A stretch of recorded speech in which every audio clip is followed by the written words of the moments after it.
family, as a naval major, I staged a grand performance of Meteor hitting the face, sacrificing oneself to save others to fool Ace. I summoned a meteor and threw Ace away while I broke my leg. Actually, this story starts from my time traveling. I aspired to be the king of the Navy, inching closer to my goal, and this path of deception is explosive. Let me tell you, it all began from a most explosive moment. Can you believe it? To fool that kid Ace, I, a naval major, directed an annual drama of Meteor hitting the face, sacrificing oneself to save others. At that time, we were gnawing on meat around the campfire, and I secretly used a skill aimed at the sky, sending a meteor hurtling toward us. Ace's little face turned pale with fright, and he stammered, The sky. It's coming down." I was quick on my feet and grabbed Ace by the collar, using all my strength to throw him away. He flew like a firecracker. Then came a huge bang, shaking the ground. When Ace returned crying, what he saw was me leaning against a still-smoking boulder, one leg gone, with flour smeared on my face, pretending to be weak. I waved him feebly. "Hey, Ace, you're okay? That's really great. You must be wondering what I was after, right? Hold on. This story needs to start from the beginning, back when I first crossed over to this strange place. Sean, 20 years old, I'm a time traveler. In my previous life, I was just an ordinary corporate worker.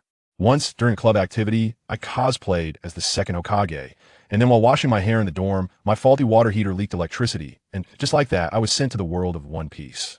Even more absurdly, when I crossed over, I became a small baby, abandoned in Frostmoon Village, and was picked up by Zoro's master, Kushiro. Can you believe it? Plus, the white hair I dyed for cosplay couldn't be changed back. At first, I was quite excited because, after all, it was One Piece adventure, passion, dreams. But what happened? Once I grew a bit, I realized that 99 of the pirates in this world were scum who burned, killed, and looted. As a good young man raised under the red flag, how could I tolerate this? My desire to become a pirate was extinguished on the spot. Well then, this path is blocked, so I decided to take another route. I turned around and vowed to become the king of the Navy. I brainwashed myself every day, and guess what? At 8 years old, during my morning run, I almost got bitten by a dog. In a panic, I shouted at the dog and knocked it out. Me Conqueror's Hockey awakened just like that. Since then, my swordsmanship talent seemed to have been lit up, and my master Kushiro taught me like I was his own son. I cut steel at 13, awakened 2 hockey at 15, and became a great swordsman at 17. I originally thought about setting sail, but when I remembered my adorable junior sister Kana was going to die falling at 11, how could I bear it? I stubbornly waited another year and saved her. At the moment I saved Kana, a ding sounded in my head, and my golden finger, something called the support system, finally went online. Let me tell you, this system is particularly chicken ribs. Its core gameplay is to change the fate of characters from the original story, and then it gives me some plot points to buy things. But all I can buy are support skills that don't directly increase combat power. The beginner's gift pack gave me 3 good items. A heavy fruit ability that removes side effects, a healing skill called Wishes that can even regenerate lost limbs, and a gray gene potion that brought my physical condition to the world's top level. So, I publicly claimed I had eaten a devil fruit, casually used Wishes to heal my master's wife's long-standing hidden injury, and then said goodbye to my family to join the Navy. I first went to Branch 16, reported the corrupt officers under Colonel Mouse, and was directly promoted to lieutenant. In these 2 years, I caught some small pirates and worked my way up to major. I initially planned to wait for Arlong to earn some plot points, but then I thought, that's too small. I need to aim bigger. My target, the Goa Kingdom. To fool the future second-in-command of the Pirate King, Port Gasti. Ace. As soon as the warship docked, I sent all my subordinates to the other side of the island and, dressed in my justice coat, casually made my way towards Mount Galber. With my observation hockey activated, the entire forest felt like I had the whole map revealed, quickly locking onto 2 little figures jumping around. I wasn't in a hurry, and kept observing from the shadows. By midnight, Luffy was sleeping like a dead pig in the treehouse, and Ace was sitting alone by the campfire. I thought to myself, the opportunity has come. I put away my navy coat and soared into the system space, disguised myself as a kind-hearted uncle who was lost, and wobbled over. That kid Ace was exceptionally alert and immediately got defensive, gripping a water pipe tightly like a little wolf pup protecting its food, glaring at me. Who? I couldn't help but laugh and put on a harmless demeanor. Hey, little buddy, don't be nervous, I'm lost, not a bad guy. However, Ace looked at my face and thought it screamed him a villain, making him even more anxious. I had no choice but to come clean. I really am a Navy officer. I came here just to admire the hometown of Vice Admiral Carp. Seeing he still didn't believe me, I glanced at the oil-dripping meat next to him. Can I have a bite to eat? I've been hungry all day. Saying this, I instantly teleported and sat next to him, patting his shoulder. See, if I wanted to do something, you wouldn't even have time to react, right? This completely caught him off guard, and cold sweat broke out on his forehead. He probably realized that such a strong guy had no reason to pick on a little kid, so he silently began to roast meat for me. I then took out a few chilled beers from the system space and handed him one. Want some? Barbecue and beer, little buddy. The more you eat, the better. He was dumbfounded, staring at the beer, unable to comprehend where I conjured it from. After a few bites of meat and beer, the atmosphere relaxed. I suddenly asked him, "Kid, you seem pretty strong. Do you want to become a Navy officer in the future?" He sprayed out a mouthful of beer, stammering, I just want to live a good life. Family, who understands? This kid clearly has a belly full of pirate dreams, but is too scared to say it in front of a real Navy officer. I sighed and patted his head. All right, since you roasted meat for me, they'll spend a few days vacationing here and teach you some things. Be at the lake at 7 in the morning. After saying that, without waiting for him to react, I teleported away. This left Ace troubled. He dragged Luffy from his bed that night, sending him back to the Dayton family, fearing that Luffy's big mouth would blurt out wanting to be the pirate king and get me to capture him. The next morning, Ace came reluctantly. I didn't waste time and got right into training. We did handstands around the lake, weighted squats, training him to the point of exhaustion. By evening, I used wishes on him, instantly reviving him, which shocked him into calling it magical. We trained like this for 2 days, and when it came to the practical stage, Ace pulled out a dagger and lunged at me. I directly extended my hand, covered in armament hockey, catching the dagger with a loud duong. His eyes widened. What is this? How come your hand isn't hurt? I was overjoyed inside. The fish was hooked. This is the line I was waiting for. This is called hockey. I began to deceive him, a latent energy that everyone has in their body. Do you want to learn? Then I gave him a powerful all-around demonstration. I showed him everything. The armament hockey hardening, wrapping, internal destruction, the observation hockey, sensing presence, and predicting the future. While demonstrating, I boasted, someone like me has only managed to develop the ability to briefly see the future. He was left stunned, his eyes filled with little stars. Finally, I revealed the real value. The most powerful hockey is the Conqueror's hockey, which only one in a million possesses. This thing is the key to becoming the strongest. Do you want to awaken it?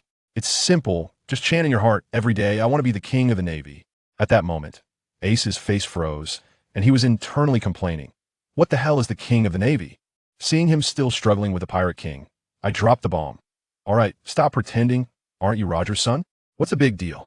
As soon as I said that, he turned pale with fear and stammered, You want to kill me? I am the cursed bloodline. I gave him a smack on the head. Stop being so gloomy. Your dad is your dad. You are you. Does your lives' value need to be defined by others? Your brother, your friends, those bonds are the meaning of your life. Seeing he was still emo, I threw in another heavy bomb. By the way, your brother named Sabo is not dead, he's doing just fine. As long as you become strong enough in the future, you'll be able to see him again. This completely threw him off, leaving him standing there on the verge of a worldview collapse. I could see that I had almost convinced him, but the day of my departure was approaching, and the kid still hadn't fully committed to becoming a Navy officer. It seemed it was time to activate my plan B. That evening, it was just like the beginning scene.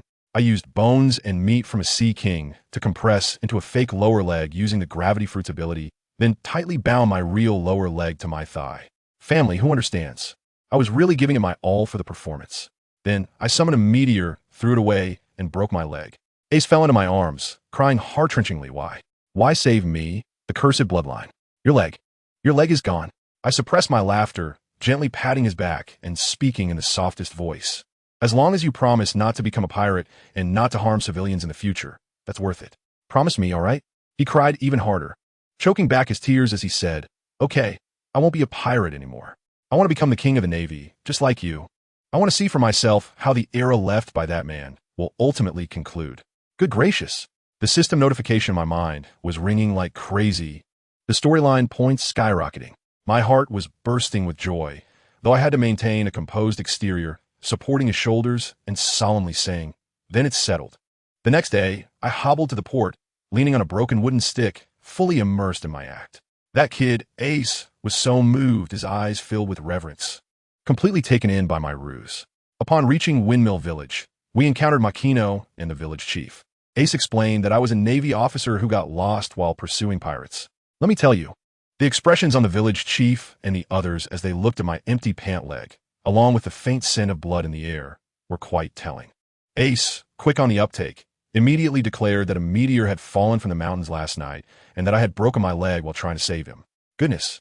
The moment the village chief heard this, his eyes turned misty, promptly bestowing upon me the title of a great Navy officer and insisting on personally seeing me off at the dock.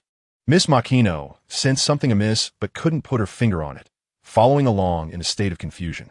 Upon reaching the dock, my crew was aghast at my pitiful state, their eyes nearly popping out as they rushed to assist me. I was furious, bellowing, "Stay on the ship. No questions. No coming down." It was a joke. One must commit fully to their performance, right? I was demonstrating the spirit of perseverance despite physical adversity. To my surprise, they actually believed it. Each one moved to tears, likely composing heartfelt essays in their minds. Before long, Ace arrived, his eyes red as a rabbit's. I thought to myself, here we go. Time to activate my leading man mode. I bent down, pulling out a white cowboy hat emblazoned with the Navy emblem that I had prepared in advance, and plopped it onto his head, covering half of his face. A manly farewell needs no tears. My expression was a blend of nonchalance and reluctance, to the point that I nearly believed it myself. This hat, my most treasured possession, I now entrust to you. When you become an admiral in the future, return it to me. Ace broke down at that moment, lunging forward to embrace me, crying with all his heart, I will definitely find you. Wait for me. I want to become the king of the Navy. Oh, dear family, who understands what the king of the Navy truly is? Isn't the highest rank that of the admiral? Miss Makino's expression was akin to an elderly person on the subway, staring at a phone, filled with complexity and confusion. She must be thinking, why does this script mirror that of 2 years ago with a red-haired kid? One with a severed hand, another with a broken leg, one aspiring to be a pirate, the other a Navy king. Are we filming a sequel here? Thus, I boarded the ship, not looking back as I entered the cabin, concealing my achievements and fame. Ace, seemingly completely duped by me, turned to the village chief and shouted, Grandpa Village Chief, help me contact my grandpa. I want to join the Navy. I want him to guide me in mastering hockey. The village chief was so excited that tears streamed down his face as he dashed back to the village, almost leaving an afterimage, fearing that Ace might change his mind at any moment. Once inside the cabin, I immediately locked the door, leaving a group of crew members and the ship's doctor outside, exchanging glances. Don't bother me.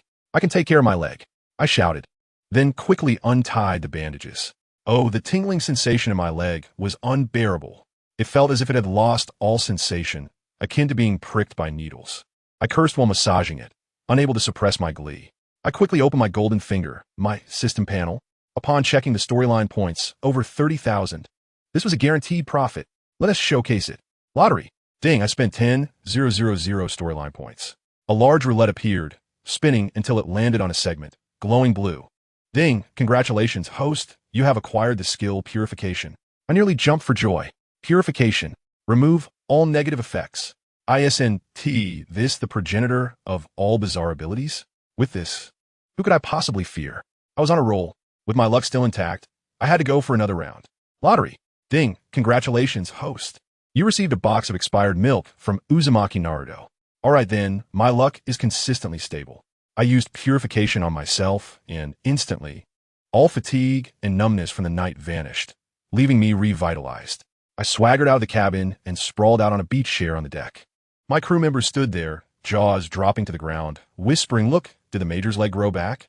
How did he do that? It must be the power of a devil fruit. Let them guess. I'm just that mysterious. 2 days later, we finally returned to Navy Base 16. I donned my justice coat and headed straight for the base commander's office. Our base commander, Bardono, is a towering bald man nearly 4 meters tall, and he's one of my good friends.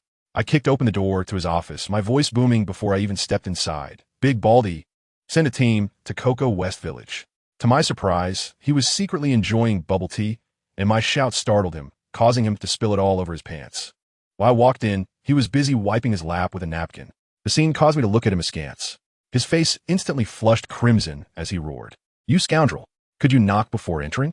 It's bubble tea. That was hilarious. After some banter, I got to the point. Those fishman pirates have been released. I suspect they will come to the East Sea. Send a team to Cocoa West Village to garrison, just in case. By the way, I've eaten a devil fruit, greatly increasing my mobility, and now I can fly. Bardono's eyes widened in shock, filled with concern. Why did you eat a devil fruit? It isn't some weird ability, is it? To be honest, this big bald fellow is quite nice. I explained that I needed to make some significant moves to attract attention from headquarters. I couldn't just be idling around in the EC anymore. Oh, and could you help me contact Vice Admiral Karp? He looked even more bewildered. Weren't you avoiding him before? Times have changed. Just tell him that I, in the Goa Kingdom, rescued a lost young boy and wished to speak with him. Before long, the call was connected. I picked up the Den Den Mushi, speaking casually, Moshi Moshi, this is Sean. Is this Vice Admiral Karp? On the other end. Karp's voice boomed like thunder, you brat. What do you want to say to me? What do you know? Are you trying to threaten me? I chuckled, hey, calm down there, old man. My stance has always been justice. Let me guess, you're currently troubled about how your precious grandson Ace is going to join Navy, right? Silence fell on the other end, likely leaving Sengoku beside him dumbfounded. I continued, I have no ulterior motives. My identity is completely clean, you can rest assured. I simply do not wish for a Sonny Boy to walk down a dark path. That's all. If you must ask about my motivation for saving him, well, perhaps I am merely a curious hero? We can't rush into Ace joining the Navy. Let us discuss it when you come to the EC. After saying that, without waiting for their response, I promptly hung up, concealing my achievements and fame. This is how you play it. Directly casting the fishing hook into the face of a Navy hero. Karp will undoubtedly come to the EC before he arrives. I need to use the remaining 10,000 storyline points to further hone my skills. Upon returning to my dormitory, I sat cross-legged and directly opened the system training ground. In an instant, I felt as if I was sucked into a whirlpool. As I opened my eyes once more, I found myself immersed in a celestial expanse. Come forth. Reveal yourself. Summon all the formidable beasts of the sea with Conqueror's Haki. Whitebeard, Big Mom, Red-Haired Shanks, Roger, Rayleigh, Sengoku, Kaido. What a stellar lineup. Accelerate the passage of time to its utmost. As the training commenced, the overwhelming presence of the 7 Titans Conqueror's Haki struck me squarely in the face. The pressure was extraordinary, as if the heavens themselves were fracturing. Without a moment's hesitation, I enveloped my fist with armament Haki and charged at Roger. What ensued? My fist was halted by an invisible force just inches from him, leaving me momentarily stunned. In that fleeting moment of distraction, the fists of the other 6 arrived. With a thunderous crash, I was sent hurtling thousands of meters away. Fortunately, within this training arena, I was invulnerable. A flash of white light resurrected me, leaving me unscathed. Yet, the sensation was profoundly real, and I finally understood the terror of being enveloped by Conqueror's Haki. However, an indescribable exhilaration followed. Come on. My fighting spirit soared as I charged once more. I lunged, was sent flying, resurrected, and then charged again, only to be struck down repeatedly. Thus, I endured this for nearly a month. When my consciousness returned to my physical form, my entire essence had undergone a monumental transformation. Now, I no longer needed to exert myself deliberately. The aura I exuded continuously caused the ground around me to crack. Glancing at the 7 figures in the training arena, only Roger and Shanks could now contest with my Conqueror's Haki. In the next moment, my fist collided forcefully with Roger's, and I must say, the explosion of red and black lightning crackled like firecrackers during the New Year celebrations. Immediately, the attacks from the other 6 old geezers followed, but today was different. I stood resolutely, my body enveloped in flowing cherry blossom Haki, immovable as a rock. Astonishingly, it felt as though I had activated an indestructible armor. Their blows felt merely like a gentle scraping. Harnessing Roger's strength, I executed a backflip and leaped out of the encirclement. After taking a couple of breaths, I felt only minor surface injuries, nothing serious. I twisted my wrist, thinking, all right, I've passed my graduation exam. It's time to break free. With a flash of white light, I healed myself instantly and exited the training arena. As my vision cleared, I found myself back in my room. I must say, the sensation was akin to logging out of a VR game, truly wondrous. A soldier outside, hearing the commotion, entered, and upon seeing me, appeared utterly astonished, likely pondering how I had entered through the window. He hastily reported, Major Sean, Colonel Bardno has been looking for you all day. There's an urgent matter. Upon hearing this, I knew something must be amiss. Donning my justice coat, I made my way outside. Upon reaching the office, I couldn't be bothered to knock. With a swift kick, I kicked the door open. What is it, bald head? I've been in seclusion for a few days. Bardno's bald visage was twisted in distress, likely cursing my lack of decorum internally, yet he dared not speak such thoughts aloud. He could only force a smile and say, You truly have a knack for predicting events. A group of fishmen has indeed arrived in the EC, but their destination remains unknown. My heart sank. So soon? I quickly inquired. Have they reached our territory? No sooner had the words left my lips than the phone on his desk began to ring. Bardno hastily answered. This is the Navy's 16th Division. I am Bardno. My ears perked up, fearful of missing a single word. I had spent 2 years in the East Sea waiting for Arlong and his gang. If something were to happen in Cocoa Village, my time here would have been for naught. Regret washed over me. What was the point of my seclusion? A frantic voice came from the other end. Colonel, this is the Cocoa Village Station Unit. A group of fishmen has landed. They are heading straight for the village, requesting reinforcements. Upon hearing this, my mind exploded with fury, an intense rage surging through me. I growled through clenched teeth. Damn those wretches. My comrades, who could understand? I could barely contain my wrath as Bardno's office trembled, creaking ominously as if it were on the verge of collapse. The bald man went pale with fear, nearly fainting on the spot. Just as he attempted to speak, a deafening crash resounded as I inadvertently tore a massive hole in the ceiling, vanishing from sight. He remained stunned for a moment before shouting into the phone. Do not worry. Major Sean has already gone to provide support. Meanwhile, I was consumed with urgency, propelling myself to the utmost limits, streaking through the sky like a comet. When I arrived above Cocoa Village, the most undesirable scene unfolded before my eyes. Arlong and his gang were in the Orange Grove, where Belmir had surrendered their meager sum of 100,000 berries to protect Nami and Nojiko, stating it was for her 2 daughters. I apologize. I cannot utter the words that I have no family. They're my children, are they not? Listening to Belmir's resolute yet tender words, witnessing Nami and Nojiko weeping in her embrace, I must confess, even a man such as I felt tears prick at the corners of my eyes. Those despicable fishmen thrived on preying upon the weak, venting their frustrations on these defenseless civilians, having suffered at the hands of the celestial dragons. Arlong, that vile creature, grinned maliciously as he raised his gun. Nojiko, Nami, and Belmir exchanged one last glance with her daughters, and she smiled, saying, I love you both. Bang! The gunshot rang out. With a smile, Belmir slowly collapsed. In that moment, I felt as though the entire world fell silent. Unable to contain my fury any longer, I transformed into a meteor, crashing down beside Arlong with a resounding boom, creating a vast crater and swirling dust. The fishmen were left bewildered by this sudden thunderclap. As the dust settled, I emerged from the pit, adorned in my justice coat, and gazed upon Belmir lying in a pool of blood, my voice as cold as ice. Am I too late? Arlong, realizing I was a Navy officer, immediately shouted arrogantly, You there, have you thought about how you will die? At that moment, I was consumed with a desire to kill him, but as I scanned with my observation hockey, I discovered that Belmir still had a faint breath of life. Instantly, the weight in my chest was alleviated. My intent to torment Arlong faded, and saving her became paramount. However, the oblivious sea creatures continued their raucous taunts, completely inciting my wrath. Without employing Conqueror's hockey, I simply unleashed my overwhelming aura, uttering a single word to the fishmen, leave. In that instant, they were all immobilized, as if crushed beneath an invisible mountain, unable to move, cold sweat streaming down their faces, paralyzed by sheer terror. I could not be bothered to spare them another glance. Turning to Nami and the others, my voice softening. There's still hope. Allow me some space. With that, I hoisted the sobbing children aside like tiny kittens crouched down, and placed my palm over Belmir, softly intoning a prayer.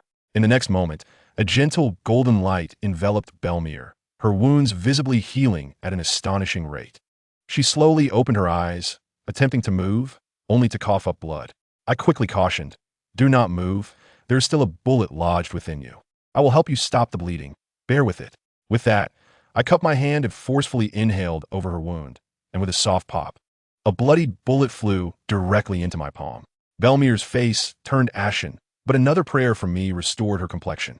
Nami and Nojiko stared in awe, and once they regained their senses, they rushed forward, exclaiming, Belmir! Belmir embraced her daughters, bewildered, as if she were in paradise. It was only when Nami told her that the Navy Big Brother had saved her that she looked at me and asked, pointing at the immobilized fishmen, Are you here to capture them? I apologize, I almost arrived too late. Nojiko immediately exclaimed, Not at all. You arrived just in time. Nami nodded vigorously in agreement. I rose to my feet, stretching my limbs. All right, you all stay here. I will handle the seafood first. Just as I stood, a villager shouted in alarm, Be careful. It turned out to be Elong's grandson, who had somehow broken free from my aura of pressure, biting his tongue to rouse himself. He brandished his large serrated knife and attempted a sneak attack from behind. Without even turning around, I casually extended a single finger. Clang! The massive knife was halted by the mere tip of my finger. Tilting my head, I regarded his terrified fish-like face and inquired, "Who bestowed upon you the audacity to strike at me, a worthless being of your caliber?" Elong had completely lost his mind. With sharp teeth emerging from his other hand, he shouted the name of his technique and lunged at me. I could hardly be bothered to lift my eyelids, merely pressing my palm downwards in the air. With a thunderous crash, Elong was crushed to the ground as if struck by a mountain, leaving a large crater and rendering him immobile. Struggling to lift his head, he stubbornly proclaimed, "Human resistance against the fishmen is akin to defying the laws of nature." I couldn't help but laugh in disbelief. Laws? You are nothing but a group of slaves discarded by the celestial dragons. And here you are discussing nobility with me? Your leader, Tej, liberated you only to instill a reverence for life. Yet, you have learned the ways of the celestial dragons, bullying the weak to find a sense of superiority. Tell me, where is your nobility? Elong continued to shout madly. You speak nonsense. The fishmen are the noblest race. I shook my head at his pitiable and laughable demeanor, and a stone slab rose beneath my feet, propelling me into the air. Scanning the village with my observation hockey, I was relieved to find that no one had perished. I had arrived just in time. I then clenched my fingers and pressed down upon the entire village. A cacophony of rumbling sounds erupted as all the destructive fishmen were pinned to the ground by my gravity. Touching down once more, I addressed the village chief, Mr. Village Chief, I am currently the only one here for support. We lack manpower, so I request your assistance in bringing forth the incapacitated pirates, as well as the injured villagers and Navy personnel. I shall administer treatment to them all. Upon hearing this, a villager named Aegean turned and ran, shouting, "A powerful navy has come to assist us. Everyone, come help catch the pirates." Before long, a throng of villagers dragged all the seafood and several injured Navy scouts to me. Without hesitation, I unleashed a broad healing spell, casting golden light that instantly mended all wounds. The villagers stood in awe, murmuring amongst themselves, "Is this the Navy officer helping us? How formidable! So young and so cool." The healed Navy squad stood at attention, saluting me. "Major Sean, we apologize for our arrogance." I waved my hand dismissively. "Do not speak so. Your courage to confront the evil dragon surpasses his. Remember, only those who uphold a protective belief are worthy of becoming strong." My words moved the young men to tears, and they cried out, "We will strive hard." After resolving these matters, the village chief suggested we hold a banquet to celebrate. I initially intended to decline, but then Belmare approached me, lighting a cigarette, and said, "Everyone just wants to release their unease and genuinely thank us." Upon hearing this, I refrained from further objection. At the banquet, I sat alone in a corner, devouring food while watching the Navy squad and villagers bond, feeling a warmth in my heart. Just then, I heard Nami's voice beside me. Hey, the Navy brother looks so handsome when he smiles." Turning around, I saw Nami and Nojiko peering in at me from the window.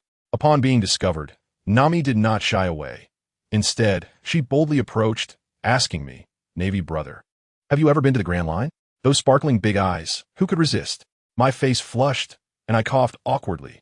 "I'm Sean, and I haven't been, but I know some things." I then shared with her tales of the Grand Line's peculiar weather and islands, finally patting her head and saying, "Your dream is to create a world map, right? You must work hard to strengthen your body."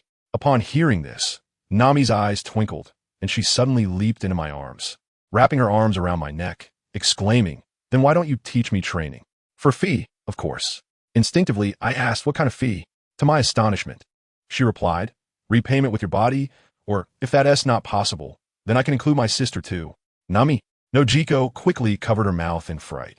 I could feel the veins on my forehead bulging, and I lightly tapped her head in annoyance. Ouch! The little girl clutched her head, looking at me with tear-filled eyes, exuding an air of grievance. I could only scold her sternly, "You little rascal, do not speak like that. A girl's body is precious. Promise me you will correct this habit, and I will teach you training." Nami immediately brightened, her tears vanishing. "Okay, I promise." A few days later, I lounged on a beach chair by the sea, sipping cola while supervising Nami's frog jump training. Although she was drenched in sweat and utterly exhausted, She remained silent. At that moment, Nojiko rushed over with a Navy soldier, handing me a den mushi. Major Sean, a call from Navy headquarters. I picked it up and heard. Moshi Moshi. Major Sean, this is Sengoku. I rubbed my ears and responded, Oh, Admiral, what can I do for you? Sengoku paused before saying, The pirates you captured may need to be released, and the Navy will compensate you. Upon hearing this, the smile vanished from my face. And Nojiko and the eavesdropping Nami gasped in shock, covering their mouths. I struggled to contain my anger and asked, So, can you provide me with a reasonable explanation? Sengoku replied, I cannot disclose specifics. This is a joint strategy of the world government and the Navy. This period is sensitive. You cannot keep them. I instantly understood. It was due to Jinbei's ascension to warlord of the sea. To pacify one pirate, you would let another group of scoundrels slaughter innocent civilians? What kind of logic is that? My anger could no longer be contained, and I gritted my teeth, saying, What if I refuse to release them? Not only will I not let them go, but I will also slaughter them all right now. What will you do about it? Sengoku roared from the other end. Do you want to face a military tribunal? This is defiance against superior orders. I laughed in disbelief. Orders? If your commands cannot realize my sense of justice, why should I obey? I will give you one more chance. Imprison them and impel down for life. If you disagree, I will slaughter these scoundrels right now and then head to the Grand Line to deal with Jinbei. As for Garp, I cannot guarantee I can kill him. But no one in this sea can capture me. Go ahead, test me. Sengoku's fury erupted. Are you threatening me? I shouted back, This is a threat. Either let me serve as a Navy officer and execute my justice, or I will become a pirate, raining meteors upon your Navy headquarters daily. I will give you 5 minutes to consider. My confidence stemmed from having just drawn a divine skill, teleportation, allowing me to leave a mark under any structure for instant travel. How could anyone catch me if I could escape? With purification skills in hand, I feared no bugs. After enduring for so long, was it not for this moment to be so resolute? I gazed at the den mushi, awaiting Sengoku's response, while the atmosphere around me had plummeted to an icy silence. Just as time was about to expire and the den mushi had yet to ring, a familiar and hearty laughter echoed from not far away. Ha! You crack me up. I tell you, Garp is truly something. He dares to step up when there's an issue. After finishing his call, both Garp and I were utterly exhausted. I teasingly remarked that he was getting old and lacked stamina, but instead of getting angry, he chuckled heartily. It made me realize my perspective was small, and I quickly bowed an apology, stating that I did not mean it and was simply frustrated with that old Sengoku. Garp then threw an arm around my shoulder, saying, You're a good kid. I appreciate you. Come, let us go eat. Indeed, my companion and I, bare-chested, returned to the village in a rather ostentatious manner. Our garments reduced to mere rags from our earlier scuffle. The glances we attracted were quite remarkable. Subsequently, at the residence of Meteor, in the presence of the young ladies Nami and Nokigao, we indulged in a display of culinary prowess. Those who understand will appreciate that a true warrior consumes food by the ton, leaving the two children utterly astonished. Once we had satisfied our hunger, the venerable Carp began his inquiries, questioning why a man of such strength would be reduced to a mere naval officer in the EC and what my intentions were regarding Ace. I chose to be candid, stating that I am but an ordinary individual, discontented with the chaos wrought by pirates. My prior reticence stemmed from fear of death. Have you heard of the concept of cautious development? Now, having mastered my skills, I feel empowered. I boldly declared that on this vast sea, no one could capture me. Not even with sea stone. Carp and his companions were taken aback, incredulous that a wielder of Conqueror's haki could harbor such trepidation. I imparted a lesson, explaining that fearing death is a sign of reverence for life. This is rationality. Do you understand? Had I recklessly ventured forth and perished, this village would have long been ravaged by Arlong and his ilk. When the topic shifted to Ace, Carp's interest piqued. I assured him that my intentions were not malicious. I merely wished to guide Ace towards a career in the Navy. As for my earlier injury, that was purely a tactical maneuver. I likened myself to Shanks, who sacrificed an arm for the new era. What of my leg? Carp's expression turned green with dismay, likely cursing me for borrowing from someone else's narrative. I elaborated further, revealing that despite Shank's current state, he would undoubtedly become one of the 4 emperors within 2 years. Moreover, your grandson Luffy possesses immense potential, capable of awakening a power akin to Roger's ability to hear the voices of all things. This revelation left Carp utterly astounded. After our discussion, I excused myself to rest. The following day, Cart departed with a contingent of captured fishmen to impel down, and we agreed that he would return to escort me to headquarters once he had resolved matters concerning Ace. For the next 2 months, I remained there, taking on the role of a rigorous coach for Nami. On my departure day, I did not bid farewell to them. Instead, I left a note along with a collection of navigational texts. Just as I boarded Carp's warship, the system alert rang in my mind like an electronic festival. Upon checking the interface, I was astonished to see a dramatic increase of over 70,000 in my storyline points. I soon realized that Nami had read my letter, weeping profusely, and had declared her own aspiration to join the Navy. What an unexpected turn of events. A few days later, we arrived at the Marine headquarters in Marineford. I must say, the spectacle was beyond compare. Witnessing it in person is entirely different from viewing it in an anime. Carp escorted me directly into Sengoku's office, where a plethora of esteemed figures were present. Sengoku, Tsuru, as well as Akiji and Akainu. To my surprise, Akainu even offered me a smile. Likely impressed by my handling of Arlong and his nefarious crew, Sengoku inquired which admiral I wished to serve under. I was well aware that Akiji and Akainu would soon be embroiled in a fierce competition for the position of fleet admiral, and I had no desire to involve myself in their rivalry. Thus, I boldly stated my preference to serve under Admiral Poliucelino. Why, you ask? To enjoy a leisurely existence. Following Kazura would ensure a steady salary, the possibility of avoiding the 4 emperors, and the freedom to roam. How delightful. However, upon uttering this, Akainu erupted in indignation, his displeasure evident as he accused me of merely seeking to slack off. With my fiery temperament, I retorted, "What is wrong with wanting to admire a black and white photo of you from time to time as a form of respect for a superior?" His forehead bulged with veins, ready to unleash a magma punch as he threatened to teach me a lesson. I did not flinch. Instead, I smiled and waved my hand, declaring sayonara. In an instant, I vanished from their sight. By the time they comprehended my disappearance, I returned, holding several of Carp's hidden donuts, which I promptly devoured in front of everyone, even snagging a cigar from Akainu's pocket to light for myself. The expression on Akainu's face was as dark as a soot-covered pot. I made my intentions clear. "Esteemed leaders, cease your probing. I merely wish to be an ordinary Marine. Do not entangle me in your factional disputes." I proclaimed that none present could capture me. Thus, I would await Admiral Kazuru's return. After this, I exited the room and casually grabbed a soldier, instructing him to show me to my quarters as I was weary. To my surprise, an incident occurred on the way to my dormitory. Passing a training ground, I spotted a bespectacled elder with purple hair, dignified yet stern, instructing new recruits. Suddenly, it struck me. This was none other than Zephyr, the legendary admiral who refrained from killing. I could only describe him as a living embodiment of tragedy. In his youth, he had been an admiral who never took a pirate's life, only to have his family annihilated in retaliation. Disheartened, he turned to teaching, nurturing countless students, many of whom now held high ranks among the 3 admirals and numerous vice-admirals. Yet his woes continued. During a training expedition, he fell victim to an ambush by a fool named Weevil, resulting in a broken arm and leaving only 2 of his students alive. The most bewildering twist came years later when the world government recruited the very man who had injured him, inducting him into the Warlords of the Sea. Who among you can comprehend the sheer tragedy of this narrative? Ultimately, this noble elder was driven to defect from the Navy, forming a faction determined to eradicate all pirates. As I observed 2 familiar figures on the training field, Ein and Binz, I realized that the plot was about to unfold. I could not stand idly by.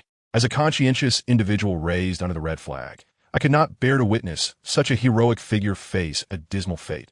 My conscience would not allow it. I resolutely decided that I would protect this elder. Zephyr noticed me, perhaps sensing an unusual aura about me. The soldier guiding me promptly introduced me. "Major Sean, this is our chief instructor, the former Admiral Zephyr."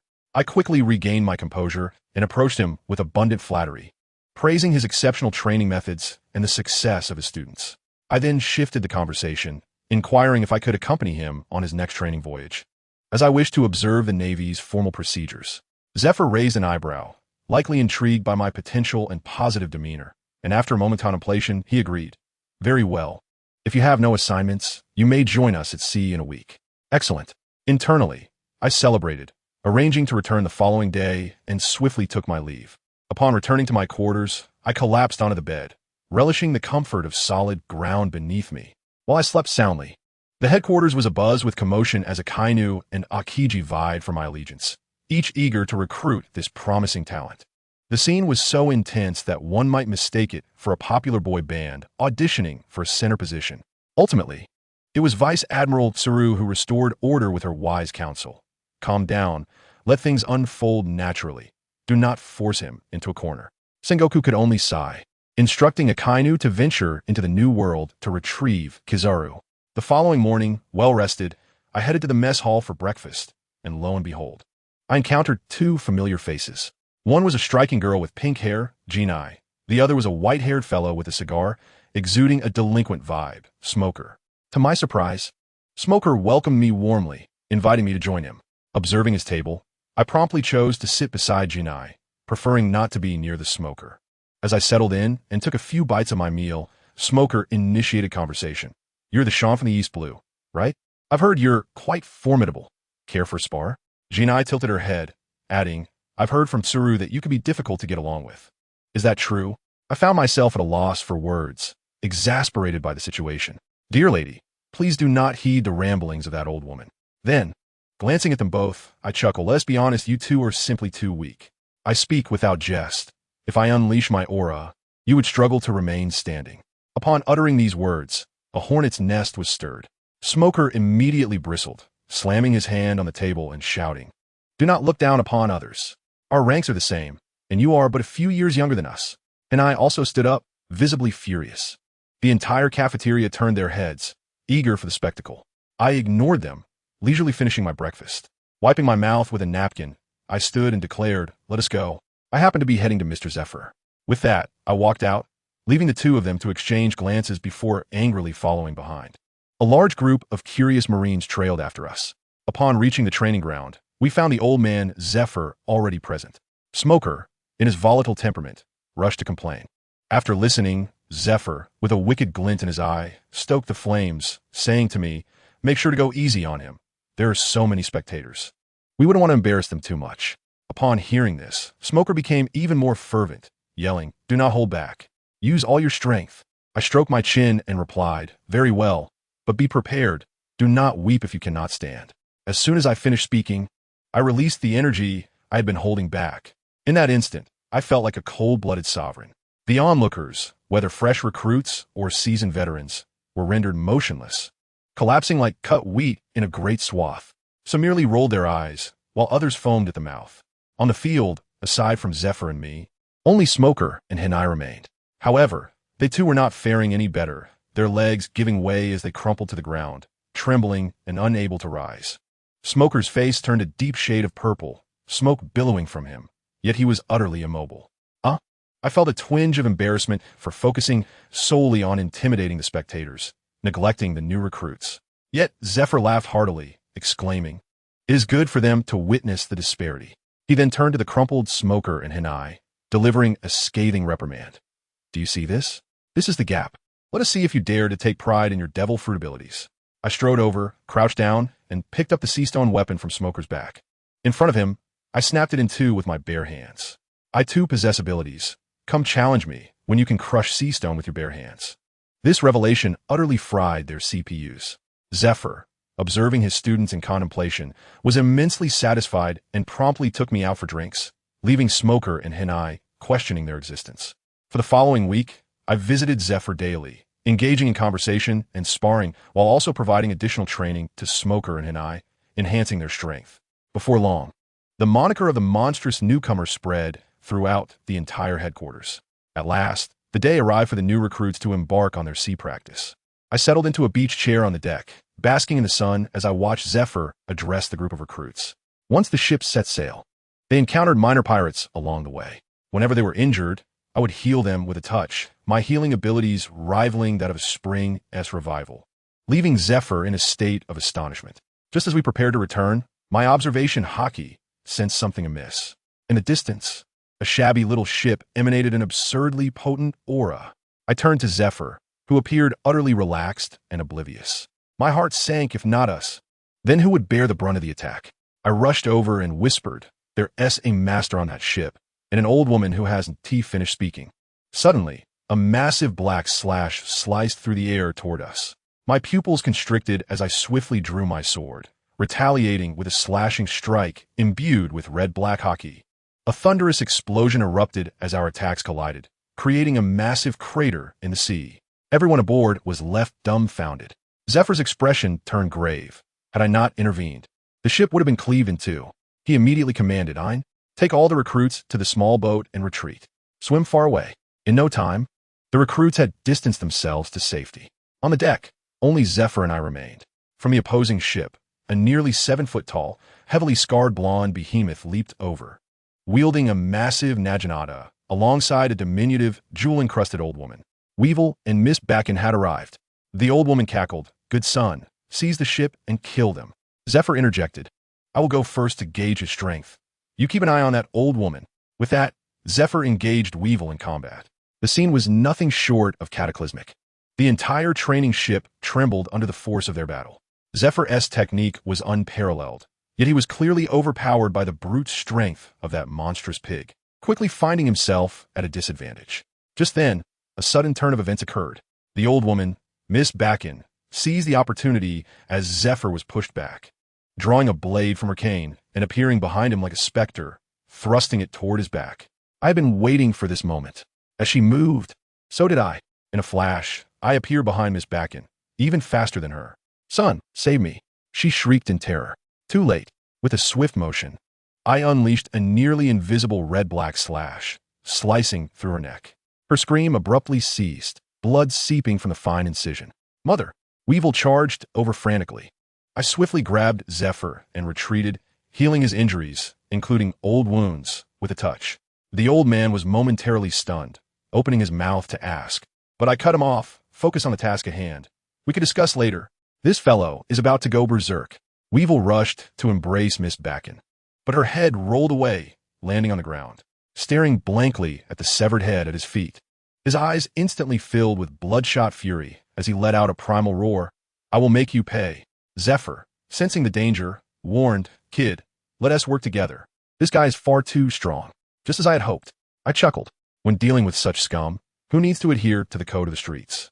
Weevil charged at me like a madman, and I wrapped my blade in cherry blossom-colored hockey, with red-black Conqueror's hockey crackling along the blade. I added another layer of gravity and charged forward. The moment our blades met, a colossal red energy sphere erupted, sending countless bolts of lightning shooting in all directions. I shouted at the dim-witted Weevil, "So you want to test your strength? Here, let me teach you a lesson." As my words faded, I increased my force, launching him like a baseball, perfectly aimed toward Zephyr. With this encounter, I realized that this fool was leagues away from matching the young Whitebeard. Zephyr, understanding the importance of teamwork, swiftly dodged to Weevil's front, delivering a hockey-laden punch that sent him crashing back toward me. This brute had a strong survival instinct. Just as he was about to be finished, he slammed his massive blade against the sea, using the force of the waves to halt his momentum. He stopped. I did not. My life philosophy is simple. If you can act, do not waste breath. With a plank beneath my feet, I activated my gravity and soared into the air, shouting, "Mr. Zephyr, retreat as far back as you can." In the next moment, I unleashed a swirling blue slash into the sky, followed by an even mightier strike aimed at Weevil. This technique, aptly named Gravity Blade, Azure Dance, is particularly insidious. The first slash, infused with gravity, was designed to pull him, an earthbound creature, skyward, leaving him with no leverage. As he was drawn up, the second gravity-infused slash collided with him as if it were preordained. For those who understand, fighting such a grounded fool in aerial combat is a definitive advantage. I suspended him in the heavens, striking without allowing him to descend or approach, akin to flying a kite, incessantly harassing him with slashes. When the moment felt right, I summoned a meteorite with a diameter of 1,000 meters, engulfed in flames, and aimed it directly at his head. This was, of course, a feint. I had already conferred with Zephyr, and we had agreed to capture him with minimal cost. The fool fell for it. Upon seeing the meteorite, he remained unfazed, gripping his sword and cleaving the meteorite in two with a slash. Yet his strength had just ebbed away, and he had yet to regain his vigor. This was the opportunity we awaited. Zephyr, like a deity descending from the heavens, appeared behind him, his muscles bulging as he unleashed a powerful punch to his back. Weibel soared into the sky, his body arcing like a large character, while I awaited him above. My hands raised high with my sword, channeling all my strength to strike down upon him. The gravity blade, a dark lantern, a crimson and black slash descended, rendering the world silent for a brief moment. Then, with a thunderous roar, I tell you, the entire ocean seemed cleaved by an invisible giant axe, revealing an unfathomable trench. The waters surged violently, unable to fill the abyss in the immediate moment. As for Weibel, by the time he fell, his body had already been severed in two. The new recruits in the distance stood in stunned silence, jaws dropped, likely pondering whether they were witnessing a battle or a clash of deities. Isuiftle flew over, bringing Zifa to a small merchant ship and utilized my abilities to lift the entire vessel into the air, rescuing the recruits who were still floundering in the water. The surging waters formed colossal waves hundreds of meters high. Had I not flown swiftly, they would have been reduced to mere pulp. Upon reaching them, Zifa bellowed, and the recruits scrambled aboard the ship like dumplings, clinging to their classmates' legs in desperation. From below, they resembled a string of human candied hawthorns, a rather comical sight. Once we reached safe waters, I set the ship down, and Zifa began organizing the students to board while I delved into the ship's hold in search of treasures. It was no jest. Miss Bajin, that avaricious old woman, must have some valuable items aboard her ship. Zifa understood as well. Spoils of war are generally overlooked unless they are excessive. I searched room by room, and finally, in the innermost chamber, I indeed discovered a trove of riches. As I was perusing, I suddenly froze, for I laid eyes upon a devil fruit. It was white, resembling a pineapple, adorned with cloud-like patterns. The system chimed in. Yin fruit, nature type. What a calamity-grade fruit. Alas, it was unsuitable for my dear Guena. I sighed and decided to store it in the system space for the time being. Speaking of Guena, I recall my promise to her. When Master Gung Shiro uttered that a girl could never become the greatest swordsman, it had wounded her deeply. I had informed her of the existence of devil fruits, and pledged to help her find a Zoan-type fruit to enhance her physical prowess. Sigh, no more thinking of that. I exited the ship's hold, and the recruits gazed at me with awe, as if I were a deity.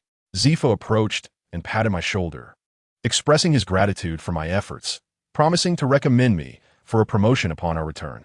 I smiled, remaining silent. After all, with my formidable combat prowess, the higher-ups in the Navy were no fools. That night, I lay on the deck gazing at the stars and casually opened the system panel. Plot points, 113508. I tell you, my hands trembled as I took a deep breath and initiated 10 consecutive draws. Congratulations, host.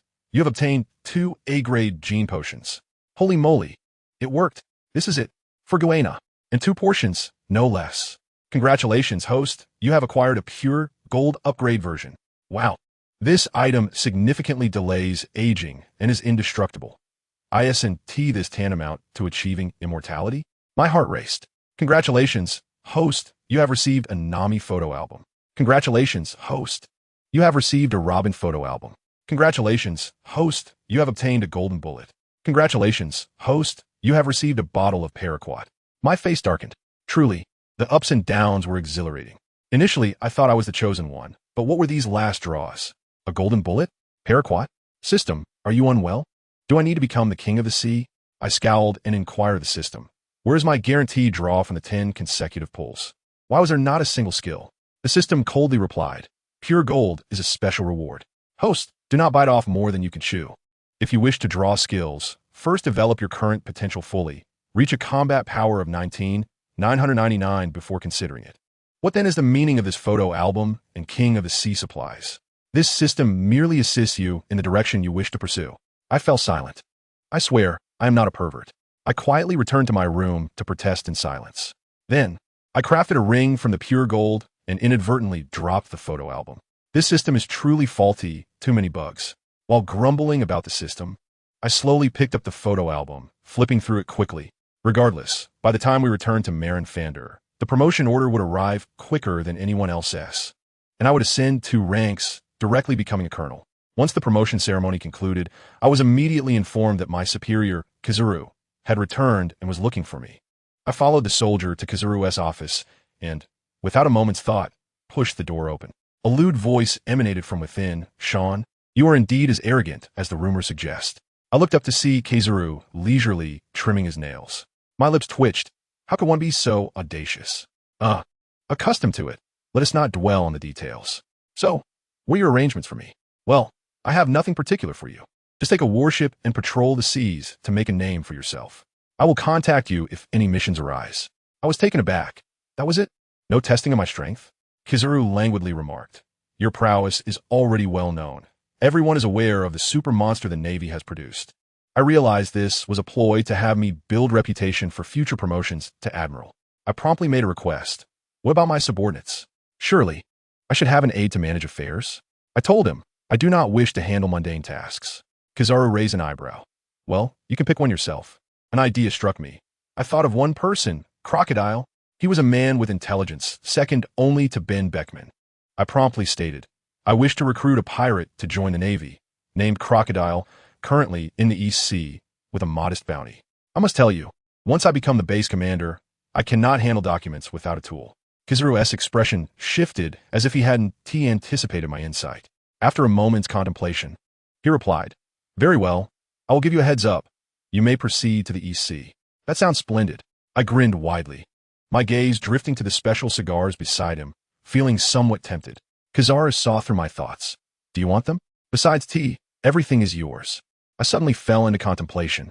The Navy's bigwigs smoke cigars during meetings. Would it not be lacking in presence if I do not indulge? Yet smoking cigars seemed too aggressive, while cigarettes felt insufficiently stylish. Why was it so difficult to appear sophisticated? As I deliberated, Kizaru inquired what was wrong. Then, inexplicably, I revealed my concerns about my image. Kizaru's expression instantly turned bizarre. It seemed that the report from Vice Admiral Crane had depicted me as a cold, irritable, and arrogant monster, only to discover that I was merely a youthful idealist, troubled by the choice of what to smoke. Realizing this, my face flushed crimson. My persona was crumbling. This was a veritable scene of public humiliation. Enraged, my Conqueror-S hockey erupted, causing the office furniture to creak ominously. Come out and duel with me. Kizaru immediately raised his hands in surrender. Whoa, don't get agitated.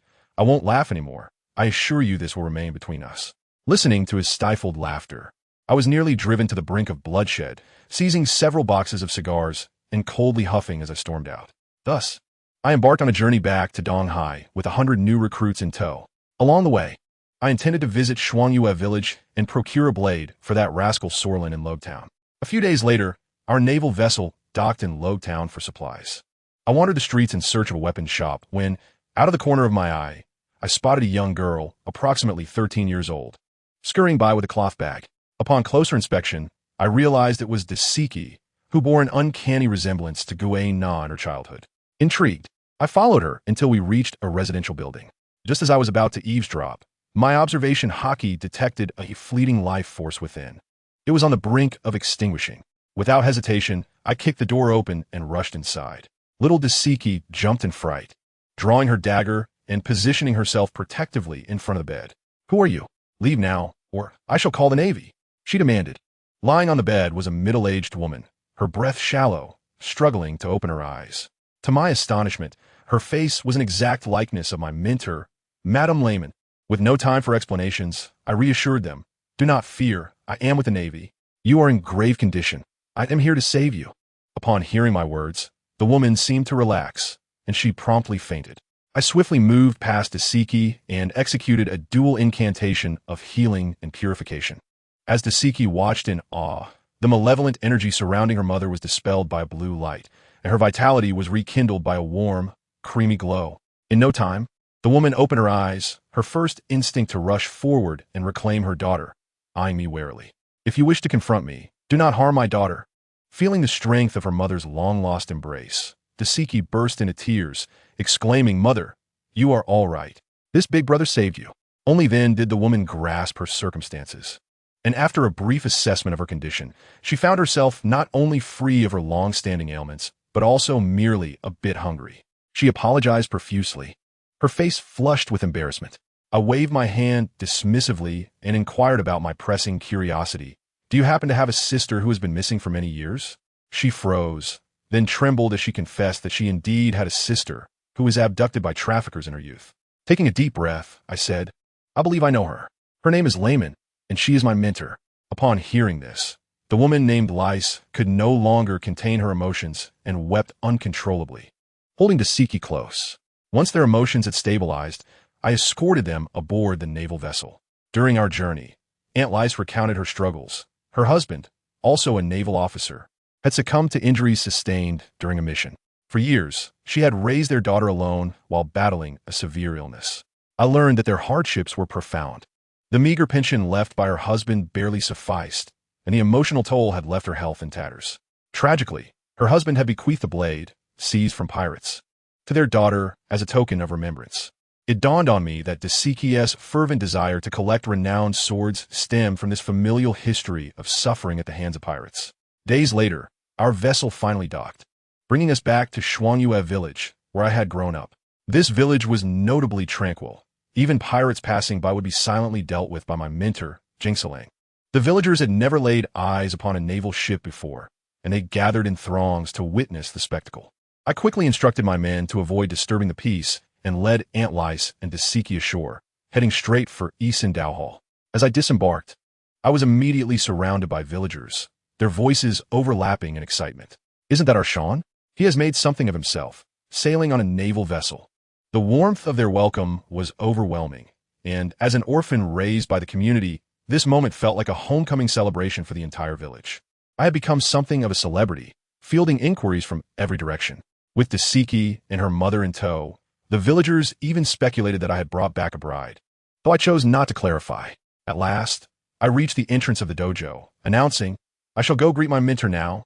Tomorrow, anyone who is ill or injured, come to me for a free consultation." After dispersing the crowd, I entered the dojo with a somewhat anxious mother and daughter. Upon stepping inside, I immediately spotted the familiar green-haired figure. Who else could it be but Sorlin? Just as I was about to greet him, I was met with a chorus of excited voices from the younger disciples. "Wow, it's Senior Sean. His justice coat is so cool. I want my mother to make me one too." My heart swelled with pride. Before I could respond, a small projectile collided with my chest. It was none other than Gue Na, that little shadow. "Sean, I've missed you," she exclaimed, her voice tinged with emotion. I ruffled her hair, amused by her childishness. But she clung to me like a koala. With no choice but to turn my attention to Sorlin, I teased, "You've certainly bulked up. Did you manage to find your way here without getting lost?" His face darkened at the mention of his past misadventures, and he retaliated with a playful jab to the back of my head, signaling his desire to ignore me. This embarrassing incident had stemmed from a time when I had exposed his lack of direction, resulting in his prolonged self-consciousness. Ultimately, I had to teach him swordsmanship to boost his confidence. I playfully tousled his green hair, saying, "What, did I hit a nerve?" He finally relented, muttering, "Of course not." My mentor, Jingsalang, observed us with his usual squinting gaze. After finally prying Gue Na off me, I leaned closer to my mentor and succinctly recounted the events. His ever-constant squinting eyes suddenly widened in surprise. "Where is she?" he demanded, his tone shifting. I gestured toward the door, and without another word, he abandoned his lesson, pulling me along. What followed was a scene of sheer awkwardness, a veritable tableau of familial resemblance. Jingsalang, Gue Na, Lice, and Desiki stood face to face. Two pairs of identical individuals locked in a silent stare. Finally, I cleared my throat, breaking the tension. "Mentor, let us find Madame Layman first." When we finally reunited with Madame Layman, the tearful embrace between the sisters was a sight to behold, as they had been separated for so many years. It was revealed that Madame Layman had been spirited away in her youth, having stolen a small boat to escape. The sisters, now reconciled, began introducing their daughters to one another. Gue Na and Desiki, identical cousins except for Desiki's glasses, were both passionate about swordsmanship, one aspiring to be the world's best, the other wishing to collect legendary blades. Their shared interests sparked an immediate bond, and they dashed off to play hand in hand. Once their emotions had settled, I got straight to the point. "Mentor, Madam, I wish to take Gue Na with me to the Navy headquarters for specialized training." They were taken aback, reluctant to let her go, insisting they were capable of teaching her themselves. I retorted, "You? Can you truly push her to her limits? Had I not trained relentlessly back then, you would have treated me like a fragile elder. Gue Na's talent must not be squandered here." To my surprise, Aunt Lice spoke up, leaving me momentarily speechless. "Could you also take Desiki with you? I implore you." I was taken aback. "Dear lady, we have only known each other for a few days. You wish to entrust your daughter to me?" She replied that she trusted her sister's judgment and my character. As we stood in this stalemate, the two girls had silently approached. Gue Na was the first to assert, "I want to go, no matter how difficult it is. I will endure." Desiki quietly echoed, "If possible, please take me too." Witnessing their determination, Jingselang finally relented. He fixed me with a piercing gaze, placing a hand on my shoulder. Then I entrust my daughter to you. Seeing Madame Layman on the verge of tears, I hastily added, rest assured, madam. I have a means of transportation. I can send them back every week, just like a boarding school. At this, both families erupted in laughter, their worries finally alleviated. That evening, I found Zoro still diligently training and approached him with an expression of frustration. I said, regardless of whether you become a pirate or pursue another path, promise me one thing. Do not harm ordinary people. If you encounter trouble, feel free to seek assistance from your senior. Zoro, though prideful, valued his promises deeply. He looked into my eyes and nodded earnestly. The following day, we set sail. On board, Guina incessantly inquired about the treasure that could transcend limits. Daisuke, watching with eager eyes, was overwhelmed with envy. Guina, ever the clever one, directly asked me, Sean, if I capture more pirates, can I trade them for Daisuke? After all, I'm the elder sister. I must confess, I hesitated. I possessed 2 A-grade gene serums, one intended for Guina, while the other was meant for cultivating a loyal confidant. Yet, seeing Daisuke's timid expression made me waver. Guina then gave me an incredulous look, as if to say, Sean, are you foolish? If you desire a confidant, isn't Daisuke the perfect candidate? She has been nurtured since childhood and would be utterly loyal. Isn't that better than searching for a needle in a haystack? At that moment, it struck me. How could I have overlooked such a simple truth in 2025, still caught up in nurturing? I pulled Guina aside and revealed that what I offered was not a mere devil fruit, but a gene serum 1,000 times more powerful, capable of directly enhancing one's innate potential, with only 2 remaining in the world. I then solemnly declared, all right, I'll heed your advice. The other serum shall go to Daisuke. I summoned the 2 young ladies into my chamber and, akin to performing magic, produced 2 small vials containing a liquid reminiscent of starry sky. Upon explaining the serum's remarkable properties to Daisuke, her eyes welled with tears, and she exchanged a heartfelt thank you with Guina. They eagerly consumed the serums. Moments later, Daisuke let out a shriek, my nearsightedness is gone, exclaiming as she removed her glasses. Now, they could hardly tell each other apart. I instinctively remarked, actually, you look quite lovely in glasses. Daisuke was taken aback. How could one not be nearsighted, yet still wear glasses? I quickly clarified, it helps distinguish between you 2, and besides, you exude a refined charm with them. They serve as fine adornments. Guina, feeling a twinge of jealousy, huffed beside us. I hastily showered her with compliments to assuage her feelings.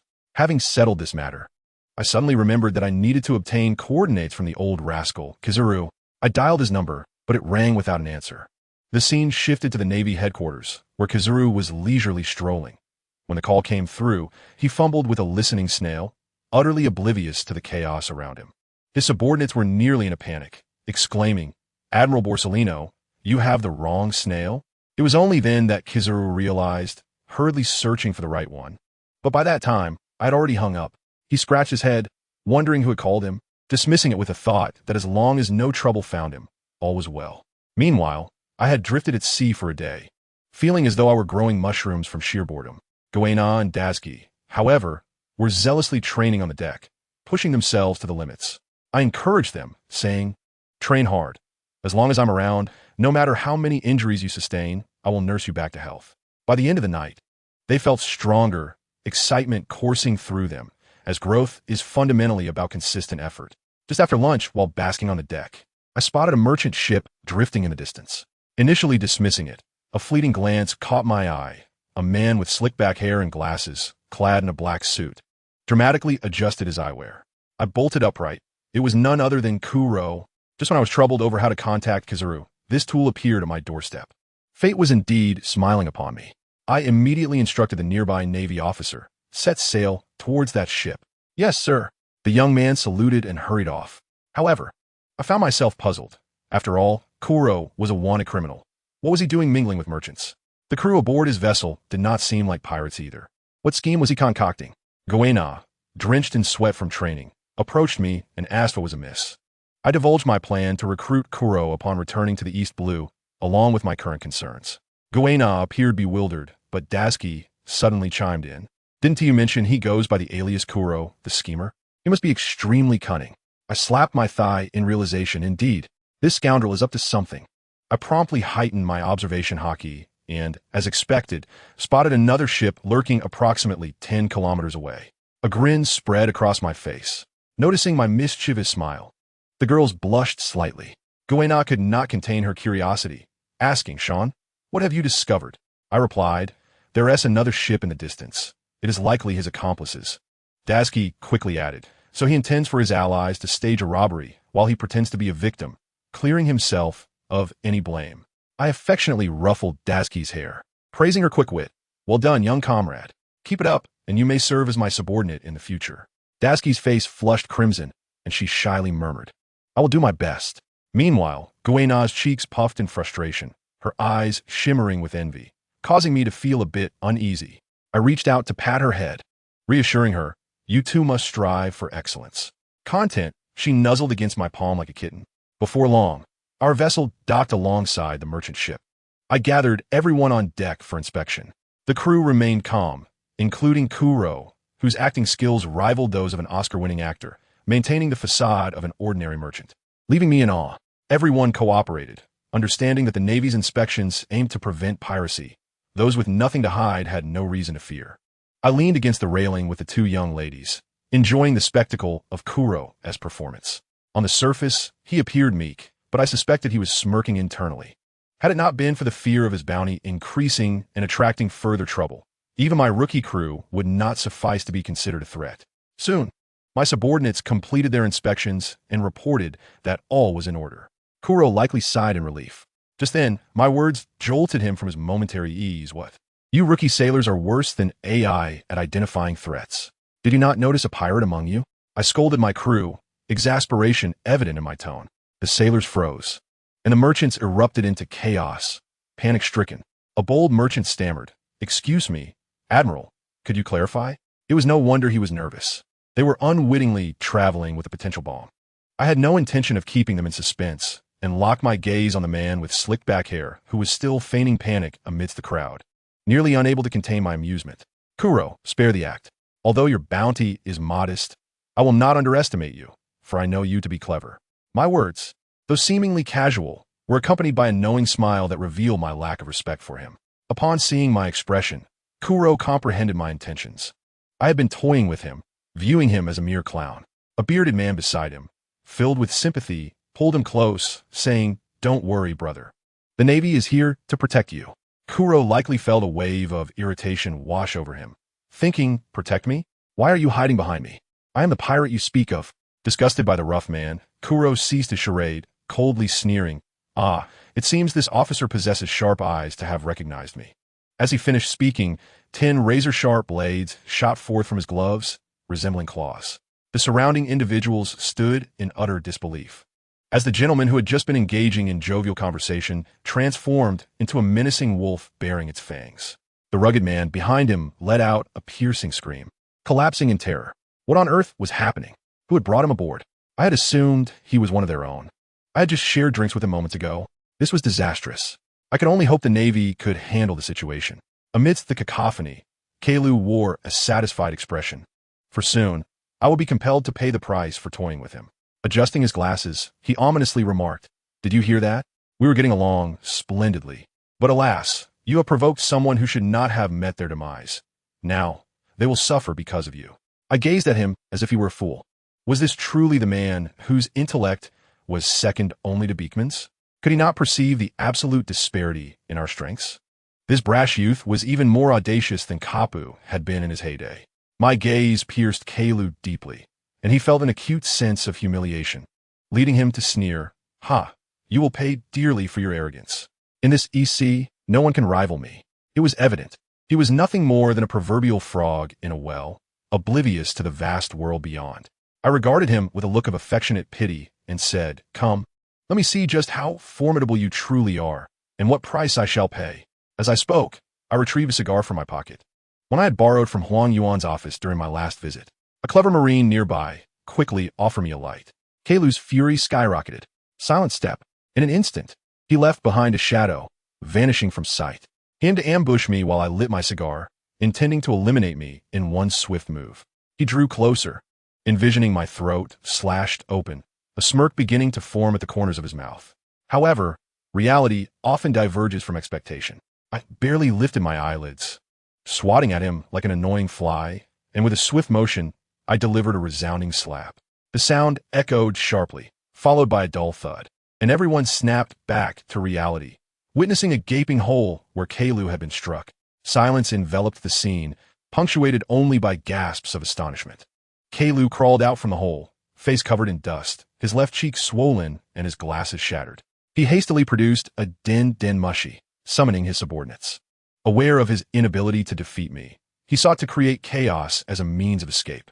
Straining to maintain his composure, he said nonchalantly, "My men will arrive shortly. Let's see how many you can protect." I chuckled. "Are you referring to that pirate ship that has been tailing this merchant vessel?" Panic rippled through the merchants. Although Kalu was taken aback by my knowledge, he could not help but reveal a smug smile at the sight of the unsettled crowd. However, the moment he smiled, the pain from his injuries forced him to grimace. I paid him no mind and turned to Gana and Dasky, saying, "Watch closely, I shall draw my blade," employing the purest form of swordsmanship. Gwaina, having witnessed my training with Dakian, was entirely enamored. Dasky, filled with anticipation, had been curious about the sword at my waist and eagerly asked Gwaina, "Is Sean's sword a renowned blade?" "Ah, yes. That is the sword gifted to Sean by his mother, known as Sanrizuki Munakata, a truly exquisite weapon." "What?" "It is the famed Sanrizuki Munakata, celebrated as the most beautiful sword," Dasky exclaimed, excitedly flipping to the corresponding page in her notebook, her eyes wide with admiration, nearly begging me for a closer look. I smiled later. "Look, that black speck ahead is the pirate ship. You will witness the prowess of a swordsman firsthand, so pay attention." On the horizon, the black shape drew nearer. Kalu's face lit up with a peculiar smile. His reinforcements were on their way, and he would soon make his escape. I fixed my gaze on the approaching vessel, my left hand resting on the sword sheath, my thumb gently pushing, causing the blade to emerge slightly, glimmering ominously. Dasky's eyes sparkled with excitement. Among the crew, only Gwaina understood my intentions. Others presumed I was merely slashing at air. Kalu, sensing an unsettling dread, shouted, "Whatever you're planning, do it quickly, don't dawdle," as if the volume of his voice could grant him a sense of security. I flashed him a grin before turning to Dasky. "Watch closely. This will aid you in your future endeavors." At that moment, my expression turned serious, the aura of a grand swordsman emanating from me. I drew the blade that lacked even a hint of aura, directing it toward the pirate ship, and with a gentle flourish, unleashed a powerful strike. In an instant, a towering blue crescent-shaped slash materialized, cleaving through the air and racing toward the distance. The strike skimmed the ocean's surface, as if the sea were rent asunder by divine intervention, revealing an unfathomable chasm. In the blink of an eye, the slash passed through the black shape, vanishing beyond the horizon. The distant speck was gone. All present gaped in horror at the enduring wound upon the sea, jaws nearly unhinged. The merchants erupted with a newfound sense of security, while my novice sailors regarded me with reverence. The most bewildered of all was Captain Kalu, who could only watch as the blue light shot forth, leaving his reinforcements in its wake. All his plans were reduced to ashes beneath that single stroke. Before he could process the situation, the parted waters began to surge back, the immense force causing both vessels to rock violently. Soon after, a colossal wave surged forth, crashing toward us. Heavens, we would not survive this deluge. "Oh no, I have an elderly mother and a 3-year-old daughter. I cannot perish." The crowd erupted in panic. I glanced at the 2 young girls beside me. Although their faces were pale with fear and they clutched my sleeve tightly, they remained silent, resolute. Impressive. They displayed the potential of great commanders. Kalu regretted his decisions fiercely, questioning why he had summoned those useless subordinates. They had failed to assist him and instead placed themselves in peril. He comprehended his insignificance. That stunning strike had etched an indelible mark upon his psyche. I had no time for idle chatter. Observing the approaching wave, I leapt into action, drawing my sword once more. My arm darkened, enveloped in a pink sakura aura that coursed along the blade to its tip. Another silver-black slash was unleashed. Bang, bang, bang, wherever the strike passed.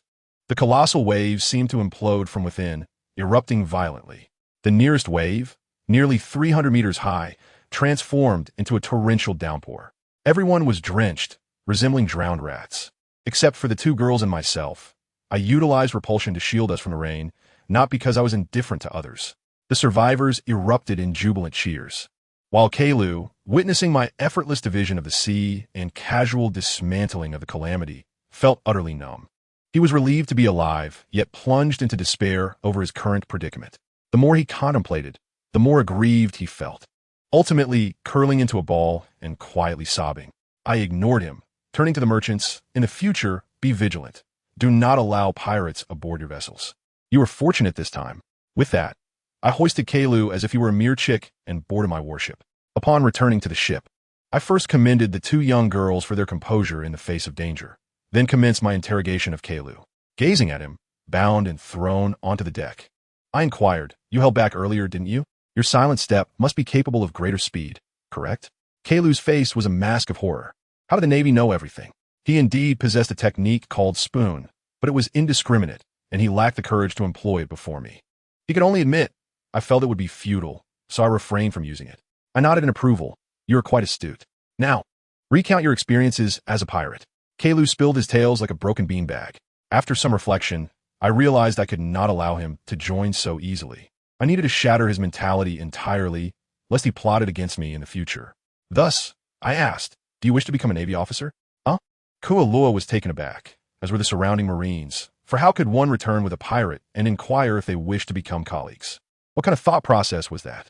Although Ko was dumbfounded, his instinct for survival informed him that this was an opportunity.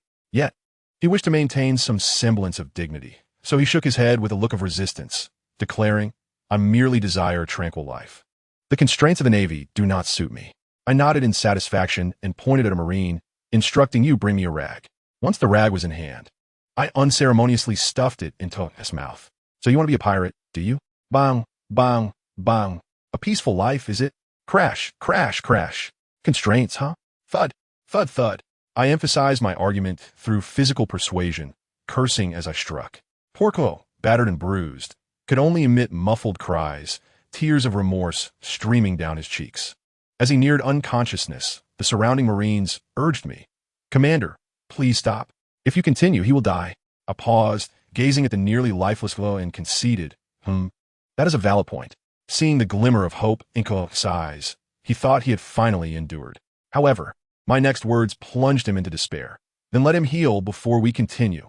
You all join in. If he doesn't die, keep pummeling him. A soft yellow light enveloped To, visibly mending his wounds. The Marines gazed at the revitalized Ko, then at me, their eyes brimming with admiration. I pointed at Kolo and commanded, strike him. The group charged forth with fervor. This cycle repeated 5 times, and just as I had healed him again, I heard Kolo desperately struggle to remove the rag from his mouth, crying out hoarsely, I want to be a Marine. I want to be a Marine. Please, stop hitting me. I truly regret it. I detest pirates. The Navy is my true home. I beg you bind me. I waved my hand, dismissing the Marines crouched down, and extended my hand, only to have Lo flinch in terror. I rapped his head lightly, exclaiming, Am I that frightening? I'm merely unbinding you. Move again, and I shall strike you once more. Kolo, paralyzed with fear, mentally berated himself. This is no longer frightening. It is devilish. Who can toss a person between life and death repeatedly? Once he was freed, I lit a cigar and began. Do you know why I wish to recruit you? Kolo shook his head earnestly. I continued because I recognize your intellect. In my estimation, your intelligence ranks just below Ben Beckman. Who is Ben Beckman? A man whose significance you cannot yet comprehend. His name will undoubtedly resonate across the seas within the next 2 years. He is, to my knowledge, the most astute individual upon these waters.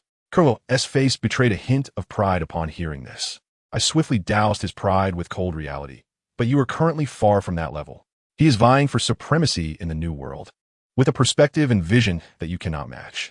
To put it plainly, you would not stand a chance against any pirate aboard his vessel, not even qualifying to serve as an intern.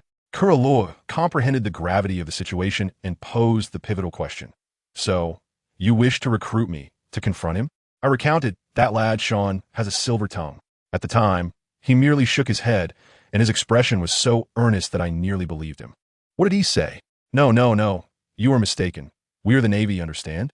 We uphold world peace. I target all pirates. Quite the grand vision indeed.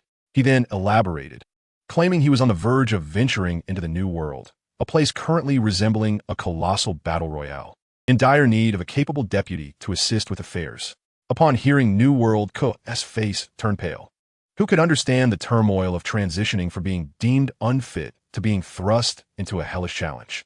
He stammered, "See, Colonel, isn't going to the new world a bit too daunting for your rank?" "What do you think?" Sean replied. With an expression of youthful naivety, he said, "Who told you that rank equates to strength? It is simply because I am strong. Rest assured, you will receive comprehensive training at headquarters."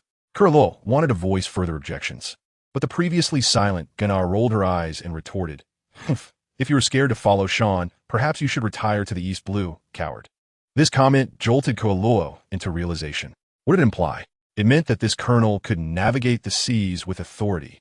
Suddenly, he felt emboldened, even a bit excited, likely envisioning a future where he faced off against Ben Beckman of the Red Hair crew. Observing his newfound resolve, Sean promptly sweetened the deal, promising him the tranquil and elegant life he desired, asserting that once he joined the Navy, all would be possible. In essence, Kuroloa exhibited a slight obsession with perfection. A day without adjusting his glasses felt intolerable. Ultimately, Sean assured him that the military tribunal would be merely a formality, with an admiral backing him. Kuroloa was so moved that he forgot all about the beatings and deceit, his mind consumed with thoughts of loyalty for those who understand him. Sean, witnessing his expression, likely chuckled inwardly. "Silly child, you will have plenty to keep you busy." Thus, Sean led him and the other recruits back to Marine headquarters at Marineford. Upon arrival, Sean dismissed the others, guiding Gunnar, Dasky, and Ko'oloa to his residence. The benefits of the Navy were indeed impressive. Officers of rank school or higher were assigned quarters, with amenities including a commercial street and military academy. He pondered that Gunnar and Dasky need not attend the academy, as that would be too slow. Instead, he would enroll them directly in a boot camp for rapid training. Once the two young ladies were settled, he took Olo out, for it was inappropriate for a grown man to reside with two young women. What transpired next was nothing short of astonishing. San, cigar in mouth, and an expression that suggested someone owed him a fortune, led Kualoa straight to the office of Kizaru. Upon reaching the door, he did not knock, but instead kicked it open with a resounding bang. Kualoa, startled, felt his legs weaken as he timidly followed inside. Upon entry, he beheld a lecherous older gentleman clad in a yellow-striped suit, lazily lounging on a sofa while trimming his nails. The man lazily lifted his gaze and drawled, "Ah, Sean, I just felt I forgot something." "Oh, I recall now. Did you find the person you sought?" A vein throbbed on Sean's forehead as he plopped onto the opposite sofa and responded in a sarcastic tone. "Thanks to you, I found him. If I were to wait for your intelligence, I might as well attend my grandson's wedding." "Oh, come now, let's not nitpick," Kizaru retorted, glancing at Ko. "So, this is the famed Kolo? He truly appears rather weak." Kuroloa felt a wave of despondence wash over him, feeling feeble, pitiful, and helpless. He thought to himself, "It is not that I am weak. It is that you all are inhuman.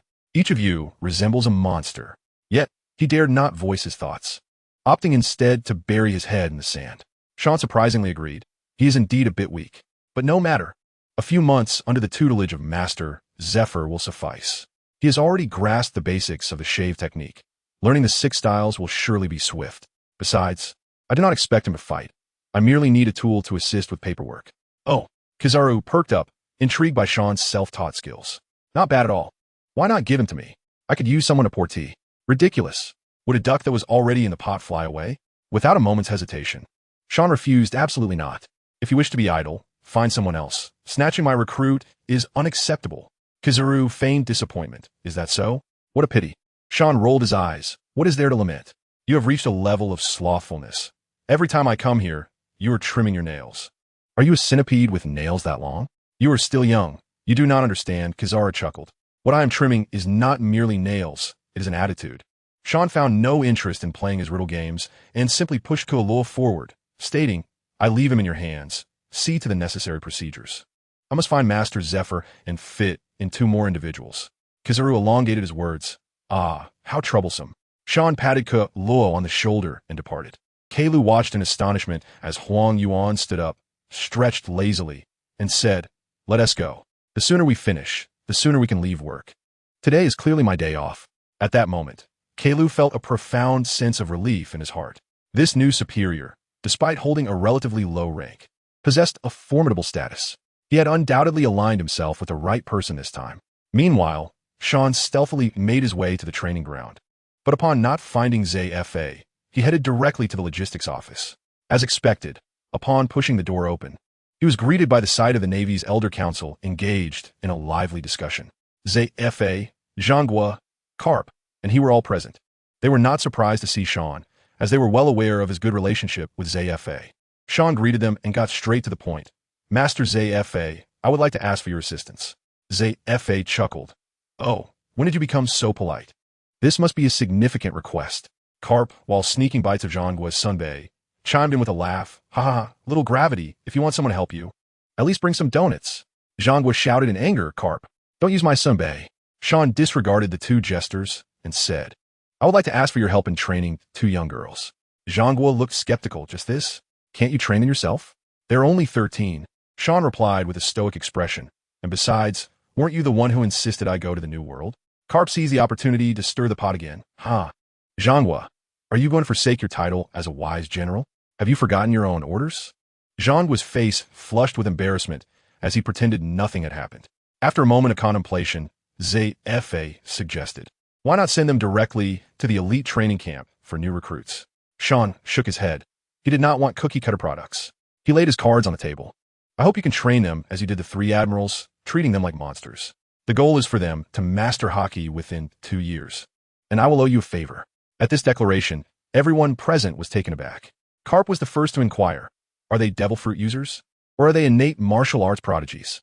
Sean paused for a moment before responding. They are pure swordsmen, currently quite weak, and they have not shown any particular talent. They're my junior sisters.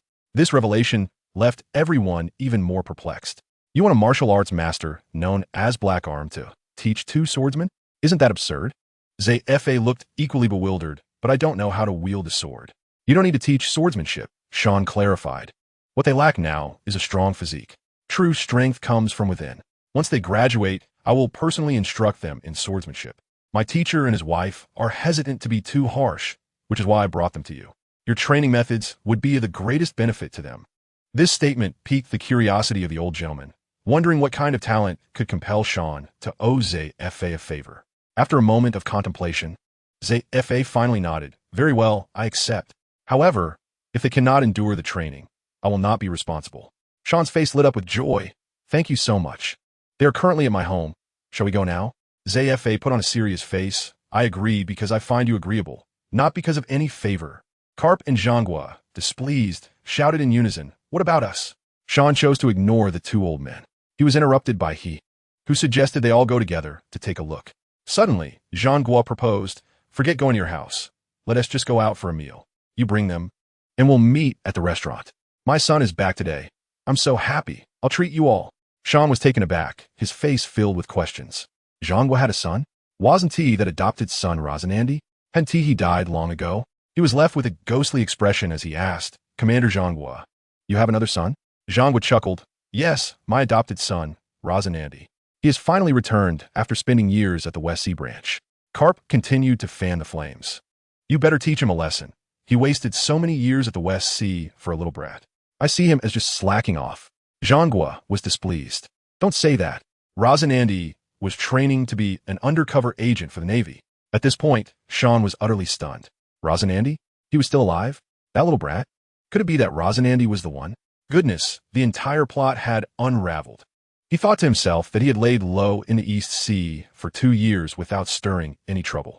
Seeing Sean lost in thought, Zhanghua assumed he was concerned about confidentiality and waved his hand. It's fine. You don't know who that child is anyway. I trust you. Sean's mind was racing with 1,000 thoughts. How could I not know? I know exactly why he was coveted. Ultimately, he had no choice but to agree and set off home with a head full of questions. On the way, he informed Gwenna and Dasky about ZFA's offer, and the two young girls were filled with enthusiasm, unafraid of hard work. As they strolled through the residential area, they encountered Smoker and Tina. Smoker, with a streetwise demeanor, approached with a cigar in his mouth. Hey, Sean, you're back. The new recruits at the camp are nearly in tears, wondering why you would rather recruit a pirate than them. Gwenna, being straightforward, asked Tina, is this how the Navy presents itself? Smoker immediately turned beet red at the comment. Sean quickly interjected, saying they were headed to eat and would take them to meet ZFA and Zhanghua. Tina perked up. Are you going to barbecue Q? Sean looked at Smoker, who replied, a friend just returned from a mission after a few years. We're just catching up. Sean was instantly petrified. There was no doubt. It had to be Razanandi. It seemed the whole world knew he was alive, except for him. It felt like a punchline to a cruel joke. Since they were headed in the same direction, they all decided to go to the restaurant known for having even admirals wait in line for barbecue queue. Before they could even enter the private room, they heard heart-wrenching screams and the sounds of fists connecting with flesh.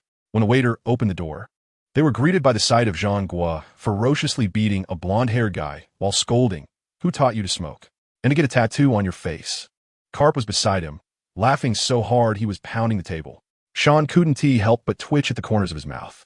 It seemed Razanandi was indeed foolish, having set his own clothes on fire while smoking. Upon seeing Smoker, Razanandi shouted like he had found a savior, "Stop hitting me. It was Smoker who taught me how to smoke." Before Smoker could react, he was grabbed by Jean Gua and received a beating alongside Razanandi, both ending up bruised and cornered. After the scuffle, Jean Gua felt refreshed and ordered the waiter to bring the menu. Sean introduced Guena and Dasky to the esteemed elders, and Dasky's face flushed with excitement. Jean Gua, looking at the two well-behaved girls and then at the two troublesome boys in the corner, felt an urge to scold them. Yet he smiled warmly and told the girls to order freely without reservation.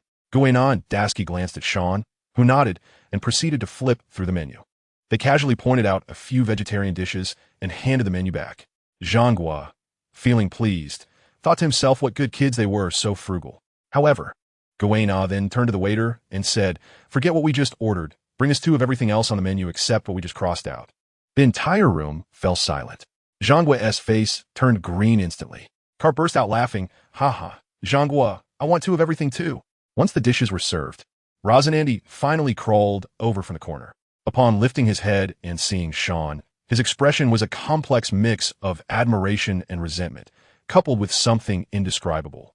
Sean felt his scalp tingle under the intensity of Razanandi's gaze. What did this fool mean? Jean Gua continued with the introductions. "This is Sean, the Navy's supernova. You should learn from him." Razanandi replied with a complicated tone, "I know he is very strong." At that moment, Sean exploded with indignation. Could it be that this fool had a crush on him? He slammed his hand on the table and stood up. "I'm sorry. I only like women. The mature and intellectual kind." He gestured toward Tina. "Someone like Tina is just perfect. I don't like men." A profound silence enveloped the room. Tina's face turned crimson.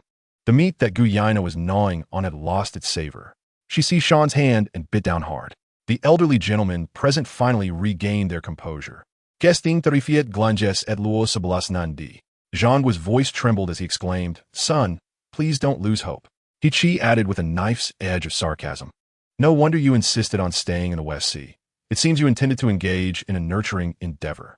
Luo Xinandi was on the verge of madness, beads of sweat cascading down his back, nearly spitting blood as he hastily clarified that he had a girlfriend and was in a long-distance relationship. Vowing to marry once he was promoted to vice admiral. Seeing his earnestness, Sean chose not to pursue the matter further, but warned him not to regard him with that kind of look again. The dinner was nothing short of bizarre. After the meal, Sean suddenly declared, "Once I arrive in the new world, I will return weekly. At that time, Marshal Jean Gua, you can gather the injured Navy personnel, and I shall provide them with unified treatment." Now, it was the elderly group's turn to be astonished. Jean Gua quickly inquired, "Does your ability have side effects? What is the cost?" Sean smiled faintly. Without hesitation, he raised his hand to perform a group healing. A soft yellow glow enveloped everyone present, radiating warmth. Once the light faded, Jean Gua, astonished, exclaimed, "The ribs I shattered years ago have healed." Karp burst into laughter, feeling as though the chronic injuries he had endured for years had vanished.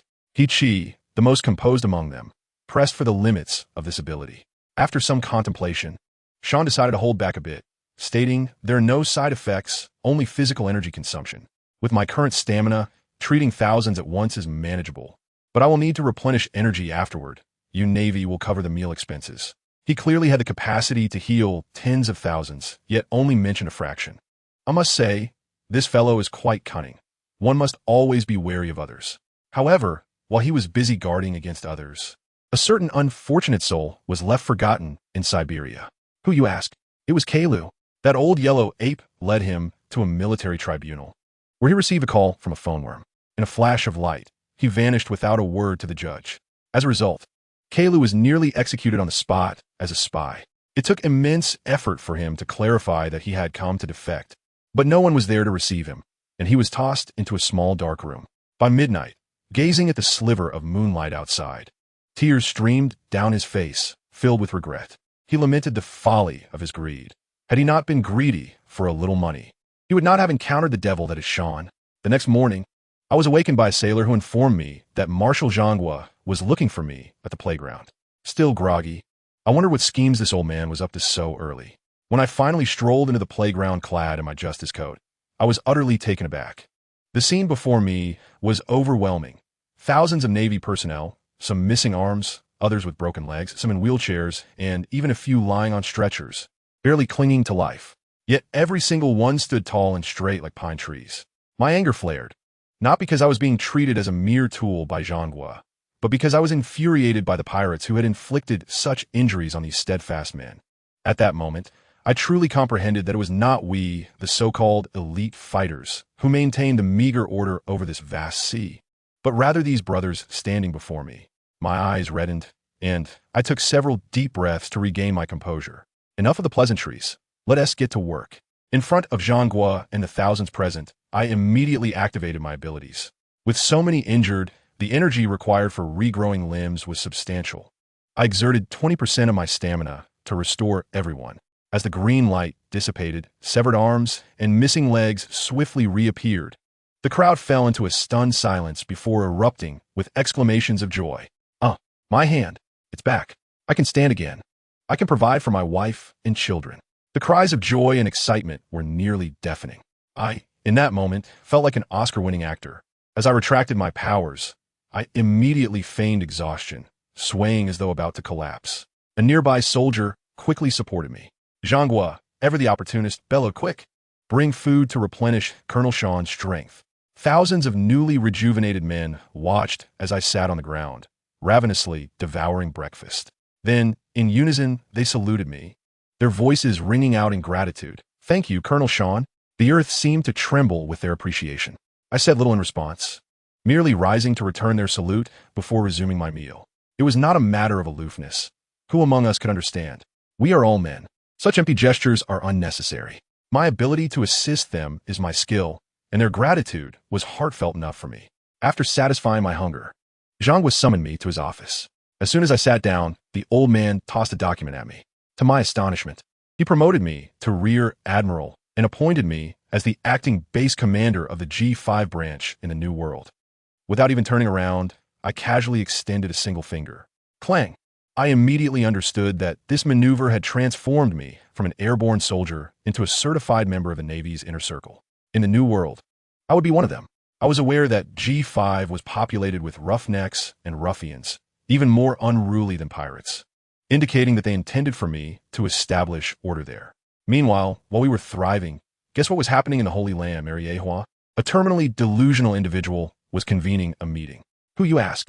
It was Enel from Skypiea. He was there boasting to Lu Chi about the scene of Ragnarok, claiming to anticipate it greatly, and spoke of whirlpools in the future world that would revolve around him. Lu Chi, taken aback, foolishly asked who his boss was.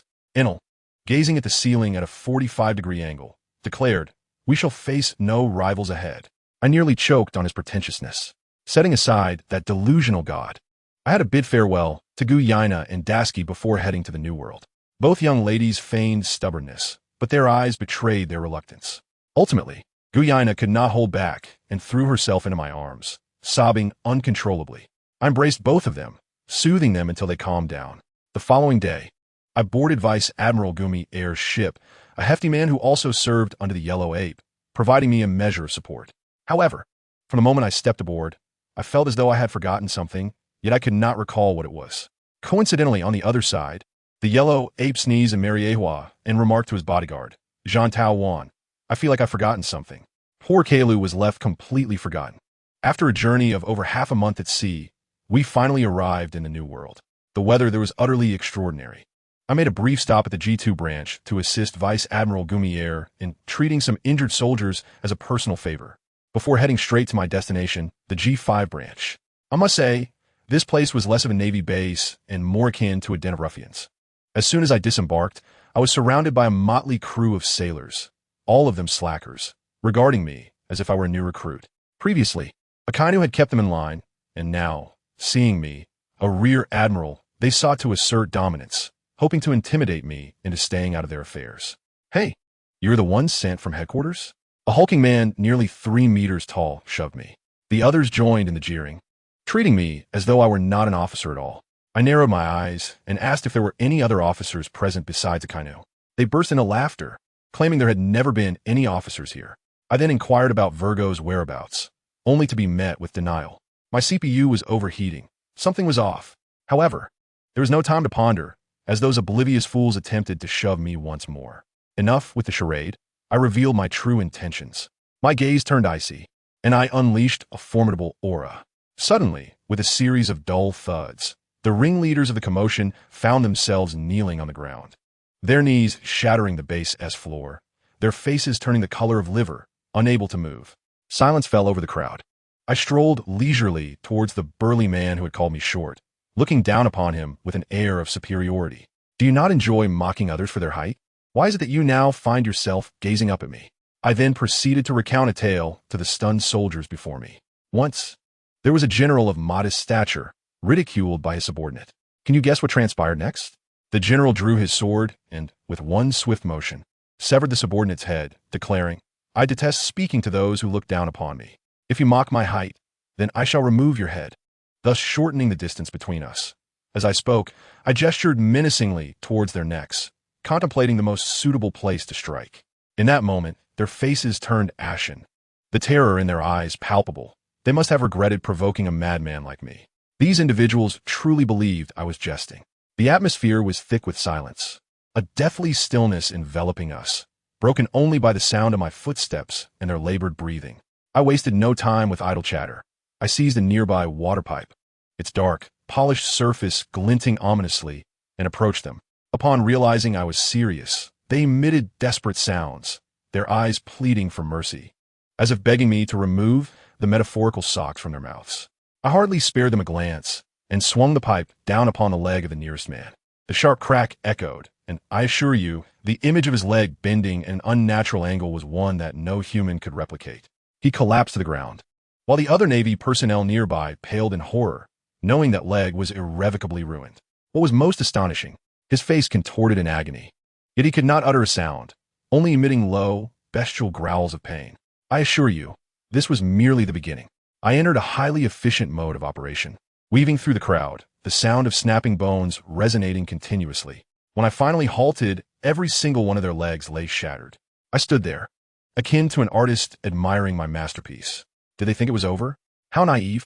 With a dismissive click of my tongue and a shake of my head, I declared, this simply will not do. While you may now be shorter than I, your arms are still longer, and that is simply unfair. Before they could comprehend my words, I swept through them once more. When they regained their senses, they found that all their limbs had been rendered useless. Now they could not even groan, lying on the ground like dead fish. As I surveyed my handiwork, I remarked, these lines are still not perfect. The shapes created by the steel pipe lack finesse. Then, before everyone present, I snapped my fingers. Suddenly, a warm, creamy light enveloped the incapacitated men, twinkling with starlight. As the glow faded, a miracle occurred. Their limbs, astonishingly, were restored to their former state. The onlookers were left dumbfounded, contemplating. Our new commander does not seem so devilish after all. He possesses healing abilities. Yet, in the next instant, a series of crisp, bone-cracking sounds shattered their perceptions. I personally took it upon myself to break each of their freshly healed limbs, relishing the opportunity to arrange their bodies into various peculiar shapes and patterns. I assure you, at that moment, the soldiers were utterly broken. They found themselves unable to escape the excruciating pain of their bones being snapped repeatedly. I introduced them to a novel concept I termed Schrodinger's disability. Break, heal, then break again, and repeat this cycle 10 times. After the final restoration, I relinquished my powers, and they lay on the ground, eyes vacant, completely shattered by my whims. I coldly regarded them, declaring, consider this a lesson. Should there be a next time, I will blindfold you and systematically sever your arteries, allowing you to listen to the sound of your own blood flowing away, only to restore you again in an endless cycle. Trust me, that will be 1,000 times more agonizing. Observing a flicker of fear reignite in their eyes, I bellowed, 5 minutes. In 5 minutes, everyone must assemble on the playground. Whether you're cooking, handling logistics, or on guard duty, all must gather. I added, for minutes and 50 seconds remaining. As soon as the words left my mouth, everyone, including those soldiers who had just returned from the brink of despair, scrambled to their feet, racing as though fire had been lit beneath them. In less than 5 minutes, the playground was filled to capacity. Just as I was preparing to address them, a thunderous roar erupted from the direction of the office building. "You insolent brat! How dare you ignore me?" With a resounding crash, a burly figure in a red suit leaped through the window, creating a large crater in the cement below. Lo and behold, it was none other than Akainu. The two lieutenant colonels, Mont and Monto, went pale at once. It turned out that in their fear, they had rushed into the office building, dragging everyone out without exception, even the guard stationed at Akainu's door. He had been in the midst of handling official business, preparing to issue commands when his voice echoed unanswered. With his observation hockey, he found himself alone in the entire building, unable to tolerate the indignity. His face darkened, emanating heat that raised the surrounding temperature. Ignoring the apologies of the two lieutenant colonels, his eyes were fixed on me, brimming with fury. "I am not Sengoku. I will not be threatened by you. As long as you dare to betray the Navy, I will pursue you to the ends of the earth." I understood his intentions. He sought to assert his authority over me. He pointed at the two guards, intending to send them to a military tribunal. I interjected, "You will not. I am the acting commander of G5, and I oversee my own men. It is none of your concern. I am an admiral. I hold the power to mobilize all branches. Are you certain you wish to oppose me?" I narrow my eyes. This is for the sake of justice in the Navy. His words amused me, and I laid the cards on the table. Let us clarify things. It was your lot that continuously tested my limits, thus provoking my ire. You despise threats, do you not? What if I were to threaten someone higher up, compelling them to demote you, or I could simply stroll around Mariawa daily? What do you think your chances of holding a position equal to mine would be in the future? Akainu's face flushed a deep shade of crimson, his fists trembling with rage, molten lava dripping from them to create holes in the ground. "You little brat, are you courting death?"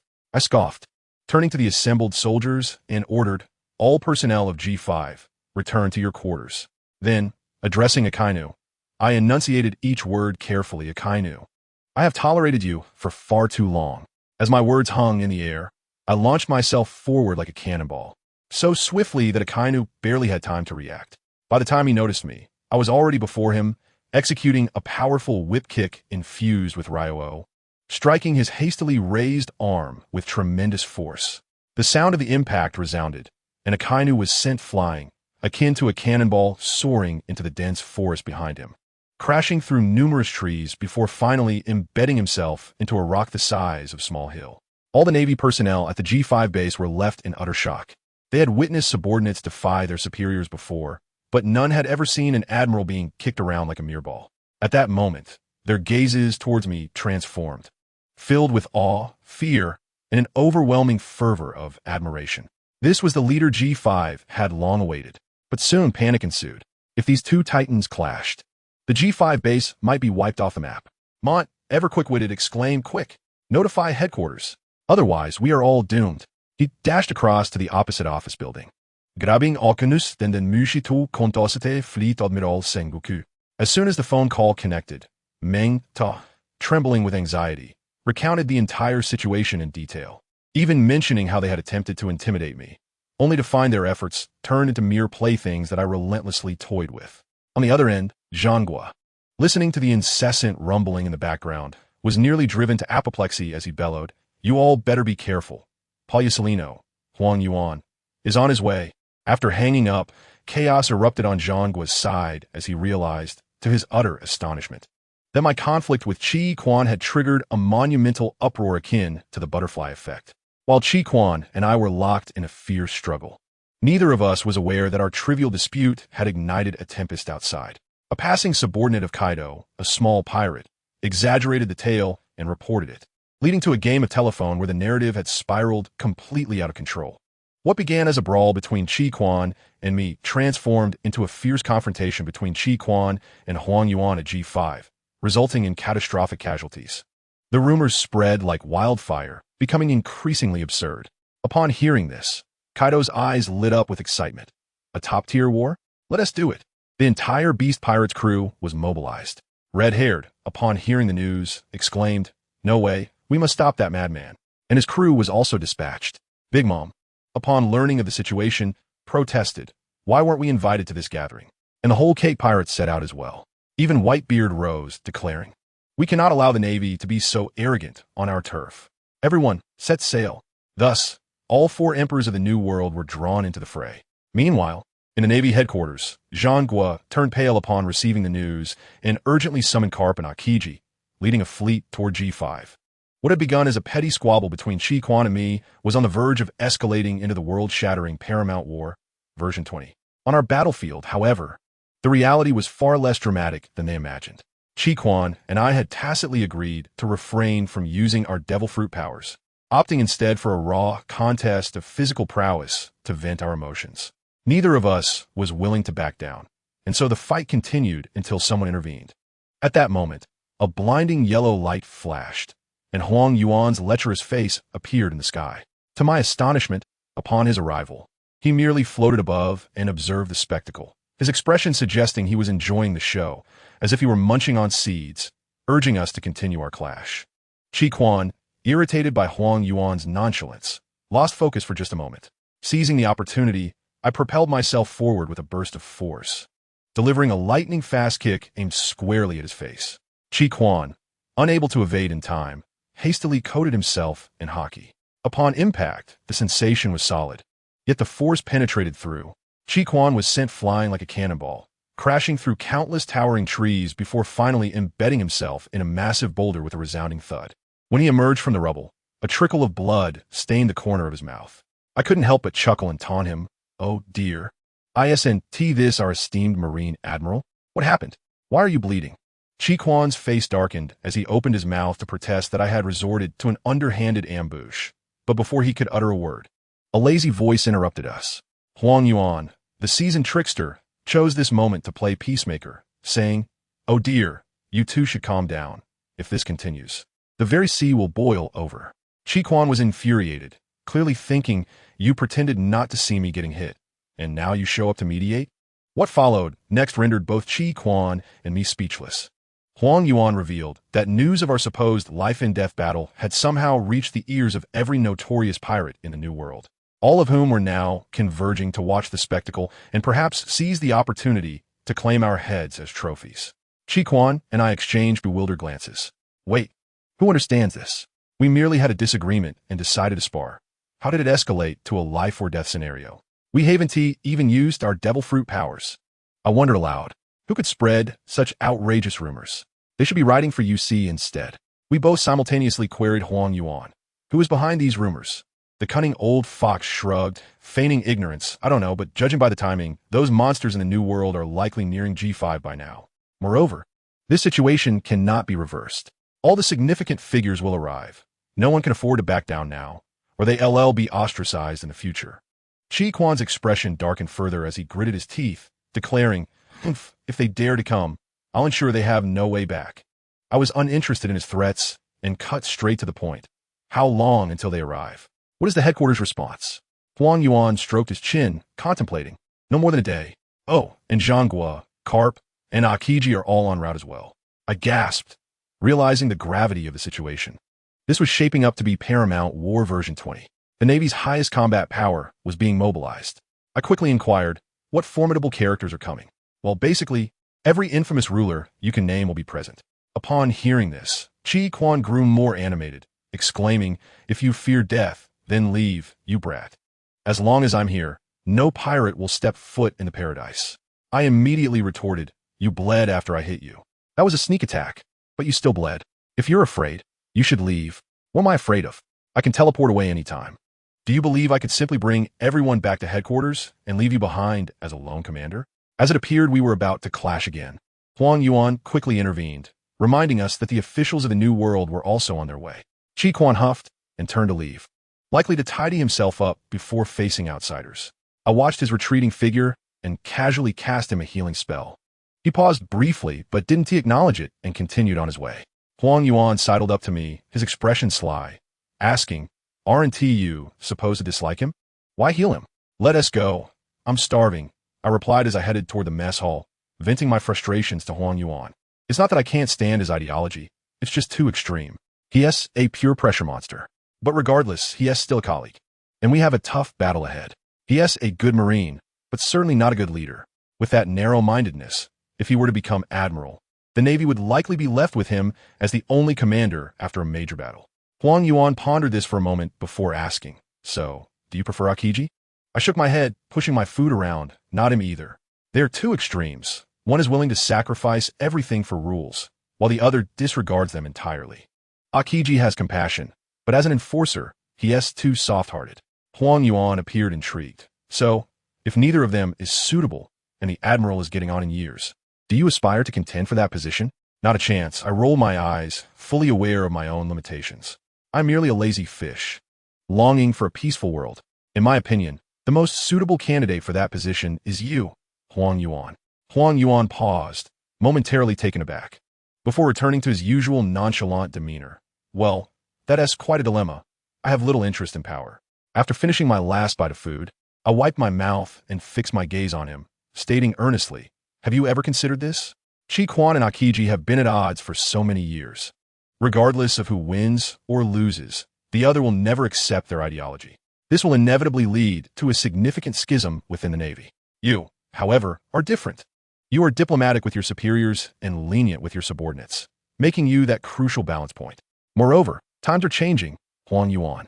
Within 10 years at most, the so-called gods among the celestial dragons will be cast down from their pedestals. When that time comes, we, the Marines who serve as their lackeys, will find ourselves in a most awkward position. Only you, with your ability to navigate the upper echelons, can ensure the Navy's true independence amidst that storm, rather than becoming a mere laughingstock." My words left Huang Yuan in contemplative silence. For the first time, the lecherous grin vanished from his face, replaced by an expression of utmost seriousness. After a considerable pause, he inquired, "What makes you believe it will be 10 years from now?" I shrugged. Reverting to my nonchalant demeanor, "I was just rambling. Do you believe me? Just wait and see. The new era will crush the old one on the beach." With that, I departed, intending to catch up on some much-needed sleep, leaving Huang Yuan deep in thought. I knew that the seed had already been sown. The following morning, as I slept soundly, I was summoned to a meeting. Upon entering the conference room, I was taken aback by the significant assembly. Apart from Akainu and Huang Yuan, other notable figures such as the Weasel, Ghost Spider, Doberman, and the several vice-admirals were present, creating quite a dense atmosphere. As I walked in, the gazes directed at me were complex, a mixture of curiosity and reverence. A few veteran vice-admirals greeted me warmly. Just as I settled into my seat, an ill-mannered individual leaped forth to stir trouble.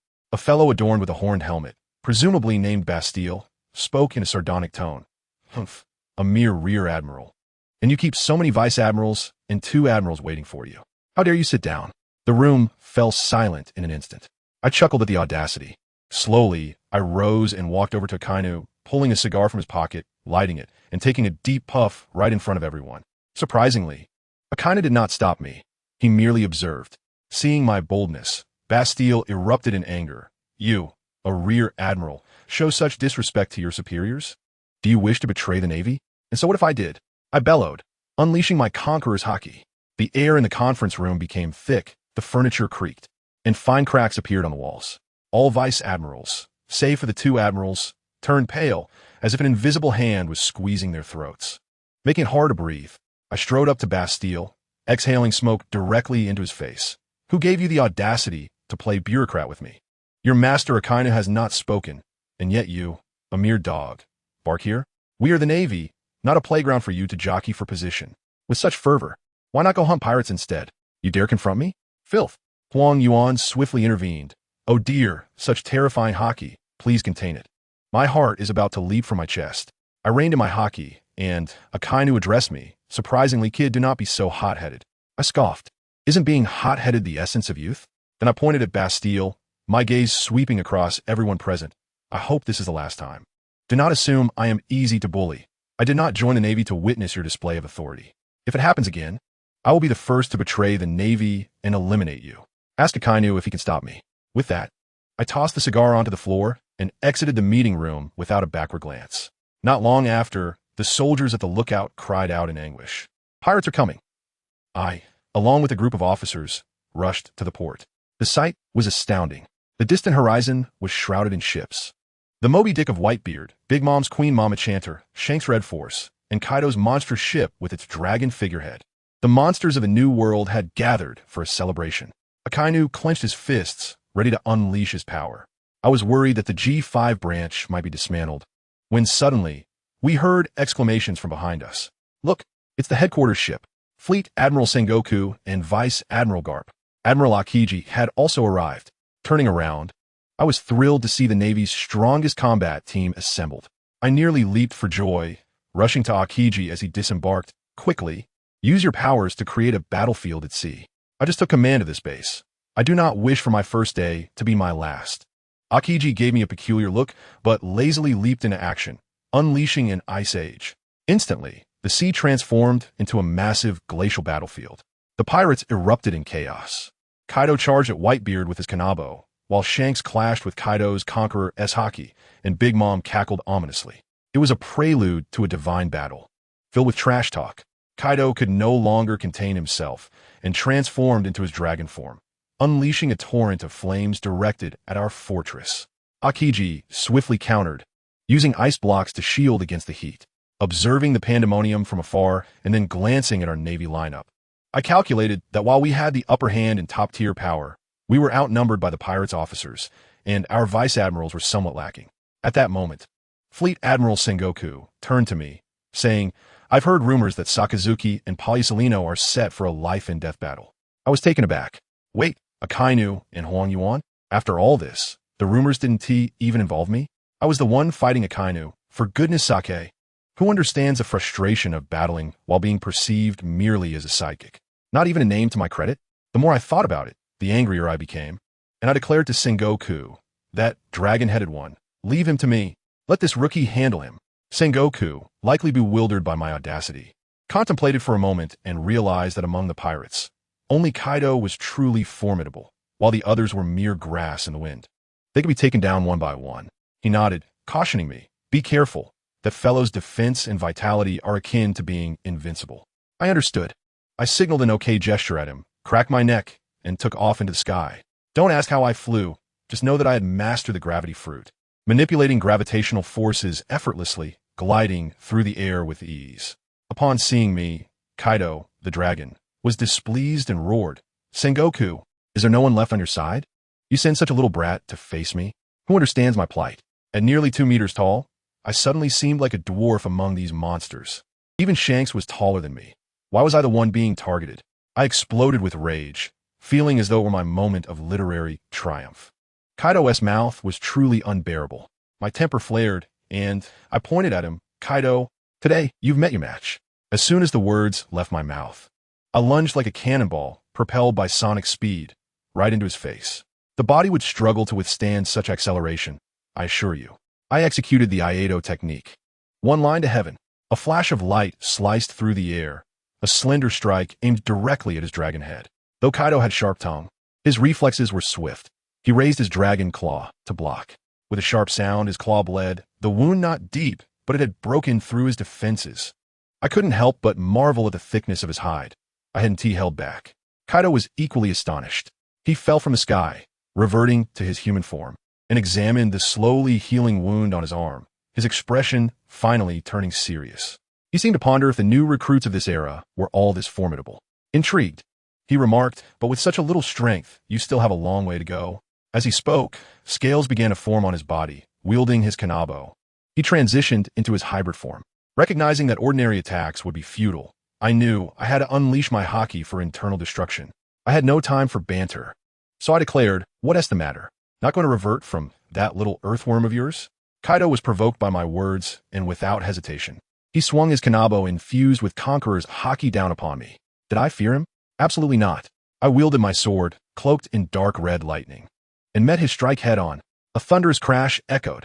I must tell you, the scene was as if special effects had been unleashed, centered around the two of us. The ice beneath our feet cracked and splintered like a spider's web, while a pulsating orb of crimson and ebony energy flickered where our weapons clashed. Most astonishingly, the very sky above us was cleaved in twain by our haki. The distant G5 brethren stood in stunned silence, pointing at the heavens and shouting in awe. This spectacle left everyone present utterly speechless. The lady laughed with delight, exclaiming, "This little brat possesses remarkable genes." The venerable Whitebeard, with a hearty laugh, lamented, "This generation of the Navy is truly exceptional." Even the red-haired pirate squinted, recognizing something familiar in my form. My battle with Kaido spiraled uncontrollably, lasting a full 10 days and nights. The ice beneath us melted and shattered repeatedly. Poor Kazan, my elder brother, resembled a beleaguered repairman, tirelessly mending the chaos we wrought. His resentful gaze was simply unbearable. You would strike me away with a mighty blow, and I would retaliate with a blade that sent you flying. The several hundred meters of ice felt as fragile as paper. Even more despairing for the pirates was my healing prowess, which surpassed Kaido's monstrous self-regeneration, leaving them devoid of any hope for opportunistic strikes. This incident, once reported by the newsbirds, sent shockwaves across the globe. An ever-increasing number of pirates flocked to witness the spectacle, while the Navy summoned reinforcements, resulting in a standoff.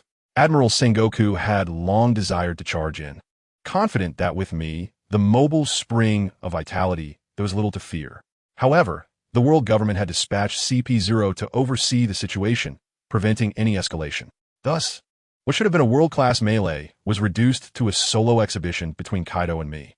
By the 11th day, the seasoned red-haired and Whitebeard could no longer bear to watch. Red-haired first whispered to Whitebeard aboard his ship, and then the two ambled towards our side as leisurely as if strolling through their own backyard. We were instantly on edge, with Sengoku and Old Man Garp stepping forward to meet them. Garp's gaze towards red-haired was complex, likely evoking memories of his misguided grandson. Sengoku, maintaining his composure, inquired, "What do you pirates intend to do?" Whitebeard chuckled heartily, his words steeped in profundity. "The wheel of time rolls inexorably forward. No one can halt its progress. And we have grown old." Red-haired chimed in, "There's no need to wager everything. The future holds greater wonders, does it not? Continuing this battle, regardless of who wins or loses, will be a loss for all of us." I understood then. They had come as mediators. Sengoku grasped the gravity of the situation, unwilling to sacrifice me, his prized asset, unnecessarily. Should I be defeated, the Navy would lose face, and those above would surely revel in it. After a moment's contemplation, he acquiesced. In the next instant, red-haired and Whitebeard charged into our battlefield. Red-haired intercepted Kaido as Kanabo with a blade, while Whitebeard cleaved the ground, creating an unfathomable chasm that separated us. Sengoku and Garp rushed over, each grasping one of my arms. In my fervor, I exclaimed, "What are you doing? That worm is too arrogant. I must slay the dragon today." Sengoku cast a meaningful glance towards our rear and lowered his voice. "Enough. Should this continue, those who lose sleep over you will be overjoyed." In that moment, clarity washed over me. Indeed, I had almost forgotten about CP0 and their nefarious intentions. Engaging Kaido in a daze left me vulnerable to a surprise attack, and that would be catastrophic. Kaido was similarly obstructed by Big Mom. Whitebeard let out a booming laugh and, accompanied by his crew, departed. As red-haired passed Kaido, he left behind a parting quip, "Our era is upon us. Do not engage in untimely endeavors." Though Kaido was brutish, he was not foolish. He recognized the gravity of the situation. As the other pirates observed their leader's retreat, they too hastily followed suit. In the end, Kaido fixed his gaze upon me, demanding, "Shorty, reveal your name." Again, with the shorty. My ire surged anew, and I nearly charged at him, but then a wicked thought crossed my mind. I'm a Navy's Toulon. How does that sound? The Slayer of Dragons. Is it not thrilling? My true target, however, was not the slippery eel before me, but rather those dragons high above. As expected, my words elicited flinches from Garp and Sengoku. Kaido's expression darkened to that of soot-blackened pot, and through gritted teeth, he declared, "Very well, Shorty, I shall remember you." I cast him a disdainful glance. "I am stationed at the G5 branch, eagerly awaiting your arrival. Let us see if I can take you down." Kaido scoffed, muttering something to Big Mom before leading his crew away. Once all the pirates had retreated, the tension in my body relaxed, and I nearly collapsed. I could feel several pairs of eyes, unassociated with the Navy, fixated upon me. Not daring to show any sign of weakness, I turned to Sengoku and said, "I shall return for a brief rest. You handle things here." With that, I vanished, leaving Sengoku seething in place. I reappeared in my home in Xuanyue village. Upon my arrival, both my master and mistress were startled, quickly supporting me as they noticed my disheveled state. Exhausted, I merely greeted them before collapsing into a deep slumber. This sleep lasted over 30 hours, and I was ultimately roused by hunger. After a hearty meal, I suddenly recalled, Oh no, I forgot about Kuina and Dasky. In a hurry, I teleported back to the headquarters, and in the astonished expressions of the two sisters, I whisked them back to Shuangyue village. Upon inquiring, I discovered that news of my battle with Kaido had spread across the globe. My mistress presented a stack of newspapers, each headline more exaggerated than the last. Navy supernova engages pirate overlord. Navy newcomer Tulong holds his own against Kaido. Good heavens, what a tale. If I truly held my own against Kaido, would I have needed to return and sleep so soundly? It was evident that red-haired and Whitebeard had intervened to call for a ceasefire, yet all the credit was attributed to the Navy. The audacity of the world government was unparalleled. After spending several days with my sisters, I reluctantly returned them to the headquarters, where I was inevitably met with a scolding from Teacher Zephyr. I then proceeded directly to the G5 branch. In the office, the lazy yellow monkey was leisurely trimming his nails. Upon seeing my return, he could hardly muster the energy to lift his eyelids. "You've been promoted, Major," he said languidly. I was taken aback. Was it Akainu who recommended this? Could he truly be so benevolent? Surely he was up to something. I dismissed such thoughts and promptly inquired about a pressing matter. "By the way, old man, what happened to that crocodile I sent earlier?" The yellow monkey looked perplexed. "Who is Crocodile?" I was flabbergasted. "The pirate I recruited from the East Blue. The one I intended to enlist in the Navy. How could you forget this? How can you continue to serve as an admiral?" I glared at him, filled with disappointment. Yellow monkey, taken aback by my reprimand, pondered for a moment before replying, "Oh, I had matters to attend to and left him at the military tribunal. He should be fine." Should be. My anger nearly compelled me to strike him. Ultimately, it was Yellow Monkey who relented first, promising to inquire upon returning and to remember this time. Thus, I waited for 6 months. I must tell you, Crocodile's situation was dire. Forgotten by Yellow Monkey, he could not endure his confinement in the detention center. Upon reading in the newspapers about my exploits in the New World, he was filled with fervor and attempted to escape to find me.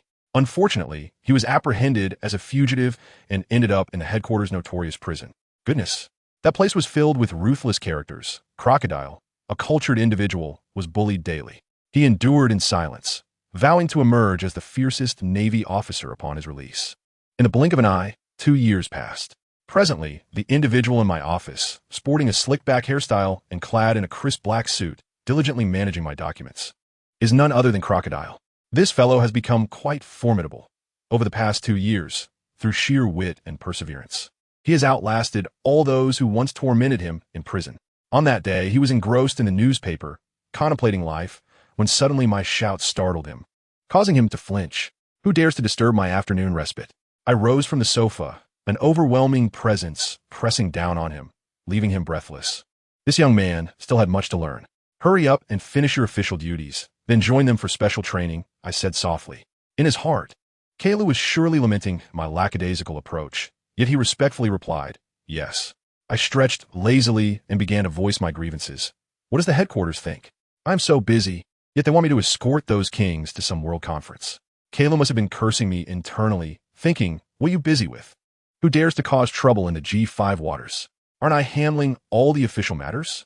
Nevertheless, he analyzed, "Perhaps this year's world conference is different, and your reputation should be enough to deter some nefarious individuals." I was well aware that it was all about the Revolutionary Army. However, it would be beneficial to take a stroll, perhaps even cross paths with Luo Bin and Alabasta. "All right, you will accompany me this time. I will leave things here to Mengen and Manchuo." I waved my hand, lying back down. "Let me rest a little longer. Do not disturb me again." "All right, I will be careful." Kalu tiptoed back to his desk. I glanced at him and began to reflect on my accomplishments over the past 2 years. Goodness, let me tell you, my current panel data is simply outrageous. My battle power has soared to an astonishing 19,999, just a step away from reaching the level of an admiral among the 4 emperors. The 3-colored hockey? I had already filled it to the brim. Yet, this wretched system upgrade demands 300,000 plot points. It is simply extortion. However, it matters not. I have never depended on the system. It is merely a tool. Over these 2 years, I have risen to the rank of Rear Admiral by my own merit. The title of Tulong sends shivers down the spines of those in these waters. Take Keilu, for example.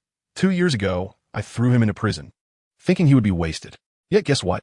He awakened his hockey while in there, turning the tables and exposing all the spies within. Ultimately, Elder Huang had no choice but to summon me to retrieve him. When I saw him, I was elated, showering him with praise, saying, "My aide? I cannot do without you," which moved him to tears. Within half an hour, he was back in G5 handling official matters with me. Just as I was about to take a short nap, the phone bug rang incessantly. Upon hearing that lecherous voice, I knew it was Huang. He inquired whether the escort list for the World Conference had been finalized. Since it had been a while since I last saw the Shichibukai, I replied, "All right, I shall take a stroll in Alabasta." After hanging up, I was unaware that a colossal storm was brewing in the holy land of Meteor, with me at its center. At that moment, the highest echelons of the world government, the Gorosei, and the 3 military commanders were convening. Just as they finished discussing the Revolutionary Army and were preparing to adjourn, a formidable figure stood up. Those who understand know that it was Enel, the wielder of the Rumble fruit, who had risen to become the head of the CP organization at the young age of 31, the youngest high-ranking official in history. His prowess was formidable, having unified CP0 through CP9, and even the celestial dragons dared not provoke him recklessly. She replied that she trusted her sister's judgment and my character. He had Lucci read a report stating that after the rise of the 4 emperors, the number of pirates had skyrocketed, rendering the Navy and the Shichibukai unable to maintain control. Then, Enel dropped a bombshell. "I propose that the Navy appoint another admiral." I tell you, the room erupted with chaos, everyone reacting as if their tails had been stepped on, vehemently opposing the idea. They argued about the disruption of balance, lack of funds, and the division of new territories. In short, it was a firm denial. Enel exuded an aura of dominance and retorted, "I, the head of CP, do not fear. Yet you gluttons are afraid of what? We will find the territories, and, if necessary, I can redeploy my people." Upon hearing this, even the Gorosei were taken aback, pondering this young man's ambitions to meddle in the Navy's affairs. The military commander, Steelbone Kong, inquired about the candidate for the new admiral. Enel smiled slightly and declared my name, Sean. At that moment, the faces of the Gorosei turned ashen.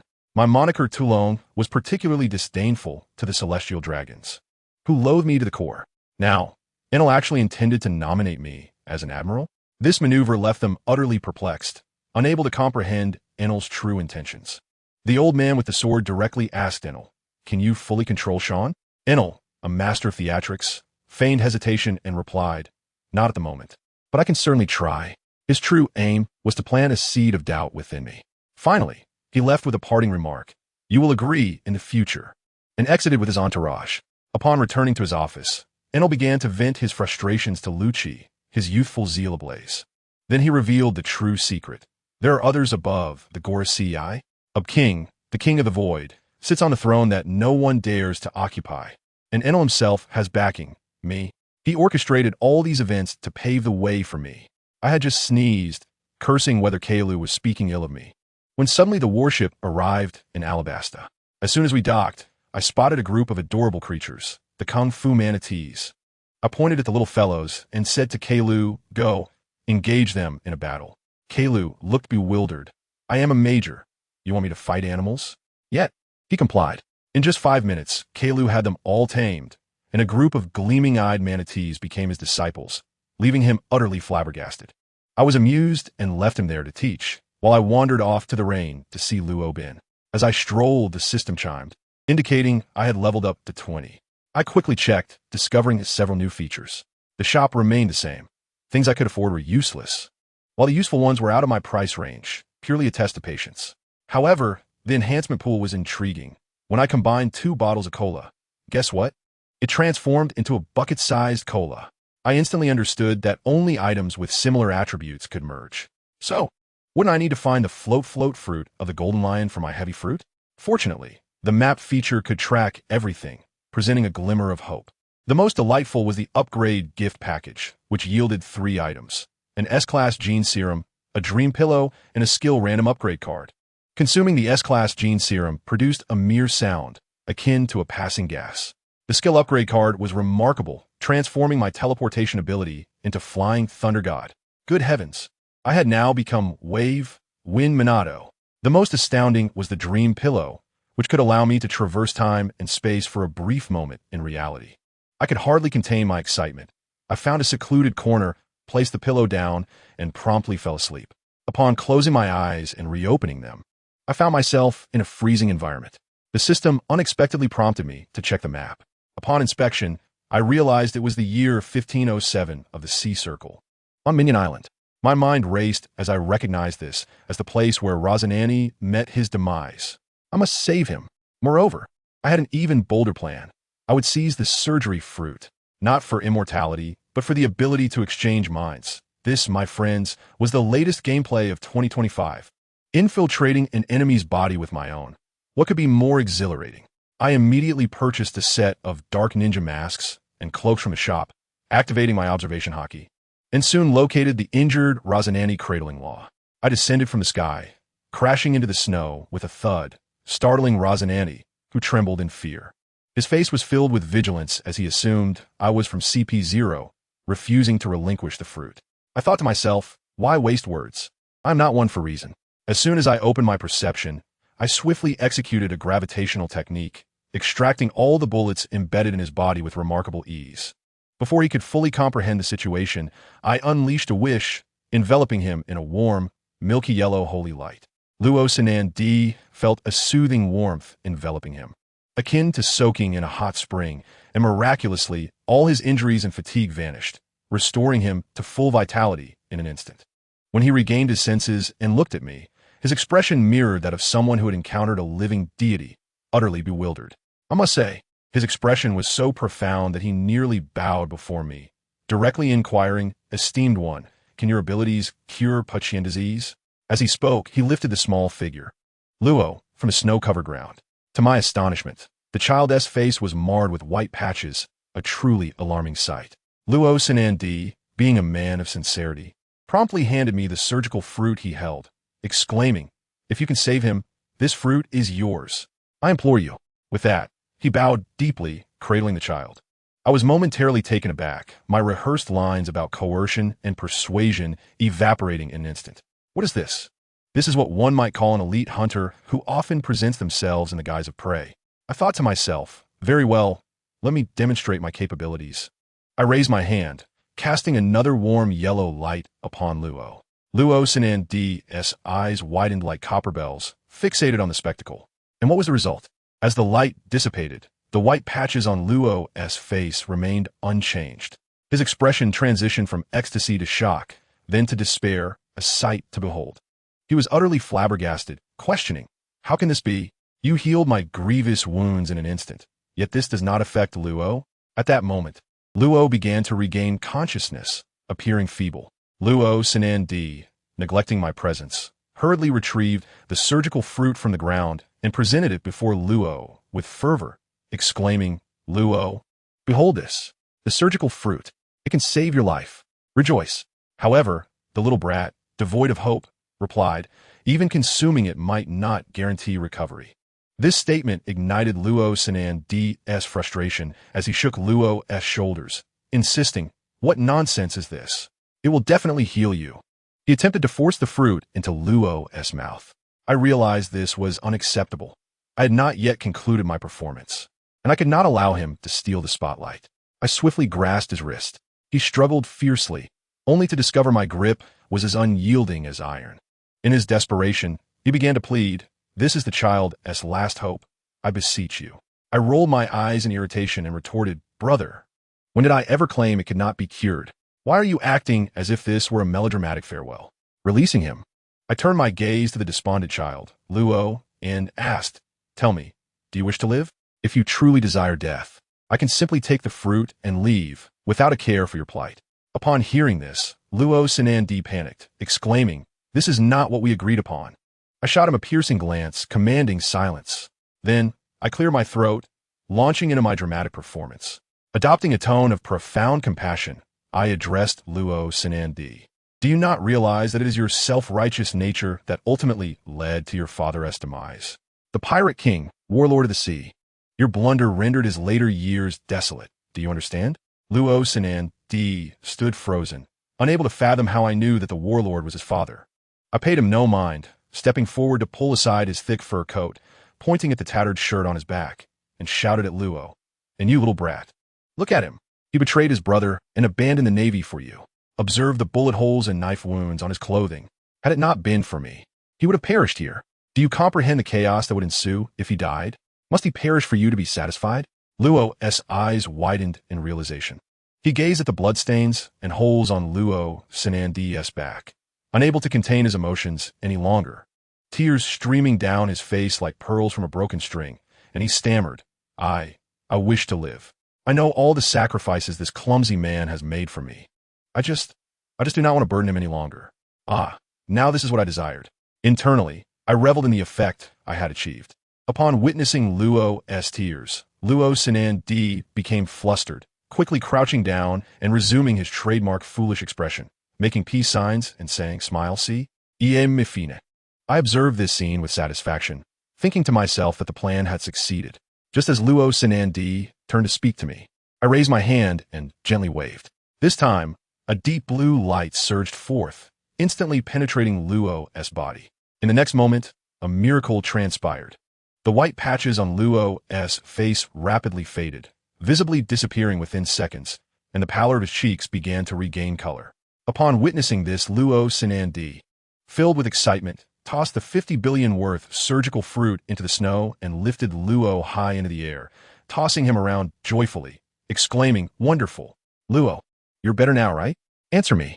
I quietly approached, picking up the heart-shaped fruit, and gazed at the two of them, resembling a pair of delightful fools, unable to suppress my laughter. However, I had no intention of departing just yet. The predicament concerning Doflamingo remained unresolved. I must see this through, and the undercover plan I had just conceived was nothing short of perfect. Turning to the still affectionate Luo Sanandi, I stated, let us find a place to converse. Then proceeded ahead. The direction I led them was toward the harbor where the Don Quixote family pirate ship was docked. Upon spotting the ship, Luo Sanandi's complexion paled, and he anxiously inquired, what are you bringing us here for? I waved my hand dismissively, replying, relax. I know you cannot bring yourself to harm your brother. Yet, you lack the means to imprison him. Conveniently, I have matters to discuss with him as well. Such an inherently wicked soul must either be eliminated or transformed into a tool for my purposes. What do you think? No sooner had I uttered these words than I sensed a shift in the atmosphere, declaring, enough chatter, that arrogant fellow approaches. In the distance, Doflamingo, accompanied by his cadre, strode forth with grandiosity. At that moment, he had not yet adopted the demeanor of the later, tight-fitting attire. He donned a dark red suit complemented by a pink feather coat, towering at 3 meters tall, standing straight, embodying the archetype of a dashing villain. His subordinates stoked the flames, declaring, Doflamingo, your brother has truly betrayed you. Veins bulged on Doflamingo's forehead as he gritted his teeth, stating, from this day forth, my family consists solely of you all. Let us go. I wish to see what grounds he has to betray me. The aura surrounding him was formidable. A throng of followers trailing behind him, unmistakably a fearsome figure. Yet before me, he was merely a brother. Before long, Doflamingo approached us, without uttering a word. He drew his gun and pointed it directly at Luo Sanandi, completely disregarding my presence. Clarson, why have you betrayed me? The two brothers began to reenact a familial melodrama, one accusing the other of wrongdoing, while the other retorted defiantly. And soon they were embroiled in a quarrel about past grievances, questioning why one had sought to kill their father, blaming the other for their suffering. I grew weary of their exchanges, nearly succumbing to slumber. Thankfully, being an orphan, I was spared the burden of such a brother. Even thunder would steer clear of me. Just when their argument reached its zenith, I pulled Luo beside me. Luo Sanandi, under the impression that I was protecting Luo, cast a grateful glance my way and smiled, saying, I leave Luo in your care. I thought to myself, dear brother, you are mistaken. I merely wish to prevent a bloodbath from affecting the child's well-being. Sure enough, one of Doflamingo's hat-wearing subordinates, named Diamante, seized what he perceived as an opportunity while I appeared lost in thought, drawing his flimsy sword and lunging toward me. Luo Sanandi was left speechless, only able to shout, be careful. At that moment, I could not be bothered to even lift my eyelids. Just as the serpentine blade was about to pierce my throat, I leisurely extended a finger. Clang! A crisp sound echoed, plunging the entire venue into silence. With a single finger, I casually enveloped it in the dark armament hockey, effortlessly pressing against the tip of his sword. Everyone was left dumbfounded. I spoke coldly. Who granted you the audacity to wield your sword against me? Before my words faded, I applied a slight pressure, and with a sharp crack, his sword tip broke clean off. In an instant, the members of the Tongji Kuda family were incensed. Rushing forward without a second thought, I couldn't help but chuckle. Did you really think you could challenge me? My eyes, concealed beneath my mask, glowed a fierce red. And with a resounding boom, an overwhelming wave of Conqueror's hockey erupted. The cadre members who had just taken a few steps felt as if they crashed into an invisible wall, their legs trembling uncontrollably, unable to maintain their footing. Faces slick with cold sweat, gazing at me as if they had seen a ghost. I deliberately controlled the range of my aura, delivering a minor shock akin to that of a celestial dragon, ensuring that it did not affect Minggu and his brother. Just as Minggu prepared to clash his Conqueror's hockey with mine, I picked up the broken sword tip from the ground and casually swung it toward the empty space before them. A massive, nearly 100-meter-high black-red slash, accompanied by a sound that tore through the air, sliced past their noses. The ground before them erupted with a gaping chasm, as if it were bottomless. The cadre members turned pale, their legs giving way, with several collapsing to the ground. At that moment, my cold voice echoed ominously. Should you dare to take another step forward, your family will be erased from the seas today. The face of Doflamingo turned whiter than snow. He stared intensely at the abyss before him, fully aware that I was not jesting. I turned to him, my gaze dripping with disdain. It seems you are quite astute. I spare you because you still hold some value. Otherwise, do you truly believe your family of scoundrels deserves to stand in converse with me? I could sense my gaze deeply piercing his ridiculous pride. He gasped in anger, his chest heaving, yet not daring to utter a single word. I was far from finished. I directed another subtle slash toward the terrified Diamante. A piercing scream echoed. Diamante's right arm fell from his shoulder, blood gushing forth. This is your punishment for daring to strike at me, I stated flatly. From now on, you are forbidden from wielding a sword, for you are unworthy. Should I ever learn that you have touched a sword again, the Tongji Kuda family will find itself unnecessary. At this, Doflamingo could no longer contain himself, bursting into laughter. Your audacity is truly remarkable. By what right do you lay hands on my family? I regarded him as one would a jester. By what right? Simply because I desire it. What do you do about it? I stepped closer, leaning into his ear, whispering in a tone meant solely for him. Do not dare to test my limits with your pitiful strength. Your family holds no secrets from me. This includes Virgo, whom you have placed within the Navy G5 in your prideful birdcage. My final words fell like a bucket of icy water, extinguishing all of Doflamingo's fury and arrogance. He felt a chill wash over him, his eyes now filled with fear. He finally recognized reality, his voice hoarse as he inquired, "What do you truly intend to do?" I shook my head, my tone lightening. My matters are not urgent. You should first attend to your family affairs. I believe you're eager to teach your brother a lesson. Yes? Go ahead, I permit it. I aim to incite him. If this fire were not released, it would become a ticking time bomb. Minggu hesitated briefly, then comprehended my intent, the murderous intent in his eyes becoming increasingly evident as he charged toward Rosinante, throwing punches and kicks. I pulled the terrified Lola closer, squatting down to threaten him softly. I will heal him, but if you dare to reveal my abilities, I will personally end his life. Do you understand? The young boy turned pale with fear, nodding vigorously. Having settled this matter, I turned my gaze toward the crowd, fixing on a little girl in a maid outfit, looking utterly confused, baby 5. I remembered her well. Her loyalty was absurdly high, yet she lacked any sense, following whoever required her. Such a perfectly convenient tool.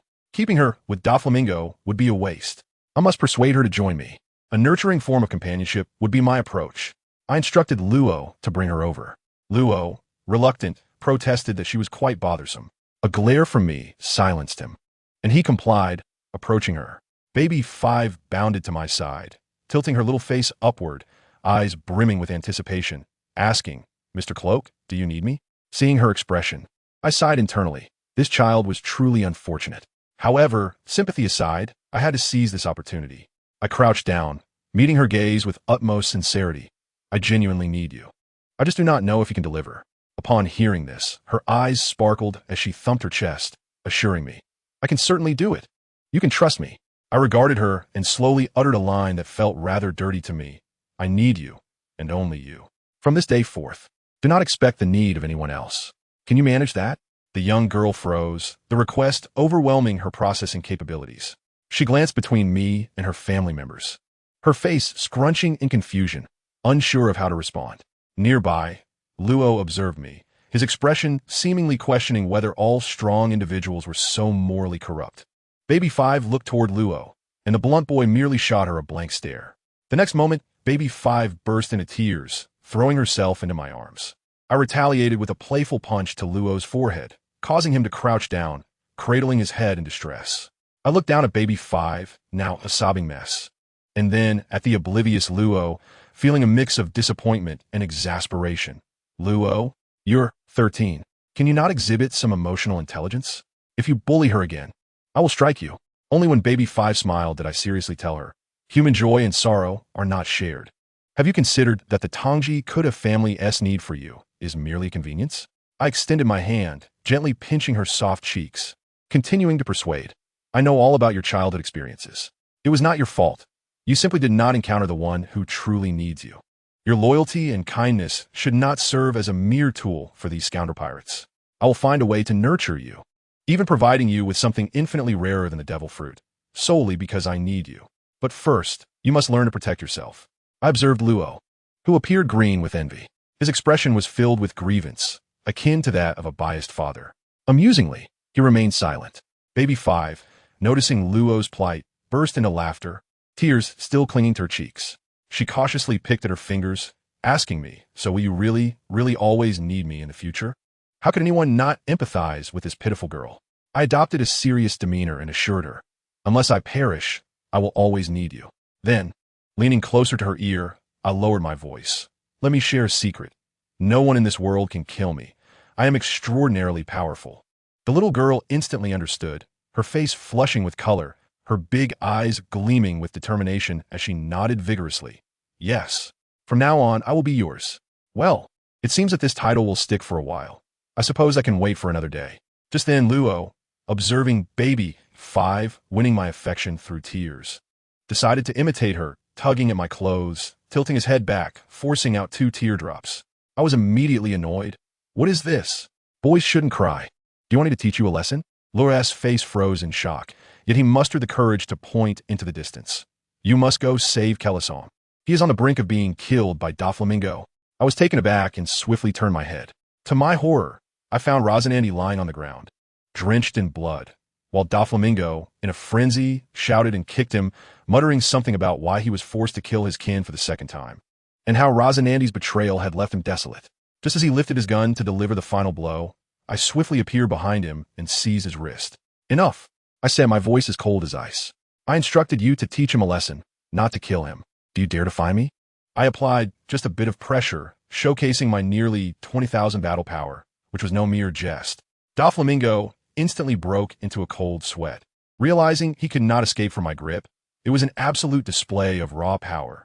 This cunning individual immediately softened, saying, Your Excellency must be joking. We still have a partnership. If you wish to spare his life, so be it. I couldn't be bothered to expose his desperate attempts to save face. Sensing the presence of the Navy on the other side of the island, I stated directly, All right, let's board your ship. The Navy is coming. Doflamingo was taken aback, likely surprised by the breadth of my kinbunchikahaki. Once aboard, I declared, Oh, by the way, baby 5 will be under my command from now on. Do not entertain any thoughts about her. Upon hearing this, Doflamingo's fury surged to unprecedented heights as he shouted at the approaching baby 5. The family took you in, and you dare betray me? The young girl trembled in fear, but mustered the courage to stammer, Master, I'm sorry, but he seems to need me more. Doflamingo was about to erupt, but my calm voice drifted over. No one may insult her but me. Do you truly wish for death? As soon as I finished speaking, I unleashed a powerful kick. With a thunderous crash, Doflamingo was sent flying like a cannonball, landing squarely on the deck of his own ship. This kick was intended to deliver a minor physical shock, making him understand that once he provoked me, there would be no respite. Once the ship of the Don Quixote family sailed away in defeat, I waved my hand, casting a healing light upon Rosinante. I assure you, the effect was remarkable. The man who had been on the brink of death a moment ago visibly healed, and in the next moment he stood up, vibrant and full of life, leaving the 2 young ones beside him dumbfounded. All right, it's time to discuss our matters, I said to Rosinante. Activate your soundproof barrier. As the translucent shield enveloped us, I settled down cross-legged, took out a cigar, and lit it. In the midst of their bewildered gazes, I slowly pulled down my hood and removed my mask. Allow me to reintroduce myself, I said, looking at baby 5, trying to soften my expression. My name is Sean. The young girl appeared flustered, and Master Sean. Do not call me Master. Just call me Sean. I corrected her, but she solemnly replied, Yes, Master Sean. Well, that was a wasted effort. I shifted my gaze to Rosinante and Luo. Rosinante, the simpleton, awaited my words with utmost seriousness. What I was about to say might shatter your understanding. I took a deep drag from my cigar and said, In truth, I am, like you, a member of the Navy. What? Rosinante exclaimed, Impossible. With your strength, how could you remain unnoticed in the Navy? Calm down, I waved my hand, for I am not of this era's Navy. I am the Fleet Admiral of the Navy from 5 years in the future. At this revelation, all three of them wore expressions of shock, exclaiming in unison, Fleet Admiral? Rosinante reacted the quickest, asking, What about Admiral Sengoku? I momentarily adopted the demeanor of a tragic actor, my eyes dimming with a sense of sorrow. Admiral Sengoku. I paused intentionally to cultivate an atmosphere of grief. Baby 5, the perceptive girl, immediately wrapped her arms around mine to comfort me. I mentally applauded her for this perfect assist. I forced a smile and continued my narrative. To put it simply, in the original timeline, you would die. To avenge you, Luo would transform into a second Doflamingo, while your brother, Doflamingo, would conspire with an ambitious individual to manipulate the world, establishing a new world government. Observing their growing engagement, I added later, a war broke out between the old and new governments, leading to the near annihilation of the Navy. The three admirals, Karp, and Sengoku all perished. It was during that time that I joined the Navy. Due to my talent, I quickly rose to the rank of admiral, and after the demise of Admiral Sengoku, I became his successor. At this point, I paused, unable to maintain my haughty demeanor, covering my face as I feigned immense sorrow, tears streaming through my fingers. I assure you, my acting was convincing even to myself. Once I had vented my emotions, I lifted my head and spoke in a hoarse and mournful tone, dropping the final bombshell. The reason I am the Fleet Admiral is that the Navy has been reduced to but a single survivor, me. Observing their astonished expressions, a bloody bullet flew directly into my palm. I continued to deliver the final blow, because those celestial dragons initiated a plan called Blank Phase 2, aiming to restart the entire world. Belmir's face turned ashen, but another prayer from me restored her complexion. Iranami and Ojiko stared in awe. Were knowledgeable, be they Navy or pirate, leaving none behind, and I am the sole survivor, having returned to the present by a stroke of fate. I fixed my gaze on Rosinante, enunciating each word carefully.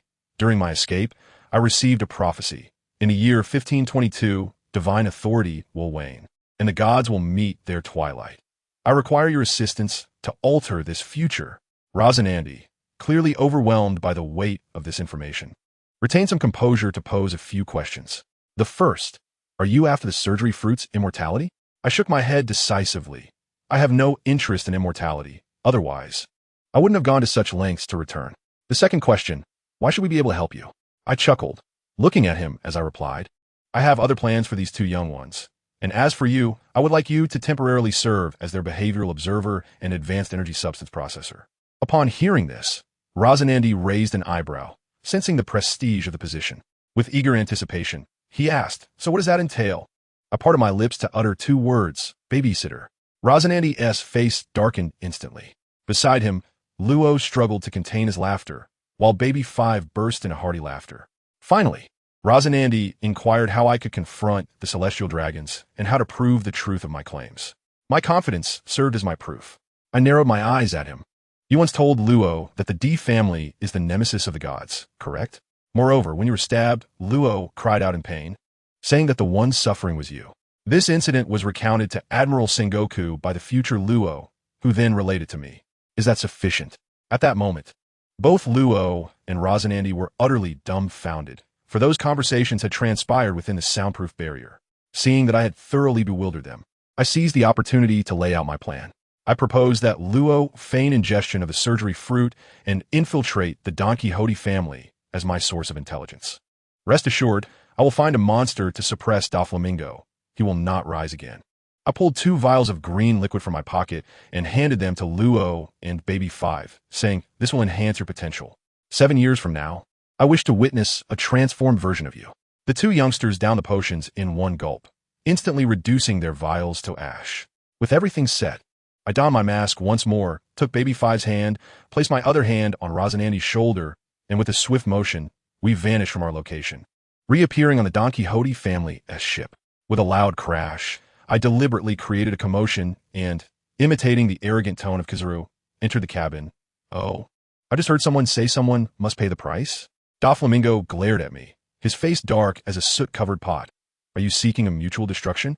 Mutuelle destruction? I chuckled, recognizing that while the fish may perish, the net shall undoubtedly remain intact.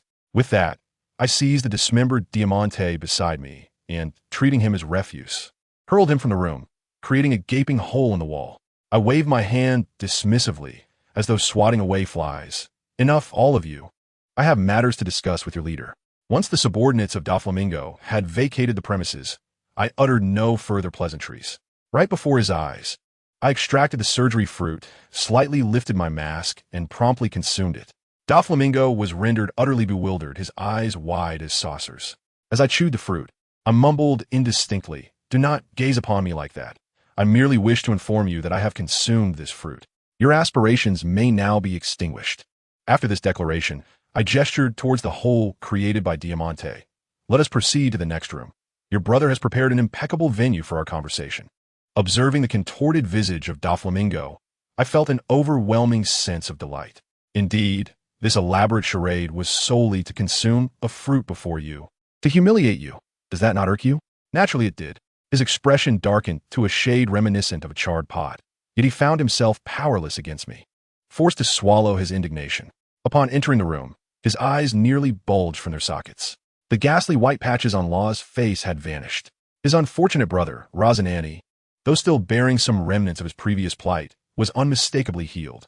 Doflamingo was at a loss, undoubtedly pondering, no, the surgery fruit was just flaunted before me. How could these two be fully restored? Witnessing his naive astonishment, I spoke up, my voice low and shrouded in mystery. Do not be overly astonished. Our organization possesses a variety of medicinal resources, all yielding such results. Organization? The mere utterance of these words caused not only Doflamingo, but also Rosinante to momentarily freeze. I sensed their frantic exchanges of glances, silently questioning, "Brother, are you not the fleet admiral? How then does an organization emerge?" However, I was disinclined to respond to their inquiries, fixing my gaze solely upon Doflamingo, exuding my full presence. Indeed, an organization beyond your wildest imagination. Our objective is to bring down those swine from the heavens. Upon hearing this, the notorious Doflamingo's mind began to overload with thoughts. I could perceive the astonishment, doubt, and ultimately fervor in his eyes. For an ambitious man, such as he, presenting a grander vision would allow him to conjure an entire saga of entrepreneurial aspirations. He must have thought, by heavens, this organization is formidable. Not only does it overshadow me in power, but its ambition is to overturn the world. Is this not far more exhilarating than being a pirate king? His countenance transformed from dark to bright, erupting into that signature chuckle of his. How intriguing, exceedingly intriguing. He mused, licking his lips, but why have you approached me? I reclined casually, crossing my legs, and cast a disdainful glance his way. To be frank, your current possessions are unworthy of our attention. Your arms and slave trade are far too trivial. Doflamingo's expression darkened once more. I paid him no heed, continuing to press on. However, we recognize your ruthlessness. We require a spokesperson capable of commanding the entire underworld. Do you understand? Someone who can control all intelligence, not merely engage in your petty skirmishes. Upon hearing my words, Doflamingo inhaled sharply. To dominate the entire underworld? Such an aspiration was grander than the very heavens. Yet, he was intrigued, for he thrived on risk. He began probing further, inquiring about my specific demands, subtly hinting towards his undercover brother. I found no desire to engage in banter, pointing directly at Rosinante. Do you still wish to kill him? Let me inform you, in our organization, your so-called family games must be shelved. Even if you choose to feign loyalty, at least do so convincingly. Then I dropped a bombshell. In the future, someone will come to liaise with you, and their capabilities will be on par with a Marine Admiral. This revelation rendered him entirely compliant. If a liaison were of Admiral caliber, how terrifying must this organization be? His gaze towards me shifted, filled with reverence and a hint of ambition to ascend. He sought to extract more information, inquiring about the name of our organization. Would I grant him this indulgence? I stood, pacing thoughtfully and with a melodramatic sigh. I spoke in a voice that bore the weight of experience. Our organization is called Luo, meaning the fallen, with a history more profound than that of the world government. We boast an array of formidable talents. I delivered a barrage of impressive, yet ultimately vacuous rhetoric. Doflamingo listened intently, nodding fervently. Once I concluded, he gazed at me, eager for more. And, feigning innocence, I replied, "What else is there?" In that moment, I observed the veins on his forehead bulging. My friends, who understands the sensation of someone attempting to extract intensity from me, only to find themselves confronted with emptiness? Having secured Doflamingo's cooperation and enticing his beloved maid, Baby 5, to my side, her sweet calls of Lord Sean nearly turning him green, I departed with Law and the others, leaving Doflamingo alone in disarray. The ensuing month resembled a training camp.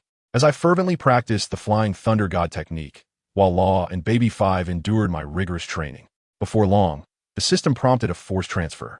As we parted ways, the atmosphere grew somber, especially for Baby 5, who clung to my leg, her lips quivering, tears welling in her eyes, but refusing to fall. I crouched down to pat her head. "Until we meet again in 7 years. Remember the promises you made." With a choked voice, she recited the rules I had set for her. She must not let others need her, refrain from recklessly consuming fruits, maintain her poise, and dress modestly, solely serving as Lord Sean's maid. As she reached the end, her tears finally broke free, cascading down like pearls, and she collapsed into my embrace with a wail. I began to emanate a blue glow, whispering my final words in her ear. "I look forward to your growth." In the next instant, a flash of light enveloped me, and I vanished from that place. Upon reopening my eyes, I found myself in a completely new time, surrounded by towering trees. My stomach growled in hunger, prompting me to seek a fish by the lakeside. To my astonishment, I beheld an orange fruit adorned with flame-like patterns, lying peacefully nearby. Was this not the Meteor no Mi? My fortune felt akin to that of a chosen one. In my excitement, I checked the time. The year was 1503 of the Sea Circle calendar. Alas, at this juncture, aside from the imminent abduction of the Empress Hancock, no significant events were at hand. The Meteor no Mi, it seemed, was merely a consolation prize.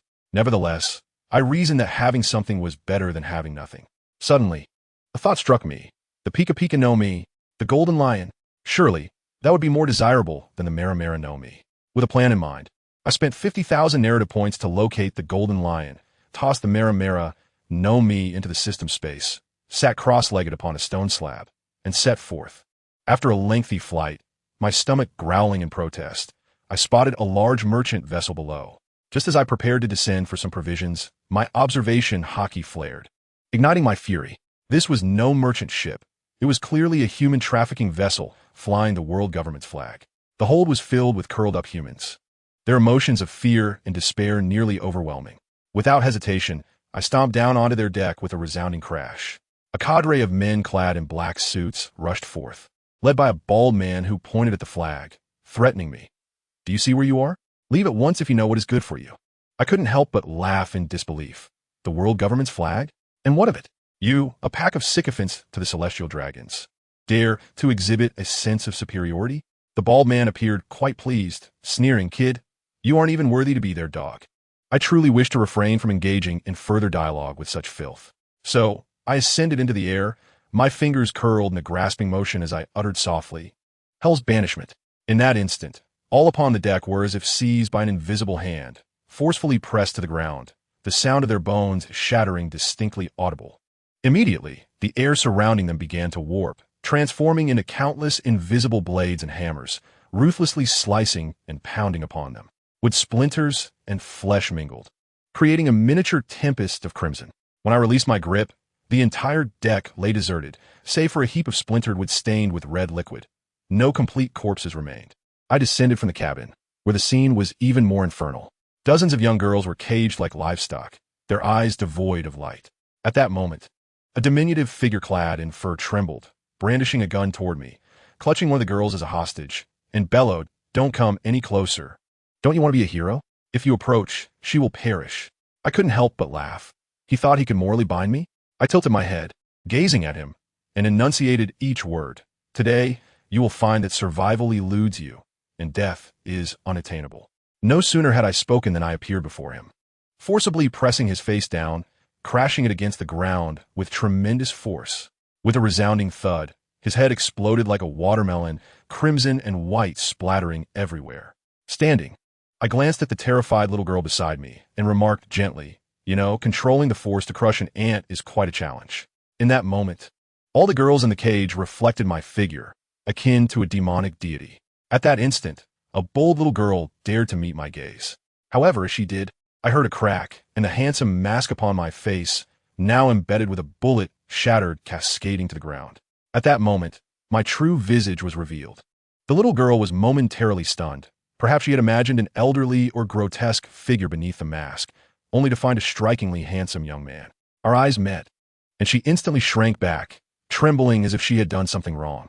I found her somewhat familiar, but dismissed the thought, quickly donning a new mask. After all, I was merely here to alter the narrative and change a few destinies. Being recognized would pose some complications. With the mask secured, I wasted no time, swiftly unlocking all the cages. Observing the girls, who resembled frightened quails, I sighed and endeavored to speak in the gentlest tone of my life. Head to the deck. You are safe now. I shall escort you to the nearest naval base. I was acutely aware that the world government regarded this matter as trivial. Yet the Navy still adhered to certain principles. As long as I could deliver them, they would eventually return home. The notion of home struck like a thunderbolt.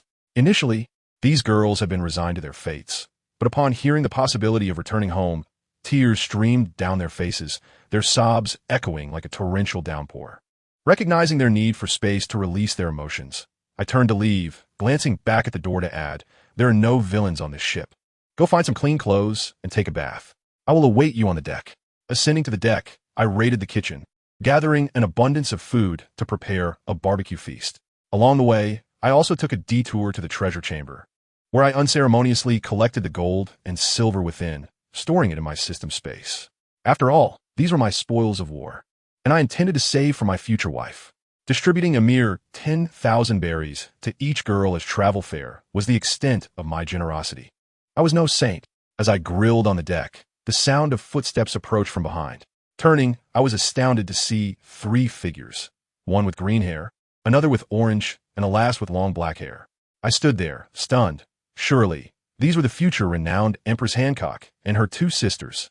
Remarkably, the younger one had yet to develop her terrifying appearance, particularly the orange-haired Marigold, still a cute little girl, not at all plump. Initially feeling disheartened by my fortunes on this journey, I hadn't anticipated stumbling upon the Empress.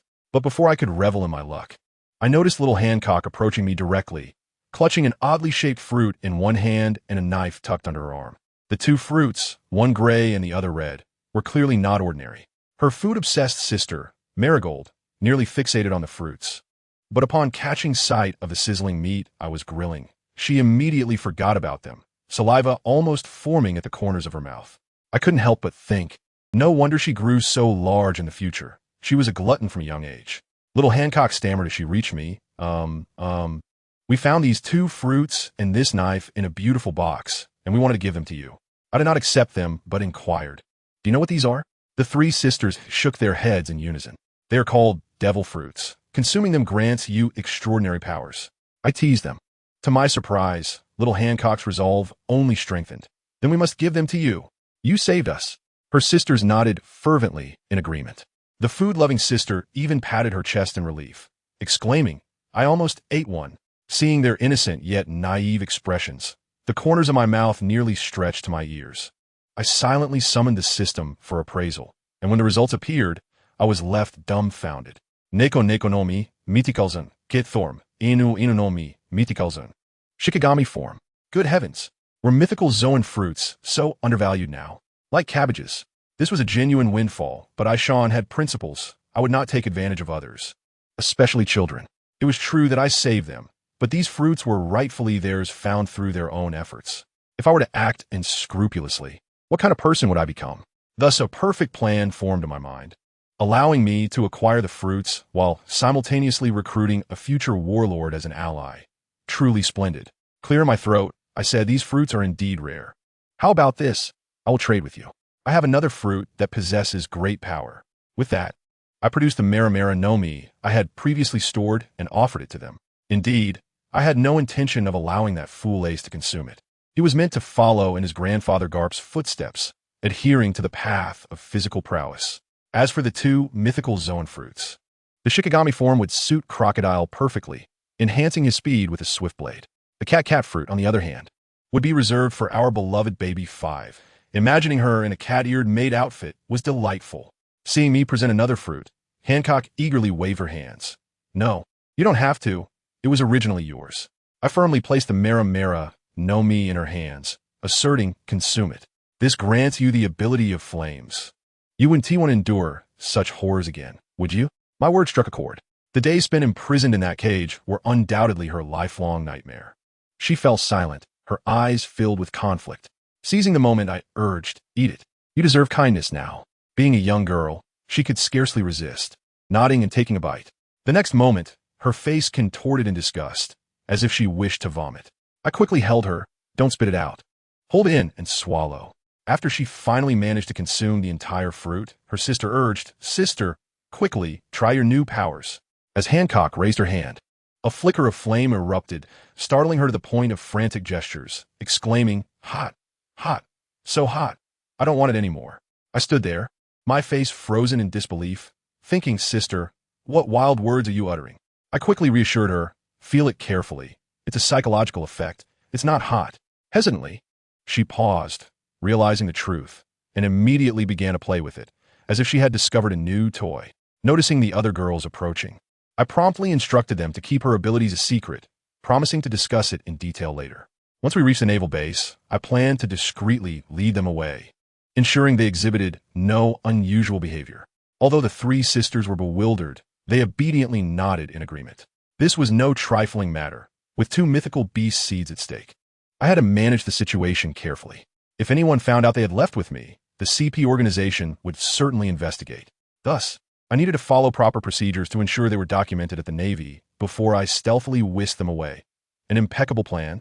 When the other girls boarded and beheld the delectable food on the deck, their mouths watered. I beckoned them to eat quickly, then utilized my repulsive force to accelerate the ship, reaching a naval fortress in mere hours. As soon as we docked, I soared into the sky to observe. Watching them negotiate with the Navy was a smooth process. The Admiral responsibly arranged for their families to be contacted, just as a soldier was leading them to accommodations. The three sisters of Hancock quietly slipped away. Upon reaching a blind spot, I descended from above, landing on a wooden plank, and before they could react, I seized them by the collars and tossed them onto the board. In an instant, I shot skyward, heading towards the direction of Amazon Lily. In midair, Hancock timidly inquired my name. I replied, just call me Sean. Her astute sister, Sandersonia, questioned, what did you want to discuss with us? I pondered for a moment. Since I had the time, I decided to lay my cards on the table. Hancock, you're the next candidate for the Emperor, are you not? The words left them in shock. Sandersonia's mind likely conjured 1,000-word drama. Her gaze towards me transformed. Observing her expression, I thought it best to stop her train of thought and reveal my ace. What if I told you I came from the future? Would you believe me? Just as I was preparing to launch into a lengthy explanation, to my surprise, young Hancock's eyes sparkled as she firmly declared, I believe you. Flabbergasted, I swallowed my prepared speech and couldn't help but ask, why do you believe me? She replied, because you saved us. I can sense that you harbor no malice. At that moment, I felt a twinge of reflection. I had always seen myself as a great deceiver, yet looking back at Ace, Nami, Baby 5, Law, and now Hancock, it seemed I had never truly deceived anyone, merely using sincerity to persuade. I removed my mask and smiled at them, saying, Indeed, I harbor no ill intent towards you. In fact, I wish to assist you. I then recounted my earlier tale about the dark future of the world government and the impending threats to Amazon Lily. These young ladies, having just escaped from human traffickers, naturally held a deep-seated aversion to the world government, and they were left speechless by my words. Soon, we arrived at the outskirts of Amazon Lily. Not wishing to expose myself, I instructed them to return and report safely, concealing my involvement. Before they departed, I handed Hancock a vial of genetic serum, urging her to diligently practice both her martial arts and hockey, rather than solely relying on her fruit powers. Little Hancock casually asked if I knew swordsmanship. Seizing the opportunity to test the sword she had found, I added a gravity effect and swung it towards the sea. To my astonishment, a cutting wave surged forth, cleaving the ocean and creating a chasm that seemed like an abyss. The three sisters were rendered speechless. Young Hancock immediately became my little admirer, clinging to my leg and pleading for me to teach her swordsmanship. I agreed, scheduling a meeting 5 days later, before hastily departing for my next KPI at the Golden Lion Shiki. After a day's journey, I finally located the floating island drifting in the sky. I thought, why waste time with words? I would strike decisively. From a distance, I drew the sword Hancock had given me, enveloping it in hockey in my armed color. Before sheathing it, with a swift motion, I unleashed a small red-black electric arc. Initially, nothing seemed to happen, but moments later, a thunderous roar echoed from the island. Who dares to attack me? Then, with a resounding crash, the largest floating island was cleaved in two by my strike. A golden figure shot into the sky. It was the Golden Lion. The moment he spotted me, I was already upon him, delivering a blow imbued with gravity and hockey straight to his forehead. True to his reputation as a legendary pirate, he reacted swiftly, blocking my strike with a punch, while his sword, bound to his leg, swung toward my waist. We exchanged blows and retreated to assess each other. With a look of suspicion, he demanded to know who I was and my intentions. I succinctly stated, I require your fruit. The Golden Lion paused, then erupted into laughter. Ha ha ha, just a kid. I'll give you a chance. Join me, and together we shall rule the world. At that moment, I thought to myself, is this man truly so foolish? Unable to comprehend my words, coldly, I retorted, I made myself clear. I am here to take your life. Your revenge plan will not succeed. Ignorant child. Do you know who I am? I am the Golden Lion. He bellowed, unleashing his ability, lion's might. The ground of half the island morphed into the shape of a lion's head, barreling towards me. I remained suspended in the air, motionless, extending my fingers and gently grasping. The Hell Traveler. With a thunderous roar, the earth lions were instantly crushed by my overwhelming gravity, leaving deep pits leading to the sea. The Golden Lion, now serious, inquired, child, where do you hail from? After a moment's thought, I replied with 2 words, East Sea. The previously relaxed Golden Lion's expression darkened, and he began to tremble. The East Sea? The weakest sea of all? Today, I shall hunt you. My friends, let me elaborate on the unfortunate fate of the Golden Lion. He is akin to a character who has played a max-level account only to have it deleted. An ultimate tragic figure. Once, he was renowned alongside Roger and Whitebeard, commanding a fleet larger than both. Yet, during the Battle of Whitewall, just as he was about to defeat Roger, what happened? Justice descended from the heavens, and a storm sank a significant portion of his fleet, leaving him with a ship's helm as a permanent reminder. If that helm had a soul, it could boast. See, I single-handedly defeated the Golden Lion. Later, when Roger surrendered, he, unwilling to accept defeat, stormed the Navy headquarters alone, only to be captured by Garp and Sengoku, becoming a legend of the first prison break of Impel Down at the cost of his own 2 legs. After painstakingly escaping, he hid for 20 years, crafting a grand plan for vengeance against the East Sea, only to be bested by a Luffy who hadn't even mastered hockey yet. One must wonder, has his life not been a series of misfortunes? And now, at the end of this unfortunate journey, he has collided with me. I tell you, even with a mask on, I was unsure how he recognized me. Yet my fleeting sympathetic gaze ignited a spark of fury within him. The old man bellowed, You little brat, do you look down upon me? As soon as his words faded, he unleashed the power of his Piao fruit, summoning a tempest of snow that materialized into several colossal snow lions, each as grand as a mountain, which lunged at me with ferocious claws. How could I indulge him? I retaliated with a gravitational wave, yanking down a massive meteorite from the heavens, its fiery descent aimed directly at his forehead. But guess what? With a clang, his 2 prosthetic legs unsheathed 2 exquisite swords, cleaving my 1-kilometer-wide meteorite in twain. I was not idle either, activating a supergravity field. I crushed his flamboyant snow lions into a smooth ice mass, also collapsing half of the floating island. His minions, oh my goodness, were instantly turned into a mushy paste. The old rascal, the Golden Lion, didn't even flinch, embodying the essence of a true rogue. After unleashing a barrage of attacks, he became invigorated, laughing maniacally, exclaiming that the East Sea was a fascinating place, teeming with monsters. I shook my head, informing him that the East Sea symbolizes peace. He inquired about my origins, and after a brief hesitation, I simply stated, the Navy. His excitement surged, declaring that since neither of us could best the other with our powers, we should duel on the arena he had conjured. Those who understand the thrill of battle know that my long-lost fervor ignited in an instant. I drew my sword, pointing it at him. Come. Let me witness the prowess of the legendary pirate. His laughter grew even more manic. Brat, this is not merely a past. I am a legend. I am a golden lion. I tell you, the aura at that moment was palpable.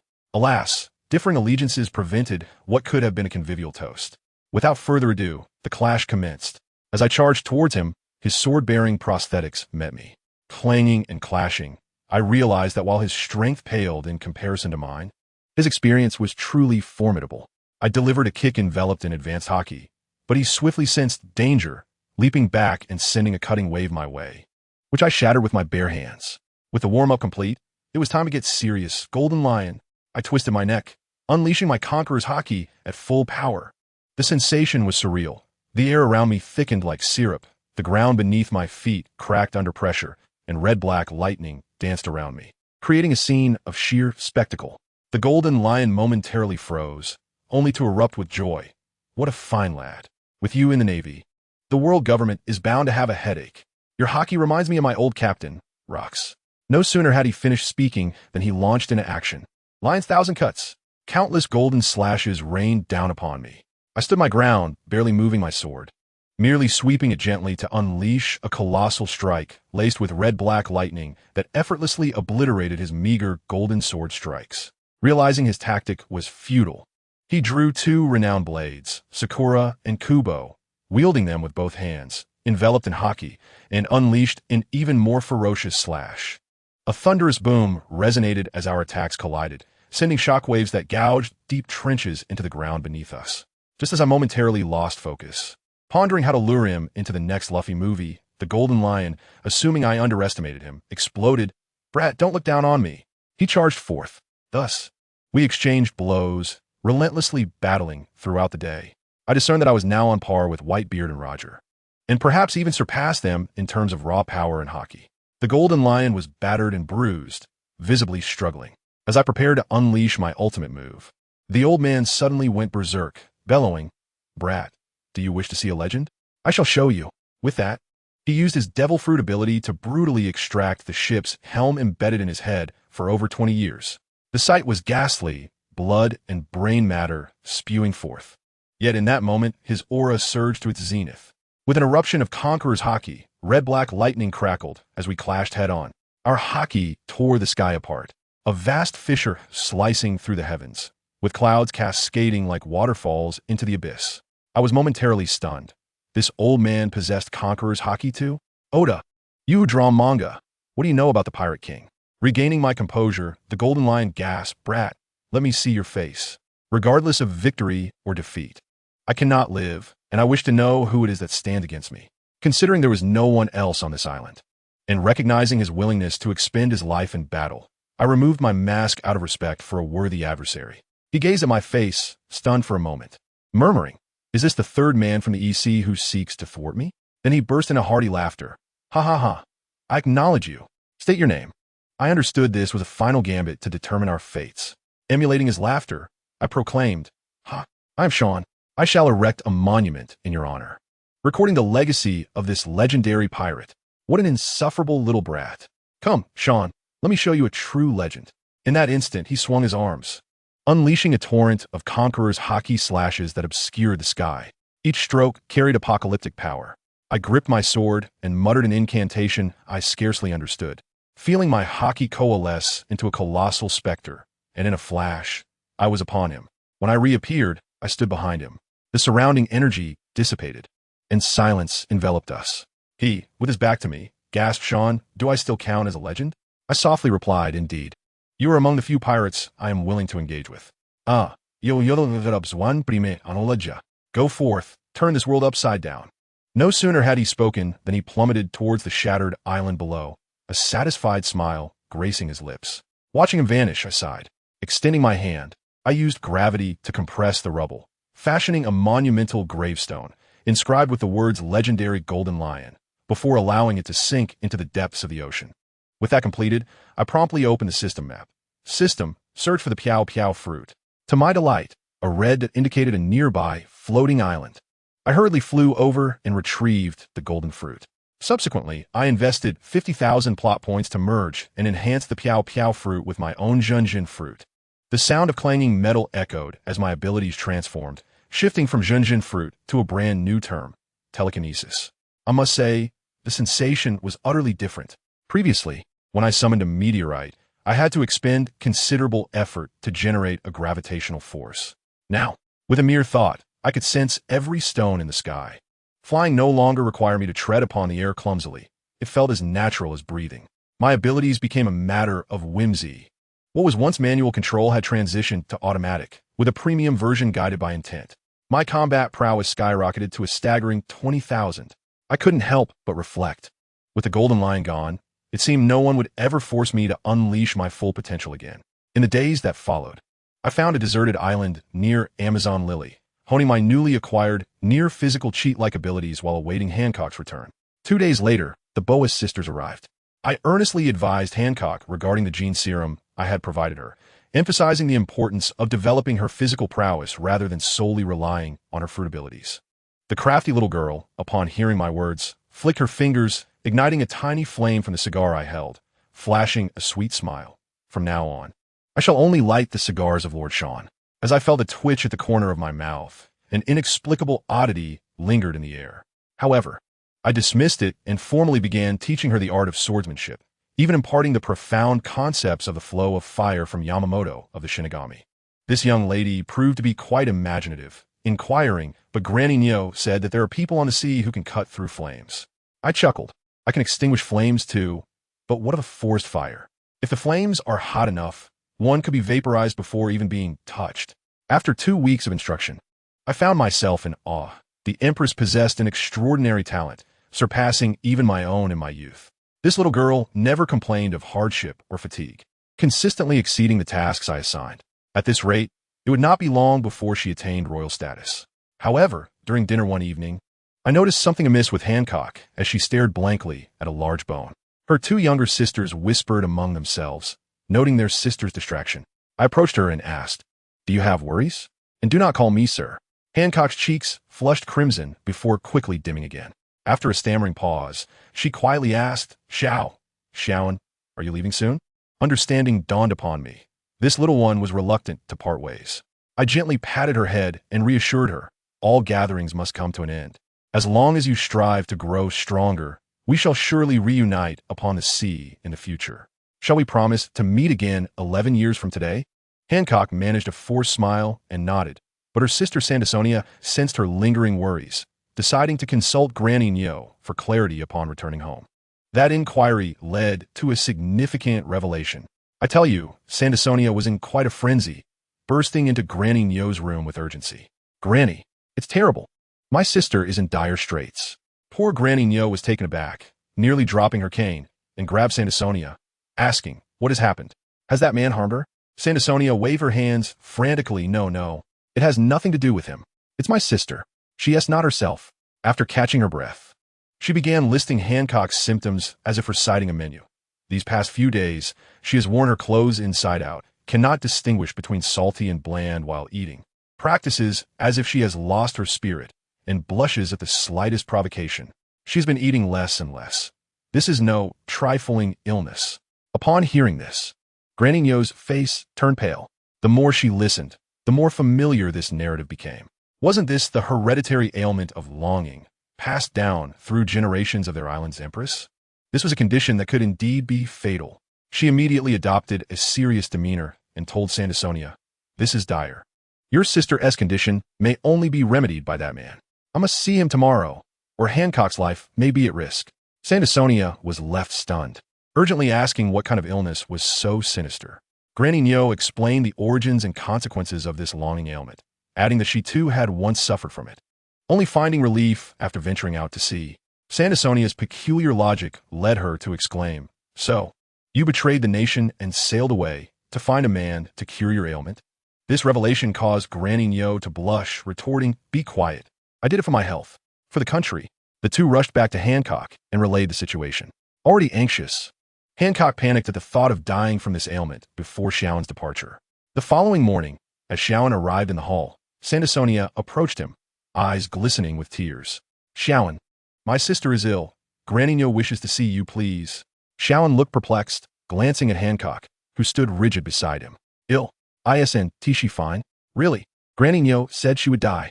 Seeing the little girl on the verge of tears, Xiaoan sighed. Very well, let her come. Before long, Granny Nyo arrived, leaning on her cane.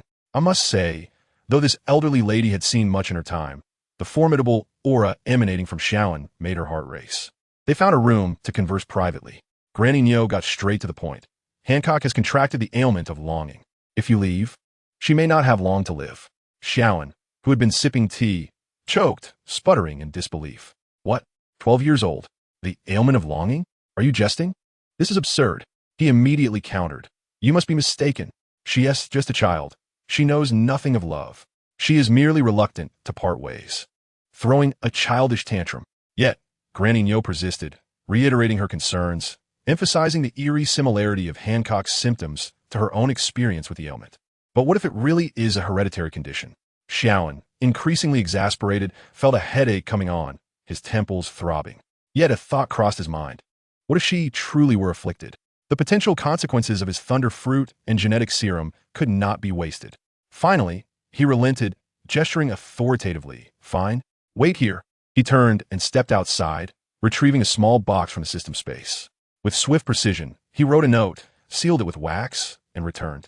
Placing the box into Granny Nyo's hands, his expression grave. Listen, if the scenario you described occurs, give this box to Hancock. However, she must become strong enough first. Furthermore, this box must not be seen by anyone else, including you. Otherwise, prepare for your nation to be engulfed in flames. This intimidation had its desired effect. Granny Nyo's face paled, clutching the box as if it were a ticking time bomb, repeatedly assuring him that she would never allow anyone else to touch it. Thus, the matter was settled. A month passed in the blink of an eye, and the day of departure arrived. Xiaoan shimmered with blue light, his form gradually becoming transparent. Hancock watched, her eyes filled with reluctance, yet she held back her tears. Xiaoan, feeling a sense of satisfaction, left her with a parting phrase, 11 years hence. We shall meet here. As he vanished, Hancock's large, expressive eyes brimmed with tears, but she fought to suppress them, turning to her two sisters and declaring, let us go. Time for training. We cannot afford to be lazy. Initially, one might think this would pass. Children, after all, tend to lose their sense of dependency over time. However, Granny Nyo and her sisters whispered incessantly in her ear. Ah, do you miss Sir Xiaoan? All your hard work is to be deserving of him. Isn't it?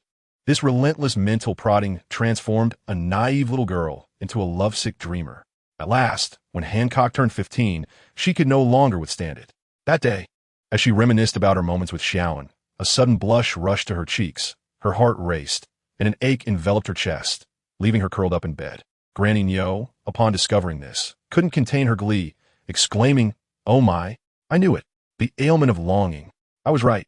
She promptly called her other sisters to witness, proudly presenting the box with an expression that screamed her cleverness. This is what that gentleman left behind. He said you could only open it when you were strong enough. And I believe you are ready.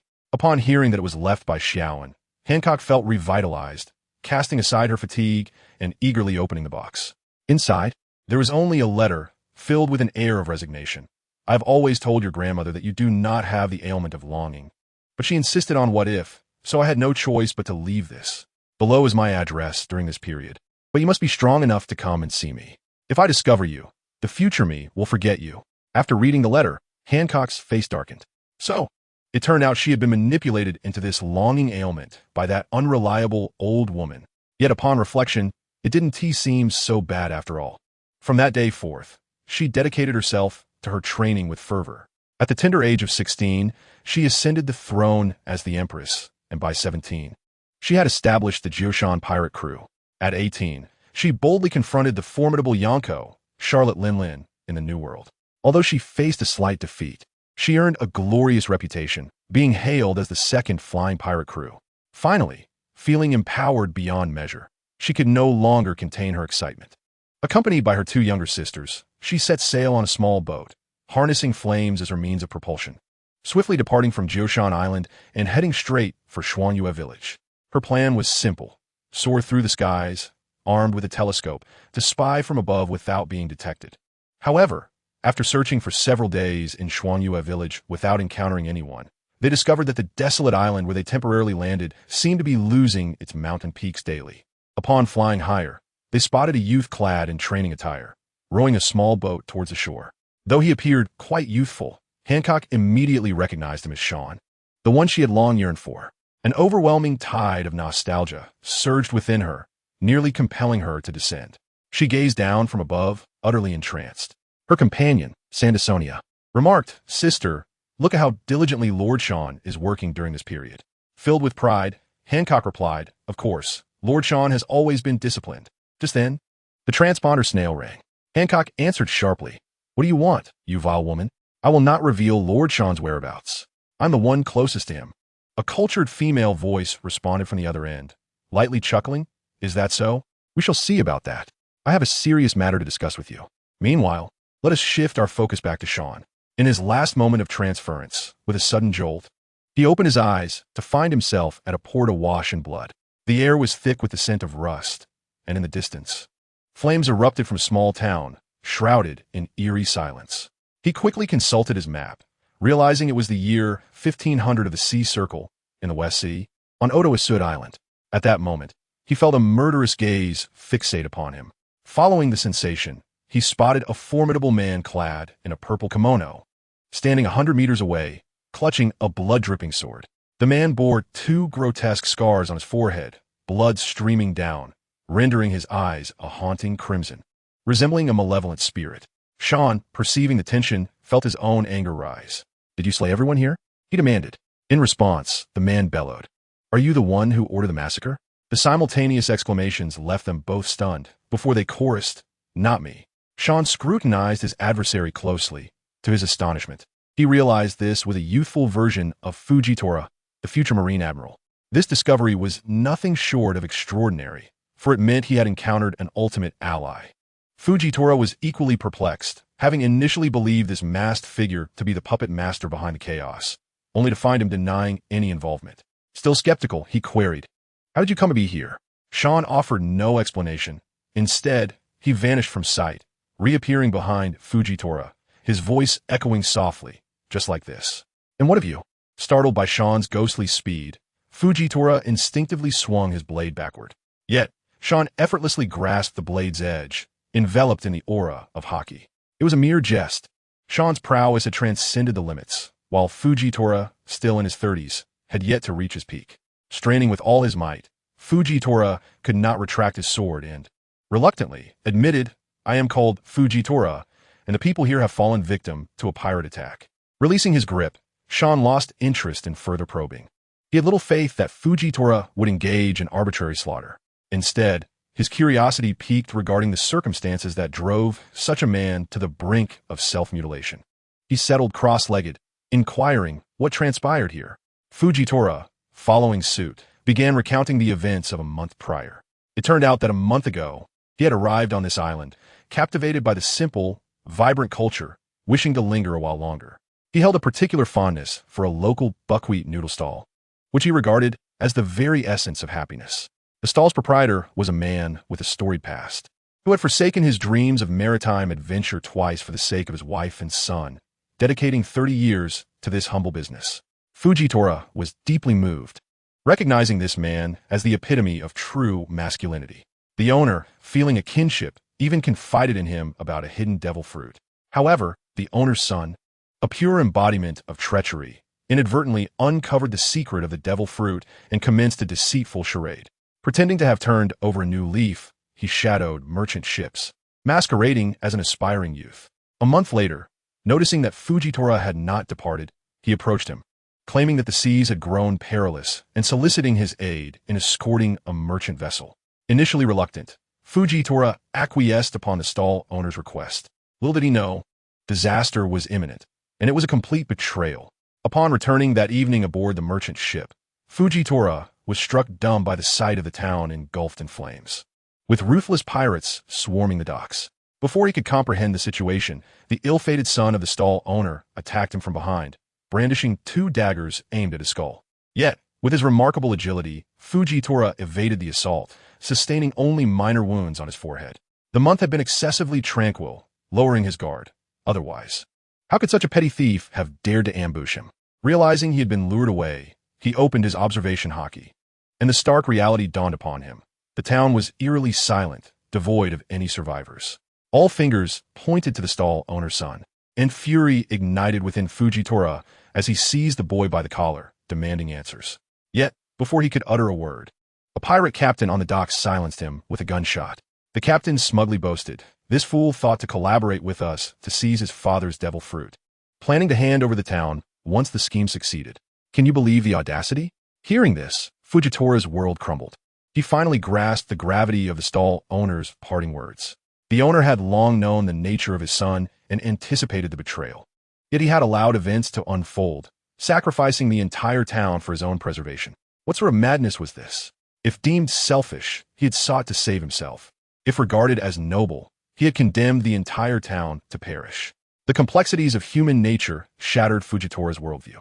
He closed his eyes, absorbing the brutal, avaricious emotions emanating from the pirates, fixating on a singular thought.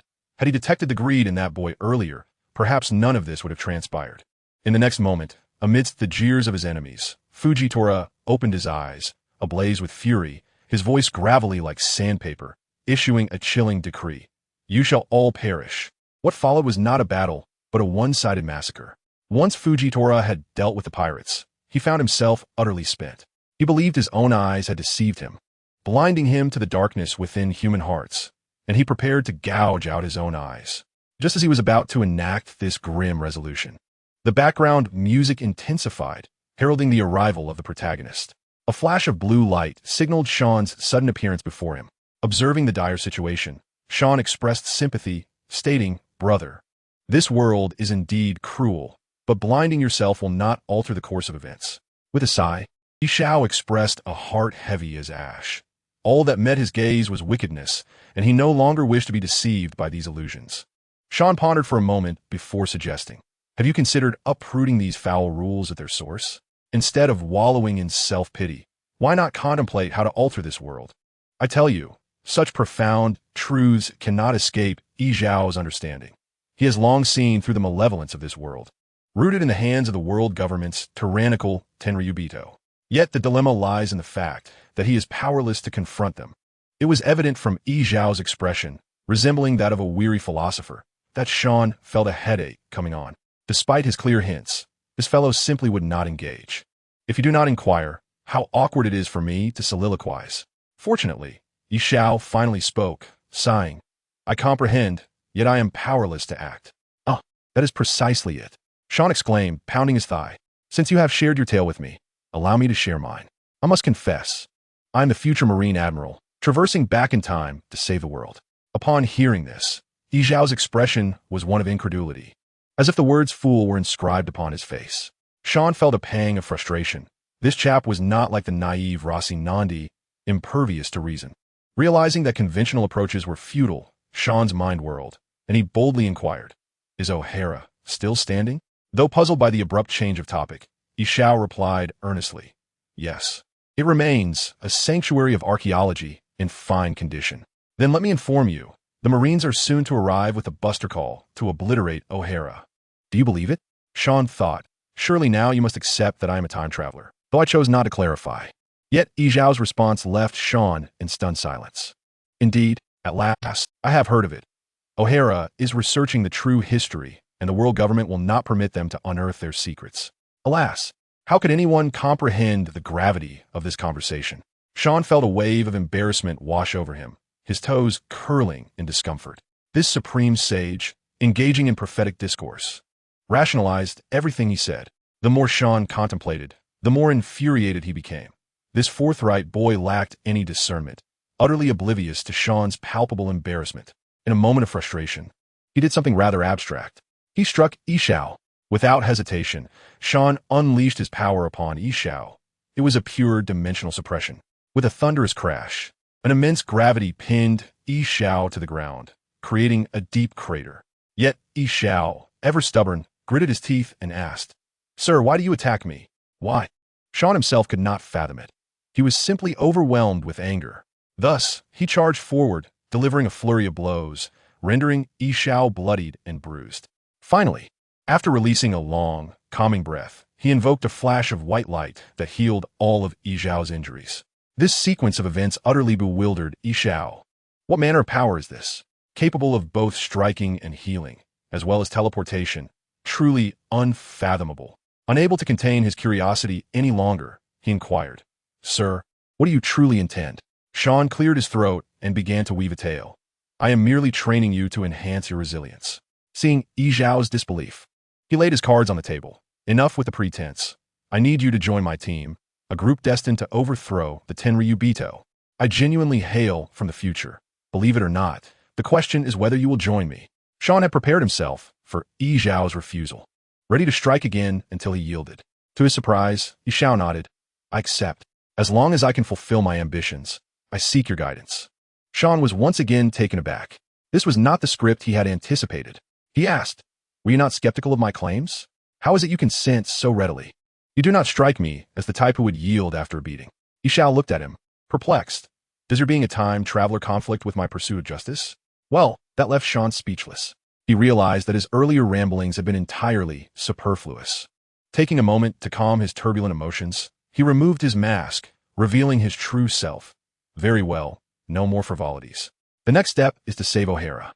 I require your assistance in devising a plan that can rescue the island's inhabitants without alerting the world government." Yi Zhao, bewildered, replied, "Brother, do you overestimate my abilities? That is the buster call we are discussing. Even a Marine Admiral is involved. Do you expect me to orchestrate an escape?"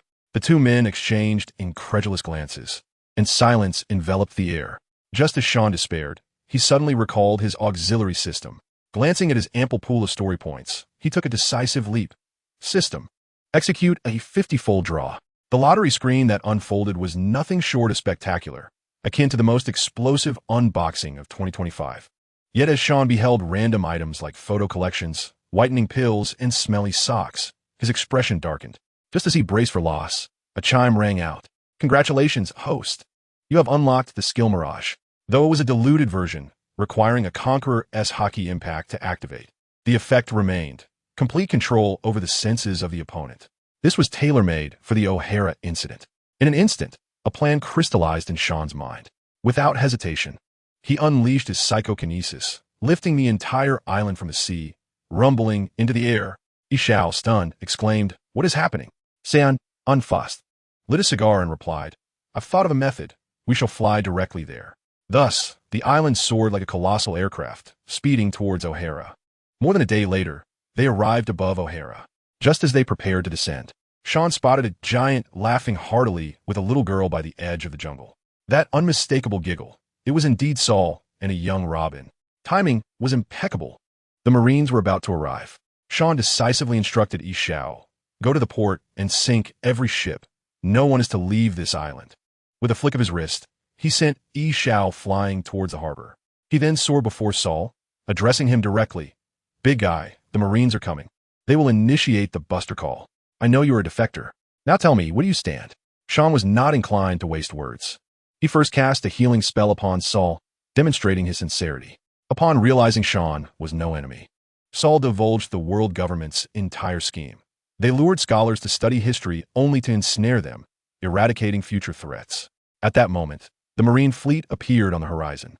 Saul grew anxious, urging Robin to flee. Sean interjected, "Do not run. No one is to leave this island. I will handle the rest." With that, Sean flew over the sea, standing alone on a piece of wood, confronting the entire Marine fleet. On board, the future Akainu Sakazuki ordered, "Eliminate him." From beneath his mask, Sean's pupils glimmered with a crimson hue as a terrifying wave of Conqueror's hockey surged across the fleet. Except for a few vice admirals, all Marines, including CP agents, fell unconscious, foaming at the mouth. Enraged, Sakazuki unleashed a massive fire attack, striking Sean down, rendering him a headless corpse. Yet this was merely an illusion. Meanwhile, on O'Hara Island, everyone, including the stubborn scholars, innocent residents, Robin, who had just reunited with her mother only to be separated again, and Saul protecting her, faced an apocalyptic nightmare. Explosions rained down, the tree of knowledge ignited in flames, and scholars perished in their quest to safeguard their books. Olvia sacrificed herself to save her daughter, and Saul was frozen into an ice sculpture by Akiji. Robin bore the weight of their hopes, fleeing in despair. Just as everyone believed all was lost, a voice echoed in their minds, "Shatter, Mirage." With a sudden crack, the world before everyone shattered like glass, instantly covered in fissures, and then, with a resounding crash, it was completely obliterated. When they reopened their eyes, the scene of O'Hara lay before them, unblemished. The tree of knowledge, the streets, the houses, all remained unchanged. The only difference was that they could no longer see the sea. They found themselves at an altitude of 10,000 meters. The entire island had ascended into the sky. Below them lay the deserted island brought by Sean. The Navy fleet was relentlessly bombarding that empty island, while Sakazuki and Akiji were administering justice to the air. Everyone was dumbfounded, finally realizing that everything they had just experienced, that heart-wrenching disaster, was merely an illusion. They had been saved from the demon-slaying order by this individual in an incomprehensible manner. Sean gathered all the key figures of the Tree of Knowledge. Little Robin gazed at her living mother before her and could no longer contain herself. She flung herself into Alvia's embrace like a fledgling bird. Mama, Mama, woo, you're not dead. This is wonderful. Little Robin cried out in joy. Alvia held her long-lost daughter tightly, tears streaming down her face. I'm sorry, my daughter. You have endured so much these years. Little Robin buried her face in her mother's embrace, weeping as she exclaimed, "It wasn't hard. The scholars were all very kind to me, but I still want my mama. Please, don't leave me again, okay?" She recounted how her mother, holding her, trembled as she promised, "Mama won't leave anymore. If we can survive this time, I won't go anywhere." Who could understand the feelings of family? Little Robin, upon hearing this, was overjoyed, blissfully naive, not fully comprehending the implications of her mother's words. However, Alvia was acutely aware they had evaded the demon-slaying order. But the mysterious savior was the true determinant of their fate. She did not believe that anyone would recklessly confront the world government for their sake. What attachment could O'Hara hold, aside from its vast knowledge? Now, their lives had been saved by this individual, and the Tree of Knowledge had been preserved. Whatever demands he might make next, they would have to comply, with no choice in the matter. At that moment, the cloaked and masked figure, Sean, approached. He observed the scene of mother and daughter embracing, presumably smiling beneath his mask. I tell you at that moment, I shall go greet my mentor now. Tomorrow, anyone who is ill or injured. He felt an overwhelming sense of satisfaction, not for altering the course of events, but simply wishing for Robin to have a joyful childhood, free from the past's tragedies. Once their emotions settled, Sean spoke, his voice icy and cutting. I believe you all understand your current predicament. If word spreads that you are alive, a more severe reckoning awaits you. Therefore, how to proceed next, I suggest you heed my advice. The scholars exchanged glances, bewildered, until finally, the Clover Doctor, mustering his courage, stepped forward. Despite his high standing, he felt intimidated in front of someone as audacious as Sean, who dared to stand against the world government. After much contemplation, he said, Your Excellency, as long as we are not forced to abandon our research, I believe we can accept your terms. Upon hearing this, Sean chuckled. Conversing with intelligent individuals was indeed effortless. He laid his cards on the table. Let me be clear for the next 20 years. You shall not return to the vast sea below. However, your research may continue. I will transport the entire island to the sky, and you shall reside as inhabitants of a floating island in the White Sea. At this declaration, the scholars turned pale. Wasn't this a form of imprisonment? Moreover, Sean added a dagger-like remark. Once I send you up, I won't fear anyone leaking information. This implied that once they were in the sky, they would have no opportunity to betray him. The Clover Doctor, displaying remarkable audacity, pressed on, What is this era you speak of? What exactly do you want us to do? Sean disregarded his inquiry, sweeping his gaze across the group before directly addressing Clover, Saul, Alvia, and Little Robin, instructing them to follow him. The remaining individuals were left bewildered, yet they dared not speak, likely believing they were about to discuss some top-secret matter. Upon reaching the edge of the island, Sean confirmed no one was around and, in front of the four of them, swiftly removed his mask. I assure you, aside from Fujitora, the others were taken aback, their eyes nearly popping out. How could such a young man dare to rub shoulders with the world government? San, with a cigarette in his mouth, calmly introduced himself. Allow me to introduce myself. I am Sean, returned from the future. My objectives align closely with yours. With this statement, the weight of information exploded. If you can excavate that blank century, the deities above the world government will find themselves in disarray. The Clover Doctor, being astute, did not dwell on the notion of the future, but directly inquired. You called us out separately. It must be for a reason beyond this, am I correct? I can see you have a grander scheme related to the era you mentioned. Indeed, Sean nodded, that era is the age of the gods. 100 times more chaotic than the current age of exploration. And you, O'Hara, are the key to unlocking that era, a treasure that future sovereigns will covet fiercely. According to the original script, only Robin would remain, inheriting your collective will, yet she would also become the key sought after by monsters worldwide. The Clover Doctor understood immediately. This man intended to grasp all the keys within his own hands. Just then, Alvia interjected, "If you truly come from the future, then you must know where the other historical texts are located, correct?" Sean flicked the ash from his cigarette and countered, "Then shouldn't you share what you've uncovered in your research with me?" "Of course." The Clover Doctor promptly replied, his expression grave. "Through our analysis of the historical texts at hand, we have discovered a colossal kingdom. This nation once stood so powerful that it had no allies. Yet now all records of it have been obliterated. They must have inscribed the truths on a stone before their defeat, leaving it for future generations. What the world government fears most is not the ancient weapons, but the awakening of that kingdom's ideology. The name of that kingdom is," he paused, and my heart leaped to my throat. "Troy." The old man articulated each syllable, and we discovered that the kingdom of Troy had not perished. Its descendants, filled with a love for adventure and boundless potential, are scattered throughout the seas. They are the current descendants of the D-Clan. I was astounded. The D-Clan is the lineage of that ancient kingdom? Sean was equally startled and immediately pressed for more information. "I find it hard to believe that the world government fears any ancient weapon. What do they truly fear about the D-Clan? If they're afraid, why not eliminate them all? Isn't Garp still a hero in the Navy?" Upon hearing this, the Clover Doctor's expression turned solemn, akin to a stern teacher, causing Sean to feel the weight of impending revelations. Yet, to my surprise, the old man slowly uttered 4 words. "I do not know." I was left dumbfounded. Fujitora was equally stunned. This old man was clearly playing coy. Sean's temper flared, and he rolled up his sleeves, ready to confront him. I assure you, if it were me, I would struggle to contain myself. Just as he took a few steps forward, a small hand grasped him. Little Robin, with her big eyes, softly pleaded, "Don't hit the doctor. He might die."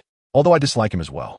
Sean was exasperated, taking a deep breath, reminding himself of the beauty of the world, while struggling to suppress his anger towards the old man.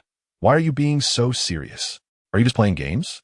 The old man, looking aggrieved, replied, "Archaeology is a serious matter. I don't know. Should I smile and be frivolous?" All of us thought, while it sounded reasonable, we still wanted to hit him. Ultimately, Alvia stepped in to mediate, inquiring about the next course of action. Sean decided to keep this grievance noted for later and stated the matter at hand. "Tomorrow morning, I will head to the Sky Island. There lies a historical text. I then needed to acquire a sound thunder fruit for Fujitora to consume, using his powers to completely alter the magnetic field of O'Hara, allowing it to remain concealed. For the next 20 years, you shall rest peacefully in the skies. Saul, given your stature, you shall remain here as a bodyguard."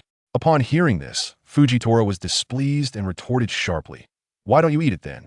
I certainly want to stay on the Sky Island forever." The expression on Sean's face at that moment was remarkable. He relished the sight of Fujitora confronting Akainu. Yet when it was his turn to face a rebuttal, he was infuriated. Nevertheless, he gently responded, "I have already consumed it. Where are your eyes? Did you not see how I arrived on this island? I merely asked Saul to stay behind. Can't you understand human speech?" His tone, though soft, carried an icy undertone, and Fujitora promptly fell silent. Upon hearing there was historical text, Dr. Clover became excited and approached. "Could you take me with you? I wish to witness it firsthand." Sean, equally enthusiastic, gazed at him. "Really? You truly wish to accompany me?" The old man nodded vigorously. "Of course. When we depart." Who could have foreseen that Sean's demeanor would suddenly shift, his deadpan eyes uttering 3 words, "I refuse." The old man was instantly petrified, incredulously asking, "If you do not take me, how will you comprehend the ancient script?" "I cannot." "Then you should take me with you." Sean was left speechless, pointing to the side at Nico Robin. "Doesn't she know how?" At that moment, Robin was utterly bewildered, then filled with joy, stammering, I can really go?" However, Dr. Clover was displeased again, crouching down to earnestly advise Robin. "Little Robin, you are still young. The depths of this matter are too profound for you to grasp. It is better to let your grandfather handle it." Let me tell you, little Robin was no longer the naive child. She swiftly countered with a sharp retort. "Very well. But doctor, please refrain from speaking in that manner next time, or Sean might genuinely strike you." Sean's temper flared once more. He glared at the old man. "Can you endure a long journey? It won't be by ship, but by flight, like I do." As he spoke, He soared into the air, moving at an unfathomable speed. Can you manage that? The old man remained unconvinced. In my youth, I traversed the seas. What is mere flight to me? Oh, then let us see. Let us give it a try. Sean's smile was almost malicious. This was the opportunity for revenge. With a flick of his finger, the old man began to levitate, initially brimming with confidence. However, as the speed escalated, the wind pressure distorted the old man's face, rendering his words incoherent. Put me down. Sean feigned ignorance. What? You want to go faster? Truly worthy of the heir of the tree of knowledge. Finally, after the old man was spun around, spitting saliva and snot, Sean finally set him down. Observing the old man's trembling state, Sean's thoughts crystallized. This was his small retribution. Though he had indulged in a minor act of vengeance, Sean still tended to the old man's wounds, for he would need his assistance. Once the old man regained his composure, he cast a resentful glance at Sean, who felt a chill run down his spine and could only explain that this was meant to prepare Robin, as O'Hara would rely on her in the future. Subsequently, Sean called Robin aside for a heartfelt conversation. He sat on the ground, striving to present a warm smile, yet his handsome face resembled that of an overbearing CO, exuding an air of aloofness that only made the young girl more anxious. Sean had no choice but to directly broach the topic, inquiring if she knew why O'Hara would face destruction. Robin, possessing remarkable intellect, grasped it immediately. Because we touched upon the forbidden, yet we lack the strength to protect ourselves. Precisely. Sean encouraged, thus, I wish for you to become the pillar of O'Hara. Are you able to endure the pain of becoming stronger? I can, Robin replied without hesitation. But what must I do? Sean had eagerly awaited this question. He produced a vial of potion. This will significantly enhance your innate abilities, but it requires diligent training. I cannot remain here indefinitely. The path is laid out before you. Whether you choose to walk it is your decision. Robin hesitated slightly. Is it truly appropriate for you to give me such a precious item? To one without the heart of a strong person, it would be a waste. Yet, I have faith in you. Sean's expression turned serious. I require you to promise me one thing. From now on, you are mine, and you must not betray me. Without a moment's thought, the young girl resolutely declared, I will never betray you. Sean smiled and then inquired if she was a user of abilities. The mention of abilities drained color from Robin's face, as it represented the shadow of her childhood, where she was deemed a monster. She quietly admitted her Hannah, know me powers, and asked if this was related to becoming stronger. Indeed, Sean's expression bore the look of someone who possessed a treasure unbeknownst to him. Your fruit is extraordinarily powerful, one of the top-tier fruits. He observed Robin's bewilderment and urged her to drink the gene potion, stating, I will attend to some matters below. We shall discuss the development of your fruit later. With that, he flew down. Let me tell you, in full view of all the warships, he used telekinesis to forcefully split O'Hara Island down the middle, allowing it to sink into the sea, creating a facade of destruction. The Navy, believing their mission complete, withdrew. Afterward, Sean casually caught a multitude of sea creatures, swarming around him as he flew back to the Sky Island. The inhabitants of the island were left in astonishment. He distributed most of the seafood to the civilians and retained the remainder for the Tree of Knowledge. That evening, a grand banquet was held in O'Hara. Sean sat in a secluded corner with a few core members, including Robin. After a satisfying meal, he began to instruct Robin. Your fruit allows any part of your body to bloom. Thus, you must consider which part of your body is the hardest. Robin pondered. Is it the bones? Incorrect. Sean shook his head. It is the teeth. The hardness of enamel exceeds that of steel. This concept is extraordinarily advanced. Imagine it. You could use your teeth to create a massive armor, akin to a Gundam, and layer it with hockey. Who in these seas could breach your defenses? Robin was taken aback, asking, what is a Gundam? Do not concern yourself with what it is. Just envision it as a colossal, invincible armor. Isn't it magnificent? Sean grew increasingly animated. Even if someone expended immense effort to shatter your Gundam, they would discover that you yourself are extraordinarily formidable, and then you could taunt them. Hey, did that surprise you? Saul, listening nearby, posed a question. But what about a swordsman capable of cleaving steel? Sean looked at him as if he were foolish. Do you think hockey is something to be trifled with? Moreover, the most remarkable aspect of Robin's ability is its endless generation. Break through one layer, and there is a second and a third. As long as she has the stamina, no one can breach her defense. Let me tell you, Robin is truly intelligent, grasping concepts quickly. She immediately applied this understanding. causing her hair to sprout from Sean's ankle, executing a technique called 100 Flowers Withering Bind. Sean's eyes sparkled. Her intellect was astounding. If she were to layer it with haki, wouldn't it be akin to Doflamingo's Ito Ito no Mi? One strand of hair could lift 100 grams. The potential was remarkable. I must say, having secured Robin side, the next phase of the plan must be arranged immediately. I promptly approached Dr. Clover and the others, exclaiming, "Did you see that? This is our Robin's combat talent. She simply refrains from attacking her own." Robin's mother, Alvia, observed with a blend of joy and concern, having resolved to spend quality time with her daughter moving forward. As the banquet concluded, early the next morning, I hoisted the entire O'Hara and with a swift motion soared into the skies.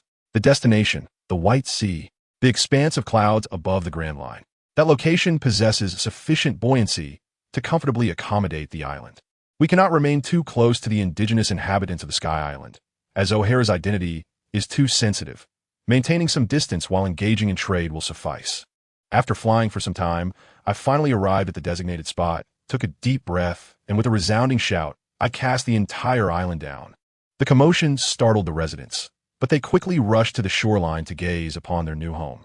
For these reclusive scholars, it hardly matters where they linger. As long as the island remains the same and the people are familiar, all is well. Once I settled O'Hara, I promptly set off with Xiao and Xiaorabin towards our next destination, Baikalu, home of Enelu. The Goro Goro no Mi is located there. I must say, that fruit seems tailor-made for Xiao, perfectly addressing his mobility issues. However, as soon as we approached the island, I sensed something amiss. An oily yet enchanting melody wafted through the air, akin to a form of mental pollution. The moment our feet touched the ground, Zaya Robin's gaze became distant, as if she had lost her soul, and she began to walk forward, entranced. Realizing the urgency, I swiftly grasped her collar. To my astonishment, she struggled, her eyes bloodshot, growling at me. "Let me go. That song is calling me. It's important." I glanced at Xiao beside me. He appeared unfazed, understanding the gravity of the situation. I unleashed a mild conqueror's haki, snapping Xiaorabin back to her senses. She stood there bewildered, asking what just happened. Xiao explained, "You were under the song's control. You were just saying how important it was." Upon hearing this, Zaya Robin's eyes began to glaze over once more. I shouted, "Stay alert. This thing can manipulate hearts." Finally, she regained her composure, patting her chest in relief. That was terrifying. I was unwittingly controlled. "How come you two are unaffected?" I refrained from answering directly, having already deduced that this was a fruit ability, and quite an intriguing one at that. I countered her inquiry. "How about now? Do you still find that song appealing?" Xiaorabin listened more intently, her face contorting into a frown. "Ugh, it sounds awful. Like a drunken uncle screaming in a KTV. How did I ever find it enjoyable?" I then turned to Xiao, who mentioned that he merely sensed the emotions within the melody, likely due to his strong Kinbunchika haki and willpower, thus remaining unscathed. It dawned on me that this fruit ability acted as an emotional amplifier. Once one became aware of its nature, immunity followed suit. It resembled hypnosis. Any semblance of vigilance rendered it utterly ineffective. My conclusion, a worthless ability, not worth the anticipation. Upon sharing my conjecture, both Xiao and Xiaorabin were incensed, particularly Xiao, whose forehead veins bulged with indignation, expressing disdain for such a cowardly manipulation of the weak. He informed me that he sensed a multitude of individuals converging toward a single location, indicating that we had been discovered. Just as I was about to nod in agreement, a figure suddenly leapt from the forest. Bare-chested and wielding a wooden stick, the individual stood nearly as tall as Xiao. I was taken aback. Was this not a younger version of Enelu? His appearance was identical to that of 2 decades hence, but my goodness, was he serious with that emaciated physique? Was he here a model? Moreover, at nearly 2 meters and 70 centimeters, he made my sub-2 meter stature seem almost crippled. I seriously suspected that my fruit ability had affected my height. While I was lost in my thoughts, Enelu sprang into action, swinging the stick toward my head. Xiao remained unmoved, perceiving the attack as merely a tickle. Xiaorabin felt no anxiety either. As to her, I was invincible. Yet the next moment, a sharp crack echoed as I took a solid hit from the stick, which promptly splintered in 2. Zaya Robin's mouth fell open in shock, her idolized image shattered. This blow jolted me back to reality. It wasn't that I had failed to react. My Kinbunchika haki and danger sense hadn't triggered at all. Indeed, this youth posed no threat to me. I tilted my head, regarding him with the bemusement of an elderly subway passenger engrossed in their phone. Young man, are you practicing some sort of massage? Inalu's hair stood on end, feeling as though he were being scrutinized by an ancient beast. I seized his wrist and executed a shoulder throw, slamming him into the ground, creating a human-shaped crater. I loomed over him, demanding, "What gave you the audacity to strike me?" On the ground, Inalu grimaced in pain, struggling to rise while casting wary glances at me. "Aren't you accomplices of that scoundrel?" As he spoke, his eyes darted around, preparing for a sneak attack.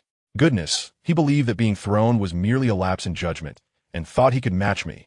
Thus, he set his sights on Yixiao. Before I could interject, this melodramatic youth charged at Yixiao with a loud cry, executing a whip-like kick aimed at Yixiao's head. The ensuing scene was utterly astonishing. Yixiao leisurely raised a hand, extending a finger to block the forceful kick with a mere tap. Then, as swift as lightning, he flicked Inalu on the forehead. Inalu froze for a brief moment before emitting a wail akin to a slaughtered pig, rolling on the ground while clutching his head. Yixiao squatted down, speaking gently, "Young man, don't be so impulsive. It's not good, not good." Xiaorabin and I couldn't help but chuckle. Inalu had devolved into the level of a mere street punk. Once his cries subsided, I approached and gave him a kick. "Enough of the charade. Get up, or you truly won't rise." Reluctantly, Inalu stood, attempting to maintain his comical facade of authority, asking haughtily, "What do you wish to say to me?" Unable to hold back, Xiaorabin burst into laughter, shaking her shoulders. "Your forehead's lump, combined with that expression, is just too amusing." I marveled at Xiaorabin's unique sense of humor from a young age. I decided to cut to the chase, asking directly, "What is this scoundrel you mentioned? Why are all the islanders gathering in one place? And how come you're unaffected by the song?" Inalu wore a disdainful expression, but sensing my seriousness, he relented and began to divulge. 3 years prior, an individual claiming to be an official of the world government, named Candace, was saved on the island. At a banquet, he overheard the mayor boast that they were descendants of gods from an infinite land, possessing extraordinary energy conversion technology. Candace, fueled by drink, began to sing. His fruit ability relied on his voice to brainwash others. Initially, he sang cheerful tunes that inexplicably delighted everyone. Then he transitioned to rousing anthems that incited excitement. Finally, he unleashed fervent melodies that transformed the entire island's populace into devoted followers. Only Inalu, a naturally cynical youth, sensed something was amiss and surprisingly awakened his kin Bunchakahaki. He attempted to rouse the villagers, but it proved futile. Anyone who obstructed their pursuit of Candace was met with hostility. Candace became the local tyrant, enslaving everyone to assist him in researching a vessel to the infinite land. After numerous failed attempts to rescue his people, Inalu's mindset crumbled and his psyche twisted. He believed his people had been tainted and were unworthy of being called descendants of gods. He awaited the day he grew stronger, intending to defeat Candace and then obliterate the entire Baikalu, enacting his so-called divine punishment. Upon hearing this, I was taken aback. This boy was severely troubled. I challenged him directly. "Have you never considered that defeating Candace won't restore your people?" Inalu sneered, pointing to the heavens. "I am a god. These frail commoners are unworthy to be my kin." I sensed that there was still hope for this troubled youth. So I initiated a form of shock therapy. "Have you ever thought that your mayor was merely boasting while drunk? You are not gods at all. At 14, you didn't drink, and thus have no idea how much a drunkard can exaggerate, do you?" Inalu immediately retorted, "Impossible. If so, why is Candace still here?" I shrugged. "For your so-called energy conversion technology, of course." Yixiao, standing beside me, scoffed. "You dare call yourself a god? You've been chased around by a filthy rat named Candace for 3 years. Did you earn your divinity through some discount deal?" Xiaorabin chimed in with a witty jab. "Indeed. With that personality, you probably wouldn't survive a day in Shanghai." With a series of 3 consecutive critical hits, Inalu staggered and fell to the ground. His worldview shattered into fragments. He murmured to himself, "How can this be? I am clearly a descendant of the gods." I understood that the potion was potent, yet insufficient. This lad was in the late stages of his delusions of grandeur. He must be defeated with magic to overcome magic. I gazed down upon him, my tone icy. "If you consider yourself a deity, do you intend to destroy the very place that birthed you?" Observing his dazed expression, I barked, "Speak up," startled by my reprimand. Inalu lifted his gaze to meet mine, suddenly enraged, forgetting the disparity in our strengths, struggling to rise and retaliate. Seeing this, I decided to give him a shocking display. Gradually, I lifted my feet off the ground and floated upwards, my expression growing even more indifferent as I gestured towards the void. Thunderous sounds reverberated. Ainalu instantly felt as though a mountain pressed down upon his back, pinning him firmly to the ground, eliciting a wretched scream. I slowly floated before him. Looking down from above, at your level, I cannot allow you to strike at me again. Farewell. As my words fell, another thunderous boom echoed. The pressure intensified, and Ainalu was embedded into the earth, barely clinging to life. I used telekinesis to lift him to eye level, continuing my mockery. Are you still conscious? How dare you call yourself a god? What gave you the right? Here in Qinghai, those who consider themselves gods, the celestial dragons, are nothing but scum. And you are inferior even to them. Are you prepared to embrace your insignificance? Witnessing the terror in his eyes, I released him and turned to beckon Yixiao and Robin. Let us go. I will assist you in dealing with Candace. Take the opportunity to explore Qinghai. Come to terms with your own smallness. After we had walked a short distance, I discreetly bestowed a healing touch upon him, a flash of light illuminating his wounds, instantaneously mending them. Then I whispered into his mind, do not perish. I await your vengeance in Qinghai. Guess what? Instead of harboring resentment, this lad, filled with excitement, blushed and grinned widely at my retreating figure. What a domineering presence. What a farce. Suddenly, enlightenment struck him, and he hastily pursued, eager to witness how I would deal with Candace. Meanwhile, we strolled leisurely toward the town center. The scene was overwhelming, a dense crowd of residents, all armed, their eyes bloodshot, resembling a horde of zombies besieging a stronghold. Behind them, on a grand stage, sat a man in a suit, playing the piano poorly. This man was Candace, and upon seeing us, he erupted into maniacal laughter. You must be the unaffected ones. Join us. Lord Candace will rule the world, and we shall all become the new celestial dragons. Yixiao furrowed his brow. You are not Candace? Candace replied with reverence. I am Candace, yet I am not Candace. You shall become the king of this world. It dawned on me that this fellow was suffering from a split personality, enamored with himself, essentially becoming his own greatest sycophant. His fruitability had a side effect, rendering him a slave to his own delusions. I had no desire to engage in idle chatter, so I directly inquired, what is Lord Candace sent to Sky Island for by the world government? As expected, he grew furious, and to preserve Lord Candace's dignity, he divulged that he was sent to monitor the historical text concerning the underwater kingdom of Aegea. A realization struck me. That historical text contained the location of Poseidon, and the world government was fishing for every generation's mermaid princess. As I pondered this, Candace noticed my distraction. Infuriated, he shouted, How dare you disrespect Lord Candace? I looked at him in disbelief and turned to Yixiao. Did you see that? The consequences of recklessly consuming fruit lead to a split mind. How terrifying. Candace was livid, turning back to frantically play the piano, his discordant music filled with rage. The residents below began to rage as well, panting and roaring, demanding our deaths. Candace, gleeful, attempted to use these pawns to test us. Alas, he was mistaken. Why must he complicate matters? Would it not be simpler to self-destruct? As my words fell, a crimson light flashed in my eyes, and the overwhelming aura of Conqueror's haki surged forth, enveloping the entire area. Candace on stage instantly regained his senses. Trembling in fear, he realized he had struck a hard wall and screamed for the residents to attack. However, their bodies, instinctively wanting to charge, were rendered immobile by my might, each one shaking as if afflicted by Parkinson's disease. The first person to take a step collapsed with a thud, followed by waves of others falling like cut wheat. I controlled the intensity, ensuring they did not lose consciousness, wanting them to witness the scene clearly. As I watched Candace attempt to flee, I softly spoke, Did your Lord Candace grant you permission to escape? My voice resonated like a whisper from the depths of hell, causing Candace's body to freeze. I tell you, the color drained from his face, yet the will to survive compelled him to force a smile, more grotesque than crying. Trembling, he turned to face me. His obsequious demeanor was astonishing. He nearly bowed right then and there.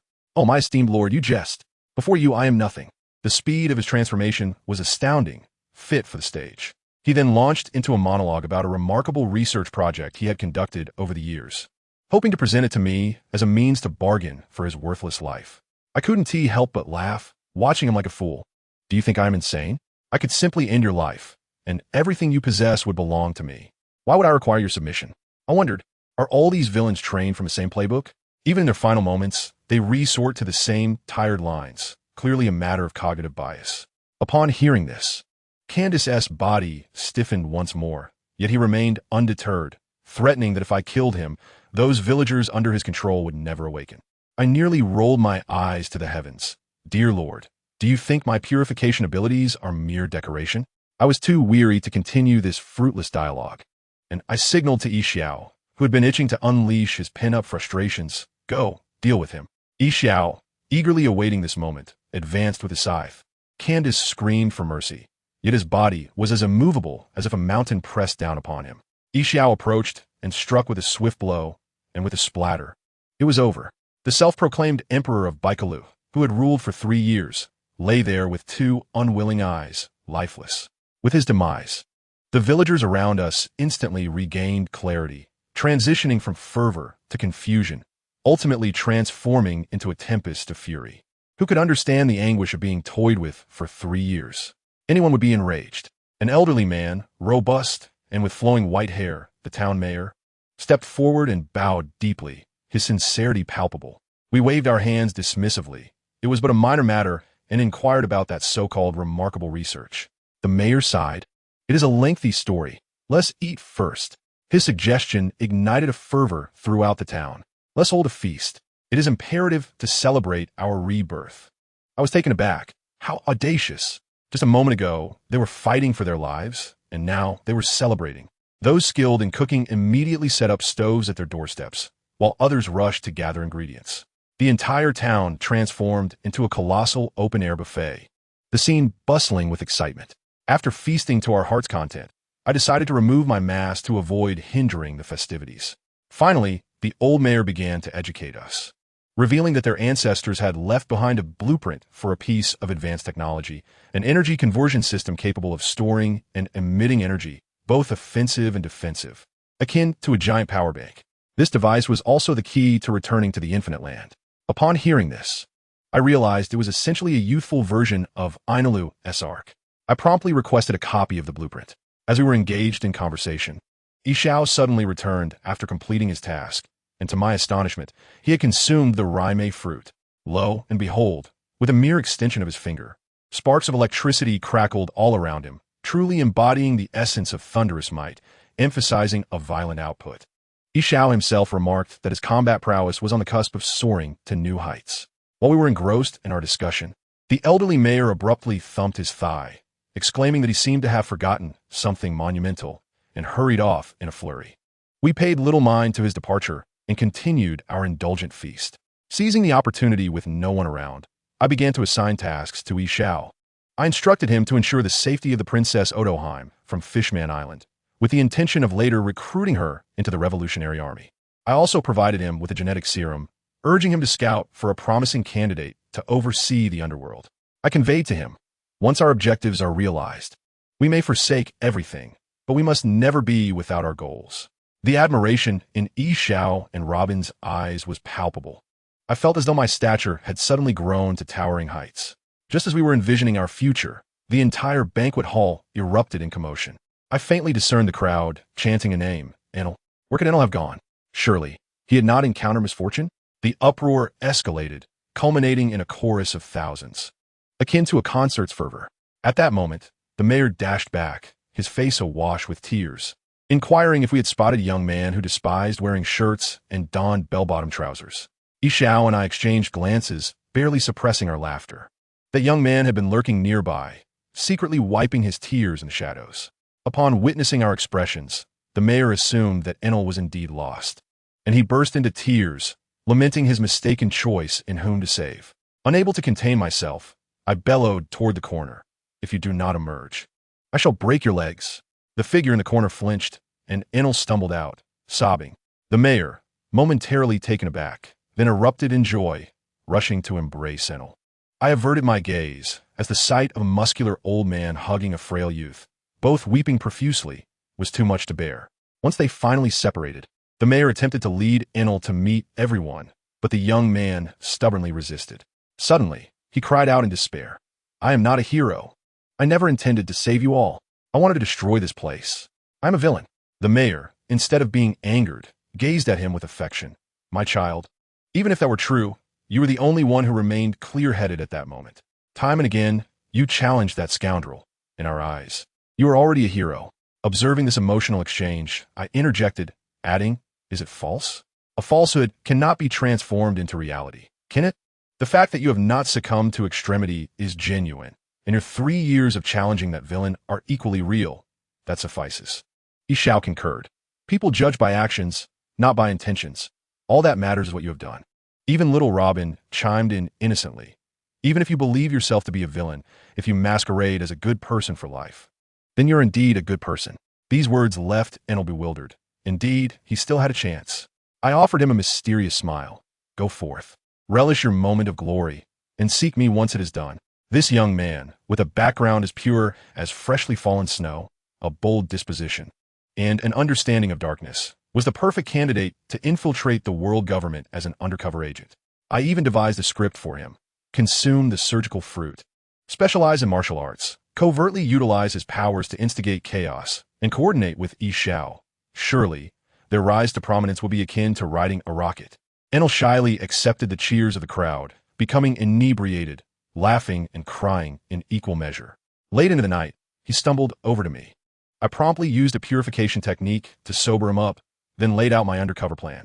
However, before I could finish detailing the fruit, the serum, or the conditions, Enel's eyes gleamed with excitement as he interrupted me. I'm in, but what is your purpose? This left me momentarily speechless. I had prepared a plethora of statements that I now stifled. I looked at him, articulating each word carefully. My goal is to bring down those so-called gods from the heavens. We shall face no adversaries ahead. To my astonishment, Enel's breathing quickened. This was precisely what he craved. It became evident that he was not moved by my ideals, but rather was a collector of over-the-top phrases. He bombarded me with questions, seeking to extract my intentions. Eventually, I grew weary and had to discipline him before he settled down. I entrusted him with the surgical fruit and the genetic serum, warning him that this was the only fruit without side effects, and that he must not expose it. The future depended on him and Ishao, one operating in the light and the other in the shadows, to stir the winds of change. The three of us conversed throughout the night, dispersing only at dawn. The following day, I bid farewell to Baikaloo with Robin and Ishao, setting my sights on Gaia Island. To resolve the land disputes of Sky Island, I conveniently brought along several uninhabited islands from Qinghai. Upon arrival, I instructed Ishao and Robin to negotiate with the people of Sky Island and the Shandians. While I reclined on our mobile island in the sky, savoring cigars and sipping cola, utterly at ease, I pondered the cards I held. The Navy had me, Escan, and others. The 7 warlords included Luo. The Revolutionary Army had Ishao. The world government was represented by Enel. The pirates featured Hancock. And lurking in the shadows was Robin. Can you believe it? Nearly every faction's stronghold bore our flag. The game was unfolding in a manner that threatened to encompass the entire world. Just as I was reveling in this thought, a sudden realization struck me. I had been so preoccupied with recruiting allies that I had completely overlooked the critical matter of finances. Without money, what could we accomplish? In the evening, Ishao and Robin returned, with Robin excitedly announcing that the war had ceased and the historical texts had been deciphered, revealing information about the ancient weapon Poseidon. She further mentioned that, as a token of gratitude, both sides had gifted us an abundance of gold. At the mention of money, a spark ignited in my mind, banishing my fatigue. Noticing my dazed expression, Robin waved her little hand before me. Sean, what's wrong? Don't you feel happy about the gold? I snapped back to reality, smiling. Of course, I'm happy. It's just that it suddenly dawned on me that we are embarking on a monumental endeavor that will require a tremendous amount of money. We need to find a partner adept at generating wealth. Ishao looked bewildered. You're joking, right? Someone who can earn enough to overthrow the world government? I smirked. While others may falter, this individual is undoubtedly capable. In the future, he will command 20 of the world's berries, straddling both the light and dark realms. Capable of manipulating the celestial dragons with his wealth. He is the true Golden Emperor. Little Robin's eyes widened in astonishment. I continued, however, at this moment, if I do not rescue him, this future Golden Emperor is on the verge of being captured by human traffickers and enslaved. In his flight, he encounters a woman named Stella in the human trafficking market, who admires his singing voice, and they bond. He resolves to secure Stella's freedom and vows to abandon his nefarious ways. working tirelessly day and night to earn the money required to save her. Robin interjected, "But he been captured, so how could he become a slave?" I patted Robin's little head and explained, "It's because he will be captured this year. His name is Gil Tesoro, at 19. He was close to saving enough money to rescue Stella, but the arrival of the celestial dragons shattered his dreams, as they effortlessly purchased his most cherished person. Tesoro, in a fit of rage, confronted the celestial dragons, resulting in his capture and enslavement. At that moment, Stella's words made Tesoro realize the importance of cherishing her. I paused, lighting a cigar, exhaling clouds of smoke, as I felt that Tesoro's tale was indeed compelling. Beside him, Luo Bing expressed her discontent and hurriedly shook Sean's arm, inquiring about what Stella had said. After exhaling a puff of smoke, Sean continued, stating that even if one were to become a slave, even if one were aware of the grim fate awaiting them, the girl Stella still smiled and told Taizwa, "Your presence fills me with happiness." In that moment, Taizwa despised his lack of wealth, as he could not reclaim the tenderness that resided in his heart. He planted within himself the seed known as money and simultaneously became a slave, one who was not even permitted to smile without permission. At the age of 21, he received the distressing news of Stella, the kind girl's death, which plunged him into despair and intensified his obsession with wealth. By the age of 26, following the incident of the release of slaves by Tej, he escaped from Mariehua, growing even more resentful of the nobility and the affluent, descending further into darkness. At 29, he caused a major upheaval at the auction of the Jinjing fruit organized by the Don Quixote family, seizing the fruit, which was never intended for sale. By 35, he had stabilized his career, amassed a capable group of subordinates, and constructed the grand ship Granisoro. The power of gold, which he had once loathed, had now transformed into his strength. Faced with the wealthy, he aimed to become even wealthier, compelling them to bow before him. He harbored the ambition that one day, even the celestial dragons would kneel before this power, and with such convictions, he fully embraced his dark transformation, becoming the very embodiment of what he had once detested. Yixiao, having listened intently, finally interjected, "So, does this mean that such a character has not yet succumbed to extremity?" Sean nodded, affirming that he had indeed not crossed that line.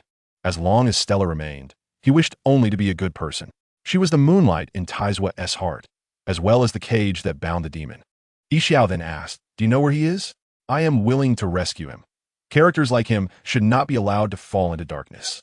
San Chukiv, recognizing Yixiao's disdain for evil, yet surprised by his sentimental side, merely a story prompted him to seek to save someone. Without even a plan, Sean shook his head. "You cannot go. It would be too easy to stir up trouble. I will accompany you. If we encounter those celestial dragons, I can manipulate them, and it is best to avoid any conflict at this stage." Yixiao pondered and agreed that it made sense. If he were to go alone, he might end up exposing himself if he encountered the celestial dragons. Although Sean never explicitly stated how formidable the world government was, it was evident from his discreet accumulation of power that they were an insurmountable behemoth at this stage. Meanwhile, Luo Bing raised her small hand and asked, "What about me? Have you forgotten about me?" Sean gently ruffled Luo Bing's hair and smiled. "Next time, Dr. Kelooba and your mother are waiting for you to return and share your experiences."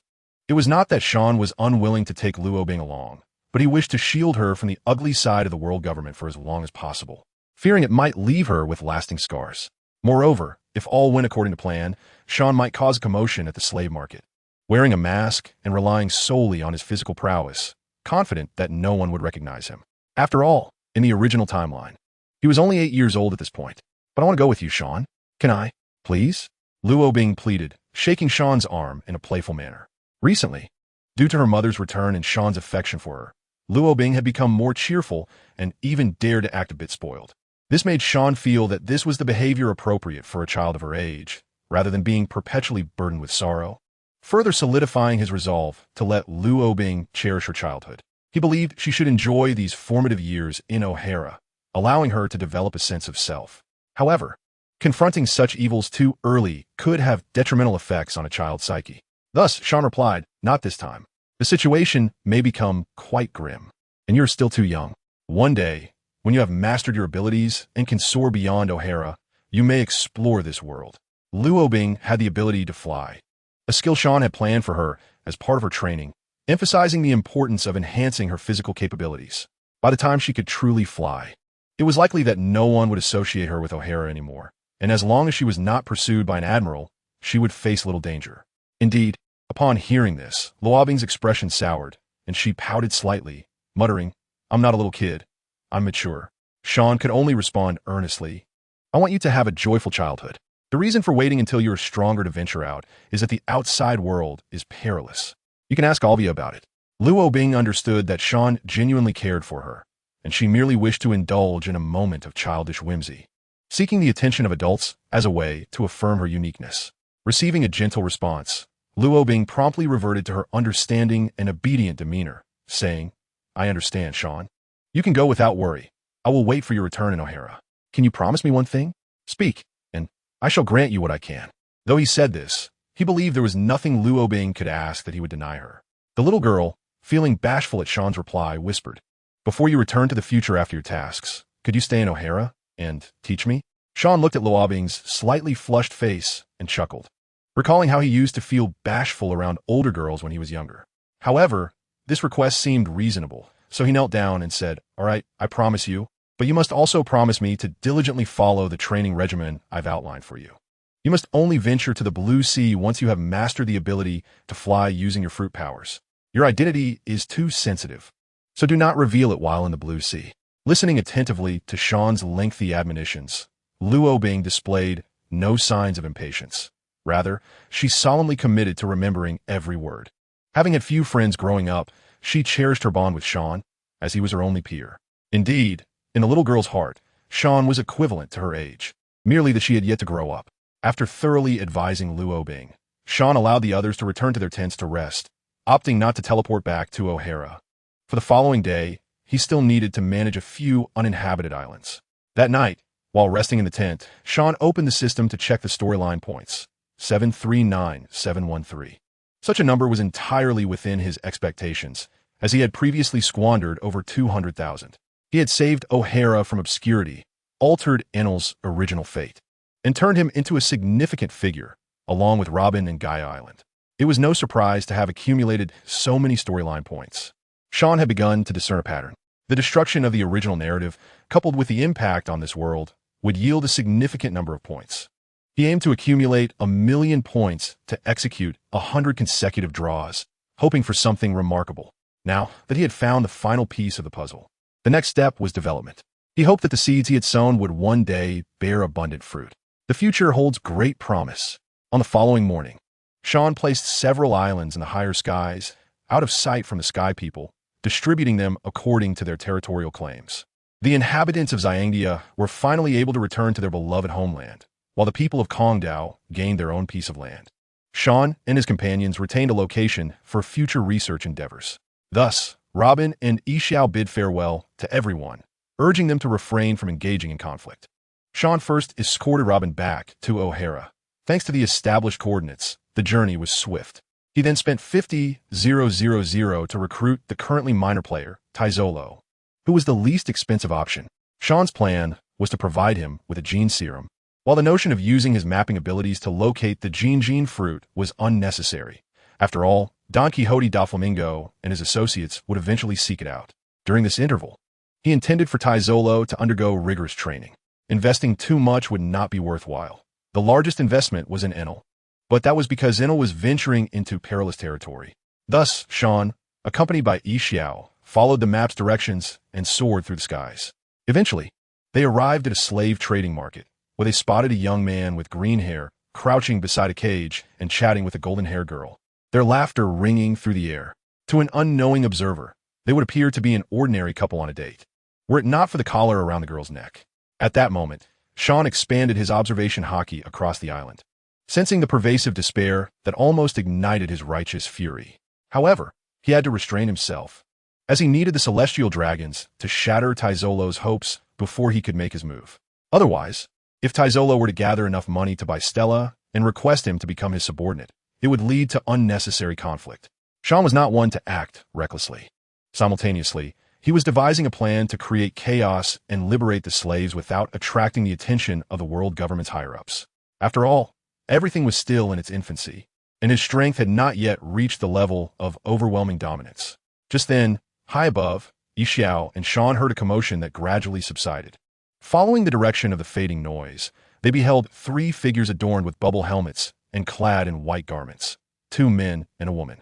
This, without doubt, was the Kamael family. Behind them trailed several men in black and armored guards, and as they passed, those present, whether there to buy or sell slaves, knelt in reverence. Sean, witnessing the celestial dragons for the first time, felt a surge of anger welling up within him.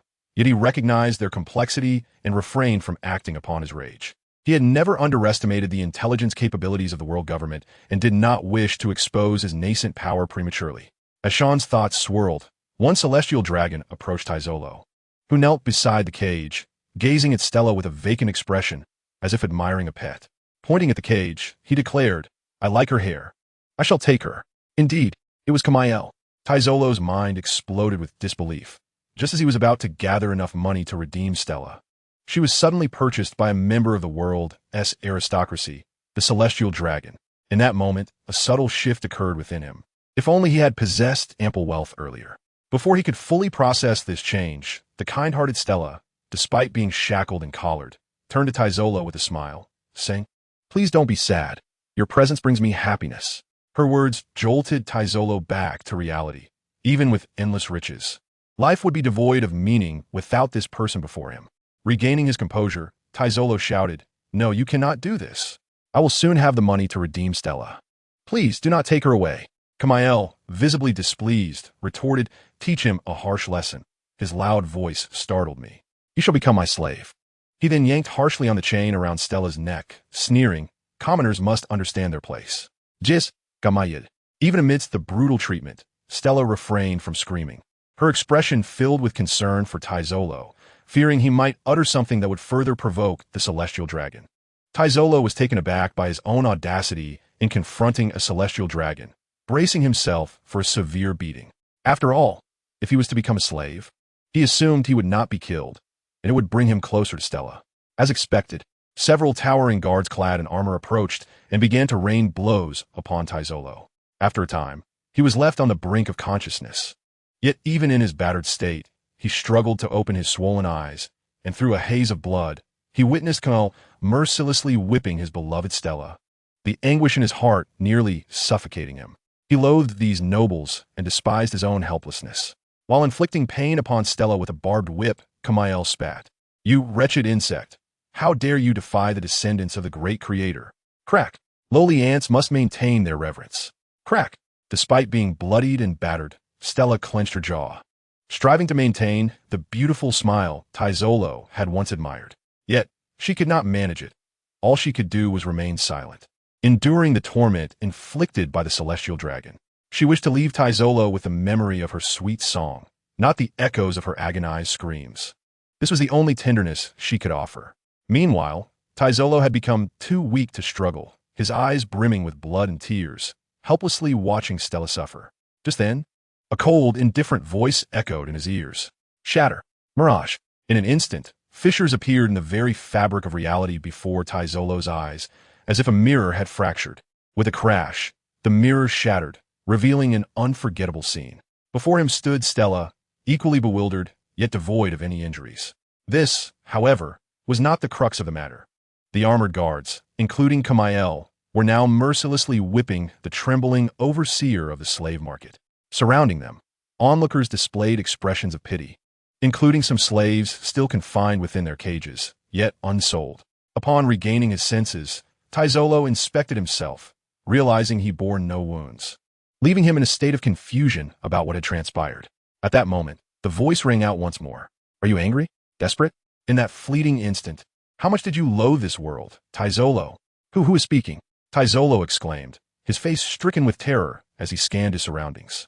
Humanity is filled with dread of the unknown, and it was evident to him that someone was toying with the celestial dragons. With a soft thud, Pada and Xiao En descended gracefully before Taizwa. Xiao En cast a glance at the bewildered Taizwa, who was accompanied by the collar-clad Shurdai La, and slowly approached the latter. Under the fearful gazes of Shurdai La and Taizwa, he reached out and grasped the explosive collar. Before Taizwa could utter a word, Xiao En tightened his grip on the collar. In an instant, a thunderous explosion erupted. Taizwa, with a heart heavy as ash, stared at the source of the blast, muttering, "Why has this happened?" Were you not here to rescue us? As footsteps approached, Taizwa was astonished to see Dai La standing unharmed before him, albeit with a look of confusion. The surrounding crowd appeared oblivious to the unfolding scene. Initially, he had speculated that the situation merely affected Ai Air and his companions. However, it now seemed that the adversaries possessed the power to influence everyone, which was utterly terrifying. Taizwa stepped beside Dai La, shielding her as he faced the two individuals, particularly the cloaked figure with a masked visage. His instincts warned him that this person was exceedingly perilous, and he was uncertain of their true intentions. Having grown up amidst rogues, he could not naively believe that they merely sought to rescue him and Dai La. Yet, unknown to Taizwa, he had misjudged the situation. In a sense, Shaoan's true ambition was to reform this world and liberate the enslaved. Standing protectively in front of Dai La, Taizwa hesitantly inquired, "Who are you, and what do you intend to do with us?"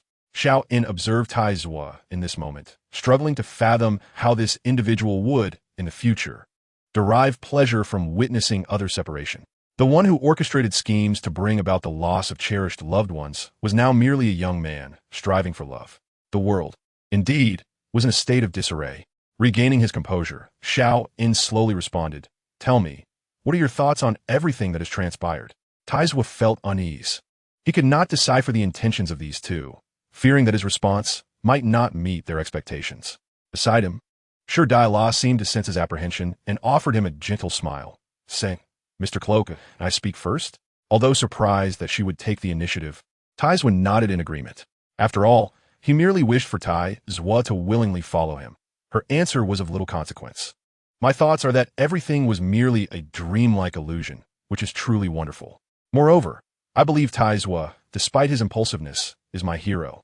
Upon finishing her words, she gently grasped Taizwa's large hand, causing him to blush, as he felt undeserving of such affection. Meanwhile, the expression beneath Xiao-en's mask resembled one of anguish. Why must he endure this romantic display in such a world? Nevertheless, her words astonished him, for they were imbued with genuine warmth and affection. With a faint sigh, he recalled a quote from Romain Rolland: "There is but one heroism, and that is to love life despite the harsh truths of existence." Although their existence was merely survival, it was not unexpected that she viewed Taizwa as her hero. Yet was she not also his hero? The one who restrained the demons within Taizwa's heart. Choosing silence, he turned his gaze towards Taizwa. Regaining his composure, Taizwa, with a somber expression, slowly declared, "I despise them. I loathe those who have crafted these unjust treaties. I only wanted to earn a fortune in the future to exact my revenge. How dare they trample upon the most cherished people of others? They are nothing but a bunch of gluttonous wastrels. Why do they have the audacity to look down upon those of us striving to survive?" As Taizwa's fervor escalated, he fixated on the Ai Air family with eyes ablaze. The palpable hatred and murderous intent made Dai La beside him feel anxious. Gently shaking his arm, Taizwa jolted, glancing at her in confusion, fearing that his outburst might displease her. She simply shook her head. "While I am not fond of violent individuals, as long as it's you, I will accept any facet of you." With that, Dai La smiled brightly, affirming her support for Taizwa. She was kind-hearted, yet discerning, fully aware that Taizwa's fierce resolve stemmed from his affection for her. To dismiss his convictions at this moment would render her unworthy of his affection. She was well aware of Taizwa's journey, from his early struggles to his eventual desire for redemption and hard work. How many former delinquents truly managed to turn their lives around? Undoubtedly, he was one of the few, but she could not do much. She could steadfastly express her support for him. Despite the discomfort of witnessing their romantic exchanges, Xiao could not help but sigh. The vast majority of people in this world merely sought a simple life of companionship and sustenance. Regardless of the villain, each possessed their own narrative and once harbored benevolent intentions. It is said that one should not advise others to be virtuous without experiencing their suffering. He would not attempt to win over those who had already succumbed to extremism, for he understood the futility of such endeavors. Words of encouragement to let go were unspoken, lest he attract divine retribution. Thus, he could only seek out those who had not yet been consumed by darkness. As for those already entrenched in shadows, the path of physical liberation would suffice. It was manageable. After a moment of reflection, Xiao cut to the chase, stating, "I wish to invite you to join us in our endeavor to overthrow the world government. This revelation left the two young lovers momentarily stunned. They had contemplated numerous possibilities, yet never anticipated that the objective was such a monumental one. The world government was the dominant force in this realm, a dictatorship, and they wondered how one could dare to set such a goal. Sure Dai was the first to regain her composure. You intend to recruit Taizua, don't you? She did not believe she possessed anything of value to attract his interest. Her only talent was singing beautifully. Yes, I have come for Taizua. Even if he declines, I will still ensure your safe departure. This is an invitation, not a demand. At this, Sure Dai let out a sigh of relief, fearing that he might use her as leverage against Taizua. It seemed he was not a villain after all. She then clasped Taizua's broad hand tightly, silently conveying her unwavering support, even if he wished to oppose the world. This man was worthy of her utmost tenderness. Returning to the present, Taizua fell into deep contemplation. He believed there must be something about him that piqued the other's interest. He weighed the options of returning to a tranquil life with his beloved or accepting the invitation to embark on a momentous journey. Yet, accepting the invitation would necessitate hiding, which would mean parting ways with Sure Dai. He did not wish to leave her, yet he yearned to wield a sword against the heavens, confident in the other's strength. Otherwise, who would dare to offend the celestial dragons? As he opened his mouth to speak, he said, "Though I am unsure what you see in me, I must confess that I am truly moved. That feeling of helplessness is one I would rather not endure again. Similarly, I do not wish for anyone else to experience it. However, this path seems perilous, does it not? If so, then Stella cannot accompany me, can she? Yet, I cannot bear the thought of parting from her." Upon hearing this, Stella felt a flicker of joy, for it indicated her significance in his heart. Nevertheless, she shook her head and replied, "It matters not. Whatever you choose to do, I shall support you. I will wait for your return, so pursue your desires." Sean's mask of anguish contorted further, lamenting, "Why must I, being so handsome, endure your displays of affection? How infuriating!" Despite his inner turmoil, he restrained the impulse to confront the pair in order to maintain his aloof persona. Observing Sean's jealousy, Yishao expressed his disbelief, recalling the phrase, "A man without a woman will naturally wield a sword." As he watched the couple's back and forth, filled with phrases like "you should go, I cannot bear it, and I will wait for you," he thought, "Are we in a Xiongniao drama?" Finally, unable to tolerate their antics any longer, Sean shouted, "Enough. Cease flaunting your affection before me, lest you suffer dire consequences." With this harsh curse, both parties felt a twinge of embarrassment. After a moment's reflection, Sean made a decision and turned to Stella, asking, "Do you possess the resolve to grow stronger or the determination to stand by his side?" Indeed, Sean decided to offer her the gene serum, but only if she was willing to embrace strength. Otherwise, he would not squander it. Though it was not costly for him, even with contributions from Taizolo, it was still a resource he valued. Stella, taken aback by his question, stammered, "See, can I truly become stronger?" "Yes," he assured her. "I can help you become stronger, provided you wish to.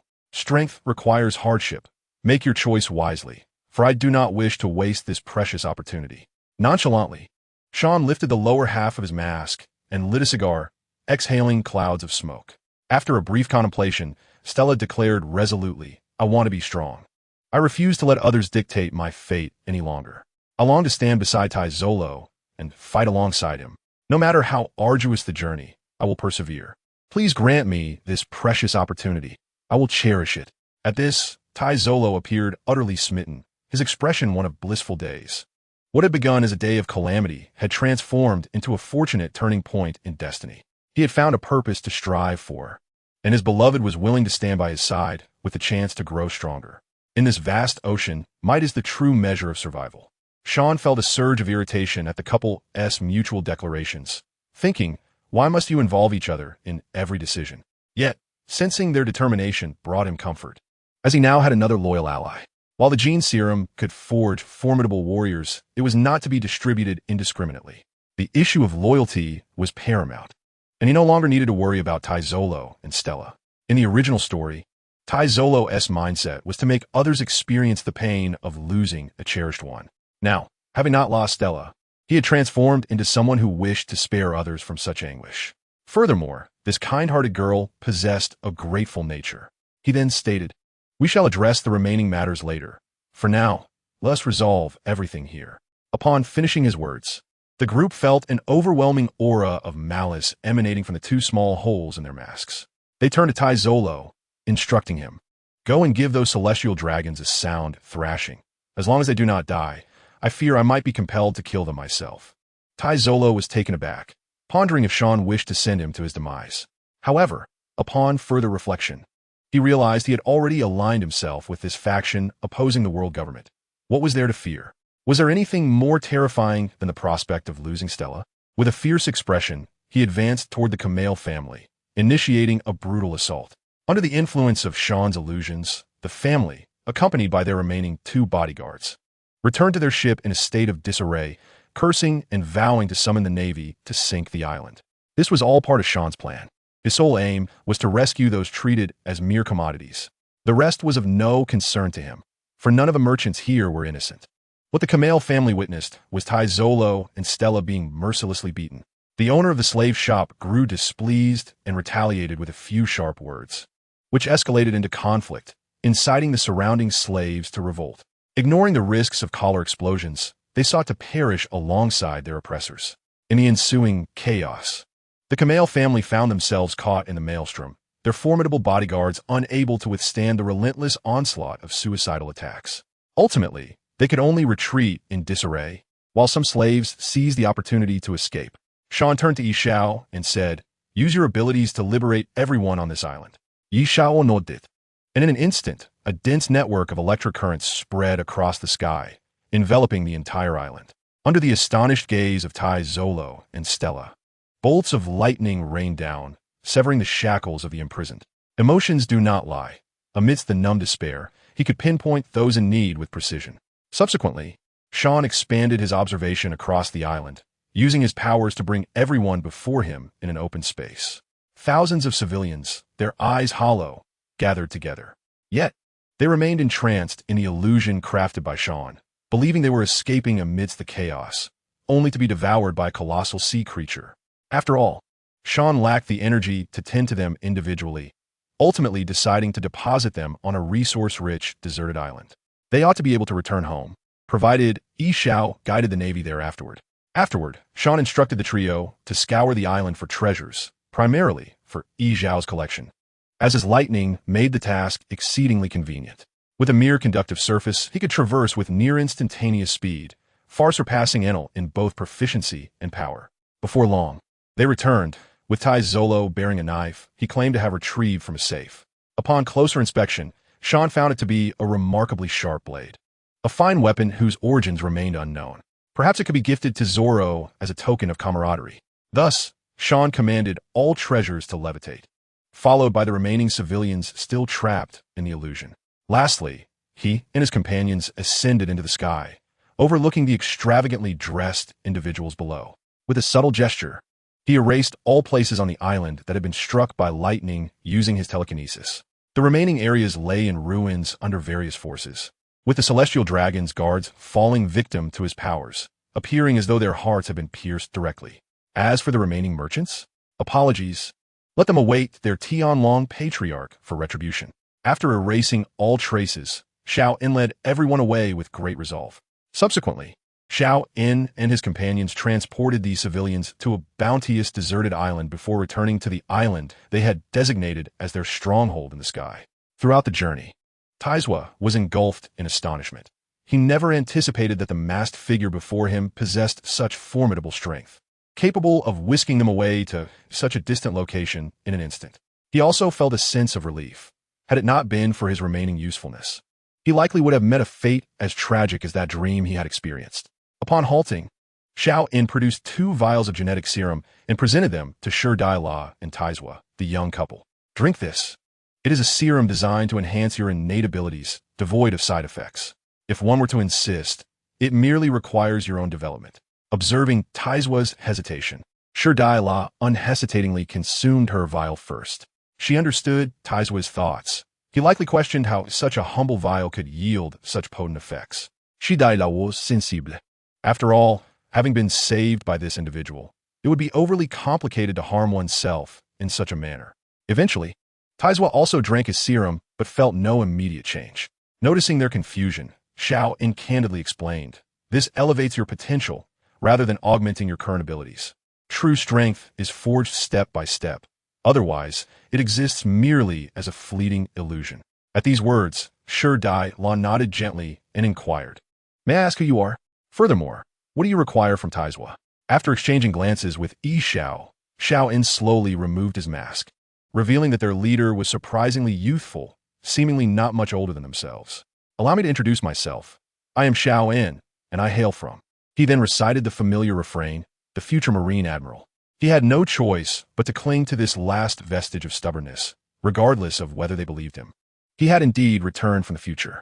Following his explanation, amidst their astonished expressions, he continued, "In the original trajectory, you would have become a perverse individual, deriving pleasure from witnessing the tragedies of life and death." Upon hearing this, the couple's expressions shifted, particularly Taizwa, whose embarrassment was palpable. Realizing Taizwa's turmoil, Dai La grasped his hand in a gesture of comfort. Observing this, Xiao could only roll his eyes. His tone turned more serious as he said, "But that is not the present. I admire your adeptness in navigating the complexities of various powers, alongside your unparalleled business acumen. I want you to become the true ruler of the underworld. With Dai La's assistance, no force on the surface of the ocean will pose a genuine threat to you." Feeling parched from his impassioned speech and noticing the couple was still in a state of bewilderment, he produced cigars and cola to share with Yi Xiao. Yi Xiao, initially averse to anything but buckwheat noodles, found himself drawn to cigars after Xiao's persuasion. There was no denying the air of grandeur they exuded. Upon regaining his composure, Taizwa wore a bittersweet expression. He could hardly fathom that Xiao En held him in such high regard. After much contemplation, he stammered, "You overestimate me. This is not something achievable by mere capability. Furthermore, are you not the Marine Admiral? Must you engage in such criminal undertakings?" Xiao En directed a glance at Yi Xiao, signaling him to elucidate, curious to see if Yi Xiao had grasped his intentions. Yi Xiao organized his thoughts and replied, "You will have the support of organizational members. And it is not about engaging in illicit activities, but rather assisting us in clandestinely eradicating such crimes." Eradicating crime? What then is our purpose? Taizwa questioned. "To amass wealth and resources, which are essential in the process of overthrowing the world government. What I see in you is your capacity to generate wealth. You shall become the wealthiest individual." Taizwa felt bewildered. The savings he had accumulated over the years barely sufficed to redeem a common girl. And now he was being tasked with such a lofty goal. Observing his dismay, Xiao En added, "Do not underestimate yourself. You possess this talent. In the year 1510 of the sea calendar, you may approach the Don Quixote family and request a devil fruit, known as the Jin fruit. While I am uncertain how you will utilize it to amass wealth, I have faith in your capabilities." Taizwa was beset by uncertainty. The goal seemed excessively grandiose. He could only muster the courage to assert, "By your words, it will be a devil fruit highly beneficial for wealth accumulation. Why would they grant it to us?" "They will," Xiao En replied nonchalantly, "to deal with members of that family. It suffices that your strength invokes their fear." He then turned to Yi Xiao. "Before they take the stage, the Don Quixote family should be entrusted to you. If they comply, providing a vial of genetic serum to Don Quixote Doflamingo would not be out of the question." Indeed, Xiao En was intent on stirring the waters thoroughly. As for Doflamingo's potential betrayal, an absurd notion. What tempest could he conjure? Even a mere child beside him could match his prowess. Even if he were to offer something to Doflamingo, it would not occur in the early stages. If he truly aided Yi Xiao and Taizwa, he would not hesitate to reward him. Regardless of how grand his ambitions were, it was inconsequential. Action spoke louder than intentions. Even if a villain masqueraded as a virtuous individual for a lifetime, their evaluation would remain that of a good person.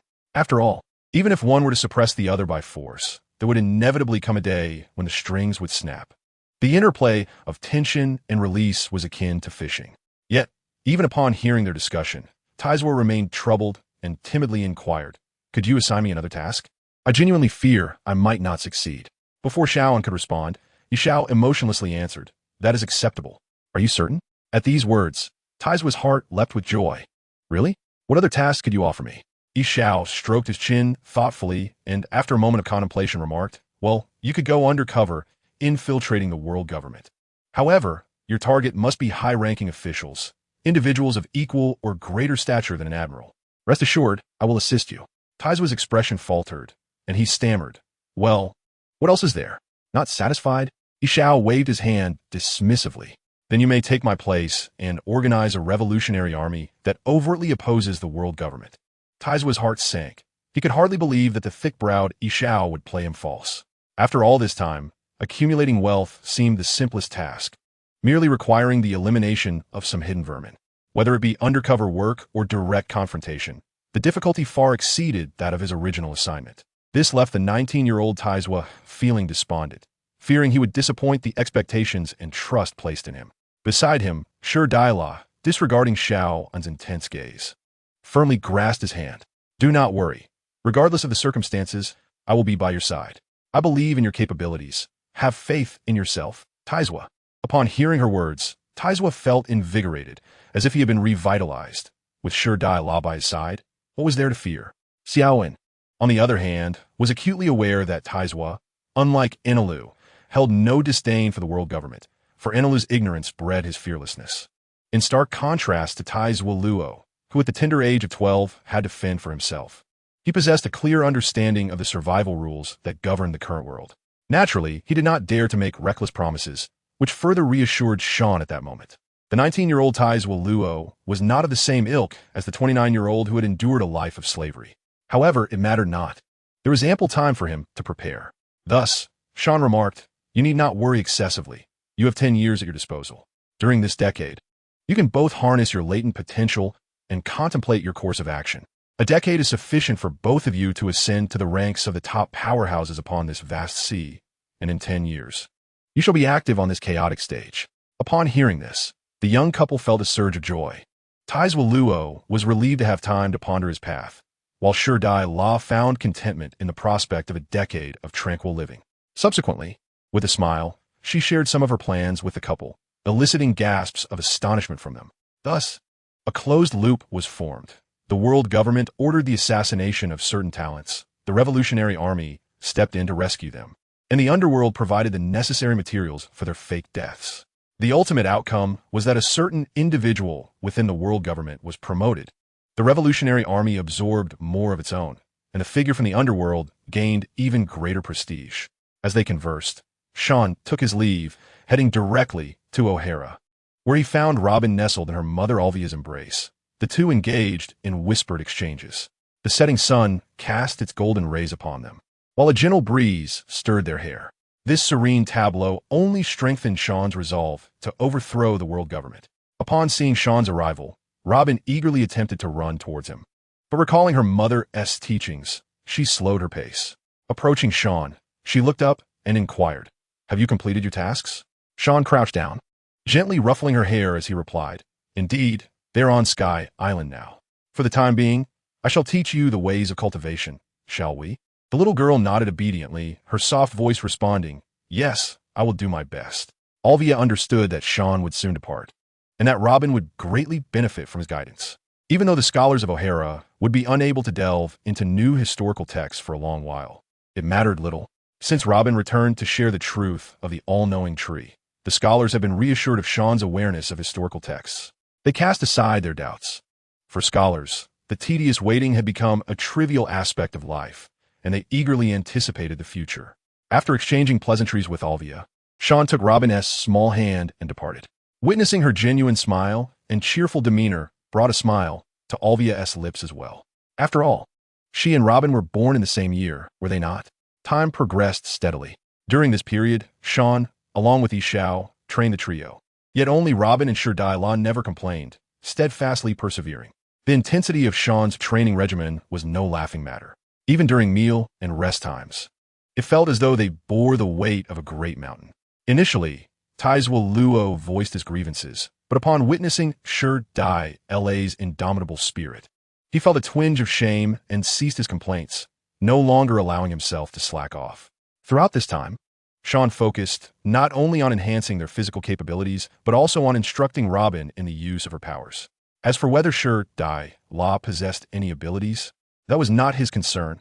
He was not a caretaker. After all, let Taizuo Luo assist her. One day, Sean realized it was time for him to return.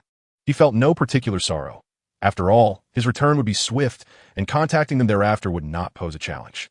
Finally, he advised Yishao to visit Wano country, suggesting that he assist where possible without disrupting their plans. Ueno was the origin of sea stone, renowned for its unparalleled craftsmanship in weapon forging. He relayed information regarding figures like Kinshura Lang from the Akatsuki Nine, who was an undercover member of the Kurazumi family. There was little he could do. After all, Oda had yet to complete his work, and he could only share what he knew. Upon his return, the world would undergo a tremendous transformation, and Oda would no longer comprehend the essence of One Piece.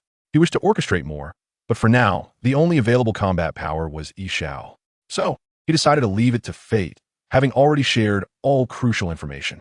Gradually, a blue luminescence enveloped Sean, starting from his feet and slowly dissipating. Little Robin pouted, her large eyes misty with unshed tears, stubbornly refusing to cry. She merely gazed intently at the man who had altered the course of her life. In those final moments, Sean playfully rubbed her head and said, "Do not be like this. I shall await you in the future, Alabasta, provided you become stronger." The little girl, her face filled with reluctance, replied, I will find you in Alabasta." As Sean looked around, he noticed the reluctant gazes of Dr. Clover, Alvia, Saul, Ishao, Sure Dai La, Taizwa Luo, and Little Robin all fixed upon him. "Everyone, I look forward to our reunion in the future." With a light chuckle, he left behind a final message before vanishing completely. After Sean's departure, Robin could no longer contain her emotions. Tears cascaded down from her large, expressive eyes. Observing this, Alvia knelt down and gently embraced her daughter, whispering, "Didn't Sean say that every farewell paves the way for a better reunion? You will see him again." I know, but I cannot help it. It has been so long, over 10 years. "It is too long," Robin choked out. Alvia sighed inwardly and continued to comfort her. "Then you must use this time to become even more exceptional. When you meet again, you will no longer be a child. Indeed, no matter how mature one becomes, one remains a child at heart." As the topic shifted, Robin felt a spark of excitement. Though she relished Sean's affection, she yearned to interact with him as an equal. Lost in thought, she soon broke into a smile. In the aftermath of Sean's departure, life on O'Hara appeared to remain unchanged, yet there was an undeniable difference. The scholars persevered in their studies, undeterred by the passage of time. The island's inhabitants, aside from those accustomed to venturing out to sea, returned to a state of tranquility after their initial uncertainty. If one were to observe closely, one might notice a new figure appearing each morning, diligently practicing. This small silhouette, once shunned by her peers, now poured her sweat freely upon the island. For the adults understood that this once ostracized little girl would determine whether they could return to the sea. At this time, little Robin, having experienced the loss and recovery of O'Hara, was maturing much like her character in the original work. Though still a child, she found herself lacking common interests with her peers. Initially, they had eagerly anticipated her leading them back to the blue sea, but soon, all were captivated by her tenacity. Her strength, self-discipline, and gentle nature filled the residents with a sense of shame. Clearly, she was an exceptional child, one that made them envious of Alvia. Consequently, upon returning home, they chastised their own children who played in the mud in their yards. 2 years later, within the CP organization of the world government, Aina Lu, who had risen to the rank of a minor officer, gazed at the young Rob Lucci, who was merely in his teens. He mused to himself that this must be the prodigy who had been recommended to him. This was someone he had directly intercepted using his small privileges. Although Lucci had undergone training at the world government's training institution and possessed some minor talents, he was ultimately just another weapon of destruction waiting to be unleashed. Observing the cold and proud demeanor of his counterpart, Aina Lu felt not discontent, but rather a thrill of excitement. He seemed to comprehend the gaze that Sean once directed at him, so weak, yet exuding an air of superiority. The prospect of teaching him a lesson seemed quite amusing. Thus, Aina Lu pretended to casually light a cigar, attempting to project an air of nonchalance as he remarked, "I hear you are quite formidable." At this, Lucci's emotionless eyes flickered with a hint of pride as he responded, "Reporting, sir, I'm the top of my class." "Are you proud?" This question left Lucci momentarily at a loss for words. He had been raised to obey orders without question. Lacking any understanding of human sentiment, he could only follow his inner conviction. "Yes, I am proud." A sudden rush of air pierced the silence, causing Lucci's pupils to constrict as he processed Aina Lu's voice behind him. "What is there to be proud of? You are clearly weak. Tell me, are you willing to follow me?" Lucci was utterly baffled, unsure of what was meant by the inquiry. Yet, having been conditioned to obey, he answered, devoid of emotion as though it were a mere formality, reporting, "Sir, I will obey orders." Upon hearing this, Ainalu sighed slightly, concluding that a softer approach was ineffective.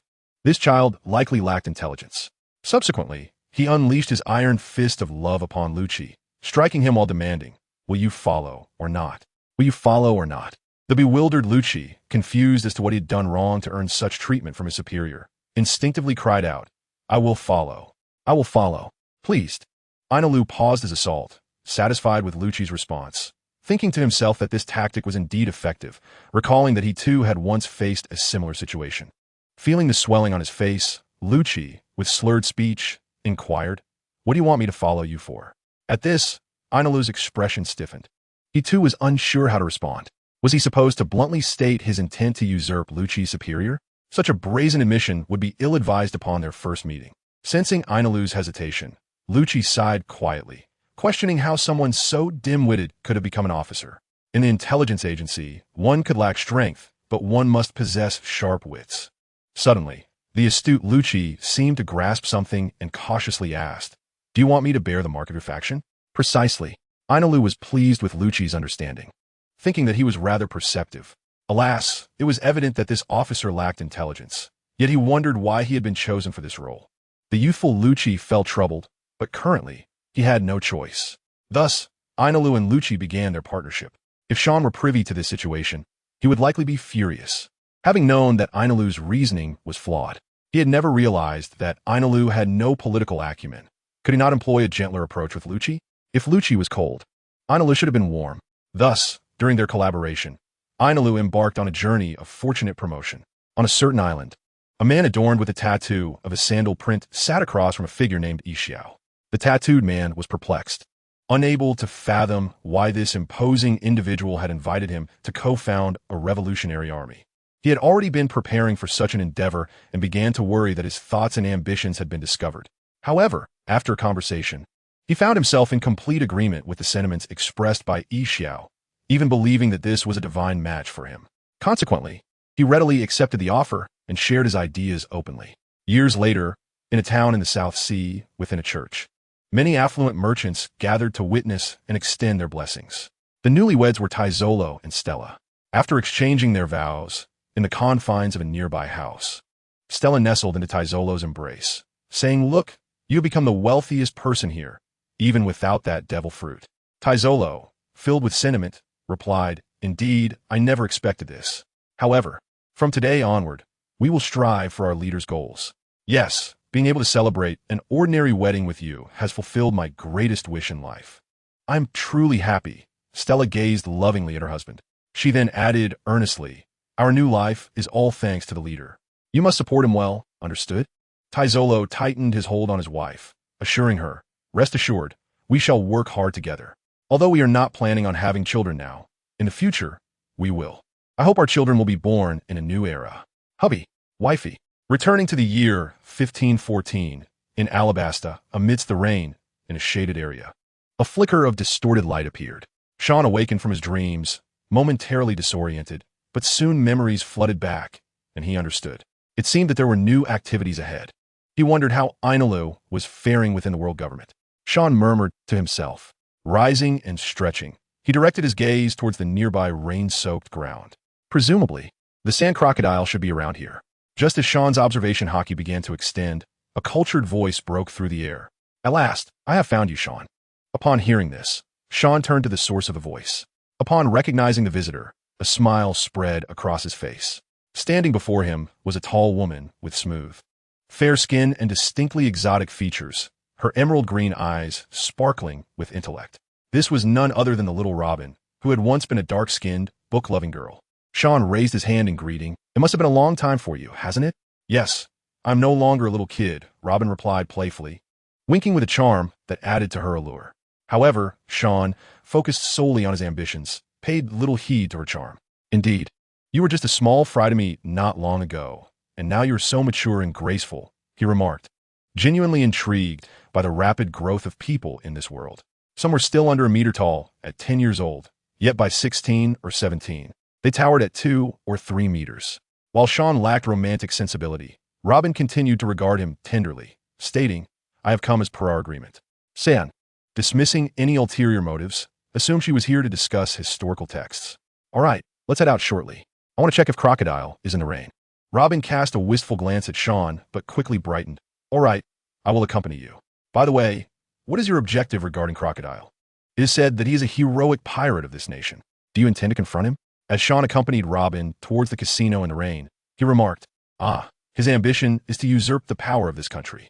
I wonder how he discovered the historical records of the ancient king. Yet, Sean pondered, would he still scheme for the ancient king without Robin by his side?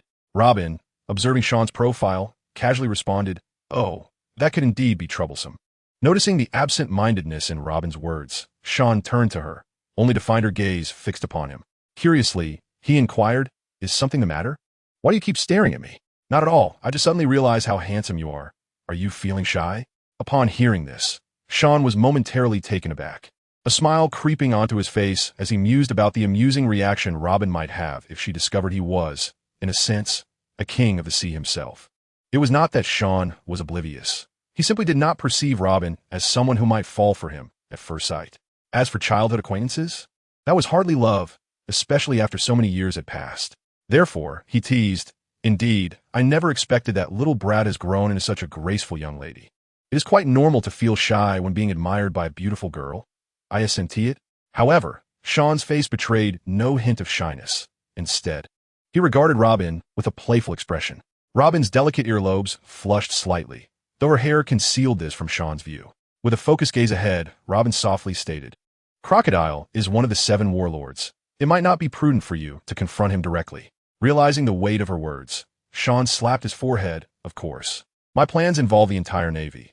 Creating a rift now would be unwise. Subsequently, he released his observation hockey, scrutinizing Robin closely, and was taken aback. It seems you have truly honed your skills over the years. I can sense your strength has grown significantly. You must have endured considerable hardships. At Sean's compliment, Robin lightly tucked a strand of hair blown by the wind, offering a gentle smile. Yes, after all, it is our agreement. I must grow stronger to protect O'Hara. She silently added, also because you mentioned that only those with sufficient strength can seek you in the blue sea. By the way, do we need to deal with Crocodile? Sean's realization dawned as he noted Robin's earlier indifference towards Crocodile. It became clear she did not regard him as a threat. This was the perspective that strength afforded. Even though he was mocked in the original narrative as being evenly matched with Crocodile to those of their caliber, he remained pathetically weak. Yet, Sean questioned you all. Aren't he the people of O'Hara hidden away? He had previously made it clear that the people of O'Hara would not roam freely, as it could lead to catastrophic consequences. Rest assured, we have always remembered your words, especially as time has passed. Everything that has unfolded at sea has been as you predicted, and everyone has grown more convinced. It is to Zolo. He has already submitted a request to the world government for recognition. Sean was astonished so soon. Even with my intel, he has only possessed the Goro Goro no Mi for 4 years, hasn't he? Robin nodded gently. He had been mingling with Stella in various seas long before that to cultivate his business acumen. They married a few years ago and went to a very impoverished yet populous nation in the Grand Line, where he utilized his connections to uplift that country. Now, it stands as a leading trade nation, a favored destination even for the celestial dragons. This left Sean momentarily speechless, while their marriage was not surprising. How could it have happened so quickly? Moreover, since Robin referred to Zolo as one of their own, if he had not changed fundamentally, he would not engage in the ventures depicted in the original narrative. Thus, he instinctively asked, has no one troubled him? Robin chuckled lightly. Oh yes. In his early days, many sought to create trouble for him. However, their combined strength was formidable, and with the assistance of Doflamingo and the Revolutionary Army, they swiftly eliminated those with ill intentions. He soon established himself solidly in this world, and even when some celestial dragons visited, they were not overly brazen. Sean understood now. Regarding Robin's assertion that the celestial dragons would not act too rashly, it was not surprising. A flawed system was one thing, but the individuals at the top possessed intelligence. Even if they might not match the 4 emperors individually, they were undoubtedly top-tier powers on the same level. How many celestial dragons had ever provoked those legendary pirates in the original narrative? None at all. Furthermore, as to Zolo's nation was merely a means to profit, the quality of service would undoubtedly be impeccable. For all these reasons, it was unsurprising that he had a good reputation among the celestial dragons. After all, those without capital would hesitate to visit his realm. Thus, Sean continued, and what about Ishi? How is he faring now And what of Wayno? Oh, mister. Ishi is doing well, though he is quite troubled by his current fame. Fame, you say? Yes.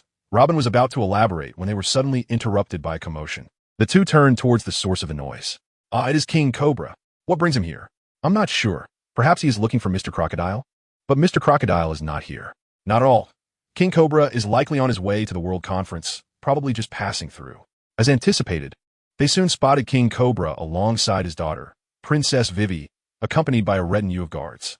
His popularity truly seemed genuine, as he had been well loved by his subjects long before Crocodile's chaotic influence. However, nearby whispers suggested that Crocodile was absent. On the other hand, King Cobra noticed Sean and approached with enthusiasm. Are you General Sean? Did you come here specifically to meet me? I'm terribly sorry for the trouble. Oh, by the way, this is my daughter Vivi. Vivi, come and greet General Sean. After all, he has gone out his way to escort us. He gestured towards the 10-year-old girl, Vivi. At that age, Vivi indeed lived up to her royal status, gracefully greeting, General, thank you for escorting us on this journey. San, caught off guard, simply stammered, you are welcome. No need to be so formal.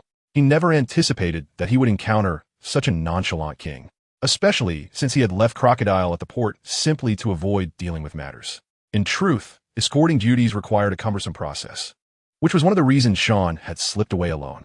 Encountering such an unrefined king was quite a challenge. While he held a favorable view of the king, it did not prevent Sean from feeling a tinge of disdain. Thus, he could only muster the courage to suggest, perhaps we should board my warship first and discuss further. I did not bring the necessary documentation with me. Indeed, it seems acceptable. Frankly, I am indifferent. It is merely my vice adjutant who is rather cautious. King Cobra shrugged and glanced at the man beside him, draped in a green cloak. I apologize, Your Majesty, said Gaka earnestly. This is all for your safety. He then turned to General Sean. General Sean, for the sake of our king's security, I kindly request that you escort us to the port for the handover. Sean recognized Gaka, another user of the Inu no Mi, albeit a less formidable one. He looked at the imposing entourage behind him, perplexed by their lack of suspicion towards Crocodile, while questioning his own credibility as a bona fide marine admiral. Nevertheless, he refrained from hostility, responding with a smile. Very well. Let us proceed together. My adjutant awaits us at the port.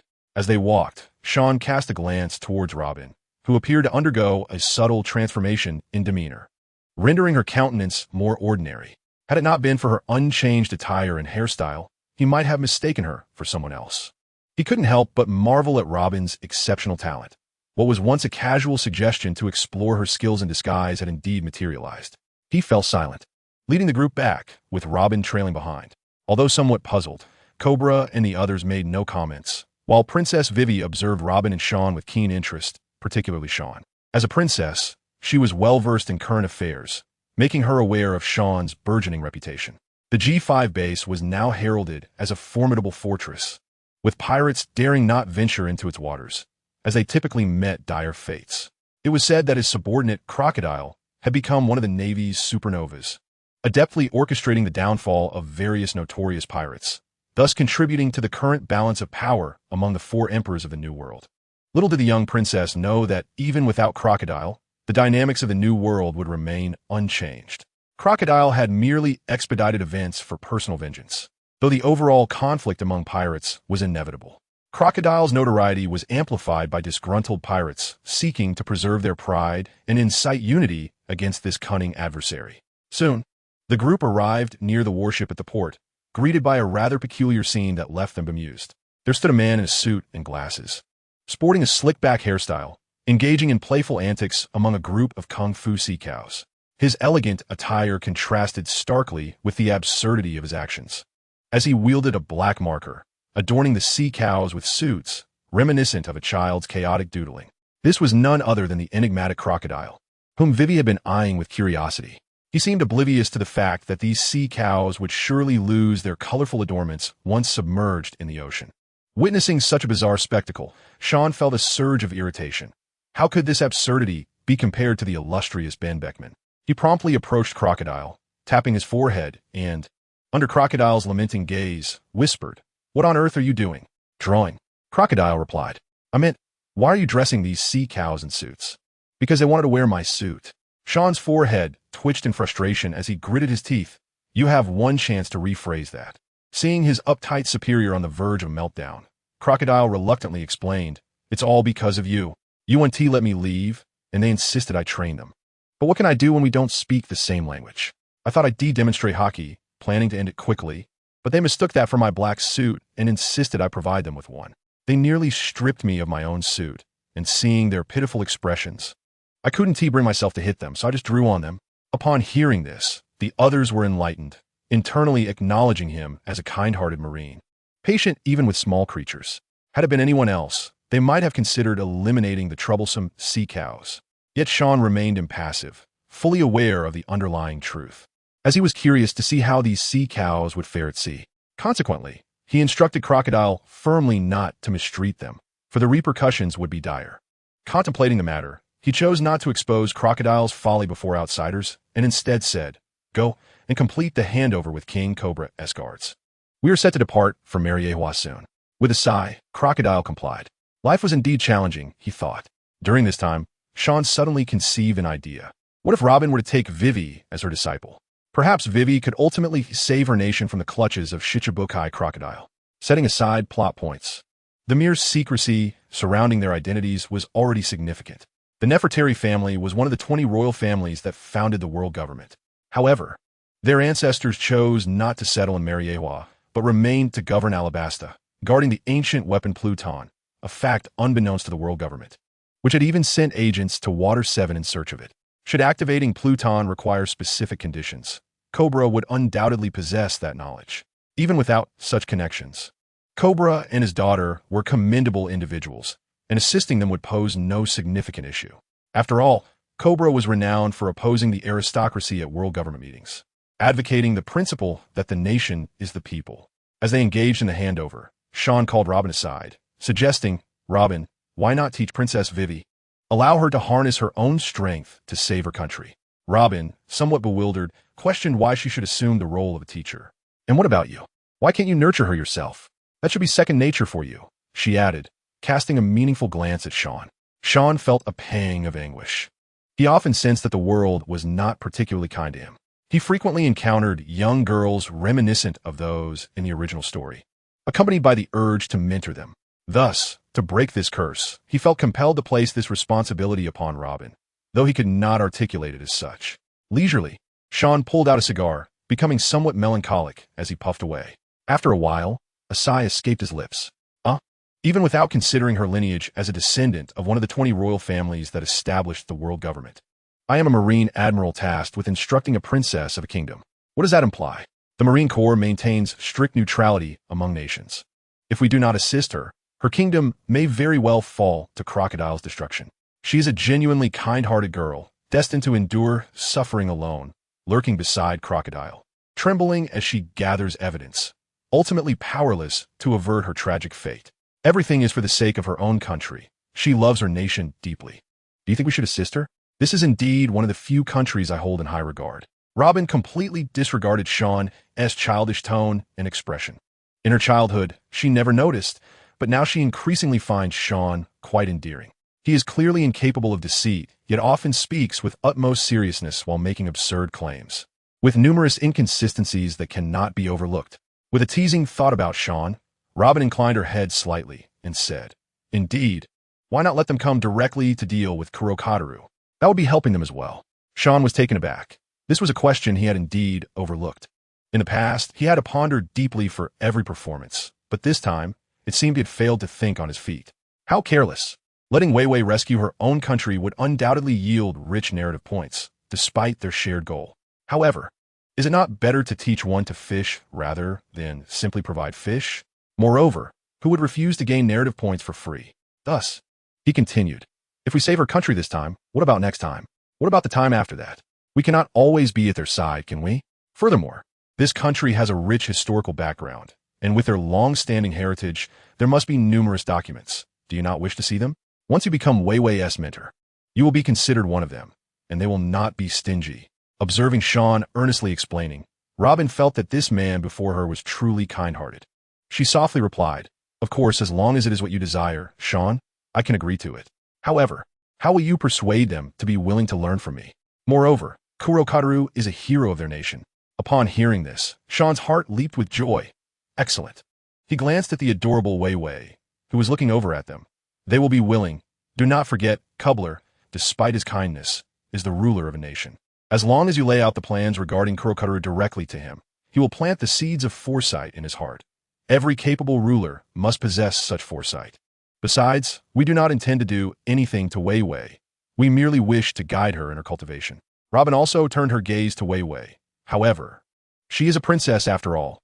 Can she withstand hardship? Robin was acutely aware of the immense effort required to grow stronger.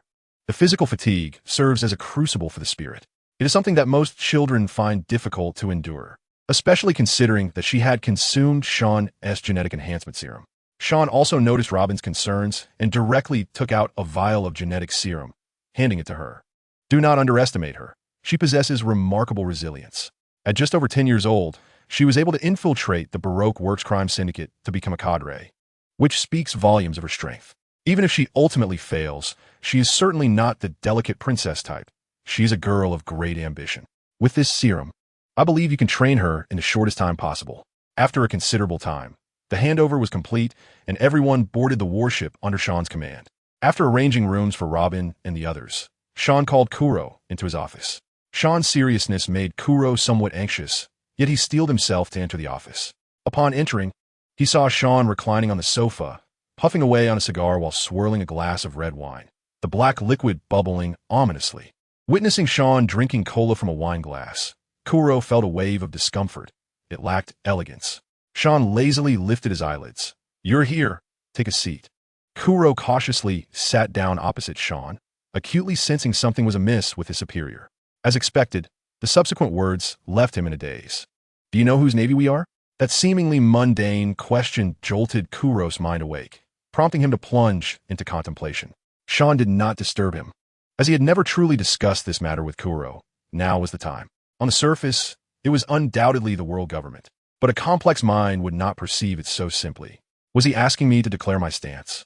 This thought was quickly dismissed. Everyone knew Sean operated independently, and Kuro had been labeled as part of Sean's faction. Unable to conjure a satisfactory answer, Kuro did not dwell on it. Having been a pirate, he was not afraid of other allegiances. Given his understanding of Sean, this question, which even a 3-year-old could answer, must conceal some scheme. However, Kuro felt no trepidation. As the worst that could happen was returning to piracy, why would he serve the world government instead? That was absurd. So he addressed Sean's languid demeanor. Rear Admiral Sean, do you have a task you wish to assign to me? Why not be direct? Though he was somewhat reluctant to abandon the Navy's position. As each time he cruised to towns where his name was known, the residents' enthusiasm inflated his vanity. He relished the feeling of being an old cadre on inspection. The camaraderie between the military and civilians was simply delightful. Hearing this, Sean slowly replied, It is not a task I wish to assign to you. Rather, I want you to reconsider your stance. Either you die, or enough. Before Sean could finish, Kuro erupted, interrupting him and causing Sean's expression to darken slightly. Yet the next statement made Sean witness what it meant to be a workplace emperor. When it came to deciphering his superior's thoughts, Kuro was unmatched. What do you take me for? Is this a multiple-choice question? You are insulting my character. Life or death is irrelevant. What matters is that I have decided to follow you, Sean, for the rest of my life. Your question has saddened me greatly. Looking at Kuro's indignant demeanor, accompanied by a profound sadness, if Sean had not caught a glimpse of Kuro's slightly trembling legs, he might have thought he had wounded this proud man's heart. Nonetheless, despite this, he had long been familiar with Kuro, who was inherently restless. Even without threats, Kuro would still be willing to follow him. However, knowing that he was usually quite sycophantic, Sean did not expect him to be so excessively flattering. He lacked any semblance of a dignified image. Kuro, do you know why I chose you to be my aide? Upon hearing this, Kuro's heart tightened. Here it comes, the main topic. I do not know. Perhaps because I am loyal and capable? Sean shook his head. No, it is because I value your shamelessness. Such individuals often achieve great things. With that, he reached into the cabinet beneath the coffee table and pulled out a fruit adorned with wind-like patterns, placing it on the table. He then retrieved a test tube containing a softly glowing green liquid. Kuro felt a chill run down his spine, thinking Sean was asking him to choose between a devil fruit and poison. Seeing the cold sweat forming on Kuro's brow, Sean understood what he was thinking. Annoyed, he said, Both are good things, stop overthinking. I will be straightforward. I intend to take on the world government, and this is something to enhance your power, both precious in their own right. Whether or not you wish to accept is entirely up to you. Upon hearing this, Kuro's mind went blank. Realizing he had indeed spoken too soon, Sean truly intended to take on the world government. This was undoubtedly a choice being presented to him. Accepting it would mean he could no longer betray Sean. Given Sean's miserly nature, it was certain that he would suffer consequences. Although Kuro was shocked by Sean's objective, it was also somewhat expected. It is no secret that the other party despises the Taiyan Longren, yet I did not anticipate such audacity. However, there was no trace of fear in his demeanor. Rather, a subtle thrill coursed through him. After a brief moment of hesitation, he revealed a smile he deemed elegant, adjusting his glasses with a flick of his wrist. As he spoke, he grasped 2 items in his hands, declaring, "You underestimate me far too much. I hail from a pirate lineage, and thus, I shall follow you for the rest of my days." In that instant, the barrier between the two melted away. Although CLO had initially joined the Navy under duress, the passage of years had broadened his horizons, and his experiences at headquarters had fostered a deep loathing for pirates. His time spent with Sean had unveiled the true nature of the man before him. Despite often being ordered around and bullied, there was no denying that he was a commendable superior who cared for his subordinates. He was a fierce yet benevolent individual, unorthodox, and worthy of genuine loyalty.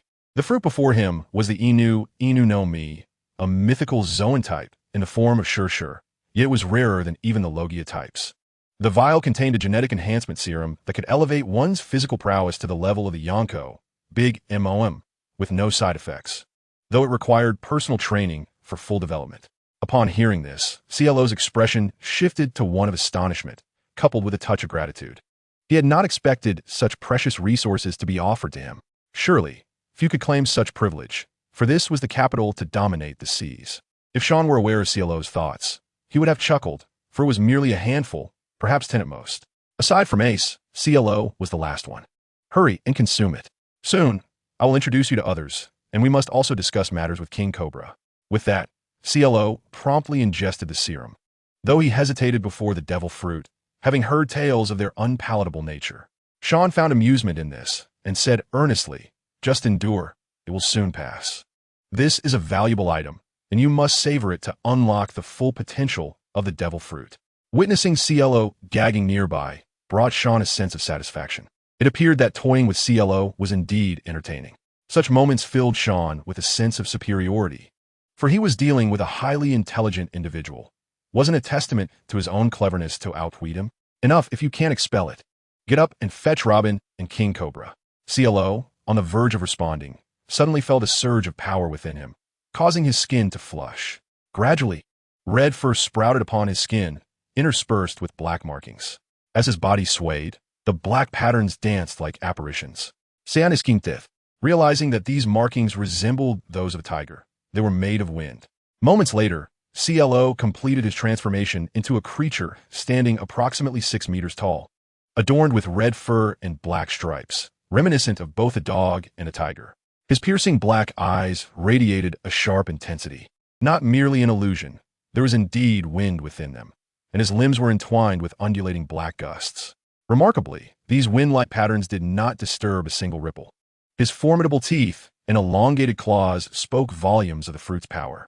Sean had long harbored suspicions about the rarity of mythical Zoan fruits. They not only enhanced the user, but also conferred significant elemental abilities, akin to Sengoku's Shockwave, Kaido's Breath of Flame, and Marco's Healing Blue Flames. It seemed that the unique ability of the Shurshur form was wind. With those sharp claws, Sean knew this fruit was a perfect fit for CLO, and he found himself eagerly anticipating the powers of the other fruit. At this juncture, CLO finally spoke. "Sean, I feel incredibly powerful. I can even harness the wind to lift me." In response, CLO was met with an overwhelming force of gravity that pinned him to the ground, rendering him immobile. San, exasperated, remarked, "Don't you dare transform on the deck. Thankfully, you're not a colossal creature. Otherwise, my office would have been destroyed. Moreover, you're still quite weak. Others can transform into their hybrid forms. What about you? Just a simpleton. Hurry back to your human form and summon Robin." After a significant delay, the reverted CLO showed no signs of movement. "Get up. Are you just lying there?" CLO, somewhat embarrassed, replied, "I can't get up. Can you tone down your powers?" San, taken aback, recalled how he often subjected CLO to similar training, but it had always been a temporary ordeal, and CLO typically stood up afterward. Thus, he regarded CLO incredulously. You became weaker after consuming the devil fruit? Weren't you able to stand on your own before? Upon hearing this, CLO felt a wave of humiliation wash over him. The insult was profound, and he felt offended. Nevertheless, he replied, "No, it's just that you exerted more force than before." His momentary pride was swiftly extinguished, and he dared not feign superiority. Sean then slapped his forehead, a realization dawning upon him. "I understand now. It must be that I have grown stronger." Sighing, he added, "You are truly pathetic. When we return, I will make you train harder. Otherwise, you'll just continue to embarrass yourself. You might just be the weakest among the mythical Zoan devil fruit users." Hearing Sean lament the harsh truth of his own inadequacy, CLO felt a surge of indignation. Without uttering a word, he exited the office, silently vowing to impress Sean. CLO, can also be quite formidable. Before long, CLO arrived at the office, accompanied by the puzzled Cobra and Vivi, along with the disguised Robin. As Cobra and Vivi settled into their seats, Sean's words nearly propelled Cobra from his chair. "By the way, King Cobra, you are indeed the descendant of the king of the underworld, are you not?" Cobra had contemplated various reasons for being summoned by this admiral, yet he had not anticipated such a daunting topic to arise so swiftly. Instinctively, he grasped Vivi's hand, his gaze darting toward the door. Although he was unaware of how the other party had acquired this information, he was resolute in not revealing anything regarding the king of the underworld. Even the enigmatic texts of history would remain undisclosed. Observing Cobra's vigilant demeanor, Sean found it somewhat amusing. "You need not be overly concerned. This matter is of little consequence to me. I merely wish to ascertain your stance. The Nefertari family, as royal descendants, surely should not be relegated to a desolate land beset by sandstorms. From the information I have gathered, you possess records of the king of the underworld's history, yet you have refrained from deciphering them for centuries. This makes your intentions quite intriguing." At this juncture, Cobra could no longer contain himself, his expression darkening as he inquired, "What exactly are you implying?"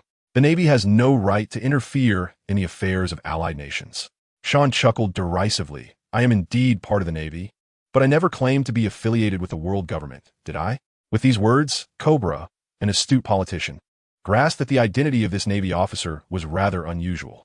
He relaxed slightly, preparing to hear what the man had to say. Given Sean's track record against Kaido, it was clear that any attempts to forcibly extract them would be futile. Rather than resist, it would be wiser to adopt a more relaxed attitude and await the main topic of discussion. Seeing that Cobra remained unresponsive, Sean paid him no mind and began to speak to himself. "O'Hara was destroyed merely 2 decades ago. If you wish, even in the absence of surviving literary records, you can still decipher the historical texts. Yet, neither your ancestors nor your forebears ever undertook such an endeavor. I cannot believe you are unaware of the contents inscribed in that historical text. Over the course of centuries, there have been countless curious souls. The lack of inquiry indicates that you are indeed privy to the secrets of that historical document. Your nation's hero, the pirate crocodile, happens to be one of those in the know, thus validating my hypothesis. You are aware of the existence of the legendary Pluto." Upon hearing this, Cobra felt as though a colossal stone had been cast into the tranquil waters of his heart, stirring tumultuous waves of emotion. The mention of Crocodile's knowledge of Pluto's secrets led him, with a glimmer of hope, to inquire. Crocodile earned the title of hero due to his relentless assaults on pirates. What does that have to do with the so-called Pluto? Even if Crocodile might be scheming for Pluto, he would not simply accept your claims at face value. After all, in these vast seas, the Navy, as the official institution, remains rather impotent. There are countless pirates who now provide protection for nations and islands. It is not that the Navy is lazy, but rather that the sheer number of pirates is overwhelming. However, in terms of power, no pirate crew or nation can rival the Navy. The Navy undoubtedly reigns as the supreme force upon the seas, yet, from a standpoint of position, this chaotic era of exploration has birthed an abundance of pirates. Many have been coerced into piracy due to the oppressive policies of the world government. Sean, uninterested in banter, stated directly, "Enough with the diversions. Crocodile is plotting against your nation. He seeks the ancient weapon Pluto. My lengthy discourse serves only to ascertain your stance. You must comprehend the significance of Pluto, a treasure sought by the world government. As one of the 20 royal descendants, you have failed to report this. Speak. What is your position? For a moment, Cobra found himself at a loss for words. At that moment, he noticed Sean's gaze shifting towards the entrance. A crimson glimmer flickered in Sean's eyes, and then, as if a gust of wind had swept through, he remarked nonchalantly, "No worries. Your subordinates have just arrived at the door. I merely allowed them a moment's rest. Feel free to speak openly. We are all allies here." The atmosphere fell into silence. Although Vivi was merely 10 years old, as a princess and heir, she understood the gravity of her father's discussions with General Sean and remained respectfully quiet at his side. At this juncture, Cobra shed his usual gentle demeanor, exuding the full authority of the royal family, and with a serious countenance, declared, "General Sean, before I respond, I wish to hear your stance and your intentions. Furthermore, I cannot divulge any information regarding Pluto at this time." Sean, uninterested in trivialities, leisurely replied, "Ah, very well. My stance is that I seek to overthrow the world government. As for Pluto," he let out a derisive chuckle, his tone laced with mockery. He had never believed that any weapon could directly confront the world government. Even the ancient kingdoms in their prime had failed in such endeavors. So why should it succeed now? His interest in Kubera stemmed from the fact that he was the king of a member nation, which would facilitate connections with like-minded allies. He merely intended to inspire them to propagate ideas at the grassroots level. Kubera discerned Sean's derision but was left astounded by his audacity. Was it not customary for politicians to engage in mutual probing? To boldly declare an intention to overthrow the world government was exceedingly naive. Did he genuinely believe that his ability to contend with Kaido equated to a capacity to challenge the world government? In that moment, Kubera affixed a label of youthful arrogance and naivety upon Sean. Observing Kubera's expression, Robin surmised his thoughts. He likely believed that a mere vice admiral could not possibly stand against the world government. Others may be oblivious, but she was acutely aware that Sean was undoubtedly the only person in this world capable of challenging the world government on equal footing. His call to arms could be made openly, unlike the Revolutionary Army, whose individual factions still needed to conspire in the shadows. Thus, she shed her disguise before their astonished gazes. Before Kubera could question who this woman was, Robin introduced herself. "I am Nico Robin, a historian and scholar from O'Hara. If you possess the ability to decipher historical texts, why seek me?" Vivi thought, captivated by the elegant demeanor of this older sister figure. Entirely unaware of her father's expression of astonishment, Robin glanced at Sean, who presumed she intended to discuss Crocodile and her desire to take Vivi as a pupil, and he nodded lightly. However, Robin was far more concerned with historical texts and documents. Moreover, her political acumen had developed over the years, leading her to realize that the inclusion of allied nations would offer considerable advantages for the work ahead. Robin responded to the unrelated inquiry, "Or you may refer to me as the daughter of the devil, a title the Navy issued during my bounty years ago." At this revelation, everyone's expressions shifted, including Sean's, who was utterly bewildered. Robin had not been sought after as a child. How had she become the daughter of the devil? Thus, he cast a questioning glance at Crocodile. Crocodile adjusted his glasses, saying, "I know of this. Years ago, after the Empress Hancock clashed with Big Mom the New World, the daughter of the devil emerged, joining forces with Hancock to repel Big Mom. That was quite the sensational news story." Hearing this, Sean felt a chill run down his spine. When had these two formidable figures engaged in such a high-profile conflict, and why was he unaware? As if struck by a sudden thought, he disregarded Kubera's incredulous gaze and instructed Crocodile, "Find her bounty notice and bring it to me." Upon hearing this, Crocodile turned to leave. Sean understood Kubera's incredulous expression was merely due to his ignorance regarding the people he had brought along. He then inquired of Robin, "How did you come to associate with Hancock?" After an explanation, Sean finally comprehended that after Robin set sail, she found solo travel inconvenient. Thus, she sought out the Island of Women to request Hancock for a few trustworthy subordinates. Hancock, upon realizing Robin was also affiliated with Sean's faction and having exchanged certain coded signals between them, agreed to her request.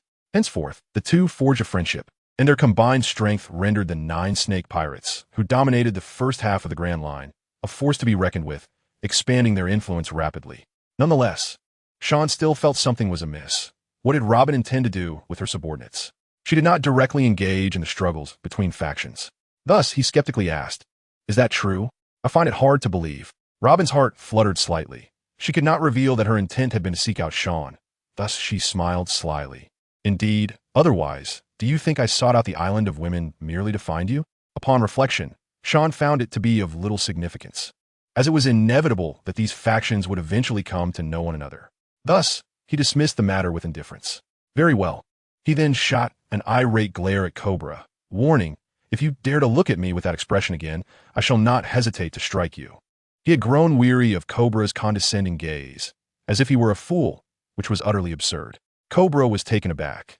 The Navy's temperament was unexpectedly volatile, which was quite disconcerting. Moments later, Chloe entered, presenting Sean with a bounty notice. Upon inspection, Sean was utterly astonished to discover that Robin had been issued a staggering bounty of 770 million berries. However, the true essence of the matter lay not in the amount, but in the fact that it had diminished from its former grandeur. More importantly, the photograph depicted a figure clad in full armor, wielding a shield and lance nearly as tall as himself, with wings sprouting from his back, embellished with scales. The white armor bore irregular black patterns, exuding a chaotic texture, while the lance shimmered with a purple aura. After examining the image and then glancing at Robin, he could hardly recognize her. Who could have anticipated that such an erudite woman would embody the essence of Shield Maiden? The armor was undeniably magnificent, reminiscent of the great Suzu no Kami. The dark wings, indeed, justified the moniker of Child of the Devil. He pointed at the photograph and inquired, "Is this a fusion of bone and enamel? What do those irregular black patterns signify?" Robin smiled softly, explaining, "This was achieved during my confrontation with Big Mom. By understanding her attack patterns, I was able to overlay my haki, thus conserving my strength. Otherwise, the battle could have dragged on indefinitely." At her words, Sean gave Robin a thumbs up. She was truly a strategist in combat, seamlessly blending intellect with disguise, leaving him in awe. Like a specter, she maneuvered with elusiveness, impossible to capture. This method of combat was only attainable by those with unwavering composure, embodying a psychological struggle. Even if the opponent were aware, they could do little to counteract it, instinctively avoiding their own attack patterns against such formidable defense. After all, no one would deliberately target the most fortified aspect of their adversary, would they? Thus, this nuance significantly enhanced individual combat prowess.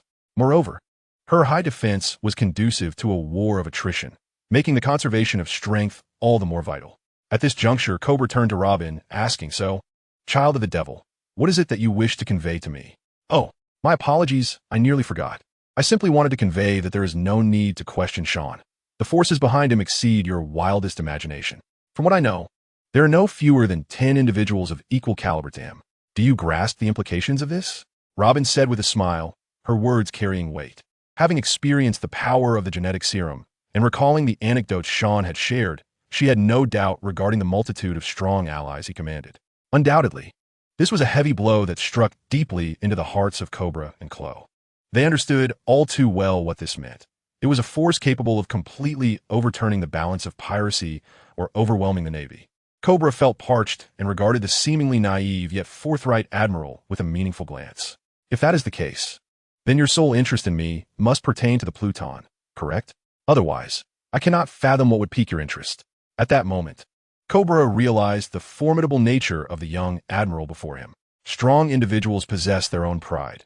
He certainly did not believe that a historian, particularly one of such exceptional strength, would deceive him, as historians are committed to the pursuit of truth. Even when aware of impending doom, they still endeavor to study the blank century. Would such scholars forsake their dreams for someone of little power?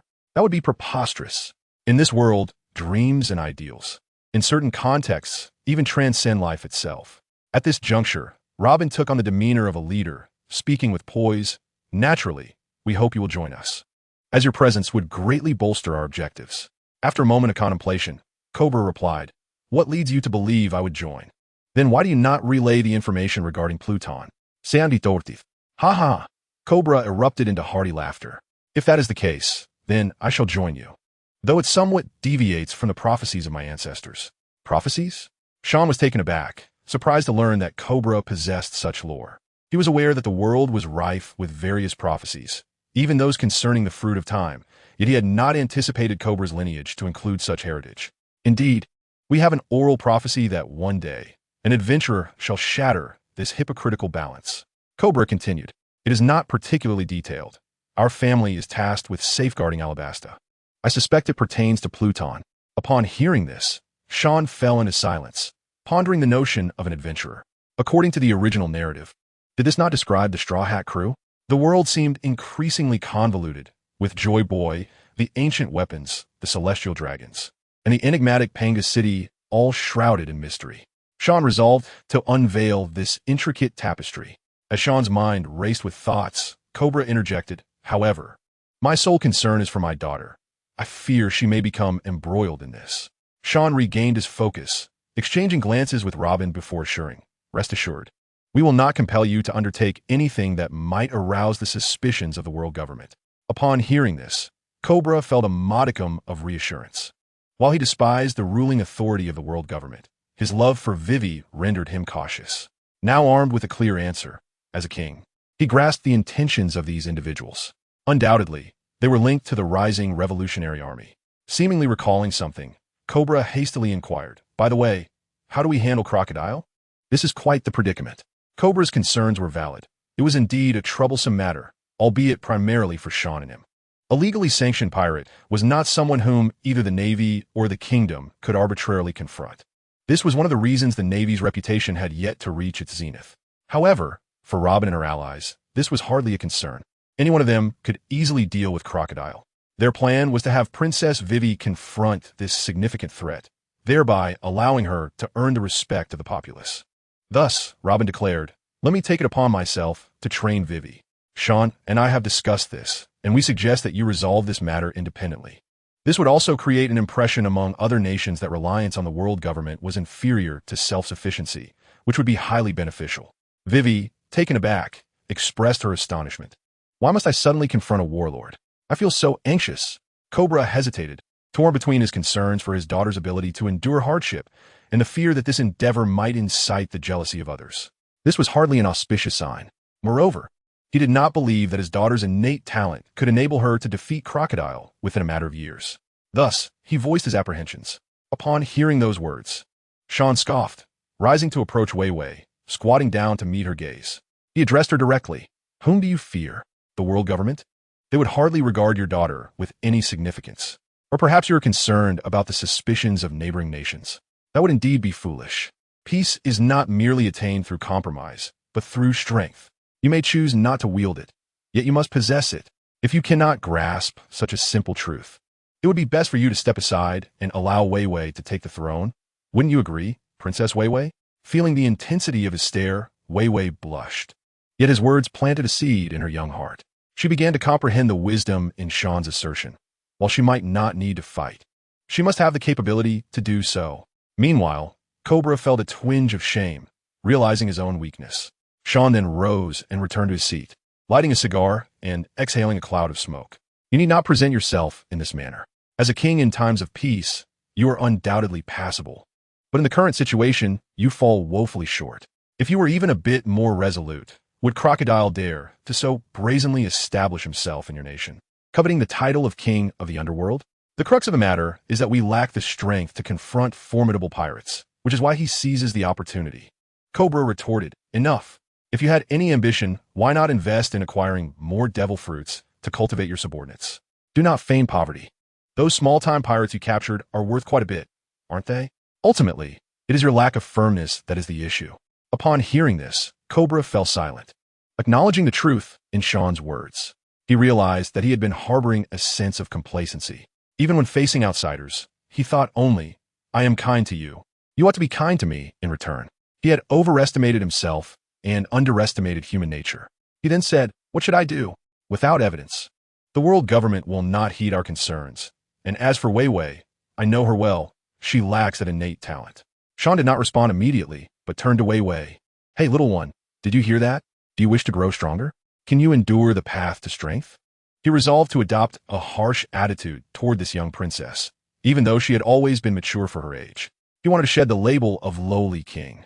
Wei Wei, taken aback by the question, looked at Sean's grim expression, feeling somewhat at a loss. Stammering, she replied, Can I really become strong? I'm not asking you that. Think carefully before you answer." Sean replied, his impatience evident. Yet internally, he felt remorse, silently apologizing to the little princess. "I truly do not wish to be so harsh with you. Once you grow up, I shall not treat you this way." Wei Wei seemed accustomed to Sean's volatility. Since their first meeting, She had found him difficult to approach. Reflecting on Sean's earlier words, she thought, I might not need power, but I must possess it. This realization marked a shift in her perspective, and after a deep breath, she declared with determination, if possible, I too wish to become strong, very strong. This response was anticipated by Sean. Once the issue was elevated to the national level, Wei Wei could instantly exhibit maturity. According to the original narrative, this year, Wei Wei was to accompany Cobra to the World Conference. She had even endured a slap from Valpo of the Magnet Drum Kingdom to prevent war, claiming it was merely an accident. Such qualities are indeed befitting of a royal heir. With this thought, Sean resolved to confront Valpo after the World Conference concluded. Various ideas flooded his mind, and he subsequently produced a gene serum, presenting it to Wei Wei. This is an exceptionally rare gene serum that can elevate an individual's potential. If you can endure, you will become a top-tier powerhouse. It is precious because only our own can utilize it. It has no side effects. At that moment, Cobra understood, finally grasping why so many powerful individuals followed Sean. It was evident that they were not mere followers, but rather nurtured directly by him. No wonder he could not fathom who among the vast seas could be Sean's adherents. However, he also recognized the serum's value. Even if Sean were to distribute it to 100 people, it would remain invaluable, as it was uniquely his. Without hesitation, Wei Wei consumed the serum, though her large, innocent eyes reflected confusion. Why do I feel nothing? She inquired, somewhat dazed. Robin stepped forward to explain, this is a supplementary serum to enhance potential, not to activate it. That requires diligent training on your part. From now on, I shall be your teacher. How does that sound? Are you willing? Yes, I am willing.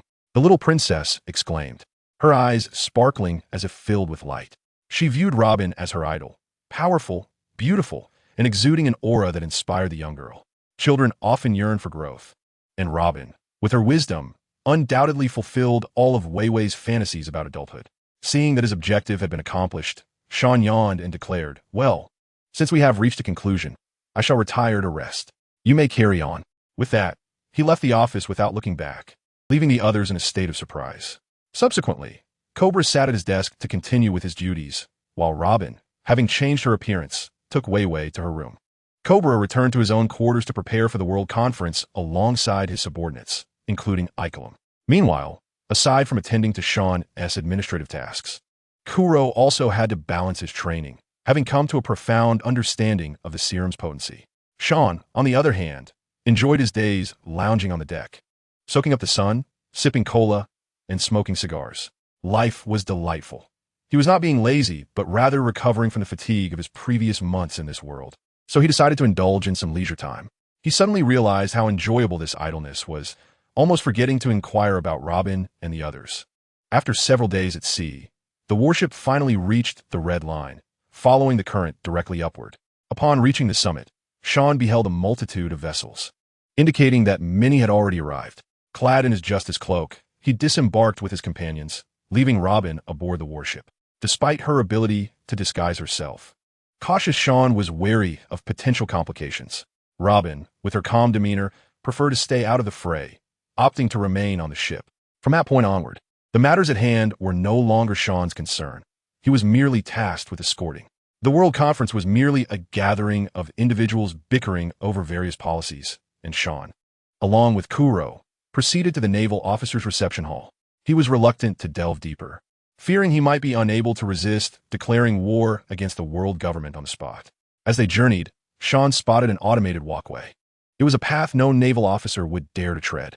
With a slight use of his observation hockey, he discerned that beneath this so-called automated walkway, countless individuals were laboriously walking in circles, bearing heavy loads.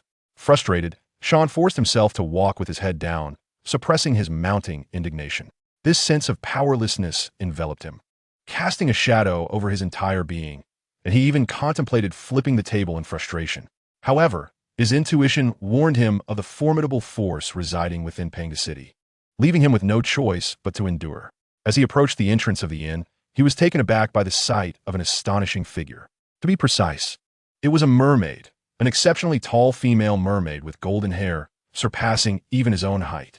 Was this not the Queen Odoheim of Fishman Island? Odoheim stands over 2 meters tall.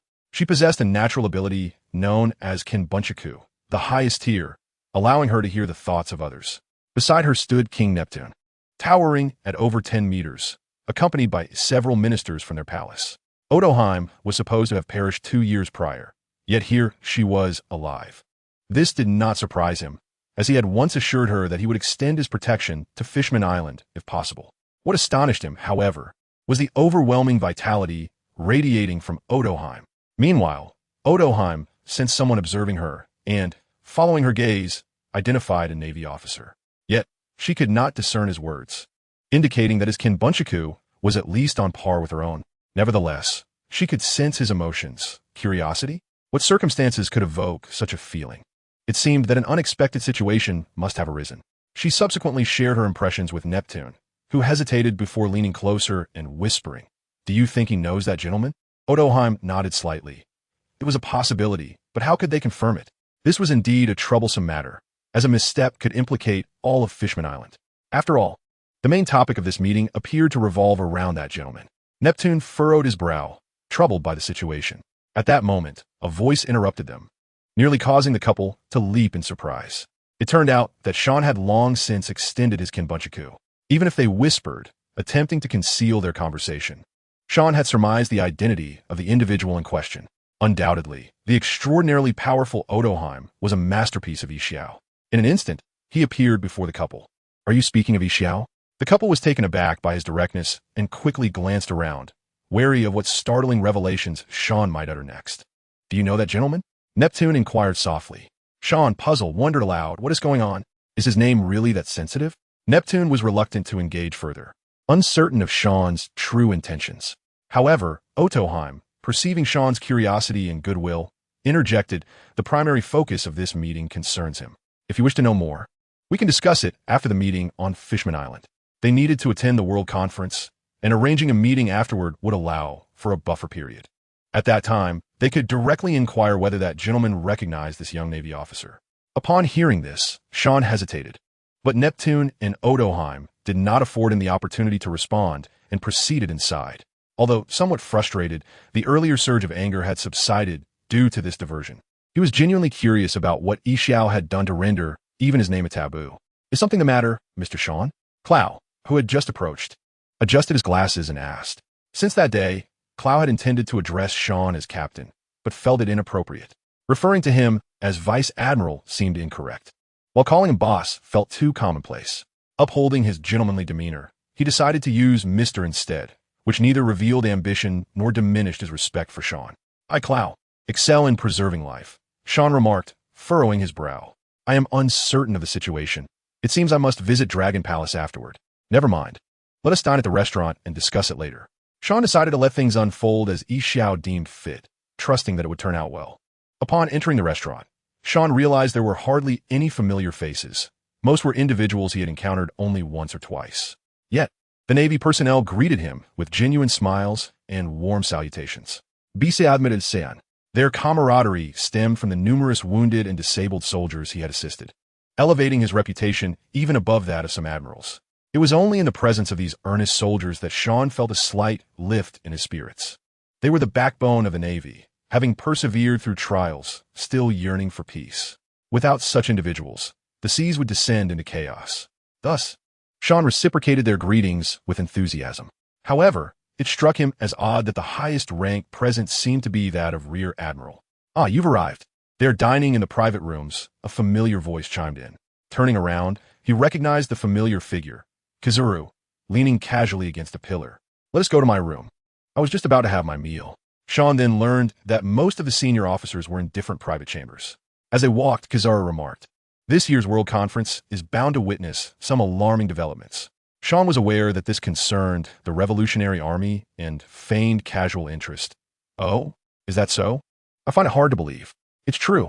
They are a formidable organization, and this meeting primarily targets their two leaders." Sean was momentarily taken aback. He knew that the main topic of the World Conference revolved around the Revolutionary Army, yet its leader was Dragon. "What organization? Which leaders?" he inquired hastily. Kizaru, settling into his seat, expressed a hint of exasperation. "You are a vice admiral, yet you remain oblivious to such essential matters." Noticing Sean's silence, Kizaru cleared his throat. "By the way, is Clow truly that useful?" Upon hearing this, Sean perked up and lowered his voice. "Absolutely. Everyone who has worked with him speaks highly of his capabilities. If you ascend to the rank of admiral, I can arrange for him to assist you. How's that sound? Kizaru fell into silence, contemplating Sean's unwavering ambition over the years. Sean could not resist asking, "Shall we return to our previous discussion?" Meanwhile, the 50 monarchs representing the world's allied nations took their seats, creating a rather eerie atmosphere as silence enveloped the room. Soon, a government official responsible for presiding over the meeting entered, carrying a stack of documents. "Welcome, everyone, to the latest World Conference. Our first agenda item is the Revolutionary Army. Many of you may already be aware that this insurgent group has been steadily expanding its influence in recent years. Some member nations of the world government have already experienced coups instigated by them. Although their scale is not yet substantial, if allowed to persist unchecked, they will inevitably affect all present. Initially, the kings and monarchs displayed a somber demeanor, having anticipated this topic would arise. Those from neighboring nations who had fallen victim to attacks were particularly aware of the true power of this force. Their strength does not lie in individual power, but rather in the perilous ideology that incites civilian warfare within the nation. Who can contend with this? Even appealing to the world government proves futile, unless one wishes to eradicate the entire nation.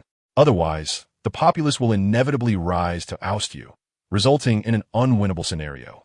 Some monarchs, however, regard this with disdain, believing that such issues would never afflict their own realms. They even perceive the affected nations as a blemish upon their own esteemed alliances. Thus, the assembly was broadly divided into 3 factions. One faction insisted that this matter must be taken seriously, advocating for a highest-level manhunt to eradicate this nefarious force. Another faction argued that publicizing the actions of these individuals would jeopardize their rule and tarnish their reputation. They harbored a deep-seated contempt for those who incite civilian uprisings while remaining in the shadows. Lastly, a minority of kings chose to observe the situation, as their governance policies bore similarities to the ideologies espoused by the insurgents. Even if these rebels attempted to incite unrest in their nations, it would yield negligible results. After the presiding official concluded his remarks, a moment of silence ensued before a king finally spoke up. "Humph. Those cowardly rats lurking in the shadows. I fail to comprehend your fear. You may be willing to lose face, but we are not. Our nation shall rise to greatness. You underestimate these rebels. If remedial measures are not enacted promptly, they will one day become the sword of Damocles hanging over your heads. They are a collection of narrow-minded fools. There is no need to wait for that day, for they already possess the power to overthrow a nation at any moment. No one could persuade the other, and a few kings, akin to slumbering hippos, even began to snore. This infuriated Kabula, who reprimanded, "Valbo, please show some respect for the many kings present. This is not your home." Upon awakening, Valbo instinctively contemplated retaliating with anger, but upon meeting the gazes of the assembled monarchs, he could only temper his ire. My apologies, I was preoccupied with state affairs late into the night." Despite his words, these kings were astute enough to doubt the diligence of a ruler who governed through oppressive means. With a sullen expression, Valbo subtly glared at Kabula, seeking an opportunity to undermine him. Regarding the subject at hand, he interjected, "In truth, as long as one holds the lifeblood of the citizenry, these rebels pose no real threat." Kabula scoffed, "How absurd, Valbo! Those are your own citizens. It is your excessively oppressive policies that have provided the rebels with an opportunity." He harbored a disdain for this uninformed king and understood that his role was to stoke the flames of discord. He was acutely aware that whether through promotion or suppression of information, both strategies would benefit the revolutionary forces. Promotion would attract more supporters, while suppression, if it revealed even a flicker of hope to the populace, could ignite a fervent blaze. No matter how one calculated it, they stood to gain, and he was merely following Shaoen's instructions to feign ignorance about the presence of revolutionaries. Indeed, after being rebuffed again, Valbo's expression turned sour, and he promptly aligned himself with those advocating for continued oppressive policies. The assembly erupted into a fresh round of disputes. Moments later, the representative of the world government gently tapped the table, stating, "Gentlemen, I trust you have gained some understanding of this rebel faction. Next, please review the documents distributed to you. I believe they will deepen your comprehension of this force, leading to more fruitful discussions." Indeed, the representative of the world government did not refrain from voicing opinions. Rather, as the elder brother, he sought to guide the younger members toward the conclusions he desired. This was also in the interest of the world government's reputation, presenting the appearance of collective deliberation. However, all significant events were orchestrated by them, with the content designed to steer the kings toward the answers they sought. Otherwise, one would be deemed incorrect, an outlier. The equation of 1 plus 1 could only equal 2. As anticipated, the kings gradually began to look troubled upon perusing the documents. They could hardly fathom that the rebels were not merely the vermin of the sewers, but rather eagles soaring in the skies. Once they fixated on their prey, they would swoop down with precision, embodying the apex of hunters. Their nations, in turn, were but the quarry. Only when faced with the data laid before them did their quarrels abruptly cease. Their immediate thought was, by what right? Kabula cast a sidelong glance at the representative official, who bore a subtle smile, contemplating, "You may profit, but we shall not suffer losses." At that moment, Valbo rose and shouted, "By what right do they?" Valbo echoed the sentiments of the assembly. Without exception, they all yearned to know the basis for such audacity. For the document chronicled the journey of their two leaders from obscurity to prominence. Yet, the veracity of the accounts within remained known only to the world government. Each time they entered a nation, a coup would ensue, yet their leaders had never intervened directly. It was a conflict solely between the commoners and the aristocracy, with the commoners emerging victorious each time. Although the world government refrained from intervening in the internal affairs of allied nations, they had dispatched personnel to manage the situation. Even if they succeeded in eliminating the leaders of the civilian army, the following day, new leaders would invariably arise, an endless cycle of replacement. Even if the royal armies temporarily subdued the opposition, it remained futile. Unless you resign, you will face an unending torrent of assassination attempts. Even the royal armies would gradually defect. To escape assassination, one could replace all their attendants with nobles. But is that truly feasible? This dilemma posed by the revolutionary forces left them perplexed. They could not understand what rendered these commoners so fervently devoted. Were Shaoin present, he would surely impart that it is the power of hope. Humanity has never feared despair, only the absence of hope. As long as there exists a glimmer of hope, those who have traversed darkness will steadfastly follow that singular light. The world government's representative remained unfazed by the king's expressions of trepidation. Slowly, he pointed to two photographs in his hand. One depicted a man with half a face adorned with red tattoos, while the other captured a side profile of a man cloaked in electric energy, wielding a staff. He proclaimed, "These two are the leaders of the revolutionary forces. They possess the power to directly upend the world. Their ideology is exceedingly dangerous. The only course of action for our world government is to contain their movements as much as possible and to conduct thorough investigations. Only by completely neutralizing these two individuals can we hope to dismantle this force." The tattooed man is named Dulage, responsible for propagating ideology and orchestrating efforts behind the scenes. The enigmatic figure enveloped in electricity is known as Xiao. We have dispatched countless spies, yet remain unable to discern his modus operandi.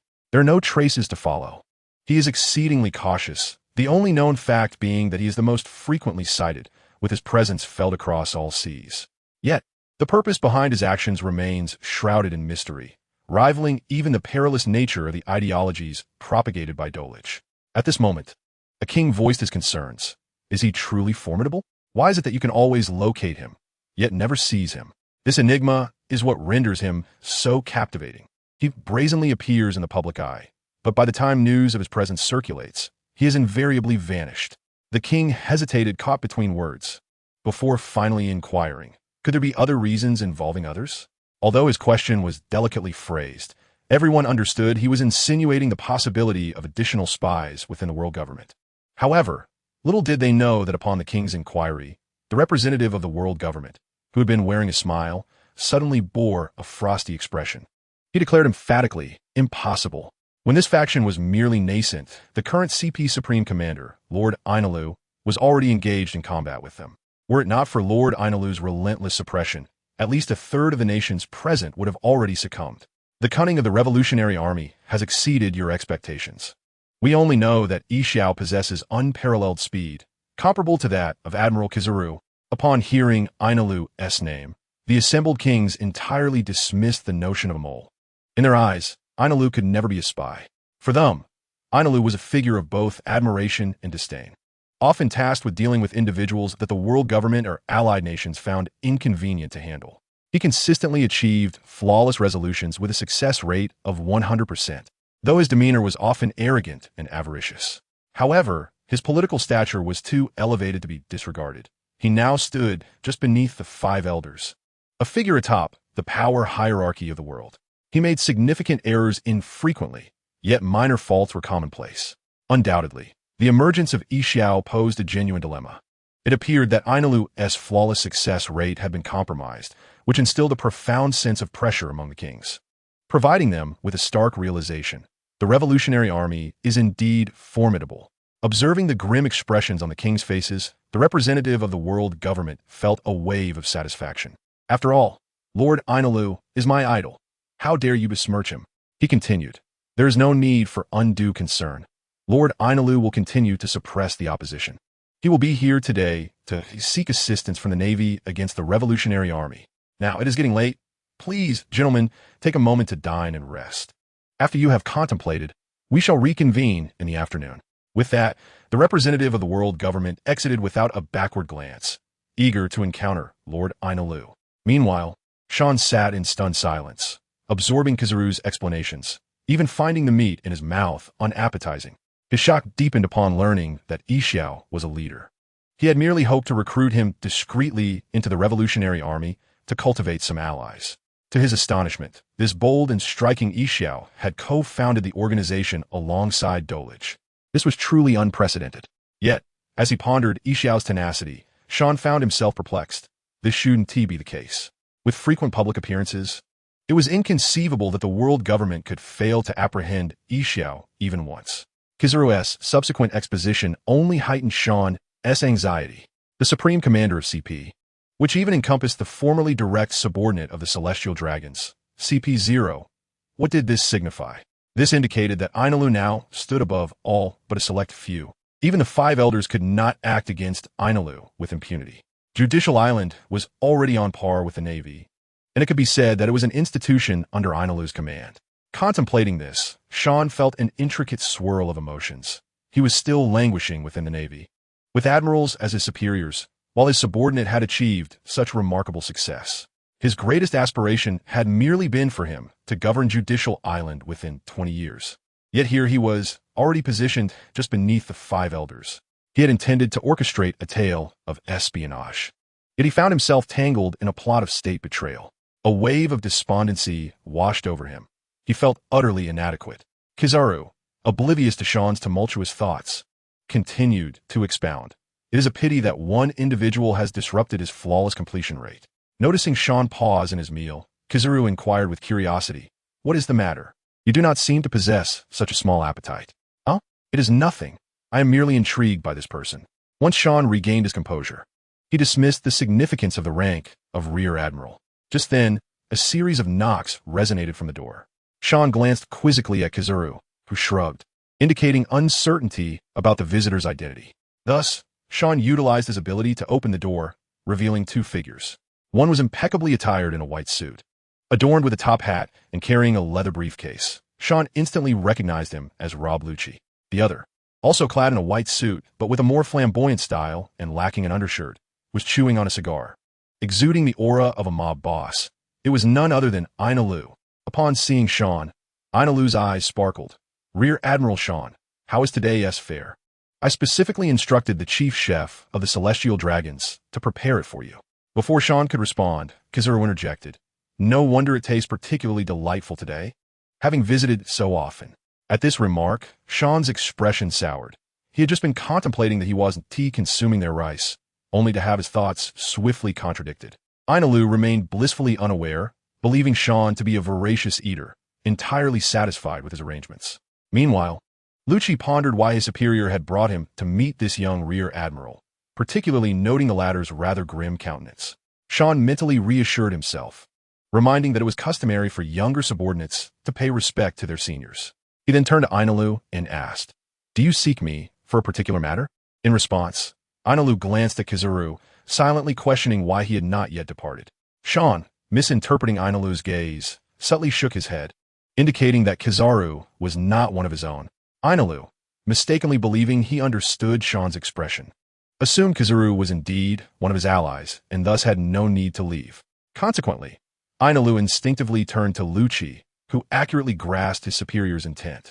From his briefcase, he produced a dozen anti-eavesdropping devices, a habit he had cultivated over the years, always prepared for the need to safeguard conversations. He then boldly took a seat across from Sean, expressing his grievances. "Mr. Sean, it is a relief that you have finally arrived. The past years have been quite arduous for me." This statement left Sean bewildered, while Kizaru stared incredulously at Lu Qi. The implications of this statement were staggering. Without a doubt, the illustrious Supreme Commander of the CP, a political legend, was exhibiting profound respect for a Navy Rear Admiral. Aina Lu continued to lament, expressing that he felt almost alien to himself.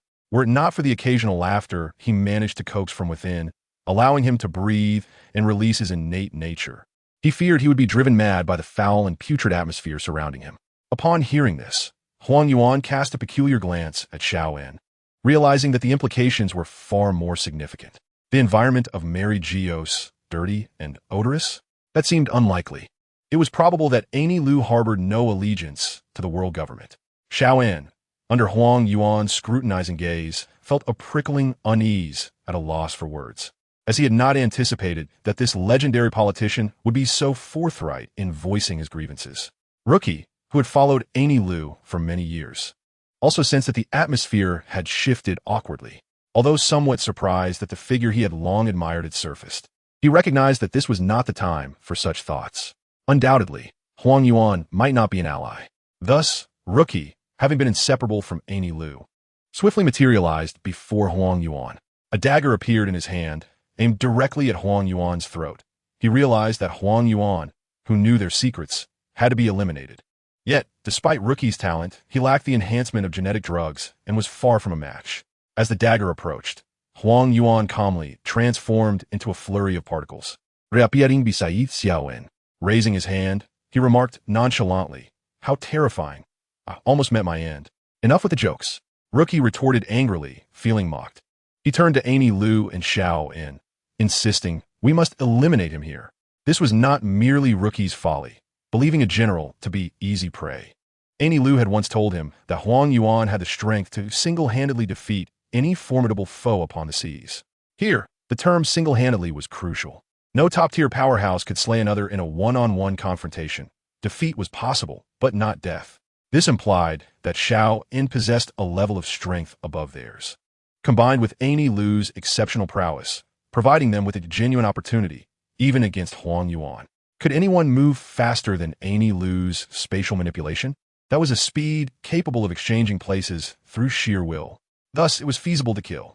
As Rookie charged toward Huang Yuan, Xiao En, witnessing the unfolding chaos, felt compelled to intervene. He used his telekinetic abilities to restrain Rookie, stating, "Let's first have a discussion with him." Huang Yuan, upon witnessing this, wore a sly grin, chuckling, "Ah, the youth is far too impetuous." Meanwhile, Aina Lu appeared somewhat bewildered, sensing he had stirred up trouble. He was left questioning whether Huang Yuan was not an ally. Xiao En, exasperated, pointed at Aina Lu, admonishing, "Have you lost your mind? What nonsense are you spouting? How did you earn your legendary title? Was your position merely bought?" Rookie, having been released from restraint, fell silent, feeling a sense of grievance. He had often wished to berate Aina Lu for his foolishness over countless days and nights. However, he could not overpower him, and their deep bond had tethered him to Aina Lu's ship. Now, it seemed that even a figure of authority was directing ire at Aina Lu, providing a sense of relief akin to a soothing massage. Aina Lu, feeling wronged, replied, "Did you not just shake your head, indicating Huang Yuan need not leave? I thought he was one of us. I wanted you to stop blathering. This is not a place for idle chatter. Have you lost your senses?" Xiao En wrote, if today's situation was mishandled, they could easily find themselves branded as fugitives, which justified his anger. Rookie, feeling the tension, was grateful for his foresight in arranging them within the most soundproof booth, equipped with several sound-dampening phone bugs. Otherwise, the outside world would have caught wind of their predicament. Aina Lu, unable to refute Xiao En's tirade, realized that he was indeed at fault. In solitary moments with Rookie, the latter could act as the scapegoat. But facing Xiao En, he dared not. One could only speculate how formidable Xiao En truly was. The more powerful he became, the more mysterious Xiao En appeared. Unperturbed by the devil fruits of the sea, his potential was enhanced by unknown drugs. Annie Lu, having held a high position, had never even heard of such things. Thus, he could only bow his head and endure Shaoan's scathing words. Yet Shaoan's intention was not solely to chastise Annie Lu. He was subtly observing Huang Yuan, hoping to grant him time to process the situation, as he truly did not wish to escalate matters with Huang Yuan. Although Huang Yuan might be the laziest of the navy, he was also the one Shaoan favored the most among the three admirals. The ambiguous nature of justice indicated that Huang Yuan shared a similar understanding. Both recognized that pirates were not always merely pirates, nor was the official stance unequivocally righteous. Each possessed their own criteria for judging good and evil. After a prolonged silence, Shao In released Annie Lu and turned his attention to Huang Yuan, inquiring, "Do you have anything to say?" Huang Yuan maintained his nonchalant demeanor, seemingly confident that Shaoan would not strike him, languidly reclining on the sofa. He even pulled out a nail clipper, stating, "It seems I have underestimated you. Why not tell me what you wish to hear?" Upon hearing this, Shao In comprehended Huang Yuan's intent. He sought to be persuaded, lest they truly reach an impasse. After a moment of contemplation, Shao In decided to return the ball to Huang Yuan, saying, "What a bother. What do you wish for me to say?" This time, Huang Yuan was taken aback, having thought his hints were quite obvious, almost as if he had written "persuade me" across his forehead. Over the years, Huang Yuan had often reflected on Shaoan's words, acknowledging the need for reform within the Navy and a complete independence. The sea, as everyone anticipated, had stabilized briefly after nearly 2 decades of turmoil. This brought to mind the profound words Shao In had spoken, a moment of silence merely to unleash a fiercer resurgence, heralding an era of tumultuous waves that would sweep across the globe, including the very top. If the Navy did not assert its independence before the forthcoming tidal wave, it would face the oncoming storm. No faction could remain unscathed. He could not abandon the Navy, to which he had devoted decades of service. Thus, after a moment of reflection, Huang Yuan, unusually serious, asked, "When you initially suggested I run for the position of Fleet Admiral, was it your intent to facilitate my independence? Or do you have ulterior motives for leveraging the Navy?" "Rest assured, the Navy you cherish will remain the Navy. My ambitions have always been singular," Shao In asserted, gesturing toward the direction of Pangu City, his eyes narrowing slightly, as if attempting to pierce through the layers of barriers to confront the foremost figure of the world government. Huang Yuan was not surprised by this. If one could elevate another to a position of power, their ambitions became evident. He pressed further. "You still have not answered my question. Do you aspire to usurp and become the king of the world? What gives you such confidence? Even if the Navy were to sever ties with the world government, what then?" Listening to Huang Yuan's trifecta of inquiries, Shao In chuckled, feeling more at ease. He retrieved a cigar from Annie Lu's pocket, exhaling clouds of smoke that obscured much of his face, rendering his features indistinct. He spoke slowly. "I harbor no interest in so-called dictatorship. I merely wish to traverse this world, to leave my mark. As for my confidence, let us phrase it differently. What forces do I currently command? To put it plainly, I possess the strength to confront the opposition directly. However, I remain cautious regarding that individual. As for the Navy's separation from the world government, that was a straightforward matter." Turning his head to gaze at Annie Lu, he inquired about the accumulation of his wealth. This time, Annie Lu was sharp-witted, fully aware that Sean was referring to someone specific. He nodded and replied, "He is developing exceptionally well, not to mention the years to come. Even now, he can sufficiently support the entire Navy." Sean immediately comprehended and continued, "Severing ties with the Navy is not an overnight endeavor. It requires careful planning and public pressure. The time is not yet ripe. You need not worry about retaliation after the separation. The Navy is merely the Navy. By then, I shall possess the power to confront the world government directly." Upon hearing Annie Lu's assertion that he had amassed enough wealth to sustain the Navy, Huang Yuan recognized that the young man before him was not jesting. He was genuinely accumulating strength. At that moment, Huang Yuan found himself in a quandary. Initially, Sean had persuaded him using 2 colleagues, and he had been skeptical about the claim that the world government would crumble, assuming Sean underestimated its might. However, given the current circumstances, with the upper echelons of the world government infiltrated, ignorance was no longer an option. It was evident that Sean possessed the capability to challenge the world government.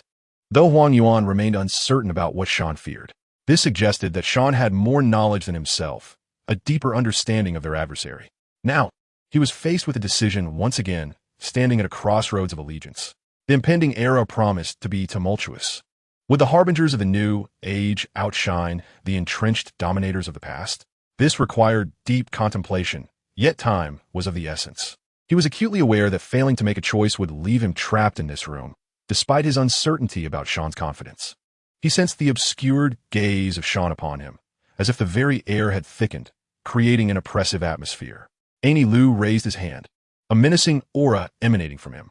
In that moment, Huang Yuan felt a palpable sense of life and death crisis. He realized that rejection could very well lead to his demise. However, upon reflection, adopting Sean's perspective seemed appealing. The Navy would remain the Navy, merely under different leadership.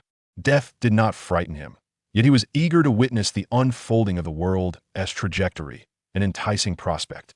Having reached a conclusion, Huang Yuan relaxed completely, reclining on the sofa. Sean, my friend, your demeanor is quite terrifying. I concede. In the future, provided it does not contravene my sense of justice, I shall stand by your side. Huang Yuan believed that Sean valued his combat prowess, unaware that Sean was primarily interested in his prestige and network within the Navy, an advantage he could not rival, having spent decades entrenched in its ranks. As expected, Annie Lu scoffed at this, maintaining his haughty demeanor and retorting, "Humph. I do not understand why Sean values you, but we possess an abundance of formidable warriors." With Annie Lu's words, a breeze swept through, dispersing the smoke that had enveloped Sean, leaving him with a bemused expression. He had not anticipated Annie Lu's loose tone. Although he had just threatened Huang Yuan, it was merely a threat. Even if he joined forces with Annie Lu, eliminating Huang Yuan discreetly was out of the question. Even if it were possible, he would abstain. Killing a veteran loyal to the Navy for mere strategic advantage would render him no different from Blackbeard. He merely sought to compel Huang Yuan to make a choice, as he was aware of Huang Yuan's indecisiveness. If pressured, Huang Yuan would likely delay indefinitely. Even if he refused, Sean would not resort to violence. This was not a matter of mercy, but rather a principled stance. Upon hearing Huang Yuan's agreement, Sean felt elated. But Annie Lu's foolishness quickly shifted his expression from joy to bewilderment, then to a frosty demeanor. He then turned to Lucci and earnestly stated, "You have endured much these past years. Allow me to relieve your grievances." With that, he abruptly extended his hand toward Annie Lu in a mock grasp. Annie Lu found himself utterly immobilized. Despite possessing monstrous strength, he was unable to struggle under Sean's full suppression. Without delay, Sean's fist was enveloped in hockey, and he charged forward to deliver a thorough thrashing. Though he had surpassed his previous combat limits, making him significantly stronger than them, he had yet to fully develop his S-class gene serum, preventing him from reaching the level of overwhelming dominance. This realization solidified Sean's determination. Upon reaching G5, he would diligently develop his abilities to attain a combat power of 23,000 points. At that point, save for unknown entities, all would be powerless beneath his illusory grasp. After administering a swift lesson, he regarded the bruised Annie Lu and mused, "This creature truly has thick skin." He then released Annie Lu, directing a prayer toward him. For a battered Annie Lu stepping outside would undoubtedly stir a tempest. Ignoring Annie Lu's grumbling, he turned to Huang Yuan and remarked, "Indeed, Annie Lu is correct. We possess numerous top-tier warriors." Upon hearing Sean's affirmation, Huang Yuan realized that Sean aimed to subtly influence the Navy. When the time came to rise against the establishment, he hoped to garner widespread support. Otherwise, the separation would not signify the Navy's independence, but rather Sean's betrayal. Nonetheless, he teased, "I trust you had no ill intentions toward me just now?" "Indeed," Sean nodded. "It is merely that your tendency to procrastinate prompted me to encourage you to decide sooner." "What do we do now?" Sean inquired of Lucci. "Please bring my aide, Keilu. He is one of us." Moments later, Keilu entered, astonished to see Annie Lu, realizing that Mr. Sean's influence had permeated even the world government. Subsequently, everyone learned of Annie Lu's visit to Sean, as internal discord had hindered the addition of a fourth admiral position. Annie Lu sought Sean's assistance in capturing the Revolutionary Army, a pretext to conceal his true intentions. This revelation astonished Huang Yuan and Keilu. One of the mysteriously powerful leaders of the Revolutionary Army was, in fact, under Sean as command. The group then engaged in discussions about strategies, even contemplating Annie Lu's ascension to the position of elders. Meanwhile, earlier that morning, Valbo, still seething from a frustrating meeting, was wandering about with a few sycophants, cursing under his breath. That meeting left me in a foul mood. That wretched cobra? Just then, he spotted a little girl with a blue ponytail in the distance, and his eyes brightened. Oh, that's the despicable cobra's daughter. With a malicious grin, he hurried towards Vivi, raising his hand and striking her face while exclaiming, my apologies. It seems my hand slipped. The blow sent Vivi tumbling to the ground, and the captain of the guard, Dalton, gasped in horror. King Valbo. Yet Valbo paid him no mind, continuing to laugh heartily. Ah, how rude of me. You're the Princess of Alabasta, are you not? Icolum rushed forward to assist Vivi, asking, Princess Vivi, are you all right? Kuweiwei had yet to rise, when the piercing laughter of Warbwa echoed in the air. Aha, the daughter of the inept king is indeed pitiful. Upon hearing this, Icolum stepped forward. Indignant. How dare you say that? Meanwhile, Weiwei quickly stood up on her tiptoes and pushed against Icolum. Please, Icolum, it's nothing to worry about. Turning around, she faced Warbwa and the others, forcing a smile on her small, pursed lips. I apologize, I accidentally bumped into you.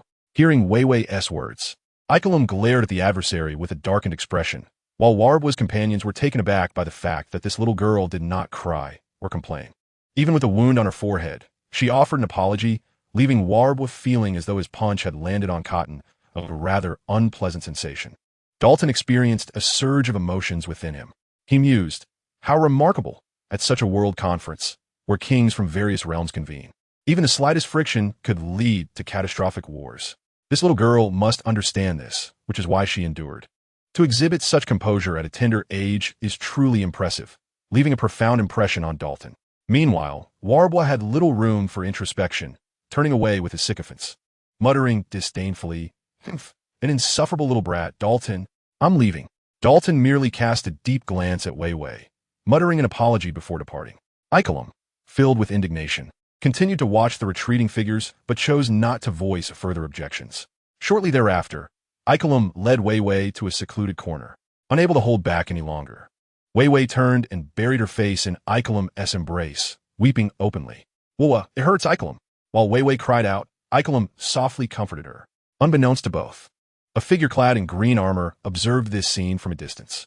Dalton, arms crossed, felt that Princess Weiwei was truly extraordinary, considering her nation even at such a young age. He understood the sentiment of caring for one's country, as he too wished for his own nation's prosperity. Yet, a twinge of sadness gripped him, as he knew all too well that his king was not a commendable leader, but he felt powerless. For his love for his country remained steadfast. Though he sometimes contemplated leaving, thoughts of the citizens suffering without him compelled him to grit his teeth and continue as the captain of the guard. Why must his king be so inept? A nation renowned for its medical prowess, yet enforces various restrictions on its doctors. Shaking his head with a sigh, he left, continuing to apologize to Weiwei in his heart. Meanwhile, the World Conference proceeded in an orderly fashion. In the afternoon, the Assembly of Kings reconvened to discuss the morning's topic concerning the Revolutionary Army. Cobra's gaze remained fixed on Warbwa, who, however, remained indifferent, pretending not to notice. Subsequently, the representative of the world government concluded, it is imperative that we publicly denounce the Revolutionary Army's crimes. The world must be made acutely aware of this force, composed of the most heinous criminals, more despicable than pirates. Additionally, we request all kings to assist in this campaign, instilling fear of them in the populace. We will also exert every effort to apprehend the Revolutionary Army's leaders, striving to resolve this menace swiftly. Following this, various diplomatic policies were discussed. On Shan's side, plans for the forthcoming years had already been meticulously devised. Huang Yuan and Crocodile were astonished to discover that Shan had unknowingly woven an intricate web, encompassing the entire world with his strategies involving the Revolutionary Army, the underground world, the world government, and pirates. This revelation left them utterly amazed. Subsequently, Shan provided Lucci with a gene serum. Upon learning of its implications, Huang Yuan felt an immense sense of reassurance, finally comprehending the origin of Shan's formidable subordinates. In his mind, Shan's enigmatic nature had become synonymous with that of the mysterious individual behind the world government. Regarding Shan's ambitions of seizing the highest authority and the position of the five elders, they reached a consensus, irrespective of whether they could separate them. The foremost condition was to possess the capability to silently eliminate one. However, this was an unattainable feat across the vast seas. Although Huang Yuan was unaware of the exact strength of his opponent, he recognized them as extraordinarily powerful. After all, what justified their steady hold over the pinnacle of power? On this matter, Sean had assured them, granting him a few years, he would undoubtedly succeed. However, he required Enelu and Lucci to closely monitor the target, which was anyone except the bald-headed swordsman. With the ability to purify, he had no fear of any peculiar abilities capable of catching them completely off guard. This audacious notion of replacing the 5 elders was even proposed by Enelu, for even he, despite his high-ranking position, had been unable to access the core secrets of the world government. Presumably, only the 5 elders were privy to certain hidden truths, even historical texts. Finally, Sean gifted each of them 2 stone ornaments, each inscribed with the marks necessary for his teleportation. Should any of this be exposed, shattering one would alert him, allowing him to ensure his escape to the greatest extent possible. Success would be ideal. Failure would be of little consequence. For Enelu had achieved substantial victories within the world government. A significant number of loyal subordinates resided in the middle ranks. Thus, even if he departed now, it would not pose a significant issue. As evening approached, Cobra and the others, intent on departing early, sought out Sean. Sean bid farewell to Enelu and arranged to meet Huang Yuan at the G5 branch after some time, then proceeded with Crocodile towards the warship. Upon boarding, Sean noticed Wei Wei was missing and inquired, "Where's Wei Wei? Where has she gone?" Cobra hesitated, while Icolum, unreserved, interjected, "It's all that king of the Magnet Drum Kingdom's fault. He struck Wei Wei, and now she is with her teacher." With that, he wore a look of indignation, as if he wished to devour Warbwa. Upon hearing this, Sean understood. Wei Wei could not escape the consequences of being struck, but this had been anticipated. He could offer everyone the chance to grow stronger, but he would not act as a caretaker. He valued Wei Wei's resilient and kind-hearted nature. Thus, the pains of youth were unavoidable, only serving to fortify her for the future, even at the tender age of 10. He then led Cobra to his room. Upon entering, they found the blue-haired little girl nestled in Robin's embrace, softly sobbing. Sean raised his hand in a gesture of blessing, prompting the little girl to lift her bewildered head and touch the bruised spot, finding it no longer painful. "I know all about your situation. Splendidly done." Truly befitting a princess, Sean smiled at Wei Wei. Seeing her father and General Sean enter, Wei Wei hastily extricated herself from Robin's warm embrace. Just moments ago, she had been crying, and now, with praise bestowed upon her, the little girl felt a twinge of bashfulness, fidgeting with her fingers as she softly replied, "Thank you. I'm no longer in pain." Sean nodded without saying much, instead turning his gaze toward Cobra. "Next, the king of the Magnetic Drum Kingdom is set to be replaced. You may begin preparations to establish diplomatic relations with the new regime." At first, Cobra appeared perplexed, but then a thought crossed his mind, causing his expression to shift. "Are you planning to instigate a coup in that nation?" "There's no need for that. The country can still be salvaged, and its leadership isn't entirely composed of incompetence. Take the captain of the guard, Dalton, for instance." Vivi interjected promptly. "I know, he has the one clad in green armor, right?" Sean slightly inclined his head and continued, "All I need to do is eliminate that repugnant hippo, and Dalton possesses considerable prestige among the populace. However, they lack the understanding to resist tyranny, or rather, their strength is insufficient to overthrow Walbo's despotism. Dalton's blind loyalty and the citizens' apathy are the very foundations of Walbo's unchecked power. Once Walbo is gone, the great medical nation will naturally experience a rebirth. You can gradually establish diplomatic ties with such kings." Sean silently added to himself, "If I don't take out the kid, who will?" Cobra was taken aback by Sean's profound understanding of the nation's structure.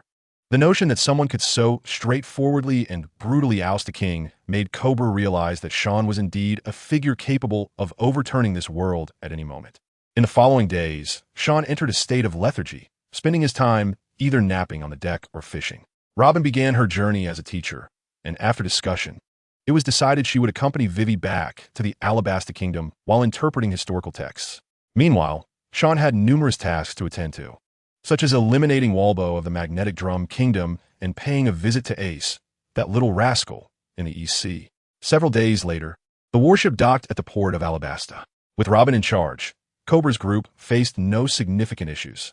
Before departing, Sean provided Robin with several marked stones for easy access in the future. As the warship set sail once more, Robin looked on with reluctance. In the office, Sean reclined on the sofa, sipping cola, and glanced at Cluo, who was engrossed in his work. I will be stepping out shortly. Kluo adjusted his glasses and remarked, "Are you heading to the Magnetic Drum Kingdom?" "Sort of, but primarily I'm returning to the East Sea. Dealing with that matter is merely incidental," Sean replied. Kluo gazed at Sean with envy, wishing he could enjoy such freedom at any moment. After all, it had been 2 years since he last returned to the East Sea. He wondered if anyone would remember him upon his return to his homeland. With a wistful expression, Kluo asked, "If I get promoted, will I also attain such freedom?" "Aren't you free now?" Sandy Doherty sarcastically. "Am I free?" Kluo appeared perplexed, glancing at the towering stack of documents on the table. Although he could engage in leisure once the work was completed, the reality was that this task was never-ending. Sighing, Kluo lamented the difficulties of life. He decided against arguing with Sean, recognizing that it was not a wise choice, and ultimately chose to bear the burden in silence. "I, Kluo, must recruit a subordinate." San, uninterested in Kluo's inner monologue, opened the office window and soared into the air. Consulting his map, he set a course for the Magnetic Drum Kingdom. With his current speed, he could reach the snow-laden country in half a day's time.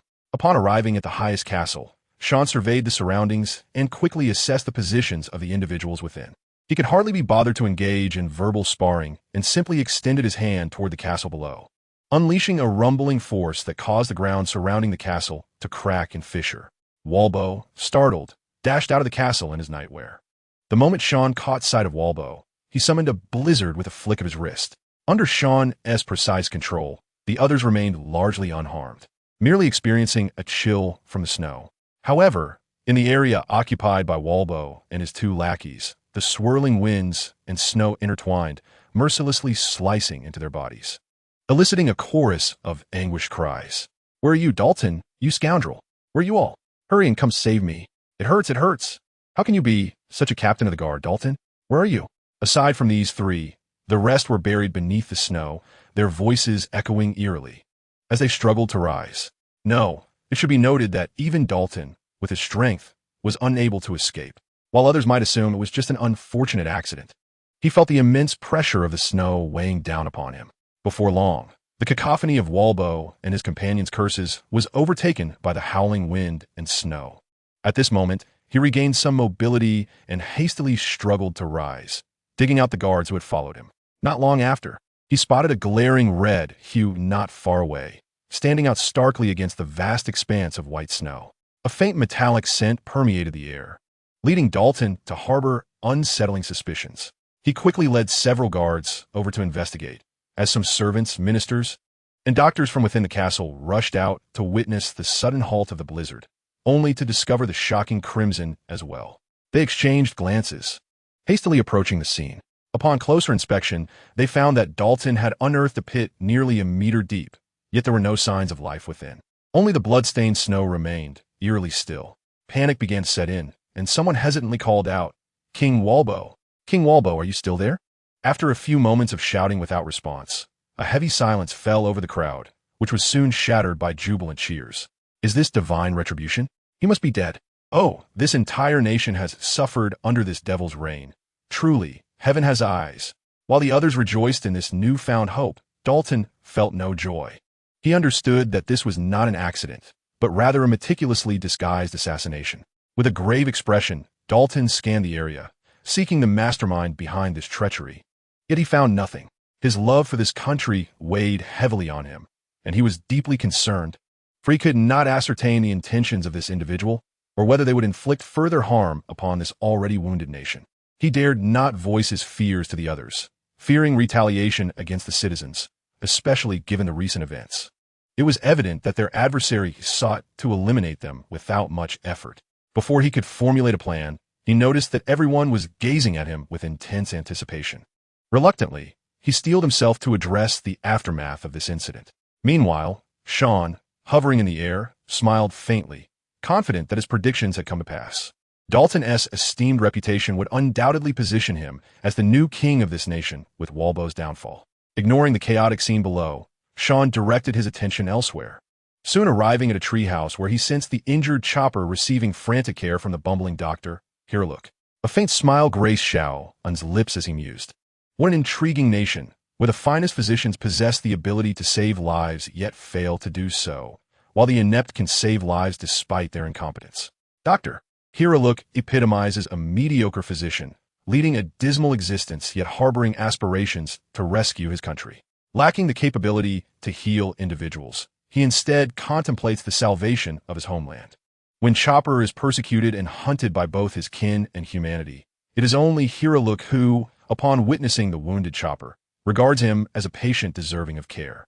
In the original narrative, even when shunned by society, he drags his ailing body to tend to others, willingly embracing death upon realizing that no one else is ill. In that moment, he mends the hearts of all present, with the exception of Walpole, establishing himself as an unequivocally great life mentor. After some contemplation, Shaoan resolved to meet with them, for he alone comprehended that this old man had but a little over a year to live, afflicted by an incurable illness. Shaoan had no intention of bringing Chopper into the Navy, nor did the remaining members of the main cast. The reason was simple. Individuals like Luffy, the fortunate child of destiny, could stumble upon vital information through sheer audacity. Such luck is not something one can compare, especially since Luffy is Ace's brother, and Ace is one of his subordinates. Sabo is further down the chain of command, while Zoro, his junior, idolizes him. Thus, he descended directly to the doorstep and gently rapped upon the door. Upon hearing the knock, although somewhat puzzled, the mediocre physician approached to open it. As he swung the door ajar, he was met with the sight of a naval officer clad in white attire, exuding an air of justice. Indeed, Shaoan had changed his garb. Donning black daily had grown tiresome, and a shift to a white suit felt refreshing. After all, his moniker is too long, which signifies white. Upon seeing the Navy officer, Hiraluk momentarily panicked, fearing he had been reported for his reckless practices or various deceptions. Observing the anxious expression of the mediocre physician, Xiao-In found it amusing and, without allowing the man time to devise a counterplan, spoke first. "Will you not invite me in for a moment, Dr. Hiraluk?" The startled physician quickly regained his composure and ushered Xiao-In inside, although the worry etched on his brow deepened. What if the officer sought to accept bribes? Upon entering the physician's abode, Xiao-In beheld a chaotic array of books and an assortment of vials. This must be the universal remedy the doctor was researching to heal the populace. At that moment, Xiao-In noticed a diminutive reindeer peeking out from the doorway, scrutinizing him with curiosity. The creature pushed against the door, its tiny frame barely concealed, believing it had hidden itself well. A mere glance from Xiao-In sent it scurrying back into its room. Hiraluk, noticing this, hurriedly introduced, "That is Chopper, my son. He means no harm. This child has endured much suffering. If you have any grievances, direct them at me, but please do not involve him." The physician's face was a mask of desperation, mistakenly assuming Xiao-In was there to apprehend him. Upon hearing this, Chopper darted out, positioning himself protectively in front of Hiraluk, eyeing Xiao-In with suspicion. Although silent, his actions spoke volumes. Xiao-In smiled gently. It appeared that Chopper had spent a considerable time with the mediocre physician. Yet the latter's limited skills had hindered Chopper's full recovery. "I harbor no ill intentions nor seek to apprehend you. I merely wish to take a look around," he reassured. Sensing the skepticism in the physician's demeanor, he raised his hand and directed a wish towards Chopper. In an instant, a soft, warm glow enveloped Chopper, twinkling with starlight. Moments later, the little reindeer experienced an unprecedented sense of well-being, his eyes squinting in bliss. Meanwhile, the mediocre physician inspected Chopper anxiously, and upon removing the bandages, he discovered that all of Chopper's injuries had vanished.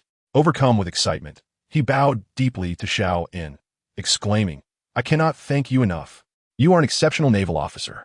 This child has been so lonely." He laughed and wept simultaneously, not merely relieved at his own exoneration, but also grateful for the kindness bestowed upon Chopper. This act of goodwill was a poignant balm to Chopper, who had endured the rejection of his kind and the disdain of humanity, casting a shadow over his innocent heart. Some individuals heal their entire lives through their childhood, while others spend their entire lives attempting to mend their childhood wounds. The wounded little reindeer gazed up at Xiao-In with wide eyes, seemingly inquiring why he had chosen to assist him.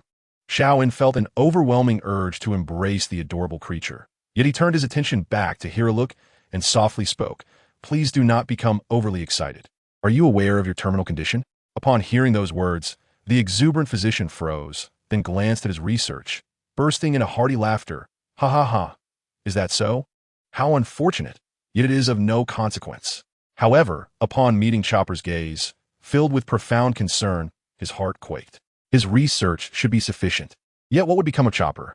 Suddenly, an idea sparked in his mind. He recalled his dear friend, the true physician, Dr. Kureha. Had Chopper not been privy to this knowledge, he might have attempted to facilitate an introduction between them.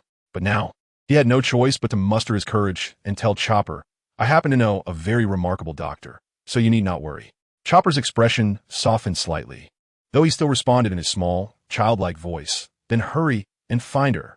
Chopper was fearful, terrified that the one person in his life who had shown him kindness might perish. When Chopper was gravely injured, it was Hiraluk who appeared with a tranquilizer gun, intending to help him, but Chopper had refused to let him approach.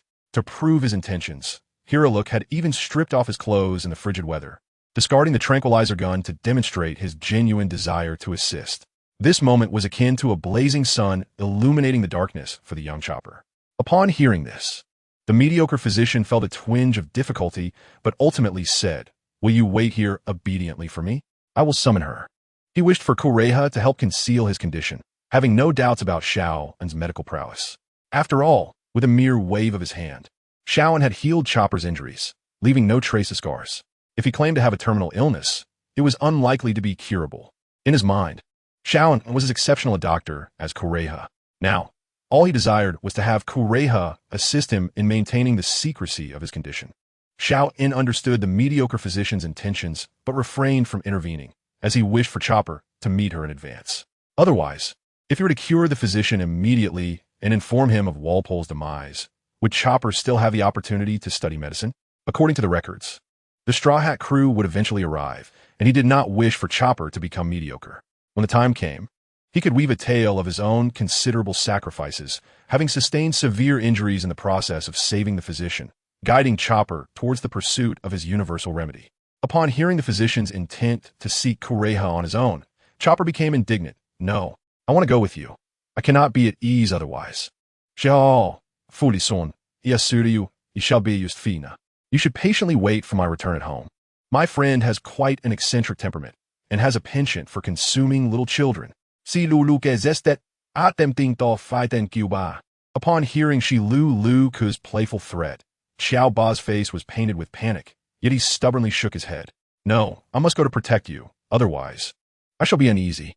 This declaration left Shilu-Lu-Ku feeling quite vexed. Were it not for Xiaoan's presence, he would have resorted to extreme measures to drive Xiao Ba away. After a moment of hesitation, he relented with a nod. "Very well, we shall go together." He then turned to Xiaoan, saying, "Navy sir, would you kindly wait for us here? My friend has rather peculiar habits, and I fear she might inadvertently offend you." Xiaoan, understanding the situation, recognized that it was that peculiar witch who fancied herself youthful. He did not mind, as his intention was merely to demonstrate to Xiao Ba his own limitations, providing him with a target to aspire towards. He nodded in agreement. "You may proceed. I shall wait here for your return. After all, I am on holiday, and time is not of the essence." Subsequently, Shilu-Lu-Ku busied himself preparing for the cold outside, ensuring he donned several layers of clothing. Meanwhile, Xiao Ba closely observed Xiaoan, took a deep breath, approached, and mimicked the posture of the quack doctor. Bowing slightly, he said, "Navy sir, thank you for treating me and for diagnosing Dr. Shilu-Lu-Ku's condition." However, he spoke with a hint of shyness, as this was only the second human, apart from the quack, who had shown him kindness. He feared he might falter and evoke disdain from the other. Yet, witnessing Xiao Ba's earnest attempt to imitate adults, Xiaoan found it rather amusing. He bent down, gently ruffled Xiao Ba's head, feeling the warmth and softness of his fur. "There is no need for thanks. You are truly adorable, Xiao Ba." At these words, Xiao Ba's small frame stiffened momentarily. Then he began to squirm, scratching the back of his head with one hand, his face alight with joy as he squirmed. "How dare you call me adorable? Even if you say so, I shan't feel pleased. I'm a man after all." After a brief playful exchange with Xiao Ba, the quack doctor completed his attire and addressed Xiao Ba. "Let's be off, Xiao Ba." He then turned to Xiaoan, his eyes glimmering with a faint hope, inquiring, "Will the Navy sir wait for us here?" "Indeed, you may go. I shall remain here for your return. After all, I am currently on leave, so there is no rush." With that, Xiao Ba stepped out with small, hurried steps. Shilu-Lu-Ku glanced at Xiaoan, hesitated for a moment, but ultimately said nothing as he exited. A fleeting thought crossed his mind, but was quickly extinguished. He did not believe that the busy Navy would have the time to look after his son. Meanwhile, Xiao In lounged comfortably in the living room, warming himself by the fire, clad in a cozy ensemble of cola and a cigar, reclining leisurely on the sofa. On the other side, upon arriving at Dr. Kuleiha's abode, Xiao Ba finally encountered the highly skilled healer that Shilu Lu Ku had spoken of. It has been quite some time, Kuleiha. You still look remarkably youthful. The rock-and-roll clad Kuleiha, her midriff exposed, removed her glasses. Even with such flattery, I shall not divulge the secret to eternal youth. Ah, is that so? What a pity, Xiao Ba mused, gazing at the woman before him, who appeared to be older than Shilu Lu Ku. He could not help but express his confusion. But you clearly look older than Shilu Lu Ku. Kuleiha shot him a chilling glare, her tone icy. Little reindeer, do you not realize how rude such remarks are? Startled by her demeanor, Xiao Ba remembered that she was known to consume little children and promptly scurried behind Shilu Lu Ku, clutching his leg while cautiously observing the fearsome which before him. Humph, I shall forgive you this time, for I am merely a 133-year-old youthful beauty. Do not be so impolite in the future, little one, Kuleiha remarked as she made her way into the house. Upon settling in the living room, Kuleiha seized a bottle of plum wine and took a hearty swig. Ah, she exclaimed with delight, plum wine truly is the most exquisite. You quack doctor have not even brought me any. Hearing this, Shilu Lu Ku chuckled awkwardly. He was, after all, a penniless wretch with pockets emptier than his face. I have no funds for wine. I must change the subject. I have come to ask for your assistance. Oh, you have a request for me? Kulei Asaid. A hint of surprise in her voice. Shilu Lu Ku has fallen gravely ill, and we wish to trouble Dr. Kuleiha for assistance. Xiao Ba interjected swiftly.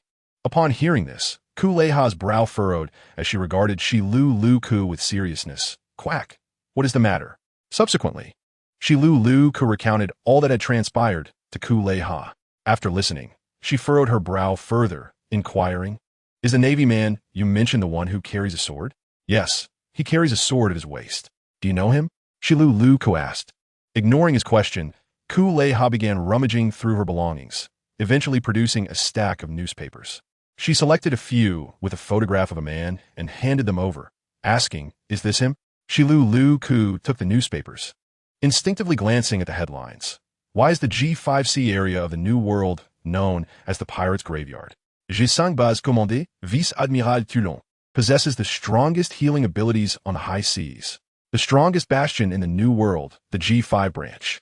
Following a conflict with Kaido of the Beast 2 years ago, Vice Admiral Toulon's subordinates engaged in minor skirmishes with Kaido's pirate crew. As he perused the headlines and images, displaying either a sword-wielding profile or a disdainful expression. Exilulu Kiskiviko Stammerit.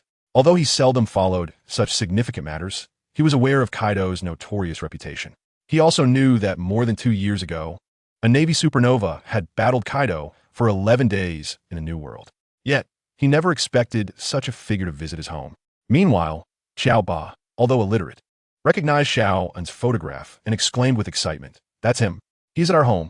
At that moment, Kuleiha's demeanor shifted, her brows knitting in concern. Did he mention the reason for coming here? And no, he merely stated he was on leave and passing through. Shilu Lu Ku stammered. Yet, Kuleiha was skeptical. Such a person would not arrive without purpose.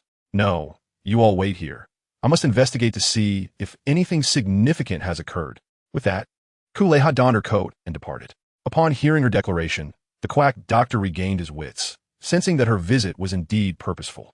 At most, he surmised she had merely passed through to treat Xiao Ba, considering he was part of the Navy.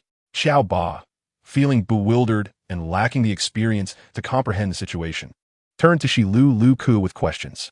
After Shilu Lu Ku explained, Xiao Ba's eyes widened in disbelief. Wow, how impressive. But he should not be a bad person, right? I can sense it. Upon hearing this, Shilu Lu Ku burst into hearty laughter. Haha, Choba truly sees through it. It matters not.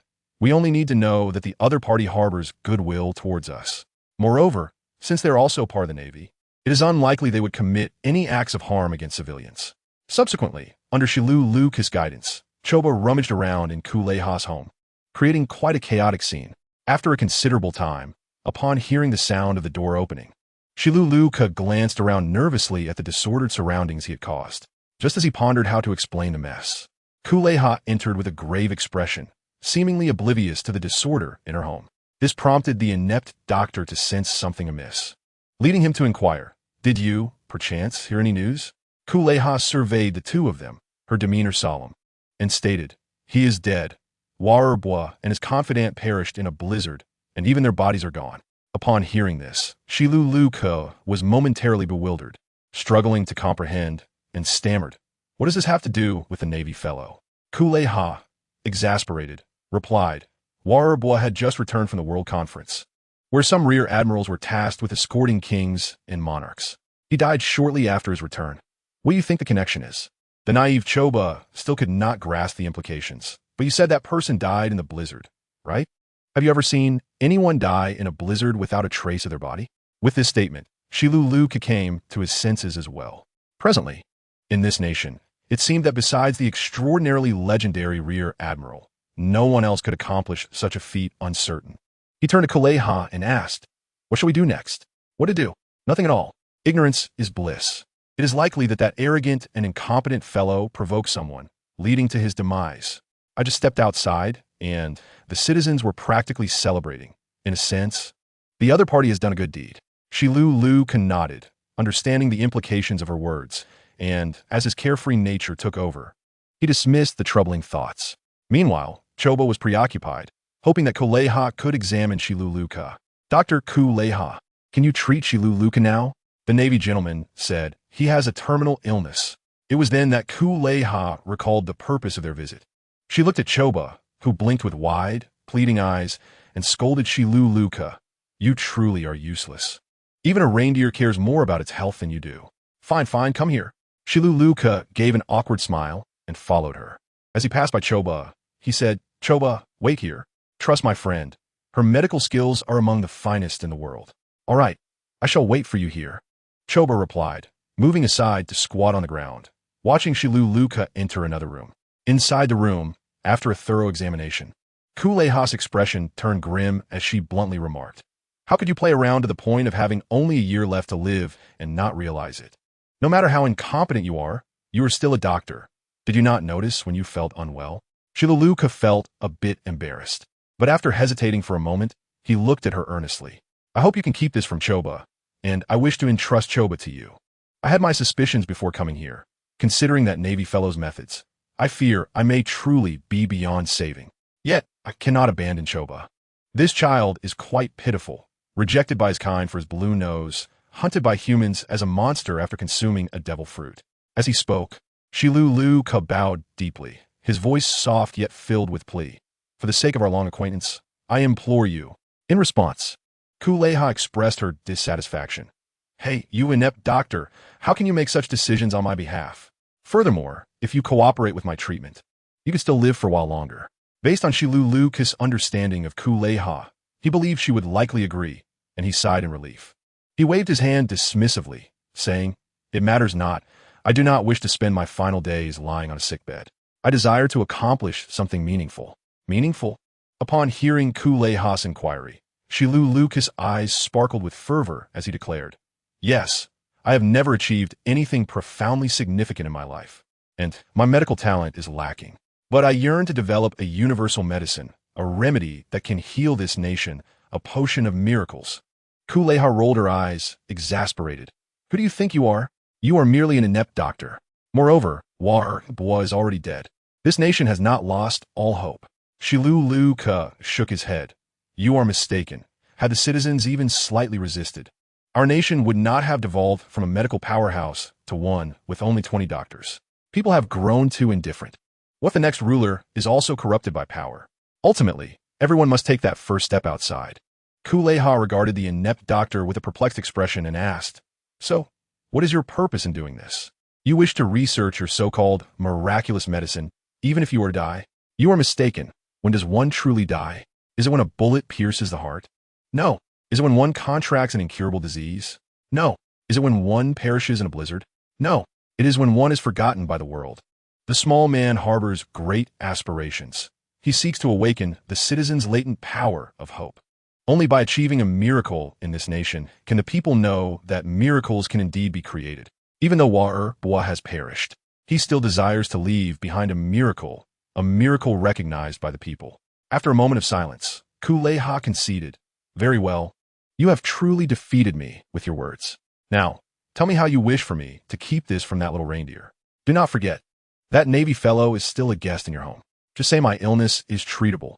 A few random medications will suffice. As for the Navy gentleman, you can accompany me to persuade him. Additionally, I would like you to teach Choba medicine. He is quite interested in it, but my abilities are limited. Kuleha was taken aback. When did you develop the illusion that you possess medical skills? Upon hearing this, Shiluluka was not embarrassed by the jest, as he had grown accustomed to it. Just as he was about to respond, the sound of shattering glass reached their ears from the entrance. They turned to see Choba standing there, looking bewildered, with shards of glass from a tray and water cups scattered on the floor. Recognizing Choba's confused demeanor, the astute Kuleha realized he must have been eavesdropping for some time. Squinting her eyes, she asked with a stern tone, "Little reindeer, you are quite the naughty one. Now tell me, how long have you been listening?" Initially feeling embarrassed about being caught eavesdropping, Choba, upon hearing Kuleha's question, forgot his shame. Summoning his courage, he met her gaze. "Since you mentioned Shiluluka only has a year to live, I was just trying to bring you water." Upon hearing this, Shiluluka felt overwhelmed, unsure of how to explain the situation. This was undoubtedly an awkward scene. Seeing Shiluluka silent, Choba's eyes began to glisten with tears. "Doctor, you said you would always be with me. You promised me. Why do you want to deceive me even in this situation? I have been good. I do not cry or make a fuss. May I stay by your side, doctor? I will diligently study medicine and create a universal remedy for you." Shiluluka gazed at Xiao Ba, whose sorrowful expression left him somewhat at a loss. If he were to conceal matters from Xiao Ba, he could naturally pursue his desires. However, now that Xiao Ba was aware, he would undoubtedly be compelled to ensure proper treatment. Upon witnessing this, Kuleha fell silent, deciding that only the parties involved could take action. As the group remained in silence, the faint sounds of weeping pierced the air. Suddenly, a voice drifted in through the open window. "TSK, who says terminal illnesses cannot be cured?" At this, they all turned toward the window, from which a figure gracefully entered. They all recognized him as the Vice Admiral. Sean had merely taken a short nap and, feeling a bit bored, came to check things out. Now that his purpose had been fulfilled and Xiao Ba had embraced the dream of a universal medicine, Shiluluka had yet to speak when Kuleha interjected, "Hey, do you realize that climbing through a window into a young lady's home is rather impolite? Even if you are in the Navy." My apologies," Sean scratched his head, dismissively taking a seat on the sofa beside Xiao Ba. "I was just out for a stroll when I overheard your conversation, and I couldn't help but chime in. Next time, I won't voice my opinions while eavesdropping." Upon hearing Sean's casual apology, the group was taken aback. Was this truly a Navy officer? He resembled more of a street urchin.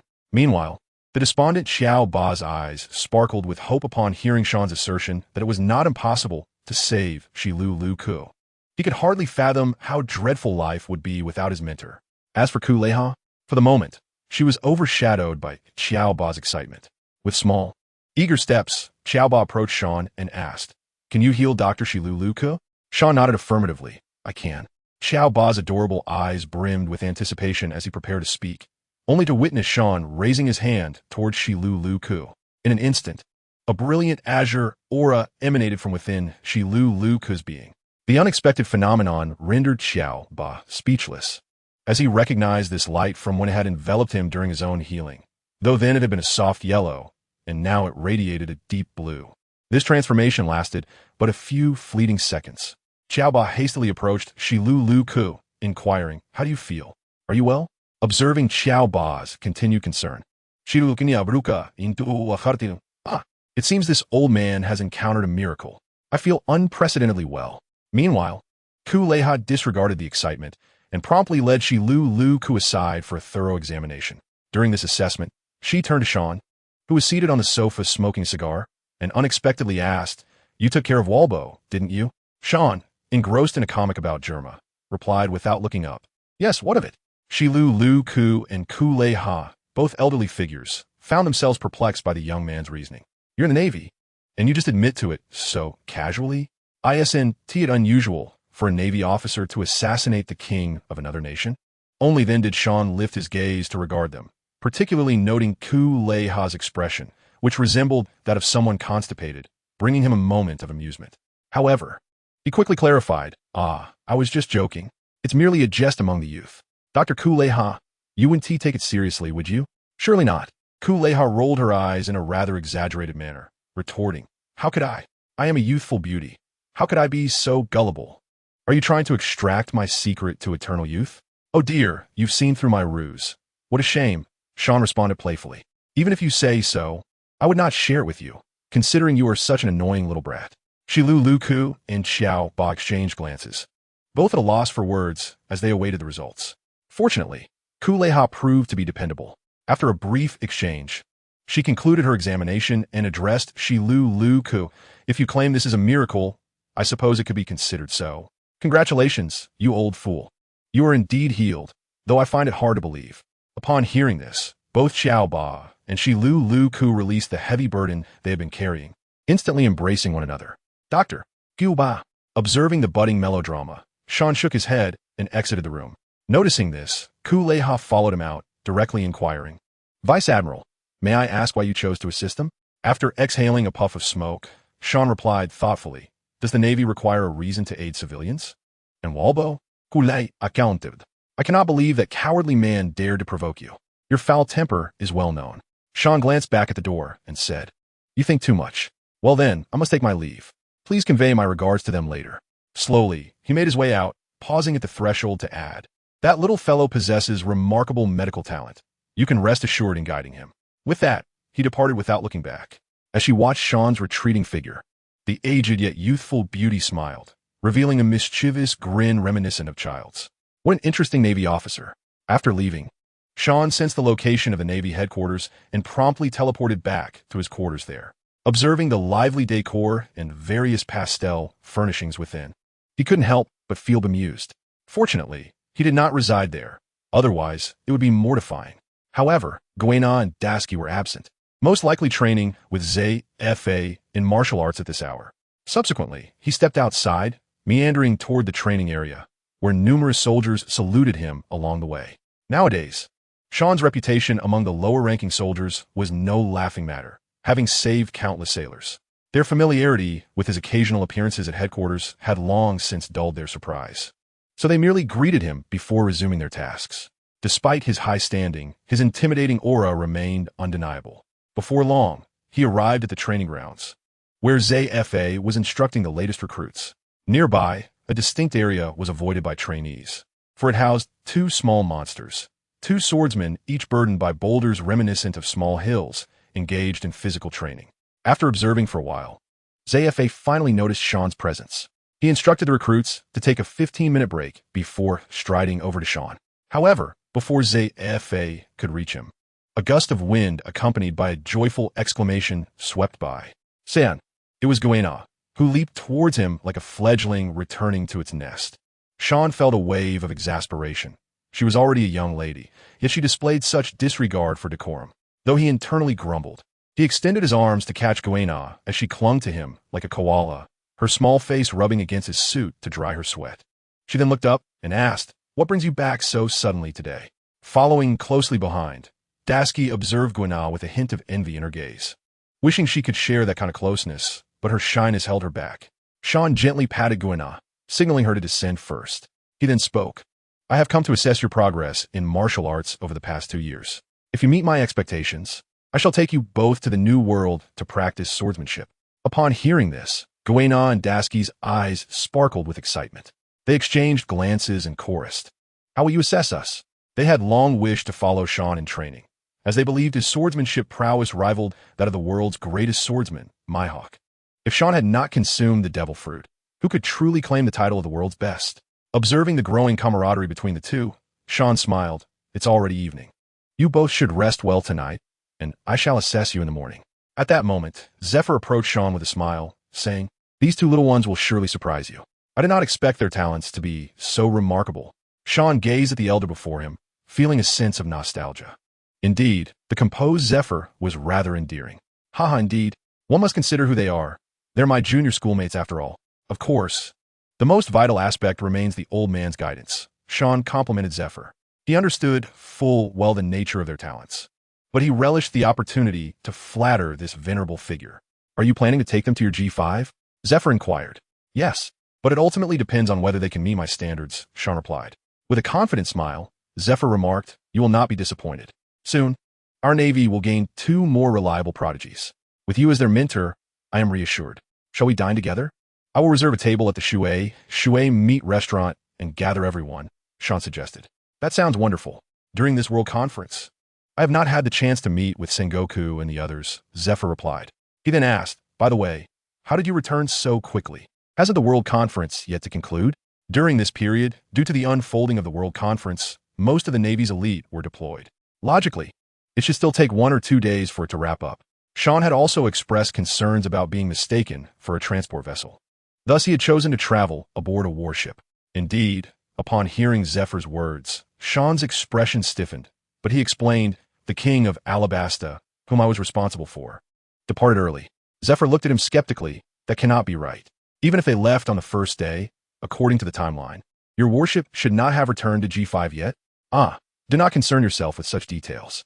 My subordinates are quite reliable. I merely left a tad early, Sean replied, gently pushing the 2 sisters away as he turned to head back, adding, we shall discuss more tonight. Watching Sean's retreating figure, Zephyr chuckled, you rascal. You surely have been neglecting your duties.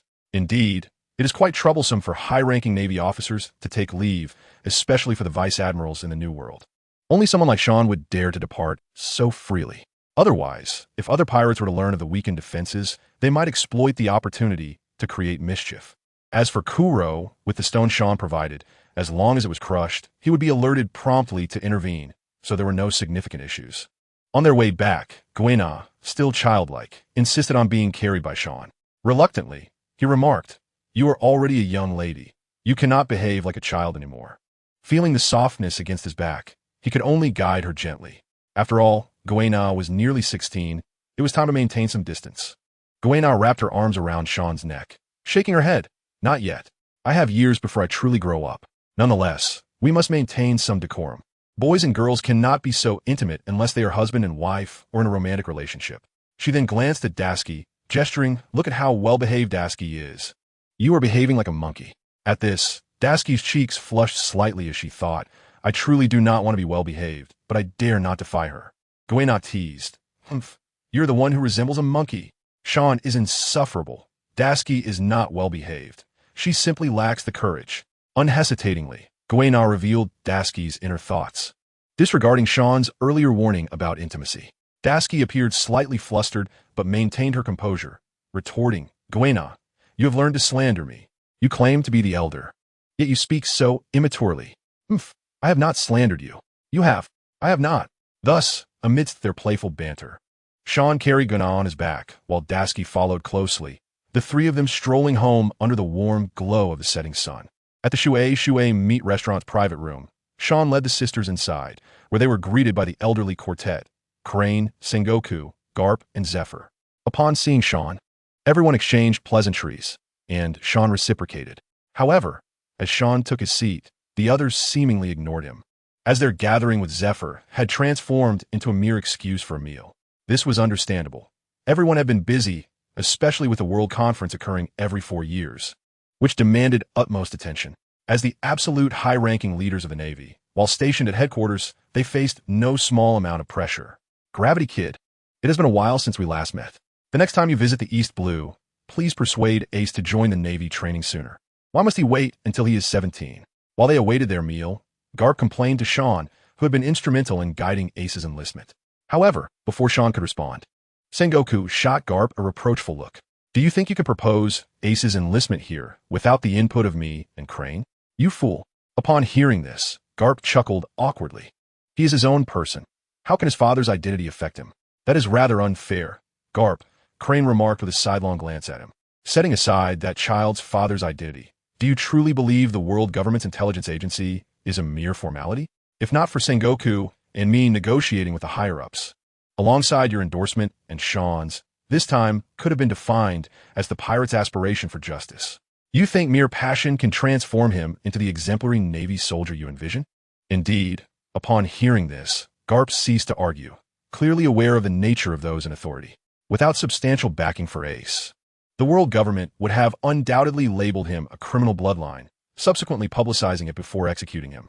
It would not have been as it is now, portraying Ace as a misguided youth with the potential for redemption. even should Ace's identity be revealed one day, while some commoners might struggle to accept it. It would not be catastrophic. I must thank you, Chief of Staff, for your assistance in this matter. This meal is on me. He then turned to Sean. Gravity Kid, perhaps you may treat us next time. This time, I must express my gratitude to my old comrades. Otherwise, who knows how long they will nag me about it. And what about me? Did not Chief Crane say there is a share for me as well? Am I merely an afterthought? Sean could not help but spread his hands in exasperation. Garp has always been such a rascal. It would have been better had you informed us of the truth sooner, sparing me the embarrassment before those fellows. As Zhangguo's sarcastic remarks echoed, Garp found himself displeased. He dismissed the comments, showing no sign of concern. Yet, for reasons unknown, he relished opposing Zhangguo and shot a glare back. Foolish Zhangguo, how can you call yourself a strategist when you risk exposing us and facing secret execution? I had intended to wait until Ace had grown stronger before divulging this. Upon hearing this, Sean sensed the plausibility of the situation. Let's not forget, it was only Roger who had been captured. At that time, his entire crew was at the peak of their vigor, the zenith of the Roger pirates. The higher-ups in the Navy would never allow the bloodline of Roger to escape unscathed. Whether or not they possessed talent or would follow in Roger's footsteps remained uncertain. Given the nature of those pirates, they would undoubtedly look after the captain's son. A future super pirate was destined to emerge. Thus, Garp was not devoid of intelligence. Rather, he was impulsive and accustomed to darkness, preferring not to ponder too deeply, opting instead to conceal the truth. Who could have anticipated that a naval hero would raise the son of his rival, even acknowledging him as a grandson? It was a blatant advantage taken from Roger.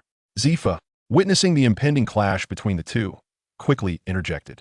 Enough, you two. There are young ladies present. Are you not concerned about their opinions?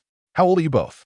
At this, the two old men turned their attention to the two girls seated beside Sean, their faces flushing with embarrassment. However, the young ladies seemed to have adapted to their banter, stifling giggles. Soon, the feast was served, and the voracious eaters commenced their culinary revelry. Yet Sean found it peculiar that Garp was so generous this time, appearing pleased regardless of the bill's amount. As far as he knew, Garp was not exactly wealthy, and such extravagant spending was unusual. As the gathering neared its conclusion, Garp excused himself to the restroom. Shortly thereafter, a waiter entered, holding a hefty stack of bills, and immediately glanced at Zhangguo. With a smile like flowing water, he addressed the Admiral Zhangguo. Garp has informed me that you are responsible for this meal. Here is the bill for your review. Indeed, Garp's generosity had ulterior motives. As he delighted in taking advantage of Zhangguo, his preference for indulging in snacks from Zhangguo's office rather than his beloved donuts was telling. Instantly, Zhangguo's face turned a deep shade of frustration as he glanced at the others present. However, Zifa and he had already risen, making their way toward the exit, casting glances at Sean and the two girls who remained seated. Sean, seizing the opportunity, preemptively stated, "Let us express our gratitude to Admiral Zhangguo for this meal. You too, do thank him as well." He patted the heads of the girls, prompting them to rise and cheerfully exclaim, "Thank you for the hospitality, Admiral Zhangguo." As soon as they finished, Sean lifted the girls by their collars, declaring, "Now we shall take our leave. Goodbye." In an instant, a flash of white light enveloped them, and they vanished without a trace. In that moment of distraction, Zifa and the others exited the private room. Clenching his fists and grinding his teeth, Zhangguo roared, "Garp, you scoundrel! I swear I shall not let you escape my sight again." His bellow echoed through the restaurant, causing all present to turn their attention. Upon grasping the context, laughter erupted among the patrons. It was evident that Garp had once again provoked Admiral Zhangguo, a scenario they had grown accustomed to, and some even envied their camaraderie. Upon returning home, Sean washed up and lay down on the bed that the two girls often tidied for him, drifting into slumber. Meanwhile, in the girls' room, the sisters found themselves restless. Although Zifa had reassured them of their capability to pass the test, they remained anxious and uncertain. "Gasiki, do you think we can truly pass Sean's assessment? I long to accompany him to the new world." The determined younger sister replied, "Absolutely. For the sake of our dreams. Indeed, for our dreams. Our hard work will not betray us." The following morning, at the Navy's new recruit training ground, Sean arrived early with the two girls, where a multitude of recruits had gathered. In addition to Zifa and a host of new recruits, the ever-bored Garp had also shown up, while Zhangguo stood nearby, berating Garp. Garp, seemingly unfazed, did not respond aside from picking his nose and scratching his ears. It appeared he had grown accustomed to Zhangguo's tirades. Upon spotting Sean and the girls, Carp's face lit up, finally able to escape the nagging Zhanghua, and promptly approached them. You finally made it. You have no idea how bothersome this old man is, constantly chattering in my ears since dawn. Carp complained. Zhanghua's face flushed with indignation, his finger trembling as he pointed at Carp. You scoundrel! Do not provoke me to take action against you. Zifa, sensing the tension, quickly intervened. Enough, you two. There are many others present. Today's focal point is not you, but those two little wonders. He then turned to Dasiki and Guena. Show these recruits why you are called little wonders. Yes, Teacher Zifa, they replied in unison, with determination ignited in their eyes. They stepped to the center of the training ground, awaiting Sean. Observing this, Sean strode confidently toward them while the others, under Zifa's direction, kept their distance. The air was thick with an atmosphere that made the recruits feel stifled. Come, let me witness the fruits of your training over the past 2 years. Do not hold back. Sean beckoned to the two girls, adding, I shall refrain from utilizing my haki, the Navy's 6 styles, swordsmanship, or any abilities. If you can manage to inflict even a scratch, or employ any of your powers, you will have succeeded. Upon hearing this, the recruits, who had only heard of Sean's might, gaped in astonishment. If that was the case, Sean, the Admiral, would be engaging them using solely his physical prowess. Given that the past 2 years had primarily focused on foundational training, Sean had encouraged them to concentrate on physical conditioning. Hence, they had not brought their swords this time. Exchanging a glance, the two girls nodded, and Guena initiated the assault. She executed a shave, appearing before Sean, leaping upward with her armed hockey-hardened leg aimed at his head. They dared not hold back. Guena understood well that Sean had grown stronger over the years. Sean found it perplexing. Confronting Guena head-on was undoubtedly a foolish endeavor. As he lifted his hand to lightly deflect Guena's whip-like kick, Dasiki's leg followed suit, targeting his head as well. She had only been half a beat slower than Guena, seamlessly connecting her attack. Impressed, Sean acknowledged that such seamless coordination was unattainable without a bond. They had synchronized their strikes with perfect timing. Facing opponents of equal caliber, fighting them was no simple matter, but it was still not enough. Sean effortlessly blocked Dasiki's kick with his other hand. In the next moment, the two girls twisted their bodies in unison, their other legs aiming to strike Sean from behind. Sean had no choice but to release them, crouching slightly to evade their follow-up assault. Subsequently, he retaliated with a kick aimed at each girl, sending them airborne. Guena quickly pulled Dasiki closer, crossing her arms and enveloping them in haki, allowing Dasiki to step onto Guena's arms for leverage. With a powerful kick, she plunged forward in astonishing speed, her small fist enveloped in haki, aiming at Xiaowen. Xiao effortlessly sidestepped, causing Dasiki to strike the ground with tremendous force. The ground surrounding them, within a radius of over 10 meters, was instantly transformed into a deep pit over a meter deep, a testament to their formidable physical prowess. Those new recruits who had previously underestimated the sisters were now left in awe, witnessing the sheer destructive force unleashed by their punches. They were merely 15 years old, having trained for about 2 years, and before this, their strength was comparable to that of ordinary girls.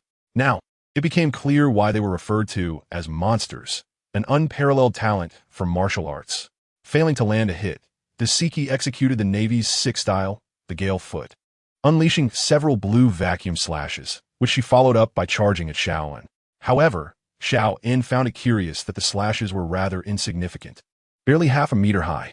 Meanwhile, Guena, who had been kicked into the air, reappeared behind Xiaowen. Utilizing the Navy's 6 style, the finger gun, Guena enveloped her hands in black haki, which seemed to radiate an invisible wave of energy. With a sudden thrust of her index fingers, she aimed at Xiaowen. With the Gale Foot slashes approaching from the front and the unyielding finger gun from behind, any ordinary person would have likely succumbed to their combined assault. Yet, Xiaowen swiftly extended a hand, grasping Guena's wrist and flinging her away. He then leaped to evade the slashes, landing before Dasiki and delivering a powerful kick aimed at her midsection. Dasiki was sent flying back at an even greater speed. The impact of their flight created further destruction, as Dasiki crashed through several large boulders used for training, while Guena, upon landing, struck the ground with her hands, leaving it riddled with spiderweb-like fissures, spreading across a diameter of 50 meters and causing the earth to sink more than a meter. Observing the direction in which they had been sent flying, Xiaowen remarked, "To be honest, I'm quite impressed by your coordination, but I am somewhat disappointed with your combat intelligence." Before he could continue, the ground beneath him suddenly bulged, In an instant, Desiki, covered in mud and wearing glasses, erupted from the earth. This time, it was Desiki who aimed a finger gun at Xiaowen. As Xiaowen prepared to sidestep, he stumbled and lost his balance. The spot where he stood had already been compromised by Guina's earlier attack. Seizing this fleeting opportunity, Desiki lunged at Xiaowen. With a tearing sound, Desiki's attack grazed Xiaowen's sleeve, revealing a faint trace of red, though no blood flowed. This formidable physicality was no joking matter. Staring at the cut on his arm, Xiaowen momentarily lost his focus. Then, with a satisfied grin, he gave Desiki a thumbs up. Well done.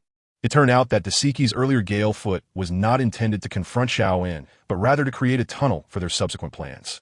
No wonder Xiaowen had perceived Guina's slashes as weak, akin to those of a novice. Guina had taken advantage of the moment. She was flung away to utilize her immature internal destruction haki and stomped on the ground where Xiaowen had been standing. Xiaowen, who had promised not to use haki, naturally did not employ Kinbunchika haki, thus remaining unaware of their small scheme, which ultimately granted Desiki the opportunity to strike him. At this moment, Guina awkwardly returned, her face radiating a desire for praise, proud like a little peacock. Noticing this, Xiaowen remarked with mild annoyance, "Are you feeling very proud?" The sudden reprimand left Guina momentarily stunned, unsure of what she had done wrong, thinking, "Why is Xiaowen praising Guina and not me?" Regarding this assessment, you both passed, but what was the focus of this evaluation? Irin Xiaowen est question, Guina igoli en swerd. It was to observe our progress in martial arts. Xiaowen first nodded, then shook his head, saying, "That is only half correct." Desiki then added, "They wanted to see all our techniques, not just limit us to swordsmanship." Exactly. Now tell me, did I employ any other techniques? With this, Xiaowen cast a disapproving glance at Guina. "Do you think I brought you here to prevent you from using your swords? In the battles between pirates, there is only life and death, not victory or defeat. If your next opponent is not me, and they unleash all their techniques, what will you do? Will you still feel proud? Do not listen to those who babble about swordsmen lacking purity if they know martial arts. Such remarks are the words of the incompetent. If you cannot master martial arts, do not expect your opponent's swordsmanship to be formidable. Thus, even if you have passed, do not celebrate prematurely. The enemy will not hold back simply because you are weak." Upon hearing this, Guina's cheeks flushed slightly. She felt embarrassed to seek praise now. Xiaowen had merely fought her using pure instinct, so feeling proud was inappropriate. He simply felt a tinge of unhappiness. Observing Guina's pout, Xiaowen bent down and gently ruffled her hair in a gesture of comfort. "All right, just remember my words. Clean up and go home to see Shermu and the others. Next time, we will head straight to the New World." "Okay," Desiki replied obediently. As for Guina, she turned her back, pouting in a minor tantrum, wishing Xiaowen would come and console her. After all, Xiaowen had praised Desiki, but not her, even though he was right. Yet she still wanted to act out, to prove that she was special. However, Xiaowen would not indulge such behavior. "I can tolerate your little naivete, but when I am serious, you cannot be reckless." Thus, Xiaowen ignored Guina, merely smiling as he turned to walk towards the older group. Hearing Xiaowen's departing footsteps, Guina felt a surge of indignation, muttering to herself, "What is the matter? Stinky Xiaowen, bad Xiaowen, I will never speak to you again. Always picking on me. It wasn't tea like this when we were young." As she spoke, tears began to fall like raindrops. Desiki, witnessing this, felt a headache coming on, but still approached Guina. This time, Xiao might really be angry. If he doesn't come to console me, I won't pay him any attention," Guina declared stubbornly. This was partly due to Xiaowen's special pampering of her since childhood. Having been adopted, he had always indulged Guina, which had given her a bit of a princess complex compared to the original story. At this moment, the previously gentle Desiki's expression suddenly turned serious. "You really did not handle this well. I understand what you were thinking. You want Xiaowen's attention and praise to prove he cares about you.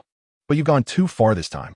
The theme was to make us aware of the gap in our abilities, which is critical for our safety. At this, Guina paused. "But over a trivial matter, escalating things with the other party is unnecessary. In fact, I envy you." Witnessing the typically gentle Desiki speak so earnestly to her elder sister for the first time startled Guina. She was aware that throwing a tantrum was not appropriate. Yet she could not help herself. Curiosity piqued, she inquired, "What are you envious of?" Desiki's eyes sparkled with enthusiasm, of course. "It is the freedom you have to charmingly dote on Sean without restraint. When has he ever denied you anything, unless it involved principles? Moreover, It was your request that allowed me to train alongside you. Tell me, is it truly worth making Sean unhappy over such trivial matters? Upon hearing this, Guena fell into a contemplative silence. Reflecting on her past, she realized that despite their father's lack of faith in her, it was Sean who had always offered her comfort. Regardless of what she wished to eat, or her secret attempts to intensify her training, he had always been forgiving. It seemed excessive to sulk simply for not receiving praise this time. The thought of Sean ignoring her in the future sent a wave of panic through her. She hastily asked, "What should I do? If I go to apologize now, he will forgive me, right?" Noticing Guena's recognition of her own capriciousness, Dasiki felt a sense of relief. As long as you are aware of your impulsiveness, it is sufficient. Sean is likely engaged in discussions with Admiral Sengoku and should not be disturbed. Let us procure some supplies and prepare a delightful meal for him at noon, as a gesture of gratitude for his care. This will also provide you an opportunity to apologize. At these words, Guena's eyes lit up. When does Sean feel happiest? Certainly, it is during mealtime. One must never underestimate the power of food, he often remarked in his childhood. Guena clapped her hands enthusiastically. Then it is settled. You are truly my wonderful sister. Dasiki responded with a sweet smile. Together, they made their way towards the commercial district, when suddenly, Guena seemed to recall something. With a mischievous grin, she elbowed Dasiki and teased, "Hey, do you want to dote on Sean like I do?" Dasiki's cheeks flushed slightly at the remark. She simply envied Guena's ability to express her emotions freely towards a brother who adored her, rather than the act of charming. In a rush, she replied, "Not at all. I merely said that to persuade you." "Really? I don't believe you," Guena replied skeptically, eyeing Dasiki's rosy cheeks. "Oh, I truly mean it. Now, let us hurry to purchase fresh ingredients. Otherwise, if the meal is not delectable, be wary of Sean's forgiveness." As noon approached, Sean returned home after bidding farewell to the elder group, only to be greeted by the sight of the two young ladies busily clad in aprons. "What's happening here?" Sean questioned. "Some would be with. Oh no, just sit down for a moment," Guena urged as she guided him to a seat. During Sean's momentary distraction, the table was soon laden with an array of delectable dishes. Dasiki slid a glass of cola in front of Sean and raised her own cup of juice, proclaiming, "Thank you, Sean, for your unwavering care." With that, she downed her juice in one gulp, displaying an impressive vigor reminiscent of a festive cheer. Guena followed suit, raising her glass and apologizing. "Sean, I was too willful this morning. I am sorry. Thank you for your understanding." Sean, puzzled by their antics, raised an eyebrow. Guena's cheeks tinged with a faint blush. Dasiki interjected, "It's nothing, really. Guena wishes to apologize, and I simply want to express gratitude. That is all." Sean regarded them suspiciously. "Are you both certain? There is nothing else going on between you?" "No," they chorused in unison. Although their behavior was somewhat peculiar, and Guena was not typically this considerate, Sean couldn't help but smile with appreciation. "You are all my family. There's no need for thanks." "Guena, I forgive you," he declared, prompting Sean to indulge in the feast. The two girls sighed in relief and joyfully relished their delightful lunch. After the meal, once the dishes were tidied, they dragged two lounge chairs into the yard and reclined alongside Sean, basking in the warm afternoon sun. Moments later, Sean squinted and said, "I will take you home shortly. I have an errand to run." "Where are you going?" "You forgave me, didn't you?" Guena asked, her large eyes glistening with unshed tears. Sean felt a sense of frustration. He had not previously realized how willful Guena could be. He patiently explained, "I need to find a young lad and check on his training. He will join our Navy when he turns 17. "Oh, if you had mentioned that clearly, I wouldn't have thought you were still upset," Guena pouted. Sean ruffled Guena's hair, and she squinted her eyes contentedly, nuzzling against his palm. Noticing Dasiki's eagerness, Sean hesitated before slowly extending his hand. Before he could touch her, Dasiki leaned in for a gentle nuzzle. Sean chuckled, enjoying the moment as he affectionately petted both girls' heads like playful kittens. Before long, he withdrew his hand. "All right, it's time to head back. Make sure you gather your belongings. Next time, we will head straight to the New World." "Must we return so soon?" Dasiki asked, a hint of reluctance in her voice. Sean, observing her expression, playfully tapped her. "It is already afternoon. Hurry up and pack. We are leaving." "Okay," she replied. Soon enough, the two girls had gathered their personal belongings. They each took hold of Sean's hand, and in a flash of light, the trio vanished from the yard. The scene shifted, and they appeared in the dojo. However, it was currently lunchtime, and the dojo was empty. "You two go find the teachers, and let them know I will probably return tomorrow evening," Sean instructed before leaping into the air and speeding off in a particular direction. This time, Sean was seeking Ace. Now that he was financially secure, he was no longer reluctant to invest in story points. He hoped Ace would reach the heights of his father, as he possessed the potential for absolute top-tier strength. While en route to the Gorber Mountains of the Goa Kingdom, Sean checked his story points, noting he had accumulated over 800,000, still quite affluent. After ensuring everyone was settled, he would return to G5 and utilize the remaining story points for training to enhance his strength. With Sean's prowess, he soared through the skies, reaching Gorber Mountain in approximately an hour. As he activated his Kinbunchika Haki, he swiftly sensed Ace's location. Without surprise, the 13-year-old Ace was still frolicking with Luffy. Hovering above their training ground, Sean observed the two boys engaged in a playful spar. Luffy's floppy rubber fist swung towards Ace, who merely tilted his head to evade the strike. Opening his eyes, Ace remarked, "Luffy, that won't do. You are too slow. I hardly feel any pressure. Come on, Ace. Stop training. I discovered some monster eggs yesterday. Let's go steal them." Luffy whined, his face drooping. "No way. I must become the king of the Navy. So I cannot afford to slack off right now." Athu, in a moment of playful frustration, rubbed Luffy's head and exclaimed, "Luffy, I told you to stop messing with my head." Luffy, visibly displeased, gazed at Ace. Ever since Ace aspired to join the Navy, he had seized every opportunity to ruffle Luffy's hair, which had become quite a source of annoyance for the young pirate. It was difficult for Luffy to refuse his brother's requests, especially when Ace concocted bizarre excuses to have him remove his hat. In his mind, Ace mused that Luffy had grown wiser, but he could finally appreciate the sensation he once felt when Sean would ruffle his own hair, which was indeed quite enjoyable. Despite his thoughts, Ace playfully insisted, No, this is merely a sign of brotherly affection, a symbol of our closeness." Luffy eyed Ace skeptically and inquired, "Really?" "Absolutely. You would hurt my feelings otherwise," Ace replied with a grin. Luffy, not wanting to dwell on the matter, quickly shifted his focus and asked, "Hey Ace, you mentioned Sean lost his leg, but it grew back. How did that happen?" Ace shook his head. "I have no idea. I've only read about it in the newspapers. However, the papers you brought back clearly featured Shanks. Why isn't he regenerated?" Luffy's expression darkened. "I'll ask Sean the next time I see him. You want to help Shanks, right? He is truly remarkable. Having lost an arm, yet still being one of the emperors of the New World," Ace remarked with admiration. Hearing this, Luffy perked up, his eyes sparkling as he looked at his straw hat. "Isn't that amazing? He's so close to becoming the Pirate King. But I won't give up," Luffy declared, clenching his fist with determination. "However, you are still too weak." Ace couldn't help but interject, attempting to temper Luffy's enthusiasm. "I will grow stronger. Once I do, I'll definitely surpass Shanks." Luffy crossed his arms, somewhat indignant at Ace's comment about his strength. "Indeed, I firmly believe that Luffy will become the Pirate King," Ace admitted, somewhat impressed by his brother's unwavering ambition.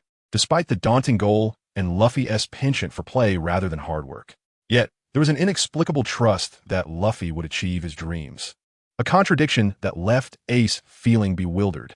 Upon hearing Ace's words, Luffy beamed with joy. Ace, you will become the king of the Navy too. I believe that just as firmly." Ace couldn't help but mirror Luffy's infectious smile. "Let's strive together for our dreams."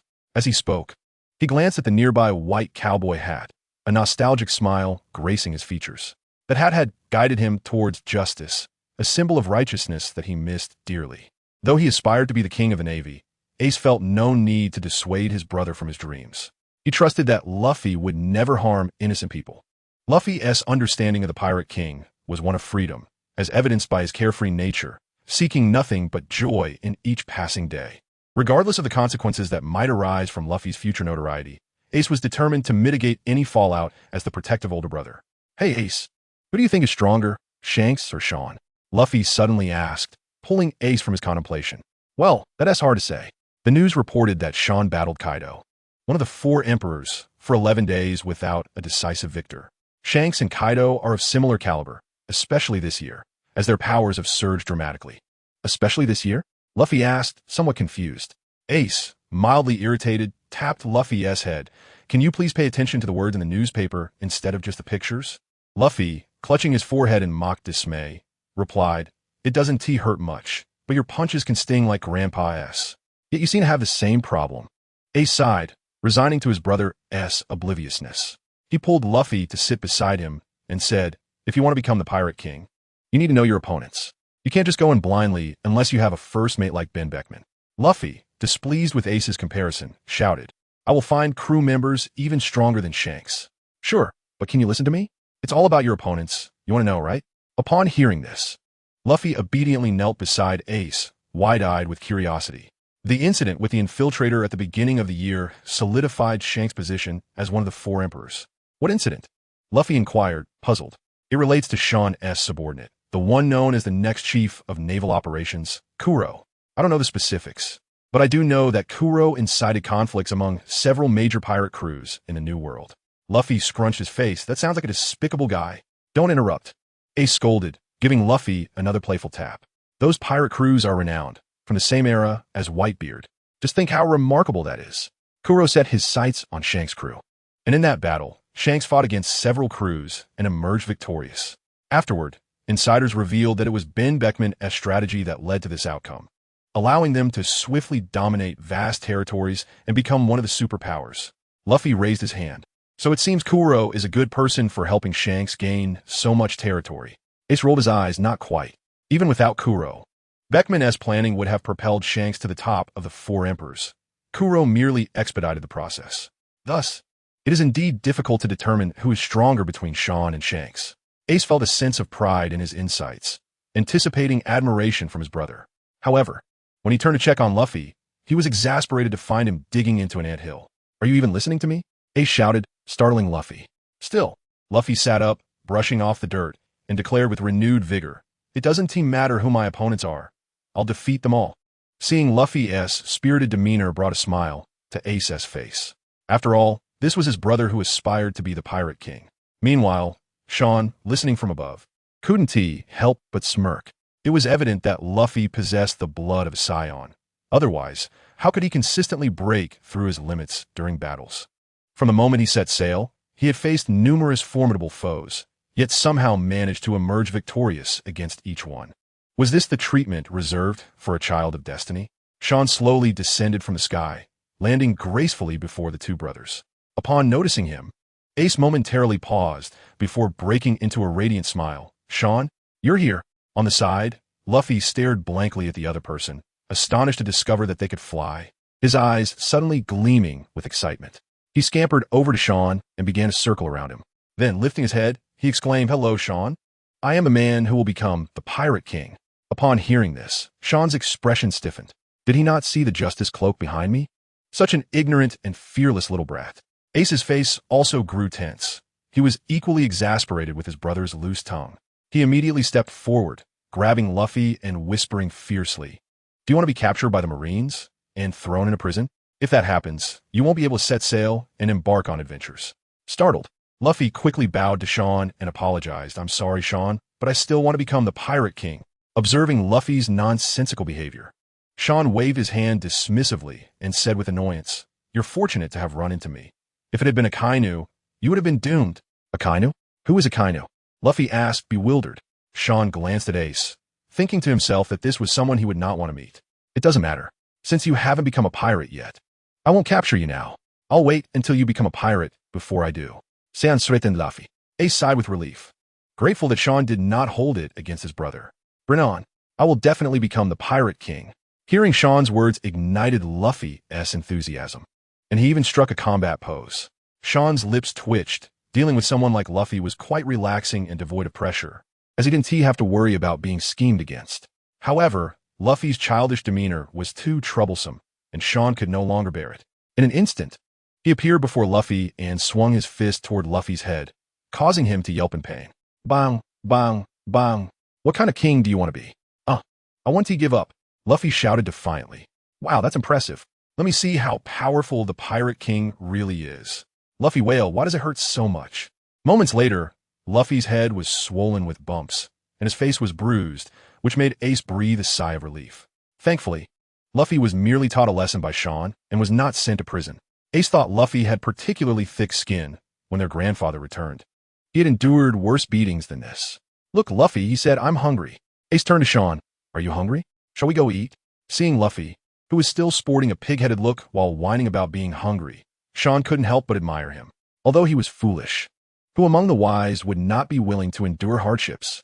Sighing, he raised his hand and directed a healing wish toward Luffy's bruised face. A soft yellow glow flashed, accompanied by tiny sparkles, and it was evident that Luffy's wounds healed before their eyes. Indeed, this younger Luffy appeared much more tolerable when he was silent. Luffy exclaimed in amazement, "Amazing! You can fly and heal too. Are you a devil fruit user as well?" Sean, weary of engaging with Luffy, worried about what else might come from his mouth, chose to ignore him and looked at Ace instead. "You point the way, and I will take you both." Following Ace's guidance, Sean flew in a particular direction, but Luffy's incessant chatter nearly drove Sean to the brink of tossing him out. During the journey, Sean contemplated whether he should take Ace away early. He ultimately dismissed the thought, knowing that it wasn't too difficult to remove Ace, especially since he was aware that Sabo was not dead. However, the key issue was that Luffy was oblivious to this fact, and Sean had warned Ace not to disclose it. Otherwise, Luffy's big mouth would surely spread the news, and even if he didn't die, he would be in serious trouble. So they could only remain together until Luffy turned 17 and set sail. After some time, they arrived at their brother's secret base. As soon as they landed, they encountered a massive beast that had already perished. Sean's lips twitched. He truly admired Garp's educational methods, as these two children were hunting beasts for food in the jungle. "Hey Ace, hurry up and cook. I want to eat meat. I want to eat meat." Luffy, having just regained his balance, immediately began shouting again. Ace could only sheepishly look at Sean and say, "Sean, please sit down. I'll handle the ingredients, and we can have barbecue later." What to do with such a brother? Just endure it. Ace had gradually matured, shedding his street urchin habits and becoming more polite. Meanwhile, Luffy, biting his finger and furrowing his brow, stared intently at Sean. Sean, feeling somewhat irritated by the scrutiny, asked, "What do you want from me, kid?" "Oh, nothing, nothing. I was just wondering how your leg got better," Luffy replied, snapping back to reality. Having overheard their conversation, Sean understood why Luffy asked that. He merely wanted help for Shanks. Was that even possible? After all, he was a Marine, and helping a pirate heal was tantamount to courting disaster. Glancing at Luffy, he said, "I want to tell you." Unfazed by the rejection, Luffy continued to pester Sean. "Come on, is it because of that light just now? But why can you fly? ISNT it said that you can only eat one devil fruit." Seeing Sean turn his back to ignore him, Luffy circled back in front of Sean. This back and forth continued. "Come on, is your leg truly healed by your power?" Sean, growing increasingly annoyed, finally looked at Luffy seriously. "Stop thinking about that. I know what you're after. You want me to help heal Shanks, right? Setting aside whether I can do it, do you think a Marine would help a pirate heal? Is that even permissible?" Luffy was momentarily taken aback. In his worldview, there was only right and wrong, with no distinctions of allegiance. Thus, even knowing that Ace wanted to become a Marine, he did not question why. In his mind, even if Ace became a Marine and needed his help, he would still assist him, even as a pirate. Confused, he asked, "Why can't the Marines help pirates?" Sean scoffed. "Do you know how many civilians have been displaced by pirates? They are bloodthirsty and cruel. Perhaps you perceive pirates as free. But is the freedom you speak of what other pirates seek? No, they pursue wealth and power." Luffy's face flushed with indignation. "But even so, Shanks and his crew are good people." "Good people? What is your definition of a good person? Have you considered those who idolize Shanks and aspire to become thieves? His very existence is a form of evil. Do you understand? You can't seriously believe that the 4 emperors of the sea are as naive as you are, right? Therefore, you might as well consider joining our Marines." Since they had already conversed so much, Sean was not hesitant to extend another invitation to Luffy. He noticed a glimmer of confusion in Luffy's eyes, which made him feel a surge of excitement. Just as he thought to press further, Luffy's expression suddenly turned resolute. With a serious look on his face, he gazed at Sean and declared, "If that's the case, I will strive even harder to become the Pirate King." "If I become the Pirate King, will there still be so many pirates like you say?" Sean was taken aback by Luffy's reasoning. What a peculiar intuition. He could only marvel internally that it might indeed be the case. The 4 emperors set their sights on the title of Pirate King, while the lesser pirates aspire to challenge the 4 emperors. Once the Pirate King emerges, what remains for them to vie for? Nevertheless, despite this reasoning, he remains resolute in his allegiance to the Navy, as his true aim is the world government. Reform has never been an endeavor achievable by just a handful of individuals. When he realized the futility of persuading Luffy, Sean decisively relinquished his attempts. These children of the world truly possess a gift for rhetoric, with a moment's inattention. One could easily be swayed by the opposing side. Before long, Ace had prepared the ingredients, kindled a bonfire, and treated himself to a feast of grilled meat and beer, savoring each sip more than the last. At midnight, Luffy returned to the study to sleep, while Sean and Ace remained below, engaged in conversation. Sean produced a vial of genetic serum for Ace, who scrutinized it and inquired, "What is this substance?" "This is a potion that will enhance your physical prowess. It has no side effects." "Drink it," Sean replied. Without further contemplation, Ace, in admiration of the man before him, tilted his head back and consumed the potion.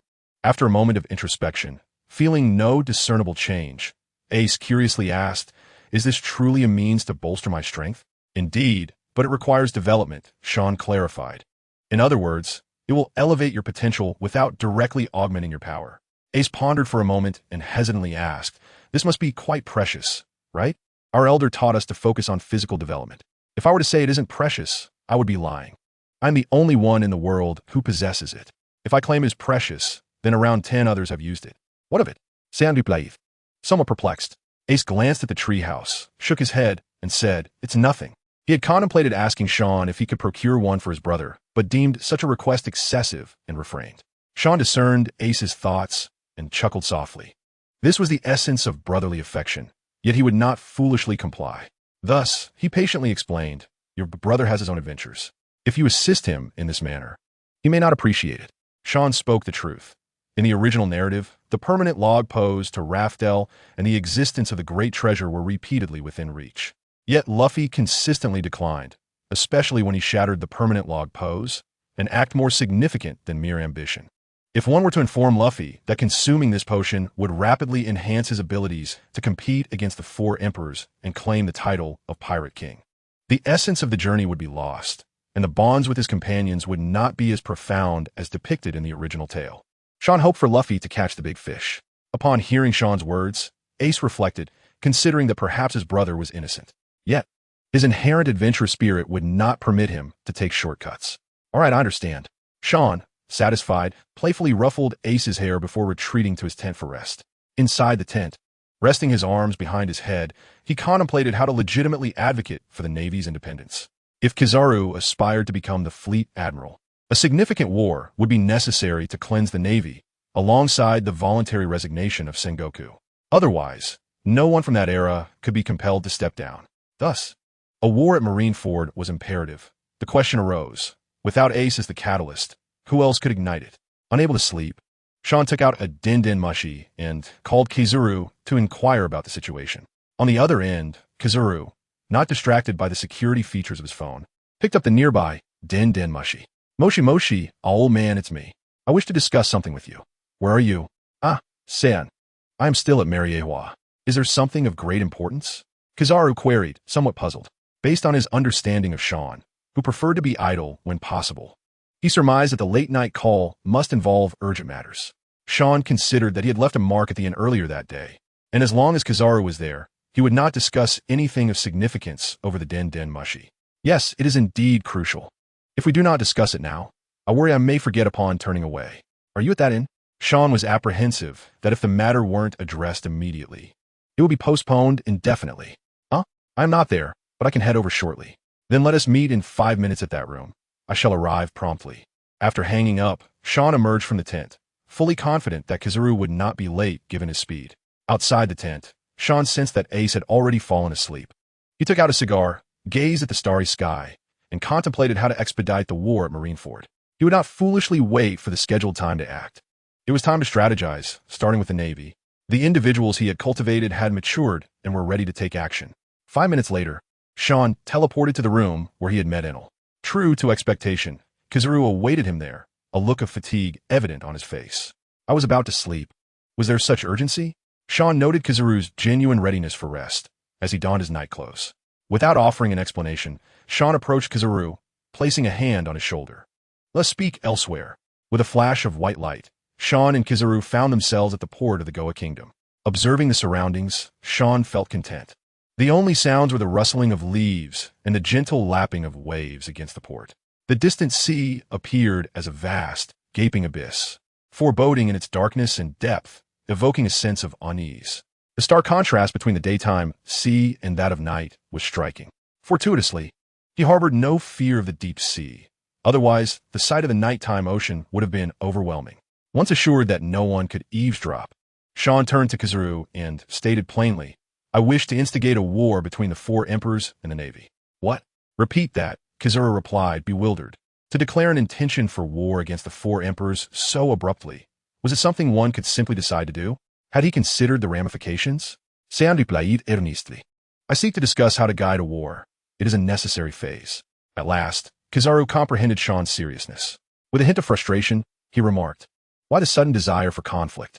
The seas have only just managed to maintain a fragile balance this year, and you wish to disrupt it? Is that feasible?" Sean utilized his telekinetic abilities to conjure two chairs from the earth, sitting in one and gesturing for Kizaru to join him. In Kizaru's astonished gaze, Sean produced 2 bottles of cola and offered one to Kizaru. Ignoring Kizaru's incredulous expression, he pondered for a moment before stating, "Whitebeard must die. Any pirate may live, but he cannot." Upon hearing this, Kizaru grew increasingly unsettled. Initially, he assumed Sean aimed to target one of the other 3 emperors. Yet he had chosen the strongest right from the outset. "Are you certain?" Presently, Whitebeard would not take kindly to the Navy's provocations. Kizaru contemplated the matter. The pressing issue was not how to confront Whitebeard, but rather how to dissuade Sean from this reckless notion. The world government would never permit Sean to shatter this hard-won, fragile peace. "No, the current issue is not how to deal with Whitebeard. It is that those above will not allow it," Kizaru stated. "I am aware. That is why I have sought your counsel," Sean replied. Kizaru, now feeling the weight of the situation, found it to be exceedingly troublesome. Nevertheless, he inquired, "Has Whitebeard wronged you in some way? Why the sudden desire to confront him?" Sean shook his head, ignited a cigar, and gently exhaled a plume of smoke. With a hint of melancholy, he remarked, "He has not wronged me. On the contrary, I hold a certain fondness for him. He is a true hero. Were I not a member of the Navy, I would genuinely wish to befriend him." This sentiment stemmed from the depths of his heart, regardless of his actions. He was a person who prioritized family, possessed grand aspirations, and upheld a sense of loyalty. "Then why do you still intend to confront him?" Sean cast a glance at Huang Yuan and softly replied, "Sengoku would never betray the world government. He would only relinquish his position when the old era concludes. Yet, even so, is it necessary to provoke a confrontation with Whitebeard? Have you considered the losses that may ensue?" Huang Yuan looked at Sean with a sense of helplessness. He believed Sean was being rather impulsive. Sean was not unaware of the implications. If it were possible, he would not wish to instigate this war, for he was not a merchant of conflict. However, there was no doubt that given the current trajectory, the future remained uncertain, and thus he must be the one to propel the course of history. "I comprehend your perspective and will exert my utmost efforts to ensure stability. But the number of pirates is surging alarmingly. We, the Navy, must establish our own authority, and that is our primary objective." "What objective?" Sean's eyes narrowed slightly as he softly declared, "To sever ties with the world government. If we do not confront Whitebeard, the relentless march of time will inevitably crush him. This era is defined by Whitebeard, and it must reach its conclusion." Sean spoke with unwavering conviction, fully aware of what Whitebeard's existence signified for the common populace. Why? In the past, were the standards imposed on idols and public figures so stringent? Because their admirers would subconsciously emulate them. Every action they took influenced countless individuals, let alone pirates. Those swayed by Whitebeard seldom learned the virtues of righteousness. Instead, they absorbed the brutalities of ordinary pirates, arson, slaughter, and plunder. Such an example must be dismantled. Why is the primary objective of waging war against Whitebeard related to severing ties with the world government? Huang Yuan remained somewhat perplexed. Naturally, if Sengoku does not step down, how can you ascend to the position of admiral? Without that rank, how can you influence the entire Navy? Hold on. Huang Yuan interrupted before Sean could finish. "Since you have revealed your intentions to me, why do you not choose to become the admiral?" After a moment of contemplation, Sean decided to disclose a fragment of the truth. "What I seek is something far more enigmatic. I cannot appear frequently in Mary Geos." Huang Yuan furrowed his brow. Sean's reference was not to them, but to something else, implying it was not the 5 elders. This realization sent a jolt through his heart. Could there be an even higher authority? While he had previously harbored vague suspicions, no one had definitive answers. Observing Huang Yuan's expression, Sean understood that Huang Yuan had pieced it together. Given Huang Yuan's frequent appearances in Mary Geos, it would indeed be strange if he were entirely oblivious. In response to Huang Yuan's inquisitive gaze, Shan affirmed, "You have guessed correctly. The ultimate power does not reside with those 5 old men. Above them, there exists an entity they must pay homage to." At this juncture, Shan's eyes narrowed further. Having been in this world for over 20 years, he believed nothing could dominate the vast seas. Not even the legendary Kaido, capable of obliterating islands with a single cannonball. Huang Yuan's mind was set ablaze with tumultuous thoughts. For the first time, he grasped the hierarchy of power in this world. Above the Navy stands the Steelbone Kong, the supreme commander of the 3 military branches. Yet above him, there are the 5 elders, known to all the powerful factions of this world. To his astonishment, there existed someone who transcended even these 5 figures of ultimate authority. Yet despite this revelation, do you still wish to oppose them? Now was Shan's turn to recline languidly in the stone chair. Under his influence, not a speck of dust touched his attire. Sipping a cola, he remarked, "So what? How many decades does life afford us? What matters most is the thrill of it all. What do you intend to do?" Observing Huang Yuan's puzzled expression, Shan felt exasperated. "If I knew, would I be seeking your counsel?" He replied casually, "I don't know. Otherwise, why would I come to you? I simply wish to discuss a plan to attack Whitebeard's headquarters at all costs."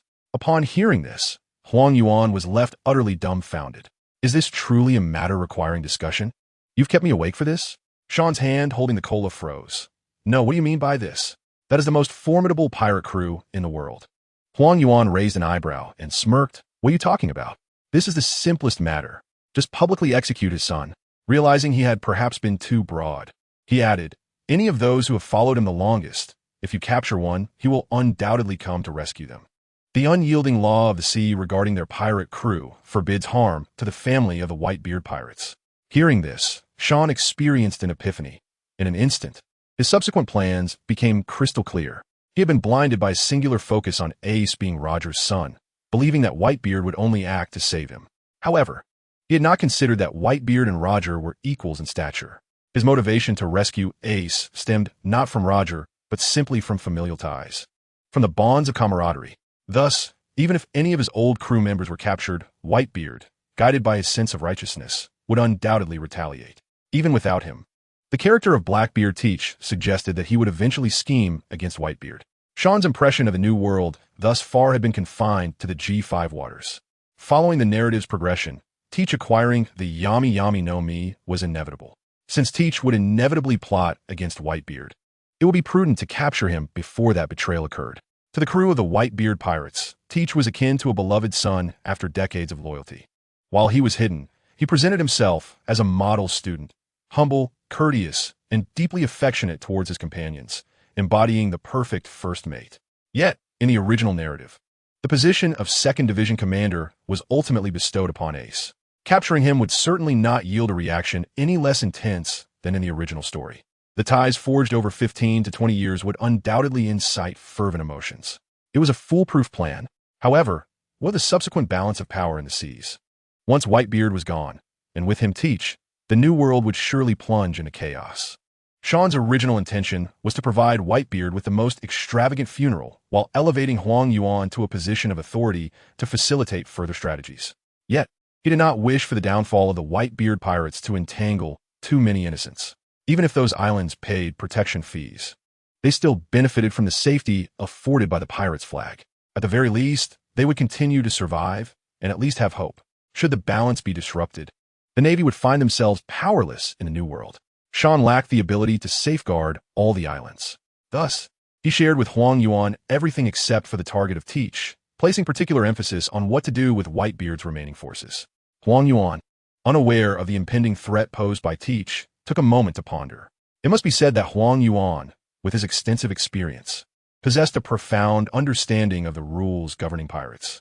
Thus, he inquired, "Are there pirates within your organization?"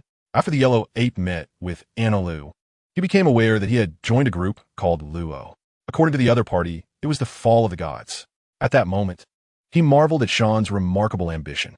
Upon hearing Yellow Ape's question, Shan's lips twitched slightly, deducing that it was that foolish Anna Lu. Yet, after a moment's contemplation, he replied, "There's only one pirate crew that is completely trustworthy, so what of it?" As for the couple, Taizolo, they could hardly be described as pirates. They had essentially established a nation. As for Luo, He merely lingered within Don Quixote da Flamingo's pirate crew, surveying their secrets. Only the Kuja tribe could be regarded as truly reliable allies among the pirate crews. What about their influence? Or rather, which pirate crew do you refer to? Yellow Ape inquired. Sean cast a fleeting glance at him and stated, "It is Hancock's pirate crew." "What exactly are you trying to convey?" Yellow Ape appeared somewhat bewildered, realizing that pirates had indeed been integrated under the banner of the world government. Was he perhaps overly ambitious in wishing for the downfall of the world government? Nevertheless, Yellow Ape continued to question, "Can you enhance the foundation of her pirate crew in a short time?" Sean furrowed his brow, uncertain of the other party's intentions. Yet he pondered for a moment. Given the Kuja pirate crew's style and Hancock's proud disposition, they would not allow men to join. Thus, the only candidates left were Robin and Baby 5. However, Robin was currently in Alabasta, while Baby 5 should be available, having been training within the Revolutionary Army. Though unsure of Yellow Ape's ultimate goal, he nodded, "I can arrange for someone of comparable strength to Analu, or even stronger, to join." Sean was not mistaken. He indeed possessed a mythical Zoan-type devil fruit, which was intended for Baby 5. Upon hearing this, Yellow Ape contemplated for a moment and responded, "That will be easy to arrange post-battle, considering Hancock's previous conflicts with Big Mom. As long as we bolster her crew's foundation, she could potentially replace Whitebeard and become one of the 4 emperors. And you have no immediate plans to act against Whitebeard, correct?" Upon hearing this, Sean suddenly realized that indeed, who said the Empress could only be a warlord of the sea? Could she not aspire to be one of the 4 emperors? This would mean that in addition to the Revolutionary Army, another faction would emerge in the New World. Consequently, Sean cheerfully remarked, "Indeed, you are a seasoned veteran of the Navy. I often find myself confused by the multitude of factions, resulting in their underperformance. I truly envy your laid-back demeanor. Perhaps only such an attitude can lead to clearer thinking." Hearing Sean's self-satisfaction, Yellow Ape nearly lost his composure and wanted to confront him, but he restrained himself and asked, "Do you have any specific plans? Which of his sons do you intend to execute?"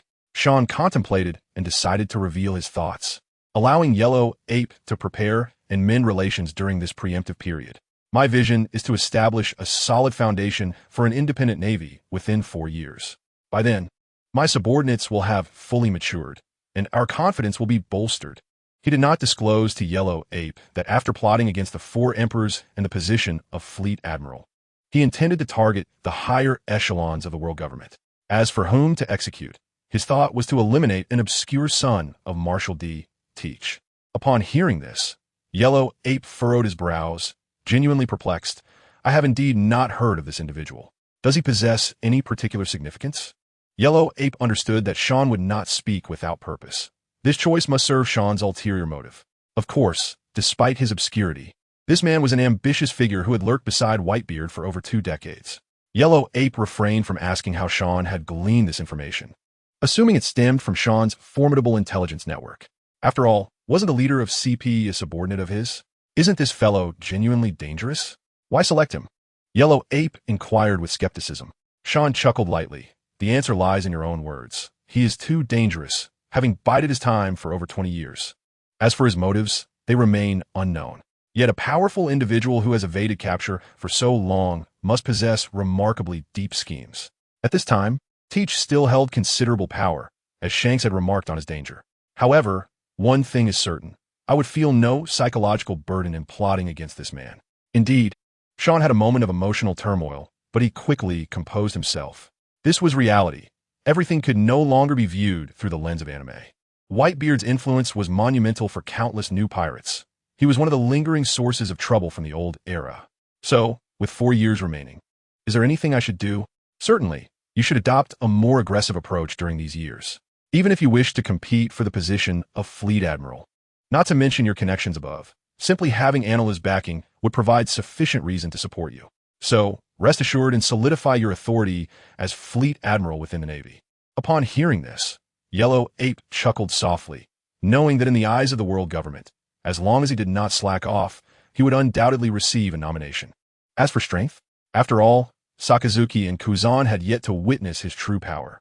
Subsequently, Sean and Yellow Ape discussed various details before sending Yellow Ape back. From then on, Yellow Ape merely needed to maintain his persona within the Navy. The following morning, Sean was awakened by a cacophony of noise. Groggy, He stepped out of his tent to find Luffy and Ace engaged in playful antics, which left him somewhat speechless. Children were truly the most bothersome. Such a morning disturbance was unwelcome. Upon noticing Sean's awakening, Luffy's eyes lit up, and he quickly dashed over, exclaiming, "Hey Sean, can you help Shanks?" Sean had thought Luffy would forget about this, yet the topic resurfaced. Thus, he feigned ignorance to Luffy's words and turned to Ace. "Ace, I must take my leave. Our next meeting should be in the Navy. Yes, in 4 years, I will set sail, and I will definitely join your crew," Ace declared with unwavering determination. Meanwhile, Luffy, distracted by other topics, quickly inquired, "Ace, are you not afraid of joining Grandpa's crew? What if he hits you?" Ace's expression faltered momentarily, but quickly regained composure. "Fear what? Which division in the Navy doesn't serve? Besides, even 4 years from now, he would need to defeat me first." Ace wore a confident smile. He believed that even if he could not best Garp, he would not be severely beaten. He was confident in his growth. He already understood that his ability to scare off a wild beast when he was younger to protect Luffy was a manifestation of Conqueror's Haki. Sean had also told him that possessing Conqueror's Haki did not guarantee one was a top-tier powerhouse, but most top-tier powerhouses did possess it. Thus, he felt assured. Observing Ace's proud demeanor, Sean gave him a thumbs up. "You are truly spirited. Keep it up. I'll look forward to our next encounter." With that, Sean's body gradually ascended into the air. Witnessing this, Ace waved his hand, shouting, "Don't worry. I will definitely grow stronger. I will become the king of a navy." Luffy, seeing this, chimed in, "And I will become the pirate king." Sean regarded Luffy and felt a tinge of sympathy for Garp. The young Luffy was undoubtedly a handful. Reflecting on this, he leisurely soared towards Xuanyue village. On the road, Sean pondered the Nine Snakes pirate crew, realizing that relying solely on Baby 5 would likely prove insufficient. The Yonko's pirate crews boasted numerous cadres, with a plethora of mid-level officers. Even though Hancock prioritized the training of her citizens, it was implausible that they could match the talent amassed by their competitors across the vast seas in such a short time. Thus, to ensure stability, at least one more high-ranking combatant was essential. Otherwise, Hancock would struggle to maintain her position. As for Robin, her assistance was welcome, but she was quite busy gathering historical texts. With this in mind, Sean activated the system. Host, Sean Gender. Male age, 22 combat power, 2,000, 910 ordinary soldiers, 11. 499 elite soldiers below the rank of lieutenant colonel, 500, 400 elite colonels and brigadiers, 400, 1,700 major generals, 700, 19, 999 candidates for admiral, 10, 000 and above for Yonko. No upper limit. This is determined by a combination of combat power and abilities, resulting in a lower overall score than pure combat power. Abilities: telekinesis, advanced armament Haki, advanced observation Haki, advanced conqueror's Haki skills, prayer, purification, swordsmanship, flying thunder god technique, mirage.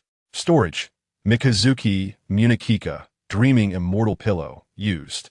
Pure gold upgrade version 9, change of clothes, several photographs, yin fruit, fruit plot points, 639, 713. Sean squinted, recalling that the fruit was intended for Baby 5, while the remaining yin fruit was exceptionally suitable for Nami, a remarkably talented navigator. However, Sean hesitated to give it to her, as he anticipated that she would eventually join Luffy's pirate crew. Suddenly, he remembered the plot points that had surged upon his departure from Cocoa Village. He had intended to explore the matter further, but was distracted by subsequent events. With this thought, Sean immediately altered his course toward Cocoa Village. If his conjecture was correct, Nami likely harbored new ideas. Furthermore, he was reluctant to join the Navy. It was probable that she would be eager to join a pirate crew with the potential of a Yonko. It was not necessary for her to align with Luffy's crew. Sean did not wish for the individuals he nurtured to merely become stepping stones for the protagonists. That would be absurd. While he enjoyed the anime, reality was an entirely different matter, and he did not possess the nobility to have his subordinates idolize the main characters. Moreover, who the true protagonist was remained uncertain. Before long, Sean arrived at the island where Cocoa Village was located, having flown swiftly. Upon reaching his destination, he activated his observation Haki, soon detecting 2 small figures on a nearby beach. As he soared above them, he observed a girl with an orange ponytail, clad in a black training outfit similar to his own, perspiring profusely as she performed push-ups. Beside her was a girl with purple short hair, squatting alongside her. Wasn't this Nami and her sister Nojiko? However, Sean was somewhat taken aback. Nami should have been in a short skirt with short hair at this time. Why was she dressed in the same training outfit he had worn before, albeit without the white haori? Oh no, there was a white haori laid upon a nearby stone table. Below, Nojiko produced a handkerchief to wipe Nami's sweat, saying, "Nami, do you want to take a break?" Nami replied breathlessly, "No, I could do 50 more. I'll be done soon." Shortly thereafter, she completed her set and collapsed onto the ground, gasping for air. Nojiko quickly helped her up. "You need to wipe your sweat. Otherwise, you might catch a cold." Nami stuck out her tongue, allowing her sister to fuss over her, relishing in the tenderness. "Nami, don't push yourself too hard. Belmare said you're still developing, and being too hasty is detrimental to your health." Nojiko chided while wiping Nami's sweat. "I know, but our bodies as girls can't compare to those monsters, so we have to work harder," Nami replied, gently swaying her ponytail. Despite her determination, Nojiko insisted, "But you need to take care of your health. I can't keep up with such intense training." Initially, Nojiko had trained alongside her sister, but without the desire to grow stronger, she could not endure. Instead, she accompanied Nami in a different manner, by helping her wipe sweat and offering water. She reflected on the significant impact Sean had on Nami's childhood. It was so profound that Nami had tied her hair into a ponytail to appear more capable. Although Nojiko believed short hair looked more competent and admired Sean's attire, she sometimes envied her sister's dedication to her ideals, as she herself merely wished to be a carefree drifter. As Nojiko mused over these thoughts, Nami interrupted, "Nojiko, let us head back. Belmare should have dinner ready." "All right, let us go," Nojiko quickly responded. On their way back, Nojiko observed Nami in her black training outfit, draped in a white haori with her swaying ponytail. Suddenly, an idea struck her, and she couldn't help but tease, "Nami, you're starting to resemble Sean more and more. But you're still too cute. You can't match his aloofness." Tying your hair in a ponytail won't change that.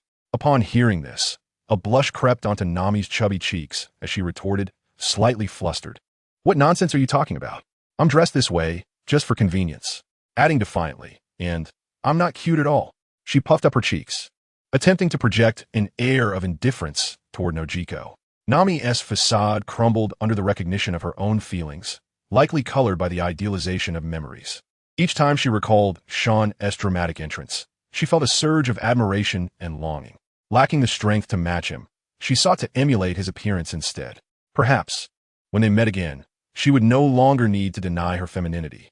Nojiko, noticing Nami's feigned indifference, realized that her initial assumptions were correct. The long hair tied in a ponytail wasn't an attempt to appear competent. It was a means to project an air of coolness. With a mischievous grin, Nojiko reached out and pinched Nami's chubby cheeks, playfully teasing, Yes, Nami is certainly not cute at all. She looks very aloof." In response to Nojiko's playful taunts, Nami swatted her sister's hand away, her cheeks puffed in annoyance. "Humph, the chub on my cheeks is definitely your doing. You can't treat me like this anymore." Nojiko, enchanted by her sister's adorable demeanor, felt her heart melt with gratitude for having such a sweet sibling. "All right, let us stop the teasing and head back. Otherwise, you'll miss your afternoon lessons. It's all your fault for calling me cute. It's so annoying." Nami rolled her eyes. "Let us hurry. Eat quickly, and then you should take a nap." "You're a bit late today," Nojiko urged. "Okay, truly adorable, Nami." "Nojiko, be quiet." As Sean observed the two gradually receding figures, he fell into contemplation, never having anticipated that his casual resolution of the evil dragon pirate crew would leave such a lasting impact on this young girl. Initially, his mindset was to pursue his passions without succumbing to the constraints of a predetermined narrative. Moreover, since Belmare had not perished and Nami and the others were so young, remaining by their adoptive mother's side was the most prudent choice. Enjoying a blissful childhood, he thought they could contemplate their future endeavors later. However, as time passed, the villagers not only did not forget him, but instead grew increasingly grateful. For he witnessed something that filled him with both embarrassment and warmth in the heart of the village. There stood a small pavilion adorned with newspaper clippings and various photographs dedicated to Sean. The blackboards inside were decorated with an array of flowers, which made Sean feel quite bashful. Simultaneously, he developed a fondness for these simple villagers, the very people he had always wished to protect. Concerning the profound impact he had on Nami, Sean overlooked that, as a young girl, witnessing her mother's death before her eyes and then being miraculously saved had an incomprehensible psychological effect. As time went on, each time Nami recalled that moment, it would inevitably lead her to ponder the consequences had Sean not arrived. Thus, her gratitude deepened, and he became her idol and role model. At that time, no matter how mischievous or mature Nami appeared, she remained just a little girl. Observing her diligent efforts inspired Sean to resolve to include Nami in his plans. Little did he anticipate that the initial narrative point would unfold in such a manner. Nevertheless, the Kuja pirates might provide a better opportunity than remaining in the Navy headquarters. After all, if she stayed with the Navy, her rank would limit her freedom to explore and chart maps. Yet, all must be conducted with her consent, especially since Belmir was still present. Nami was no longer without guardians. Thus, he soared into the skies above the sea, utilizing his abilities to capture a sea beast. Intending to drop by for a meal, of course, one must bring a gift. Upon arriving at Nami's doorstep, he tossed the sea beast aside, the resulting noise startling those within the house. Belmir, cigarette in mouth and holding a knife, opened the door and was taken aback at the sight of the creature nearly occupying half the yard. However, upon noticing the aloof naval officer who had saved their village, she immediately relaxed her initial caution. She called out to the two girls inside, "Come out, Nami, Nojiko, we have a guest." Hearing Belmir's words, Sean felt something was amiss, though he couldn't quite articulate what it was. Shortly thereafter, the sound of hurried footsteps approached, and he saw the two girls, with Nojiko joining Belmir. Upon seeing Sean, Nami abruptly halted, her small face displaying an expression of disbelief. Leaning against the doorframe, Sean greeted the paused girl. "Oh, you've grown taller, Haven to you? Don't you recognize me?" At his words, Nami let out an excited squeal and leapt toward Sean like a fledgling returning to its nest, leaving him momentarily flustered. Why do little girls always do this? As Nami lunged at him, Sean sidestepped gracefully, seizing her collar with a hand. A lady should not so recklessly leap at another man. Have you forgotten? With her fate momentarily restrained, Nami noticed the knowing smiles from Belmir and Nojiko, feeling a mix of embarrassment and irritation. "That's not true. I used to do this all the time. And besides, it's only with you." Indeed. Nami is the epitome of ladylike behavior, even opting out of wearing a little dress. Sean teased before setting her down. He then turned to the observing Belmir, offering an apology. "I'm sorry for intruding so abruptly." With that, he drew forth a blade from his waist and began slicing the sea beast with swift precision. "May I trouble you for a meal? I have brought some ingredients," Sean inquired, casting a glance at Belmir. Although he knew she would not refuse, he maintained his politeness, mindful that their family was not affluent. Before Belmir could respond, Nami eagerly raised her hand, declaring, "Of course." "Right, Belmir." She fluttered her large, captivating eyes toward Belmir. Naturally, Belmir would not deny her, for regardless of which villager Sean visited, none would turn him away, being the great benefactor of Cocoa Village. She chuckled lightly. "It is our family's honor, Mr. Navy." Thus, Nami took Sean's hand and dashed into the house, while Nojiko exchanged a knowing glance with Belmir. "Belmir, with so many ingredients, you won't be able to handle it all. Should I call a neighbor for assistance?" Belmir gently ruffled Nojiko's hair, replying, "No need. Since the naval officer has come without fanfare, he might have matters to discuss with us." "Ah, then can I help you?" "No, you go inside and keep Nami company. The naval officer has already prepared the ingredients." Nojiko, somewhat puzzled, approached the sea beast, witnessing Sean skillfully directing the blade, yet the beast remained largely unchanged. As she reached out her small hand to touch it, with a swift motion, the meat of the sea beast was neatly sliced and fell to the ground. "See? Hurry inside. Today, I must showcase my culinary skills to properly entertain the naval officer," Belmir said with enthusiasm. Thus, Nojiko entered the house, only to find her sister chattering away like a little bird, completely forgetting her usual composed demeanor.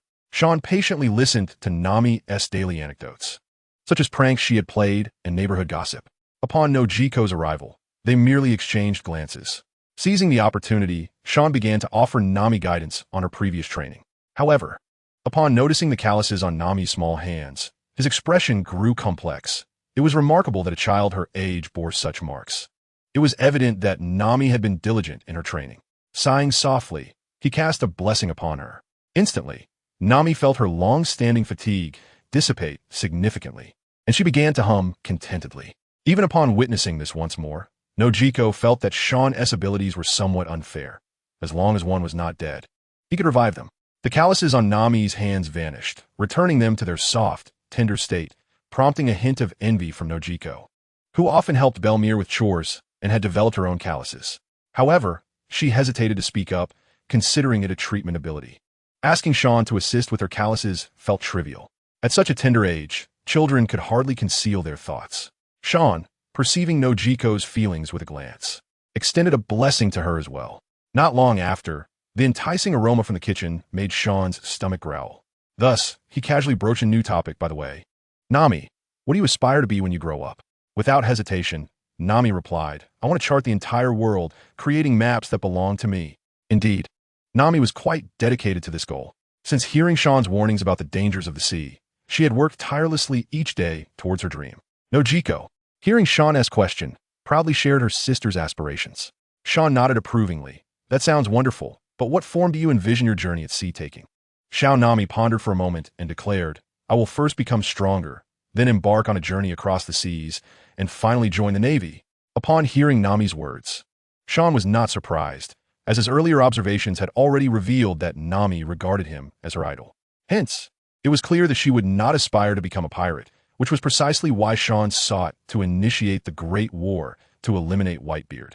From the perspective of the anime, Whitebeard was a deeply emotional and righteous pirate, having taken many sons under his wing. Yet, in reality, his mere existence, even in inaction, symbolized idolization. The youth of this era often found their stances influenced by Whitebeard. Nevertheless, upon hearing Nami's sentiments, Sean nodded in satisfaction, feeling reassured about recommending her to the Kuja pirates. However, that would not be immediate. It would be best for her to remain in Cocoa West Village to train on her own for now, allowing her to join Hancock's crew 4 years later. As for her future endeavors with the Navy, that posed no issue. By then, she would ascend the ranks effortlessly upon her return. After all, he was an undercover agent in the New World. Just as Sean was about to speak, a voice from the kitchen interrupted. Nokigao, Nami, come help serve the dishes. Nami and Nokigao responded in unison. Okay. The two little girls scampered off to the kitchen, emerging with platter after platter of culinary delights. Indeed, the abundance of dishes suggested that Belmel had taken note of Sean's appetite. After all, during the banquet held in their village, he had consumed quite a bit. It seemed the topic had been discussed afterward, and reflecting on that made Sean's face flush with embarrassment. Before long, the table was laden with food, and Belmel turned to Sean, expressing her gratitude. Thank you, Navy officer, for your care of our family. She then raised a glass of juice and drank it in one go. Nami and Nokigao mimicked her, exclaiming in unison, Thank you, Navy officer, for saving our mother. Sean quickly lifted his juice as well, saying, You need not thank me. That is the duty of the Navy. You were once part of the Navy, so you should understand. He looked towards Belmel. A nostalgic expression crossed Belmel's face as she replied, Indeed, but even so, gratitude is still warranted. During that time, every time I witnessed the smiles of the civilians after being saved, along with their casual thanks, it filled me with motivation. Hearing this, Sean merely smiled, choosing not to respond, as he too experienced such a sense of accomplishment, an affirmation of one's deeds. Over the years, whenever he received news of pirates wreaking havoc, he would rush to the scene without delay. He wanted justice that was timely. In these vast seas, delayed justice was of no use. Arriving punctually to receive the heartfelt thanks of the civilians always lifted his spirits. He was but a mortal, not a deity, and he too possessed vanity. It was this modest vanity that fortified Sean's resolve in his pursuits. He envisioned a day when the pirates of the seas would no longer be idolized. He envisioned a day when those so-called gods would atone for their past misdeeds. He envisioned a day when the Navy would transform into an institution of absolute fairness and justice. He envisioned a day when a plaque bearing his name would be hung in the plaza of Navy headquarters, a testament to timely justice. At the dining table, Sean savored the delectable dishes, occasionally engaging in Nami's inquiries or listening to Nokigao's playful jabs at Nami. Whenever Nami became flustered, Belmel would step in to mediate. Observing this lively family dynamic brought a rare smile to Sean's face. Nokigao, Sean just smiled. Nami, whose head was being playfully held down by Belmel, exclaimed, noticing Sean's expression. In that fleeting moment, Sean's demeanor shifted from icy to warm, akin to the gentle rays of the afternoon sun, evoking a sense of comfort. Nokigao and Belmel turned to look, and upon noticing, Sean's smile faltered, the warmth dissipating back into his usual coldness as he shot a glare at Nami. Unfortunately, that moment had already registered in the eyes of Nokigao and Belmel.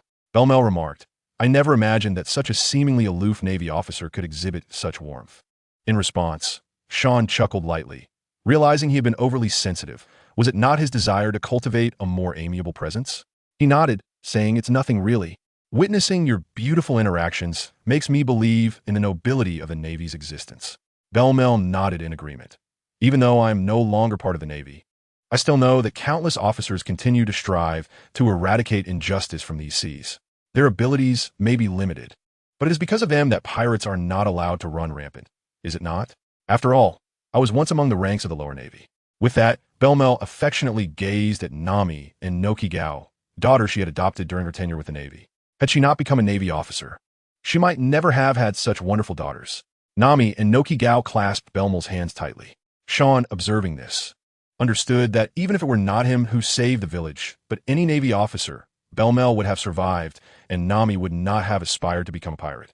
It was no wonder that Nami, without much persuasion, was already contemplating a future in the Navy. With this thought in mind, Sean resolved to discuss with Belmel the matter of Nami potentially joining the Kuja pirates in the future. Thus, he addressed Belmel directly. "Nami aspires to become a Navy officer in the future, and I would like to assign her first task now. What do you think?" Sean was aware that Nami had a guardian, and he could not persuade her to abandon her mother for his cause. Belmel had already sensed that Sean had matters to discuss upon his arrival, but she did not anticipate him wanting her 12-year-old daughter to undertake a task. Her brow furrowed with skepticism as she asked, "I'm curious about what you see in my daughter. She is only 12. What task do you wish for her to undertake?" Even though Sean was a renowned Navy officer, Belmel remained steadfast when it came to her daughter. Sean took a sip of his drink and spoke slowly. "It is not about assigning her a task now, but rather 4 years from now." In reality, Sean could have easily concealed the plan from Belmel and allowed Nami to join the Kuja pirates without her knowledge. However, he deemed it unnecessary, fearing that it might lead to irreversible misunderstandings akin to a poorly written drama. After all, what harm was there in informing one's family about an undercover operation, especially since Hancock was an ally? As for the nature of the task, he preferred not to delve into that just yet. But he sought to reaffirm his earlier question, "What is it that draws you to my daughter?" By this point, Belmel's tone had turned stern, her intuition warning her that Sean was concealing something. The two little girls watched Sean with anxious expressions, fearing the potential shattering of their idolized perception. With her fingers tapping rhythmically on the table, the sound cut through the silence, creating an uncomfortable tension. After careful consideration, Sean replied, "The answer is simple. Anyone I choose can become a top-tier powerhouse upon these seas, and what I seek is a partner to aid me in combating crime." Frankly, Nami indeed possesses remarkable navigational talents. Some might even call her a genius, but that is not essential to me. Because of your presence, I believe that even if I nurture Nami, she would never betray me, right? After saying this, I turned to Nami, who stood beside me, clutching her clothes with small hands, and gently asked. Upon hearing this, Nami was taken aback and nodded somewhat woodenly. "Yes, I would never betray Sean. He is our family's benefactor." Sean then glanced at Belmir as if to say, "See, I was not mistaken." Belmir grasped the crux of the matter and asked, "Are you implying that you can make anyone your ally, but must choose those with good character? What gives you the confidence, Mr. Rear Admiral?" Belmir's tone grew increasingly unfriendly, as she sensed too many flaws in Sean's words. "Since you are looking for talented youngsters, there are plenty in the headquarters. Why seek out your own daughter? If the other party truly possessed such capabilities, Sean would not have still only achieved the rank of Rear Admiral. Or perhaps his ambition is grand, so grand that the Navy is merely a stepping stone for him. In this context, how could Belmir trust Sean? This was her resolve as a mother. Until Sean clarified his intentions, even if it meant death, she would never allow him to take Nami away. Sean had anticipated this situation, yet he was indifferent, believing it better to clarify matters sooner than for Belmir to see Nami on a wanted list in the future. After enduring much turmoil, he would arrive before Nami, breathless, asking why she had to do this.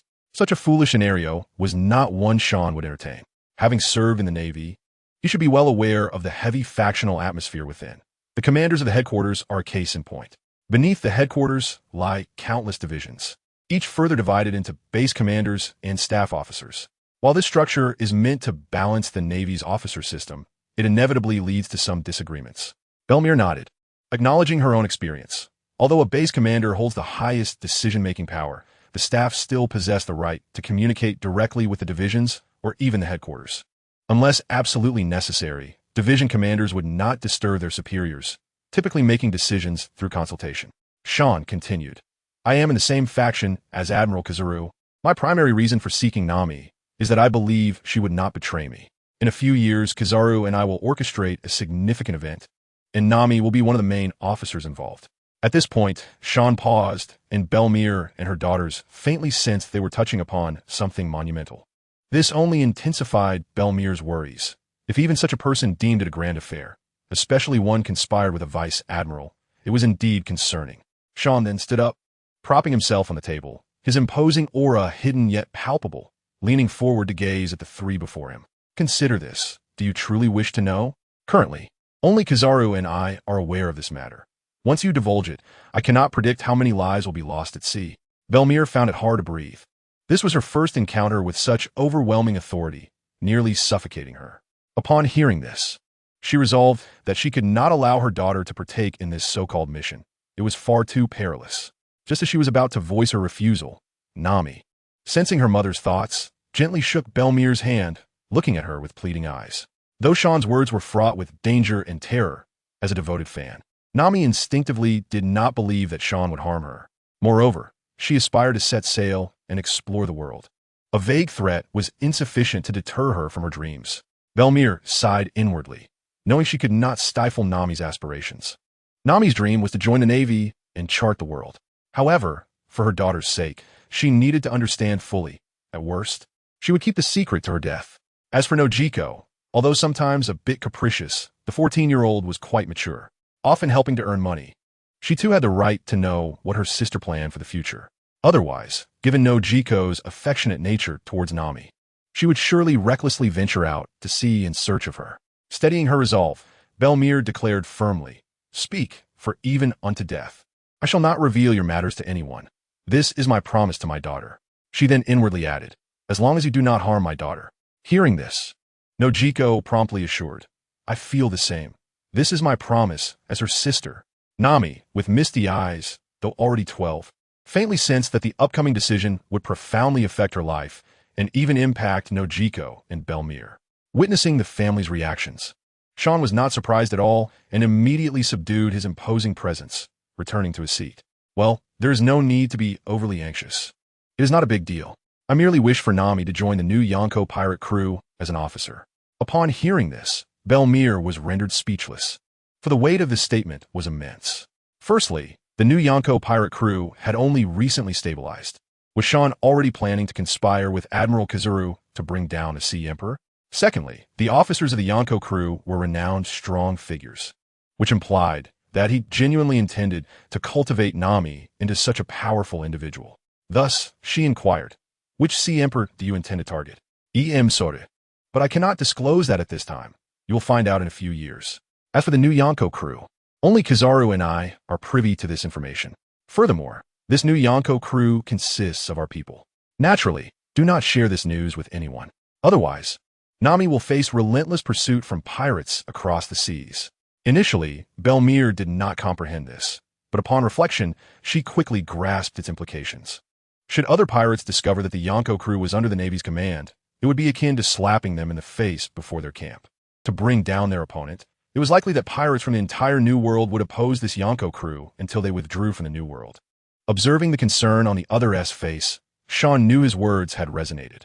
It was not that Sean was easily trusting, but rather that he believed in a mother's fierce resolve, in a mother willing to sacrifice her life for her daughter. Nevertheless, he reassured her, Rest assured, as long as Nami follows the training plan I have tailored for her, by that time, very few will be able to truly harm her. Moreover, by remaining with the pirate crew as an undercover agent, she can travel to chart maps, which is precisely what she desires. When she returns to the Navy, she will possess considerable autonomy in her position. Upon hearing this, the three brightened. Indeed, they had only considered the negatives, yet upon deeper thought, there truly seemed to be no drawbacks. As long as they could keep their lips sealed, Nami would undoubtedly become a remarkable figure in the future, while also realizing her dreams. Nojiko nodded in satisfaction, thinking to herself, Oh, sister, my ideal of living off your success is about to be realized. After their discussion, Belmir felt a wave of apprehension.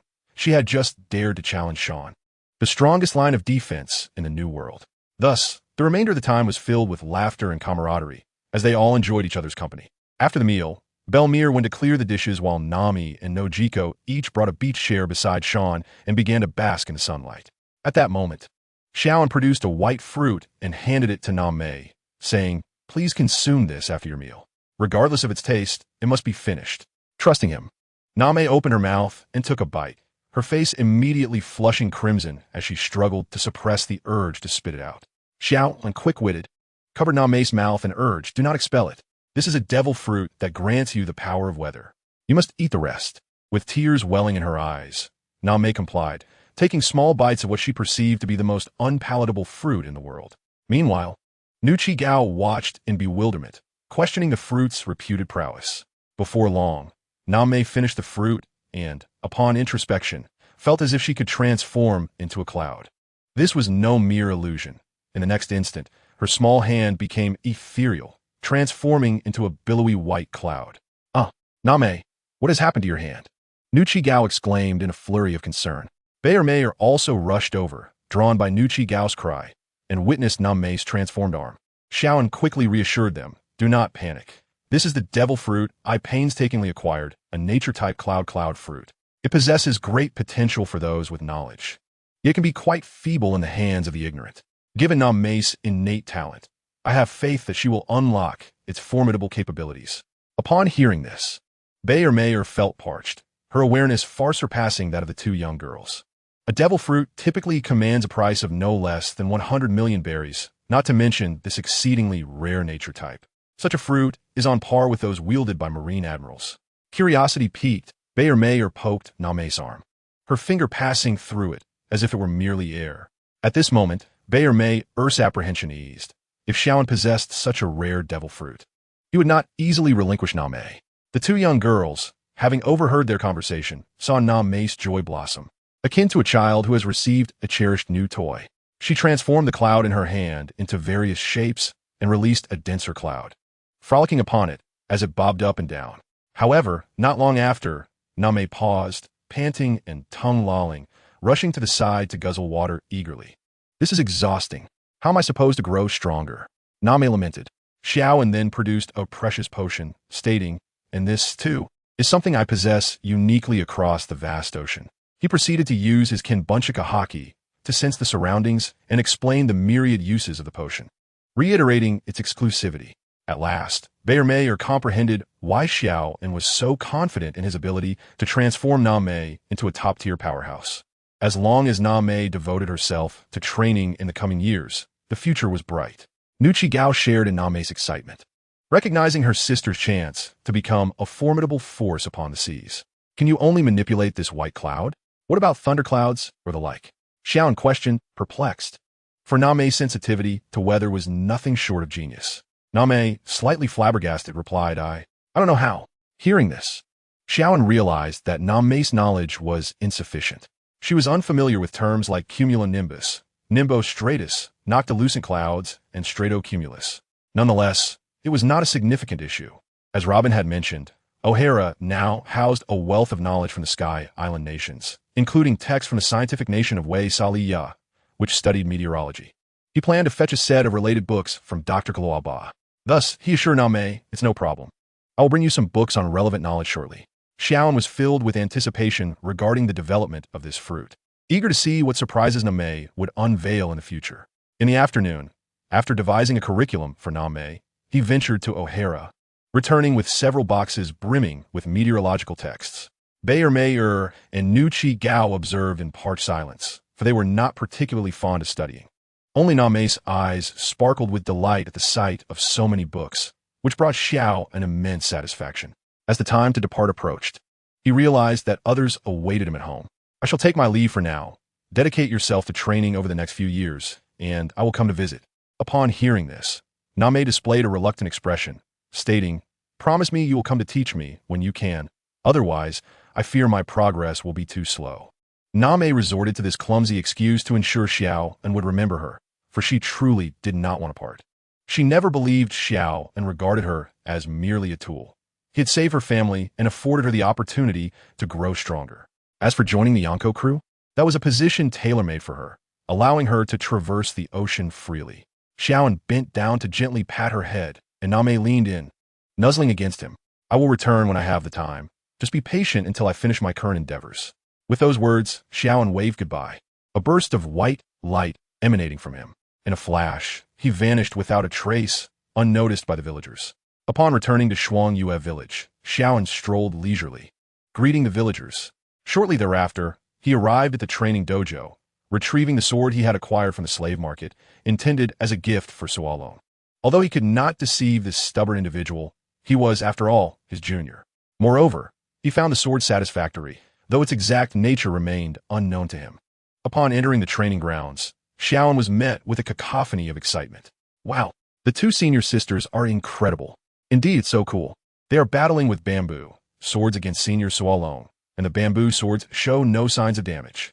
It must be because senior Xiaoan taught them. After all, they have been with him for 2 years, so their skills are unsurprising. Yes, I heard from my family that senior Xiaoan is a remarkable figure, exceptionally powerful. Listening from outside, Xiaoan quickly pieced together the situation. It appeared that Sualong had once again challenged Guina.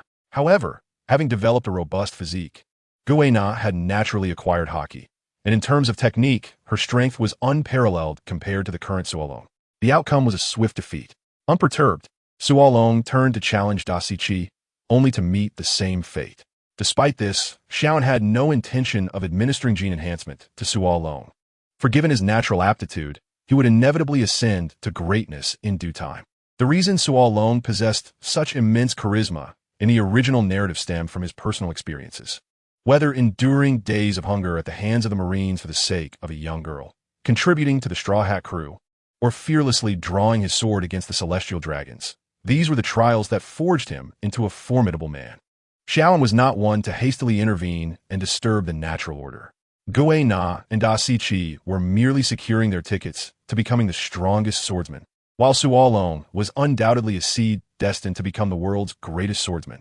Upon witnessing Xiaoan's entrance, the junior students were captivated, their eyes sparkling with admiration, while Gengxilong displayed a satisfied smile. Initially somewhat discontent, Sulong's spirits were immediately lifted upon seeing Xiaoan. Gengxilong had advised him to practice diligently. Yet Sulong felt the progress was painfully slow. He dashed to Xiaoan and implored, "Senior, could you impart to me the technique to harden the bamboo sword? My teacher refuses to teach me." Unbeknownst to Sulong, Xiaoan's extraordinary talent was unparalleled, starkly contrasting with Sulong's need for rigorous training. Before acquiring the system, at the tender age of 18, Xiaoan had already mastered the dual-colored haki and wielded swordsmanship that rivaled the legendary Yin. Aware of Sulong's talent for growth through battle, Xiaoan pondered briefly before replying, "Each individual's path is unique. I belong to a type that must cultivate in solitude, whereas you are a genius who flourishes through combat. Be patient. Trust me, you will become a great swordsman." Upon hearing this, Sulong's expression fell. "Am I truly unable to learn?" Xiaoan playfully ruffled Sulong's hair and reassured him, "Do not overthink it. Your future achievements will not pale in comparison to theirs." With Sulong's discontent apparent, Xiaoan presented him with a sword. The unremarkable brown scabbard, wrapped in aged bandages, exuded a profound sense of history. Undoubtedly, this was an antique sword. Sulong, puzzled, accepted it. Xiaoan smiled and said, "This is a gift for you, one I procured during my travels. Draw it and see if it pleases you." As Sulong, who had been Xiaoan's devoted shadow since childhood, felt an overwhelming joy. He dismissed any prior notions of Xiaoan's favoritism, believing it was merely due to his reluctance to join the navy. Now, it was evident that his idol remained steadfast and unperturbed by trivialities. He unsheathed the sword with a swift motion, the sharp blade emitting a piercing wail, its obsidian surface adorned with crimson, flame-like patterns. The intimidating glint emanating from the blade created an oppressive atmosphere, leaving everyone in attendance momentarily stunned. Even those unfamiliar with swords sensed the formidable sharpness of this black blade. Xiaoan turned to the side and inquired of Da Siqi, "Do you recognize this sword?" Da Siqi quickly retrieved her notebook and diligently searched, but ultimately found nothing. She shook her head. Strangely, this sword does not appear on any list of renowned blades. Before Xiaoan could respond, Gengxilong stepped forward to examine it closely, his expression shifting back to a squinty-eyed grin. "Indeed, this is an exceptional sword," he stated. "Teacher, do you know what this sword is?" Xiaoan echoed the collective curiosity. Geng Xilong nodded and returned the sword to Sulong, explaining, "This sword is called Chongxing Hu Che, and it was once a famous blade. I came across records of it in some historical texts about weaponry. It is said to have been forged by the master craftsman Hu Che several centuries ago." Sulong, puzzled, asked, "Teacher, why do you say this sword was once famous? Isn't it still?" Indeed, in this world, a famous sword refers to weapons crafted by renowned smiths among countless others. Notable examples include the 12 Great Blades of Da Kuai Dao, the 21 Great Blades, and the 50 Good Blades. This sword has been lost for hundreds of years, and thus does not appear on any current lists. However, it is a fine sword, rivaling the quality of the Hua Dao Yuanzi. Upon hearing this, Sulong's eyes sparkled with excitement as he gazed at the sword. Nearly drooling, though he casually asked, "Is Hua Dao Yuanzi a famous sword?" "Certainly," Da Si Chi interjected, "is among the 21 Great Blades." After a moment's thought, she added, "As long as the sword's reputation is substantial and its wielder is formidable, you could certainly elevate your sword to the ranks of renowned blades." Seeing the impressive nature of the sword he had gifted, Xiaoan felt a sense of relief, knowing it could stand alongside Hua Dao Yuanzi. Sulong raised his head, his fervent gaze fixed on Xiaoan. "Is this truly for me?" "Of course. The sword from Shinyang was given to me, and the one from my teacher went to Guina, so I sought a blade to present to you as an early gift for your journey at sea." Sulong had indeed expressed his ambition to set sail and challenge the strong, aspiring to become the world's greatest. "This is fantastic. Senior Xiaoan, you are truly wonderful. I absolutely adore this sword, and I will cherish it," he proclaimed, raising the sword and vowing, "Together, we shall conquer this world. I will ensure you become one of the most formidable blades." Xiaoan, however, paid no mind to the exuberant Sulong, instead directing his attention to Da Si Chi.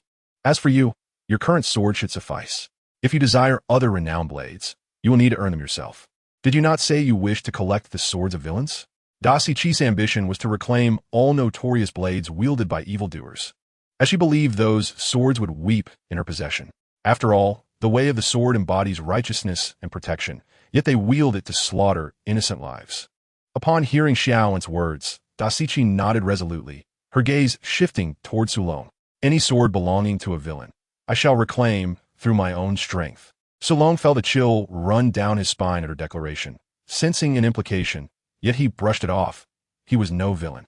The other junior students regarded Sulong with envy, for within the dojo, he was considered advanced at 13 years of age. Yet, Sulong saw no issue with his status, as he was currently the top student. Soon after, Geng Xilong announced the end of classes. Leading them back to the rear courtyard, Xiaoan returned after a long absence, having informed Gu Ina the day prior. Thus, they were treated to a sumptuous dinner that evening. After the meal, the younger students retired for the night, leaving Xiaoan and Geng Xilong to enjoy tea and conversation under the moonlight. "Since your return, it seems your mood has become somewhat turbulent. You do not seem as clear-minded as before. Is there something troubling you?" Geng Xilong inquired with narrowed eyes, casually broaching the subject. Xiaoan was not surprised that Geng Xilong could perceive his inner turmoil. To him, Geng Xilong was not merely a teacher of skills, but more akin to a mentor in life. "I feel a bit lost. What I am doing now may seem right to me, yet I am uncertain if the outcome will be better than before." Xiaoan often grappled with uncertainty, transitioning from a simple desire to follow the narrative to gradually attempting to shape this world. He questioned whether his actions would yield better results than doing nothing at all. If the original trajectory of this place would lead to a satisfactory conclusion, then his forced alterations might not offer any true liberation. In terms of combat prowess, he lacked the strength to dominate. Geng Xilong sensed that his disciple was likely contemplating something significant, yet he knew his disciple was a kind-hearted individual, and that sufficed. "It appears what you are undertaking carries substantial weight for you. Why do you mention the original conclusion? No one's fate is predetermined, and even the most humble of ants possesses the agency to affect its own existence. At the very least, it can influence its own life and death. The conclusion is merely the result of a process. The world is brimming with magnificence precisely because of the unknown. Each individual is a pen writing their own history. Even if a more favorable outcome exists, the journey remains one that you have authored, does it not? To act with a clear conscience and to honor both humanity and divinity will render your life's journey extraordinarily vibrant, and I eagerly anticipate the future." Upon hearing this, Sean experienced an epiphany, Regardless of how the original story concluded, he pondered whether his own fate would culminate in success. One fact is indisputable. O'Hara has survived. In Baika, Liu has not been obliterated by Enel. The Navy's Rosinante continues to serve. Hancock's three sisters have liberated themselves from a tragic childhood. And Taizolo has not succumbed to misanthropy. Although Nami is somewhat materialistic, she is now genuinely happy. Whether it be Enel or Taizolo, all those influenced by Sean continue to cherish life. Even the ambitious Don Quixote, once the scourge of the seas, now genuinely protects a nation, regardless of his motives. Countless calamities are being mitigated under the guidance of a smile, striving to assist as many as possible. This is the process authored by Sean. In that moment, Sean felt an unprecedented resolve. With his thoughts clarified, he felt invigorated. Teacher, I believe I know what to do now, thank you. What nonsense are you speaking? You are this fellow's most esteemed disciple, remarked Layman, who had just stepped in to refill the water. Gung Siling did not refute him, but smiled at Sean, saying, only those with unwavering hearts can make significant progress in the way of the sword. It appears you have found the path you wish to pursue. That night, Sean shed the shackles of detachment and ceased to view the world from a godlike perspective, fully embracing his place among the masses. In the year 1515 of the Sea Circle, the grandest entertainment city, Gran Tesoro, was overseen from its highest tower by Taizolo, known as the Golden Emperor, and his wife. Stella, I must acquire that natural-type devil fruit that appeared in the North Sea, Taizolo declared, gazing fondly at his wife. Stella shook her head gently and replied, it is all right. I feel strong enough now and am quite content. How can that be? Each time I see those beasts who enslave humanity, my fury is nearly overwhelming. Had that esteemed individual not rescued us, we would likely have been among them, or perhaps never even had the chance to see the world at all. When we rise against them in the future, I hope you can bolster your strength. Otherwise, if I were to lose you, I truly do not know what I would do. Feeling her husband's hand tighten around her, Stella sensed his love and reliance. She nodded. Then how shall we obtain that fruit? At this, a cold glint flashed in Taizolo's eyes as he replied, we shall eradicate the Mochia family. Their crimes are utterly unforgivable. Born in the North Sea, they have become the henchmen of those ruffians, and it is disgraceful. Grasping Taizolo's hand, Stella softly asked, what are your plans? Bakara, Taizolo called out towards the door. Moments later, a woman with red hair, dressed in a black, high-slick gown, entered. Mr. Taizolo, you summoned me? Take some people to the North Sea and let the Mochia family suffer for a while. Bakara hesitated before asking, but considering their families spending in our entertainment city, is it truly wise to act against them? Although Bakara phrased her question delicately, Taizolo discerned her underlying concern regarding the celestial dragons. With a contemptuous expression, he replied, they are merely scum who do not regard themselves as human. Rest assured, those fools will not oppose me for the misfortunes of others. After all, neither my wife nor I are saints. Upon hearing this, Stella smiled at Bakara, exuding an air of superiority, and conveyed to the young woman, we did not acquire this nation through mere connections, but rather through absolute strength, so you need not worry. Bakara gazed at the usually gentle queen, momentarily taken aback. Nevertheless, she swiftly responded, understood. What plans do you have moving forward? Moving forward? Those incompetent fools will not require our intervention. We shall allow the Don Quixote family to handle it. In just a few words, the man, who outwardly appeared to be the king of a super-economic nation, determined the trajectory of the underworld families between two seas. This king and queen are also known in the underground world as the Dark Arbitrators and the Angel's Eye. The latter moniker is not a benevolent one. Thanks to her mastery of observation hockey, Stella possesses the ability to see into the hearts of others, much like the princess of Dragon Palace. Anyone who finds themselves under her captivating gaze often remembers their past misdeeds with shame. Many a cunning individual has attempted to exploit Taizolo, but in Stella's eyes, any with malicious intent are laid bare. Thus, the people of this nation honor her as the Angel's Eye, guardian of their land. At a port on an island in the New World, a woman clad in a black suit and form-fitting trousers radiated an aura of intimidation. She stood on the deck, a lollipop in her mouth, gazing at the island in the distance, which lay in ruins and emanated a chilling atmosphere. Gently brushing her hair, which had been tousled by the sea breeze, her youthful face inadvertently revealed a charm beyond her years. Casting a sidelong glance at a tall woman in a purple cheapao beside her, she inquired with a somewhat unfriendly tone, when will he come to see me? I have some cultivation questions to discuss. Huh, are you joking? With a mere breath, you freeze an entire island, and with a gust, it shatters. What guidance do you require? The cheapao-clad woman scoffed, adding, are you thinking of trading being a maid for becoming a personal secretary? You must be overthinking. The woman in the suit remained unperturbed, retorting, better than some who wear kipeos but don't dare to show any leg. What do you know? A lady should not be frivolous. Baby Five sighed. So when will I see him? Ever since their last parting. Baby Five could remember nothing but Sean's words expressing his disdain for children, which prompted her to adopt a more mature appearance. In her eyes, wearing a suit symbolized maturity. Hancock remarked, stop thinking about it. According to Ishiao, Sean is currently immersed in his training. Otherwise, I wouldn't be the one sent to fetch you. A year prior, Sean had found Baby Five and entrusted her with a mythical zoan-type fruit. When he first encountered her, he was utterly captivated by her appearance. Gold-rimmed glasses, black stockings, and a small suit. That was a deliberate adornment by Baby, and upon seeing Sean for that fleeting moment with his comical expression, the discomfort of wearing black stockings became somewhat bearable. Naturally, under normal circumstances, one would hardly expect her to wear such attire. So, who else has joined your pirate crew? Hancock shook her head, stating that for now, it was only you, although there are rumors of another joining in a few years. What about that delicate and pretentious woman? Doesn't she plan to join you? Upon hearing this, Hancock first let out a cold snort, then replied, that cunning and sinister woman remains in Alabasta, claiming she has her own tasks to attend to. It is quite a coincidence, for it was I who discovered this fruit for Sean. Hancock said with a hint of pride. Over the years, Baby Five's heart has gradually become solely occupied by Sean, making her impervious to emotional provocation. Calmly, she remarked, oh, is that so? I truly appreciate your assistance. Throughout these years spent with the Revolutionary Army, she has shed her naive nature and has become as resilient as stone. Subtly, she has transformed into someone who is only needed by Sean. Should the day come when Sean no longer requires her, she might find that more unbearable than death itself. Observing Baby Five's serene demeanor, Hancock felt a surge of frustration. Whether in the presence of cunning women or this indifferent one, there always lingered a sense of powerlessness.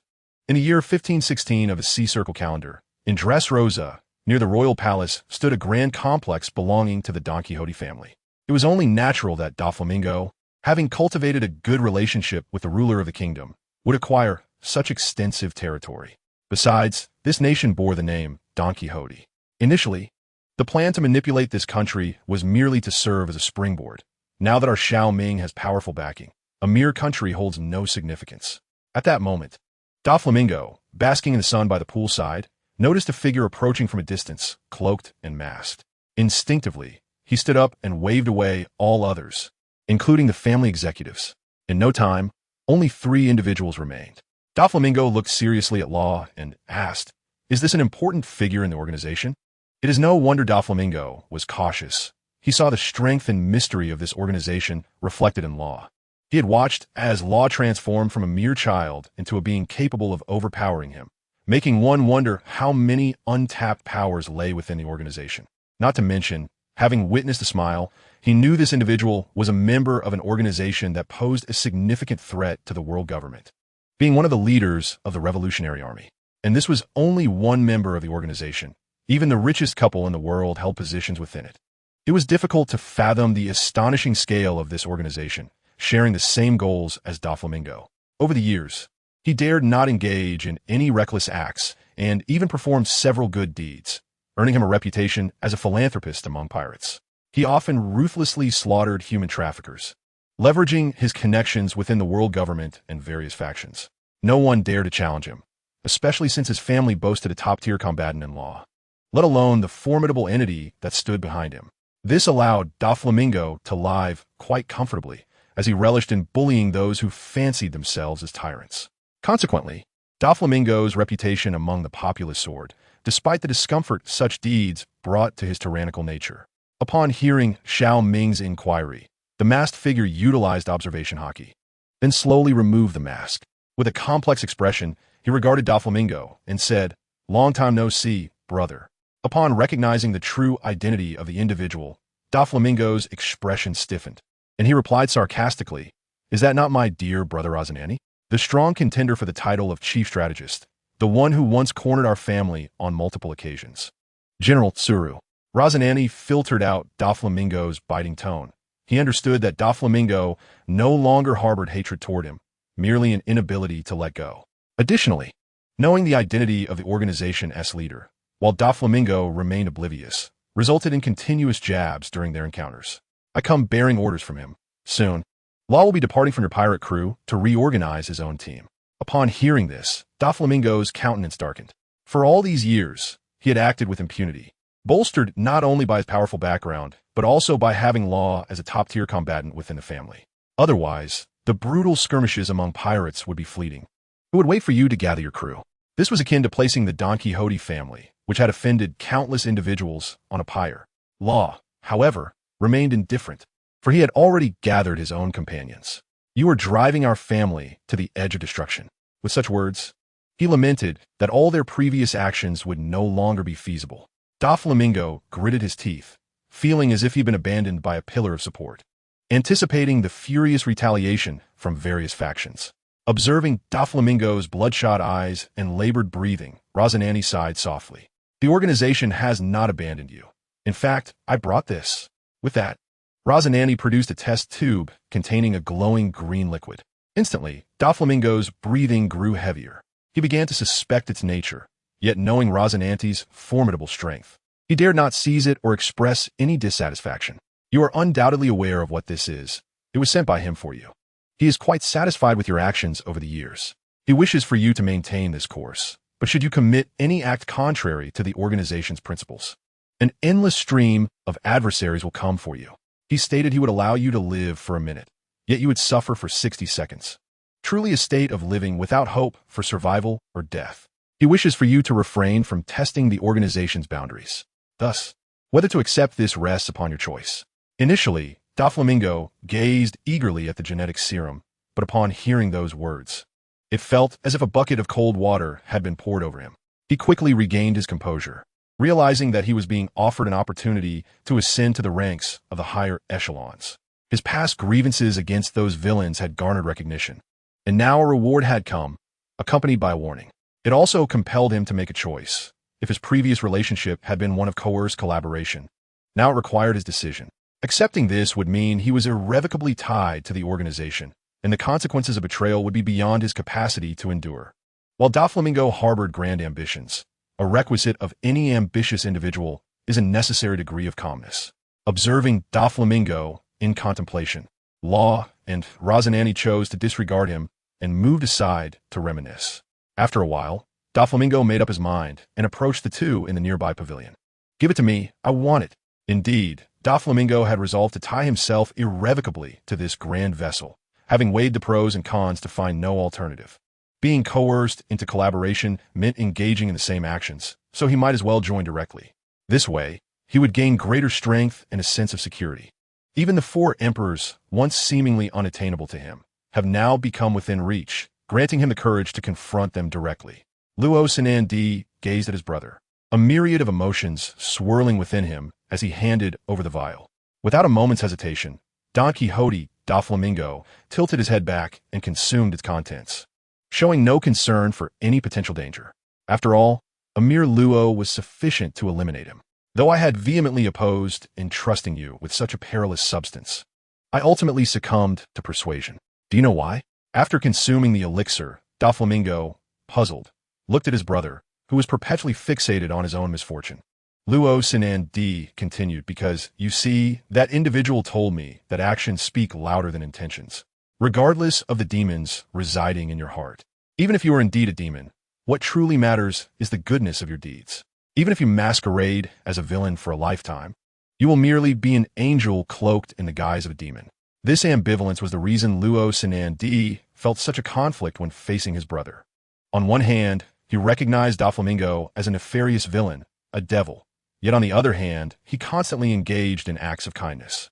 This created an intense sense of dissonance, to the point where he struggled to discern who Doflamingo truly was. Upon hearing this, Doflamingo scoffed, his laughter growing ever more derisive. Foolish little brother, you remain oblivious to the true nature of our leader. You have never comprehended what I truly desire. At this juncture, Doflamingo's tone shifted, his voice laced with a chilling undertone as he directed his gaze at Luo Sanandi, exuding an invisible pressure. This vast ocean harbors no demons, at best. It is merely filled with butchers. The true demons have never been us. Do you understand? Even as a butcher. Do not forget how that foolish man led our family to ruin. After I killed him, do you believe that makes me a demon? Have you pondered why our mother perished? Or why we have endured so much suffering? No, you will never grasp it. This world is twisted, and the stench of humanity's depravity keeps me awake at night. You should continue to pursue your naval dreams. You are merely a tool of the demons. Thus you have no right to judge me. Luo Sinan D swallowed hard, feeling his brother's growing menace and wishing to avoid further conflict. It was not that he wished to argue. He simply believed that their father had noble intentions in leading them down this path. He had not anticipated the depth of disdain these commoners would hold towards the noble class. At that moment, little Luo stepped forward, positioning himself protectively in front of big Luo and fixed his gaze on Doflamingo. I advise you not to entertain thoughts of violence. The consequences would be dire. Seeing Luo take a stand, Doflamingo reverted to his casual demeanor. I never expected the little imp I saved would grow up to threaten me. Time truly flies. Spare me your tales. If it were not for that individual saving Luo Sinandi, believe me, you would face my relentless vengeance. Are you threatening me? Luo remained silent, merely observing Doflamingo. An uncomfortable silence enveloped the atmosphere. For Doflamingo, Luo had become somewhat extraneous. Meanwhile, Luo Sinandi sought to prevent any conflict from arising. He attempted to dissipate the strange tension, saying, "Let us discuss Luo's departure. That is the matter at hand." Upon hearing this, the invisible tension between the two dissipated as Doflamingo took a seat. Is it really so simple for Luo to withdraw? Speak, what is this important matter? Doflamingo rested his leg casually, adopting a nonchalant posture. Luo requires a legitimate and reasonable reason to exit your pirate crew. As soon he intends to eliminate one of the Shichibukai. Doflamingo was somewhat taken aback, realizing that there was indeed substance to this discourse. It was no longer the simplistic demands of the past. Could he truly trust this? Not every pirate could become one of the Shichibukai. He voiced his skepticism. Are you certain this conversation is sanctioned by the organization? Luo Sinan D lit a cigarette, nearly igniting it in the process, while Luo calmly extinguished the sparks on his brother's garment. As if the flames did not affect him, he spoke with tranquility. Indeed. He mentioned you could converse with him after consuming the elixir in hopes for your cooperation. Just as Doflamingo was about to unleash a bout of raucous laughter, Luo Sinandi's next words nearly infuriated him. If anything were to happen to Luo, the traitor would undoubtedly be you, and don't expect to survive. Luo Sinan di casualistated. Doflamingo, with a look of incredulity, retorted, why would the traitor necessarily be me? Why not you? Beside them. Luo cast a cold glance at Doflamingo, responding somberly because, to my knowledge, many were nurtured by the leader from a young age. Furthermore, who could forget your villainous countenance? According to that individual, without his guidance, you would certainly be a small fry awaiting your demise. To ensure Doflamingo understood, he added, small fry refers to meeting your end. Do you comprehend? Upon hearing this, Doflamingo was nearly driven to violence. Thus, even though he was reluctant, he had no choice but to cooperate with them. Consequently, the group engaged in discussions regarding Luo's departure from the Don Quixote family and the preparatory steps before joining the Shichibukai. During this discourse, Doflamingo found himself speculating whether there were indeed members of the organization within the Shichibukai. What role would that individual play? He could not believe that such a formidable organization would scheme merely for the sake of acquiring a Shichibukai position. If Sean were present, he would undoubtedly commend Doflamingo for his foresight, for he was indeed more perceptive than Crocodile. In the year 1517 of the Sea Circle, on an island within the Grand Line, where the weather was peculiarly erratic, a fierce battle was unfolding. Rather than a battle, it resembled a one-sided massacre. The earth-shattering roars and pleas for mercy echoed incessantly. Please spare us. We shall never dare again. Grant us a chance, and we shall be good people. This is too terrifying. This is truly a demon. I truly regret my actions. I do not wish to die. Yet, a figure clad in white armor, with skeletal wings sprouting from its back, loomed majestically above, unmoved by the cries for mercy. The skeletal wings flapped rhythmically as this white figure crossed its arms, observing the individuals trapped within a massive, pitch-black bone cage. Its eyes, barely discernible, betrayed no hint of pity, only an endless coldness, while sharp white bones surged from the ground, claiming one life after another. For those who exhibited agility, countless black tendrils erupted from the earth, ensnaring them.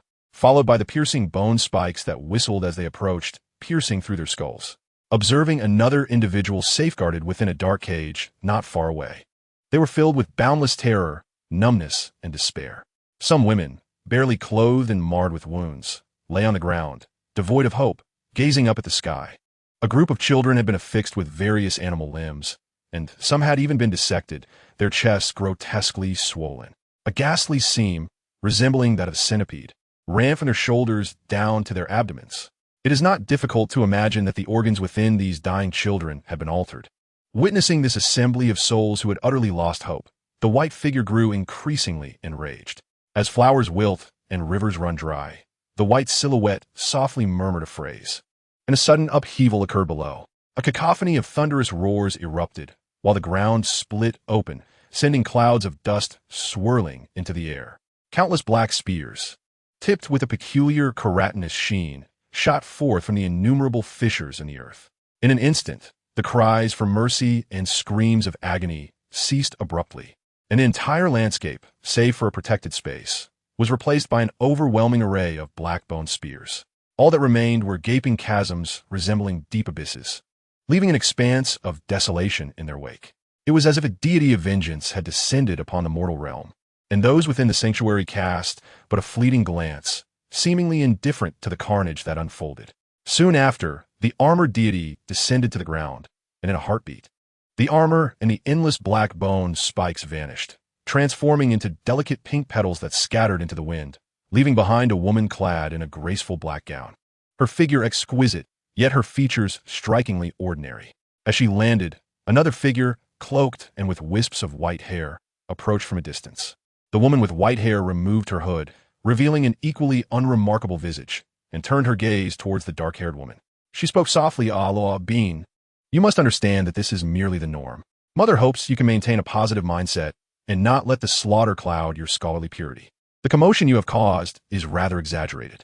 Gazing upon the desolate landscape, riddled with pits and devoid of solid ground, she noted the absence of even a single place to rest her feet. At least in her line of sight, there was none. Our Weya had accompanied Luo Bean, bolstered by her daughter's mastery of disguise and prowess. Thus, the mother and daughter embarked on a journey to seek historical texts, only to find themselves confronted with this hellish reality. A band of ruthless pirates had lingered after plundering the village on this island, inflicting further torment. They had even captured children for their ship surgeon to conduct inhumane experiments. In a fit of rage, Luo Bean spared no thought and slaughtered these wretched beings, with our Weya offering no counsel against her actions. In fact, she believed that these fiends had met a swift and deserved end. Yet, she worried that her daughter's mindset might become unbalanced, losing the calm demeanor expected of a scholar. Luo Bean took a deep breath, exhaling the bitterness within her. "Fear not, mother. Do not forget that I have ventured into the seas before I turned 17, and I have encountered such scum numerous times. I have taken many lives, yet I did not expect anyone would employ children for experiments. It is a world ruled by the survival of the fittest. In retrospect, those pirates, immersed in their bloodlust, seem rather merciful, as the suffering they inflicted was but fleeting." Our Weya sighed, her eyes reflecting a tinge of sorrow. "What you say is true. The human condition in this world is indeed grotesquely twisted. Are you truly unscathed by this?" A hint of concern lingered in our Weya's heart, for it was the first time she witnessed her daughter embody such ferocity. Luo Bean's ordinary features suddenly transformed into a radiant smile, imbued with warmth. "Do not worry. I shall not be affected by these trifling scoundrels. I merely remember a phrase he once said, 'Even the kind-hearted can be fierce.' But do not reveal my rudeness to him today, for I would not know how to face him afterward." Our Weya regarded her daughter with a mixture of amusement and understanding. Although Luo Bean had always been gentle, refined, and kind, our Weya was well aware that her daughter possessed a cunning disposition, never truly viewing Xiao as a figure of authority. Since the age of 8, she had treated the much older Xiao as an equal companion. All right, I understand," she replied dismissively, her gaze shifting to a nearby vacant area, her expression clouded with concern.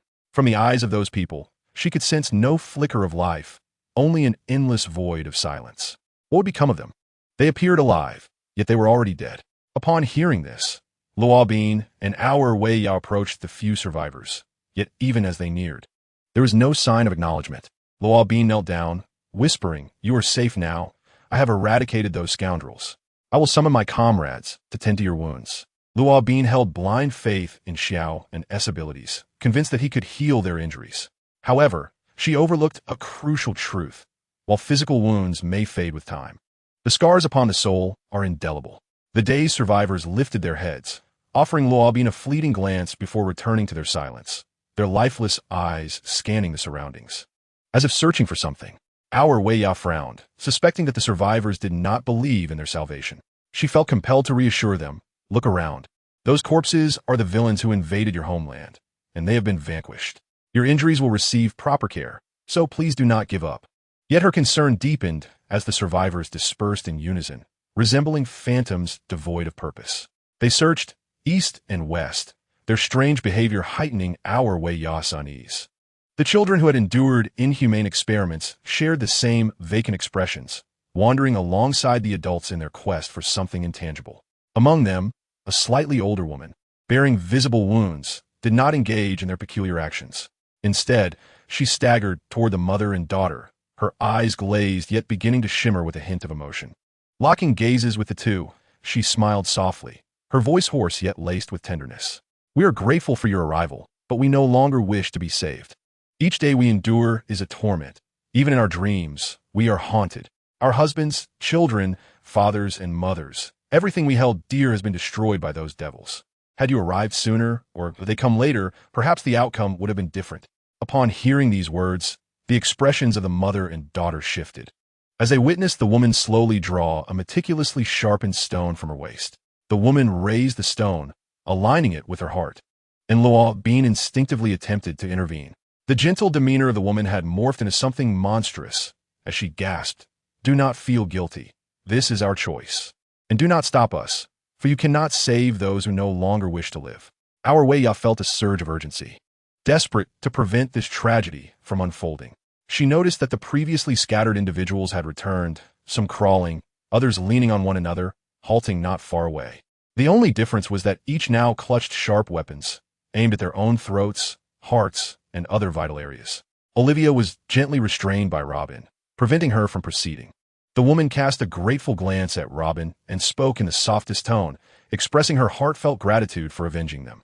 She continued, "If there's a next life, I would prefer to be like my daughter's pet, carefree and untroubled." As she spoke, her gaze softened, looking off into the distance where a white cat sat quietly, observing them. In that moment, Robin thought she saw a glimmer of sorrow in the creature's eyes. Suddenly, a series of piercing sounds pierced the air, causing Olivia to feel utterly bewildered.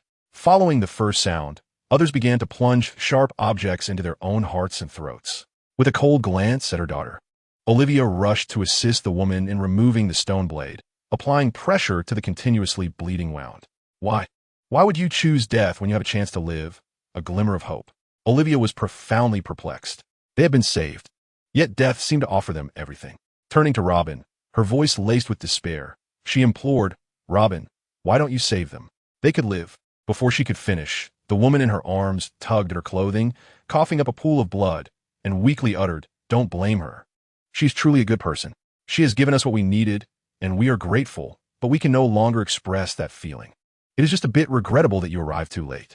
With that, the hand that grasped Olivia's clothing fell limply to the ground as she turned her gaze to the others, including the children.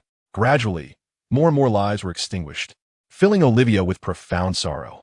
Though she always knew this was the grim reality of the sea, witnessing such a scene struck her heart with unrelenting force.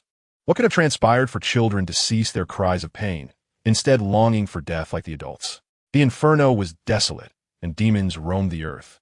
Sighing in despair, immersed in her grief, Olivia looked at the sound-emitting Robin with disappointment, asking, "Why? With your abilities, you could have stopped them." Hearing this, Robin removed the mask of indifference from her face, revealing her tear-streaked visage, no longer the stoic figure she had just portrayed. "Mom," those words were spoken by Sean. He also said, "Do not advise others on goodness without experiencing their plight. Though it may not apply perfectly here, it holds true. They truly do not wish to live. I cannot fathom their nightmares. However, I know that as long as they exist, they will remember the torment they have endured and indelible pain. I believed I saved them, but in truth, I did not.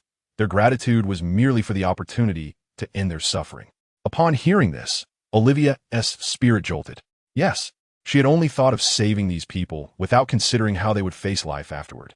Whether awake or asleep, it was all a nightmare for them. Only death offered relief. How desperate must they be to perceive the gift of death as a blessing? Observing her daughter's tear-filled eyes, Olivia felt a pang of compassion for Robin. Her daughter remained unchanged, still the caring, thoughtful girl. But in this world, such kindness bore a grotesque label. Even granting others the right to die had become an inexplicable form of compassion. How ironic. With that, Olivia stepped forward and embraced Robin gently. I am sorry, Robin. I was too narrow-minded. I promise not to think this way again.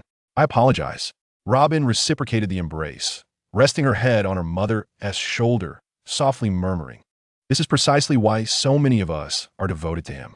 This era of great pirates must come to an end." The mother and daughter nestled together for a moment before venturing deeper into the island. They had received information that a historical text was hidden within this island. Before long, they arrived at the pirates' treasure trove. A vast array of gold and silver lay haphazardly piled, yet the historical text remained elusive. With her keen eye, Robin noticed signs of disturbance in the ground nearby and used her abilities to uncover the earth. Soon, a dark historical text emerged from its burial. It was astonishing that a pirate crew with a bounty of less than 500 million would hide such a treasure. Robin gazed at the historic text, filled with wonder. She could scarcely comprehend why these small-time pirates would choose to conceal such a document over gold and silver. Her anger simmered beneath the surface, yearning for a thorough interrogation. No, this must not belong to them. Perhaps they are a subordinate crew to a great pirate, Olivia pondered. Why do you believe it is not theirs? Robin asked, puzzled. It is simple. We from O'Hara fought tooth and nail to obtain just one piece. We sought it out with purpose. The piece we found was also unearthed within a territory belonging to a formidable pirate, and it too recorded history. Robin questioned, but that does not rule out the possibility that it belongs to them. Olivia shook her head. You are mistaken. Pirates require historical documents, but they seek those 4 red poneglyphs and 9 texts containing critical information. We, on the other hand, desire the remaining 17 pieces that record the true history. Thus, when these pirates find something that does not align with their needs, they often conceal it. Each appearance of a historical document signifies bloodshed. Only immensely powerful pirates or the world government could procure such documents under these circumstances. The world government, like us, covets those 17 pieces. They wish to bury history while we strive to understand it. Otherwise, do you think we would know that the poneglyphs are red? One was once in the hands of a legendary pirate, but he has since fallen, and it is unclear who possesses it now. Over the years, despite facing the harsh realities of the world, Robin never neglected her duties as a historian. Though her mother and Dr. Clover consistently educated her on various subjects, there remained uncertainties. After all, she was no longer the same child of the devil determined to uncover the truth at all costs. Upon hearing her mother's account, Robin's expression darkened as she turned to Olivia and asked, "Do you know to whom this pirate crew belongs?" Olivia shook her head. "You need not guess. It is impossible to know for certain. One thing is clear. Those who dare to interfere with historical texts are all among the pinnacle of the sea. The 4 emperors. Could it be them? But they're the targets of the pirates, renowned for their benevolence." After a moment of contemplation, Robin reached her conclusion. Olivia gently stroked Robin's hair. "Silly child, you became part of the pyramid the moment you set sail. You simply have yet to experience the sordidness of the lower-tier pirates. Regardless of how favorable the reputation of a pirate may be, he is inescapably bound to the identity of a pirate. The higher the status of a pirate, the more cadavers litter the ground beneath his feet. Their notions of righteousness extend only to those whom they deem worthy. Without a heart of ruthlessness, they would not have survived to this day. Their territories are vast, with many desperate pirates subsisting under their command, handling affairs that the pirates themselves prefer to avoid. In incidents such as this, it is entirely possible that their subordinates might engage in actions that betray moral codes without their knowledge. The convolutions inherent in this reality undoubtedly imparted a lesson to Loabine. Upholding the desire to witness and feel the world firsthand, Loabine reflected on her encounters over the past few years at sea, which had primarily involved individuals from formidable factions, all aligned with her own, engaging in battles against pirates like Bigman and traversing nations such as Alabasta. She realized that her understanding of this world remains insufficient. It was with a sense of introspection that Loabine acknowledged her limited comprehension of the vastness before her. Now, it was time to attend to matters at hand. She would first transcribe the content of this historical document and relay it to that individual. Even in the absence of others, she dared not call out Xiaowen's name recklessly, as he had repeatedly cautioned her against such recklessness. "Understood, Mama," she remarked, somewhat pleased with her newfound linguistic capabilities. With that, Luo Bin retrieved a photographic din mushi from her bag, along with a sheet of paper, upon which she began to write and illustrate. If any earthling were present, they would certainly recognize that Luo Bin was inscribing Chinese, a language taught to her by Xiaowen. In fact, only the two of them possessed this knowledge. After mastering Pinyin in her youth, Xiaowen had gifted her a dictionary for self-study. Before long, Luo Bin completed her transcription of the historical document and captured it with the din mushi, sending it off to the G5 branch office. As Xiaowen was engaged in solitary training, it was Klo who occupied the office, idly observing the new recruits undergoing their training, abruptly jolted awake by the unexpected sound of a din mushi. He hastily activated one of the devices in the office. The din mushi's eyes gleamed with excitement as it transmitted a photograph, prompting Klo to swiftly print it before hastening to Xiaowen's quarters. He slid the paper through a small window at the door to deliver it, calling out, and departed once he received a response. The contents of the paper read as follows: The origin of pirates. I discovered a fragment of historical text with my mother, detailing the chronicles of adventurers in a blank history. Once there existed a group known as the Dionysians, or the D clan, who were passionate adventurers. Prior to the kingdom's destruction, many remained abroad and did not return home. Subsequently, the world government issued bounties to eradicate them completely, branding them as thieves of the sea, proclaiming them irredeemable villains. However, according to our records from O'Hara, the pirates of yore were not akin to the plunderers of today. They were a band of revelers who cherished feasts, embraced the thrill of adventure, and acted with honor on the high seas. Their deeds gradually inspired many, leading to a burgeoning desire for freedom and adventure, and an influx of individuals eager to join their ranks. Over time, this group of adventurers became redefined as pirates, drawing in increasing numbers who disregarded the constraints of rules, thus embodying the essence of thieves. The proclamation of Roger merely expedited this process, and inevitably, the current state of affairs came to be. The Great Pirate Era, in truth, existed 800 years ago. This is what the historical text records, along with detailed tales of adventure. You are welcome to visit O'Hara, as I have not seen you in quite some time. In the East Sea, upon an unnamed island, fishermen at the port observed a ship approaching from a distance. Initially, this was no cause for alarm, as merchant vessels frequently passed by their shores. However, upon closer inspection and recognizing the distinctive pirate flag, they froze in shock. Instantly, all the fishermen began to flee in a frenzy, shouting in terror, "The pirates are coming! Everyone, find a place to hide." They cursed under their breath, hoping that these pirates sought more than mere riches. Upon hearing this, the villagers wasted no time, grabbing only food before sprinting up the mountain. This was not their first encounter with such a scenario. The presence of merchant ships implied that pirates had set their sights on their island, and it was not uncommon for newly emerging pirates to come seeking easy prey. They sought to showcase their ferocity to the navy in pursuit of greater bounties. After all, the bravado among pirates often hinges on the value of their bounties. Those who ventured forth with bounties below 10 million were often reluctant to proclaim themselves as formidable pirates. In the East Sea, a bounty exceeding 10 million was indeed a remarkable feat, with the exception of the Mountain Bandit King. Concurrently, these pirates would not annihilate the local populace, for they could distinguish between a one-time harvest and sustainable growth. As a transit island, it was only natural for it to possess some wealth. Thus, their primary objective was wealth, unless they encountered particularly foolish individuals, in which case they might resort to violence. Such occurrences were rare in the East Sea, as they lacked the capability to traverse the Grand Line. Before long, a pirate ship docked, and dozens of crew members disembarked with great fanfare. "Ha ha, boys, did you see? The fearsome reputation of our tiger pirate crew has compelled this village to scatter in terror," boasted a burly man with tiger tattoos, standing 3 meters tall, as he laughed heartily at his companions. "Our captain is magnificent. Our captain is formidable. Truly, he is our captain, a pirate with a bounty of 11 million berries. Few in the East Sea possess a bounty exceeding 10 million. Cheered the crew, reveling in their captain's glory. "Once we conquer this island, surely our captain's bounty will double. Afterward, we shall embark on the Grand Line, and perhaps we crew members will find ourselves with bounties as well." As the crew lavished praise upon their captain, he swelled with pride, envisioning a limitless future. He even dared to dream of competing for the title of Pirate King, for his fists were as lethal as bullets. Any foe who dared to challenge him would surely meet their demise. Ha! A bunch of little mice. Just hearing your crew's name makes you sound like mere bystanders. What is there to be proud of? As the captain indulged in fantasies of ascending to the pinnacle of piracy, his reverie was abruptly interrupted by this voice, leaving him visibly displeased. Upon hearing the mockery, his expression darkened, and he began to scan the surroundings, seeking the source of this insolence, ready to extract revenge for the affront to the dignity of the Pirate King. Who dares speak?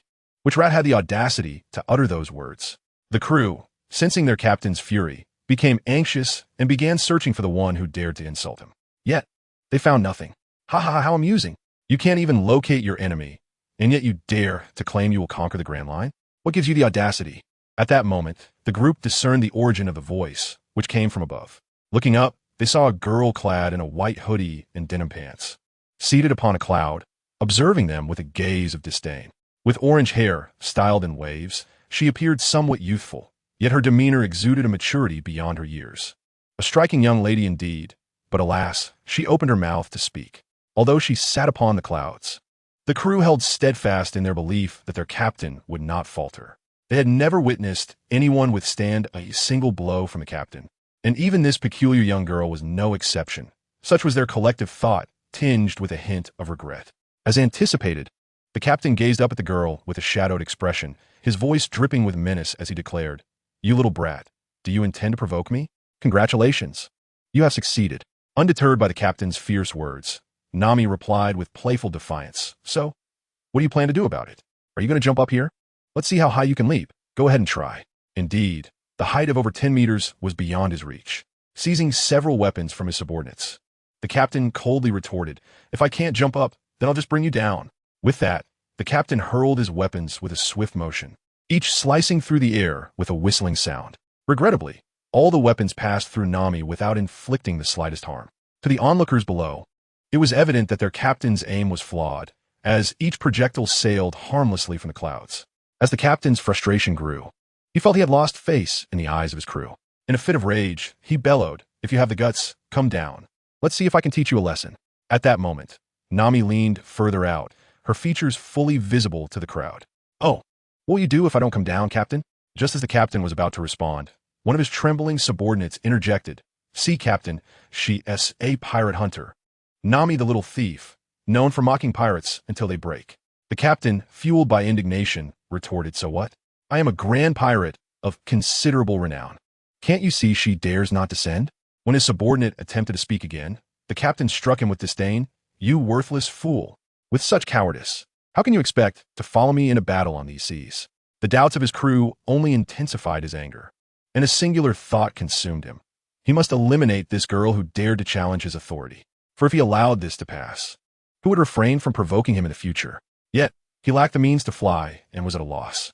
However, upon observing the nearby locals fleeing in panic, an idea sparked in his mind.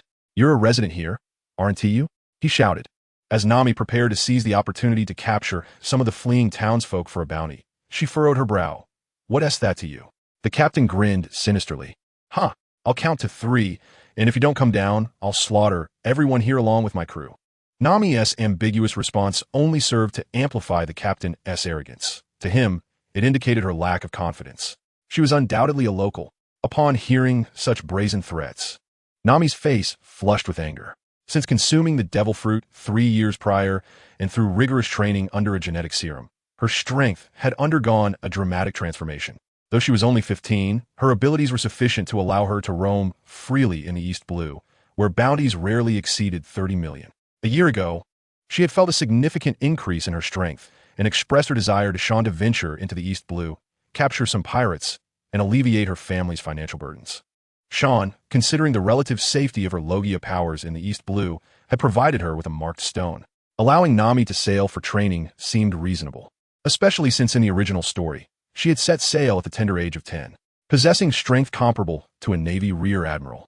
Coupled with the powers of a Logia devil fruit, she was certainly ready to embark on her journey. However, Nami had never taken a life. In her heart, She believed it sufficient to turn captured pirates over to the Navy, who would impose appropriate punishment. Thus, her battles typically ended with swift victories, as those pirates were rarely formidable and often begged for mercy. But now, having hesitated for but a moment, she faced a foe who threatened to slaughter innocents, prompting her to reflect. If the pirates she had previously captured had the opportunity to take hostages, what would they do? Had they truly reformed? The haunting memories of the dragon pirates' invasion resurfaced, bringing clarity to her thoughts. She recalled how those pirates had always appeared restless, their eyes fixated on the weapons around them when captured. Nami realized that to take a life is to pay with one's own, a truth she understood well.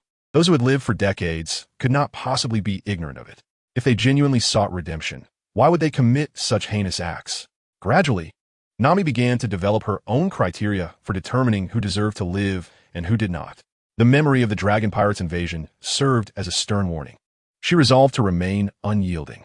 Once her thoughts crystallized, she turned to the irate captain below, a devilish smile gracing her lips. "So, do you wish to kill me?" As she spoke, Nami began her descent. The captain, elated by her unexpected compliance, signaled for his crew to surround her.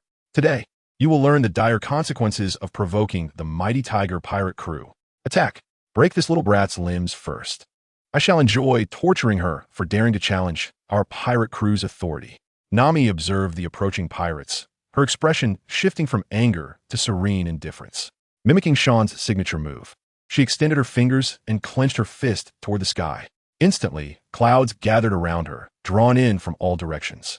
With her powers, Nami could conjure various clouds and manipulate wind, moisture, and airflow to create natural disasters.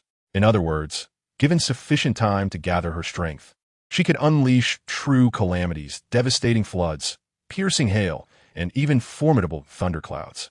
These were the very skills she had been honing, her only shortcoming being the time required for accumulation. However, she had acknowledged this flaw and had diligently trained her physical prowess, carrying 3 segmented staffs in her bag for combat. As the pirates charged, Nami chuckled softly and tightened her fist. For these amateurs, she deemed it unnecessary to summon elaborate clouds.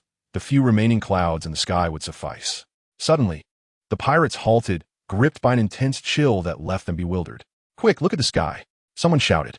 As they looked up, they beheld an unforgettable sight, a stark division in the weather. One half of the sky was pristine white, while the other was dark as ink, ominously swirling with lightning. Nami, observing the hesitant crowd, playfully winked. "Mighty tiger pirates, if you won't come to me, I shall come to you." With those words, a multitude of razor-sharp hailstones plummeted toward them, and the air was filled with heart-wrenching screams. "Captain, save me. Please spare us. We are merely pirates of the Donghai. How can such a strong individual be active in the Donghai?" Nami closed her eyes, turning a deaf ear to the cries of these men. For there was no escape for them. Even though the clouds above her were merely remnants, they nearly shrouded the entire island, attacking only these pirates. At that moment, all the pirates realized that this little girl was the one responsible, and the sheer power to manipulate the weather extinguished any thought of resistance within them. The captain, who aspired to compete for the title of a Yonko, had already lost all hope until he saw Nami with her eyes shut. Her arrogance presented him a perfect opportunity. If she were to perish, the clouds above would vanish. He swiftly grabbed a nearby sword and lunged towards Nami, leaping into the air with all his might, intent on severing her head. Just as he witnessed the blade nearing her neck, a cruel smile spread across his face, but Nami, with lightning speed, raised her delicate hand. She gently grasped the incoming blade without even employing her haki. Indeed, how unforgivable it was for such a scoundrel to strike at a lovely maiden like her. The captain, seeing Nami effortlessly clutch the sword, strained to withdraw it, yet despite the veins bulging on his forehead and exerting all his strength, the blade would not budge. In desperation, he kicked towards Nami, who elegantly raised her slender leg to meet his, their limbs colliding with a sickening crack that echoed in the air. The captain was sent flying, accompanied by a scream. Watching him soar through the air, Nami softly murmured to herself, "Indeed, he spoke true. Martial arts are of utmost importance." With her eyes narrowed, she surveyed the bloodied pirates around her, contemplating the time had come to cleanse them thoroughly.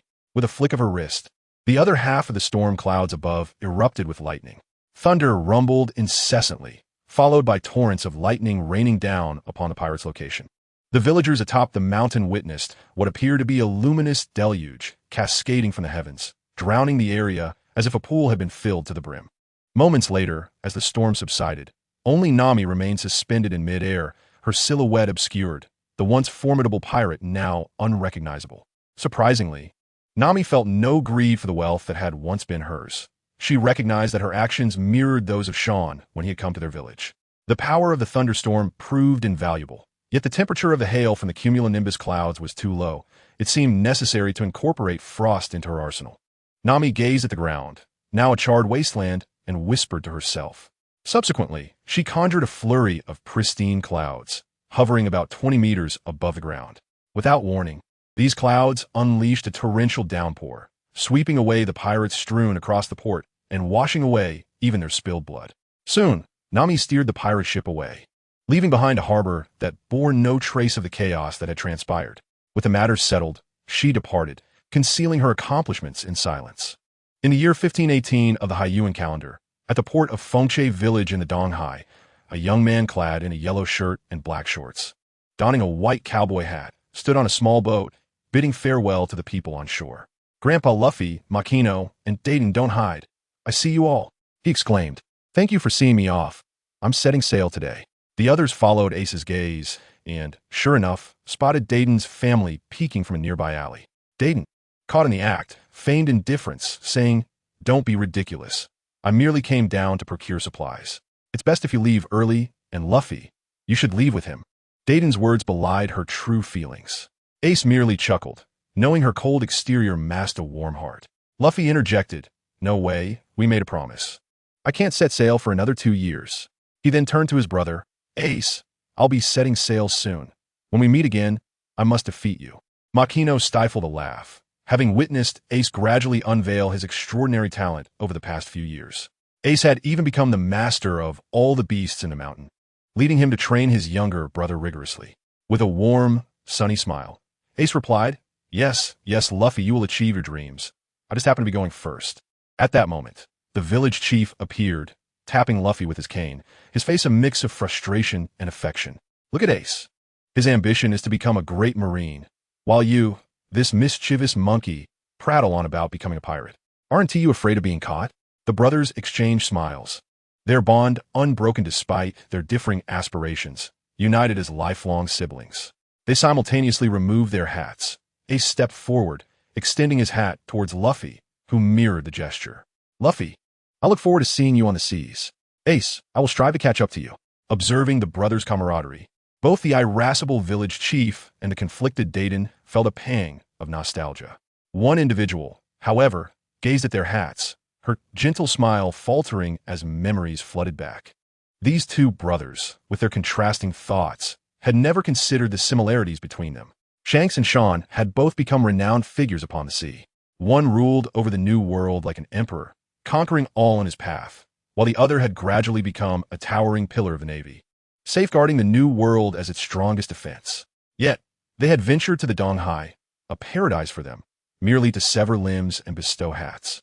Sean had acquired some mysterious ability to restore a severed leg, leaving her perplexed.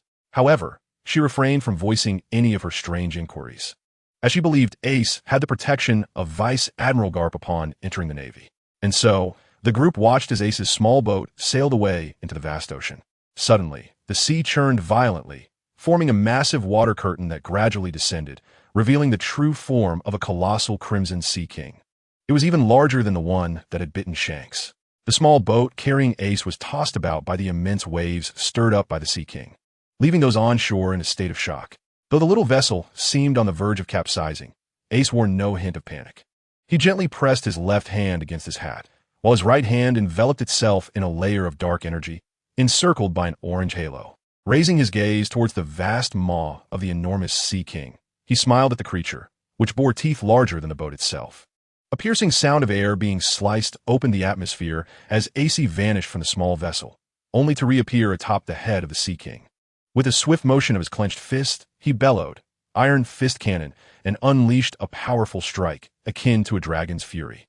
Before the opponent could comprehend the unfolding event, Ace's fist crashed down upon the Sea King's skull with tremendous force, resulting in a thunderous impact followed by the sickening sound of bones cracking, leaving the onlookers on the shore utterly astonished. AC then tumbled back onto the swaying boat, exclaiming that this was the vessel I had taken to seek out Xiaowen, and it must not be ruined. He turned to the dumbfounded crowd on the shore and proclaimed, "Luffy Dayton, this is the gift I am sending you before my voyage. It should suffice for quite some time." Upon hearing this, Luffy beamed with delight, laughing heartily, "Haha, AC, you truly are impressive. I must become as powerful as you in the future." He then directed his gaze towards Dayton. "Dayton, please gather some people to bring the Sea King ashore. Let us all celebrate together." Without paying heed to Dayton's pale expression, he remarked that although the creature was defeated, it still floated upon the ocean's surface. Yet, it was far too heavy for just a handful of people to manage. However, there was no other option, as this was a gift from AC, and they had no choice but to grit their teeth and enlist the villagers of Fanching to assist. With AC's departure, he had already been sailing for some time, first visiting the 16th Division and seeking out Xiaowen's former superior, Colonel Bardanu, a rather eccentric fellow. Although Xiaowen had previously invited him to the Grand Line, Bardanu declined due to familial ties in the East Blue. AC's journey to the 16th Division was to transfer to a naval ship bound for headquarters. He had already spoken to his grandfather, who had simply stated that AC should report to headquarters himself. Though somewhat exasperated, AC obliged, believing this might be a trial set forth by his grandfather, as a commander must possess intellect. Unbeknownst to him, Carp was merely being lazy, spending his days at headquarters stirring up trouble with Sengoku, scolding young recruits, and capturing pirates, rather than making the effort to return to the East Blue to retrieve AC. In the conference room of the division, AC waited for a while before encountering a bald man. Having learned etiquette from Majino, AC promptly stood and saluted Bardanu, declaring, "Good day, Colonel Bardanu. I am AC." The reason behind Majino teaching AC military salutes was simple. Carp had whimsically remarked that he had not paid much attention, as it was others who saluted him. Under the influence of Xiaowen, AC inadvertently referred to Bardanu as Egghead, which left him feeling quite embarrassed. The rugged yet warm-hearted man waved his hand dismissively. "No need to mind. I know that rascal Xiaowen has led you astray." He added with a chuckle, "It's one thing to call me Egghead here, but doing so in front of the recruits is unacceptable. I shall have to deal with him properly next time." After a brief exchange of pleasantries, Bardanu shared his extensive knowledge gleaned from years of naval service with AC. A transport ship carrying weaponry from headquarters was scheduled to arrive in the afternoon, allowing AC to board a swift vessel to report in. Under the bright sun, with not a cloud in the sky, a naval ship sailed gracefully upon the waves, its deck crowded with sailors eagerly engaging in conversation with a young man, including the ship's commander, Major Dirk. As the highest-ranking officer on this voyage, he understood that gaining respect upon the seas relied heavily on strength. Just yesterday, while traversing a calm sea, even with the Navy's advanced technology to evade most sea kings, there were still instances where the creatures collided with their vessel. In that moment, Dirk swiftly dispatched the beast, but this action seemed to awaken a hive of hornets, as waves of sea kings surged forth to assault the ship. AC exhibited unparalleled strength, fending off attackers while ensuring the safety of everyone aboard. After a night's rest, it was decided to host a small banquet on the ship to welcome this formidable newcomer to the Navy. AC's approachable and engaging demeanor quickly endeared him to the crew. However, the pleasant occasion was short-lived, as the banquet consumed a significant amount of fresh water, and the previous day's skirmish with the Sea Kings caused the freshwater tanks to rupture amidst the ship's violent rocking. Consequently, they needed to land on an island to replenish their supplies. While AC was assisting in gathering water, a lookout spotted a pirate ship approaching in the distance. Dirk, upon peering through his telescope, felt his expression darken, realizing they had encountered a notorious rogue. Even calling for reinforcements would be too late. Taking a deep breath, he shouted, "All hands, assemble! Arm yourselves!" AC, hearing the commotion from afar, felt a sense of confusion but hurried to join the assembly, sensing that something significant was unfolding. Dirk, his face grim, gazed toward the distant silhouette and declared, "This will be our great crisis. If for the sake of justice, we shall not falter." AC, puzzled, inquired, "Major Dirk, what is happening?" Dirk, with a serious expression, replied, "The Beast Pirates, led by the Emperor Kaido, have sent one of their 3 foremost commanders, the Drought Jack. That ship over there is the Mammoth." AC felt a wave of uncertainty wash over him, while he kept an eye on developments in the New World. He primarily focused on news concerning Xiaowen. Thus, he asked, "Is he strong?" "Very strong. He is a fishman who has consumed a devil fruit, leaving ruin and desolation in his wake, earning him the moniker Drought. Most notably, he possesses an uncontrollable temper. Aside from the top commanders, nearly no one dares to associate with him. Therefore, it is likely he is the only commander present, and with his temperament, a confrontation with us is inevitable. Taken aback by the sudden encounter with such a formidable adversary, AC felt a surge of excitement. He yearned to test the fruits of his training over the past years. Although Xiaoan had assured him that as long as he practiced diligently, he would eventually attain the rank of admiral, AC felt that without real combat experience, he could not fully unlock his potential. Turning to Dirk with earnest determination, he declared, "Leave Jack to me. I will handle him. Can you manage the rest?" Dirk was taken aback. While he recognized AC's strength, he lacked a clear understanding of its extent. Nonetheless, this courage alone was enough to earn the respect of every sailor present, and Dirk, not wanting to squander such a promising naval prodigy, replied, "You are not yet enlisted. You are not officially a part of the Navy. If we are overwhelmed, I hope you will retreat and seek vengeance for us. You are still young, with boundless potential. You will undoubtedly become a significant figure in the Navy." AC, touched by Dirk's words, reflected on the essence of the Navy. Despite differing factions and ideologies, when it came to justice, everyone would bravely stand on the front lines. The Navy was truly magnificent. "Please trust me. I will defeat our foes. I do not wish to start as a mere private. I want to be closer to Xiaoan, hence I need my achievements." With that, he flashed a grin at the gathered crowd, adjusting his hat as he gazed at the approaching mammoth. "You all need only focus on defense. Once I take him down, we can capture him. Just make sure you do not perish." No longer did he inquire about Jack's intelligence, nor did he consider advising his comrade, Major Dirk. Even those valiant soldiers, who would face death unflinchingly, were similarly overlooked by Ace. Crouching down, he pressed his hands into the earth and softly uttered, "Step back, everyone. I'm about to present a grand gift." Though the crowd remained uncertain of Ace's intentions, speculation arose that he was about to undertake something extraordinary. Observing the retreat of the onlookers, Ace harnessed his mastery of hockey and armed color, causing two fissures to gradually spread from his palms. With a resounding crack, he unearthed an irregular semicircular stone, measuring approximately 50 to 60 meters in diameter. Holding it aloft, debris occasionally fell from the colossal rock, striking the soldiers below, yet none paid it any heed. Even those of towering stature could only crouch down to witness Ace's remarkable feat. The sheer audacity of extracting such a mountain-like boulder with bare hands was unprecedented. However, in the next moment, they realized their astonishment had come too soon. For Ace's formidable vitality and unparalleled physique were complemented by an immense reservoir of hockey within him. Following a sharp crack, the stone became enveloped in a dark layer of armed color. Then, with one hand gripping the massive stone, he stepped forward with his left foot, gathering strength before hurling it with all his might. The rock, resembling a volcanic fist, hurtled toward the mammoth ship with a thunderous roar, creating a high-pitched sound as it sliced through the air, igniting flames that consumed the very stone itself.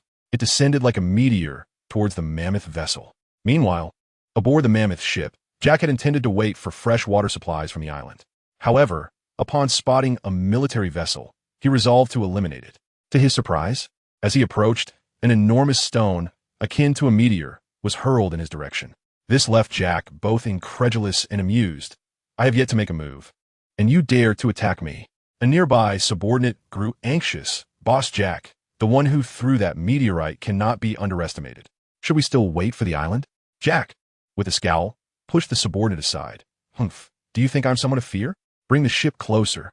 With a roar, Jack transformed into his beastly form, his elongated trunk extending in the wind. He leapt into the air, inhaling deeply, absorbing the flames from the approaching boulder, which now coiled around his trunk.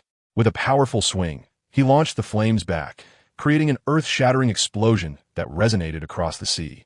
The dark stone resisted momentarily against Jack's trunk, but was ultimately pierced through. The tremendous force shattered the boulder, reducing it to countless fragments that plummeted into the ocean. Jack landed on the deck, only to find a few minor scratches on his trunk, crimson blood trickling forth. This, without a doubt, ignited a furious rage within him. With bloodshot eyes, he growled, "Charge forward." "Yes, Boss Jack." On the Navy's side, Dirk, witnessing Ace's display of power, felt a surge of trepidation. Although the stone had been obliterated in an instant, Ace remained unfazed, not even breaking a sweat, which stirred a sense of excitement within Dirk. Perhaps they could indeed contend with the enemy. The remaining soldiers, initially resigned to their fates, now felt their spirits lifted. They had not anticipated such a formidable presence on their side. The soldiers abandoned their previous demeanor of guiding the younger ranks and gazed at Ace with wide-eyed admiration. Even though seasoned by age, Ace, seeing his initial strike fail, did not feel disheartened. After all, his opponent was a prominent figure under one of the four emperors. If he could be easily defeated, then the four emperors would scarcely endure in the New World. His strength was commendable. Everyone stepped back. Ace smiled, adopting a stance.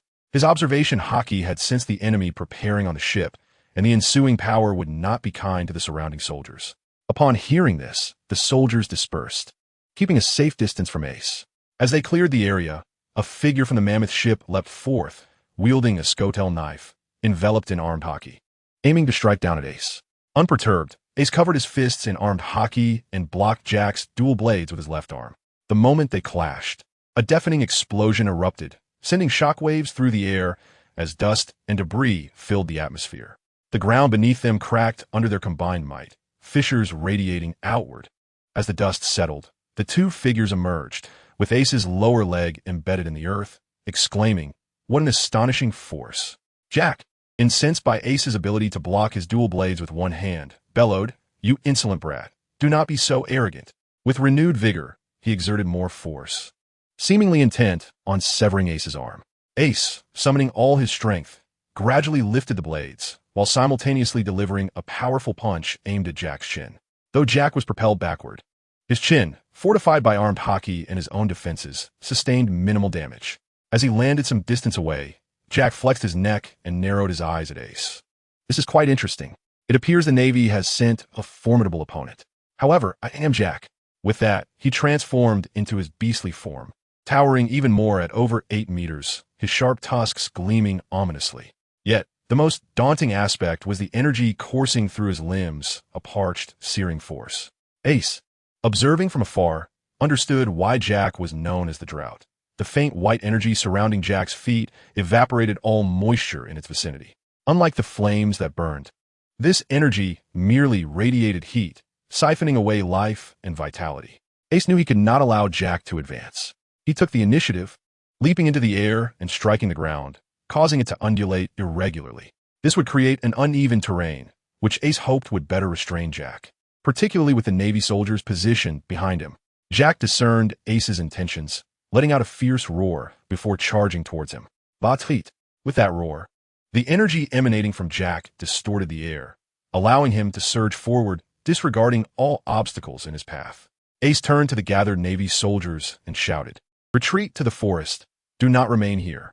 Before the soldiers could react, Ace adjusted his hat and charged towards Jack.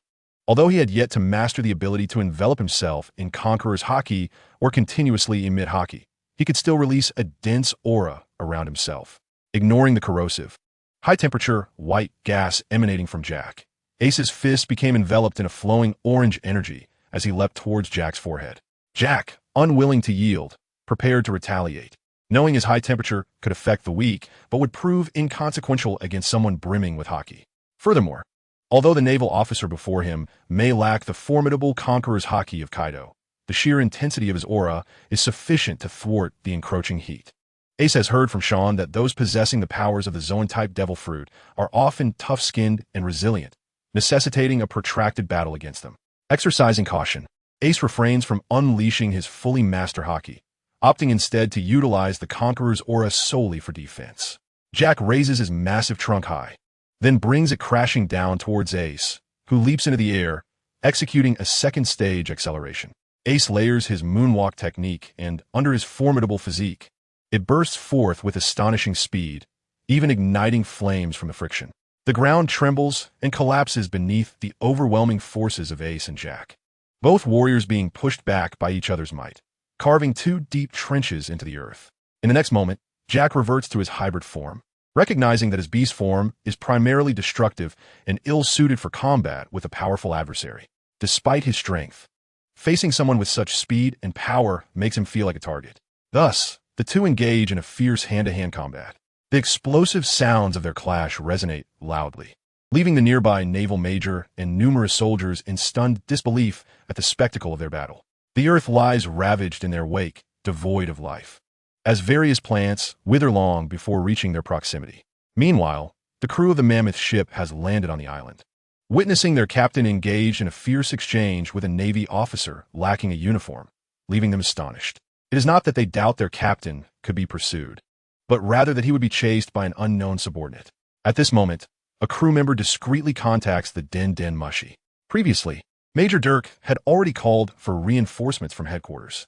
At the Navy headquarters, in the office of Fleet Admiral Sengoku, upon receiving the request for assistance, he turns to Garp and asks, "Are you inclined to assist your grandson?" According to Dirk's account, it seems they may need to battle for a while before determining a victor. Garp chuckles heartily. "Truly, my grandson is something else. His first encounter with a pirate is against that fellow. However, I have no intention of intervening." To Sengoku's surprise, Garp promptly declines the notion of aiding Ace in defeating Jack. Before Sengoku can respond, Garp adds, "Since those up top are unwilling to disrupt the balance, they shouldn't expect me to clean up their mess. Otherwise, it would turn dire if I were to inadvertently eliminate someone."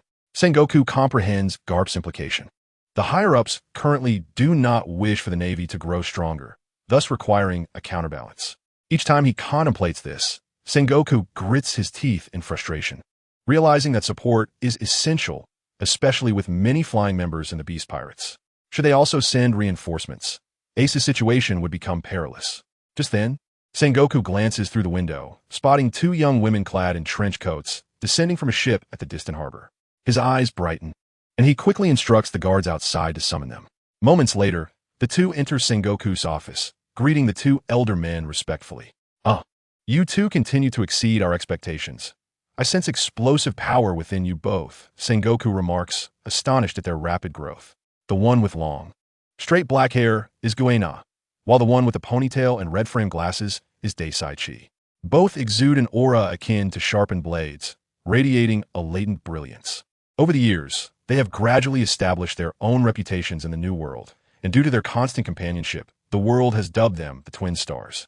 Reports suggest they are to be Sean's successors, destined to become the strongest line of defense in the New World, or perhaps the cutting edge that cleaves through it. Many speculate on the nature of their battles against the emperors of the New World, while others are aware that they are pure swordsmen. Curiosity abounds regarding whether they will challenge the legendary Mihawk, and when such a challenge might occur. Guena smiles gently, attributing their success to Sean's guidance. Otherwise, we might have remained as ordinary girls.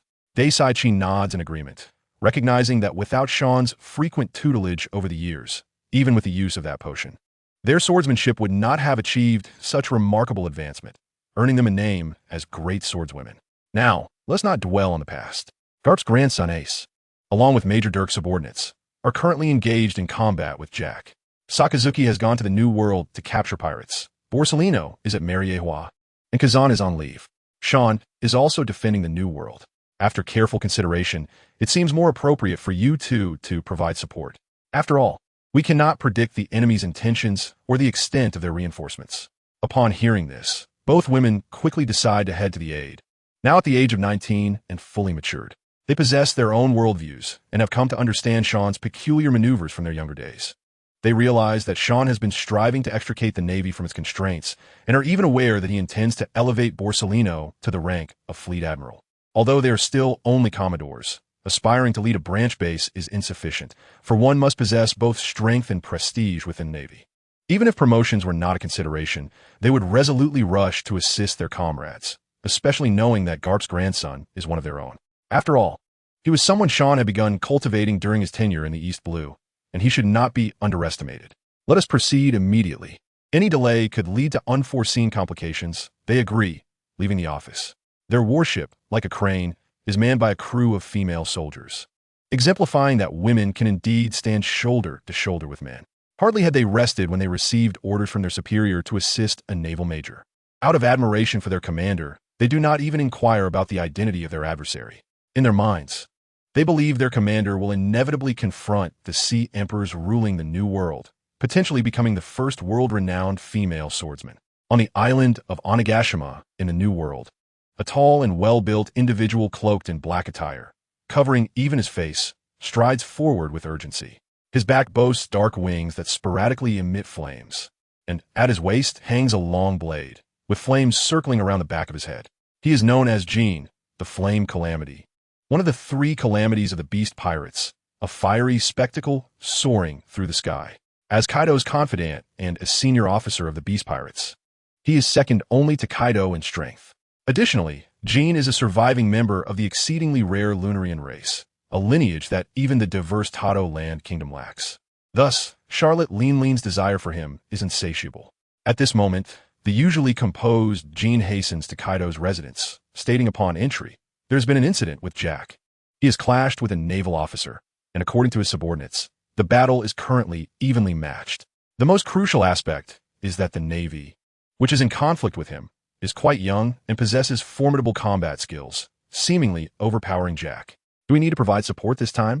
Kaido, who was originally nursing a hangover, suddenly opened his eyes wide, exuding an overwhelming aura as he dashed towards Jean. Jean remained unfazed, but the crew members outside were struggling under the oppressive atmosphere. What is that bastard trying to do? Do we not agree on a low profile? Does he not realize how significant the target he is pursuing is to us? Jean understood the importance of this individual to them, which could determine whether the 100 Beast Pirates could truly uphold their name. Kaido immediately stood up, insisting that Fusif also accompany him, declaring he wanted to see who was opposing him.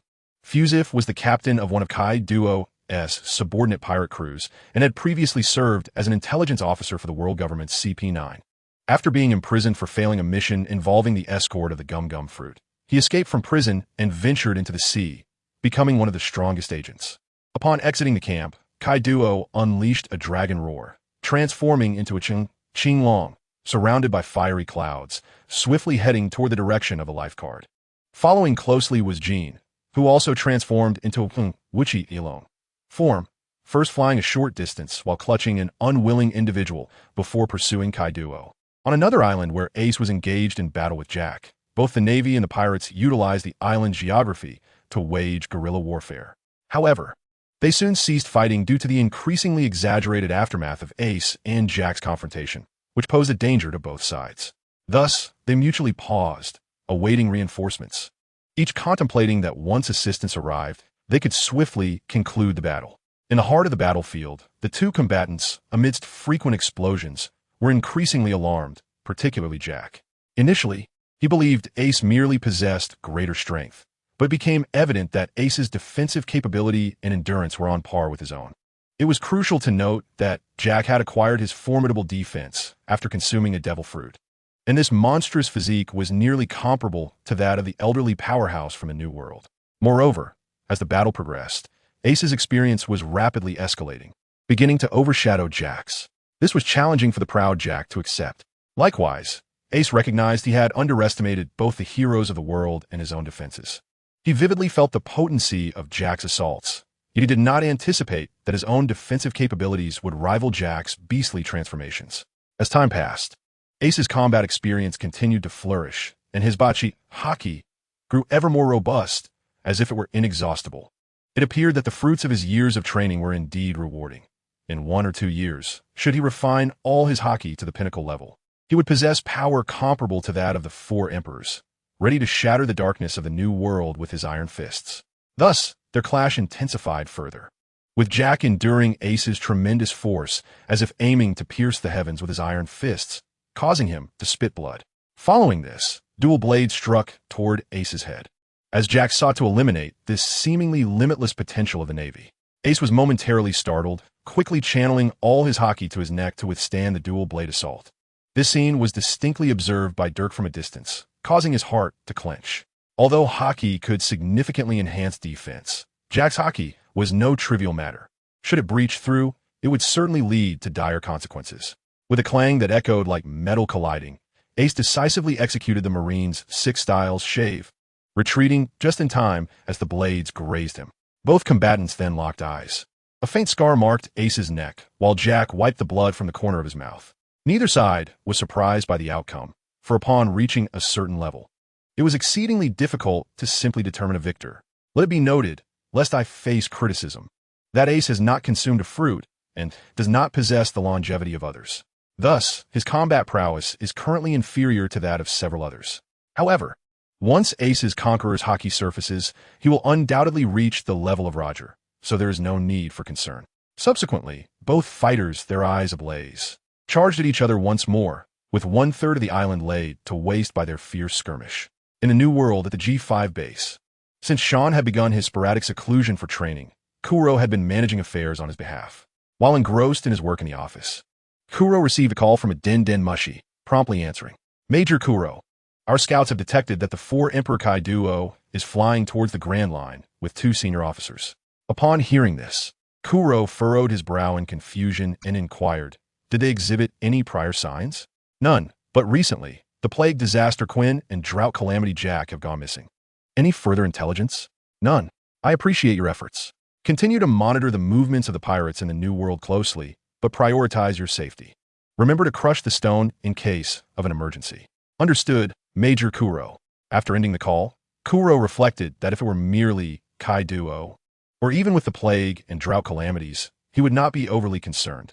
In his view, those two were simply muscle-headed fools. However, if the usually reclusive Yen Zai had joined them, then the matter warranted deeper consideration. Yen Zai was essentially the brain of the entire pirate crew. If he had mobilized, something significant must have transpired. The current clues were too sparse to decipher the connections involved. Nevertheless, it was imperative not to allow them to proceed recklessly towards the first half of the Grand Line. Thus, he picked up another Den Den Mushi to contact Sengoku's office. Moshi Moshi, old man, it's Garp. Sengoku is slacking off making tea. What is it? Upon the call connecting, a robust voice resounded. Hearing Garp's words, Kuro felt a wave of annoyance. Before Kuro could respond, a deafening roar erupted from the other end. Garp, is it not you who sent me to make tea? I'm not slacking off. You are truly an incorrigible rogue. This was followed by a series of raucous sounds, before Sengoku's composed voice emerged. Who is this? I am Sengoku. Once their usual banter concluded, Kuro cut to the chase. Greetings, Admiral Sengoku. This is Kuro from G5. I wish to inquire if a significant event has transpired at the Paradise. Upon hearing Kuro's inquiry, Sengoku adopted a serious demeanor. Over the years, Kuro had established a vast intelligence network in the New World. The fact that he posed such a question indicated deeper implications. He chose not to withhold information. Ace, Garp's grandson, has clashed with Jack of the 100 Beast Pirates. They are locked in a fierce battle on an island. Is there a problem? I have already dispatched Kuna and Das Bonez to provide support. Is there an upheaval in the New World? Sengoku added. Kuro pondered momentarily before responding. Indeed, Admiral Sengoku. I received intel that Kai Duo, along with Jean and another officer, has headed towards Paradise, prompting my inquiry about any incidents. Now it appears that merely the 2 of them are insufficient to stabilize the situation. Upon hearing this, the opposite party fell silent for a moment before Zhanghua directly inquired. Share your thoughts. You know that we currently cannot wage a full-scale war against Kaido, even though our strength surpasses that of any pirate. Kaido understood that Zhanghua meant that the world government would not permit this balance to be disrupted, even if Kaido and his crew were isolated. For even in such a scenario, if Kaido wished to flee, no one could obstruct him. Of course, apart from Sean. But this was a fact only known to their inner circle. The world government desires the pirates to keep the Navy in check. Otherwise, the Navy could directly recruit from the world, promising high ranks. There is no shortage of individuals with a sense of justice among the populace. It is merely that their sense of justice requires a high position to be realized. The world government does not allow the Navy to dominate. Sending figures like Carp or admirals would not be permissible.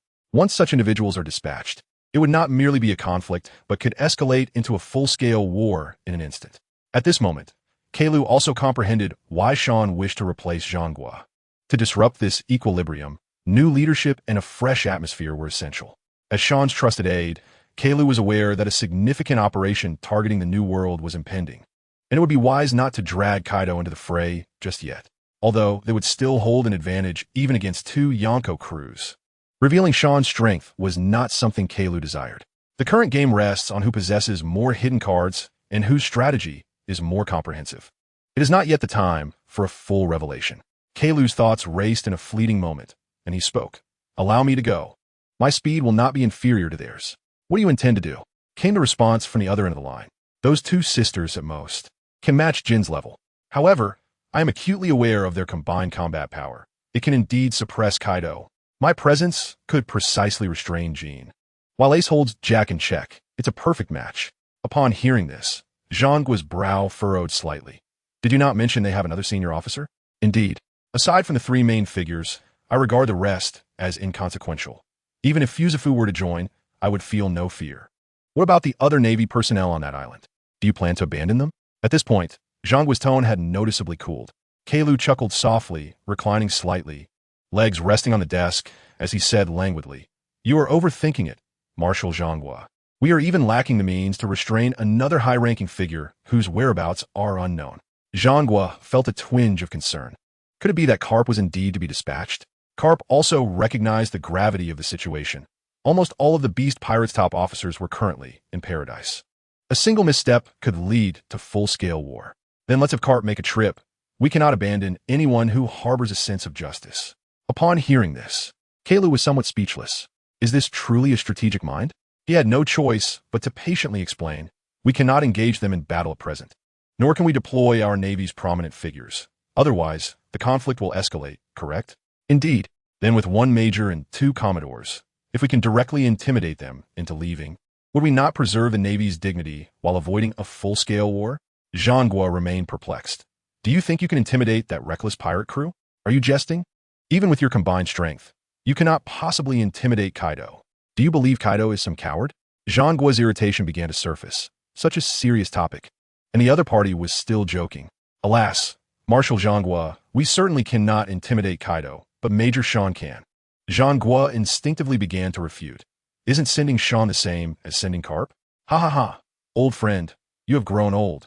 You were never this foolish or impulsive." Karp interjected with a chuckle. Initially taken aback by Karp's mockery, Keilu soon calmed down and realized he had underestimated Sean's influence in a new world. His ability to teleport made him a bane among pirates. Keilu, being one of Sean's capable subordinates, understood that should he appear, if Keilu were to falter, Sean would inevitably show up. Thus, Keilu's presence signified Sean's. Over the years, Sean's interventions had left no pirate unscathed. No one knew Sean's exact strength now, and even the audacious beast pirates dared not wander near the G5 branch. There was a consensus in the new world. This seemingly laid-back major was not to be trifled with unless one was prepared for full-scale war. Kaido, for all his recklessness, would certainly think twice before clashing with Sean. At this moment, Zhang pondered whether he was indeed getting old. After exchanging some casual details, Keilu hung up the Den Mushi, donned his coat of justice, and strode out of the office. Along the way, numerous Navy personnel greeted Keilu with shining eyes and warm hellos. Keilu reveled in the moment, displaying a benevolent smile, nodding amiably as he proceeded to Sean's residence. He produced a note and handed it in before turning on his heel and departing. Upon reaching the training grounds, he encountered his subordinates, the Meng and Meng-Ta brothers, and addressed them. "Shortly, I will contact Admiral Akainu to temporarily oversee matters. I need to make a trip to the first half of the Grand Line. Do not cause any trouble." It was imperative to refrain from explaining the situation. While the discipline at G5 had been established, they were still tigers at heart, wary of provoking Akainu, lest they instigate internal strife. The two brothers were taken aback, but remained silent, nodding like chicks pecking at rice. In truth, there was no need for Keilu to elaborate. Both brothers were already wary of causing chaos. They had previously attempted to assert dominance over the new commander, which culminated in a conflict between Akainu and Sean within G5, drawing the attention of countless pirates in the New World. It nearly escalated into a full-scale war between pirates and the Navy.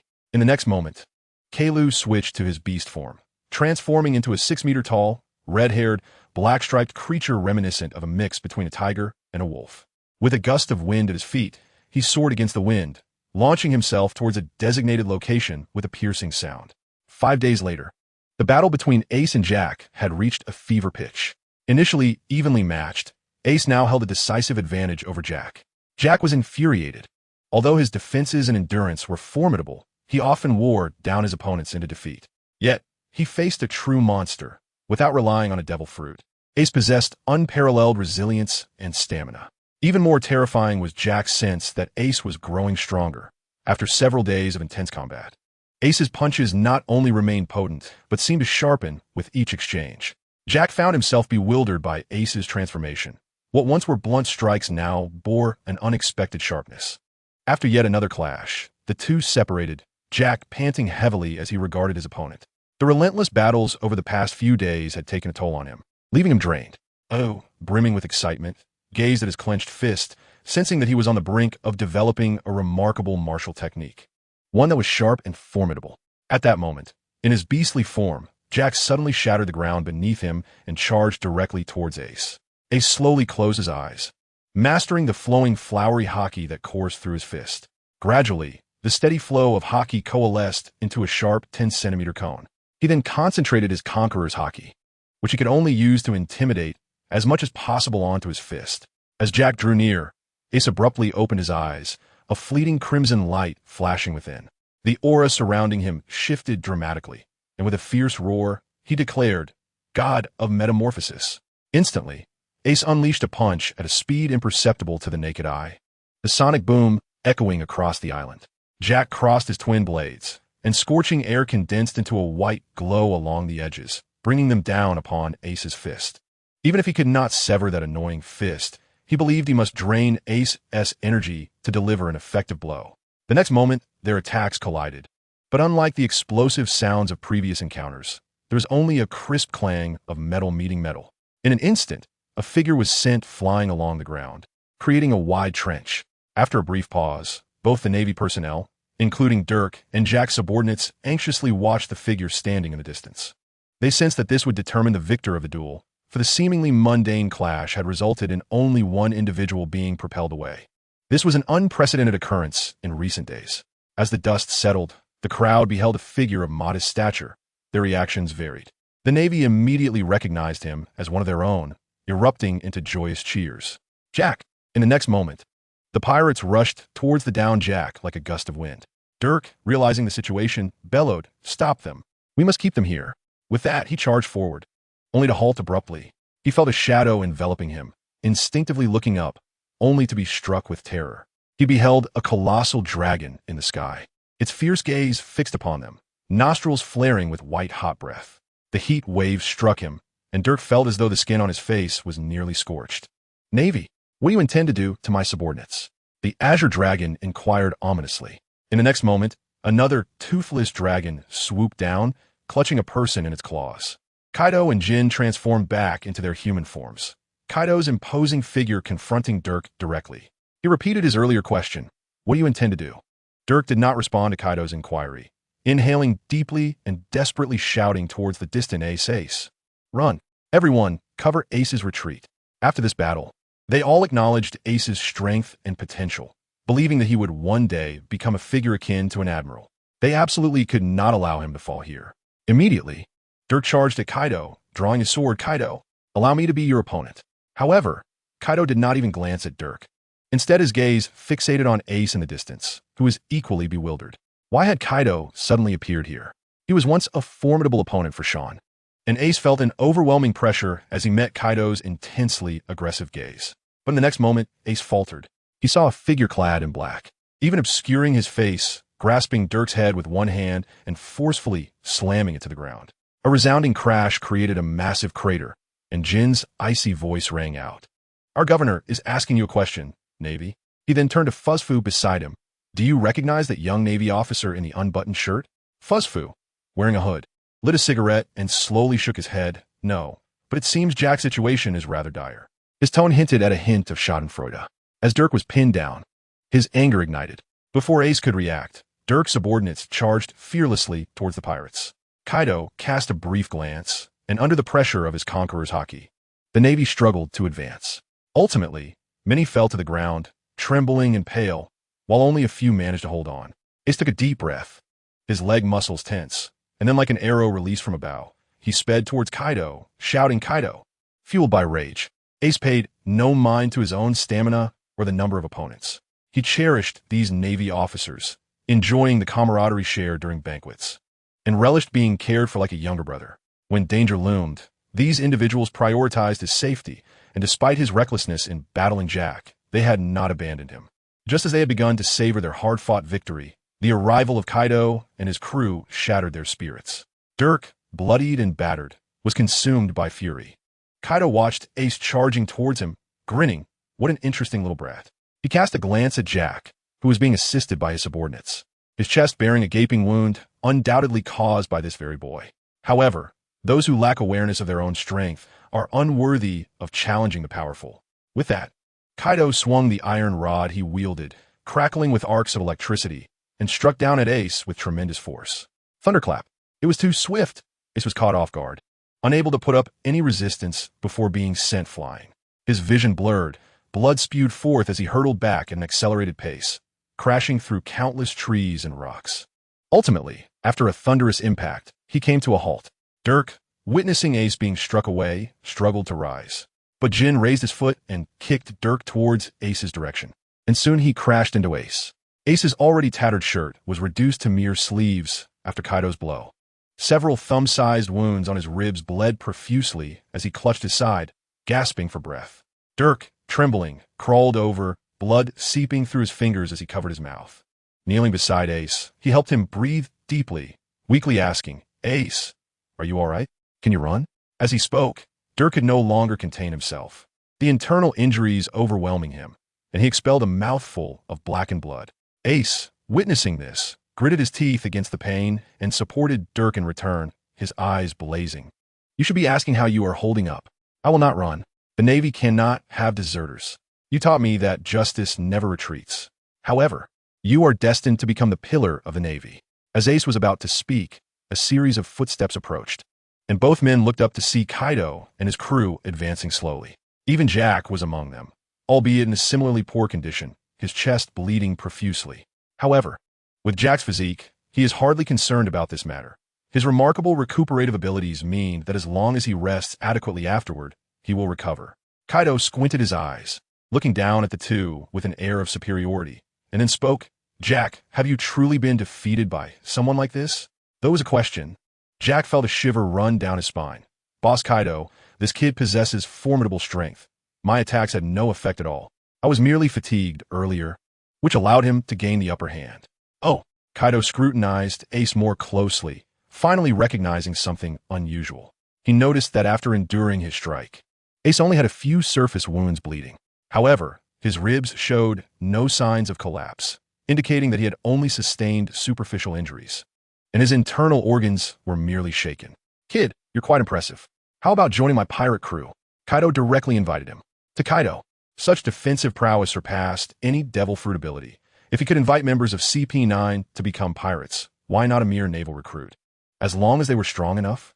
Meanwhile, Dirk, with blood seeping into his eyes, appeared increasingly menacing. He pushed Ace aside, trembling as he stood protectively in front of him. "You shall not touch him. Ace is no villain like you."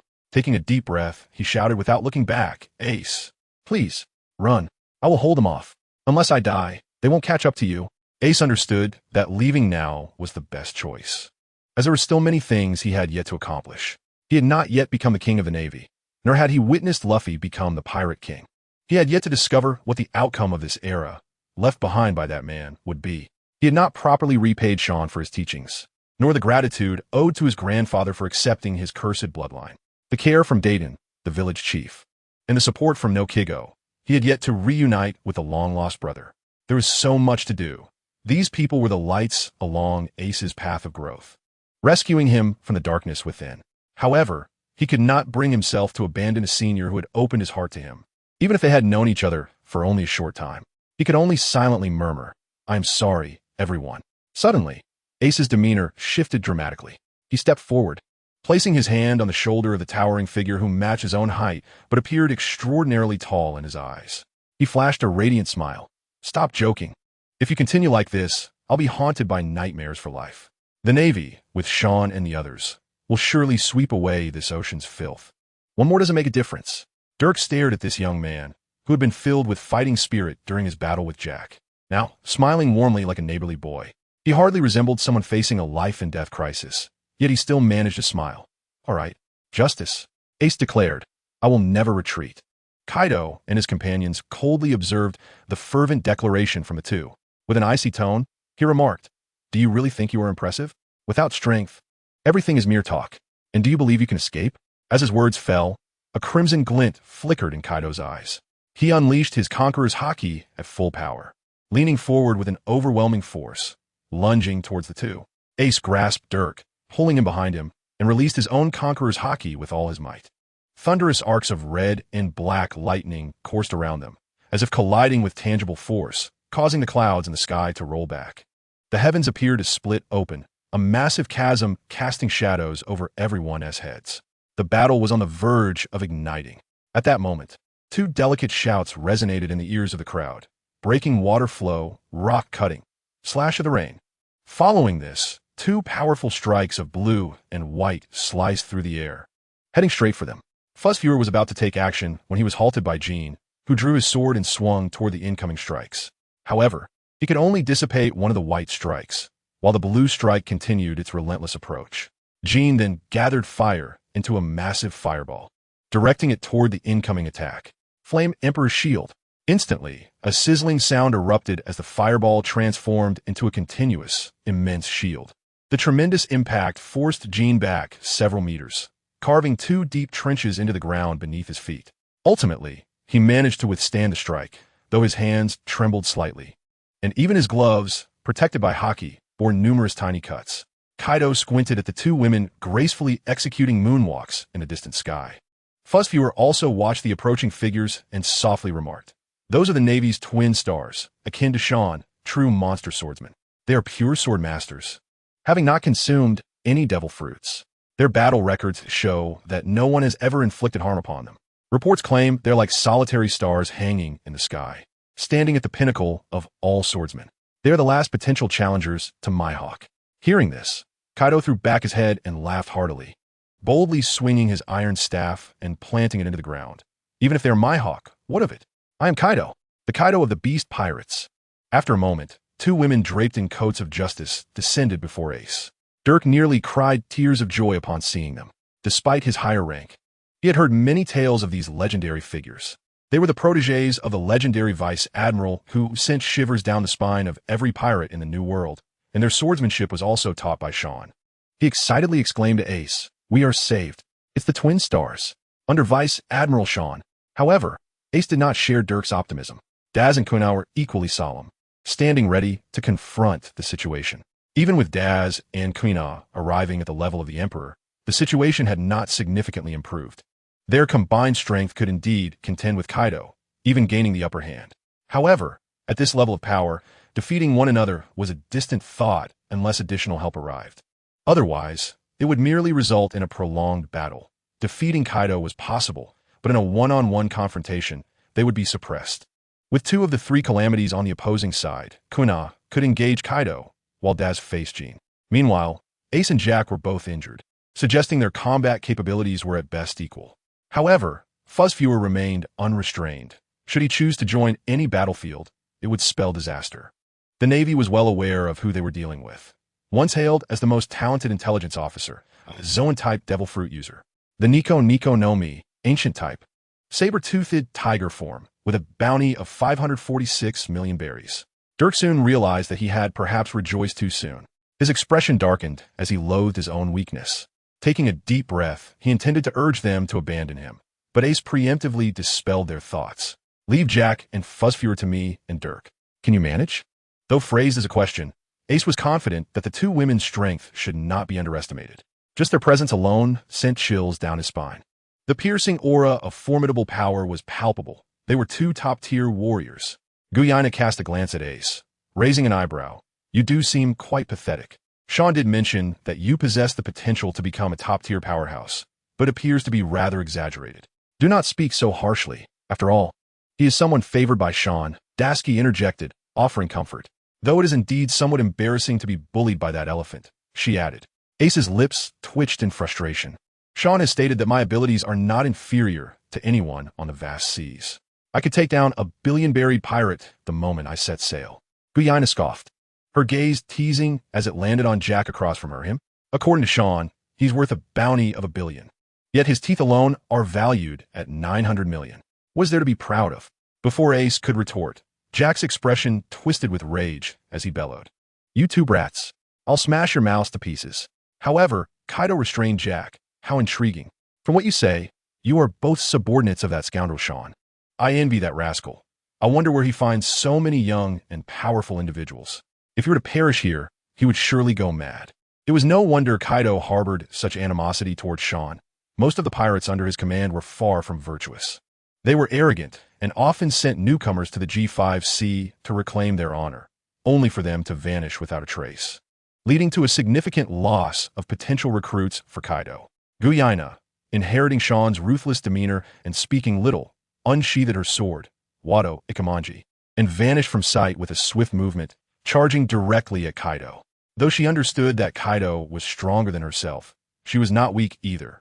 Furthermore, prior to this confrontation, her sister Daisuke had advised her to simply hold out, as naval reinforcements would arrive. And perhaps they could even capture a few core members of Kaido's crew. Yes, the trials of recent years had transformed Daisuke, who now wielded formidable power. Quite unlike the frail character from the original tale. With a reckless sister, she had been compelled to mature and assume the role of strategist for the duo. Meanwhile, Guyana wielded her cherished sword, Shiyu, charging towards the flame disaster. She resolved to make her name as a swordswoman resonate throughout the world, aspiring to become the unrivaled supreme sword. Daisuke, too, drew her blade, initiating a strike that seemed capable of cleaving the very island in two, soaring towards the embers. Ace, witnessing the two's readiness to engage, couldn't help but feel a sense of admiration for Sean's subordinates. Swiftly, he rushed towards Jack and Phosph. The little elephant worth 900 million. Let's continue our unfinished battle. And you there, join in as well. I refuse to be outdone by a girl. His fists wrapped in conical, cherry blossom-infused hockey, he charged forward. Thus, the great battle commenced. Dirk, realizing that he was out of his depth in such a confrontation, chose to retreat, glancing back repeatedly as he made his way towards his subordinates. He aimed to gather them, for even if he could not contribute, he would not hinder their efforts, especially since the enemy had their own subordinates present. Kaido, spotting the flowing hair of Guyana as she surged towards him, grinned widely. With a swing of his weapon, he struck, "Little brat, let me show you the difference between us." The iron rod, crackling with arcs of electricity, clashed with Guyana's hockey-infused blade. The resounding clang of metal reverberated across the island, but oddly, Kaido's weapon did not make contact with Wado Ikamanji, yet produced the sound of clashing steel. This was due to Kaido's use of Conqueror's Haki, which, if it struck someone unprepared, would leave even the mightiest of warriors momentarily dazed. However, Kaido had underestimated Guyana. As their weapons met, she smiled confidently. Conqueror's Haki? What is so remarkable about that? In an instant, an aura akin to physical substance erupted from Guyana, clashing with Kaido's own Haki. In that moment, the air around them crackled with black and red lightning, far more intense than her previous clash with Ace's Haki. The ground beneath them fractured under the force of their confrontation, with countless fissures sprawling into the distance. Kaido was taken aback. Although Guyana's Haki was not as mature or powerful as his own, she possessed the potential to become a ruler. When had the Navy amassed so many potential kings? Ace could still be considered a rookie, but Guyana had clearly awakened her Conqueror's Haki. Yet she was merely one of Sean's subordinates. What was even more alarming was that, according to recent intelligence, both of them were indeed under Sean's command.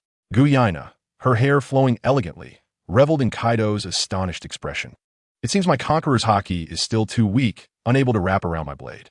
But once I master that, the day I ascend to the throne of the world's greatest swordsman will surely arrive. Indeed, Guyana had also awakened her observation Haki.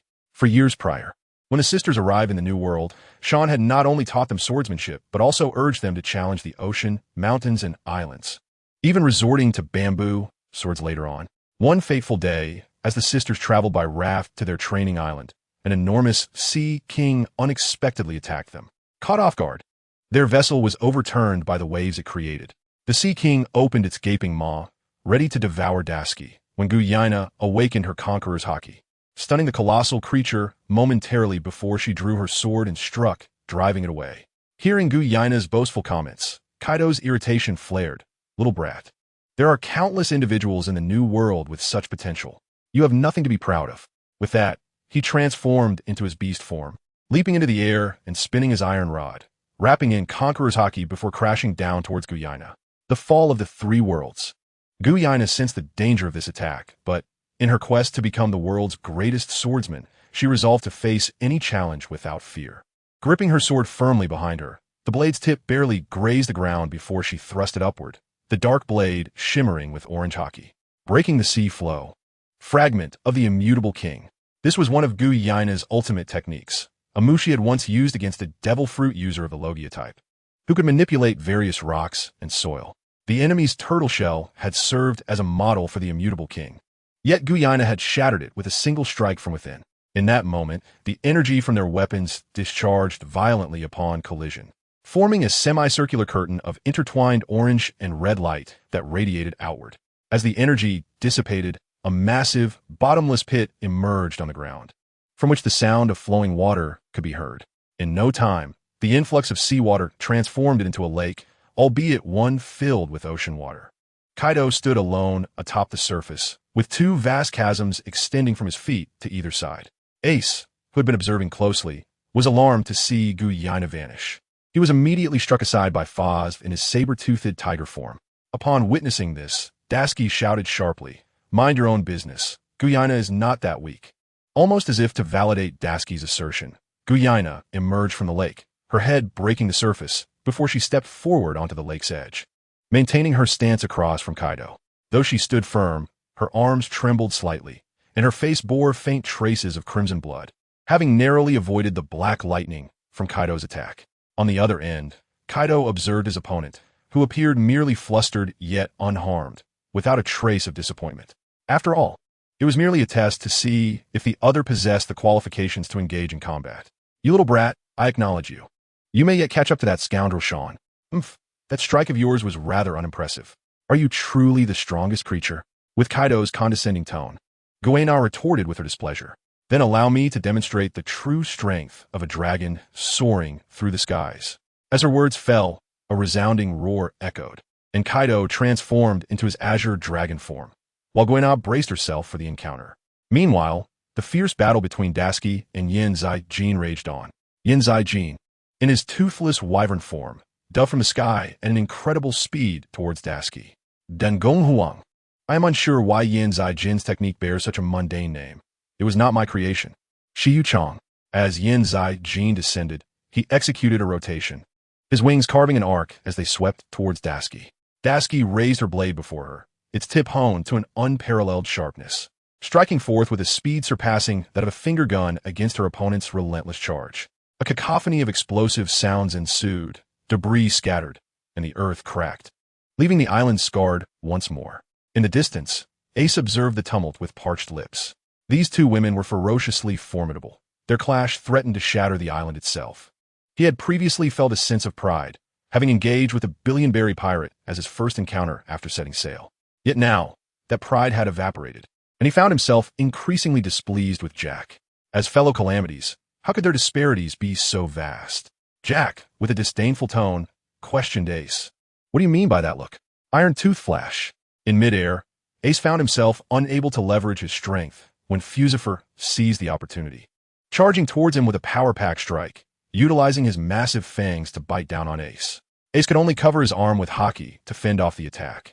Though he managed to block the fangs, the force still sent him flying, crashing through several trees.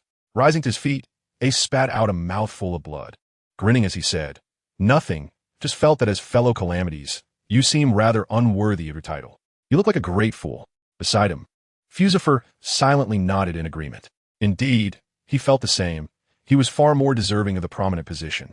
Upon hearing this, Jack exploded in fury. "Fusifer, go eliminate the remaining Navy lackeys.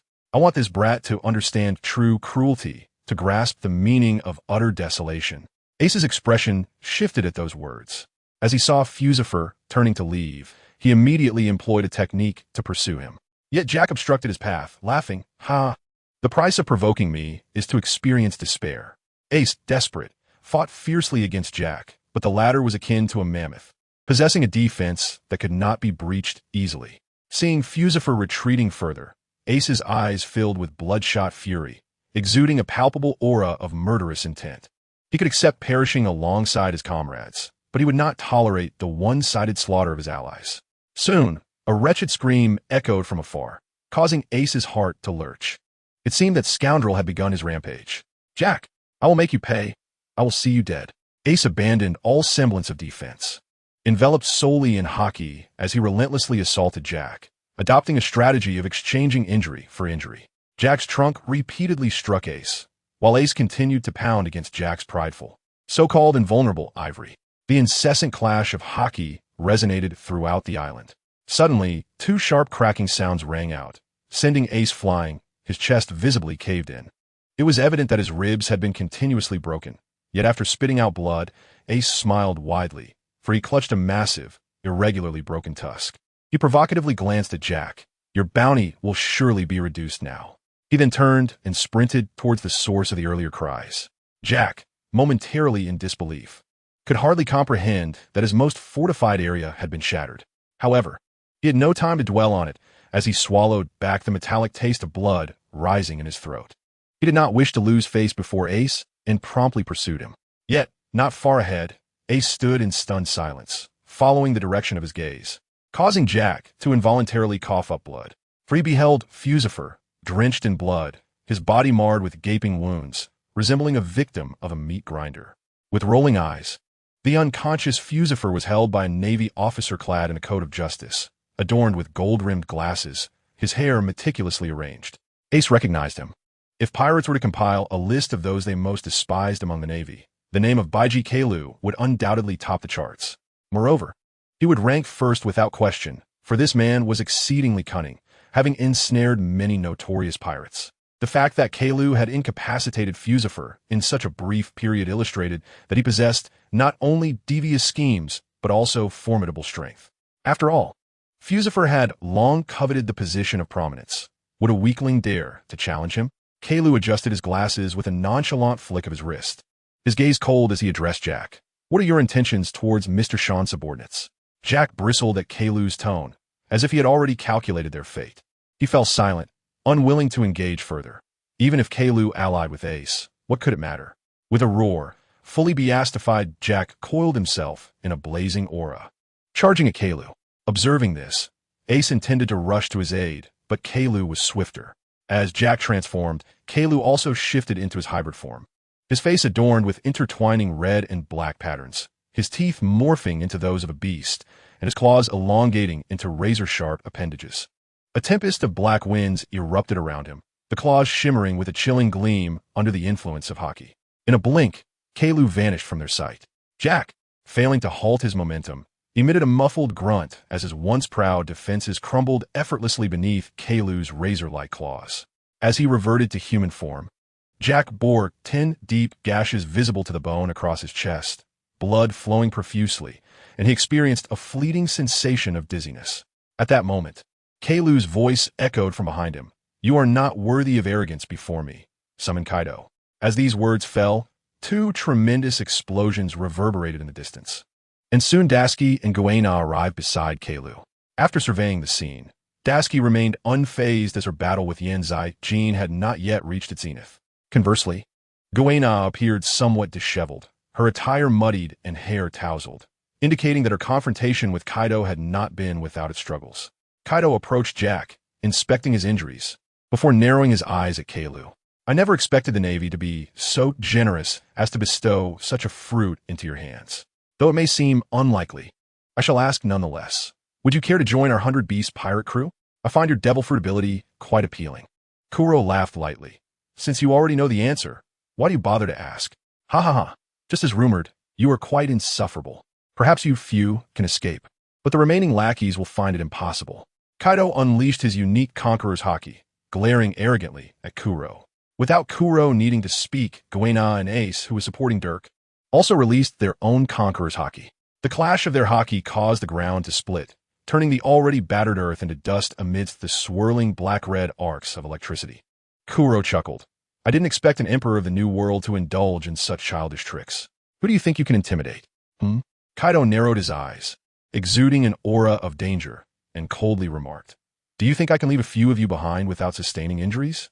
Indeed, as arrogant as Kaido is, he does not believe his side can capture these individuals unscathed. This was a blatant threat, but who is Kuro?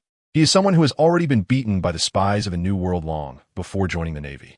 His psychological resilience is unmatched. So, do you think that is why I didn't come in full force, but rather chose to eliminate one of your officers and a prominent figure first? Upon hearing this, everyone was taken aback. Given the current circumstances, Kaido's side only had 3 combatants left, and Jack had already suffered severe injuries. Meanwhile, on the Navy side, Kuro, Guena, and Dashki stood ready, though Ace had already fought for several days. Otherwise, had they managed to briefly hold off the gravely wounded Jack and Jean.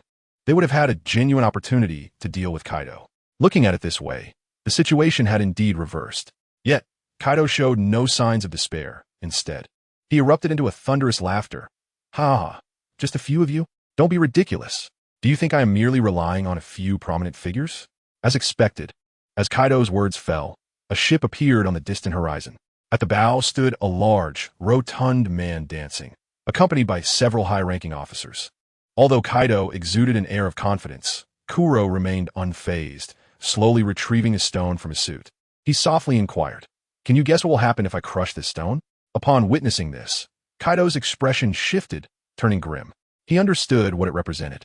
This stone was possessed by Sean's subordinates, and if they crushed it, Sean would appear immediately. He was known as the ruthless Tulu, unafraid of offending the celestial dragons. With the unparalleled mobility he possessed, bringing a few admirals along would indeed spell great trouble. This situation could be described as a preemptive strike of my foresight against yours. Noticing Kaido's silence, Kuro continued, "The folks up there do not wish to disrupt the current balance, but we in the Navy still need to maintain our dignity. Thus, I have come here, but if you insist on continuing this confrontation, the reinforcements arriving will be unpredictable. My superior will not heed any orders." Kuro smiled at his opponent. While Kaido was reckless and often stormed into Navy strongholds, he knew how to discern people and situations. Otherwise, he would not have survived until now, and he was certain Kaido would eventually retreat. However, at this moment, he could not discern the purpose behind their arrival. An instinct told Kuro that the waters here ran deep, or else Kaido would not have recklessly come to support Jack. After weighing the pros and cons, Kaido chose to remain silent, casting a cold glance at Ace before leading his men away. Once Kaido departed, Dirk collapsed onto the ground, utterly exhausted. The experiences of these past few days had undoubtedly been the most exhilarating of his Navy career. Looking at the desolate and ravaged island, he could hardly imagine it had once been a vibrant place. The earth was shattered, with countless chasms spreading from all directions, and innumerable withered trees and lifeless plants bore witness to the island's deathly silence. At this moment, Kuro turned to Ace with satisfaction. "You did well. Please accompany Major Dirk back to headquarters, and afterward, you'll be assigned to the G5 division." This was something Kuro had known all along. He was aware of Ace's true lineage as the son of the pirate king, Roger. In the Navy, if anyone could genuinely protect Ace and allow him to thrive without fear of rumors, it would be Sean, for he possessed abilities that even the world government feared. Now, Sean's capabilities were known worldwide, not only for their peculiarity, but also for their unfathomable strength. "All right, I shall first report to headquarters to find my grandfather. Then, I shall venture to the New World. Next time, I will surely take another tooth from Jack." Ace gazed at the ivory in his hand, feeling it was his trophy worth 450 million berries. Although this experience left him somewhat apprehensive, it was soon accompanied by an inexhaustible fighting spirit. Realizing he was still too weak, if he could become stronger, perhaps he could have captured Jack before reinforcements arrived. "Kuro, has Sean not emerged yet?" Guena inquired at that moment. Kuro looked at her with a hint of lament. "I, too, wish for him to appear sooner, but aside from delivering meals, I have hardly seen him. You at least have been able to set sail with Dashki. I am left to contend with tedious official duties every day. Do you think I'm happy?" "No, you cannot imagine the depths of my discontent," Kuro silently added. Dirk, standing nearby, then realized that the mysterious and powerful Rear Admiral was actually quite lazy, requiring assistance with his official duties. He could only wonder what the man occupied himself with daily.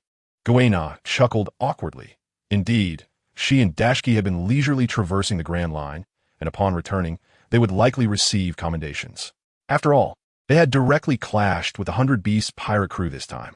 This would undoubtedly serve as a morale booster for the new recruits in the Navy, demonstrating that the Navy supernovas were certainly not limited to one. The future would undoubtedly see a continuous influx of talent contributing to curbing pirate forces. Subsequently, everyone departed their separate ways, with Kuro returning alone to G5 while the others headed to headquarters. Unless unforeseen circumstances arose, all would participate in the commendation ceremony, with Kuro being the sole exception. His current rank of Rear Admiral was as far as he could go. Alas, his superior's laziness hindered him. Once Kuro left, would he still be able to train diligently? However, Kuro did not mind. He merely wished to enjoy the camaraderie between the military and the civilians. Slipping into the residential area like a seasoned veteran, some residents, upon seeing him, would gaze at him with starry eyes and even present him with local specialties. Kuro would often feign refusal, yet his body would honestly accept their kindness, later purchasing the gifts with his salary. Although the items offered were of little practical use, for Kuro, they represented a form of acknowledgement, nourishment for his spiritual world. Navy headquarters. After several days, everyone finally returned to the Navy headquarters. During the return journey, Major Dirk was utterly unperturbed, for accompanying him were the Gemini. Although they remained Commodores, returning to headquarters made a significant difference. During his report to Fleet Admiral Sengoku via Den Den Mushi, he had been repeatedly instructed to ensure that Guena and Dashki returned safely. Upon returning to the headquarters, Guyaina inhaled deeply, appreciating the atmosphere of this place. Observing her bustling colleagues, she exchanged a glance with Dashki, both recognizing the unspoken sentiments in each other's eyes. Indeed, the Navy is truly splendid. The award ceremony was scheduled for the afternoon, and after taking a moment to tidy their attire, everyone had a brief respite. Ace, however, was escorted to the office. Inside, the seasoned veterans, Jean-Gua Carp, ZFA, and he scrutinized Ace closely. After all, they were veterans who had weathered the storms of the Rocks and Roger eras. Indeed, he is worthy of being my grandson. He has already engaged in battle with a pirate, like Jack upon setting sail. Carp, filled with pride and joy, patted Ace on the shoulder, reflecting on the legacy entrusted to him by his lifelong rival and dearest friend. In this way, one could say that a promise has been fulfilled, Carp mused. Jean-Gua cast a sidelong glance at the jubilant Carp, and, with a slightly serious tone, advised Ace, before you establish sufficient prestige within Navy, I hope you will keep your identity concealed. Otherwise, public opinion could silently turn against you, and those above will not hesitate to take action. He continued, our support for you is no small feat. We, the old warriors, have braved many storms alongside Carp, and this is his first request of us. He wishes for you to thrive in the light. Oh, and Sean, that rascal, has played no small part in this, betting his own position against the world government. Should they refuse, he will become a wanted criminal. Listening to Jean-Gua's words, Ace's eyes glistened with emotion. He had never imagined that his boisterous grandfather would plead for help, nor could he have foreseen Sean's willingness to oppose the world government for his sake. This made him realize that even born into darkness, the heavens would grant a ray of light. Though faint, it burned fiercely. I will be cautious, Ace declared, removing his cowboy hat, a hint of nostalgia in his gaze. I shall become the king of the Navy. The roots of calamity sown by that man shall be uprooted by me. As he spoke the last words, his tone grew resolute, exuding a regal aura that momentarily captivated those present. Particularly, Jean-Gua gasped in astonishment. Hey, is that for real? Do you possess Haki of the Conqueror as well? ZFA looked bewildered. Isn't the focus supposed to be on the king of the Navy? Is there even a king in the Navy? He revealed a gentle smile. It seems this child is truly exceptional. To bring an end to something? That is indeed a lofty ambition. Hearing the evaluations of his old comrades, Carp laughed heartily. I have no idea where this title of King of the Navy comes from. As long as my grandson is in the Navy, that is enough. As for the rest, who cares? Jean-Gua couldn't help but interject. Aren't you curious? Including Sean, there are already 3 possessors of Haki of the Conqueror in G5. Shouldn't you be concerned? Such talent signifies something, and you should be well aware of that. Guyaina and Ace are quite understandable. The King of the Navy is likely a position held by this old man, while little Guyaina is aiming to become the world's greatest swordsman. However, Sean, that listless fellow, possesses such talent too, and he commands 2 others. Surely, those above will harbor suspicions. Naively, Ace was puzzled, believing that Haki of the Conqueror could simply be achieved through self-hypnosis. What he did not know was that he had awakened that ability once as a child while saving Luffy. However, being young, he had not thought much of it, attributing it to self-suggestion. The 3 veterans exchanged solemn glances, the weight of Jean-Gua's words settling upon them. Indeed, this issue had long existed, especially in recent years, as Sean had been relatively reclusive, yet his subordinates were growing at an astonishing pace. It is no exaggeration to say that just Guyaina, Dashki, and Kuro have already reached the level of candidates for the rank of admiral. Given the nature of the world government, they would never allow the Navy's power to be concentrated in a single faction. Yet, they were allowing the public stature of these individuals to rise ever higher. He furrowed his brow. After a moment of contemplation, he suggested perhaps Carp could have a word with him to ascertain his true intentions. Given the current circumstances, he paused, Glancing at Ace before continuing slowly, Sean's goals do not seem to align with merely becoming the commander of the Navy. He may have deeper motives. They had previously overlooked this matter, as Sean's contributions to the Navy were well acknowledged. Yet now, with another possessor of Haki of the Conqueror joining his ranks, the sequence of events was truly perplexing. It seemed as though Sean was weaving a net that enveloped the seas. Even seasoned veterans felt a chill run down their spines. What did Sean truly desire? Did he only command these few powerful individuals? Why did his intelligence network consistently outpace that of the headquarters? Given Kuro's strength, why did he repeatedly decline promotions? And what were they plotting in the New World? Ace noticed the gravity in his grandfather's expression and, upon hearing them discuss Sean, could not help but exclaim, "He is undoubtedly on the side of justice. There is no need for you to doubt him. If he intended to do something nefarious, I would never have had the chance to walk the path of the Navy." Indeed, in Ace's view, if Sean harbored ill intentions, why would he cultivate him to become part of the Navy? He had not even made any demands, and even now, 3 of Sean's capable subordinates had come to offer support. The 4 of them were struck with a moment of clarity. Regardless of Sean's intentions, his contributions were undeniably substantial. This was an accomplishment that could not be erased. Thus, the ones who should be troubled were not them, but those above. They were not fools. They were aware of the issues that were apparent to them. Simultaneously, they felt a sense of impending storm brewing. The current calm seemed to be a prelude to a greater upheaval. The world government might make some concessions, but this had already shaken the foundation of their authority. Significant actions were imminent. On the Red Line, in Panga City, the 5 highest powers of the world government stood or sat in a room, each radiating a powerful aura, palpable yet elusive. The atmosphere was momentarily hushed. Even the staff entering to serve tea felt a sense of dread in such an environment. Once the staff exited, an elderly man in a white coat began to break the tense silence, polishing a blade. "I have long stated that we cannot compromise with him. When he displays such power, we must control him at all costs, even eliminate him if necessary." A tall elder with long hair and a goat beard nodded in agreement. "Though his abilities are somewhat strange, they do not constitute a threat to us." A middle-aged man with blonde hair and a scar across his chest scoffed disdainfully. "What is this? Is this what you call compromise? If necessary, can we not kill him? In my view, he is merely scheming for the position of marshal. The sea requires balance, but it must not become stagnant." An elder with a birthmark on his forehead interjected, "Ultimately, he is just a vice admiral. What can Zhangwa truly achieve? Even if he harbors resentment, does he not obediently remain in the position of marshal?"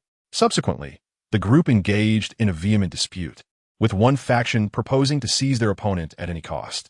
In contrast, the other side cautioned that such an action would precipitate considerable upheaval, as their adversary possessed an uncanny ability to appear and vanish at will.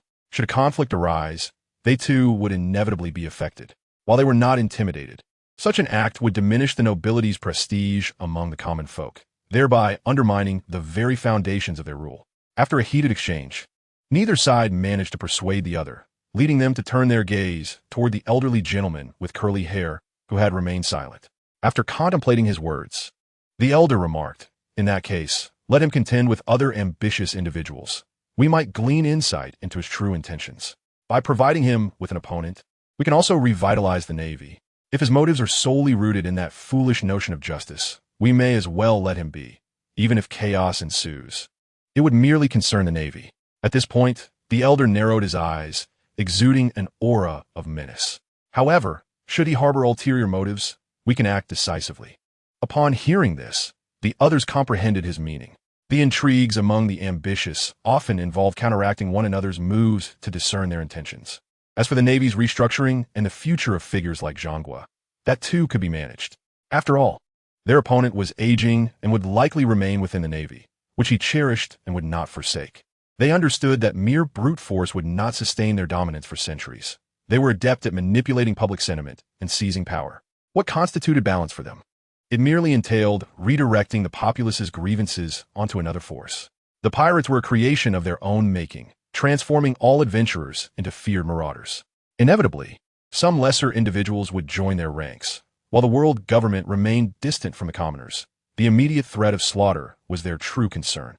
They could not permit the pirates to operate with impunity, for if the populace dwindled, what would they have to rule over? Thus, as long as Sean's ambition was to eradicate pirates, there would be peace. Even if he were to ascend to the rank of admiral, what of it? Had Zhang Guo not once aspired to a just dominion? Nowadays, few in the Navy could traverse the New World unchallenged. Yet, should Sean's intentions not align with combating pirates, but rather possess ulterior motives, they would employ ruthless measures to eliminate him. On the vast ocean, to them, any king was merely a political tool. How difficult could it truly be for the world government to curtail piracy, having dominated this world for 8 centuries? Their depth of experience far surpassed that of any solitary pirate faction, regardless of the decades they had endured. Even Roger's actions had accelerated the course of history, an event they deemed inconsequential. It was Roger's desire to unveil the truth of the era that rendered him unforgivable. So, who shall contend with him? He is merely a rear admiral, is he not? What authority does he possess to execute his ambitions? Inquired the bald elder. The curly-haired elder smiled faintly, remarking that it was time for the Navy to undergo a transformation, as Zhang Guo and his allies had entrenched themselves too deeply. The bald elder furrowed his brow slightly, realizing that inexplicably delegating authority would surely provoke significant unrest. The elder continued by presenting the Navy with an unavoidable adversary, one they must confront. We will have justification for Zhang Guo to relinquish power. This is a matter concerning the entire Navy, and that fellow, Sean, must take action, much like Carp did in the past. All present understood the reference to the events of the Rock's era, when Carp's reputation had been so formidable that it thwarted Rock's delusions of becoming the king of the world. At that time, Carp was undeniably inflexible, embodying absolute justice and voicing the concerns of the populace. Had Carp exhibited any desire for the rank of admiral, they would not have permitted him to remain until now. However, upon closer observation, they discerned that he acted solely based on his preferences, and thus, they refrained from taking action against him. After all, the Navy required individuals of his caliber, did they not? Otherwise, it would merely become another colossal pirate organization. The curly-haired elder stood, slowly approaching a nearby cabinet, retrieving a purple devil fruit and placing it upon the table. The others furrowed their brows, recognizing the fruit. On the journey back to headquarters, I learned that Roger's son possesses Conqueror's Haki, and I am curious about Sean's aspirations. Coincidentally, one of my subordinates discovered this fruit in the territory of the White-Beard pirates, which could serve as bait for Sean. The elder's expression conveyed a sense of complete control. The long-haired elder with a goatee inquired. It seems you have already devised a follow-up plan, rendering our earlier dispute somewhat trivial. Not at all. After all, the 5 of us are aligned, and I merely presented a choice. The decision rests with your discussions. As the divergence arose among you, the elder replied. The remaining 4 exchanged glances and nodded in unison. Very well, we shall proceed with your proposal. We hope our opponent is akin to Carp. Otherwise, turmoil will ensue upon the seas. And who shall be the candidate? The heir to the will of rocks, who mistakenly believes he is well concealed. Ha! It seems even the one with the cane harbors secrets. Unbeknownst to Sean, who was still in training, his plans had been entirely disrupted by his competent subordinates. At headquarters, Guéna and Dasky were both commended, their ranks elevated to rear admiral. Due to their unique circumstances, they serve as commanders on their respective ships. Ace, on the other hand, was directly promoted to ensign, for despite his significant contributions, 1S standing in the Navy often dictated influence. Shortly thereafter, under Carp's urging, they leisurely embarked on their journey to G5, with Carp accompanying them to discern Sean's true intentions. Before their departure, Zifa and the others conferred, deciding to inquire in a personal capacity, regardless of Sean's response. Donning the cloak of justice would render all prior events inconsequential. As the group approached G5 to summon Sean, a probe aimed at him was already in preparation. In the New World, Akainu received a representative from the world government, dispatched by the 5 elders. The representative held a red den mushi, accompanied by several anti-eavesdropping den mushi. The world government envoy, displaying tact, exited the room, and the moment the door closed, the den mushi rang. Akainu hesitated, aware that this call was unusually significant. Ordinarily, if they sought him, such theatrics would be unnecessary. The anti-eavesdropping den mushi was not particularly valuable to him. Given his status, he possessed one during calls. Furthermore, the representative from the 5 elders carried a briefcase, clearly indicating that his visit was likely incidental. Gritting his teeth, Akainu ultimately decided to answer, for as long as it did not impede his mission to exterminate pirates, he would entertain the matter. Sakazuki, there is a task to assign to you concerning the White-Beard pirates. Are you willing to undertake it? A probing voice resonated from the other end of the line. As the intricate dynamics among the higher-ups within the Navy remained uncertain. Even though the Wu Laoxing believed that Akainu would have no connection with Sean due to their previous confrontations, they still felt the need to probe further to ascertain whether Akainu remained as fervent as ever. Upon hearing this, Akainu narrowed his eyes. Extinguishing the cigar clenched between his teeth and calmly inquired, "What exactly is the motive? Surely, you do not expect me to handle this alone, as that would be utterly unrealistic." On the other end of the phone, there was a moment of silence, as they had not anticipated Akainu's barrage of questions. This was not typical behavior for the Navy spokesperson. However, it was reasonable for him to seek clarity, particularly since the target was the notorious Whitebeard. They offered a brief explanation. "There is no specific motive. It is simply time to curb the rampant arrogance of pirates. You will not be alone in facing this challenge. Whitebeard will bring his crew to the Marine headquarters. Prepare for a fierce battle and ensure your cooperation." Akainu furrowed his brow and asked, "How should I cooperate? What exactly do you require of me?" The individual on the other end then clarified their intentions. Although Akainu's persistent inquiries irritated them, as subordinates should not question their superiors, his undeniable interest in confronting Whitebeard was evident. No one truly understood the depths of his hatred for pirates. As for the promise of promotion to the position of Marine Admiral, Akainu dismissed it with disdain, for he was not without rivals. While the Wu Laoxing held immense power and influence, their subordinates operated within a complex web of authority, needing to consider the sentiments of others. Akiji was one of those whom some supported. Nevertheless, none of this mattered. What was significant was that they were directly targeting the Whitebeard pirates. This revelation perplexed Akainu, but he resolved to consult his friend Kizuru upon returning to headquarters for a deeper analysis of this unexpected maneuver. After all, there was no competitive tension between them, and Akainu was astounded that the world government could dictate the fate of such a formidable pirate crew.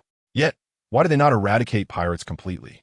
Countless questions swirled in Akainu's mind, compelling him to seek solace in conversation with a friend. Meanwhile, a burly man with a black scarf and a white t-shirt was amiably savoring his favorite cherry pie in a tavern. This island was one of those sheltered by Whitebeard and was a favored destination of his. This man was Marshal D. Teach, who had infiltrated the Whitebeard pirates for over 2 decades, meticulously concealing his ambitions and greed, waiting for the moment to astound the world. During his time of subterfuge, he had not dared to sleep, fearing that he might inadvertently reveal something he ought not to say. Despite his painstaking concealment, he had attracted attention. At that moment, someone passed by him, discreetly sliding a photograph across the table before departing without a word. Although bewildered, Teach picked up the photograph to examine it. The moment he lifted it, his pupils constricted, and his heart skipped a beat. He cast a fierce glance around, ensuring no one was watching, before flipping the photograph over. There was only a coordinate on the back, one that indicated a location on this very island, likely within the jungle near a scenic area. Without hesitation, Teach rose and proceeded to the designated spot. If Sean were present, he would undoubtedly recognize this as the devil fruit he had sought a year prior using his tracking ability, the Yami Yami Nomi. According to the map, it lay in the deep sea, a depth that even Sean could not reach at his current level. Yet, the world government had acquired it, utilizing it as bait to lure Blackbeard, who had been lurking for over 20 years for this very item. The depth of the Celestial Dragon's resources was staggering. Before long, Teach arrived at a secluded area, spotting a masked individual clad in a white suit, who silently transitioned into a state of readiness. With a voice that was both hollow and insincere, the masked figure inquired, "Might I ask what brings you to the island under our 2nd Division's management?"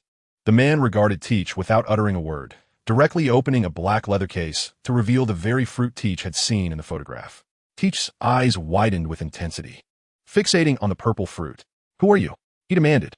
After years of restraint, Teach's survival hinged not only on caution, but also on his ability to read people. Otherwise, he would not have remained inconspicuous for over 2 decades. The individual before him, having presented the Yami Yami Nomi, must possess knowledge of Teach's past, perhaps even seeking to engage in a transaction. Confident in his ability to maintain his disguise, Teach began to speculate. The masked figure then replied, "I am an enemy of your clan, but you shall be the exception, as directed from above." Teach's expression oscillated between shades of pale and green, confirming his suspicions that he had been under surveillance since the demise of a certain individual. However, he pondered the implications of this revelation. After a prolonged silence, Teach shed his previous demeanor, his robust fingers obscuring half his face.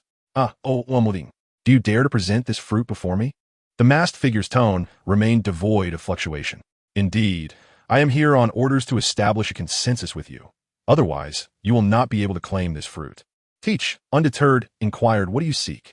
Are you truly so trusting as to leave this fruit in my hands? Surely, you understand the innate talents of our lineage. Yes. Teach was one of the D clan, a rare branch with unique abilities.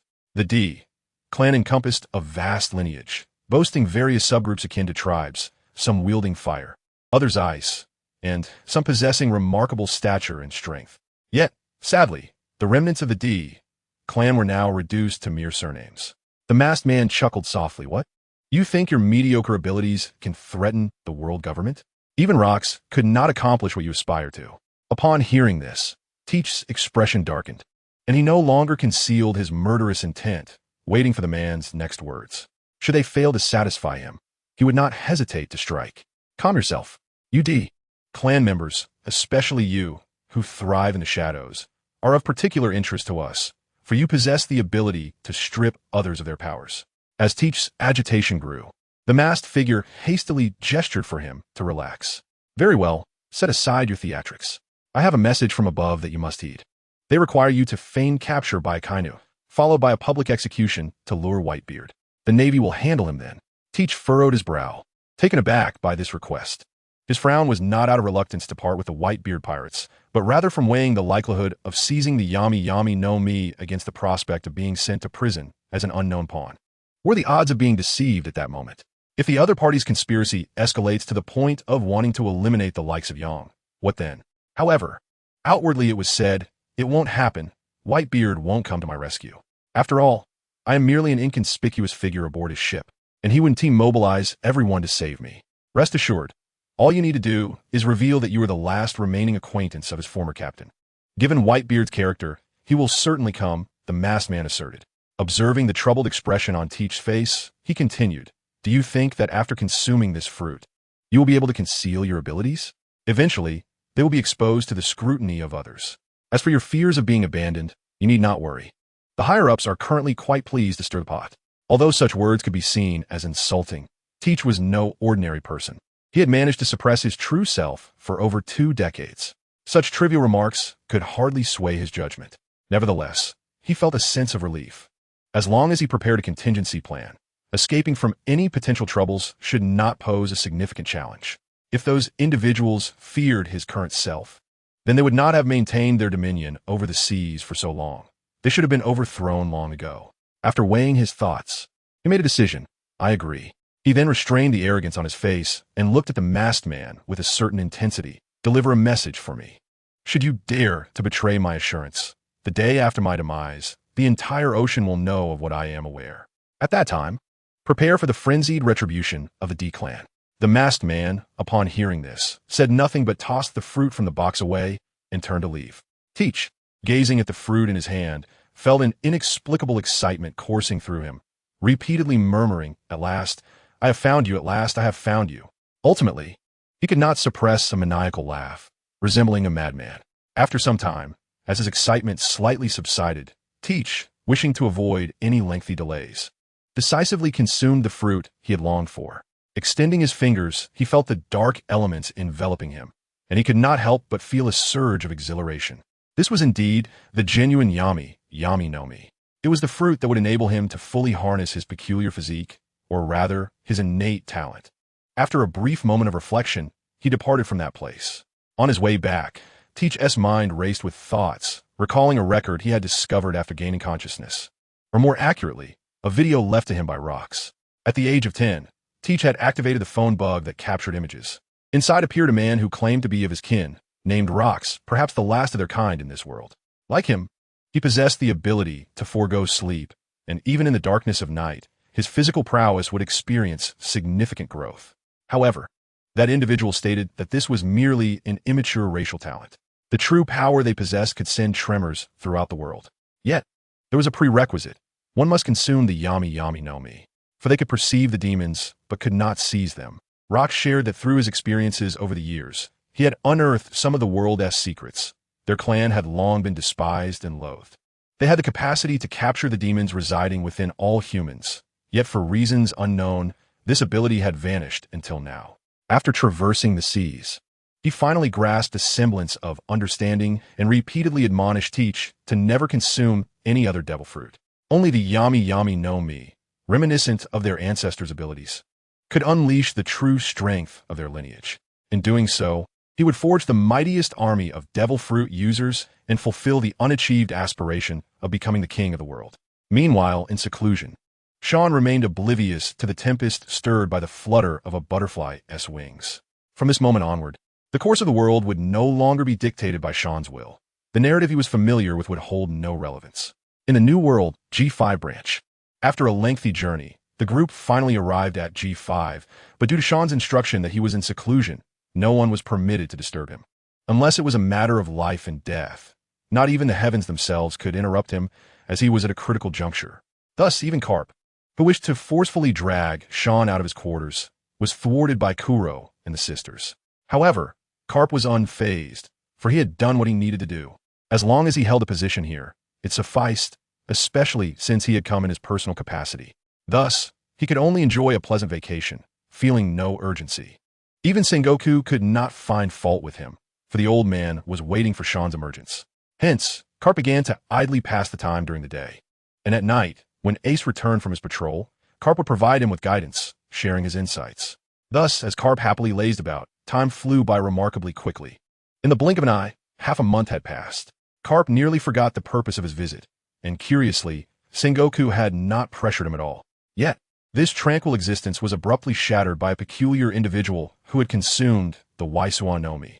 The once unshakable Kizaru, frowning deeply, approached Sean's quarters. Kuro, noticing this, hurriedly stepped forward to intervene. Admiral Kizaru, Mr. Sean has stated that he is at a crucial moment of training and must not be disturbed. I hope you can understand. No, what I need to discuss with him is of utmost importance. Not even a minute can be wasted, Kizaru replied, somewhat displeased. However, Kuro maintained a professional demeanor. Gently adjusting his glasses, it truly cannot be helped. This is a strict order from Mr. Sean. I am an admiral. You are acting insubordinately. Step aside. Kuro remained resolute. Had it been Kina or Daisuke attempting to force their way in, Kuro would have undoubtedly allowed them to pass. But he remained vigilant towards those who had not been with Sean for long. Even though Kizaru seemed to be plotting something with Sean, he would only heed Sean's directives. Sean had specified that unless a comrade faced a crisis, no one was permitted to enter and disrupt. Therefore, even Kizaru was not an exception. In the distance, the sisters, Carp, and Ace had sensed the flash of yellow light and were on their way. Upon arrival, they saw Kizaru and Kuro seemingly on the verge of conflict and hurried to intervene. Borsellino, even I am being stopped by these kids. You should reconsider, Carp advised Kizaru. Daisuke and Kuina stood firmly beside Kuro, hands resting on their swords' hilts, ready to draw if Kizaru made any sudden moves. Even Ace, during this time, had gleaned some information from Kuro, coupled with Sean's previous teachings, which prompted him to stand defiantly at Sean's door, confronting Kizaru. For they were not following the world government's navy, but rather the pure navy led by Sean.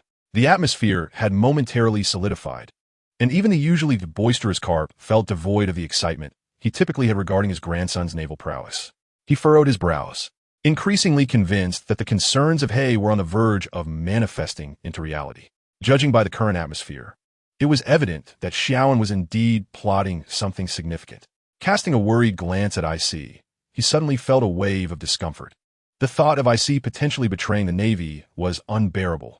He could hardly fathom such a scenario. This arrangement had been secured with the assurances of a few old comrades. Meanwhile, Huang Yuan was growing increasingly irate, exclaiming, "You lot may not comprehend, but surely you do. Kalaw, do not compel me to take action against you. Mr. Huang Yuan, even if you say so, I cannot yield. Even if Mr. Xiaoan punishes me upon his return, it is his command I must follow." Kalaw maintained a congenial demeanor. The situation has changed. I must discuss matters with Xiao, and otherwise, you all may find yourselves in dire straits. Huang Yun's agitation escalated, yet he had to muster patience to converse. Fortunately, this was a restricted area. Even the meals were delivered solely by Kalaw, and no other Navy personnel were permitted to approach. Otherwise, The sight of a general being barred by a rear admiral would undoubtedly cause an uproar. As Huang Yuan spoke, he became increasingly dismissive of Kappa. Driven by urgency and trust in him, he believed that Kappa would not betray him, even while aware of their differing positions, as he embodied the ambiguous notion of justice. This was a lesson he had gleaned from Kappa during his youth, leading him to think Kappa would comprehend his stance, for he was practicing the justice Kappa espoused. Meanwhile, Kappa wore a complex expression through this dispute. He discerned that even Huang Yuan was entangled with Xiaoan. Yet, in the next moment, his resolve solidified as he positioned himself in another direction, scrutinizing both parties. He first addressed Kalaw, saying, "Why do you youngsters defy orders, even when facing a general?" Then he turned to Huang Yuan, "Will Lu Sali Nua, does the justice you stand for permit your involvement in the schemes of that rascal Xiaoan?" With a heavy sigh, he gazed at IC, lamenting, "So, am I the only one still loyal to the Navy?" As Kappa's words echoed, a hush fell over the assembly. Kalaw was taken aback by Kappa's astuteness in discerning the collusion between Xiaoan and Huang Yuan, though it was not entirely unexpected. After all, Xiaoan had previously articulated respect for these veterans, expressing a desire to retain their contributions to the Navy he cherished. With a forlorn countenance, Kappa observed the new generation of naval forces, including the looming presence of a general, conspiring with ulterior motives. A wave of sadness washed over him, swiftly transformed into indignation as he bellowed, "Speak up! Are you all so disdainful of this old man? Unless you clarify your intentions, I shall not allow you to tarnish the righteous cause, even at the cost of my life. Old man, we have not sullied justice. My aspiration remains unchanged, to become the king of the Navy." IC interjected hastily. Kappa was now eager to ascertain Xiaoan's true intentions in drawing IC into this conspiracy. The tension in the atmosphere grew increasingly palpable until suddenly, the G5 branch, a fortress of steel, trembled violently. The entire island sank several meters, leaving those present, including Kappa, gasping for breath. While only a few managed to remain standing, the rest of the soldiers collapsing under the unexpected pressure. At that moment, the structure housing Xiaoan erupted, walls and furniture reduced to mere powder under the immense force. The onlookers stared, aghast, at Xiaoan, aware of his burgeoning strength. Yet they had not anticipated such a dramatic display. Those who had once viewed themselves as titans of the sea now felt dwarfed by the figure emerging through the swirling dust. The overwhelming sense of oppression resonating with each of Xiaoan's steps. It became evident that he had ascended to another echelon altogether. After a brief pause, Xiaoan halted, waving his hand to disperse the dust, revealing his true form. Standing less than 2 meters tall, clad in shorts and flip-flops, his t-shirt adorned his figure, while his hair, unkempt for some time, cascaded to his shoulders. Xiaoan yawned, removing a rubber band from his wrist, pulling his hair back into a short ponytail, with a few rebellious strands dancing in the wind, enhancing his nonchalant demeanor. "Hello, everyone, long time no see," he greeted the stunned assembly with a wave. Among them, Kappa, the seasoned veteran, was the most robust, managing to speak first, "Control your power. Otherwise, the other soldiers cannot withstand your pressure." Xiaoan paused, glancing at the collapsed building he had inadvertently caused, scratching his head, then noticing the discomfort of the Gue Na sisters and IC. A realization dawned upon him. He had inadvertently released an overwhelming aura upon exiting the training ground. His psychokinetic ability had become as instinctual as breathing. "I apologize, it was merely an instinctive reaction," he said, retracting his power. Suddenly, the ground shook once more, the island rising several meters back to its original state. The soldiers regained their composure, gazing at Xiaoan with admiration, fully aware that this was the manifestation of their commander's strength, likely a demonstration of his abilities, as it was not the first occurrence. However, this instance was notably more intense than before. Xiaoan then turned to the group. "I overheard your debate. What was the contention about?" Before Huang Yuan and Kalaw could respond, Kappa stepped forward, inquiring first, "What is your true intention? Why have you drawn IC into this?" Xiaoan, taken aback by the abruptness of the question, felt bewildered, pondering if he had been discovered. Observing his reaction, Kalaw, ever the attentive steward, stepped forward to elucidate, also conveying Huang Yuan's urgent matter. At that moment, Xiaoan finally grasped that they had been engaged in a heated debate about whether to disturb him. Kalaw truly excelled in understanding his superior's intentions. With a slight smile directed at Kappa, Xiaoan reassured, "Do not worry, old man. whatever my plans entail. I remain loyal to the Navy and the side of justice. As for my intentions, perhaps it would be prudent to hear what General Huang Yuan has to say, as I am more concerned with matters of greater importance than my own strength. Upon hearing this, the lewd expression vanished from Huang Yuan's face, leaving only a grave demeanor. Pa, witnessing this shift, chose not to interject further. After all, Huang Yuan was typically lethargic in demeanor. The gravity of the situation must have warranted such a serious countenance. Should we discuss this here? Huang Yuan asked, glancing at the others, as he regarded the plans with Xiao and as being in a stage of utmost secrecy. Xiao surveyed the group, realizing that apart from Kappa, they were all allies. In truth, even if Kappa were to lure their plans, it mattered little, considering his grandson was on their side. Oh, but wait. His son, too, had partnered with Xiao to run a company as a CEO. Not to mention, he had not led IC astray. His intentions were merely to rectify the chaos and sever ties with the world government, perhaps even gaining an ally in the process. It is time to confront the stalwarts of the Navy. With a nod, he remarked, "It is of no concern. There is nothing that cannot be revealed to Vice Admiral Karp, and we act with a clear conscience." Upon hearing this, Huang Yuan ceased his inquiries and began to survey the surroundings, seemingly in search of a place to sit. Sean subtly gestured, causing the empty space between them to ripple, transforming into a smooth stone table, accompanied by several stone benches.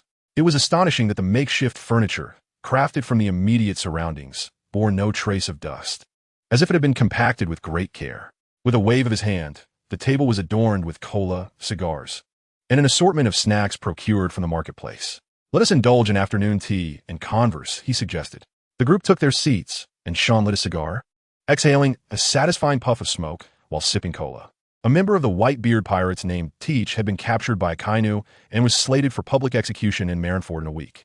Reliable intelligence indicated that Whitebeard would come to his rescue. Sean, who was relishing his cola, was taken aback, spraying it across the table, unintentionally splattering Ace, who was enjoying his meal, with the drink. "What? Why him? Have I ever mentioned my target to you?" San exclaimed. Huang Yuan, realizing the implications, responded, "Are you planning to exploit Teach? Is this scheme of yours orchestrated by you? Do not jest. I have been consolidating my strength over the past few years. How could I find the time to orchestrate such a plan? I intended to wait another 2 years. Indeed, the initial plan was to execute it this year. But the location of the Enin fruit that Sean had marked on his map was now unreachable. In essence, unless it emerged on its own, no one could retrieve it, for it lay thousands of meters beneath the sea, where the pressure was insurmountable for any human. Even Sean could not withstand it. He then opened the map interface, only to find that the Enin fruit had vanished, replaced by a note indicating its absence. In other words, it had already been consumed, though the identity of the consumer remained unknown. He felt a pang of regret for having missed the opportunity for the fruit to surface. Sean had not anticipated that the fruit would be taken during his period of seclusion, nor did he expect the devious Teach to fall into Akainu's hands. This was far from his expectations. In other words, the times were about to erupt. Huang Yuan furrowed his brow and inquired, "Have you disclosed your plans to anyone?" "Impossible. I have never spoken of Teach's existence to anyone, as I feared unforeseen complications," Sean stated emphatically. Karp, who had been listening intently, interjected, "What are you two discussing? I did not comprehend a word. What does this have to do with Whitebeard?"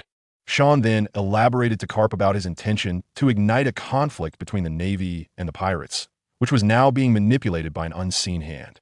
Although the underlying motives were the same, it was not aligned with Sean's expectations. The others found this revelation both surprising and, in a sense, predictable. The pirate forces would eventually face retribution. They just did not expect Sean to have already commenced his actions. Even more astonishing was the realization that this plan had been set into motion by someone else. Sean, his brow furrowed, asked, "Is there any additional intelligence? Something feels amiss. Based on my understanding of that cunning individual, he would not willingly place himself in jeopardy." After a moment's hesitation, Huang Yuan revealed, "Akainu spoke to me. He mentioned that this was an order from the Gorosei.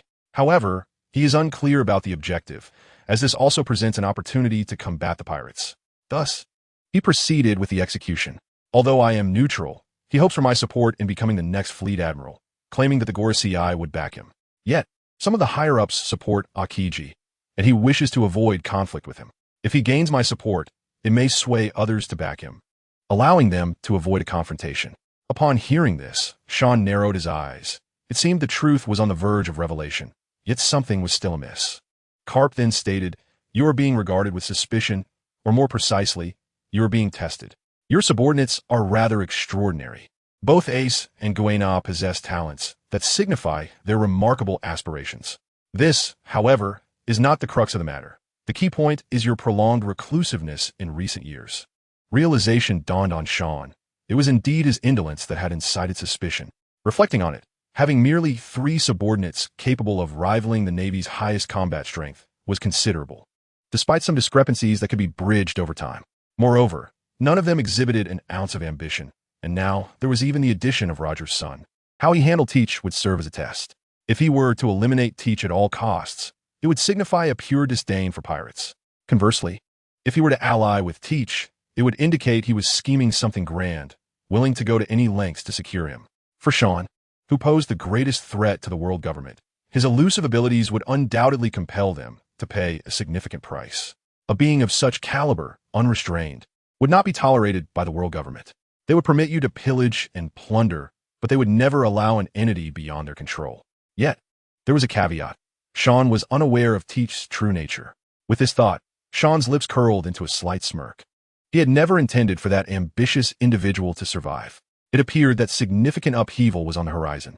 However, all of this remained speculation, and the means to validate such conjectures depended on whether he would have the opportunity to engage with Teach, a criminal capable of altering the world's balance. Not someone just anyone could approach at this juncture. "Is there anything else you require of me?" Sanin Guayev. Huang Yuan seemed taken aback indeed. "There is something they need you to do. They want you to remain stationed at Impel Down before Teach's execution." Thus, it was evident that regardless of Sean's actions, as long as Teach remained alive, he would have to bear the consequences. However, he was not overly concerned with his current strength. Even if the Yonko pirates were to come, he could easily vanquish them. This was entirely a testament to his own prowess. Host, Sean Gender. Male age, 22. Combat power, 220-5210 regular soldiers, 11499 below colonel elite soldiers, 500-4000 elite colonel to brigadier general, 4001-7000 major general, 7001-9999 admiral candidates. 10,000 and above Admiral Yonko, no upper limit. This is calculated based on both combat prowess and abilities, resulting in a composite score lower than pure combat power. Abilities: Psychokinesis, Armed Color Hockey Max, Observation Hockey Max, Conqueror's Hockey Max skills, Wish, Purification, Swordsmanship, Flying Thunder, God Teleportation, Mirage, Warehouse, Mikazuki Munikika, Dreamy Immortal Pillow has been used. Pure Gold Upgrade version 9, Change of Clothes, several photographs. Story points, 35004. Indeed, although Sean's strength has only increased by a little over 2,000 points in these 4 years, it has consumed a vast amount of story points. However, conversely, it signifies that the genetic locks within him have been shattered, unleashing a transformative power. The skill Mirage alone can be employed against anyone with a combat power lower than 3,000. Those with a total combat power below 19,000 can be dispatched with just a glance. Not to mention his own formidable strength, his physical prowess has grown increasingly robust, and he even feels that, even without the pure gold, his lifespan would be significantly extended. Yet this is still not enough. Sean's ambition is to attain a level of strength that can truly dominate the vast ocean before he steps into the limelight. Currently, he is indeed powerful enough to disregard those of the Emperor level. However, a direct confrontation still carries the risk of exhaustion, so it is prudent to exercise caution. After all, his future adversaries are not mere mortals, but the apex of this world. He then turned to Kizaru and inquired, "When should I make my move?" "The sooner, the better, as this has been directly mandated from above," Kizaru replied. "Very well. I shall proceed directly and take a look at what schemes Teach is concocting in Impel Down." As he finished speaking, Sean intended to depart, but a large hand suddenly grasped him. Puzzled, Sean gazed at the owner of the hand and asked, "Is there something else? You haven't answered me. What exactly do you intend to do?"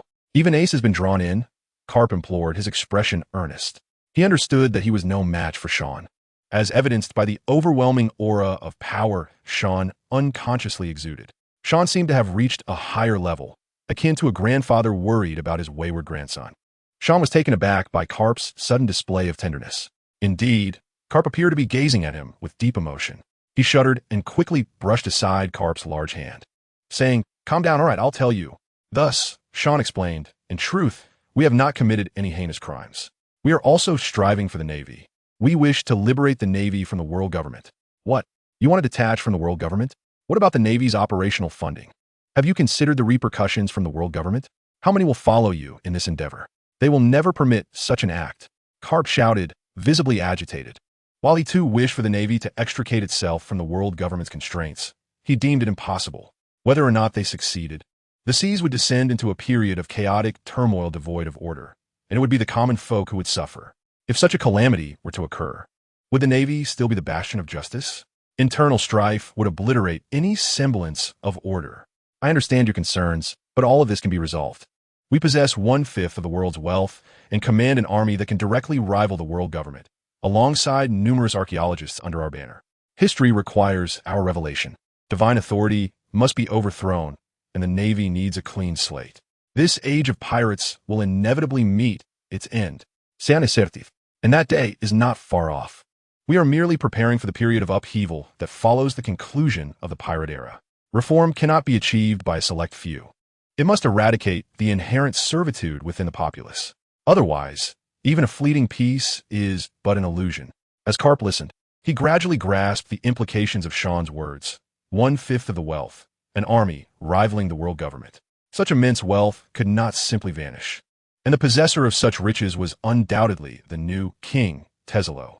The only other contender for a military force that could match the world government was the Revolutionary Army, formed by his own inept son. Even Karp, a seasoned warrior, was taken aback by Sean's assertions, yet he noticed the others appeared unperturbed. He swallowed hard and asked, "What is your level of confidence? If you fail, the Navy will be dragged into an abyss from which there is no return. Sean scoff dismissibly. Do you genuinely believe this Navy, to which you pledge your loyalty, is truly yours? To speak plainly, the Navy is merely the world government's lapdog. Do you really consider the Navy to be just? Over the years, how many times has the Navy merely cleaned up after those incompetent fools? Confidence? Spare me the jest. You're even less capable than Dorag. Why not ask your son if he had the utmost confidence when he established the Revolutionary Army? I do not seek your family support, but at least do not be an impediment.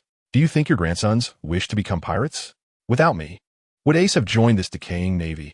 Recalling the original narrative he had once read, Sean's ire flared. Karp was a man who neither cared for life nor death. While some may sacrifice their own for the greater good, Karp could have easily prevented Ace's demise. He had the power to stop Ace from becoming a pirate altogether. If only he had shown Ace a bit more affection, would Ace have pursued Roger's footsteps? His sole reason for venturing out to sea was to ascertain whether his existence was sinful, whether it bore any significance. The order of the seas is indeed indispensable. Yet it is not a justification for Karp's neglect of his family. Karp realized the absurdity of his own question. Revolutions are never effortless. Still, he feared that, should the Navy vanish, the seas would be thrown into disarray. The current Navy barely manages to restrain the pirates, and he knows that he has sacrificed everything for the Navy, entirely neglecting his family. Karp's heart is heavy with anguish, yet he feels powerless, trapped in circumstances beyond his control. He is acutely aware of the corruption within the Navy, more than anyone else, but this elder is genuinely afraid. Observing Karp's hunchback, Sean felt a twinge of sympathy, yet he knew he had to shatter the old man's illusions. Thus, he softened his tone. "Old man, let me put it to you this way. If the Navy does not seek an alternative path, it will be abolished in the near future. Do you understand?" Karp looked up, bewildered, his face a mask of confusion as he regarded Sean. Why would the dominant forces of the seas be abolished? Sean perceived his bewilderment and continued. "The era is spiraling into chaos, and Roger's existence has only accelerated this trend. He desires to make the world aware of this history, to incite total disorder in this frenzied era, for that is the only way to topple the ruling powers. Your D-clan is the sworn enemy of the divine. The wheels of time do not discriminate, reducing all to mere ants in its presence. Even the world government is not exempt. Have you considered what will happen if the world government collapses?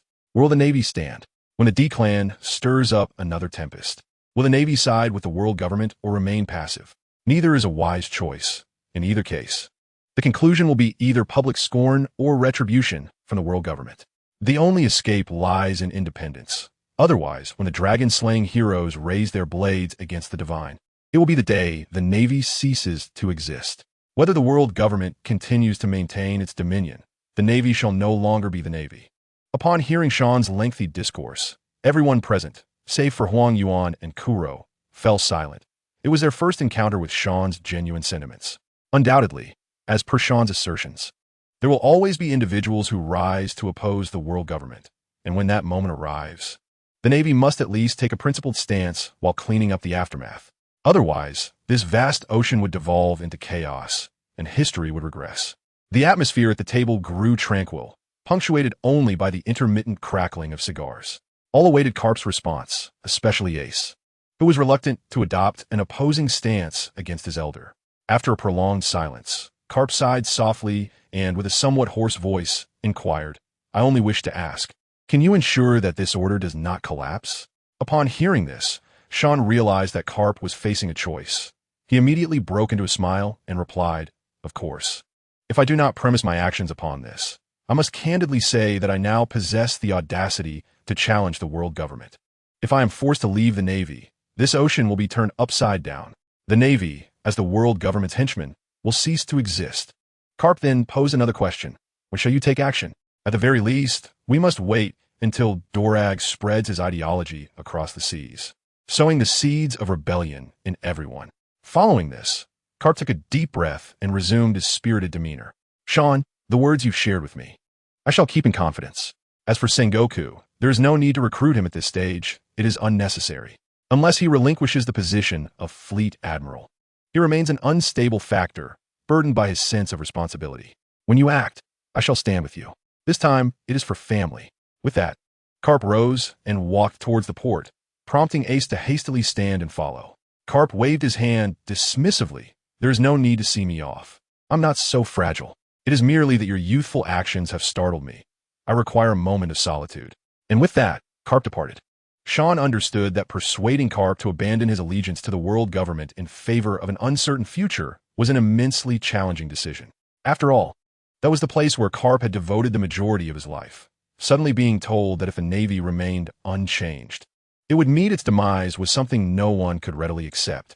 Yet, having made his choice, considering Karp's life experiences, he would only mourn for a time before regaining his composure. This elder was not so easily toppled. Subsequently, Sean joined the others for a meal in the cafeteria, as he was soon to head to impel down. At that moment, countless newsbirds across the world distributed stacks of newspapers to innumerable individuals. A week later, the Navy would publicly execute the heirs of Rocks: Kaido, Bogman, Edward Newgate, Shiki, Silver Axe, John, Wang Ji, and other notorious pirates, all hailing from the Rocks pirate crew. Speculations abounded regarding why Marshal D. Teach, as the son of Whitebeard, had remained inconspicuous for over 20 years, and whether Whitebeard would come to his aid. Would the Navy clash with the Whitebeard pirates? News articles detailing Teach's identity and Rock's legacy landed in the hands of countless readers. No one knew whether Whitebeard would intervene, but one thing was certain. Regardless of his decision, the dynamics of the ocean would be irrevocably altered. Should he choose to act, it would undoubtedly lead to a grand confrontation. Should he choose inaction, the benevolent image he had cultivated over the years would shatter entirely. As a result, the world was filled with trepidation. Was the fragile balance that had only recently stabilized about to be shattered?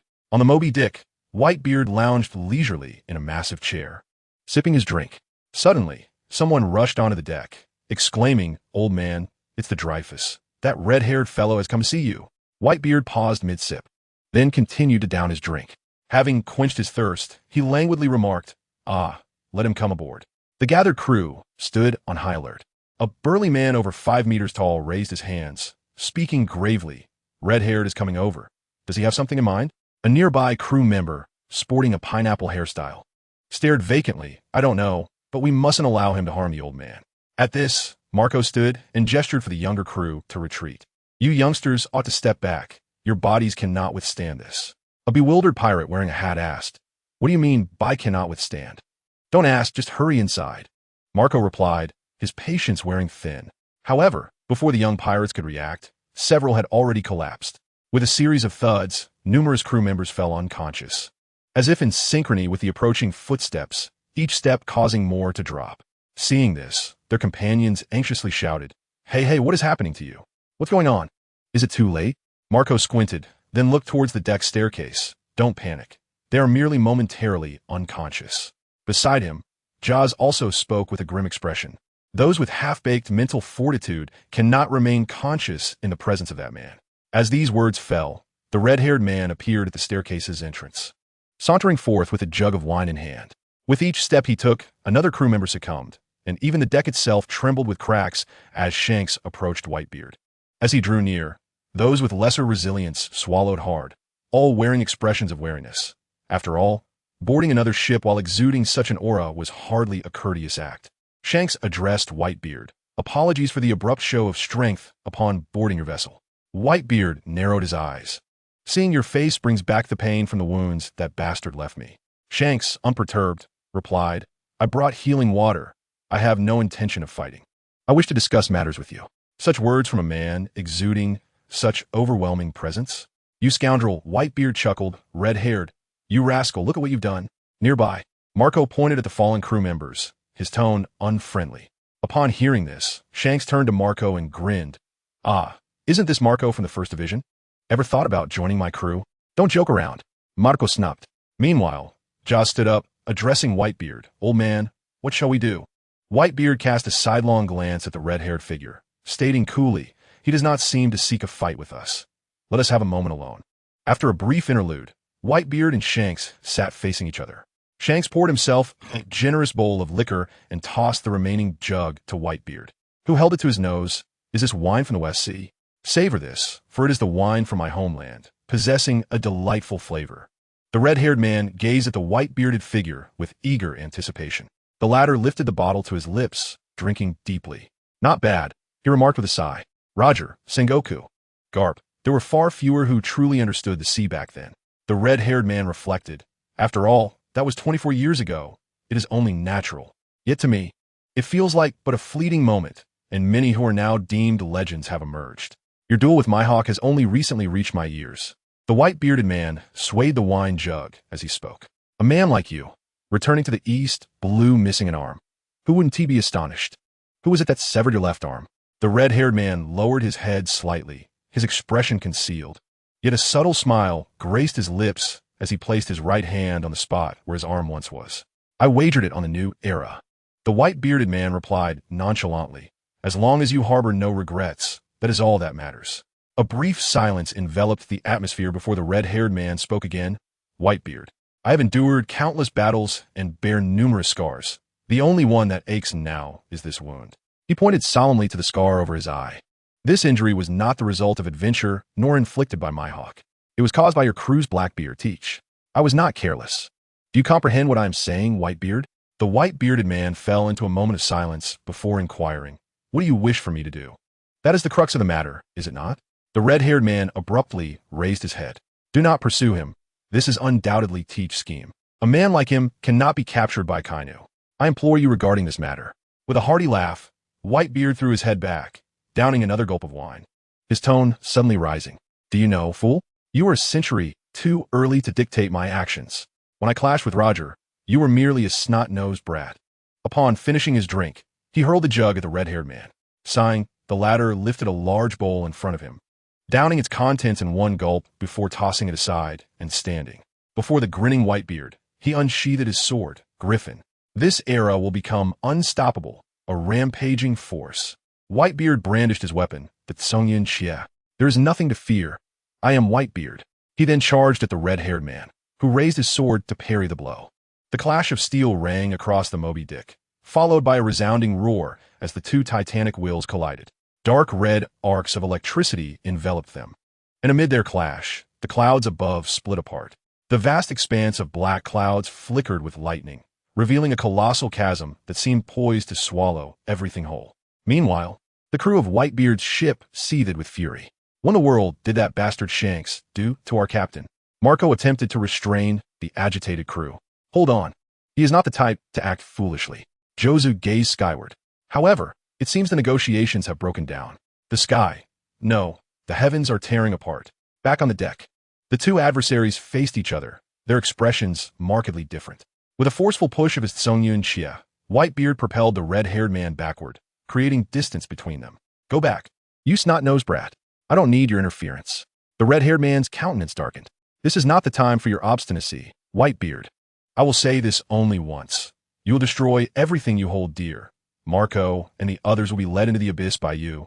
This incident is far from simple. Both you and Teach are mere pawns, tools to gauge someone's capabilities. The seas are already rife with hidden currents. Beyond the control of our pirates, the Navy, or even the world government, a figure more fearsome than rocks has emerged. Think it over, if possible. I hope you will come to this place alone in a day's time. I shall meet with the one who has stirred this storm. With that, the red-haired man left behind a map and a permanent pointer, then leapt over the railing, landing back on his ship, the Red Force. As Whitebeard watched him depart, a flicker of understanding glimmered in his eyes. He was acutely aware, perhaps more than anyone else, of Teach's ambition. His observation hockey was not merely for show. His love for his crew was profound. Even Teach would not act against the fundamental laws of the sea or harm his comrades until he was ready to cross that line. Now, as the Red Force sailed the seas, the red-haired man sat frowning on the deck, while Ben Beckman quietly smoked beside him. After a long pause, he inquired, Beckman, do you think he will come? If you are referring to that individual, I believe he will, based on my investigations and observations over the years. However, as for Whitebeard, it is uncertain. His pride is immense. The red-haired man felt a headache coming on, his mind drifting back to when he was 14, just before they were to land on the final island. Buggy had fallen ill with a high fever, and Shanks had willingly stayed behind to care for him, deciding to sail on his own ship later. Upon Roger's return, Shanks had asked him a few questions, and upon receiving the answers, he had burst into tears. Thus began a plot spanning over 2 decades, a mystery he had never anticipated. It was too enigmatic, given the current circumstances. Not even the world government could unravel the origins of this individual. In a nondescript little island, he had been adopted, and upon reaching adulthood, he set sail. In just a few years, he had woven an intricate web, completely dismantling Shanks's plans. Even more troubling for Shanks was that this individual seemed to possess connections with various renowned powers and figures. Meanwhile, in the G5 branch, Sean, having finished a hearty meal, prepared to return and tidy up before heading to Impel Down. Just as he was about to exit the cafeteria, he stood up and suddenly realized he was being targeted. Turning, he spotted someone in the distant seat aiming a gun at him. A smirk crept onto Sean's lips. Interesting. In an instant, the sound of something slicing through the air resonated, and a bullet, or perhaps a cannonball, was seized by Sean with astonishing speed. With a gentle squeeze, the bullet's metal casing crumbled, revealing a piece of paper within. Sean paused, examining it for a moment, his expression growing peculiar. He realized he had underestimated the world's heroes. He had always believed he was well hidden, yet in the eyes of certain individuals, his attempts at concealment had instead exposed him. The letter bore only 4 words, "Please gather for a meeting," signed with a simple emblem, the skull emblem of the red-haired pirate crew, and on the back was a map coordinate. By the time Sean regained his composure, Kuro had already caught up, but unfortunately, the other party had fired a shot and fled in a submarine. "Mr. Sean, I couldn't catch up. They escaped in a submarine," Kuro said, somewhat apologetically. Sean remained non-committal as he passed the note to Keilu, who squinted slightly, revealing a hint of sagacity. "Please make sure to include me. I have been curious about Ben Beekman for far too long." Sean chuckled and inquired, "How can you be so certain that I will go? Is there anywhere on this vast sea that you fear to tread? Don't jest. Even aboard Whitebeard's Moby Dick, you navigate with ease," Keilu subtly flattered him. Sean felt a sense of nostalgia. The power of time is truly remarkable. The once cynical Keilu had learned the ways of bureaucracy after spending considerable time in the Navy. This compliment was neither overtly sycophantic nor awkwardly disguised, skillfully extolling Sean's prowess. "Truly, you're exceptional, Keilu. Very well, let us set off tomorrow. As for Titch, he can wait another day." Thus, Keilu and Sean discreetly decided to embark on their journey the following morning. There was no choice. Guena had become even more clingy than in her childhood, insisting on having Sean accompany her for sword practice whenever he was around. Moreover, Dashiji seemed to enjoy trailing Guena. If they discovered that he was to meet the red-haired pirate the next day, they would undoubtedly insist on joining, with Kizaru returning to the Red Earth continent. Their absence would leave G5 without a capable leader. On the following morning, at the port, Sean bid farewell to the 2 sisters. "Where's Keilu? Isn't he usually eager to be by your side?" Guena inquired curiously. Sean maintained his composure and replied, "He left early today to carry out a mission. I asked him to handle some matters for me." Although Guena sensed something amiss, she could not pinpoint the issue, while the Shiji hesitated, contemplating whether to voice her thoughts. Ultimately, she chose silence, recalling that she had seen Keilu practicing by the sea during her morning exercises. She could not discern what he was training for, but it appeared somewhat comical, and she vaguely heard him mention Beekman. She did not wish to incur Sean's displeasure, so she kept her observations to herself. After all, two grown men could only be up to so much mischief, especially considering Sean had a mission. Subsequently, with Guena and Dashiji watching, Sean effortlessly soared into the air, showing no sign of concern regarding the absence of a direct teleportation to impel. Shortly thereafter, Sean encountered Keilu in his beastly form, enveloped by dark winds, hovering in midair. Observing this, Sean remarked, "You are flying too slowly. Revert to your original form, and I shall carry you." Thus, Sean manipulated the air, enveloping Keilu, and opened the system's map, swiftly heading towards their destination. The Stydiman Islands, a cluster of islands within the territory occupied by Shanks, comprised over a dozen islands of varying sizes. The weather was stable, and resources were abundant. Yet no humans inhabited these isles due to the presence of extraordinarily large animals, or, more aptly, monsters. On the main island, surrounded by creatures of all sizes, two cloaked figures were preparing some beast meat. These two were none other than Shanks and Ben Beekman. Ben Beekman expressed his exasperation. "Shanks, why not let Lockie help you with this? Are you deliberately making things difficult for me? Haha, that would indeed be troublesome. Alas, I must prepare the meal myself. While it may not match the chef's creations, it at least demonstrates our sincerity towards one another." Shanks chuckled, as the primary responsibility for the culinary tasks lay with Beekman. He had whimsically decided to host a banquet right there. It must be noted that Shanks' thought processes were befitting of a crew renowned for its freedom, always brimming with spontaneity. Suddenly, both men instinctively gazed towards the distant sky, where a bird engulfed in blue flames was soaring, carrying someone towards their location. Upon recognizing Whitebeard and Marco, Shanks expressed surprise. He had not anticipated Whitebeard would truly come, as he had initially invited him with a sense of trial. He had almost given up hope, only to find that Whitebeard arrived even sooner. With a resounding thud, Whitebeard descended from the sky, creating a massive crater upon landing, dust swirling around him. "Koolalala, Shanks, where's that person you mentioned? I'm here. Don't even think about trying to fool me." As the footsteps approached, Shanks finally noticed Whitebeard and, with a hint of resignation, pointed at the covered ingredients. "Look, Beekman and I spent the entire morning preparing these ingredients, and they've gotten dirty again. We must redo it." Subsequently, he looked expectantly at Beekman, waiting for him to wash everything once more. Seeing this, Beekman sighed, Fine. I will handle again. Honestly, despite being a mature captain, you can be quite willful." "Don't say that. Hosting a banquet with the Navy is a rather novel experience. I assent it. Marco, why don't you lend a hand?" Marco glared with his lifeless eyes, casting a glance at the silent Whitebeard. Whitebeard nodded, indicating that they had matters to discuss, and followed Beekman. They needed to fetch fresh water from the lake to clean everything. Marco felt a twinge of curiosity. His father had summoned him early in the morning and quietly brought him here to meet someone. Along the way, Whitebeard briefly recounted the conversation he had with Shanks the previous day, primarily concerning Titch. He had not expected Titch to boldly declare himself Blackbeard, and the intentions behind such a claim were self-evident. It was not merely for amusement. Once the two departed, Shanks remarked, "I did not expect you to arrive before him. This truly catches me off guard. After all, I am quite intrigued by that individual you mentioned yesterday. It is astonishing to think that I would be used as a test for someone's capabilities." Yet, despite his words, the fury in Whitebeard's eyes betrayed his unwillingness. After years of sailing the seas, he had learned much, no less than Shanks. Most importantly, nothing mattered more than his family. He feared that to confront him, those individuals might target his children. This was something he would never allow. He then cast a glance at Shanks. "I hope the negotiations do not disappoint me." Shanks smiled, uncertain whether the forthcoming events would unfold smoothly. After all, that individual seemed to harbor a deep-seated hatred for pirates. Seated opposite each other, Shanks boasted about Whitebeard's strength during his days with Roger, while Whitebeard lamented the passage of time. Soon, Beekman and Marco returned with the prepared ingredients.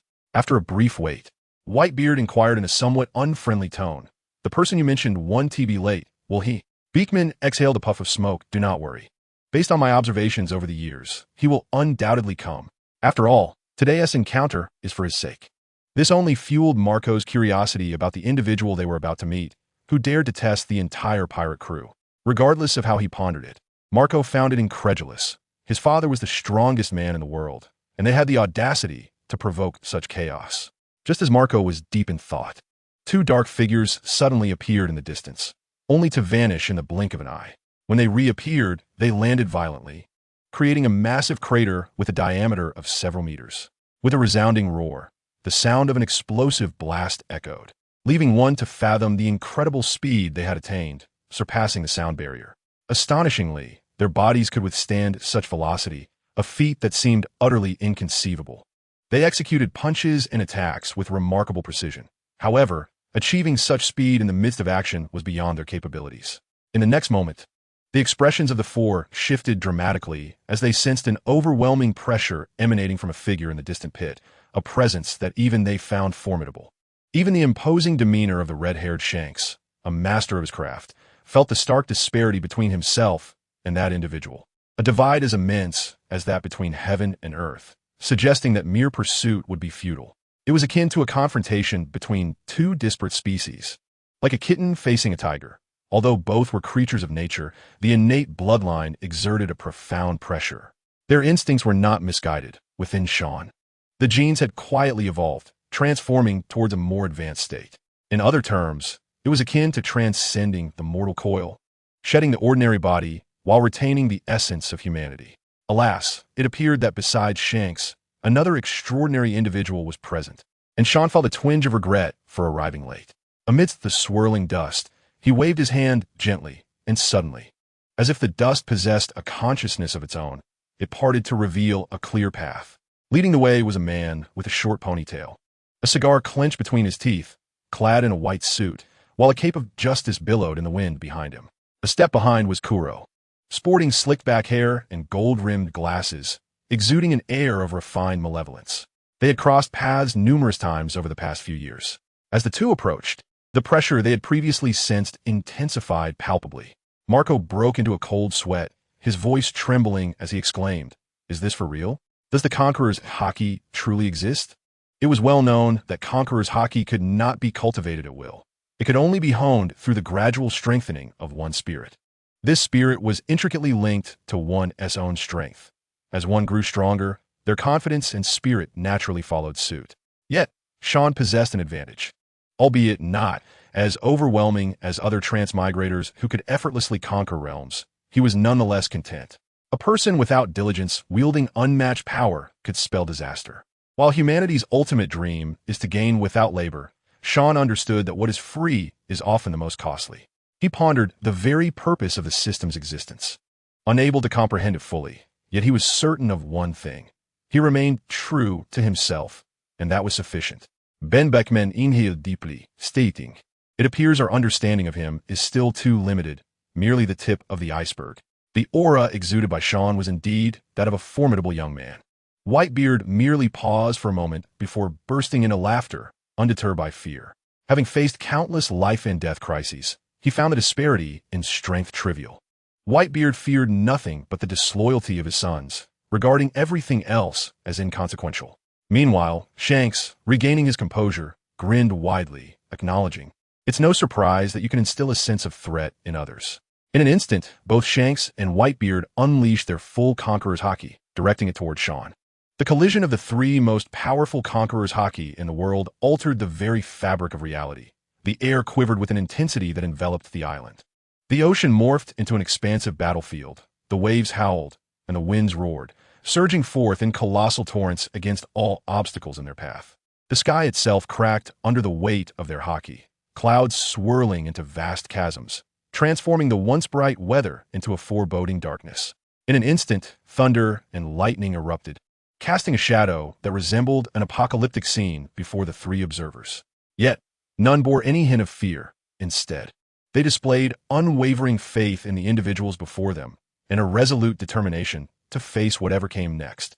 Even though the negotiations had yet to commence, they were prepared for battle.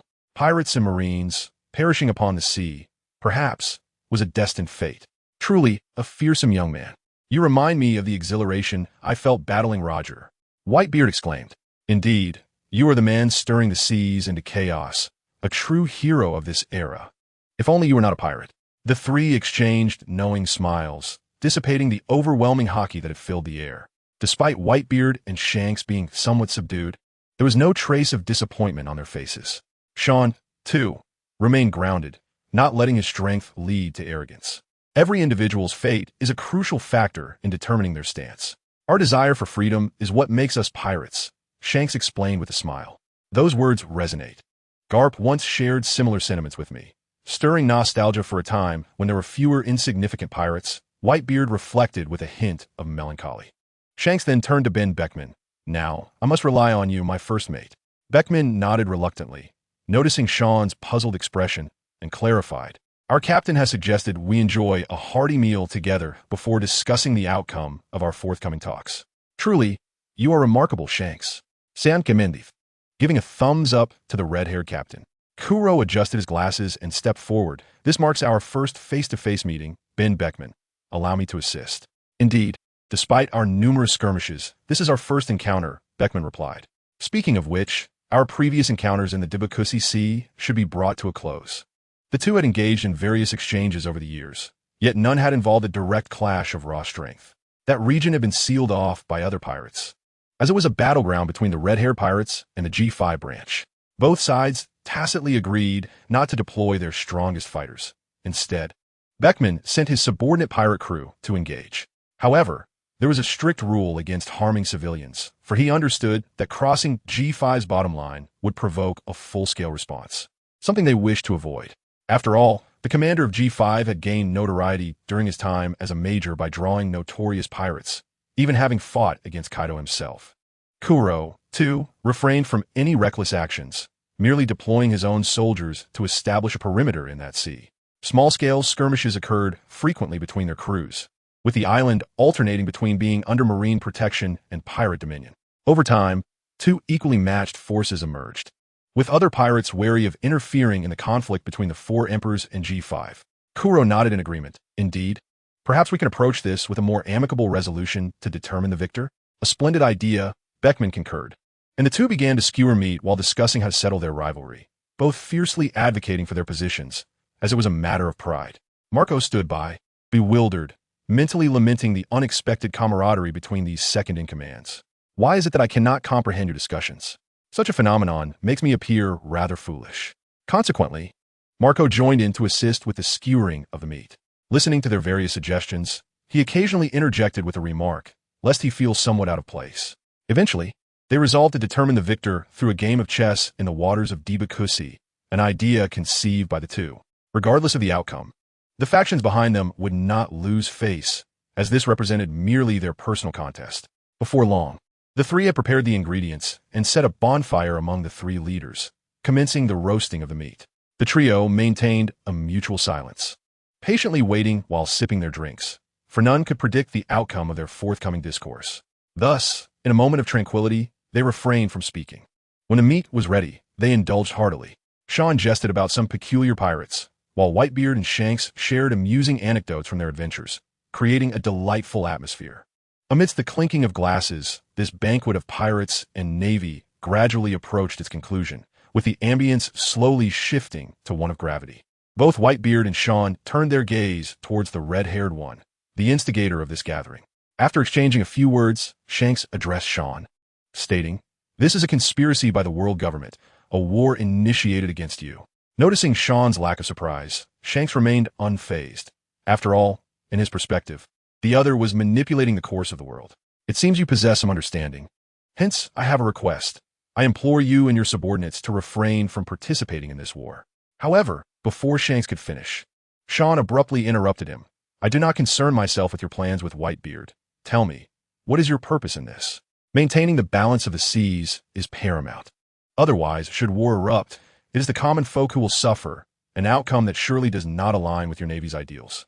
Thus, Sean interjected once more. "Do not attempt to deceive me with such rhetoric. Rephrase your words, or it shall be impossible." Whitebeard observed their exchange in silence, choosing not to intervene. If Shanks could not persuade Sean, he too would launch an attack on the headquarters, without hesitation. Shanks was taken aback by Sean's assertiveness, as he disregarded the latter part of his statement. Consequently, the atmosphere grew tense. After a prolonged silence, Shanks finally spoke. I can divulge some intelligence, but in exchange, you must reveal your intentions. Sean scoffed derisively.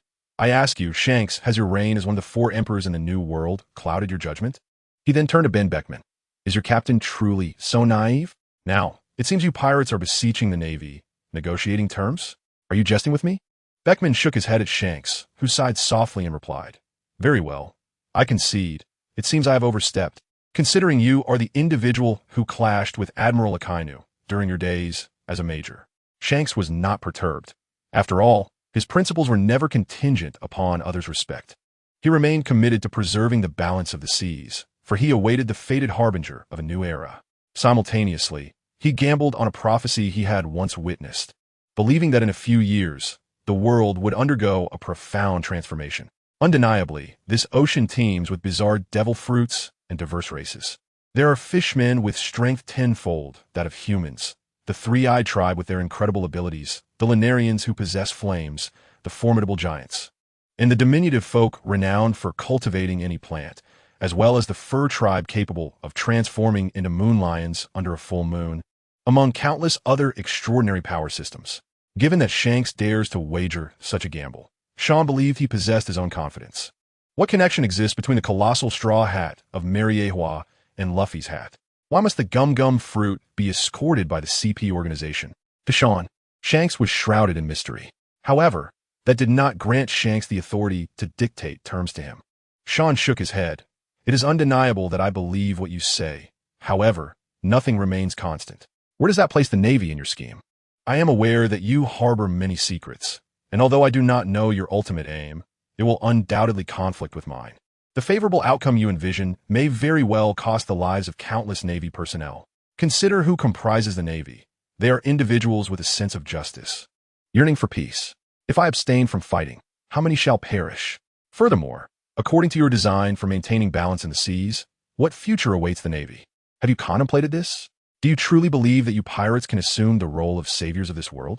Countless innocent souls languish in dire straits upon the seas, and you would have me relinquish the power of choice to you while you gamble. Do you deem that appropriate?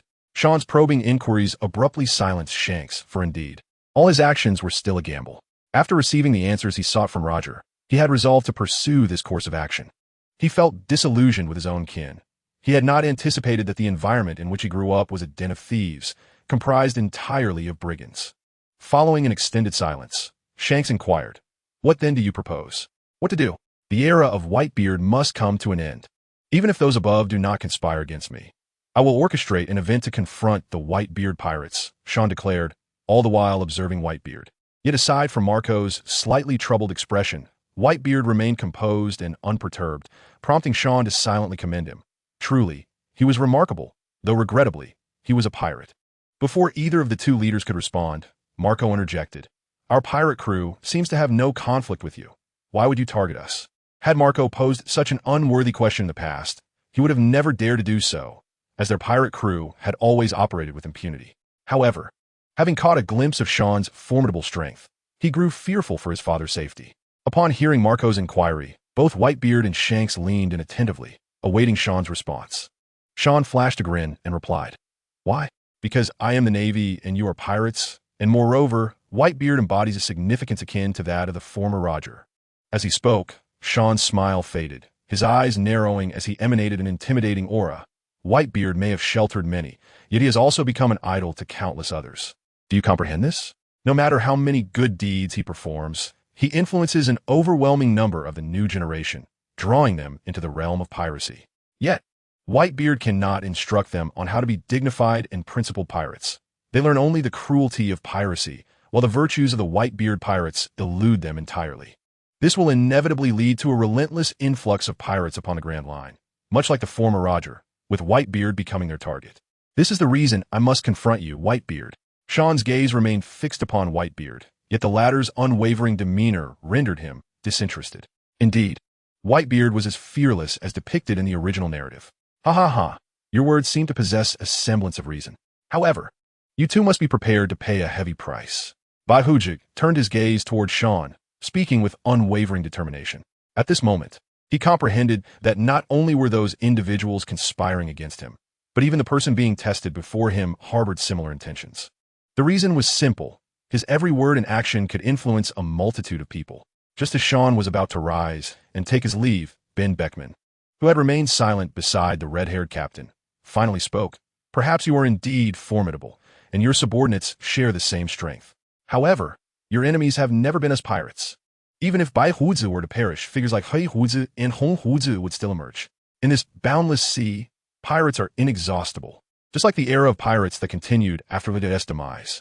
Therefore, we genuinely hope to collaborate with you, for our objectives may indeed align. Suppressing his urge to depart, Sean inquired, "Do you know my intentions?" Moreover, the foundation of cooperation must rest on a relationship of mutual necessity. What can you provide? Ben Beckman lito siguret, taking a leisurely puff before responding. Your goal is merely to challenge the Tungrun, and at this stage, you aim to completely integrate the Navy into your sphere of influence. Correct? Sean regarded him with keen interest. Oh, what leads you to that conclusion? Ben Beckman nodded. Since your battle with Kaido at G5, I have been analyzing you, including your network of relationships. Your three subordinates exhibit an unusual zeal for pursuing pirates, which is generally expected. However, there is one peculiar aspect. Their actions seem detached from the main force. My intelligence network indicates that their decisions predominantly stem from G5, as if you are operating independently of the Navy, yet you are merely a rear admiral. You are the only rear admiral in need of a transfer, especially Kolo, who is constantly deploying his own intelligence network in the New World.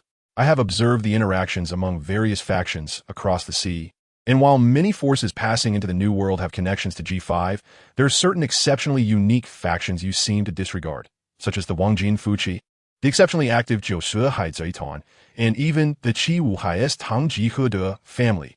They are the only exceptions, having had no conflicts with you. Upon hearing this, Sean remained noncommittal, shifting his attention to Shane Kurtho. Have you shared this intelligence with those 5 individuals? At this, both Ben Beckman and Shane Kurtho, who had appeared calm, suddenly changed expressions, though their faces quickly returned to neutrality. If they could discern Sean's secrets, then he too could have avenues to uncover theirs, albeit somewhat incredulously. However, it was not impossible. Perhaps Sean's influence extended far beyond what was visible. Bahuja and his sons exchanged complex glances, with Bahuja already suspecting the identities of the 5 in question. He never anticipated that each of them concealed their depths so well. All he desired was a simple life with his sons, while pirates allied with the world government, and the Navy sought to betray its origins. He alone remained the epitome of purity, unwaveringly a pirate from beginning to end. Shang Kusu interjected, "You need not fret. Our conclusions stem from the moment your name echoed throughout the world." Ben Beckman sensed your exceptional nature, prompting him to spend 8 years observing you. Otherwise, they would not have sent that rascal to incite a conflict between you and Bahud. Sean contemplated this, realizing that the head of the CP department was still one of his own. Therefore, it posed no significant issue. Even the CP-0, an exclusive entity for the Dunrun, was under Lu's command. Those formidable beings had not been reported as having executed any tasks, so the situation seemed manageable. "So what assistance can you offer me?" Sean refrained from commenting on their conclusions. Exposure was inevitable, and he found satisfaction in the fact that they began to reveal their hand at this juncture. "I can minimize the obstacles you face once you achieve your goals. After all, not everyone possesses your level of strength, do they?" This was Shang Kusu's ultimate bargaining chip, as he was confident in his ability to persuade those 5 individuals. It was not about convincing them to spare Sean, but rather to instigate discord among them, which would suffice. Indeed, upon hearing this, Sean felt a flicker of temptation. He had contemplated the repercussions of declaring his departure from the world government. It would undoubtedly provoke a wave of violent retaliation, and the seas under his jurisdiction would briefly erupt in chaos. Yet, that was not a concern. With the forces of the Revolutionary Army, kingdoms, pirates, and the Navy at his command, quelling the unrest would be manageable. His only worry was the possibility of the world government deploying other formidable entities against the Navy as a warning. He was not overly concerned about those who followed him. His sole apprehension was for those lacking sufficient strength, whose deaths would be in vain. Minimizing casualties would be most favorable, as he did not wish for his followers to bleed and weep. After a moment of contemplation, Sean spoke. "While your offer is enticing, Bajit must still die. There will always be leaders like him whom I can bring down." Shankersu was taken aback by Sean's steadfastness. However, if he were to perish, The ensuing chaos across the seas would yield far more unpredictable outcomes. Can you truly accept that? The brief agony was a necessary process for the reform of the era, and I will do my utmost to suppress all nefarious elements. The red-haired captain's frustration grew. He had not anticipated that the other party would be so obstinate. Bifuj's existence was not merely a stabilizing force. He could potentially aid them in the future. After all, his power was no trifling matter, capable of directly challenging the Navy's headquarters. Finally, breaking his silence, Bifuje spoke. Then what of my sons? Can you ensure their safety? Upon hearing this, Marva's expression shifted dramatically as he cried out, Laude? He understood all too well the implications of Bifuge's question. Had he not witnessed Sean's strength, Bifuje would never have considered compromise, even if it meant suffering heavy losses in the final battle. Bifuje could accept the notion of his sons perishing in the tumult of the sea, yet he would never acquiesce to his family being slaughtered by their enemies. Indeed, in Bifuge's view, he no longer possessed the power to protect his family. It was not that he lacked the courage to fight, but rather that the overwhelming force he faced was on an entirely different level. If Sean wished it, there might be no survivors among the Bifuje. Thus, throughout Bifuge's entire pirate career, the absence of scars left from retreats demonstrated that he was not one to back down. Today, he sought to compromise for the sake of his family. He feared he could no longer protect them. Furthermore, he had never pursued the so-called One Piece. Laude? No matter what, you must not utter such words. Regardless of the outcome, we will always stand by your side. This was the first time I witnessed such a demeanor from Bifuje, and it left him feeling profoundly distressed. It felt as though they were the ones burdening Bifuje. After all, Bifuje was the one closest to becoming the Pirate King. Ignoring this outburst, Bifuje fixed his intense gaze upon Sean, the beast within him roaring in response.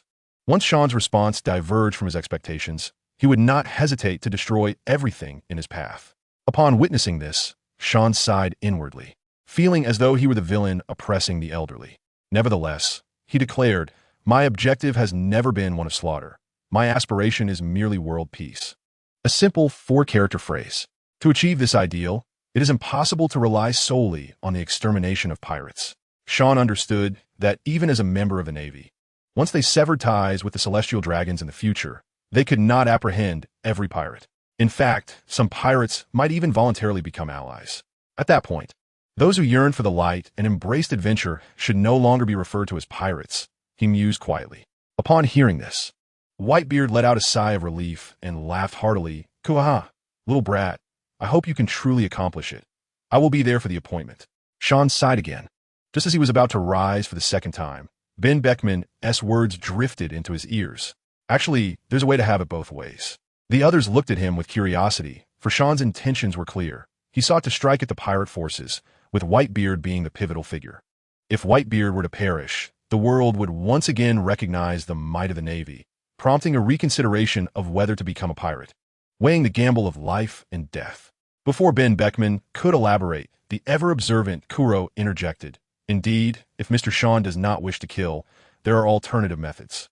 Thus, the three prominent figures listened intently as the two second-in-commands exchanged insights on the plan they had devised. After all, when Ben Beckman articulated his thoughts, Kuro, who had been his lifelong rival, understood his intentions but knew Sean even better. Consequently, he contributed to the discussion, and soon a grand plan had been conceived. However, Marco, the other second-in-command, appeared somewhat displeased. Although Whitebeard found it hard to accept in the end, he had no choice but to acquiesce to Marco's firm insistence. Marco had stated, Even if you cannot become the Pirate King, we follow you simply because you are our father. For us, family will always come first. Otherwise, if you were to die, everyone would go mad. Thus, despite certain imperfections, Sean resolved to implement the plan devised by the two. However, Shanks grew somewhat displeased and turned to Ben Beckman, questioning, Doesn't this disrupt the balance? How is this different from our initial discussions?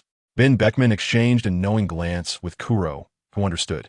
We will ensure a backup plan is in place. Just wait and see. Mr. Sean will not allow chaos in these waters. All right, I shall discuss this with you later.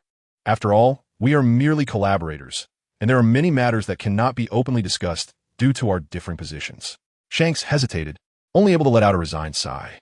Subsequently, as Whitebeard rode away atop Marco, Sean supported Kuro, and with a flash of blue light, they vanished from sight. Do tell what is happening. Why did you not let me continue my inquiries? Sean had merely been speculating, yet he was certain that his assumptions were correct. Oh, what assumptions? Shanks inquired curiously. They will support their own to become emperors of the sea. We are merely collaborators, and he will not acknowledge it. Otherwise, that new emperor would face the entire sea's wrath, much like you would not admit your connections to the world government, Ben Beckman elucidated. Shanks furrowed his brow, sensing the gravity of the situation, recognizing that even the world government could not achieve such a feat. The path to becoming an emperor of the sea does not solely depend on strength. Public opinion must also recognize it. Otherwise, declaring oneself the fifth emperor would carry no weight, and one would still be targeted. What gives them the right? Ben Beckman exhaled a puff of smoke, taking a deep breath before responding, because that Sean has been laying the groundwork for quite some time. Consider this, aside from the four of you, who are the most active and formidable pirates on the seas today. Shank's expression shifted dramatically. Could it be the Empress Hancock? Isn't she a warlord of the sea? Is she not afraid of the world government's retribution? Shanks, there is one thing you have yet to comprehend. While their various factions may appear powerful, the crucial factor is what enables their strength. Is their inherent might. He continued, do you recall nearly a decade ago, the battle between Big MOM and Hancock? Hancock was on the verge of collapse when a certain son of the devil intervened. I estimate that her crew's top-tier combat strength is no less than 3, and over these years, her subordinates have grown increasingly formidable, subtly expanding towards the scale of Wano. Shank's expression turned to one of shock. If nearly a decade ago, Hancock had indeed been overwhelmed by Big MOM, given that the latter was a well-established pirate, now Hancock, at the age of 27, was in her prime. What level of power could she have achieved in nearly 10 years? The Empress possesses the qualities of a ruler, though such qualities may hold little significance for them, as an unseasoned ruler is hardly noteworthy. Yet now, she has matured, and according to Beckman's assertions, her crew will boast an extraordinarily magnificent lineup, aiming directly at the New World. After Whitebeard's fall, they would be directly challenging the forces that have been established for decades. Sean truly is a formidable individual. Shanks could not help but voice his astonishment. Ben Beckman, who was smoking beside him, nodded in agreement. However, there is no need to worry. While that fellow may be more fearsome than rocks, there is one key distinction. Sean's actions are driven solely by the justice he stands behind. Then, Shanks rose, brushing off the dust from his trousers, and declared, all right, gather everyone. Kaido seems to be growing restless. On their way back, Whitebeard, sensing Marco's concern, remarked, Father, do not bear such a burden. After all, without you, our family would fall apart. Sigh, I never anticipated this would be the outcome. I am uncertain whether our crew's compromise will yield favorable or unfavorable results in the future. Marco consoled him. I do not know what the future holds, but I do know that we can always live together. Perhaps we may even continue to sail the seas, should that individual succeed. After all, they long for the freedom of adventure, shared with family. Kuahaha. Even so, I might just be lonely for a few years before returning to host a banquet. Hosting a banquet is fine, but Father, you must refrain from drinking. You need to take care of your health. Regardless of how the tides of this era turn, you must witness it alongside us. Whitebeard chuckled. I never anticipated that I would still be managed by my son at this age. How lamentable. Yet, there was no trace of displeasure on his face. After escorting Kuro back to G5, Sean proceeded directly to impel down. Though somewhat tardy, it was of little consequence. Sean appeared at the entrance, and the guards, upon seeing him, nearly engaged in a confrontation, but fortunately, they halted their actions upon recognizing Sean's justice coat. After all, this individual's temperament was notoriously eccentric. Even the notoriously volatile Admiral Akainu found himself at a loss when faced with Sean. At that moment, a figure adorned with an Egyptian pharaoh's headdress, sporting a prominent belly and wielding a long iron trident, emerged before Sean. Ah, is that not Major Sean? At long last, you have arrived. We have been awaiting your presence for quite some time. With a warm greeting, I leaned closer to Sean's ear and whispered, after all, you're tasked by the world government with overseeing these criminals. Should you fail to appear, and if that fellow Magellan does not maintain proper vigilance, I might be compelled to assume the role of warden myself. Despite my words, Hannibal wore a countenance of delight, devoid of any semblance of concern, leaving Sean speechless. This fellow eagerly anticipated the misfortunes of his superior, hoping to seize the position of warden for himself. Sean was quite familiar with him, typically brandishing a trident and adopting a demonic demeanor. Yet in battle, he wielded a long knife and exhibited a bloodthirsty nature, an individual of stark contradictions. His grand ambition was to ascend to the warden's position, coveting Magellan's role while frequently devising ways to shift all responsibility onto his superiors, aiming to usurp and elevate his own status through such cunning. The irony of his contradictions lies in the original narrative, where the petty pirate buggy was allowed to escape at one point, yet subsequently, when formidable pirates broke free, he would resolutely command the situation, convinced that the escape of criminals would plunge the world into chaos. Thus, he would risk everything to thwart the likes of Luffy and other fugitives. Ultimately, his aspirations bore fruit. During those 2 years, Magellan took the blame and was demoted to deputy warden, while Hannibal realized his ambition and became the warden of Impel Down. Sean nodded at him and casually remarked, "I hope you achieve your wish of becoming warden soon." Upon hearing this, Hannibal's expression stiffened.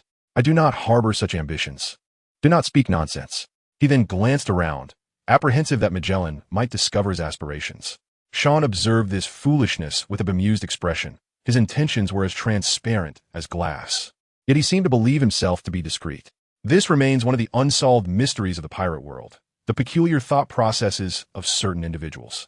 "All right, enough of this. Let's hasten to meet that fellow Teach," Sean said dismissively.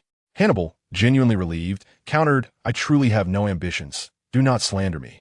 With that, he took the lead, and along the way, Sean encountered several acquaintances who greeted him warmly. He reciprocated with enthusiasm, for his abilities allowed him to transport captured pirates directly to Impel Down. Over time, he had become well acquainted with the management here. Though they were perceived as demonic figures by the prisoners, Sean understood that they were merely the unsung heroes laboring quietly to uphold the order of this world. The fear and disdain that prisoners harbored towards them were the highest accolades for their work.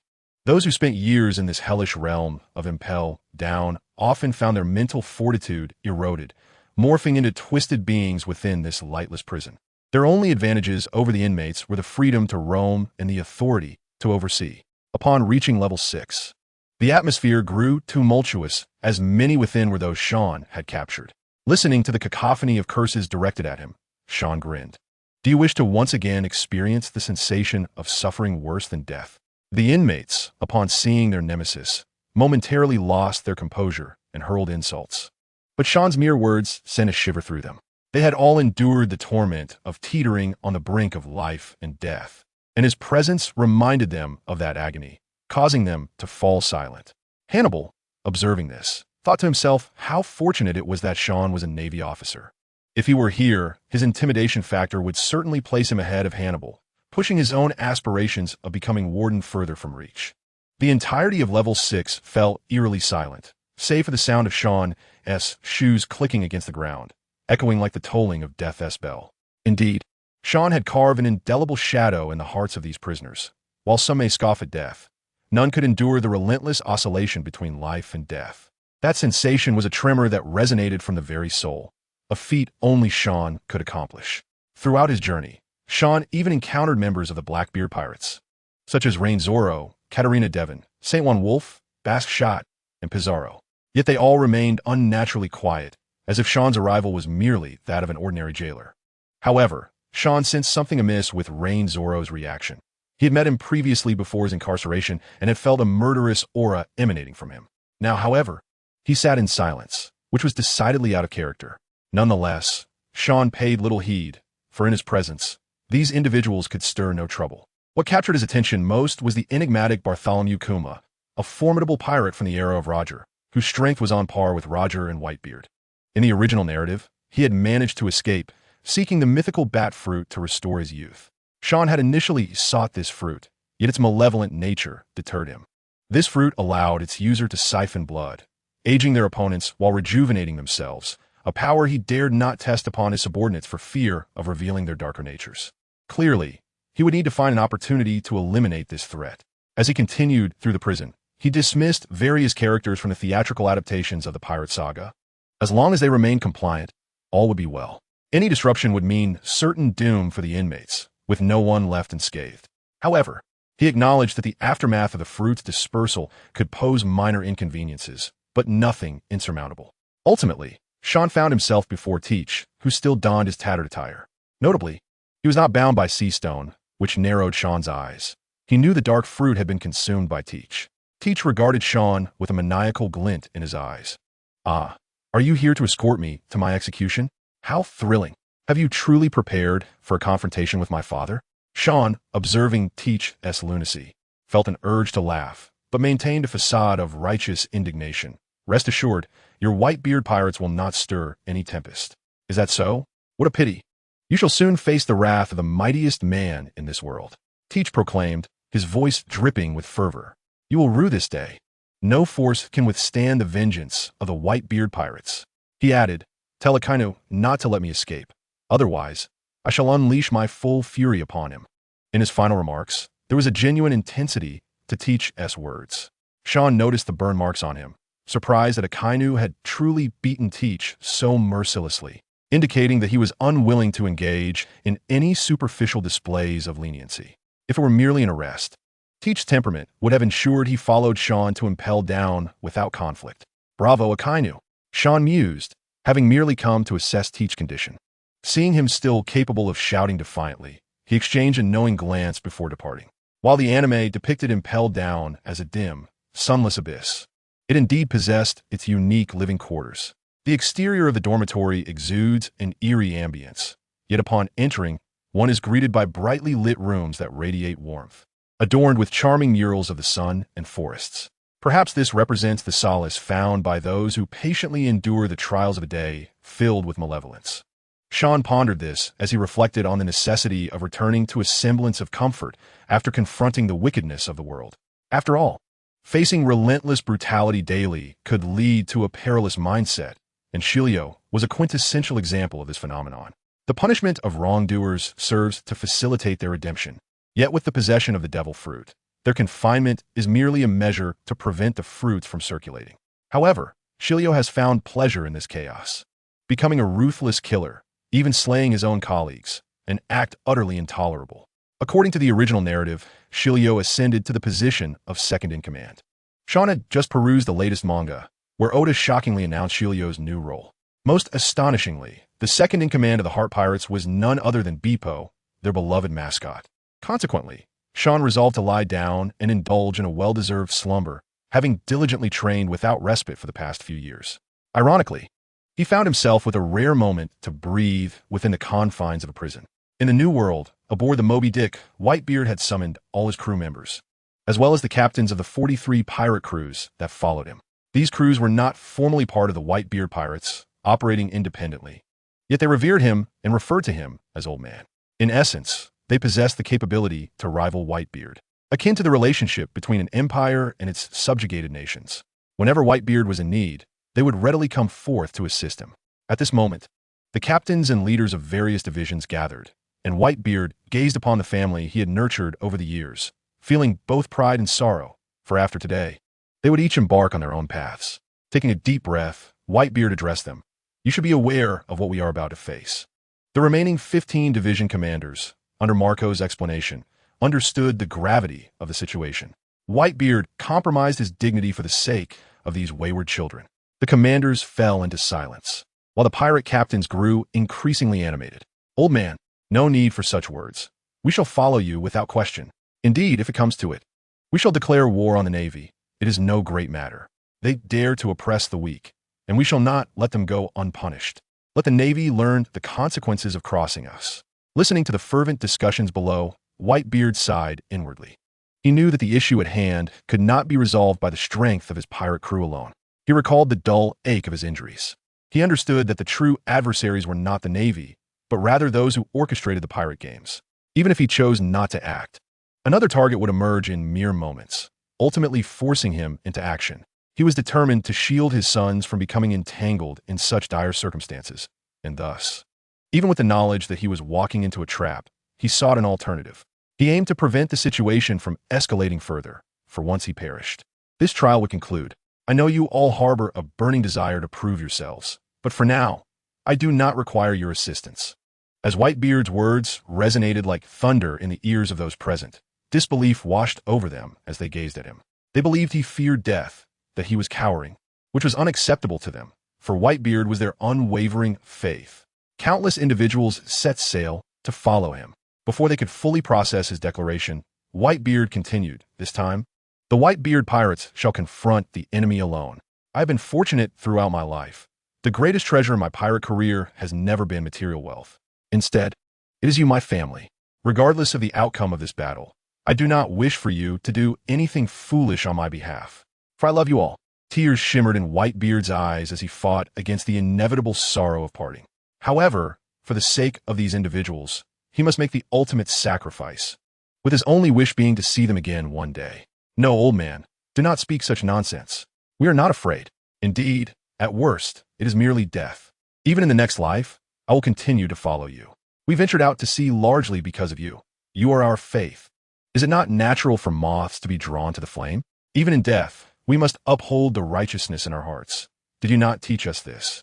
Old man, the pirates were filled with fervor and defiance, unafraid of death, yet sorrowful at the thought that while Old Man extended his hand in their times of need, they would be cast aside in his moment of peril, deprived even of the chance to offer support. The division commanders averted their gazes, unable to bear the sight of their father's heart-wrenching expression. Marco bit his lip, tears welling in his eyes as he recalled Whitebeard's past, a history known only to the commanders. Whitebeard had been born in a village on an island in the New World, a non-member state unable to pay the heavenly fee to join the world government due to its poverty.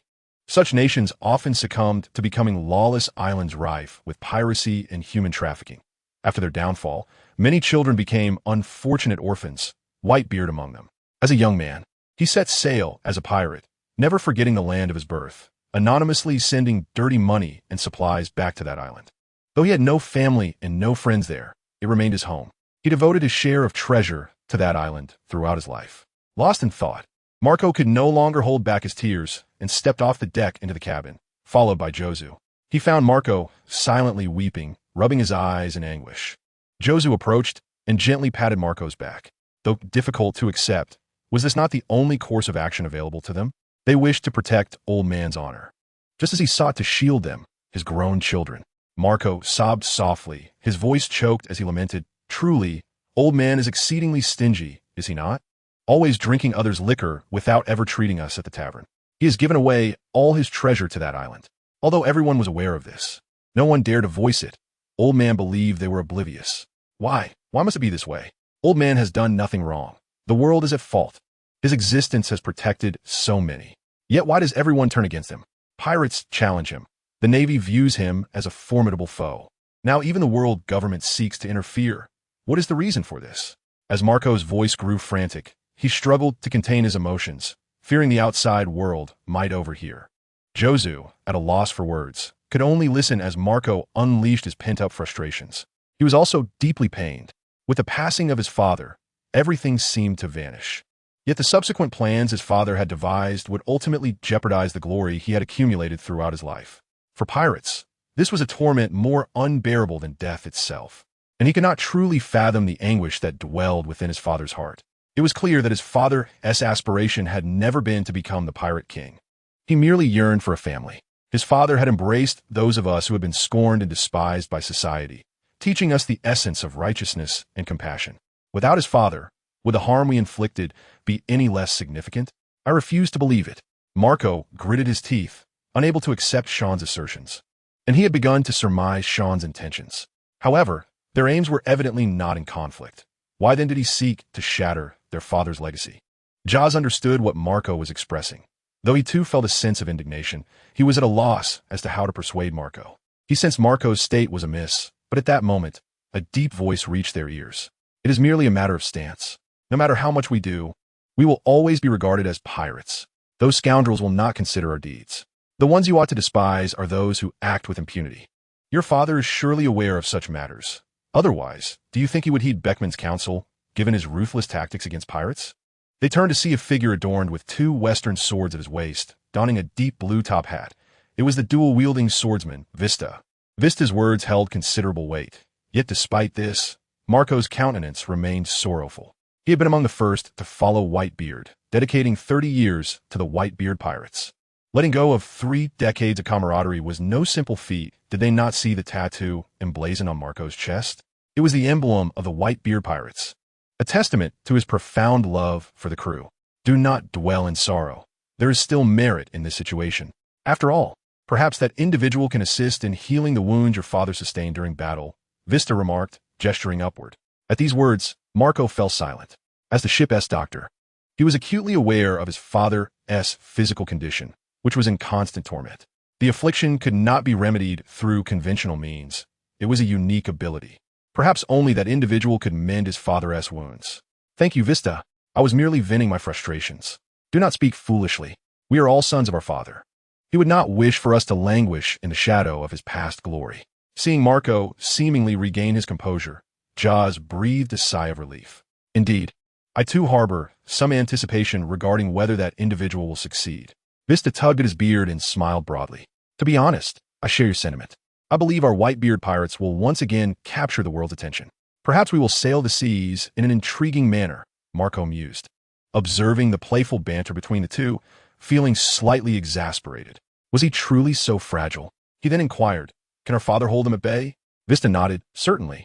After all, this is a surprise attack, not a direct confrontation. Under this pretense, they have no choice but to comply. Currently, our father is imparting lessons. Jaws expressed curiosity. Lessons? What could our father possibly teach them? At this, Vista chuckled. He is teaching them the importance of unity and camaraderie. Perhaps he fears that one day they might fall victim to that individual, and thus he insists they refrain from wrongdoing, even in his absence. What? Does that not imply they suspect our father might not return? Vista shrugged helplessly. What else can be done? As long as they do not engage in outrageous acts, they are unlikely to be targeted. Moreover, is that not what our father desires? Speaking of which, it seems only you flying abilities will allow you to find our father at any moment. How enviable. Upon hearing this, Marco laughed heartily. Shall I assist you in finding a flying devil fruit? I still intend to challenge that fellow Mihawk one day. Do not attempt to tempt me into corruption. Jaws scoffed as if you could. Just do not expect us to rescue you later. Would it not be rather embarrassing to lose a duel against a single sword? Even the composed Vista was momentarily taken aback. How dare you? You clearly do not appreciate the romance of wielding two swords. Besides, in a duel among swordsmen, the number of blades bears no significance. The trio bickered in that small corner, creating a stark contrast to the somber atmosphere outside. Despite the size of the Moby Dick and the presence of numerous formidable warriors aboard, no one dared to unleash their Kinbunchikahaki. After all, Whitebeard was present. However, there was one exception, Whitebeard himself. With his superior Kinbunchikahaki, overhearing the trio's chatter was no challenge. As he educated his sons, their raucous banter lightened his heart. Vista's earlier remark rang true. That was the past. As long as family remained, even forsaking the sea was inconsequential. Yet, he found it amusing that these foolish sons believed he was unaware of their frugality. What a jest, were it not for their antics. How would they ever bring him fine wine? Truly, they were a group of beloved foolish sons. Let us momentarily set aside Whitebeard's farewell to his sons. Meanwhile, the Marine headquarters faced its greatest challenge. At this moment, the largest conference room was filled with officers of the rank of Rear Admiral and above. Some vice admirals even brought promising young Marines to the meeting, as they viewed them as the future of the Navy. At this time, Sengoku occupied the main seat, his chin resting on his hands, his expression shifting between contemplation and concern. He felt that the commencement of this war was rather bewildering. Beside him, Garp fell into deep thought, reflecting on the impending departure of yet another old comrade. At that moment, Saru entered with her subordinates, and aside from Sean, all the high-ranking members of the Navy were present. All right, everyone, our current agenda is how to defend against the Whitebeard pirate surprise attack. Sengoku tapped the table to signal for silence. Upon hearing this, the vice admirals exchanged glances, for most of them were accustomed to merely clashing with pirates. When it came to strategizing, the presence of the staff officers rendered their input unnecessary. At this moment, Akainu, who had been smoking a cigar since entering, spoke up. I will ensure that Whitebeard suffers injuries before the battle begins. This statement caused an uproar among the attendees. What did Akainu mean? Was he suggesting that Whitebeard should be ambushed? Only his sons could manage such a feat in that instant. The others perceived Akainu's heart as treacherous. Yet they could hardly blame him. They would not show mercy to pirates, especially not the strongest among them. Kazan voiced his dissent. I refuse to endorse such a tactic.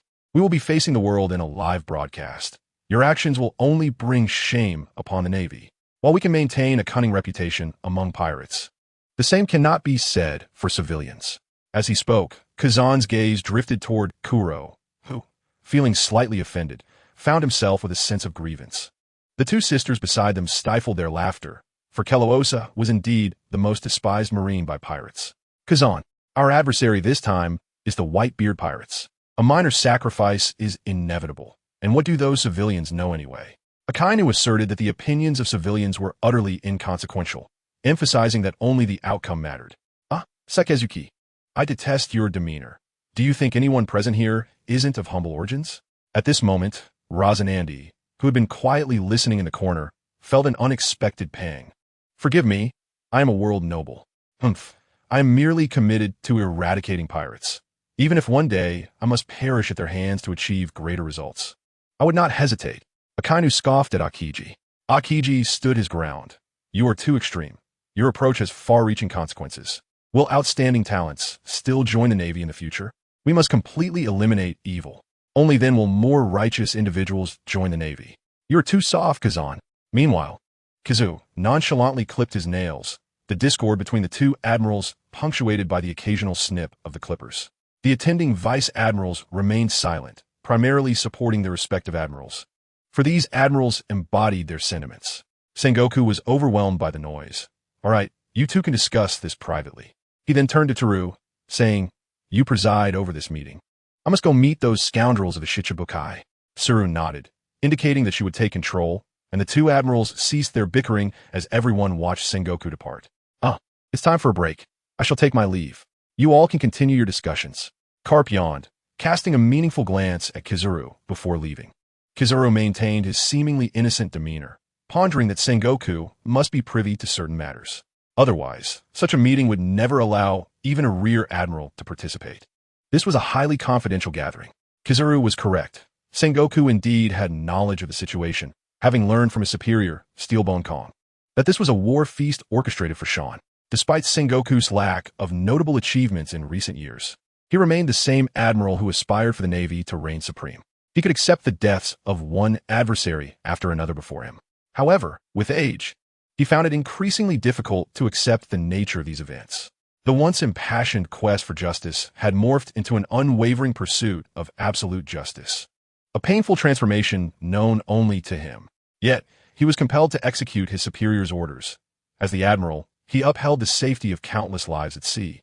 Sengoku had resolved that after this, he would retire, unable to tolerate the farcical actions of the world government.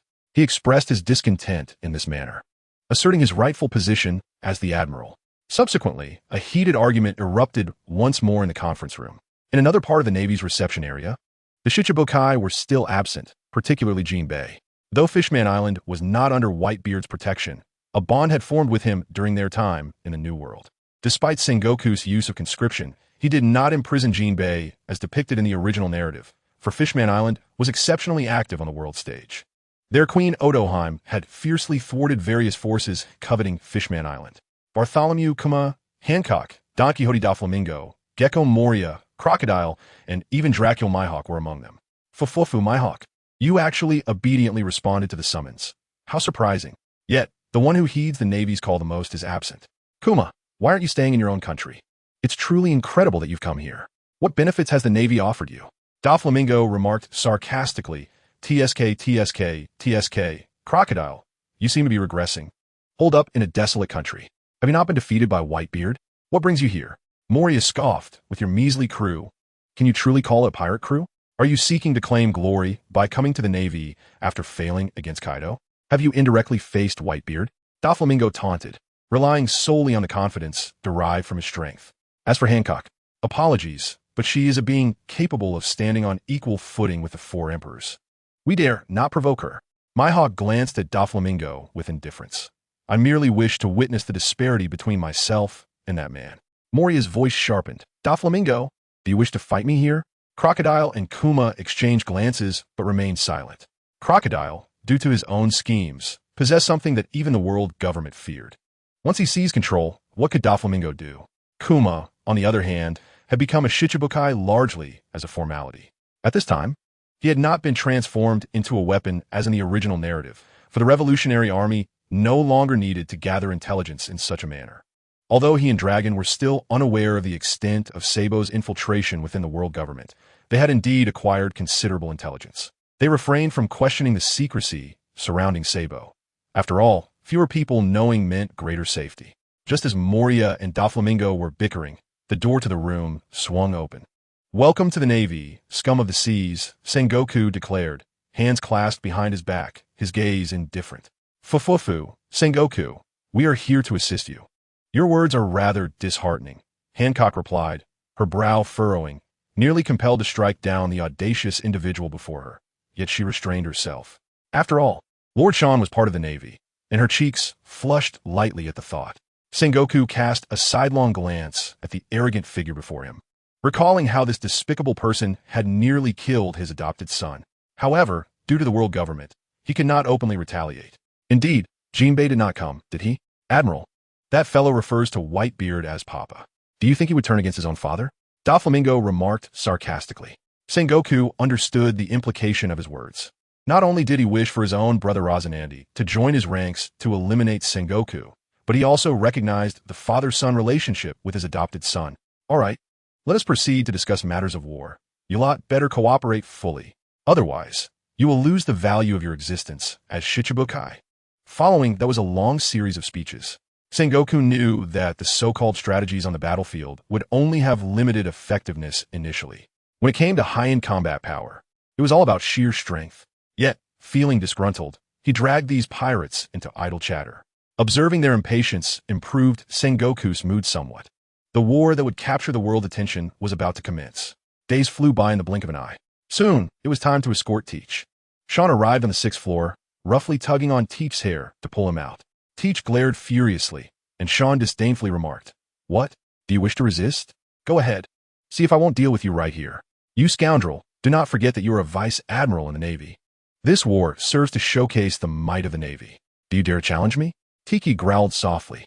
In that moment, Tiki shed his disguise, for his sixth sense warned him that the Navy before him genuinely wished to kill him. Any sign of resistance on his part would surely result in his demise at the hands of this insufferable man. Sean released Tiki's hair and forcefully pushed him to the ground. Leaning down, Sean whispered, "Do you think I care about the fools above you? The Navy? I can be a Navy wherever I go. Do you understand, Tiki?" Tiki, upon hearing this, felt his pupils constrict in terror as he gazed at Sean. What? What do you mean?" Sean turned away, shrugged, and did not answer. "Who knows? Now, just follow me closely and do not provoke me."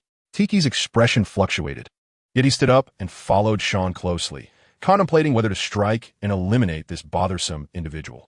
He considered having his hidden allies assist in his escape. However, after weighing the options, he decided against it, realizing that although Sean held the rank of Rear Admiral, his prowess could not be measured merely by title. Akin to that old man Carp, Sean then led Tiki upward, and upon reaching the top floor, he encountered Magellan, who was accustomed to the company of the restroom. "Magellan, keep an eye on this fellow while I step away to the lavatory. If he makes any move, eliminate him on the spot. I will bear any consequences." Magellan, taken aback by Sean's words, intended to greet him, but found himself at a loss as Sean headed directly toward the restroom. A flash of blue light enveloped him, and he appeared in Admiral Sengoku's office at the Navy headquarters. Upon his arrival, Sengoku, the three admirals, Carp, and even Chief of Staff Tsuru wore expressions of confusion. Wasn't Sean supposed to bring Tiki at this hour? What was his purpose in coming here now? Instantly, an uneasy premonition washed over them, including Kizaru and Carp, who were aware of Sean's intentions toward Whitebeard, yet were oblivious to the agreement Sean had made with them. Sean raised his hand in greeting. "Oh, you are all gathered here? How splendid. It saves us the time of waiting for others." Scanning the room, he noted that Zifa was absent, likely leading other officers on a maritime patrol. The headquarters could not summon everyone back, otherwise chaos would ensue at sea. Sengoku furrowed his brow, sensing something amiss, but then felt the faint aura of conqueror's haki emanating from Sean. Akiji, Akainu, and Tsuru stood frozen in place, while Sean observed the frowning expressions of Sengoku, Carp, and Kizaru with a hint of surprise. At this moment, he unleashed his Mirage ability, rendering those with a combat power lower than his by 3,000 ineffective. With his current combat power, at 22052, anyone below 19,000 would find themselves unable to resist his Mirage. It appeared that Kizaru was hiding his true potential. Undoubtedly a formidable force, possibly due to his fruits enhancements. The other two admirals might have been lacking in comparison. However, the combination of speed and attack power, along with unparalleled mobility, likely contributed to Kizaru's superior combat rating. After all, Kizaru was a man whom few could hope to capture upon the vast sea. Noticing the unusual behavior of his colleagues, Sengoku called out and nudged them, yet they remained unresponsive, their bodies entirely relaxed and vulnerable. This was inconceivable. Individuals of their caliber had vigilance ingrained in their very beings. Even if they wished to relax completely, it was nearly impossible due to muscle memory, and a trace of alertness would always linger. But now, they appeared as ordinary individuals. Sengoku immediately inquired, "Sean, what trickery are you up to?" The others gazed at Sean, who seemed lost in thought. Angry, Sengoku shouted, "Sean, what on earth do you mean by this?" The sound of Sengoku's furious voice snapped Sean back to reality, and he cast a meaningful glance at Kizaru before responding, "Nothing much. I was merely testing my abilities. I didn't expect that you three would possess the highest combat strength." As he spoke, he casually released his control over their senses, causing them to frown at his nonsensical remarks. They felt as if they had missed something crucial. Upon seeing Sengoku's grim expression, Tsuru promptly asked what had transpired. Sengoku fixed his fierce gaze on Sean and slowly recounted what Sean had just done. Akiji and Akainu's expressions shifted dramatically, and they exchanged bewildered glances with the seemingly innocent Kizaru. "Kid, what are you trying to accomplish? Don't tell me you came here just to test your abilities." Akainu exclaimed, a look of frustration on his face. Sean grinned. "Of course, I merely wish to inform you that shortly, Whitebeard will not come to the headquarters. He will intercept me midway, attempting to seize Tiki." "What? How is that possible?" Carp and Sengoku exclaimed in unison. Based on their understanding of Whitebeard, he would not resort to such underhanded tactics. The ones who know you best are your enemies. Whitebeard understood them, and they too understood Whitebeard, having battled alongside him for most of their lives. "Where did you acquire this information?" Tsuru asked, the calmest among them, posing the critical question. Under their watchful gazes, Sean approached Akainu, retrieving a cigar from his suit and beginning to puff away. He then slowly replied, "Because it is I who permitted it." Upon hearing this, everyone except Kizaru wore expressions of shock. Sean's disdain for pirates was well known, so what did he mean by allowing it? A multitude of questions swirled in their minds, while Kizaru chose to trust Sean, believing he would not make such a decision without reason. There must be a deeper consideration behind it. Kizaru did not believe anyone could threaten Sean. "Kid, what do you mean? Do you intend to trample upon the Navy's honor?" At that moment, Sengoku realized why the higher-ups were so determined to test this young man. He posed a significant danger. Whitebeard, that old fellow, had never understood the concept of compromise. Yet Sean was compelling Whitebeard to relinquish his pride. This indicated Sean's silent rebellion against the world government, though it remained unclear how far he intended to go. Sean flicked away the cigar in his hand, grazing Sengoku's hat and leaving a faint black mark, ultimately igniting a few sparks beneath the plaque behind Sengoku. Reclining on the sofa, he remarked, "Honor? Does this Navy still possess any honor? Do you not feel ashamed uttering such words?" Pointing behind Sengoku, he continued, "When did the justice you uphold transform from supreme authority into absolute justice? As the fleet admiral, I assume that old man must have shared some insights with you, right? Whitebeard is merely a tool to test my limits.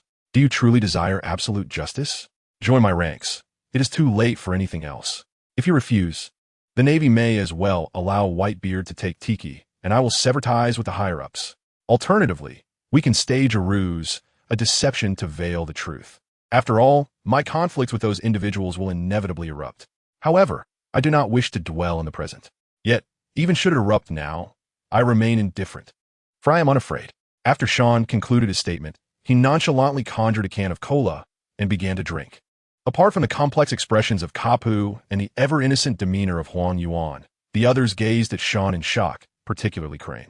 Though she had long suspected that Sean's intentions for joining the Navy were not pure, she never anticipated the magnitude of his ambitions, which evidently involved opposing the world government. She also observed the expressions of Huang Yuan and Kapu and inquired lightly, "Kapu, Polysolino, did you both already know of Sean's schemes?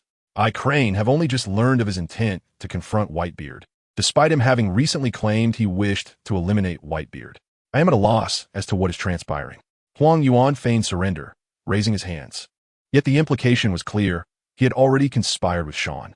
They had evidently been plotting against Whitebeard long before, only to have their plans disrupted by the world government. Crane, silent for a moment, turned her gaze to Kapu, who looked at his old comrade with a complex expression. "Little Crane, I too only recently became aware of his ambitions. I merely promised him confidentiality.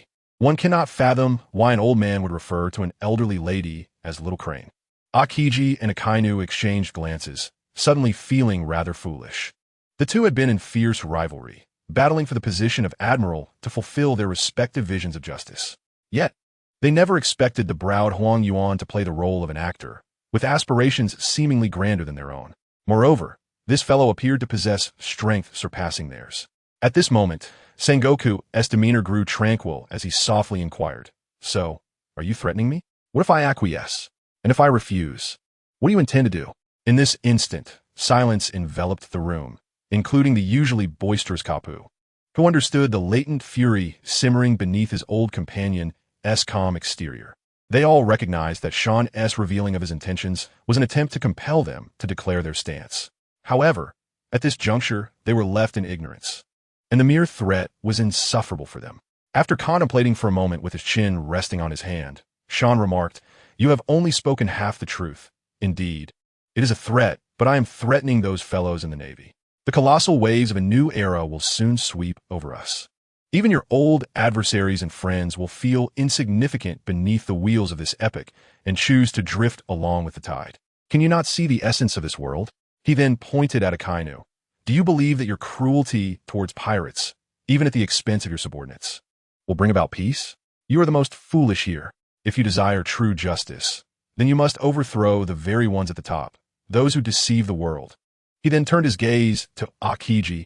"And you, languid and indifferent, do you think your apathy is for whom? If you wish to execute your version of justice, then contend with Akainu." Sean spoke with a tone of both frustration and lamentation. "What are you worried about? Concerned that the conflict between you and Akainu will affect the Navy? Do you think I opposed him at every turn for what reason? Was that not to provide you with an opportunity? That arrogant man ought to be kept in check, but he resembles a soldier far more than you." Finally, he directed his ire at Sengoku. "You are the fleet admiral, yet since Roger's demise, what have you contributed to this Navy? What have you done for those who wail and plead, struggling humbly upon the seas? Pirates grow increasingly deranged, and the oceans are in turmoil. Once, you and your comrades could drive the pirate king to desperation, and now, you tremble at the mere mention of Whitebeard. But who is to blame for this? I need not say, Admiral Sengoku." The assembly fell into a contemplative silence, for Akainu had pondered the true culprits behind this tragic era. However, he felt powerless, resorting to capturing and slaying pirates to vent his frustrations. Since his youth, he had fought with a dagger against pirates. At that time, he was indeed just a child, donning a justice cap and bearing numerous scars. Similarly, Akiji shared Akainu's sentiments. Their abilities were limited, not out of fear of death, but out of concern that without their restraint, the seas would plunge into deeper darkness. Observing the silence among them, Sean glanced at the clock and declared, "Let us proceed thus for now. I will leave the battlefield against Whitebeard in your capable hands." Akiji, noticing the puzzled expressions of the others, Sean elaborated, "I have already stated that I will not directly bring Teach. I will arrive aboard a warship, and Whitebeard will meet us en route. We cannot engage in battle upon the waves, can we? You need only summon some top-tier forces. There is no need for anyone below the rank of captain. A few rear admirals to handle the den mushy will suffice, for this is a contest among elites. This approach will also significantly reduce our Navy's casualties. To be candid, Whitebeard will feign death. Yet under my influence, only Kapu, Sengoku, and Huang Yuan can remain unperturbed. In the presence of the entire world, what will you do regarding Whitebeard's deception? Take some time to ponder this. For now, I shall escort Akiji." In the midst of the heavy atmosphere, Sean placed his hand on Akiji's shoulder, and a flash of blue light enveloped them, causing both to vanish from sight. Akiji did not resist. He too was deep in thought, contemplating what course of action to take, lost in a haze since the demise of his friend, Saul. After Sean departed, Sengoku's countenance fell, and he murmured, "Speak, what shall we do?" Among those present, only Akainu faced a pivotal decision, for Crane had long since retreated to the shadows, and Sengoku had resolved to retire. With a shared understanding, they turned their gazes toward Akainu, who, with a countenance dark and tumultuous, spoke gravely. "Let us first observe to what extent he can compel Whitebeard." He then silently exited the office to summon the elite forces the Navy required. In truth, he had already begun to make a choice deep within, one that required little contemplation, just as he had expressed to Akiji in the meeting. Should his sacrifice yield greater victories, he would hesitate not for a moment. Above them loomed an insurmountable mountain, one they could not surmount. Yet they possessed the capacity to cleanse the refuse at the bottom. Now, with Sean presenting him with an alternative, he merely wished to discern the extent to which Whitebeard would concede, to ascertain whether Sean truly possessed the means to contend with those at the highest echelons. He feared not death, but rather the inability to realize the justice that resided within him. He loathed this era of rampant piracy. On the opposite side, having arrived at Impel Down with Aokiji, Sean softly remarked, "Your friends have not perished, and O'Hara remains unscathed." Aokiji, who had been lost in contemplation, suddenly lifted his gaze. Staring at Sean in disbelief, "What did you just say? How is this possible?" "I witnessed the buster call that obliterated O'Hara." Upon seeing Sean's smile, Aokiji was momentarily taken aback, as if recalling something, and quickly asked, "Was it your ability just now? Who saved them? Where are they?" This was a matter that had long haunted Aokiji, a moment when his sense of justice had faltered. Yet now, someone was informing him that the doubts he once harbored had been rectified, and how could he not be moved? Sheng shook his head and said, "Let's postpone this discussion for later. For now, we must concentrate on Tiki, a particularly dangerous individual who cannot escape this time. Moreover, this presents a prime opportunity to strike against pirates. Once Whitebeard is gone, we can effectively curb their activities." With that, Sean stepped out first. Aokiji opened his mouth, filled with questions, yet, at that moment, he could only suppress the myriad of doubts in his heart. Once they exited, Hannibal was waiting at the door, stammering, "You actually came out of a restroom together?" Noticing the peculiar expression on Hannibal's face, Sean's mouth twitched as he hurriedly clarified, "No, that's not it.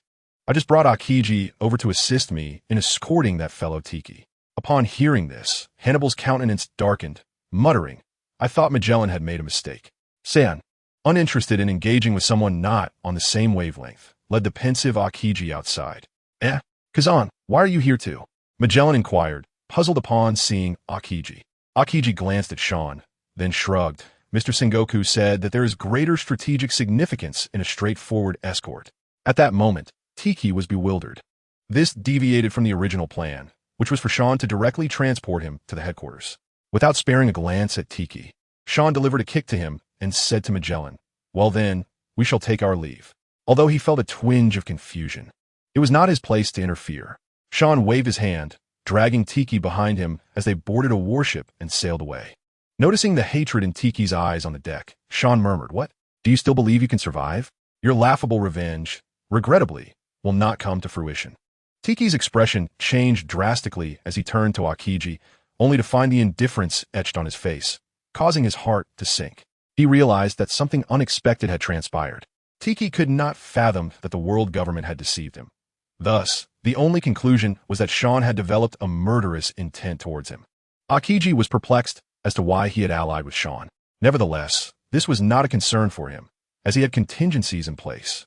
After a moment of panic, Tiki burst into a maniacal laugh. "Ha! It seems today is my unlucky day, but could it really be?" Tiki would never entrust his safety to these individuals. While he found himself temporarily powerless against the world government, he held no fear of the Navy. Hearing Tiki's raucous laughter, Sean furrowed his brow and extended his arm, summoning a mop from the cabin. Enveloping in hockey, he swung it towards Tiki's mouth. Crack, crack.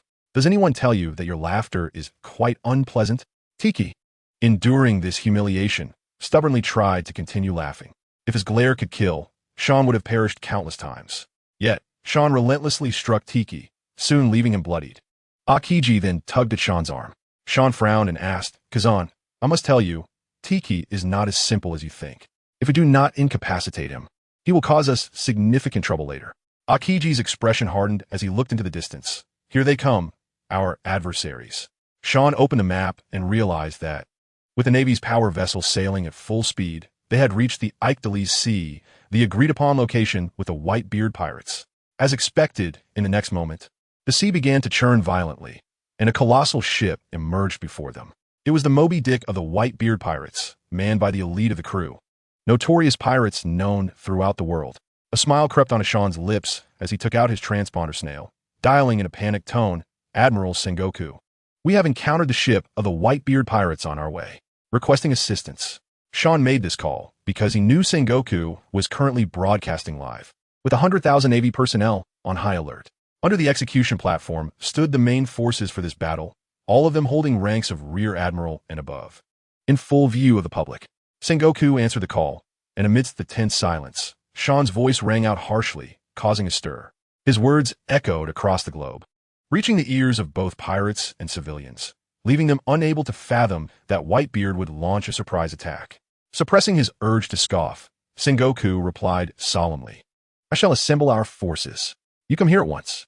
After hanging up, he addressed the restless navy. The most notorious pirate of this era, Edward Newgate, is en route to launch a surprise attack on our escort ship. However, we Navy fear nothing, for we have one of our top combatants, Admiral Akiji, and the highly mobile Vice Admiral Sean coming to our aid. Wherever evil arises, our Navy has but one purpose: to combat and eradicate it.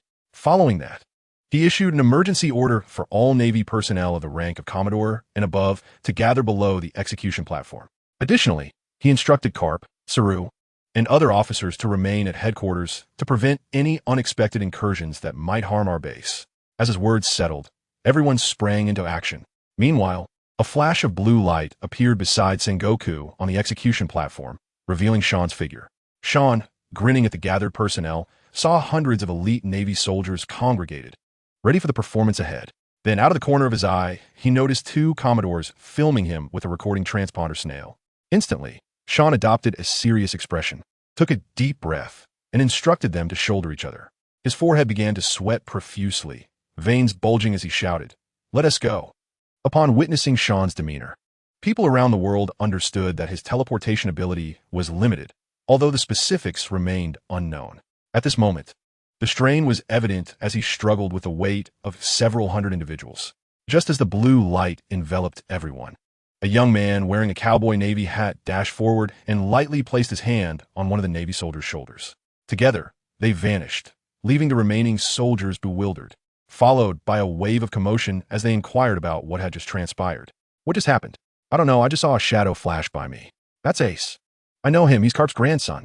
I heard he even gave Carp the ivory of Jack from the Beast Pirates." "What? Is he the current Navy supernova? Ace?" As a result of this revelation, the world became aware of Ace, especially given the previous uproar he caused. However, this incident with Whitebeard overshadowed his exploits, and now everyone recognized Ace's achievements.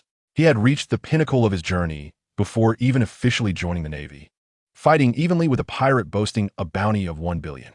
More importantly, he was the grandson of the Navy hero Carp, undoubtedly a prominent figure within the Navy. Carp, upon seeing this, said nothing, simply smiling with a hint of pride, knowing that while his son was an adversary of Whitebeard, his grandson was a part of his legacy. On another note, they were fortunate that the warship was large enough as a transport battleship for escorting prisoners.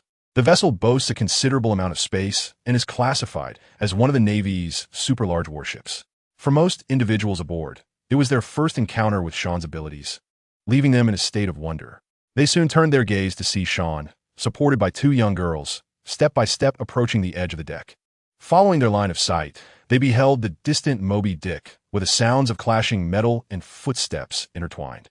A towering figure emerged on the Moby Dick, unveiling the world's strongest man, Whitebeard, Edward Newgate. Those unaware of the situation felt an immediate sense of impending danger upon realizing the elite crew aboard Whitebeard's ship. Meanwhile, those in the know wore expressions of peculiar complexity. Particularly, Sengoku's face contorted with fury upon seeing Sean's frail appearance. "You think you've got me all figured out? Is this just a rehearsal?" Although the circumstances had shifted, Blackbeard felt a sense of relief upon Whitebeard's arrival, instantly adopting a dramatic demeanor, wailing, "Dad, hurry and flee. Don't mind me." The sudden outburst startled the onlookers, who regarded the Moby Dick with cautious eyes. Those privy to the truth glanced at Sean with mixed emotions, realizing that while their adversaries had yet to act, they were already performing. Simultaneously, Akainu's gaze toward Sean held a complex mixture of thoughts. The formidable Whitebeard had seemingly abandoned his principles by appearing here. It is well known that Whitebeard commanded immense respect among pirates, not only due to his deeds, but also because of his character. Having fought countless battles throughout his life, he never turned his back on an enemy, for Whitebeard had never known retreat. As he observed Blackbeard's tearful display, Whitebeard, aware of his betrayal, was filled with a fierce resolve to confront the Navy. They say the old become wise, and Whitebeard was no exception. witnessing the weakened Sean and the pitiful Blackbeard. His eyes glistened with tears. Kula la la la. My dear son, father is coming to save you. He then noticed the still fresh bloodstains on Blackbeard's face, furrowing his brow as a powerful aura emanated from him, crushing towards the Navy. He glared at Sengoku, exclaiming, Sengoku, it seems my son has received quite the care from you. In an instant, the previously calm sea began to stir, the once tranquil surface now foaming with impending chaos, as if a tempest was brewing.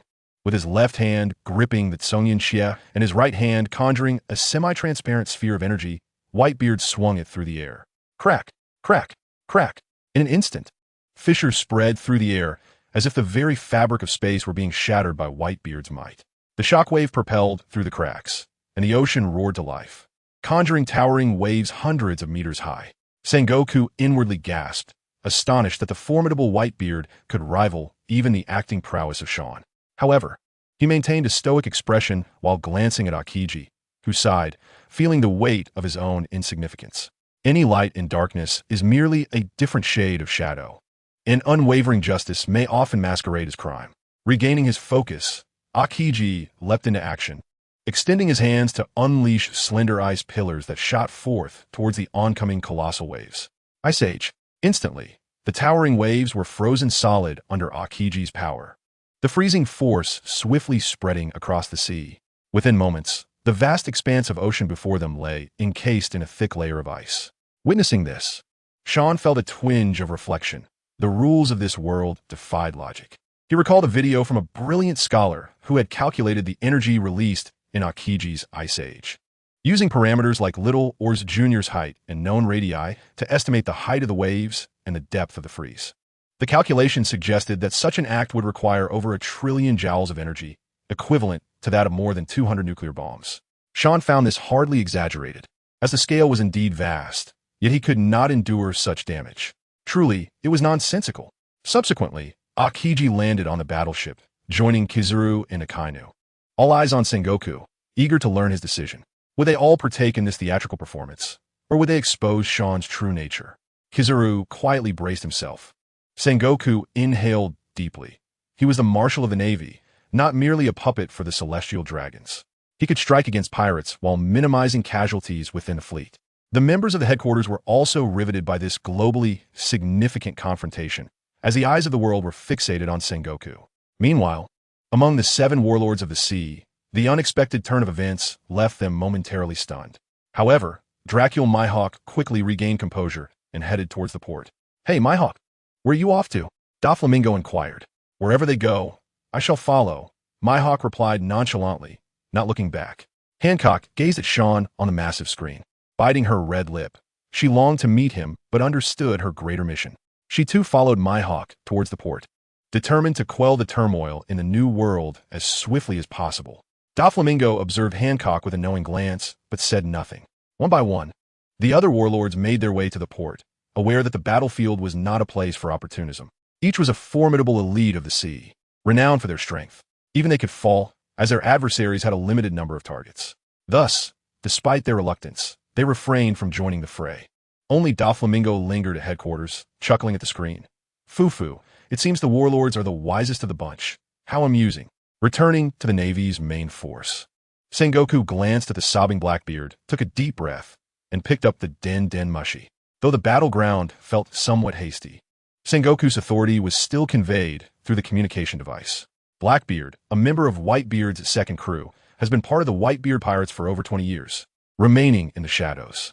He had long endured, possessing immense strength, yet choosing to remain inconspicuous, for he belonged to the race that thrived in darkness, the night. A race despised throughout history, gifted with the innate ability to strip others of their powers. Such revelations sent ripples throughout the world, enlightening all as to why the Navy sought to make a grand spectacle of their judgment. For if Blackbeard were to grow, the threat he posed was beyond imagination. Blackbeard's expression darkened as he realized he had been thrust into the spotlight. Most crucially, he prided himself as the heir to Rocks, who had once captained the likes of Whitebeard, Shiki, Kaido, and Charlotte Linlin. The world trembled at the thought. Why was Garp hailed as a hero of the Navy? It was because he had thwarted rock schemes alongside Roger. All accolades lay upon Garp's shoulders. While 3 of the 4 emperors of the New World had once been members of Rock's crew, what terror awaited the world with Blackbeard, the inheritor of Rock's will? Will the already dark sea be shrouded in an additional layer of frost? In that moment, the vast majority of people around the world, in their respective places, found themselves shouting, "Eliminate him! Eliminate him!" Seemingly hearing the voices of these individuals, Zhang Guo raised his hand. Therefore, our Navy must execute Teach today. Simultaneously, any who dare to provoke the Navy's authority will pay a most severe price. Instantly, crowds across the globe erupted in cheers, astonished by the Navy's unwavering stance. Though no names were mentioned, the firmness in his words implied that whether it was the White-Beard pirates or the other 2 emperors, any who dared to challenge would face the Navy head-on. To the uninformed, these words were a morale booster, but to those in the know, it was a veiled declaration of allegiance. Upon hearing this, Shan was not surprised at all. Zhang Guo was a renowned strategist of the Navy, capable of making swift decisions once he grasped the situation, and personally, he could never undermine Shan at this crucial moment. Shan glanced at the horrified Teach, raising an eyebrow slightly in a provocative manner, as if to say, "I have you right where I want you." "Zhang Guo, you think I can be ignored?" Whitebeard quickly entered the fray, knowing that what lay ahead would be a genuine battle of life and death. One careless moment could lead to a fate that even Shan could not salvage. The 3 admirals who received the signal understood instantly. Although they were unsure how Shan had managed it, they knew they had to press forward. Especially Akainu, who thought, no matter how Whitebeard feigned death, what if he could actually eliminate him? He would not hold back. Moreover, Shan had indicated that they should proceed with the battle as usual and leave everything to him. Thus, he would show no mercy.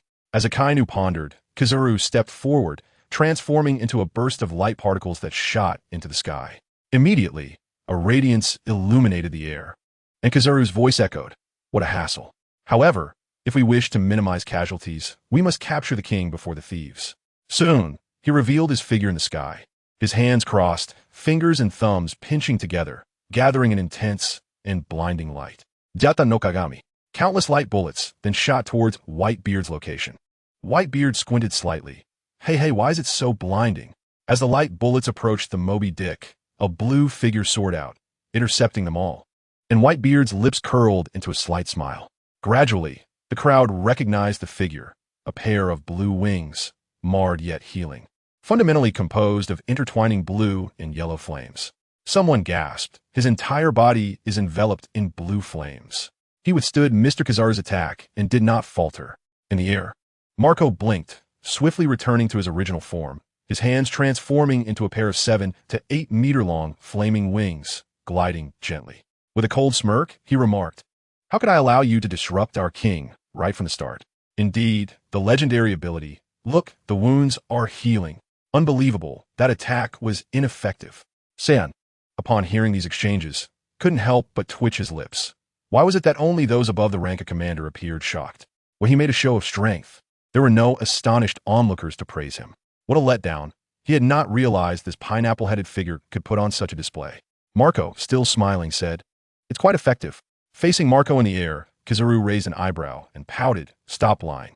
With a swift command, Marco transformed into his beast form, a bird engulfed in blue and golden flames, soaring into the higher skies, his tail trailing a long flame. That was the 1st Division commander of the White-Beard Pirates. No matter the attack received, he could be reborn from the flames, the immortal bird Marco. Shan was thoroughly exasperated, directing his gaze towards the stunned individuals. He immediately spotted a mustache commander and a square-faced commander, both wearing expressions of shock. He couldn't help but wonder if they were spies sent by the enemy, constantly extolling their foes. As he looked at Marco flying towards him, Kizaru raised an eyebrow, maintaining the Yada no Kagami stance. "I've never seen such a bird before." In the next moment, countless light bullets surged towards Marco, yet he maintained his speed, directly absorbing all the light bullets. Only the flames on his surface rippled slightly. In the next second, Marco flew above Kizaru, reverting to his hybrid form while retaining his wings. Upside down, his legs cloaked in armament hockey, he kicked towards Kizaru. With a resounding boom, Kizaru's raised arm firmly caught Marco's kick, and he smirked slyly. This move is quite effective too. Listening to Kizaru echo his words, Marco grew indignant and shouted, "Stop lying." Then, with a fierce shout, he exerted greater force. Kizaru suddenly transformed into a burst of golden light, sent flying away by Marco's kick. Fortunately, thanks to Akiji's sturdy ice, where Kizaru landed erupted into a violent explosion. Ice shards created from the seawater flew everywhere. But the frozen layer remained unbroken, towering as high as the waves. On the Navy's side, even some commanders and colonels felt their knowledge was woefully inadequate at that moment. After a long while, as the explosions met the ice, the rising water vapor dissipated, revealing Kizaru standing there with his hands in his pockets, unscathed. The next moment, Akainu stepped forward, leaping off the warship, left leg stepping forward, right hand raised, igniting with fierce magma. The magma accumulated rapidly, and, in no time, his magma fist grew to nearly the size of the warship. With a mighty leap, he swung his fist, sending a boulder-sized mass of magma hurtling toward the Moby Dick. At that instant, the Navy erupted in cheers. They had indeed been worried. After all, they had yet to engage Whitebeard, and their own admiral had just been kicked away. Facing the oncoming colossal magma fist, Whitebeard grinned and snorted softly. Then, another towering figure leaped into action, basked in sunlight, refracting a dazzling glow. The giant lunged at the magma fist, roaring in defiance, without any use of haki, directly bracing his body against the magma reputed to incinerate all. Shining collision. In that instant, the magma was halted, and then he plunged his hand into it, preparing to pitch it like a baseball towards the Navy headquarters. Before it could cool, the terrifyingly hot magma boulder was sent hurtling back at even faster speed. In the next moment, a man with slicked-back hair and gold-rimmed glasses stepped forward. His body convulsed, transforming into a beast form, adorned with red fur and black stripes, fearsome fangs, and elongated blades that exuded a chilling radiance. This caused nearby fellow colonels to gasp in astonishment. Then, Kuro's feet stirred up a violent whirlwind, and with a thunderous crash, he vanished, appearing in the trajectory of the returning magma. His limbs entwined with black winds, he opened his terrifying maw, gathering a dark light within. In the blink of an eye, as the black sphere coalesced to the size of a basketball, a sudden breath of darkness, crackling with lightning, emerged from Kelluo's mouth. The wind breath thundered forth, and upon striking the massive magma rock, fissures began to propagate from the hollow it had created. With a resounding boom, the colossal rock, reminiscent of a warship, had its flowing magma cooled by the winds, releasing clouds of steam. In the aftermath of the explosion, the rock appeared as though it had been sliced by innumerable blades, disintegrating into countless small stones that scattered far and wide. Yet, the onslaught did not relent. The breath continued its relentless advance towards the Moby Dick, targeting the formidable Whitebeard. Just as some Navy personnel believed this attack would succeed, Whitebeard raised his unarmed hand and delivered a single punch toward the breath. A cacophony akin to shattering glass resonated, as if the very fabric of space had been rent asunder. With a mere flick of his wrist, Whitebeard effortlessly dispersed Kelluo's demonic fruit attack. The emergence of new stars within the Navy was astonishing. Who could have anticipated such formidable power within just a few years? Whitebeard did not hesitate to commend Kelluo. Yet Kelluo's expression soured. He was now certain of his strength, believing himself to be on par with these individuals. However, he was taken aback to discover that even within the same tier, his assault could be so easily dismissed by the opponent.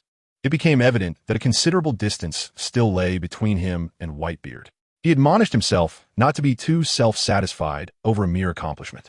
Sean, witnessing this spectacle, felt no surprise. The genetic serum merely represented a ceiling for one's potential. True strength ultimately depended on the individual. It merely granted Kelluo entry into the ranks of the elite. It was known that the threshold for a general was a combat power of 10,000. Yet those of Whitebeard's caliber stood at 19,000. Transitioning to a cultivation system, it was akin to a beginner reaching the pinnacle.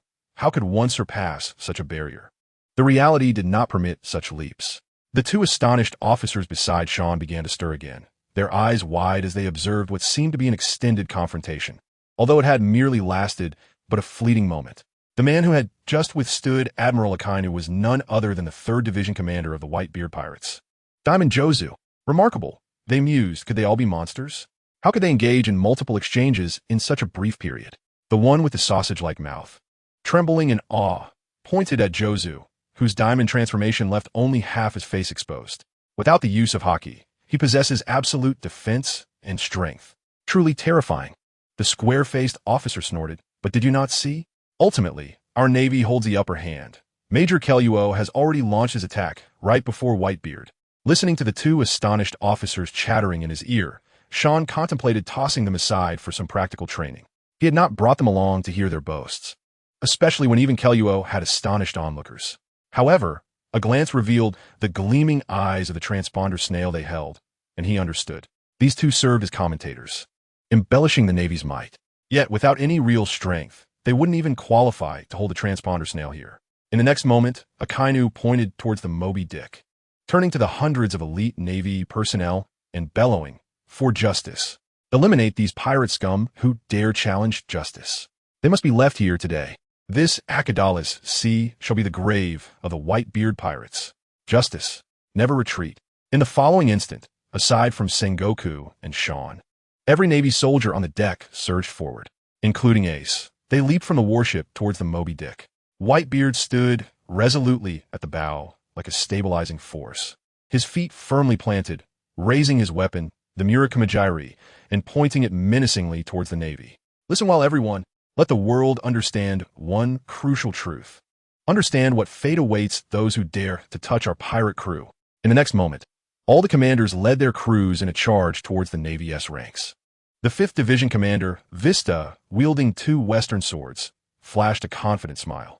Let me see how this generation of swordsmen in the Navy handles the likes of the twin stars, Kuina. The 4th Division commander, Sachi, brandishing dual blades, sprinted alongside Vista. I'll take on the other twin star. It has been far too long since I last experienced battle. Jozu, along with the 6th Division commander, Blamank, and the 8th Division commander, Namor, surged towards Akainu. The remaining commanders, including the sharpshooter Khalil, the great swordsman Harda, and the knight Spitaker, headed directly for Akiji. Meanwhile, Marco continued his charge towards Kizaru, engaging him in an intense aerial duel. Whitebeard and Sean exchanged glances, both instinctively averting their eyes to observe the unfolding battle below. However, this scene went unnoticed by Teach, who remained lost in his fantasies. Although he was puzzled as to why Whitebeard had appeared here, it was inconsequential. Soon, the tremor fruit would be his. As he gazed with a greedy expression, Sean could not be bothered with him. After all, he would soon meet his demise. His focus remained on the battlefield, ensuring no Navy personnel would perish, a task demanding immense concentration. Though he had agreed to battle freely with Whitebeard, Sean's true intention was merely to minimize casualties. Since Whitebeard was willing to set aside his dignity, Sean was also inclined to grant him a path to survival. He would even allow his crew to follow him, but only under the condition that they would not engage in villainy. Pirates could never be entirely eliminated, and even Whitebeard's crew could prove useful in the future. After all, he was merely a pitiful old man yearning for his family, a victim of the times. Sean hoped that, after this encounter, he would settle down. Should any remnants of their pirate crew harbor treacherous thoughts, Sean would not hesitate to send them all to hell. On the battlefield, aside from Kizaru and Marco in the skies, the first clash occurred between Kuna and Vista. As petals fell like confetti, their swords met, generating a powerful shockwave that radiated from their center. Vista, his beard quivering, grinned widely. "No wonder you are one of the twin stars of the Navy. You are impressive."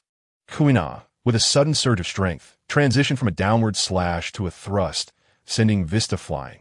Yet, he maintained his cheerful demeanor. Good strength, but alas, still lacking.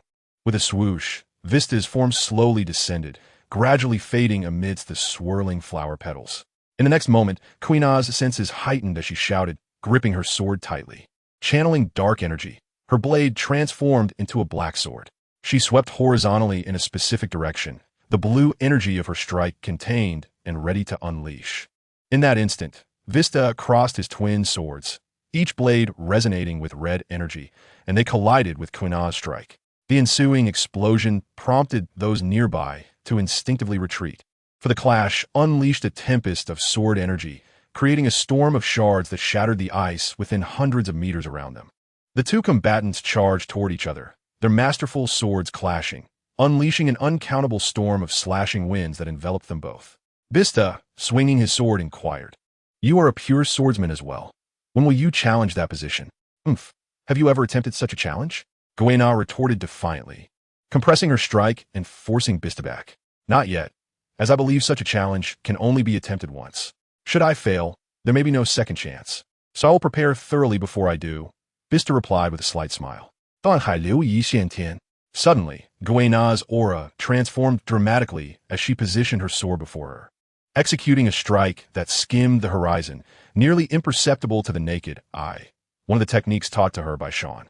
Guena adapted this swift, pinpoint attack into her own slashing technique, acknowledging that Sean's method incorporated a repulsive force. However, for Guena, the issue was trivial. With sufficient strength, power equates to speed. Bista, noticing this, adopted a serious demeanor, crossing his twin blades before him and unleashing two X-shaped slashes. Yet, Bista's immense crimson cuts carved deep furrows into the ground. But even so, they crumbled against Guena's strike like butter meeting hot oil, slicing cleanly through Bista's X slashes without pause. Bista had no choice but to slightly crouch to evade the oncoming attack, which then soared into the distant sky. With a flourish of her sword, Guena scoffed. A renowned swordsman of the seas, yet you hesitate even to challenge Hawkeye. You lack the tenacity of a true swordsman. I am quite disappointed in the great swordsmen of the White-Beard Pirates. Guena shook her head in disillusionment, inciting Bista's ire. For a powerful swordsman possesses an indomitable belief in their invincibility, which can make them stronger but also more vulnerable. Once struck by failure, they may find it difficult to progress further, clinging to the mindset of either perishing or securing the world's top position. With that, Bista unleashed his full might, charging toward Guena while shouting, "What do you understand? An elegant swordsman either lives or dies in the challenge. There is no third option." Guena responded fiercely, "How pitiable you are, an aging man in his 40s afraid to accept even a hint of failure, far inferior to my junior." Indeed, Guena recalled Zoro, who since childhood had sought to challenge her and had lost thousands of times. Yet he was like an indomitable insect, growing stronger with each battle. Sean occasionally returned to train with him, and now he had reached the realm of steel cutting. However, it appeared that he had gone missing this year, or rather, he had set sail to hone his skills. According to Sean, he was directionally challenged and might wander the East Blue for years without finding his way home. So it was merely a part of his training journey. Bista, emboldened by the battle, even began to outshine Guena slightly. A duel between swordsmen is no trifling matter, where second chances do not exist. Then becomes so powerful that no one can defeat you. It's such a simple truth that my junior understood at the age of 9. The two continued their fierce exchange while moving further away, mindful to avoid harming their comrades. Sean, who had been observing silently, had heard the exchange between Bista and Guena and could only conclude that each was following their own path. Guena sought the endless journey of self-improvement, even if only by a fraction. Bista pursued a knightly ethos, where one either lives or dies. The opponent's exceptional swordsmanship was just right for Guena. The two seemed evenly matched. After all, Guena's experience was limited, and her rapid rise to prominence had left her untested against most swordsmen, whom she could easily fell with a single blow. At this level, battles rarely occurred without purpose, as they often represented clashes of power. Sean then turned his gaze to another pair, the Gemini. At this moment, he realized that the beliefs of the individuals in this world were remarkably varied. The clash between Dasky and Sachi was no less intense than that of Guena and Bista. Dasky had shed her timid demeanor from the original tale. Now, she was a confident and beautiful master of swordsmanship, her eyes having been sharpened by years of forced growth. Capable of perceiving everything and often countering her enemies from the most unexpected angles. Their battleground mirrored Sean's conjecture. Sachi was indeed formidable, the captain of the 4th Division, who had met her demise at the hands of Teach in the original story. After their strikes collided, both retreated, with Sachi glancing toward Bista's side, remarking, "It seems Bista's opponent is also a monster, significantly stronger than you." No longer nearsighted, Dasky wore glasses primarily to help Sean distinguish her from Guena. Upon hearing Sachi's words, Dasky removed her glasses with her left hand, gripping them tightly, while her right hand released the rubber band from her ponytail.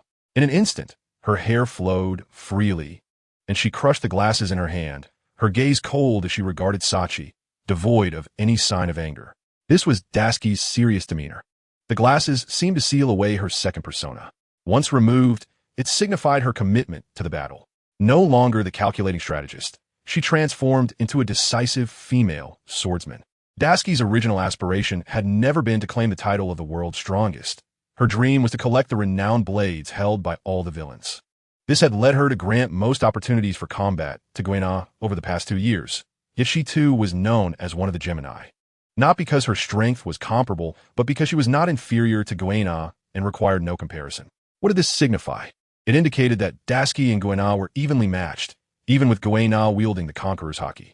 Dasky's unparalleled battle intelligence and robust physique afforded her the confidence to engage in protracted confrontations, placing her in a position of inherent invincibility. For apart from Sean, none had ever managed to suppress her since her debut. Her dynamic vision and physical reflexes were of the highest caliber. With a disdainful glance at Sachi, she remarked, "Your strength is equally formidable. Why wield such a blade?" "Such a blade?" Sachi replied, puzzled regarding the weapon in his hand. It was one he had purchased for this battle, costing a considerable sum, 50,000 berries each. "Don't swordsmen like you pursue a fine blade?" Dasky expressed her displeasure, lamenting that her seriousness could not yield a new renowned sword, leaving her somewhat dissatisfied. After all, in the past, such situations had always been handled by Guéna, while she typically engaged pirates wielding blades of interest. To her surprise, Sachi burst into laughter, exclaiming, "Who said I'm a swordsman? I'm merely a chef. My swordsmanship exists solely for the sake of ingredients." At this, Dasky felt insulted, an aura of low pressure emanating from her as the wind swept her bangs, casting shadows across her beautiful face, rendering her increasingly silent. Suddenly, with a swift motion, Dasky appeared behind Sachi. The blade, enveloped in flowing cherry blossom haki, relentlessly slashed at Sachi, each collision sending forth droplets of slashing energy that spread outward like rain. Dasuchi had lost interest in conversing with her opponent. Her sole desire now was to swiftly deal with this swordsman who wielded his craft as a culinary tool. Despite the fact that his blade was a mass-produced item, it still elicited tears.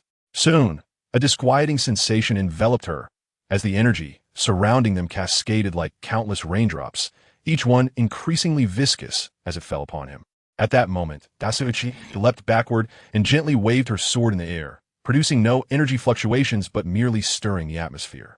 The rain of slashes and gentle drizzle began to respond to the currents she had stirred. It resembled the soft spring rain, nurturing all silently, neither hurried nor slow. Yet, Dasuchi knew this was merely an illusion. Clang, clang, clang. Countless slashes, as fine as cow hair, suddenly accelerated towards Sachi. He immediately activated his full-body armament haki. However, even with this defense, the relentless rain caused discomfort, leaving his arms marred with small cuts. Angered, he bellowed and wildly swung his arms at the air. Rather than a chaotic counterattack, it resembled the meticulous technique of preparing ingredients. As anticipated, with each increasingly skilled and rapid swing of the sword, Dasuchi heard him muttering names like salmon, yellow croaker, and tuna. Then, following Sachi's exclamation, a semicircular energy shield materialized around him. Dasuchi was taken aback, for even a swordsman would find it exceedingly challenging to shape slashes into a stationary form. She refrained from completely dismissing this phenomenon, remembering the teachings of Shin that one should not hastily reject what cannot be proven to be impossible. The ocean is vast, and anything is possible. Though she could only disperse slashes to allow them to linger in the air and manipulate the airflow into a curtain of rain, Sachi had managed to employ his refined skills to create a protective barrier around himself.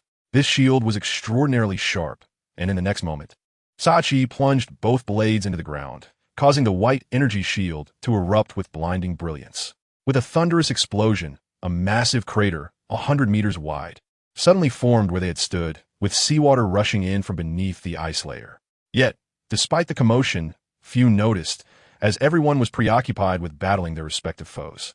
The two locked eyes across the water-filled pit. He raised an eyebrow, touching her face to find it stained with droplets of her own blood. Sachi's forearms bore matching small cuts. One should never attack a chef's hands, for they are akin to a second life, Sachi proclaimed with a serious demeanor, abandoning his earlier gentle smile. Dasuchi coldly retorted, "You should not wield a swordsman's blade for cooking. That is a desecration of the swordsmanship." Determined, she resolved to master his technique of controlling slashes, believing it would elevate her to new heights. Without waiting for Sachi's response, she charged forward, and once again, they clashed in combat. Shaolin observed with dry lips, astonished at how the once timid had blossomed into such a formidable figure. She had diverged completely from her original portrayal, once adorably naive, now fiercely independent. Yet Sachi proved to be an equally skilled adversary. At this moment, Shaolin also realized that Sachi was a deeply concealed threat, his culinary prowess was remarkably powerful. In the original tale, a character's benevolence had been exploited for a surprise attack. But the opponent's reflexes were far from slow, as he could indeed slice raindrops. Surely, Sati, it would be best for you to perish, for you cannot be allowed to remain a danger. With this thought, he cast a glance at the visibly pained expression on Dika's face. Realizing this individual was still playing a role, the battlefield was fiercely contested around the three major commanders. Although they maintained a solid upper hand, the absence of the bizarre plot twist from the original narrative led to a stalemate, particularly on the side of Zhichan. Aside from Zuanshu Chaozu, the imposing Bunkura emerged from the lower right, wielding two hammers larger than himself, enveloped in armament hockey. When his magma collided with Zhichan's attacks, the devastation was palpable.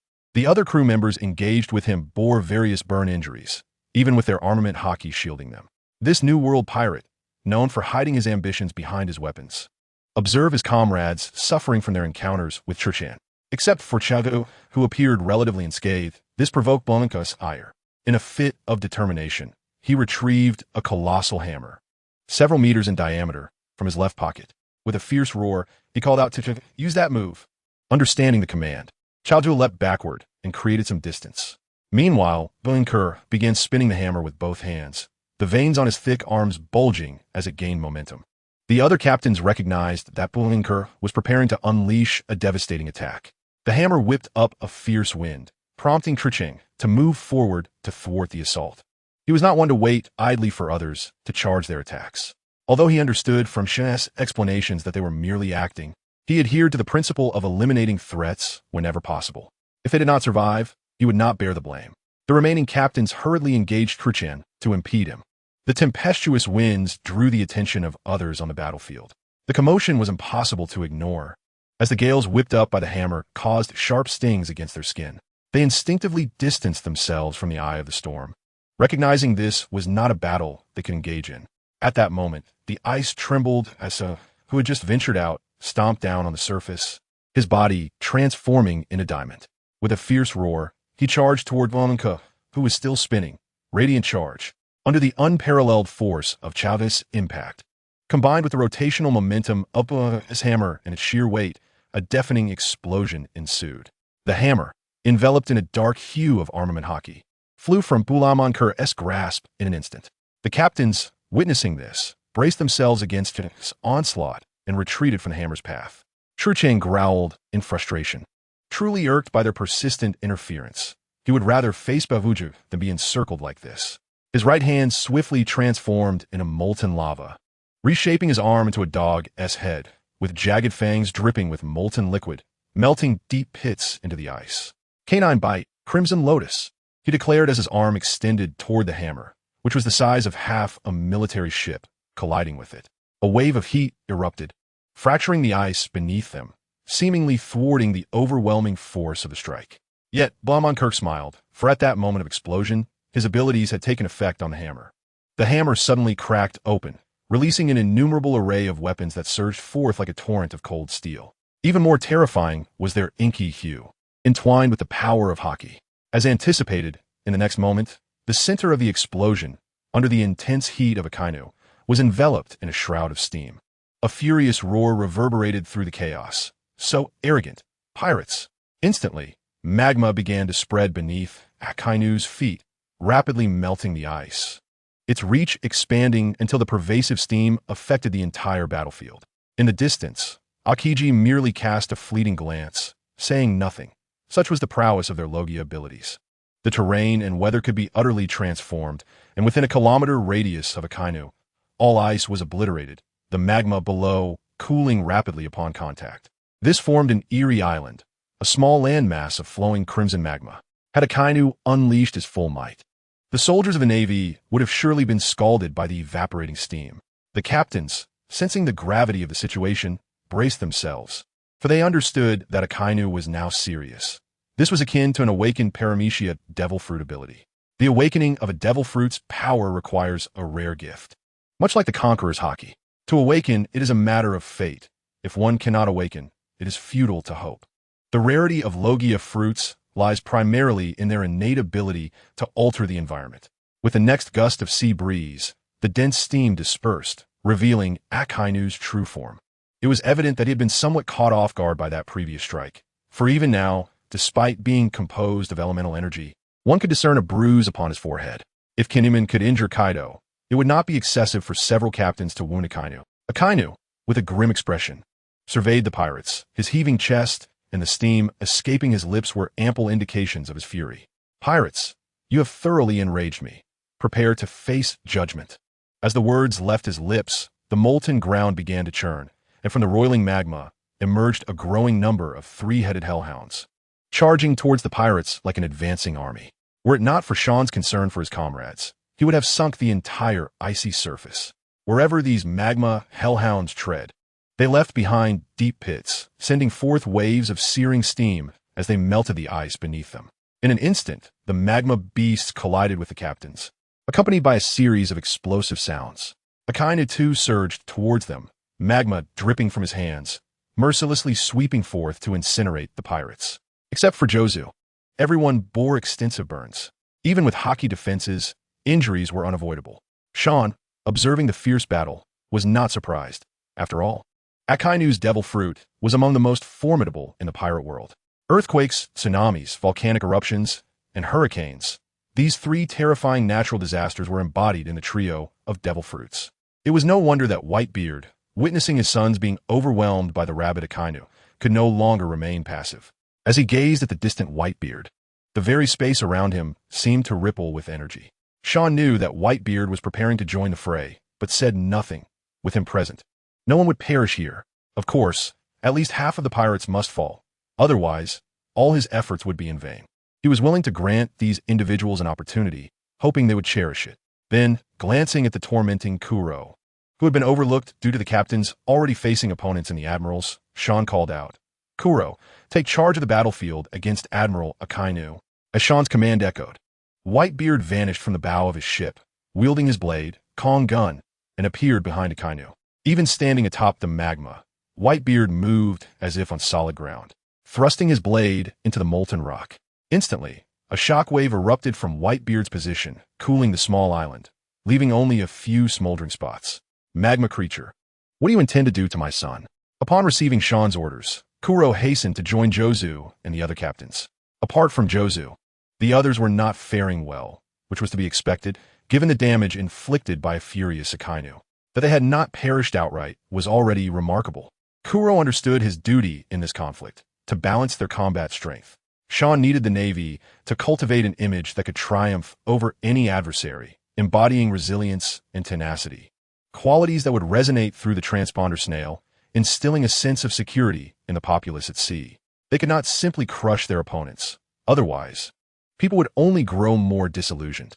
How could they trust the Navy if, despite their overwhelming strength, the number of pirates continued to swell? Thus, a decisive victory for the Navy was necessary, but it must also be hard-fought, maintaining the delicate balance. The Navy's reputation would undoubtedly ascend to new heights, garnering greater public support. No hero achieves victory solely through brute force. They create miracles, and that is why they are hailed as heroes. Sean aimed for the Navy to embody this image, to secure a difficult victory while remaining intact, standing united in the end. Such an approach would resonate more profoundly, perhaps tainted by a sense of moral ambiguity. Nonetheless, Sean believed it essential to promote the Navy's confidence in combating piracy. Kuro had received a covert mission from Sean to balance the combat forces and prevent any overwhelming advantage from emerging. Consequently, Kuro intercepted Jozu and the others, who sought to charge toward Akainu. Akainu, eyes wide, wasted no time. He spun around, launching a molten fist towards Whitebeard. Whitebeard's fist was also enveloped in a layer of translucent energy, and the two forces collided. Instantly, the island of cooled magma beneath their feet began to crack, and Akainu was sent flying by Whitebeard's punch. Sean quickly turned his attention to Akiji, as well as Ace and Smoker, who were maneuvering among other elite pirates. "Ace, take on Akiji's opponent, allowing him to confront Akainu while you deal with Whitebeard." Sean then looked at Sengoku, who immediately understood Sean's intent. Scanning the area, he called out, "Gecko Moria, Weevil, Stoloberry, Doberman, you all go assist that young Ace." Following this, the vice admirals rushed towards Akiji.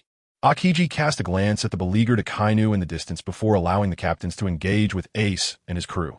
Ace grinned widely. "Greetings, esteemed seniors. Let us fight side by side. Ha! No need to be courteous. Let us witness the prowess of the White-Beard pirates' captains. The vice admirals had heard of Ace, Carp's grandson, and Sean had been instrumental in his induction into the Navy. More importantly, he appeared capable of matching Jack in strength. Thus, when faced with captain-level figures, they dared not underestimate him. Regardless of their personal rivalries or ideological affiliations, they shared a common identity as members of the Navy. They would not belittle their opponents due to rank. What they sought was the suppression of pirates and the victory in battle against them. Suddenly, the battlefield underwent a dramatic transformation.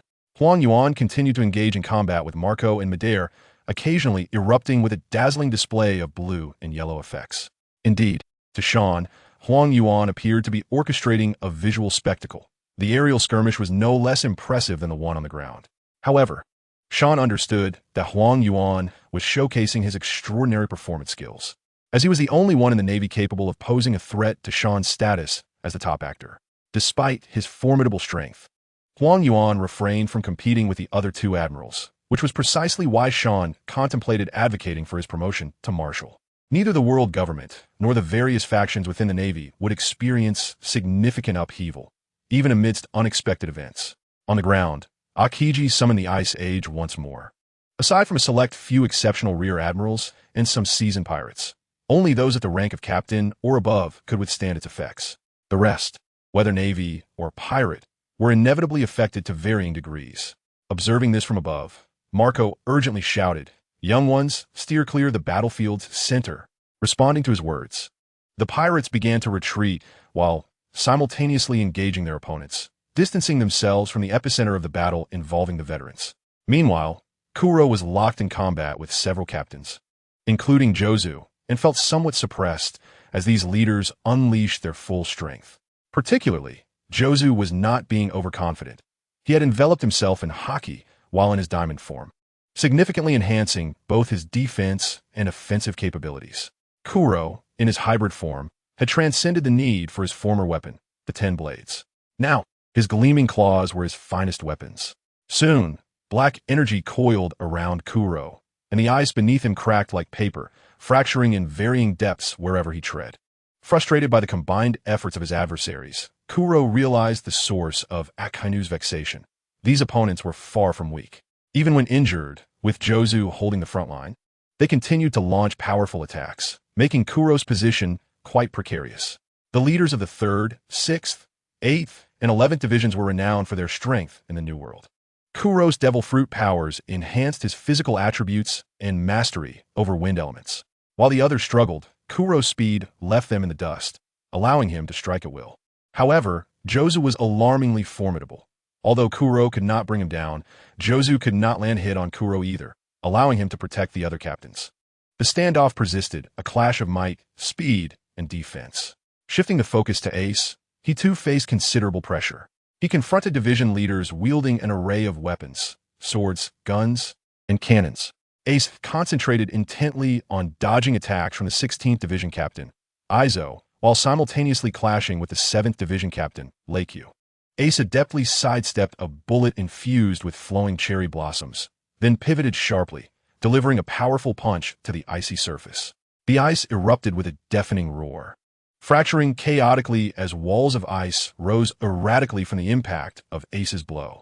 The threat posed by Izo was immense, and Ace found himself unable to completely disregard Lakyu's swinging meteor hammer. Izo, brother of Kikunajo, had once served the Kazuki clan and later joined the White-Beard pirates alongside Kazuki Odin. After Odin's enlistment with the Roger pirates, Izo opted to remain with White-Beard. He was a warrior lacking confidence in his swordsmanship, but excelled in marksmanship, believing that a warrior need not be confined to blades. It was merely a way of life.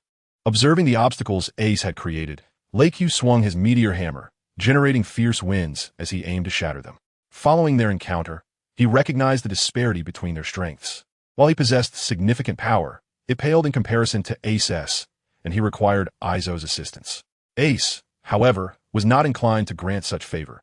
He stomped forcefully, executing a sudden movement and crouching before Lakyu. The winds billowed his justice code, and as he stepped forward, his fist crackled with the orange-red energy of flowing cherry blossom haki, sharp and potent.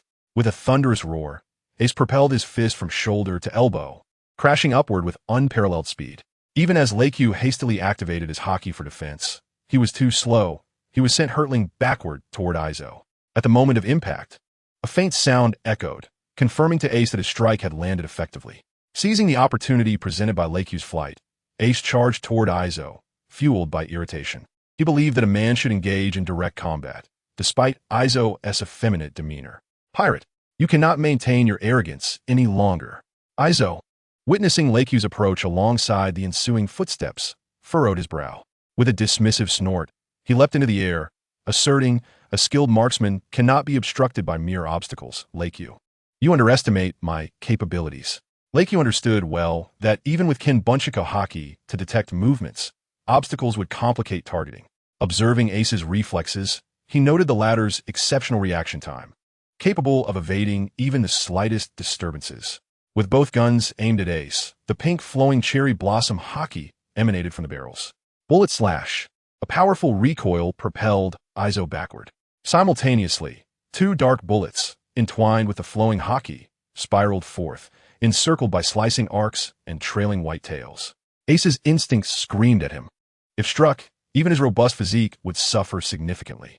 He realized that these bullets could injure Kaido, yet momentum made it difficult to halt his advance. The two bullets were positioned ahead and behind him, meaning that even if Ace could stop, he would still be hit. His first thought was one of urgency. He could not halt, as doing so would result in being struck. In a flash, instinct kicked in, concentrating all his strength in his legs. With a powerful stomp, a tremendous sound echoed across the seemingly boundless frozen sea. Ace vanished in an instant, and as the two bullets collided with the ice, they produced a hissing sound, slicing through the frozen surface and continuing into the depths. A solitary bullet created a crater the size of a watermelon, cleaving through the thick ice. Where Ace had vanished, a 2-meter-wide deep pit emerged, revealing a dark, profound cavity accompanied by the sound of rushing water. Undoubtedly, Ace's sheer force had penetrated hundreds of meters of ice, a feat only previously achieved by a Kainu. In the next moment, as the sound of rushing water became increasingly distinct, a head broke the surface, followed by hands pushing upward, emerging from the water. Although he felt rather disheveled and shivered slightly, Ace nonetheless broke into a grin, filled with joy. He thought to himself, once I manage to concentrate my power without letting it dissipate, I should be able to contend with the old man. Indeed, with the force Ace had just demonstrated, in the past he could shatter a small mountain with a single punch, yet he was unable to penetrate it. However, despite the existing disparity with a 2-meter diameter now, it marked a significant improvement. That kick he just delivered would have obliterated anyone else in an instant. Ace gazed fervently at Izong, flexing his wrists while tilting his head. He noticed Lakia standing shoulder to shoulder with Izong, both appearing as if they were preparing for a formidable confrontation. I truly appreciate you for enabling me to learn this technique in a moment of crisis. Now, prepare to experience the might of my fists. They too recognized the essence of his punch. Martial arts were indeed flourishing in this world.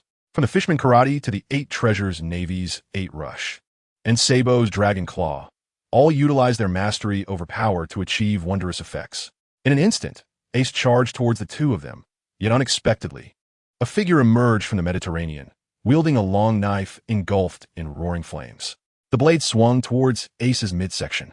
With a backflip, he extended a hand, enveloped in haki, to block the incoming strike, balancing himself on the blade with one hand.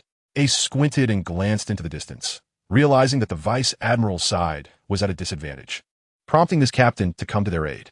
Transforming his palm into a fist, he delivered a powerful blow to the flaming blade, then leapt back to a safe distance. Grinning, you hold me in such high regard as a mere newcomer in the Navy that you pirates require 3 captains to deal with me.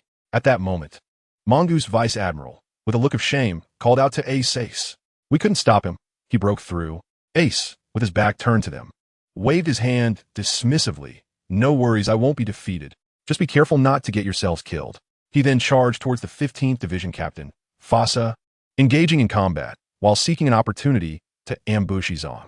After all, the opponent's kite technique was exceedingly troublesome, and Lakia was nearby, wielding a meteor hammer and creating fierce gusts of wind. Flames rode the currents of the wind, while bullets capable of cutting through were lurking ominously. In that moment, the pressure on Ace was unprecedented. Yet, he was exhilarated. This was precisely what he needed to accelerate his growth and strength. Meanwhile, as Ace was rapidly evolving under pressure. The battleground where Whitebeard contended with the two admirals had drifted 2 to 3 kilometers away from the center of the conflict. They were still suppressing their own styles. Otherwise, Whitebeard shockwaves could have instantly shattered the ice. Should a cataclysmic earthquake or tsunami arise, it would have repercussions extending to even more distant waters. If strong winds were to accompany it, the tsunami could transform into a ravenous abyss, devouring everything in sight. The clash between Whitebeard and the admirals resembled a contest between two UFC fighters of vastly different weight classes. Both were professional combatants. Yet the disparity in their weight categories was immense. Whitebeard's Tsungyun slash, radiating a dense white light, struck towards Akiji, who wielded an ice blade.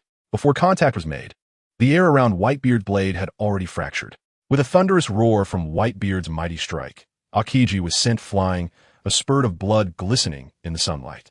Simultaneously, Akiji scraped along the ground, carving a trench as he was propelled backward, the tremors of Whitebeard's shockwaves radiating outward. The ground quaked, causing everyone on the battlefield to stagger, all eyes turning towards Whitebeard. Seeing this, Akainu transformed his right hand into a colossal magma hound, charging towards Whitebeard. Hellhound! Whitebeard clenched his left fist and, pivoting, launched an attack at Akainu, their strikes intertwining. Once again, the earth shook violently, and Akiji's ice layers began to crack and splinter. Simultaneously, the seawater surged violently in the chasms created by their battle. Shortly thereafter, Akiji, who had just been sent flying, returned with a grim expression. With a swift shave, he appeared at Whitebeard's side, his right hand morphing into a gigantic avian form, colliding with Whitebeard. Frostbitten beak. An absolute chill erupted upon the collision of Akiji's Tsungyun slash with Whitebeard's strike, merging with the searing heat generated by Akainu's magma. This resulted in steam that Whitebeard could not evade, while both nature-type users remained unperturbed in such an environment. The clash of martial techniques ensued as Akainu appeared before Whitebeard amidst the rising steam, his legs now molten, aimed a kick at Whitebeard's face. Akiji also descended from above, wielding his ice blade, delivering a series of slashing strikes imbued with cold brilliance. Whitebeard thrust his Tsungyun slash into the ground, embedding it into the ice, and with both fists clenched, he infused them with shockwave energy. He swung violently at the two, and in an instant, Akainu and Akiji were sent flying, completely elementalized. Their bodies cascaded with falling magma and ice shards, illustrating the profound impact of Whitebeard's shockwave. Had they not been nature types, they would have surely been reduced to a mere puddle of flesh. From the epicenter of Whitebeard's punch, a cacophony of glass shattering resonated sharply. Following this, the ice surface trembled even more violently than before, becoming uneven as it heaved upwards and downwards. Accompanied by the roar of the ocean, seawater began to surge toward the naval fleet as the tumult of their battle carved deep chasms. Akiji, witnessing this, immediately teleported in front of the warship, employing his ice age to freeze the oncoming waves, then continued to join forces with Akainu against Whitebeard. Throughout this entire sequence, neither Sean nor Sengoku displayed the slightest change in expression. Sean had long anticipated such developments in their battle. "It is time," Sean murmured, extending his hand towards the sky, and a winding purple halo shot forth into the heavens. As the onlookers adjusted to the myriad of icy obstacles in this new battleground, the earth was suddenly illuminated by an orange-red glow, accompanied by a deafening sound of something piercing the air. Everyone looked up in unison, their expressions shifting dramatically, especially those less capable, whose faces turned pale, for they beheld a colossal meteor exceeding 5 kilometers in diameter, trailing a long tail of fire as it plummeted towards the battlefield. Is this for real? This resembles Rear Admiral Sean's ability. I had only heard rumors, but never imagined it to be this extravagant. What does that rascal intend to do? Are our Navy personnel not present as well? Ignoring the clamoring of the onlookers, Sean tightened his fist as the meteor approached. Abruptly, the flaming meteor came to an unexpected halt, unleashing a wave of heat that rushed toward the crowd.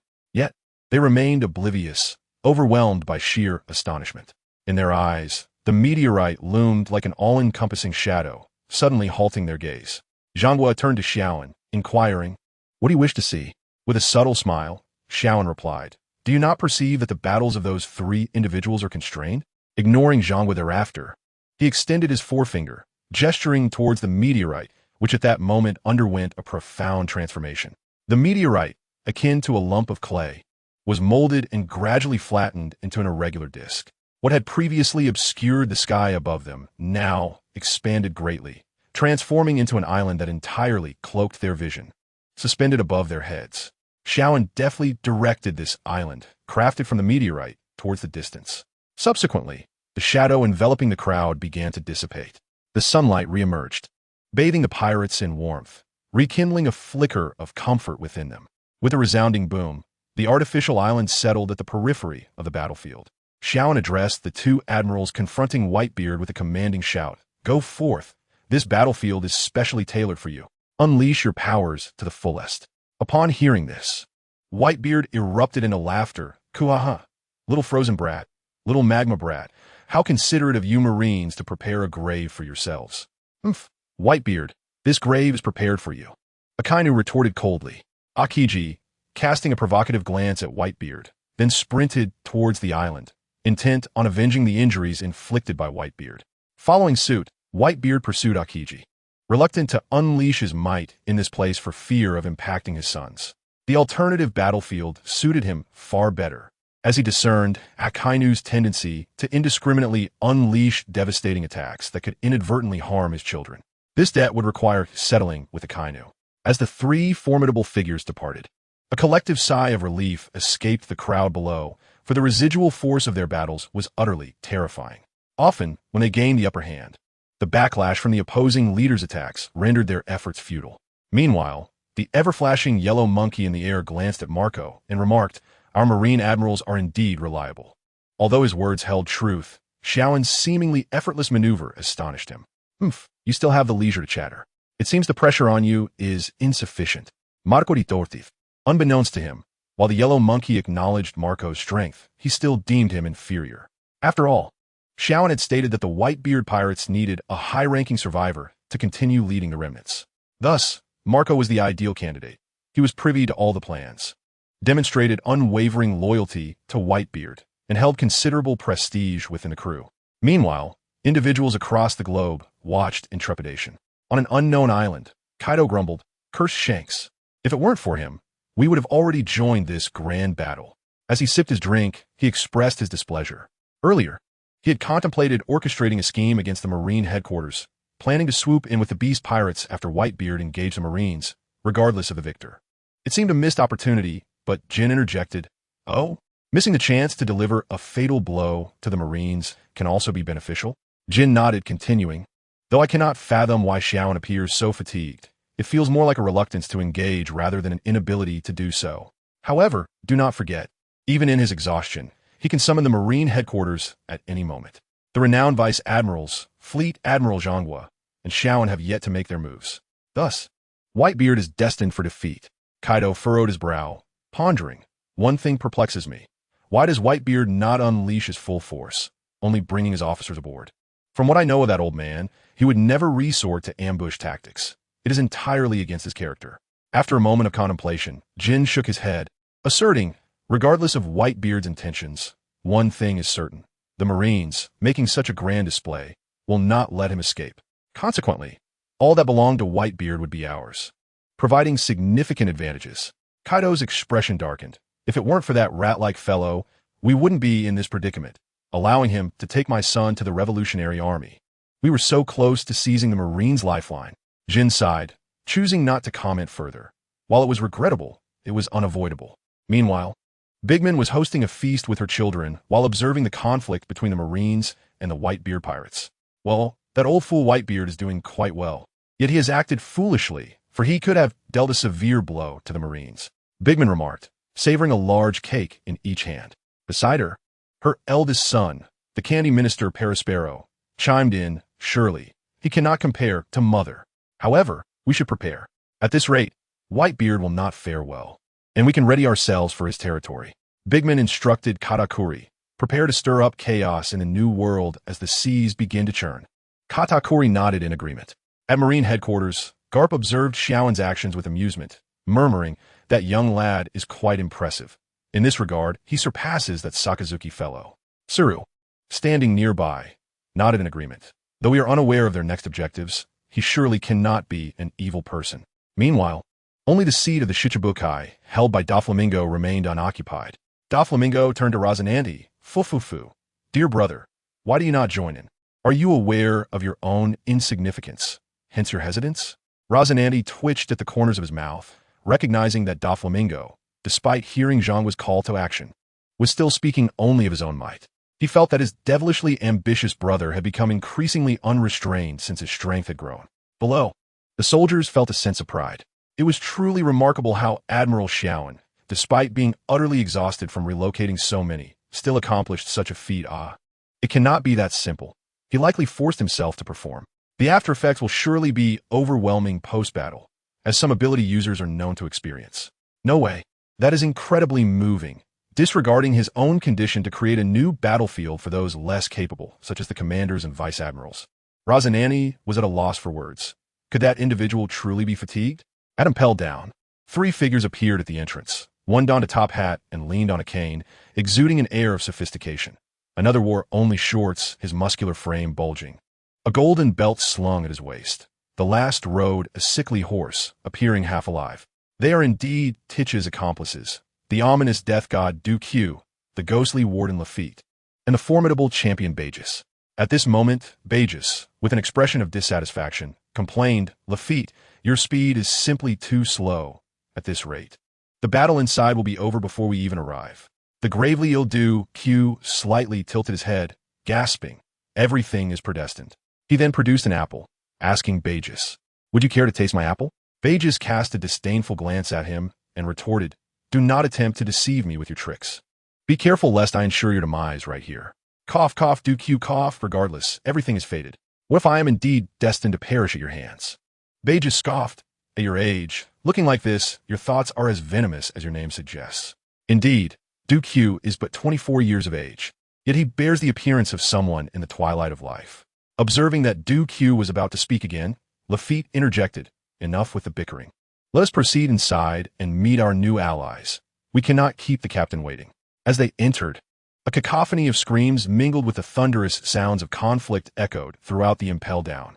The trio found Magellan and Hannibal leading the guards of Impel Down as they fought against the prisoners. Clearly, despite being notorious pirates, these inmates have been imprisoned for far too long, their bodies unaccustomed to movement. Even against Magellan alone, they were overwhelmed, writhing on the ground from the poison.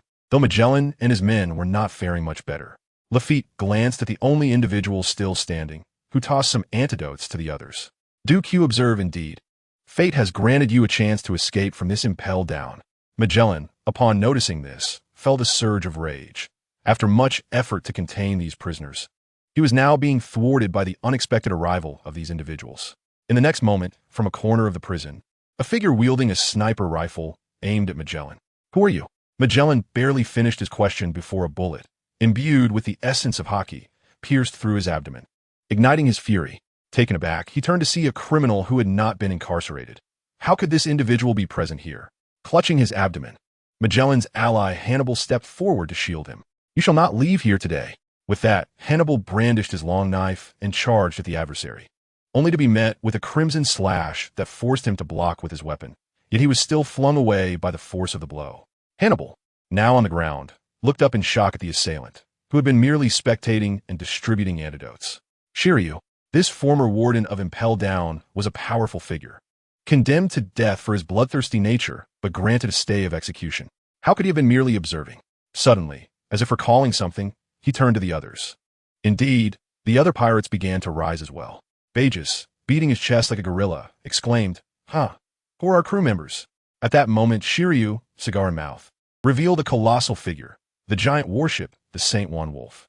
He then pointed out the remaining 3, the drunken Baschote, the moonlit hunter Katarina Devon, the tyrant Abelo Pizarro, and myself, the former warden of Impel Down, Shiryu of the Rain.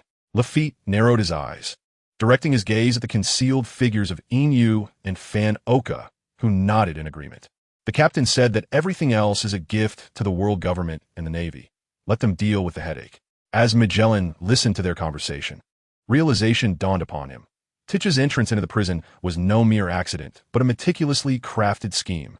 It appeared that he had not only freed his own comrades, but also the likes of the solitary red-haired, the World Destroyer, and the Devil's Heir, among other notorious pirates. These pirates, not affiliated with Titch, merely cast a glance at the group before turning towards the exit, disregarding Lafitte and the others entirely. Bagus laughed heartily. Ha, how amusing! Just as the captain predicted, the era is about to erupt, and we shall soon stand upon the world stage. Magellan struggled to rise, clutching his abdomen, and glared at them with venomous hatred. None of you shall escape today. In that instant, his body began to transform, releasing a torrent of crimson venom that coalesced into a colossal skeleton-like figure behind him. Judgment of the hellish giants. With a wave of his hand, the toxic giant surged forth towards the group. Prior to this, Duque had given each individual an apple, and those who consumed it, despite the toll on their lifespans, felt their discomfort dissipate. Let us observe the capabilities of the captain's chosen ones. They remarked as Lafitte and the others approached the sniper Oka, watching intently. The first to act was Katarina Devon, who had consumed the mythical Zoan type Inu no Mi in the form of the nine-tailed fox. In an instant, this fearsome woman transformed into a beautiful nine-tailed fox, engulfed in pink flames. Charming breath. A pink energy sphere began to coalesce as the toxic giant charged forward, erupting into a beam of light that struck the giant directly. Beside her, the tyrant Pizarro drew forth a cannon from beneath his cloak, where a dark red glow began to gather at the muzzle. With a resounding blast, rather than a bullet, a rapidly spinning drill shot forth, hurtling towards Magellan with lethal intent, producing a sonic boom as it sped along.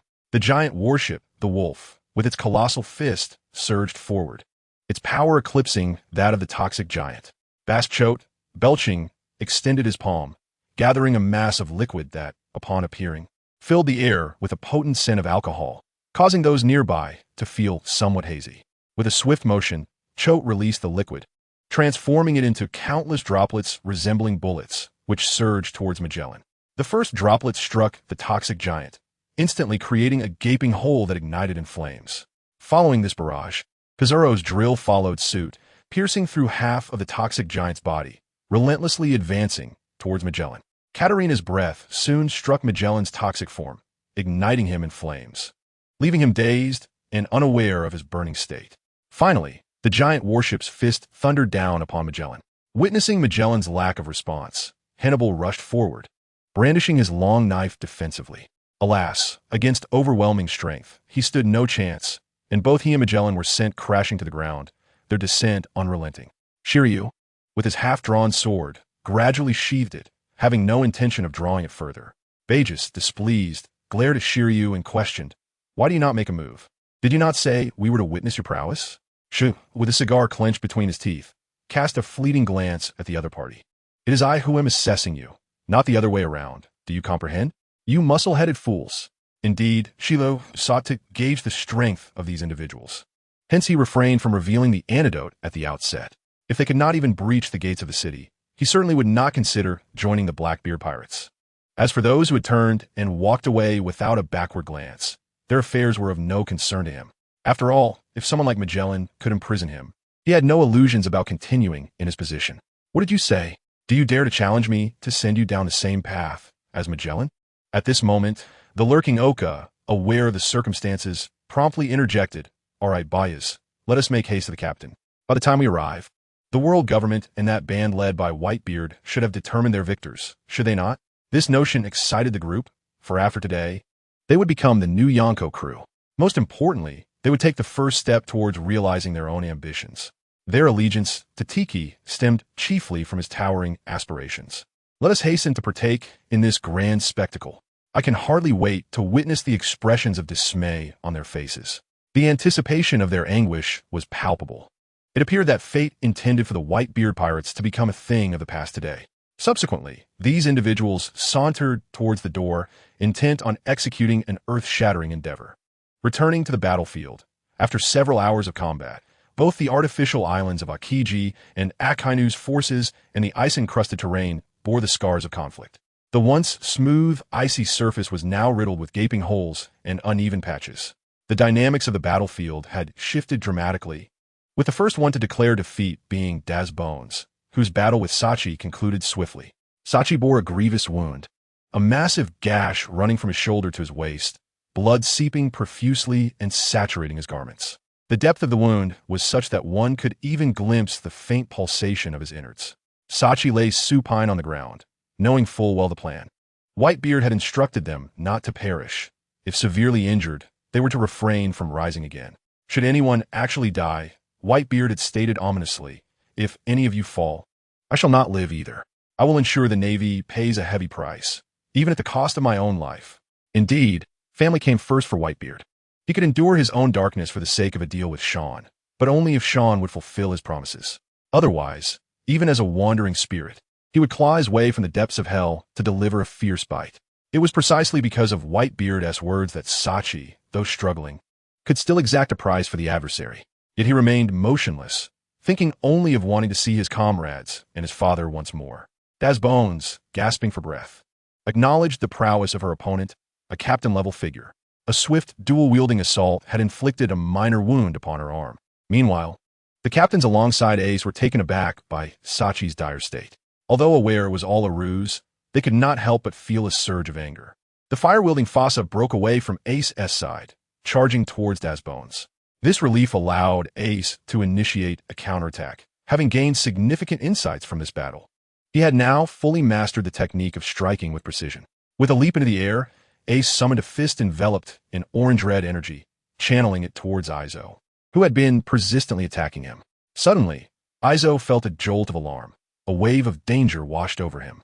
As his observation Haki warned him that no evasive maneuver would suffice to avoid this blow. Pull him in.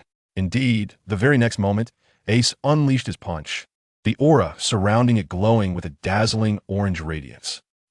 Yet, strangely, nothing seemed to transpire at first, until Izo let out a cry. The remaining captains turned their gaze towards him only to witness a gaping hole in Izo's abdomen, the result of Ace's punch.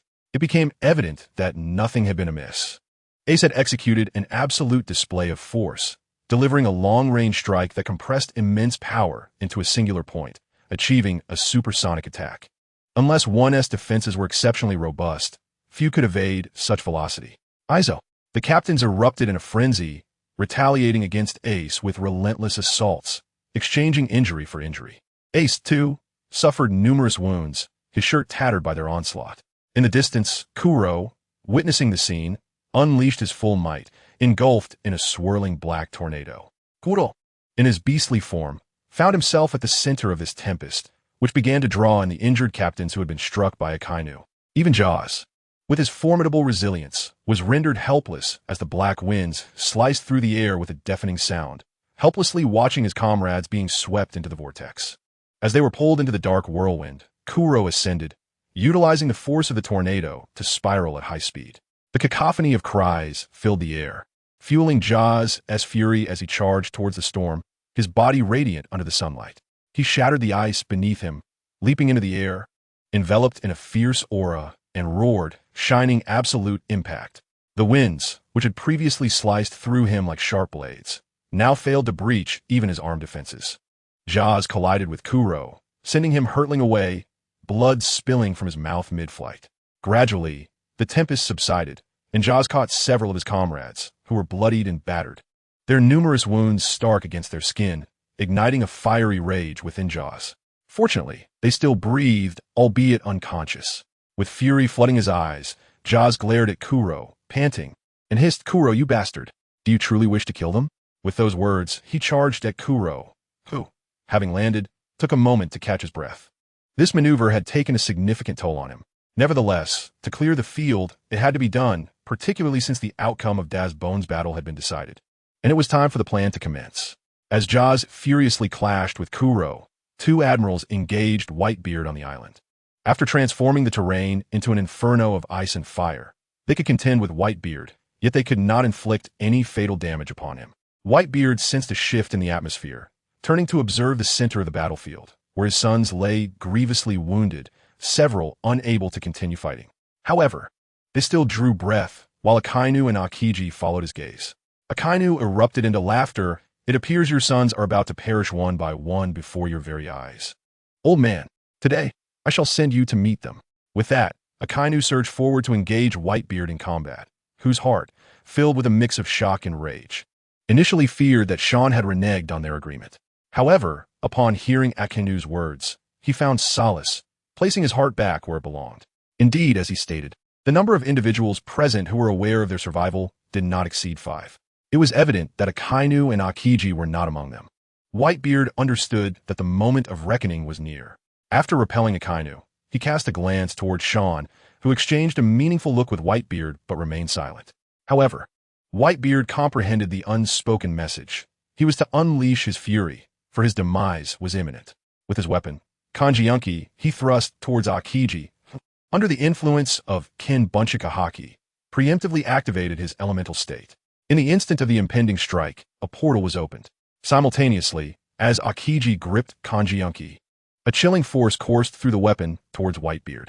When the frost enveloped Whitebeard, he let out a cold snort, and with a forceful grip, shattered the ice encasing him. With a powerful swing of Kanjiunki, Akiji was sent hurtling towards Akainu.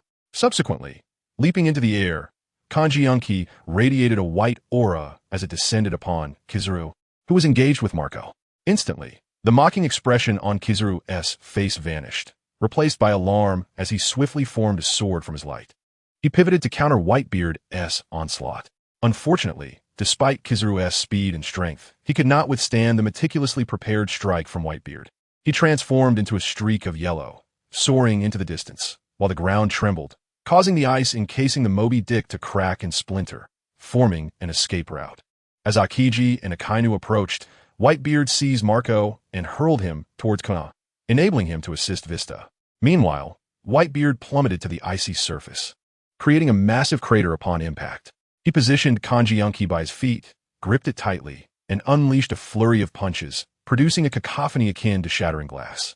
The air was rent with fissures that extended far into the distance, dividing the battlefield in two.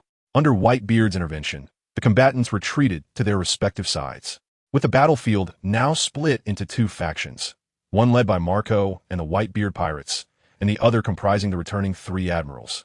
Notably, Kizuru's usual nonchalance was replaced by a grim demeanor, blood oozing from his palm, a testament to Whitebeard's earlier ambush. Marco sensed something amiss. Was it not agreed that they would all feign death until both sides were gravely wounded? Yet, he promptly rushed to assist his injured comrades. Listen well, everyone. Simultaneously, Sean was perplexed by Whitebeard's intentions, as were the 3 admirals, questioning if such a hasty conclusion was truly their fate. Whitebeard stood before an immense chasm, his back to Marco and the others. After taking a deep breath, he bellowed, "To my sons in the New World, I am about to issue my final command as captain." Hearing this, Sean furrowed his brow, realizing the narrative was diverging from their original plan, which stipulated that both sides would sustain injuries before executing their ruse. Surely, the Navy should triumph decisively, yet Whitebeard still retained a significant portion of his strength. From Marco's viewpoint, he could see Whitebeard's eyes glimmering with unshed tears as his voice resonated across the sea. "This is where we part ways. Everyone, you must survive. Return safely to the New World." With that, he took a step forward, his muscular arms tensing as he swung his fist. Instantly, the already fractured ice shattered further. Most of the Navy could hardly withstand the seismic force, struggling to maintain their footing. Sean's expression shifted. He understood Whitebeard's intent. He sought death and had not contemplated returning alive. Yet, he could not fathom why. Did he not fear the Navy's retaliation against his loyal sons? Indeed, Whitebeard had no intention of surviving. The notion of avenging an innocent son was beyond him, even if it meant sacrificing more family. He could not bear to cause harm to those who had not wronged him. He was acutely aware that Teach, regardless of his true allegiance, could not survive. Casting a distant glance towards Teach, he silently thought, "Forgive me, I failed to guide you properly. Allow me to depart first." Amidst the escalating chaos, Whitebeard continued to proclaim, "Do not mourn, nor shed tears. My life has been fulfilling. To be called father by so many is my greatest treasure. Return." Marco and Jozu, having followed Whitebeard the longest, grasped his intentions but dared not voice their thoughts, especially as they noticed Sean's troubled expression, a figure capable of annihilating them before Whitebeard. They wished to protect their comrades from any fatal blow, silently weeping as they observed Whitebeard's towering figure, his coat billowing in the wind. At that moment, Whitebeard pondered. If he were to perish, surely Sean would refrain from avenging his beloved sons, for they understood him best. Did they not agree to return to the New World together? Marco, with a pointed remark, called out, "Father, you promised we would continue living together. Without you, the Whitebeard pirates will lose their soul." Unfazed by Marco's plea, Whitebeard continued to unleash tremors and tsunamis to hinder the Navy's pursuit of his sons. Even though Sean had pledged to protect them, he could not bear to see his children grievously wounded before him, nor could he seek vengeance. He comprehended the chasm that lay between them, a qualitative disparity. He feared not death, but the agony of outliving his own children. As the earth trembled, Whitebeard declared, "I am a remnant of the old era. The new world holds no ship for me." The ocean, gathering its power, caused Sengoku's expression to shift. He may not have understood Sean's strategy, but he discerned that it diverged from the intended plan. He urgently shouted, "Whitebeard, he's lost it. Fall back." Indeed, the elite forces present possessed the capability to slay Whitebeard, yet the dying struggles of any top-tier warrior could be terrifying. Whitebeard glared at Sengoku, roaring, "Sengoku, is that old dog Carp still slumbering? Why is he absent today? Does he disregard me, his old rival?" As he spoke, his gaze shifted to Sean. With a sigh, Sean vanished in a flash of blue light, only to reappear with Carp, who observed the unfolding battle with a complex expression. Whitebeard smiled, albeit with a hint of melancholy. "Kids, do not look back. The times are changing. Embrace the era that belongs to you." With these words, he charged towards Carp, who was already advancing towards Baihuzi. Before Carp leapt down, Sean uttered a few words to him in Zhonghua. Zhonghua also removed the justice coat draped over his shoulders, disregarding the terrified expression of Tiki, and jumped down.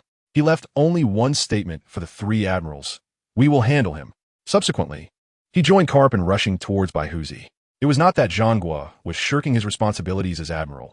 He understood that Baihuzi was seeking death, not attacking the Navy.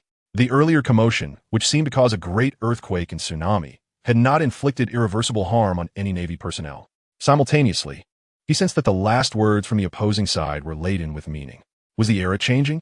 Perhaps, and for this reason, he resolved to confront an adversary with whom he had battled for most of his life alongside Carp. They would orchestrate this grand farewell together. Sean regarded Baihuzi with a complex expression. Perhaps, in an era of peace, he would have been a kind and benevolent grandfather. He then turned his gaze to Tiki, who attempted to speak but could only produce muffled sounds, and he felt a wave of disdain. Indeed, Tiki was now incapable of uttering a sound. Sean had employed his abilities to crush the opponent's throat. Even though Tiki had just overheard Sean's dialogue with the two of them, he could only display a look of terror. He finally grasped why so many things fell amiss, realizing that he was utterly powerless to struggle. He understood that he had been ensnared in a scheme, reduced to a mere clown, a discarded pawn disregarded by others. Baihuzi, Carp. After the two elders roared passionately, their fists collided. Baihuzi's punch, imbued with tremor-inducing power, met Carp's strike. Another violent quake ensued, yet Carp did not retreat an inch. Even without consuming a devil fruit or possessing the so-called conqueror's haki, he had previously vanquished forces that no one could stop.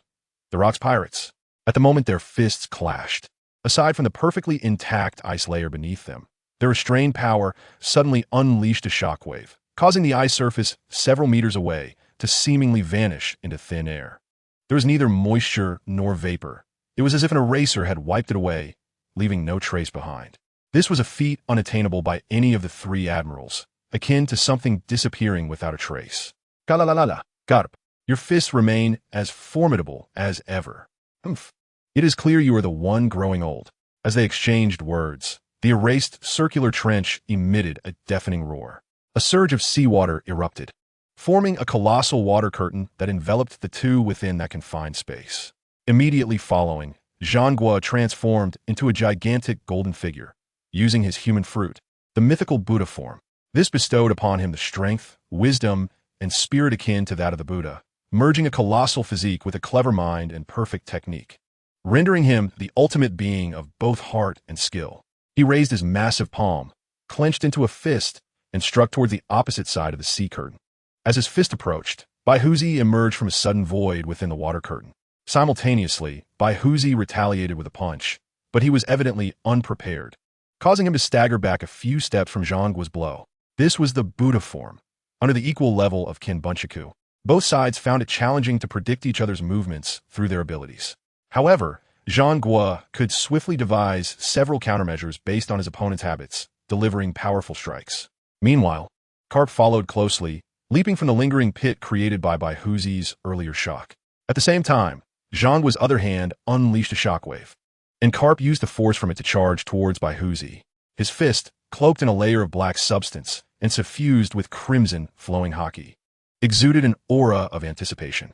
Upon halting, Baihuzi raised Song Yunxia, the blade emanating concentric circles of tremor-inducing power akin to the size of a basketball, coalescing into a thin veil of white mist along the blade's edge. Surrounding him were arcs of black and red electricity as he swung towards Karp, exclaiming, "Destructive bite cut." Iron Fist. Karp echoed his nickname. The moment their fists collided, a brilliant flash of white light erupted, obscuring everyone's vision. Immediately thereafter, an earth-shattering roar resonated. Even under Baihuzi's abilities, the ground trembled not at all. What remained was merely a deep, resounding buzz in the ears of the onlookers, indistinguishable from a thunderous sound or morning tinnitus. After a prolonged moment, only the sound of thumping echoed in their ears. As the blinding light gradually subsided, the onlookers slowly began to perceive the scene before them. Little by little, even the seasoned vice admirals of the Navy appeared dumbfounded. At that moment, some of the younger vice admirals finally comprehended why Karp could act with such impunity within headquarters. This disparity also instilled a sense of despair within them. Those of lesser strength felt a wave of horror. Had the three admirals not stood before them, raising their arms and utilizing haki to block the tremors, they too might have been reduced to dust. For aside from the spot where they stood, a few minutes ago, the once boundless ice had completely vanished, revealing a tumultuous sea that roared with fury, relentlessly unleashing its unique power. Soon after, they witnessed Admiral Akiji conjuring slender ice pillars connecting to the ocean, realizing this was his Ice Age technique. Yet, with every advance on the ice beneath their feet, it would suddenly vanish, perhaps transforming into water? At this moment, they were engaged in aerial combat, colliding amidst the black and red lightning entwining the Golden Giant and Baihuzi. The sky too had split open, swirling ominously with dark clouds, flashing with terrifying bolts of lightning, as if ready to strike at any moment. This apocalyptic scene, paired with Karp's crimson fists, unleashed a series of blows that obliterated any lightning that threatened to descend. This was the pinnacle of combat prowess. The Navy personnel present, who had never witnessed Zhangguo and Karp in action, thought to themselves, their aerial skirmish did not involve floating in the air. Rather, they employed haki techniques to compress the air, creating rapid movements. It was merely less convenient to stand upon the sea. Moreover, they understood that the Navy's six powers were, in fact, derived from haki. The iron block, a deadly weapon in the hands of its wielder, was merely a rudimentary version of armed haki. Techniques like the gale foot and moonwalk were inspired by advanced haki techniques. They beheld Baihuzi's fist tightly clenched, condensing a radiant aura before unleashing it toward Zhangguo. The Golden Giant Zhangguo felt the force of the wind halt momentarily, then his palm also gathered a shockwave, colliding with Baihuzi's power. In an instant, the sky became tumultuous, and the sea roiled with monstrous waves. At that moment, Kapu propelled himself through the air, diving towards Baihuzi, his fists infused with a flowing crimson aura. As Baihuzi, weakened from past exertions and yet to regain his strength, unleashed a punch toward Kapu's chest. The very air vibrated with waves of energy emanating from Kapu's strike. With a swift motion, Baihuzi was sent hurtling backwards, his form soaring towards the island caught between ice and fire. A thunderous roar erupted, shaking the very foundations of the battlefield. As the two veteran naval officers raced towards Baihuzi, the crew of the Baihuzi pirate group, witnessing the scene, became frantic, urging the captains to assist their leader. They cast sympathetic glances at Saki and the numerous newcomers who had joined over the years, feeling a pang of compassion. If it were only him, if the old man had not issued his final command, he would have fought alongside Baihuzi without hesitation. Yet now, confronted by a formidable enemy formation and the constant threats echoing in his ears, this brother found himself at an impasse. Only those with exceptional Kinbunshika haki could vaguely discern the chaotic state of the battlefield on the island. Smoke billowed as arcs of black and red electricity danced across the air, blending with shimmering white halos. Meanwhile, Zhangguo stood nearby, intermittently releasing shockwaves, urging Baihuzi, "Speak a few words." Baihuzi remained silent, for the decision made was merely a surge of luminous energy erupting from within him. Instantly, a tsunami was conjured by this force, and the battleground shifted to the island. In that moment, Qingli, once again, encased the voracious waves in ice. Baihuzi allowed the power of his tremors to resonate, recognizing the significance of the impending dialogue as sound travels through the vibrations in the air. Noticing this, Kapu slowed his assault, though his strikes no longer bore the refined precision of before. Instead, each punch he delivered shook the earth, while Baihuzi's attacks sent ripples of force that scattered the clouds and disrupted the frozen waves above. After releasing another shockwave, Zhanghua remarked, "Shuren has asked me to convey a message to you." Baihuzi's fist glowed with an ethereal light as he braced against the shockwave, while his other hand, wielding the Tsong Yunqi, crackled with red arcs of electricity, colliding with Kapu's fists. "Oh, even you must heed that, brat." Indeed, despite Shuren's formidable strength, to Baihuzi, he remained but a mere child, though there was something unsettling about that notion. Ignoring Baihuzi's cryptic remarks, the colossal golden Buddha, now the master of both mind and body, advanced, its massive hand entwined with red arcs as it approached Baihuzi.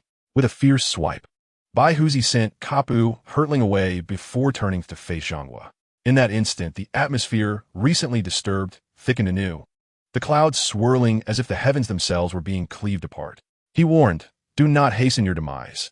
Unless unforeseen circumstances arise, Tiki will have a backup plan. Do not rush to your end. He will ensure you remain concealed from everyone, including your sons. If you truly wish to perish, wait until the spectacle concludes." For he suspected Tiki's backup plan involved the world government, and he too aimed to strike at those figures.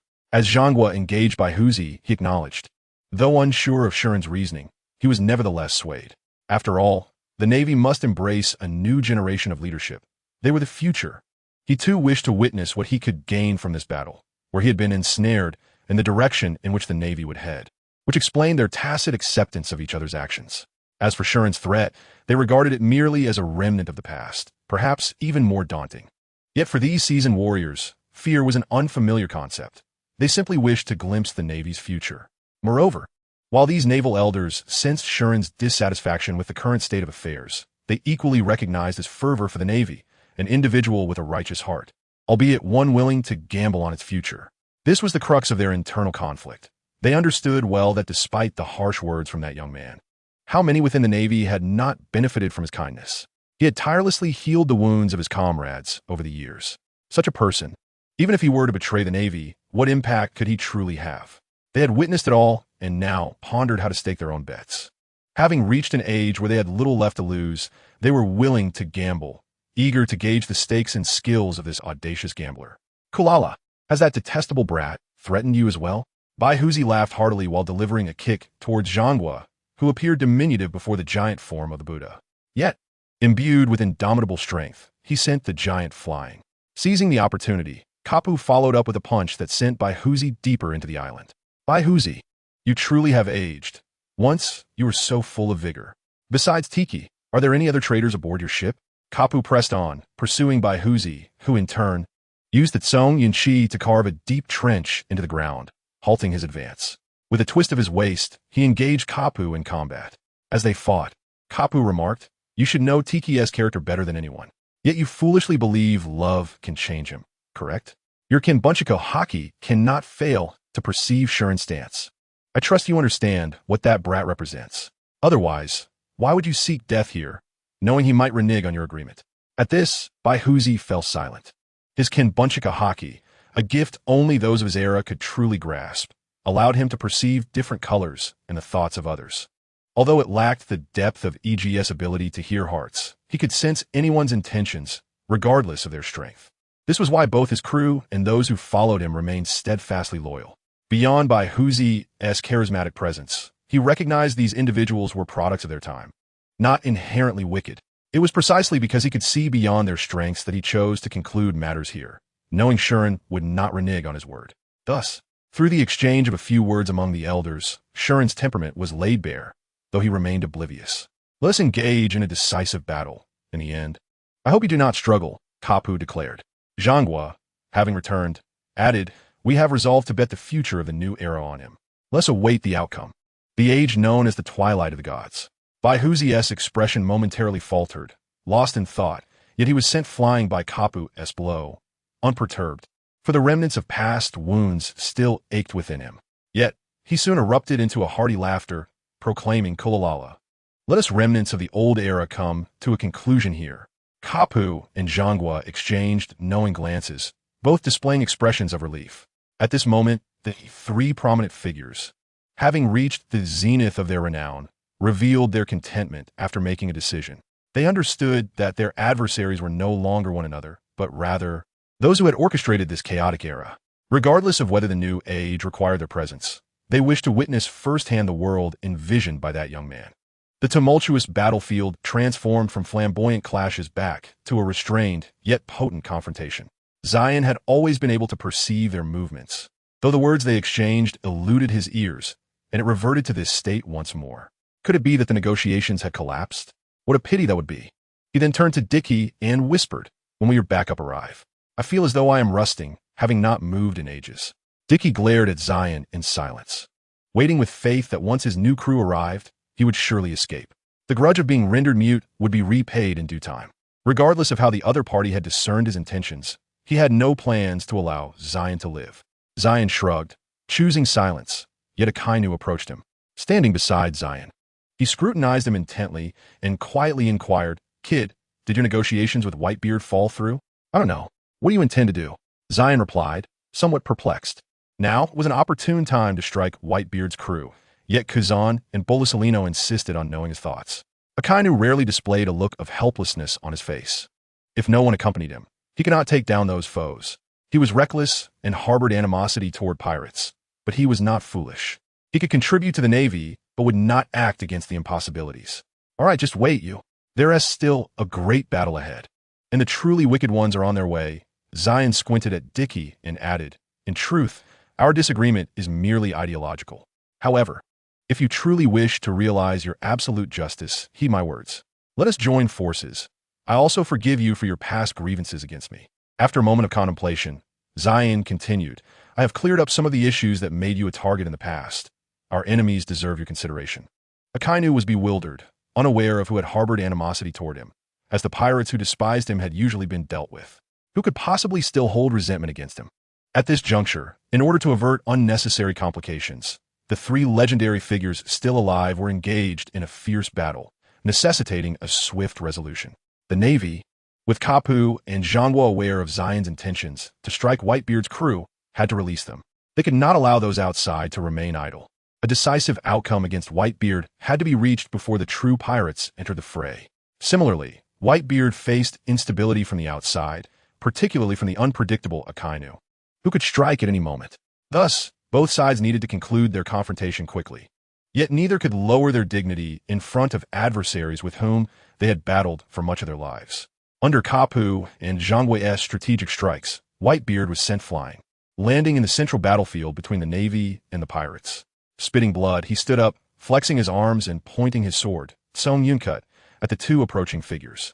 "Kulalala, Zhanghua, Kapu, your strength is lacking." Meanwhile, the members of the Whitebeard pirates observed the numerous scars adorning their father's body. As the ship's doctor, Make knew that the battles his father had fought had burdened his aging body with shackles. After this battle, the wounds on their father might bring him to the brink of despair. "Father, Make, let go of me. I must assist father. Bizita. If you want to go, then we will, but please do not stop me." The newer pirates, tall and imposing, cried like children, struggling to reach their father. They understood that he had forged a path for their escape while standing steadfastly. That figure resembled the Whitebeard who had once stood before them, extending his hand to invite them aboard, with the sole difference being that now they could only see his back. The usually taciturn Jozu bore an unusual expression of fury, shouting silence. "Do you think father fights for no reason? As his sons, we lack the ability to aid him. He only wishes for our safety." Make bit his lip, silently gazing at that figure, internally vowing, "Father, I will bring them back to the new world." Soon, Zhanghua and Kapu arrived before Whitebeard, who twirled his sword with a flourish. His words were laced with nostalgia as he remarked, "This has indeed been a lengthy journey. It seems only a few of our era remain." "Ah, indeed. However, from this day forth, the legends active upon the seas shall come to an end," Kapu stated, flexing his wrists. The three of them shared an unspoken understanding, for from this day forward, the figure of Whitebeard would cease to exist. "What fine voyage this is," Whitebeard declared, stepping forward, hands gripping his sword, the blade gliding smoothly across the ice. With fervor, he shouted, "The legend may end, but it shall not be forgotten. My children, I look forward to your tales. Zhanghua, in his Buddha-like form, assumed a posture of compassion, with one hand resting on his waist and the other raised before his chest. So, are you satisfied with today's world-renowned funeral, Whitebeard? Kulalala, that remains to be seen. With that, Whitebeard thrust his sword upward, the blade radiating a blinding light as crimson arcs of electricity danced around it. In an instant, the heavens and earth shifted, the tempest rising, as the previously frozen sea, having been repeatedly sealed by Kazan, saw its towering waves dissipate into dust. Heavenly charge, Yunkut, a colossal, blinding slashing attack erupted from the blade, dark red arcs of lightning encircling it as it surged toward the Navy. In the central battlefield, the ground cracked, and the turbulent waters beneath the ice surged forth, forming suspended cubes of water that remained distant yet visible, vibrating imperceptibly within. As the earth trembled, Zhanghua leaped in the air, his palms gathering a golden radiance. Dark red lightning coiled around him, crackling ominously. All things in the world are empty. Only in emptiness can one encompass all. With that, a colossal, semi-transparent golden hand materialized in the sky, advancing toward Whitebeard. The intertwining energies of gold and crimson exuded a terrifying, cataclysmic aura, leaving the onlookers below awestruck. Truly, he was worthy of being the fleet admiral. At the moment the golden hand made contact with Whitebeard's strike, Kapu, who was not accustomed to grand displays, unleashed the supreme haki he had meticulously compressed within his fist. A crimson pillar of light, no larger than a fist, was unleashed, racing towards Baihuzi at a speed imperceptible to the naked eye. Though devoid of ostentation, no one dared to overlook the might of his fist. Thus originated the term Iron Fist, a force that shatters myriad laws. A thunderous roar echoed across the vast sea, causing even the weaker members of the Navy and pirates to instinctively shut their eyes. In what felt like an instant or perhaps several minutes, the only remnants of the battlefield were the scarred ice formations, ravaged yet still standing amidst the condensed energy. In the moment of their colliding attacks, the islands formed by Akainu-S magma, the distant all created by Shan, and the frozen sea encased by Akiji all reverted to their original states. No colossal waves crashed forth, nor did any residual energy surge towards the onlookers. The sea resumed its tranquil visage, save for the sound of waves lapping against the shore, and the small ice island enveloping the three figures, their radiant powers gradually receding. Those who had closed their eyes, upon sensing the absence of the anticipated aftermath of battle, slowly reopened them, only to behold their captains or superiors gazing solemnly at the center of the battlefield. A Navy brigadier, his voice quaking, inquired, "Well, what has happened? And what is going on with this sea?" His words shattered the tranquility among the Navy ranks, prompting Akiji to urgently shout, "Quickly, aboard the warship." It turned out Akiji had been incessantly employing his abilities to secure a foothold for them. The vice admirals reacted swiftly, hastily ushering the still-dazed brigadiers onto the ships. Once everyone had boarded the warship, Shan quickly employed his powers to levitate the entire vessel. Meanwhile, the Moby Dick of Baihuzi was undergoing a similar transformation, led by Marco and several other ability users who had transformed into various flying avians, all clutching the ship's hull and striving to lift it into the sky. Meanwhile, formidable figures on the deck relentlessly bombarded the sea below, enabling the Moby Dick to ascend slowly. In the air, both factions beheld a sight they would never forget.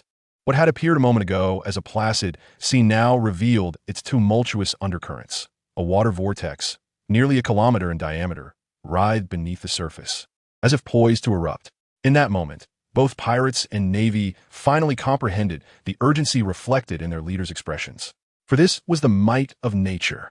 Surely, none could survive beneath that rapidly spinning vortex? Concern etched on their faces, they gazed downward as the light surrounding the small ice island was about to dissipate.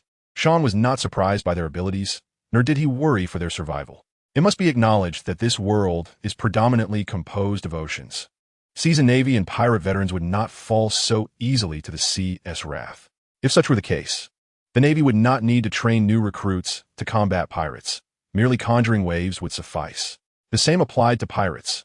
Not every battle occurred on islands, and naval confrontations were not necessarily fewer than land skirmishes.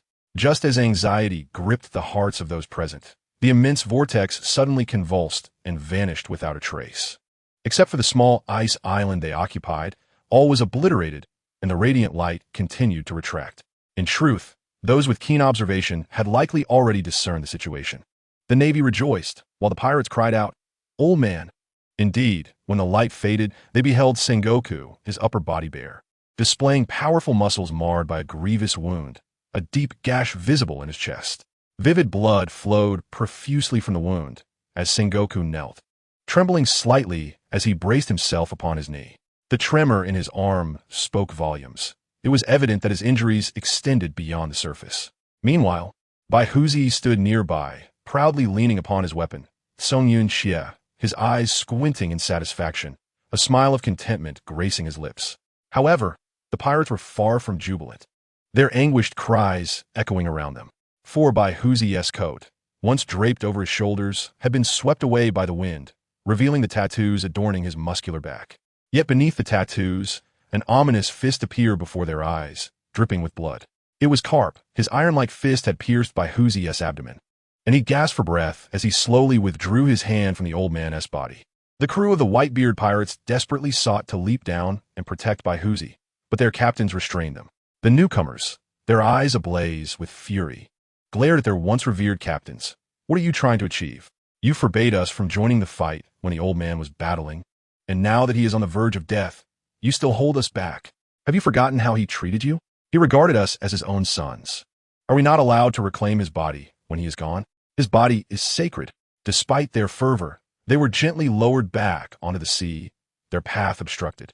The captains, still possessing their combat prowess, exchanged glances, a silent agreement passing between them. They would not abandon the old man's body here, even if his life was all but extinguished. Among the newer members, some retained a clearer mindset. If just one or two of the captains were cowards, it might be understandable. However, with all the captains displaying such resolve, it was indeed noteworthy. Just as Marco and the others prepared to make their final stand, an unexpected turn of events unfolded. From beneath the small ice island, a shadow darted past, a colossal entity poised to breach the surface. In the next moment, this massive being erupted from the water, creating a tumultuous wave that unsettled the previously calm waters. Moments later, the more seasoned among them recognized the figure. It was none other than the infamous criminal known as the giant warship, Saint Juan Wolf. As Sengoku rose with a grim expression, the adversary opened a hand that had been clenched tight. Several figures clad in diving suits leaped down, landing on the small ice island. They promptly shed their suits, casting their gazes upon the figure seated on the deck, hands bound behind his back. Titch, Lafitte, leaning on his cane, surveyed the somewhat disheveled Akainu and the injured Akiji, and a knowing smile spread across his face. "Captain, how much longer do you intend to play? Everyone is eager for your abilities." With that, he boldly strode toward Baihuzi, while Bayas cast a challenging glance at Shiryu, feeling an inexplicable suspicion of ulterior motives. The remaining pirates from Impelled Down followed suit, advancing toward Baihuzi, eager to witness if their captain truly possessed the power he claimed. Pizarro, with a beaming smile, called out loudly, "Captain, let us see your abilities. Otherwise, your position may not remain secure." Indeed, Pizarro, upon observing the current lineup of his comrades, felt no trepidation towards the so-called great generals, especially given their apparent state of disarray. Gradually, a sense of unease began to permeate the air, and at that moment, Marco caught sight of their approach towards the old man, unable to contain himself any longer. Marco took the lead, immediately transforming into his hybrid form, with arms morphing into wings and legs into sharp claws, charging towards Whitebeard with fervor. Witnessing this, Katrin similarly shifted into her hybrid state, 9 colossal orange tails appearing behind her, lashing out towards Marco. It must be said that Marco indeed possessed exceptional prowess. Upon noticing the incoming tails, he displayed not a hint of panic. With a slight bend of his knees, a surge of azure flames enveloped him. At the moment of contact, a shockwave erupted from his claws. Phoenix Mark. In an instant, Katrin, who had previously worn a proud expression, found her extended tails bloodied by the ferocity of Marco's attack. The agony was not merely that of fire searing her flesh, but rather the piercing pain of claws raking against her. After repelling Katrin, Marco did not linger and continued his relentless pursuit of Whitebeard. However, out of nowhere, a massive crimson slash barreled towards him, forcing Marco to retreat. Upon halting, he cast a grim glance at the man clad in black uniform, a cigar clenched between his teeth. Yuji Shilio, this was Teach's quarry, and one of the critical considerations for their continued presence here. Such an opportunity must not be squandered. Shilio, seemingly oblivious to Marco's hatred-laden gaze, spoke in a calm, yet resonant voice that echoed across the globe. In that moment, especially for the members of the Whitebeard Pirates, it became painfully evident that their father had been manipulated. To rescue a man who could not be nurtured, how could they endure such a reality? Their father had even paid the ultimate price with his life. Yes, after this aberration, everyone sensed that Whitebeard vitality had irrevocably waned. Akainu gazed at the Whitebeard pirates with fervent intensity, perceiving them not as fearsome pirates, but rather as a succulent piece of meat. Unbeknownst to all, at the arrival of these individuals, Whitebeard's tightly shut eyes revealed a glimmer of crystalline moisture. Meanwhile, the members of the Blackbeard pirates gradually sensed something amiss. For their plan was that upon their entrance, Teach would no longer need to feign humility and would swiftly seize Whitebeard's abilities. But what did they witness instead? Teach remained there, kneeling in terror, shaking his head in denial while emitting a primal roar. In that instant, they realized that the rumored vice admiral capable of facing Kaido stood there with his head bowed, his bangs casting a shadow that obscured his expression. The admirals and even Sengoku glared at them, poised for action, yet he remained utterly still. The perceptive Lafitte felt the gaze of those around him inadvertently darting towards Sean. Suddenly, the heavens darkened, the winds howled, and the recently vanished storm clouds began to coalesce once more. Within the thick clouds, purple lightning churned, and the sea roared with its own ferocity. There stood a youth on the deck, his coat of justice billowing in the wind, and the casual ponytail he wore danced wildly. In the next moment, he raised his head, and all present felt an icy chill emanating from his expression, one that surpassed even Akiji's frozen fruit. Under his scrutiny, Lafitte felt an alarm ringing in his mind, as though he were being targeted by an ancient beast, causing cold sweat to trickle down his back. Then Sean spoke, his voice seemingly suppressing something within. What has happened? Impelled down. Though his tone was not loud, it ignited a wave of panic among those present and even across the world. Sean was furious. He had anticipated that detaining Teach would prevent any further complications, believing that at most, a few combatants from the world government would assist him. To his dismay, right before his eyes, chaos had erupted. And how could he not be enraged? The mere release of any one of those individuals could spell disaster. Yet, the unperturbed Bagus remained steadfast, still believing in his captain. Can your navy even contend with us? In the next moment, a thunderous sound reverberated through the air, echoing across the skies. The sea beneath them suddenly sank dramatically, and everyone felt an overwhelming force pressing down upon their hearts.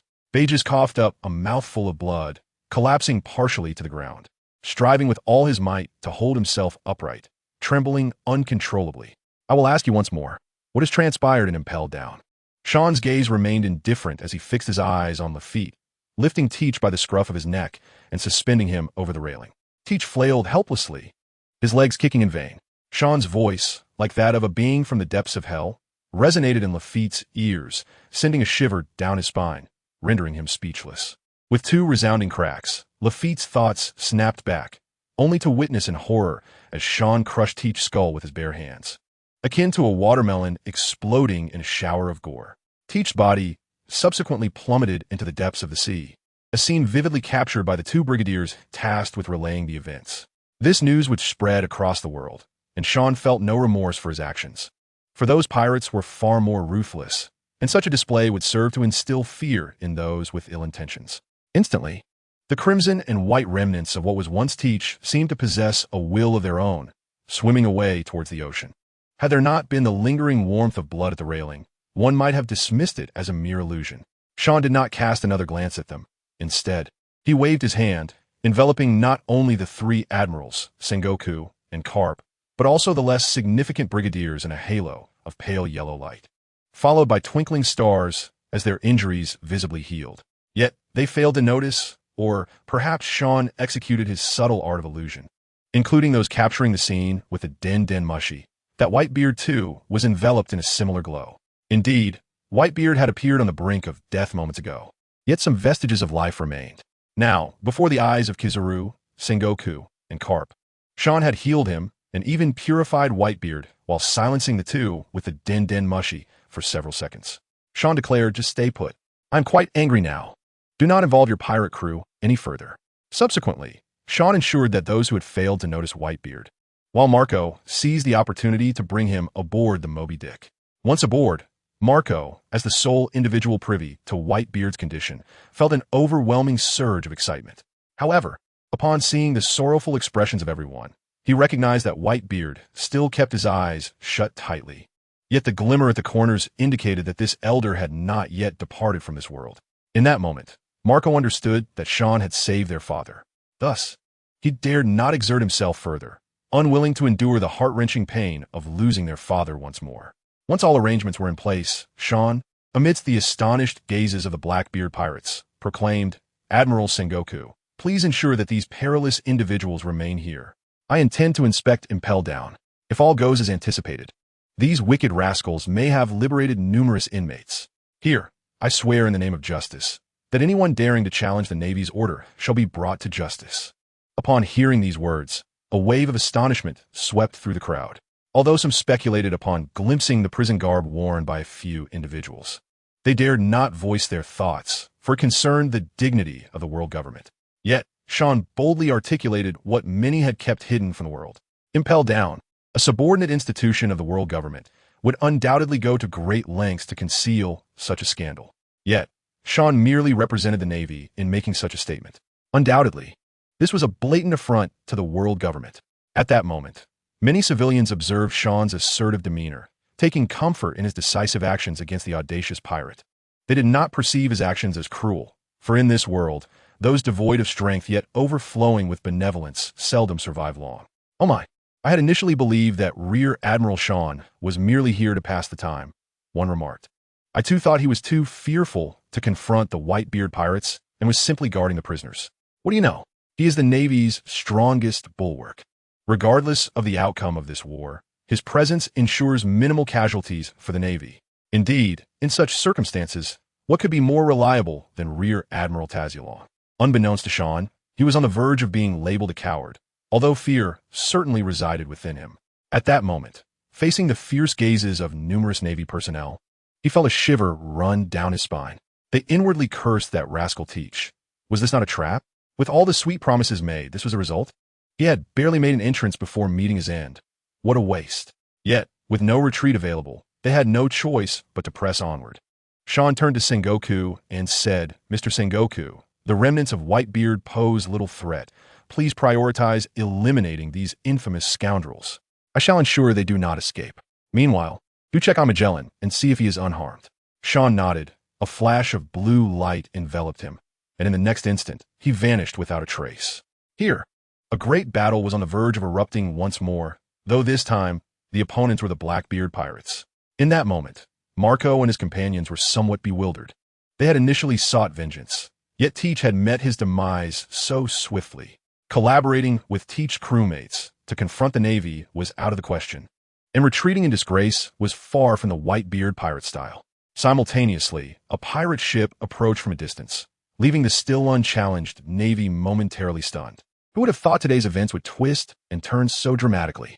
First, the superpower of the New World had resorted to ambush tactics, rendering their meticulous strategies futile. After enduring heavy injuries, Sengoku had managed to eliminate Whitebeard, yet now the Blackbeard pirates had emerged. Their crew consisted of the most notorious criminals, any one of whom deserved execution by the cruelest means. However, the Navy's duty was to handle unforeseen circumstances, and while they had initially held an undeniable upper hand, that balance was now threatened by the arrival of another Yonko crew. The red-haired pirates steadily drew closer, with Shanks standing at the bow, exuding an aura of authority. Leaning against his sword with his remaining arm, he glanced at the Moby Dick and said, "Marco, it is time to return." This was a part of their original plan. Should Sean abruptly release these individuals, the world government would no longer view him as merely executing justice. Although Sean had not engaged them in battle, several of their commanders had met their demise at the hands of Sean's subordinates. Marco understood the underlying implications, yet some of the more obstinate crew members were unwilling to relent. "Shanks, do not meddle in our affairs. Our father has died, and our commanders are on the brink of death. We will not leave easily." Shanks, seemingly indifferent, inquired, "Oh, do you intend to join forces with Teach's comrades against the Navy?" The individual who had been ready to retort found himself at a loss for words. Their conflict with the Navy was merely one of opposing stances. In contrast, Teach's betrayal was the most common, yet profoundly painful treachery among pirates. Observing his comrade's silence, another newcomer interjected, "Humph, we can launch our attack once they have determined a victor." With the exception of a few seasoned officers and more experienced crew members. Many nodded in agreement. This logic appeared sound. However, in their fury, they failed to consider the disparity in strength between the two sides. "Let's depart, lest we be unable to leave once that individual returns. Take a good look at both sides." Indeed, the Navy had been fully recuperated under Sean's care. Apart from their tattered appearances and slight disarray, they exhibited a vigorous spirit. They showed no signs of having been weakened by the battle. On the contrary, the pirates had sustained injuries to varying degrees. However, enough. At that moment, Marco shouted vehemently, his performance reaching new heights.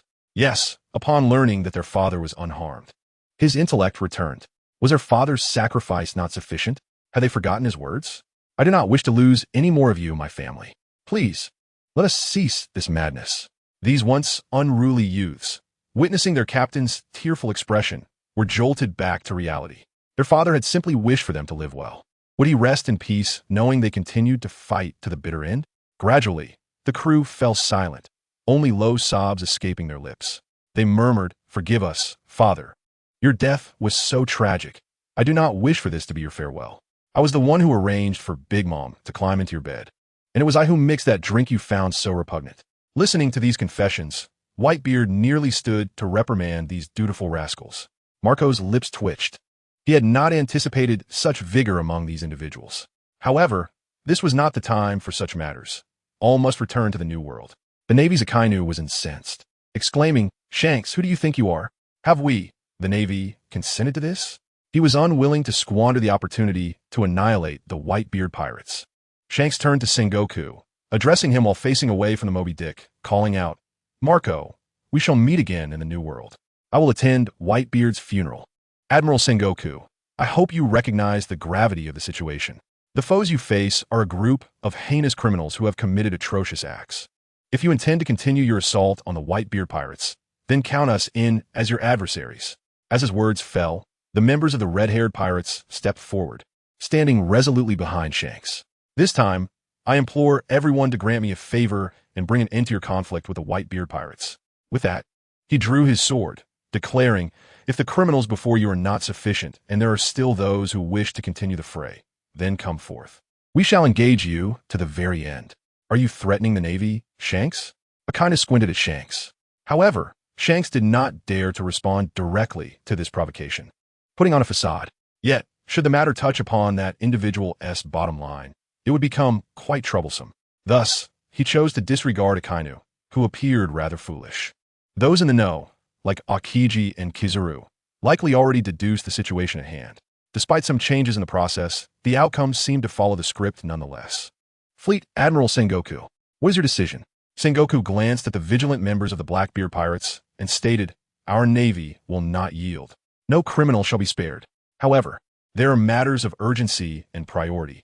The members of the Blackbeard pirates are a group of bloodthirsty individuals that we must address first. Once we have dealt with these scum, you had best not appear before us again. Otherwise, I will stake my name in the name of justice and arrest each one of you." Upon hearing this, the Navy personnel who had been awaiting Sengoku's response erupted with fervor, shouting in unison. Indeed, it was fitting that a seasoned fleet admiral could execute the Tai Chi so masterfully, fulfilling Sean's plan while simultaneously elevating the Navy's prestige. Surely, the civilians around the world would harbor greater trust upon witnessing the spirited Navy. Although threatened by Sengoku, Shanks remained unfazed, smiling. "Ah, I see. Thank you then." Meanwhile, the members of the Blackbeard pirates wore expressions of dismay. They had considered launching a surprise attack and fleeing amidst the chaos, not believing they could confront these intact Navy forces directly. Their willingness to listen stemmed entirely from their anticipation of a chaotic clash among various factions, which would afford them greater leverage. Even Pizarro was contemplating how to ascend to captain among these rogues. However, with Shanks' entrance and his light-hearted request for a favor, they found themselves thrust into a precarious position. Exchanging glances, they realized this could not end well and decided to strike first. Understanding the Navy's tendencies, Shiryu promptly drew his long sword, unleashing a massive red slash directed towards the ranks of the Commodore and the Major. with Sengoku and Garp on the small island. The admirals had disembarked from their warships during this sudden upheaval. Shiryu had no intention of fighting alongside them. He was solely concerned with his own escape, being acutely aware of the Navy's strength. Yet with Garp, Sengoku, and even Akiji present, they would not allow a massacre of their forces to occur. Unbeknownst to Shiryu, the Navy's capabilities extended far beyond what he imagined. In the next moment, a long-haired woman stepped forward, standing at the railing, and similarly executed a formidable blue slash. The instant the blue slash collided with the red one, a tremendous wave of energy surged outward, once again stirring the already tumultuous seas. Observing this, Akiji activated his signature move, Ice Age. The Navy's foundation is far deeper than you might perceive. Shiryu, no longer embodying the earlier nonchalance, recognized that all of the Navy's attention had been drawn back. Kuina immediately raised her sword high, exclaiming, "In the name of justice." With those words, she charged directly towards the pirates. Meanwhile, upon Sean's arrival at Impel Down, he triggered the nerves of the guards, who all raised their weapons, preparing to fire. Fortunately, despite his injuries, Hannibal, still capable of managing the situation, rushed over upon hearing the commotion and spotted Sean, realizing that the Navy must have been informed by now. With a troubled expression, he exclaimed, "Sean, that scoundrel Teach has set his subordinates to ambush here. He has released some notorious pirates." Sean nodded, "I am aware. They have just arrived in the Ikdari's Sea, and Fleet Admiral Sengoku is currently battling them. I was concerned for your safety, hence my visit, and I must also pursue the fleeing criminals." Hannibal immediately recalled Sean's abilities and led him to where the numerous injured individuals were being tended to, among them a comatose Magellan. Upon entering the room, everyone was filled with overwhelming joy. Sean did not disappoint. He raised his hand and invoked his renowned technique, prayer, bathing the individuals in a warm, golden light. Before long, they began to awaken, some still dazed, but upon hearing their comrades' explanations, they quickly understood that help had arrived from the Navy, and they expressed their heartfelt gratitude towards Sean. San Saif, recognizing these individuals as the unsung heroes who silently bore the weight of the world. Even if they could not alter the global landscape, they continued to contribute in ways within their capacity, facing the most heinous criminals daily. Just then, Magellan awoke, his bloodshot eyes widening, rendering his already fearsome visage even more terrifying. He swiftly grasped Hannibal, asking, "What about the pirates?" Before Hannibal could revel in the joy of their recovery, he was taken aback by this sudden inquiry. Seeing Hannibal's expression, Magellan's heart sank, and he drew a dagger from beside him, poised to plunge it into his own heart. Sean quickly stepped forward, seizing Magellan's arm. "What are you doing?" Magellan, having regained his strength, realized he had been saved by Sean. With a tremor in his voice, he said, "Such a grave incident has occurred within Impel Down. As the warden, I cannot evade responsibility. I must atone with my life." Sean recalled that in the original narrative, this villainous character similarly sought to atone with death upon waking, only to be dissuaded by Sengoku, who likely demoted him to ease his conscience, allowing Hannibal to ascend. Thus, Sean quickly replied, "The seas are in dire need of individuals like you at this moment. If you take your own life now, would that not fulfill their wishes? Without your deterrence, will Impel Down remain as it is? It would be far better to make amends. And who says those pirates are certain to escape? The Navy is not so meek as to endure bullying without retaliation." Magellan, momentarily bewildered, instinctively questioned, "But such a scandal would not be permitted by the world government. They would not allow us to disclose this and reissue bounties." Sean was astonished that this recluse could perceive the essence of the situation. Seemingly sensing Sean's confusion, he added, "It is precisely for this reason that I chose to remain within Impel Down." Sean nodded, finding this unsurprising. Although seemingly reclusive, he was not a fool. How could one in such a high position think as naively as Hannibal? "Enough. I just stated before the transponder snail that we will pursue those pirates. Therefore, the entire world should now be aware that those scoundrels have escaped. Yes? Now tell me, who are they?" Magellan's heart sank, realizing that the Navy's veil had been pierced. The higher-ups must be quite enraged now.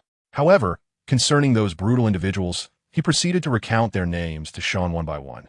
Although the number of individuals was small, their potential for harm was legendary in nature. Sean furrowed his brow and inquired, "They merely released these individuals?" Hannibal, standing nearby, was momentarily taken aback, questioning what else could be expected from such formidable figures. They were indeed legendary, akin to the mythic gold lion Shiki. Despite his inner musings, Hannibal maintained a smile as he explained, "There are certainly more than just these individuals at level 6. It seems that Teach employed some method to render the remaining pirates somewhat dazed. Those who are capable of escaping are individuals who could readily assemble a massive organization. Their influence on the seas is far from negligible." Upon hearing this, Sean comprehended the situation. The remaining individuals would either be released for a favorable deal or become allies. Narrowing his eyes, he recognized that these were indeed significant figures, with 2 of them potentially leading a Yonka-level pirate crew, if they so desired. After all, reality diverges sharply from the theatrical representation. Thus, Sean resolved to waste no more time and succinctly stated, "Do not despair. Impel Down needs you.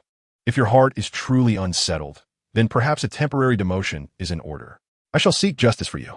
Hannibal, moved by Sean's words, felt an overwhelming urge to embrace him in gratitude.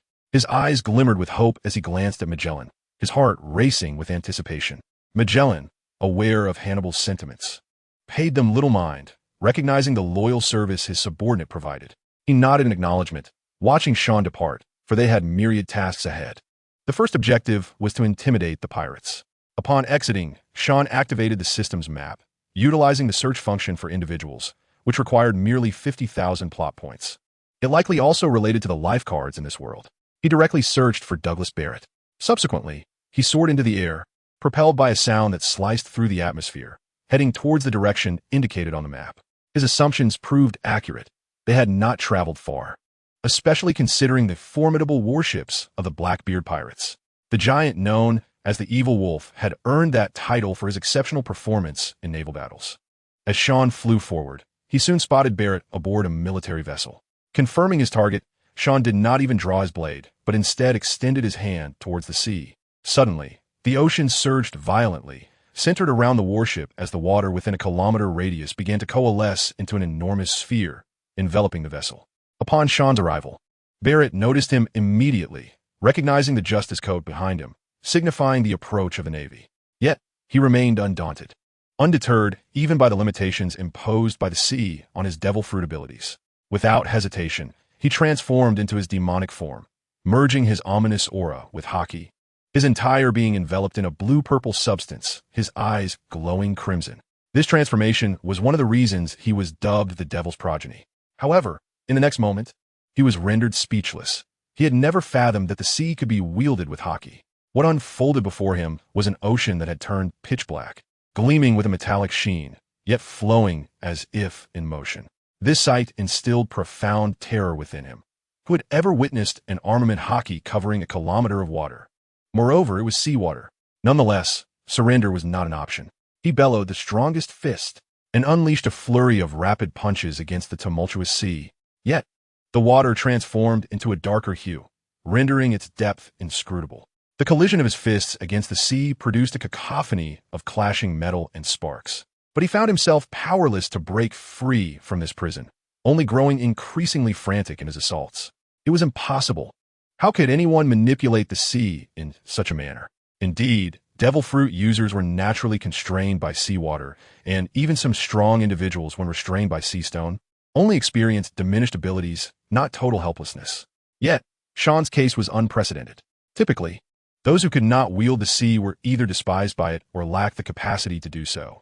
This realization drove Barrett to a frenzy, and as he continued his onslaught, his conqueror's Haki erupted uncontrollably. He sought to shatter this accursed shell, yet within this darkened space, he sensed only the constricting confines closing in around him, while his fists achieved no discernible progress. "Damn it, come out and face me," he roared. Is hiding the Navy's style? As he began to utter his next words, he was suddenly blinded by a searing ray of sunlight, instinctively squinting. His heart leapt with joy as he witnessed the black sea surrounding him revert to its ordinary state, merging back into the ocean. It seemed the Navy was not swayed by provocation. Initially intending to capture him, he now changed his mind. He could allow Barrett to return, but his capacity for wrongdoing would be stripped away. Upon hearing Sean's proclamation, Barrett's fury surged.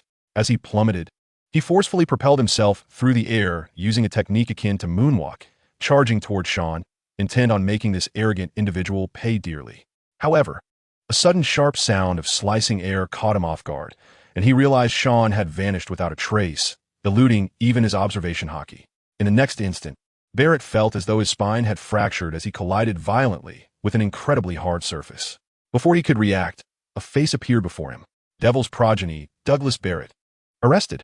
When Barrett regained his senses, he found himself lying on the ocean's surface, struggling to twist his neck. Indeed, the pitch-black sea remained in view, for Sean had decisively pinned him down by the neck against the hockey-covered water, causing him to cough up blood and lose sensation in his lower body. He understood that he was incapacitated, unable to rise. The earlier impact had shattered his spine. Ignoring the desolation reflected in Barrett's eyes, Sean merely flicked his finger, shattering the bones in Barrett's limbs through a binding technique. The excruciating pain elicited a shrill, ghastly wail from Barrett.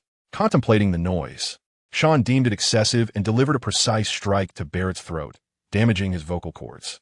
Sean's approach, though lacking the grandeur of previous techniques, proved exceedingly effective. Psychokinesis was an innate ability, akin to breathing from the moment of birth. Under its influence, actions achievable by hands and feet could similarly be executed by thought. The sea was merely a fundamental application. Hadn't Doflamingo's strings been imbued with hockey after awakening his abilities? Sean's proficiency, though slightly superior, allowed him to nearly negate air resistance, integrating repulsive and attractive forces, achieving unparalleled speed and strength. Well then, for the time being, you shall reflect upon your misdeeds within the confines of Push City. With that, Sean ascended into the air, guiding Barrett to follow closely behind as they resumed their search in a different direction. Although Barrett anticipated that he might one day meet his demise upon the vast ocean, he was not afraid of death. Rather, he dreaded the thought of being defeated without a fight. At present, he had yet to unleash any of his abilities, having been vanquished in what felt like a farcical manner. While the warship could augment the power of his combined fruit, it fell woefully short of his expectations. Observing the despondent expression on Barrett's face, Sean couldn't help but smirk. This individual was somewhat right and wrong. Ultimately, it boiled down to differing perspectives. From a young age, Barrett had been nurtured by the military and had experienced betrayal by his comrades at the tender age of 8, merely due to his overwhelming talent. Consequently, he ceased to trust the concept of comradeship, and years later, through sheer strength of solitude, he emerged as a formidable hero on the battlefield. In the same year, the famished youth consumed the combined fruit. By the age of 14, having earned the title of national hero, his military achievements were sufficient for a promotion to general, and his childhood superior took great care of him, promising to extricate him from the battlefield. Barrett believed this promise implicitly, annihilating the enemy in the final war. However, he was met with betrayal once more, as his superior sought to eradicate him, leading to a straightforward outcome. In a fit of rage, the young man obliterated his own country and military, subsequently becoming a wanted fugitive. Later, while traversing the seas, he encountered Roger and issued a challenge, only to face defeat. Thus, when Barrett joined the Roger Pirates, he made it his mission to relentlessly pursue Roger, vowing that one day he would triumph over him and become the strongest in the world. At that time, only Roger could best him. Even Rayleigh could not prevail, as he could only manage a stalemate against Barrett. After Roger's execution, the realization that he would never again have a target to chase drove Barrett into a frenzy upon the seas, wreaking havoc across the waters. In those tumultuous times, he was confronted by the combined forces of the Marine Admirals, Carp and Sengoku. Eventually, exhausted, he was ambushed by pirates he had previously defeated, leading to his capture and imprisonment within Push City. Nevertheless, he did not relent. In solitude, he dedicated 20 years to rigorous training, contemplating how he might surpass Roger. His ultimate conclusion was to eliminate all powerful beings, including the 4 emperors, as the sole proof of surpassing Roger. This was the essence of the legendary pirate. It was for this very reason that Sean resolved to personally apprehend him, for Luffy's departure to the sea was merely 2 years away. He would not allow Barrett to target his young protégés, as he knew that few among them could match him in combat. Throughout Barrett's experiences, it was evident that he was once a good youth, but a series of betrayals had twisted him. In the end, Roger became a beacon of hope for him, a light that ultimately faded away. Sean had contemplated recruiting this individual, but such extreme ideologies could not be altered overnight. It would be best to tread carefully. As for the army he had destroyed, please, he was no saint. If others sought his demise, why should he not retaliate? This was a product of a distorted world system, echoing some of Sean's previous musings that the world itself was at fault. Lost in thought, Sean was suddenly reminded of some amusing incidents from the past, a soft chuckle escaping his lips. However, recognizing that this was not the time for idle reflections, especially with someone observing him, he quickly refocused. As anticipated, he soon caught sight of Barrett's furious gaze, as if he wished to devour him. "Do not look at me like that. Your brutality is evident, akin to your unwillingness to spare those who would see you dead, even if they were once your comrades. I cannot extend sympathy for your past. Tragedy abounds upon these seas, and I will not jest with the lives of my comrades." After a moment, Sean continued, "Especially knowing your ambitions, I must resort to such measures. I cannot trust you to remain unharmed in Push City." With a meaningful glance at Barrett, he added, "I shall request Magellan to procure more books for you to read, perhaps to temper your fury.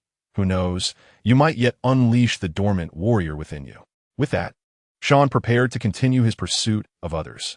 He did not dwell on Barrett, despite the latter's knowledge of which Sea King had consumed the pointer leading to Raftel. Sean would not place all his bets on him. He was merely a pawn in a larger game. After all, the scholars of O'Hara were no trifling matter. Thus, Sean, under Barrett's astonished gaze, brought him to a small island. At the island's harbor, Sean encountered the solitary figure of red-haired Bartholomew. He possessed an extraordinary innate ability in Kinbunchaku, effortlessly reading the hearts and memories of others. Indeed, memories. Although he admired Brooke's pirate crew, he had become deeply averse to humanity, cultivating a reclusive disposition. In that moment, Sean reminisced about these individuals, feeling a fleeting sense of melancholy. He recognized that the experiences of these powerful figures often mirrored one another, rooted in childhood traumas that led to psychological imbalances. It was undeniable that the pirates of the sea were often bloodthirsty, yet those who stood atop the pinnacle were shaped, in part, by this distorted system. Regaining his focus, Sean regarded the figure holding a red umbrella, who in return was fixated on him. With a sigh, he declared, "Will you surrender, or shall I employ force?" At that moment, Red-Haired had yet to consume a devil fruit, yet upon witnessing Barrett's condition, he frowned deeply. Without further words, he wielded his umbrella as a sword, launching a colossal crimson slash toward Sean. Now, Sean understood why Akainu had ceased using a sword. When one's abilities could easily crush opponents, the urgency for a blade diminished, becoming more of a symbol unless faced with an equally formidable adversary. Thus, Sean had no need to draw his sword. Observing the resounding slash approaching, he merely raised a hand. In the next instant, the attack detonated 5 meters before him, as if striking an invisible barrier, scattering crimson energy in either direction. "Indeed, it appears you require my enforcement," Sean remarked, raising his hand with a pointed finger directed at Red-Haired. He softly murmured, "Gun God." In quick succession, the sharp sound of projectiles pierced the air, followed by the sickening thud of impacts. Red-Haired's limbs were punctured, pinning him firmly to the ground. Sean then descended with Barrett to stand before him, retrieving handcuffs from his system space to bind him together with Barrett. "Red-Hair Bartholomew, you are under arrest." With that, Sean took both pirates and sped off in a new direction. Along the way, Red-Haired struggled to comprehend how he had been captured so effortlessly. With a hoarse voice, he inquired, "Why are you so powerful? Why, with such strength, do you deign to serve the Navy? A being of your caliber should be in pursuit of freedom." Upon hearing these words, Shawan was momentarily taken aback, casting a sidelong glance at Ba Te, who was also attentively listening, as this was a question he had pondered throughout their journey. After a moment's reflection, Xiao En replied, "It is not that I am too formidable. Rather, it is that you are too feeble. Moreover, Roger is not the pirate king because of his strength. It is due to his vision, which has never been confined to the seas." He continued, "Why do you all believe that being in the Navy equates to a lack of freedom? Do you truly understand what freedom is? Freedom is an attitude, not merely an action. It is not the reckless trampling of humanity's moral boundaries that defines freedom. That, at best, is merely following primal instincts like a beast. True freedom lies not in doing whatever one wishes, but in being able to refrain from doing what one does not wish to do." Upon hearing this, Lei Fei Erda fell into silence. Xiao En was indifferent. After all, they were both seasoned foxes, not easily swayed by mere words. Even if persuaded, what could be done? Would they be set free? Such a notion was utterly implausible. The monotony of their journey merely inspired Xiao En to engage in conversation. Thus, he frequently conversed with the elegant pirate. Before long, they encountered a small vessel, upon which sat a figure resembling a small mountain, cross-legged and exuding an air of ferocity. Yet Shaoan was aware of his past. He had an elder brother who had been frail since childhood. His dream was to travel the world alongside his brother, protecting him. After they set sail, misfortune befell them, forcing them into piracy. Later, they were cornered by the Navy after being compelled to attack a ship belonging to the world nobles. Initially, the odds were even, but they fell victim to a conspiracy orchestrated by the world government's intelligence agency, leading to a mutiny among his crew, which made him believe that even those he had long trusted had betrayed him. Consequently, he was defeated and imprisoned and impelled down in a state of frozen pseudo-death for nearly 30 years. This individual was the world destroyer Bundywald, a user of the Momo fruit. After reflecting on this, Shao Un's resolve solidified. Regardless of what these individuals had endured, it was not a justification for their reckless actions under the Navy's watchful eye. Without waiting for a response, Shao Un employed his familiar technique, compressing air to unleash high-speed air bullets that struck the opponent's limbs. Instantly, the vessel beneath him shattered under the force of the shockwave. Subsequently, Shao Un soared to his side, binding him tightly with sea stone. Destroyer, Bundywald, abgehendet. It was not that Shao Un did not wish to engage these legendary figures in a grand duel to witness their prowess once more, but rather that he could not shake the concern for the situation on the Navy's side. Although he knew they would prevail, he remained troubled by the thought of potential casualties. After all, he possessed the means to swiftly neutralize these pirates. Fortunately, the circumstances here diverged from the original narrative, as the released pirates did not mirror the events of the story. Otherwise, the sheer number would have posed a significant headache even for Shao Un. He then connected the shackles around the waists of the three individuals with a chain, and a flicker of blue light enveloped them. In the next moment, the four found themselves abruptly appearing above a naval warship, amidst the previously thunderous sounds of the sea. The cacophony abruptly ceased as everyone beheld the sudden apparition. However, that was not the primary concern. What truly astonished them was the presence of the individuals behind him, for none had anticipated Shao Un's swift return. Shao Un utilized his observation hockey to scan the surroundings and breathed a sigh of relief. He had made it in time. As for the injured, it was not a significant issue. Someone shouted, "Shao Un, Vice Admiral Shao Un has returned." Instantly, a wave of excitement surged through the Navy. For as long as this man was present, the Navy would not falter. He stood as the strongest bulwark of the New World and the towering pillar of the headquarters. Heavens, those three were once legendary pirates. Who could have imagined Vice Admiral Shao Un would return so swiftly? The World Destroyer, the Demon Air, the Solitary Red. Their legends were tales I had often heard in my youth. Should these individuals once again roam the seas, it would spell trouble. Truly a testament to Vice Admiral Shao Un's prowess. Meanwhile, the members of Blackbeard's crew, engaged in battle with the Navy, found their expressions darkening. They had already struggled against these formidable foes, and the senior naval officers feared that they might inadvertently harm their weaker comrades. They had chosen to gradually wear them down. However, the return of the one who had slain Teach only compounded their troubles. At this moment, fervent discussions erupted across the globe. On Sabeti Archipelago, one young man exclaimed, "The Navy is truly reliable." Another chimed in, "Indeed, who would have thought they would capture those most vicious criminals so swiftly?" One lad pointed an accusatory finger at his companion, berating, "Look at this. Is this the cowardly Navy you spoke of?" His friend, rendered speechless, recalled seeing Shao Un calmly fishing while even the fleet admiral participated in the fray, instinctively believing he had lost his nerve. Flushed with embarrassment, he protested, "You're talking nonsense. I didn't say that." Clearly, the islands and nations now under the Navy's protection brimmed with a sense of security. The Navy had apprehended these ruthless individuals before everyone's eyes. Even the strongest, Whitebeard, had perished. The peculiar race with grand ambitions, yet unable to act on them, had suffered a crushing defeat. In Frost Moon Village, at the Exian Dojo, Gung Si Lang remarked with a sense of nostalgia, "I never imagined my daughter would grow up so much, capable of standing on her own." Layman gazed at the spirited youth on screen with pride. Indeed, that little rascal Shao Un has matured into a guardian of peace. Dasky's mother, Lai Si, wept with emotion. These children must have endured much hardship. Layman reassured her. This is the path they chose for themselves. Did you not see Dasky's performance today? She has shed all traces of timidity. You should feel proud of her. Should you not? We must reward them handsomely upon their return. In Windmill Village, Luffy and the Dayton family made a long-awaited visit to Makino's tavern. After a week of reports, everyone knew the Navy was serious this time, and Luffy hoped to see Ace. Although he had only recently set sail, he missed his brother dearly. As soon as he stepped into the tavern, patrons began teasing him, asking what he would do if he encountered Ace as a pirate. Luffy, ever straightforward, asserted, "Ace would never capture me. We will always be brothers." Impressive. So, Vice Admiral Shao, in truly, is remarkable. Makino responded, "You don't follow the news much, do you? This Vice Admiral Shao, in, is renowned even on the Grand Line.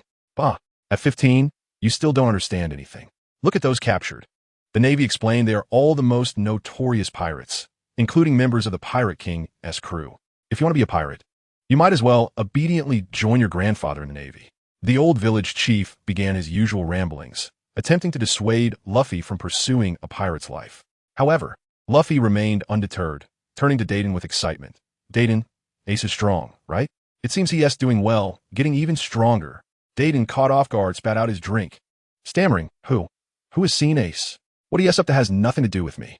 But this morning you said you hoped to see Ace." Dadon was taken aback. Today, he had merely mumbled about wishing to see Ace. Yet unexpectedly, Luffy had overheard him. He immediately retorted, claiming, "You must have misheard. That is absolutely impossible. You troublesome little brats should just scram." Following this, the patrons in the tavern erupted into laughter, and Machino displayed a knowing smile. In her heart, she pondered whether growing older truly made one less sincere, as the village chief was similarly concerned about Luffy, yet continued to hum a tune while cleaning the dishes. Across the globe, wherever the Navy provided protection, a collective sigh of relief was breathed. At least the Navy remained invincible, even against the white-beard pirates. Despite the burdens imposed by the celestial entities, they could still rely on the Navy's shield. Indeed, compared to the few celestial dragons, the sporadic emergence of pirates instilled far greater fear within them. On the side of the Navy, Sean had witnessed the formidable strength of the Blackbeard pirates. To be honest, Sean found them rather unimpressive. Thus, he hastily declared, "Fear not, for I am here." Indeed, while Sean intended to assist and swiftly resolve the conflict, he was determined not to exhibit overwhelming dominance, as not only the people of the sea were watching, but also that hypocritical crowd in the sky. The Navy personnel gazed at the relatively diminutive figure in the sky, feeling a surge of security. Particularly, Cluo and the sisters engaged in a combat style that completely suppressed the remnants of the Blackbeard pirates, exhibiting a sense of urgency to conclude the battle swiftly. On Guena's blade, an orange-red energy shimmered as she charged toward Shiryu, abandoning her previous defensive strategy. It must be noted that Shiryu was no less formidable than Magellan, who was on par with the three admirals. With each clash of their swords, Guena and Shiryu sent ripples through the ice, causing layers to fracture. Guena relentlessly employed her basic sword techniques against Shiryu, each strike emanating an aura akin to a surging ocean, even managing to temporarily subdue Shiryu. Meanwhile, in his beastly form, Cluo battled against the nine-tailed fox form of Catherine. Both were users of the Inu no Mi in its mythical form. Whenever Catherine attempted to unleash her alluring shockwaves, Cluo's surrounding black wind would disperse them. Aside from these two, the remaining combatants found themselves in a state of suppression. The admirals, however, were crushing their opponents. The reason they had not simply obliterated these foes was straightforward. They feared that a collective counterattack from their adversaries at the brink of death could lead to unnecessary casualties. Now that Sean had arrived, they felt reassured and unleashed their full potential. In the midst of his battle with Bagus, Ace was filled with excitement. Having just witnessed the fight between his father and Whitebeard, he felt that hand-to-hand combat epitomized the romance of manhood, especially as each punch he landed carried the momentum of shattering all obstacles. This experience also allowed him to appreciate Carp's might. At this moment, Bagus was in dire straits, already struggling against Ace, and now he had to guard against the sudden assaults from the naval commanders. These commanders bore no psychological burdens. This was a war between factions, a clash of life and death, not a one-on-one duel akin to Western cowboys. Ace was acutely aware that he could not yet wield Carp's finely honed haki. Nonetheless, he was not lacking. He enveloped his fists in a barely perceptible layer of Conqueror's haki. Furthermore, the haki pulsated with anticipation as he leapt into the air, shouting, "Clear out." He then dove directly toward Bagus, who, upon witnessing this, felt a surge of anger as they were truly intending to let this young naval officer confront him. Thus, Bagus swung his fist, enveloped in haki, in response. The punch erupted with a powerful shockwave aimed at Ace. Unfazed, Ace resolved to shatter all techniques with sheer force, meeting the shockwave head-on. He pulled back his fists, then punched downwards. The infused haki erupted into two basketball-sized orange shockwaves. Upon colliding with Bagis's shockwave, Ace's wave merely faced slight resistance before surging toward Bagis. Bagis quickly raised his armored right arm, bracing himself against the shockwave with his elbow. The ground shook as Bagis was forced to retreat under the overwhelming force, causing the ice beneath him to crack. Meanwhile, several vice admirals employed their own techniques. In no time, Bagis found himself sustaining various injuries. As Bagis struggled to cope, Ace charged forth, the haki swirling at the joints of his fists, forming sharp protrusions. With a swift strike, the Fire Emperor's Damocles fist pierced through Bagis's chest, who had just elbowed a vice admiral away, looking utterly incredulous at Ace standing before him, murmuring, "How could this be? How could this happen?" Ace, withdrawing his fist and shaking off the blood, felt no discomfort. He had already grasped the intentions of these adversaries. Finding it hard to believe? Apologies, but you must accept it. He then turned to Sean, who stood on the warship's deck, flashing a smile reminiscent of a friendly neighbor. "Bagis, you are under arrest." Sean, witnessing this, gave a thumbs up, thinking to himself that Ace indeed possessed the bloodline of a super scion, growing more formidable with each battle. With Ace's victory, the three admirals seemed to be invigorated, immediately showcasing their true capabilities. The massive figure of the barrel drinker, Bas Choate, was now radiating a palpable aura of alcohol. His eyes were bloodshot, and the air around him warped from the alcohol emanating from his being. Surrounding him were currents of liquid, drawn from the moisture in the air, coalescing into a liquid form. He glared at Akainu. "You were the one who imprisoned me back then. Today, even if I descend into hell, I shall drag you down with me." Choate frantically absorbed the surrounding alcohol, causing his belly to swell and then return to its original state, over and over. His skin deepening in hue. With every breath, he exhaled a wave of heat, thereafter conjuring liquid gloves from his hands, unleashing droplets the size of bullets. The rapid friction between the droplets and the air ignited flames. Akainu remained unfazed, a cigar clenched between his teeth as he coldly scoffed. "Humph. My temperature is not something so trivial can compare to. You remain as useless as ever." Following this, Akainu's body transformed into magma, and with a swing of his fist, the magma surged, forming a colossal, three-headed hellhound. Hell's Crimson Lotus. The rear half of this three-headed beast connected to Akainu, while the front lunged at Choate, rendering the bullet-sized flames harmless against the hellhound as they charged straight toward Choate. Although Choate's expression darkened, he quickly swung the alcohol gourd on his back, enveloped in haki. To meet the oncoming threat, his devil fruit ability belongs to the Paramecia type, known as the Geo fruit, which enables him to absorb all liquids except seawater, transforming them into alcohol. This alcohol significantly enhances his physical prowess. In other words, the more he consumes, the stronger he becomes, as long as he can keep drinking. Jiao Te was undeterred, twirling his body as he charged directly towards the enormous three-headed dog. Drunken wheel dance. The gourd he swung continuously erupted with streams of liquid, igniting upon contact with fire to create a colossal fire tornado that collided with his opponent. Unfortunately, Akainu merely regarded him with pity. What a foolish pirate, turning even his blood into high-temperature alcohol and daring to confront me. This is nothing short of seeking death. Indeed, the fire tornado gradually subsided, and with a thud, a charred figure plummeted from the sky. Sean had been observing the situation, his lips twitching. Frankly, he found this fruit ability quite formidable. The enhancement to physical attributes multiplied exponentially, yet this individual clearly relied too heavily on his devil fruit power. Had he possessed a stronger physique and avoided such flamboyant tactics, his defeat would not have been so devastating. It seemed this fellow's mind had been muddled by alcohol. Against others, he might have had an advantage, but against Akainu, did he truly believe playing with fire was wise? As Akainu dealt with a former subordinate, the other two admirals appeared to have had their fill of amusement, swiftly dispatching two more pirates. Akiji faced the tyrannical king, Abelo Pizarro, who had once aspired to replace Teach. His crimes were too numerous to count. He had been a politician in a country, but his ambitions grew excessively inflated. He attempted to conquer other nations incessantly, waging endless wars and exhibiting a murderous zeal, making him one of the most lethal figures present. The number of lives lost at his hands defied accurate tallying, culminating in the royal court's inability to tolerate him killing the king during a meeting. Ultimately, he was reported at the World Conference, leading to his being hunted by the Marines. After turning to piracy, he relentlessly brandished his sword across various islands. His pistol unleashed rapidly spinning drill-like bullets aimed at Akiji. Yet, Akiji remained unfazed. Under his observation haki, he elementalized in advance, allowing the bullets to pass through him and strike the icy surface behind him. Your presence is quite nauseating, he remarked. Oomph. Pizarro grunted, retrieving a cannon from behind him to fire larger shells, which transformed into swiftly rotating drills mid-flight. These fiery projectiles shot towards Akiji. Akiji merely yawned, conjuring an ice wall that stood firm against the spinning drills. Although the ice melted slightly under the friction, it was far from being breached. Has Sakazuki already finished so quickly? It seems I cannot afford to lag behind. With that, Akiji's lethargic demeanor shifted, and he became serious.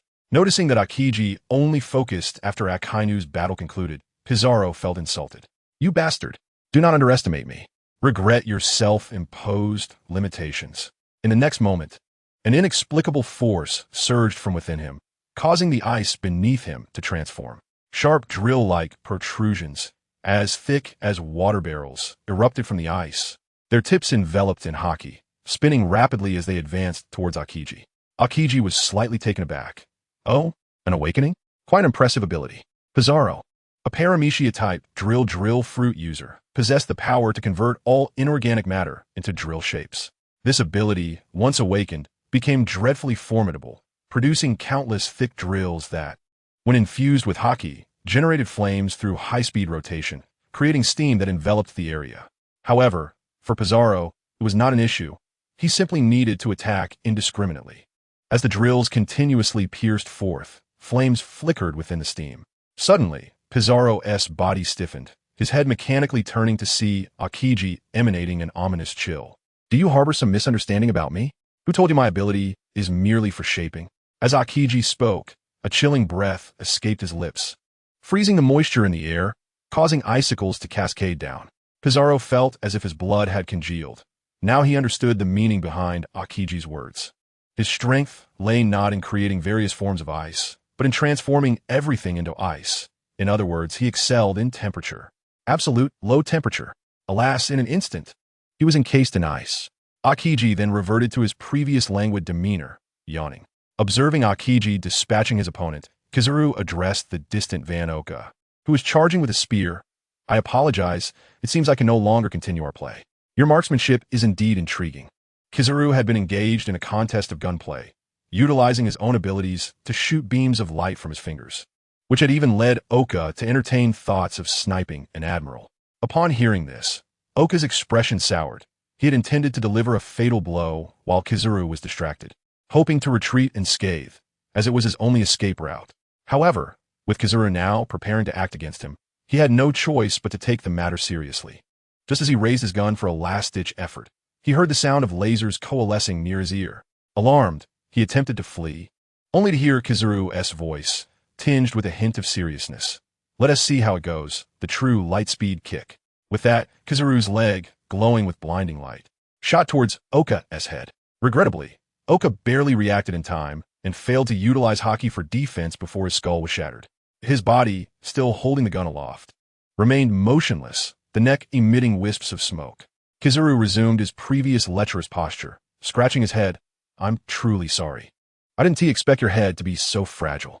The onlookers paid little mind, as it was evident that the admiral's strength was nothing to be trifled with. Effortlessly dispatching a pirate was merely routine. However, Shaw noted that Kizaru's lightspeed kick was genuinely formidable. In the original narrative, this character could indeed eliminate supernovas with a single kick. Observing closely, Sean realized that Kizaru was not, as Zephyr suggested, overly focused on developing his devil fruit. Rather, his martial prowess was astonishingly exceptional. After all, he had even named his condensed light sword, a testament to his capability in close combat. It was not that Oka was particularly weak. Though he was indeed weak, he was not so feeble as to be easily dispatched with a single kick. However, it is not merely that Huang Yuan is exceptionally powerful. The adage rings true. Speed equates to strength. He capitalized on the opponent's inability to react, enshrouding his toes with haki and delivering a lethal kick that dispatched the foe. This made Sean even more jubilant. Though he knew that Huang Yuan was slightly stronger than the other two admirals, he had never discerned the source of that superiority until now, when he could perceive it directly. This individual is indeed a versatile warrior. His mastery of both physical and sword techniques is evident, without any hint of overextension. For both swordsmanship and martial arts, his speed only enhances their effectiveness, ensuring that he is never hindered by his own capabilities. However, his lethargic demeanor is quite perplexing. As the three admirals displayed their unparalleled strength, Karp also broke into a grin. Initially, he had been sluggishly engaged in combat with the enormous warship and the ferocious Saint Juan Wolf, but now his expression turned serious. Their primary concern was the possibility of the enemy's reckless antics affecting the Navy, given the formidable strength of their opponent. With the three admirals now strategically positioned at the periphery, Karp unleashed his full potential, laughing heartily. "Ah, a member of the giant clan? It has been ages since I faced a giant like you." Saint Juan, with a dazed expression, emitted a sharp retort. "Are you underestimating me? That is unforgivable." Previously irritated by his inability to land a hit on Karp, Saint Juan's demeanor shifted from slight confusion to a fierce grimace, resembling a ravenous wolf. Drool dripping from his mouth, hands clenched and raised high as he bellowed. "You insignificant insect, you have thoroughly enraged me." As he shouted, waves of foul air surged towards Karp. "Giant's hammer," he proclaimed, striking downwards towards Karp. The visual impact of the attack from the towering Saint Juan, standing at 180 meters, was nothing short of astonishing. Yet Karp displayed no signs of intimidation. His arm began to envelop his fist in a vibrant crimson haki. With a crackle, Karp clenched his fist, joints cracking, and soared upward to meet the colossal fists of his adversary. Upon collision with Saint Juan's fists, Karp's momentum remained unyielding, and he pierced through the opponent's fists, propelling himself towards the giant's head.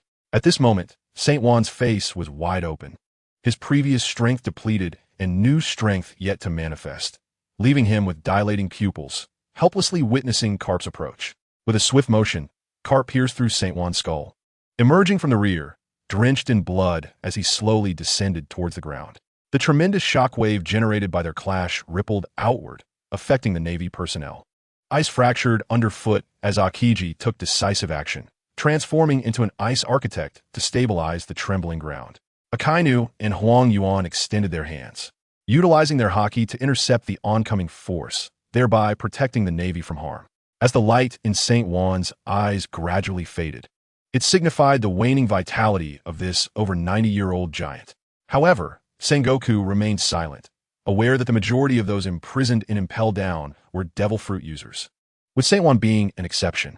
Although the true intentions of the world government regarding this non-devil fruit user were unclear, it was evident that they were reluctant to impose the death penalty on such a deeply flawed individual. Given the chance, the Navy leaders would not hesitate to send him on his way, preferring to spare other criminals to atone for their sins. After all, life is fleeting, and few exceed the age of 100, while this giant surpasses ordinary members of his race by more than tenfold. Giants can live for over 300 years, making the continued existence of such a notorious figure a risk for the Navy. Should he escape, it would not be a punishment, but rather a resurgence of his threat. Thus, aside from Huang Yuan eliminating that non-devil fruit sniper, the other two admirals refrained from directly killing their opponents. The rationale was twofold. Keeping them imprisoned and impelled down served one purpose, but more crucially, their abilities were too problematic. As long as they remain alive, their powers would not fall into the hands of others at sea. After all, the Navy's numbers were significantly outmatched by the pirates, and they were unwilling to take such a gamble. At this juncture, the upper echelons of the Navy demonstrated their unparalleled might, silently proclaiming to the pirates of the sea that the Navy remains the dominant force, impervious to provocation and steadfast enforcers of justice. Upon encountering us, you pirates must flee. This display catapulted the Navy into the limelight, instilling a sense of caution in those who doubted their own strength and aspirations of piracy. Only the formidable Grim Reaper, Poison Q, the nine-tailed Caitlin, the Ghost Warden Lafitte, and Shiryu remained on the battlefield. Aside from Poison Q, who was causing explosions that left his pursuers in disarray, the other three faced off against Guna, Daisuke, and Kuro. Just as everyone anticipated the upper echelon of the Navy to take action, Daisuke completed her task, In a one-on-one confrontation, she struck down Lafitte, who was airborne, leaving the Navy personnel in stunned silence. Even Ace had required numerous commanders' assistance to triumph over his opponents. Yet here was Dasky single-handedly defeating a user of the ancient Tori no Mi. This achievement came shortly after Ace's victory over Bages. As the overwhelming power displayed by the three admirals and Carp unfolded in rapid succession. After a brief silence, the crowd erupted in astonishment, many of the commanders' eyes sparkling with admiration. Several had become ardent fans of Dasky, while those observing from the Navy headquarters were equally enthralled. Indeed, an almost comical scene unfolded within the Navy headquarters, where they nearly engaged in self-inflicted conflict over the matter. Truly, she is a star among the Gemini. How dependable. Yes, she truly is my goddess. She appears to be the strongest among the Gemini. Humph. Did you not see Guéna's opponent? That is the former warden known to be on par with Magellan, exclaimed a supporter of Guéna. This remark instantly divided the Navy elites gathered in the Grand Plaza into two factions. Some argued for Guéna's superiority, while others championed Dasky. Even data enthusiasts emerged on both sides, presenting various battle statistics, yet none could convince the other. It resembled the debates of Sean's former life on Earth, where some believed Whitebeard could fell an admiral with a single punch, while others pointed out that in the manga, Whitebeard had suffered grave injuries. Yet the reality is that the narrative crafted by Oda in One Piece positions the emperors as equals to the admirals, akin to heavyweight and middleweight boxers. Can a middleweight triumph over a heavyweight? Not typically. In the realm of professional boxing, technical prowess is ubiquitous among all competitors. However, can a middleweight strike a heavyweight? It is possible, but not in the manner of an ordinary individual who would fall to the ground at the mere touch of a heavyweight's fist, begging for mercy. I digress. The Navy's budding fans have clearly split into two factions, with some supporting Guéna and others favoring Dasky, until one individual exclaimed, "What are you arguing about? They are both my goddesses." In an instant, everyone realized the folly of their dispute. Indeed, they are inseparable, akin to conjoined twins, and thus there is no reason for contention. Thus, among these young naval officers, a new faction emerged. Returning to the heart of the battlefield, Sean beheld Dasky's spirited demeanor, which brought a smile of satisfaction to his face. Turning to the side, he addressed Zhanghua. "Old Master Zhanghua, it seems I must make my appearance as well. I cannot allow my subordinates to steal the spotlight." Indeed, Sean was ready to take center stage, having realized that this was a splendid opportunity to enhance his reputation. "You go ahead. I'll take care of these pirates." Zhanghua nodded in agreement. Although Sean was somewhat curious about where this old man, renowned for his tattered attire, procured new clothing, he recognized that now was not the time for such inquiries. Therefore, Sean gradually levitated into the air, drawing the attention of those around him. "It's Vice Admiral Sean. Is he about to make a move?" murmured the crowd, excitement bubbling within them. "Indeed, it's been ages since we've seen him in action. I can hardly wait."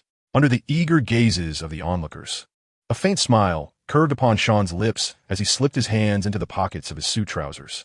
He glanced into the distance at Poison Q, suddenly accelerating with remarkable speed, his form vanishing, leaving only a swirling white shockwave and a thunderous sonic boom in his wake. As the crowd searched for Sean's whereabouts, a voice abruptly resonated in their ears. First one, they turned toward the sound, witnessing the spectacle of Sean delivering a swift kick that sent Poison Q tumbling from his horse, his knee crashing heavily onto the adversary's back. A resounding crack echoed through the air as Sean rose slowly, directing his gaze toward the other two members of the Blackbeard pirates, Katarina and Shiryu, who immediately furrowed their brows, sensing an ominous threat looming over them. Yet, they were too preoccupied with their current adversaries to spare a glance around. In the astonished eyes of the naval commanders, Sean vanished once more, reappearing atop the beastly form of Katarina. At that moment, Katarina was gathering a potent surge of energy, but Sean paid no heed. With a swift maneuver, he executed a powerful kick upon her enormous fox-like head. Katarina's eyes nearly bulged from their sockets as the breath she had been building exploded forth in her mouth.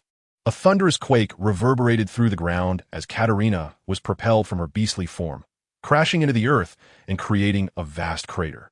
Cracks spidered outwards for hundreds of meters, and from a distance, Kuro had already retreated from his beastly form upon witnessing Sean's arrival. Adjusting his glasses, he remarked, "Truly impressive, Mr. Sean."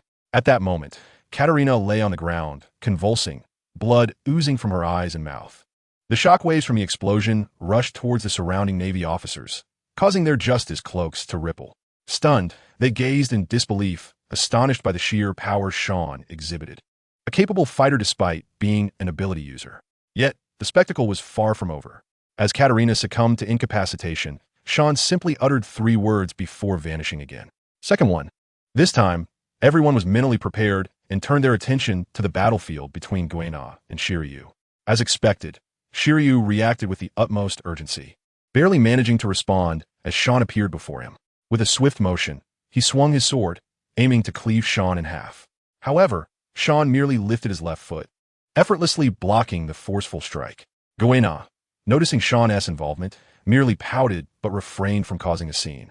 She understood the gravity of the Navy's mission and knew better than to act impulsively. After all, her mother had said that overly headstrong girls were often unlikable. San, keeping his eyes lowered, faced off against Shiryu's blade. Suddenly pivoting, he redirected the weapon back at his foe. The tremendous force caused Shiryu to lose control of his sword, which pierced through his neck with a piercing sound. Clutching his throat, Shiryu stared in horror at Sean, his mouth moving soundlessly. If someone were adept at reading lips, they might discern his question, "Why did my haki fail?" Indeed, while most would experience a moment of hesitation when attempting to break through another's haki, Sean's strike had not faltered in the slightest. Last one, throughout this entire encounter, Sean had kept his hands in his pockets, silently commending himself. After all, relying solely on physical prowess should not reveal too much about his abilities, and with assistance, he could claim victory without unnecessary delay. Yet, Sean had overlooked one crucial detail. These individuals, particularly Shiryu, were foes that required 2 admirals to defeat completely. Sean's nonchalant approach, despite the element of surprise, was enough to demonstrate his Dominion-level strength. Silence enveloped the scene, a deathly quiet. Those familiar with Sean were not overly surprised, but others, fellow vice admirals and less experienced officers, were left in shock. They struggled to fathom how such a troublesome pirate could be so effortlessly subdued. Why is it that you stand out so remarkably among us vice admirals? Finally, a voice trembled, breaking the silence. Did we win? That utterance sparked a wave of astonishment, culminating in jubilant cheers as realization set in. Victory had been achieved. Justice had triumphed. Not only Whitebeard but also Blackbeard had been thoroughly defeated. Indeed, those ambitious individuals had scarcely shown their claws before the Navy snuffed them out. Who could have anticipated that Vice Admiral Sean held such formidable strength? It was a boon for the Navy. Zhangguo observed the enthusiastic discussions among these stalwarts of the Navy, choosing not to interrupt their jubilations but instead offering a faint smile. The significance of this naval victory was monumental. After a considerable time had passed, once the crowd had expressed their exuberance, Zhangguo cleared his throat, drawing all eyes toward him. This victory for our Navy is well-deserved, for the thunder shall ultimately vanquish the darkness. Sean felt a twitch at the corner of his mouth. Indeed, the fervent proclamations of these officers were somewhat embarrassing. Yet, it was comforting to note that this group was not composed of hypocrites masquerading under the banner of justice while engaging in nefarious deeds. Even if their enthusiasm bordered on the dramatic, there was a palpable sense of righteous fervor beneath their words. After all, who among them, upon joining the Navy, could claim to lack a heart intent on eradicating evil? Zhangguo's voice continued to resonate. But I urge you all not to relax, for we are about to face even greater challenges ahead. With the balance of power among the 4 emperors of the New World disrupted, restless forces will undoubtedly emerge, increasing the pressure on our Navy. We must return to headquarters at full speed. We cannot allow the pirates to wreak havoc unchecked. Ultimately, regardless of the conflict, it is the innocent civilians who suffer. We must pursue justice, not become hypocrites. Following Zhangguo's impassioned speech, the civilians watching from around the world felt an innate sense of security, even if it came at a steep price. In this era, the mere act of surviving holds the utmost value for them. Unlike the aristocrats of the world who revel in their pleasures, the common folk strive desperately to endure. This encapsulates the most fundamental aspiration of the populace during these tumultuous times. In the year 1518 of the Haiyuan calendar, a battle, later known as the War of Transformation, unfolded in the waters of Igdalacy. Following this confrontation, the Navy gradually began to chart a divergent path, one strewn with thorns, yet enabling all to walk with their heads held high. On the Red Earth continent, in the sacred land of Maligieo, within the city of Pangu, 5 immensely powerful individuals were engaged in animated discussion regarding the war. Their attention, however, was drawn to a languid young man standing beside them. After a moment of silence, the bald, sword-wielding elder inquired, "What are your thoughts on this matter?" The golden-haired youth, appearing notably younger than his companions, replied, "I remain cautious. I believe that individual poses a significant danger." The bald elder nodded in agreement, stating, "Indeed, nipping danger in the bud is precisely the purpose of our existence." Contrarily, the elder in a Mediterranean suit expressed a differing opinion, asserting there is no necessity. While his strength is commendable, it remains manageable, and he has not spiraled out of control. The long-haired, goat-bearded elder concurred, adding, "Moreover, have we not already assessed this individual? Even someone as formidable as Dicky could not sway him.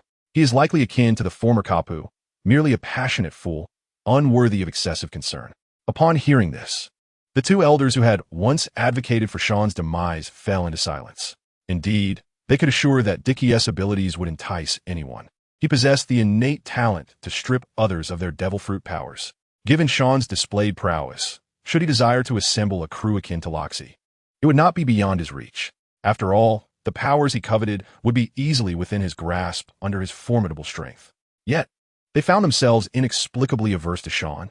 Perhaps it was instinct? Thus, a profound silence enveloped the gathering. After a brief interval, the elder donned in a hat and possessing curly hair rose with the aid of his cane, proclaiming, "This is ultimately the conclusion we have reached. There is no need to overturn our prior decision. The very essence of our existence as 5 is to maintain unity." His words prompted even those who had previously endorsed Sean's elimination to nod in agreement.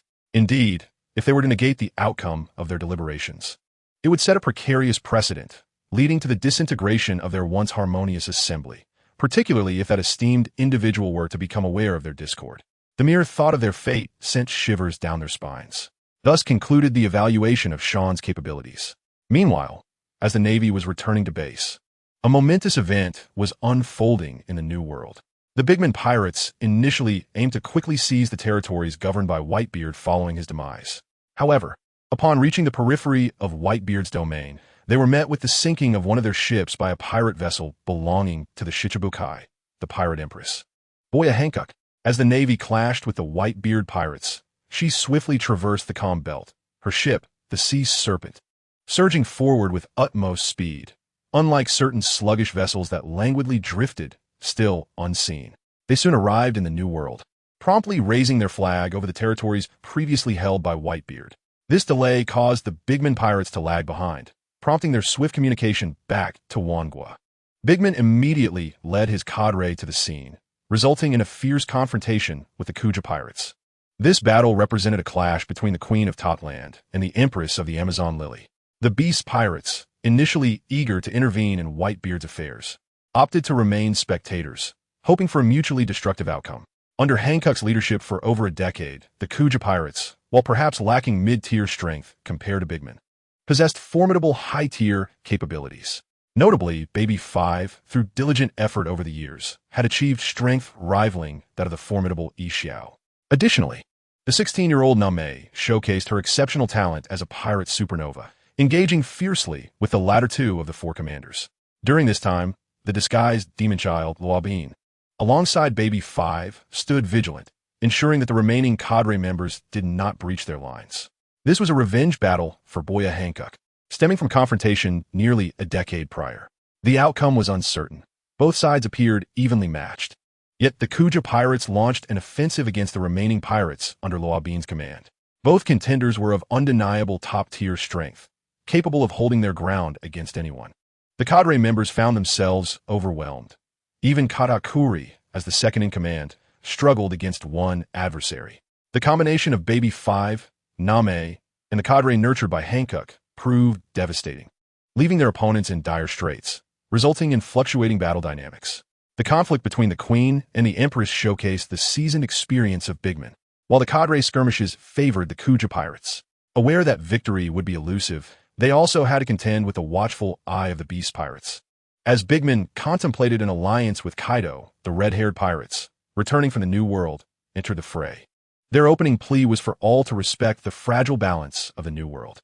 After weighing the pros and cons, Kaido and Charlotte Linlin chose to withdraw. knowing a sovereign would inevitably rise. Whether it was Hancock was of little concern, as her prowess had already garnered acknowledgement from these individuals. Thus, the tense meeting of the four emperors in the New World concluded in a rather muddled fashion. Days later, Hancock, having swiftly taken control of the majority of Whitebeard's territories, announced her resignation from the Shichibukai. Her nation was relocated to the New World, prompting speculation about her connection to the Golden Lion.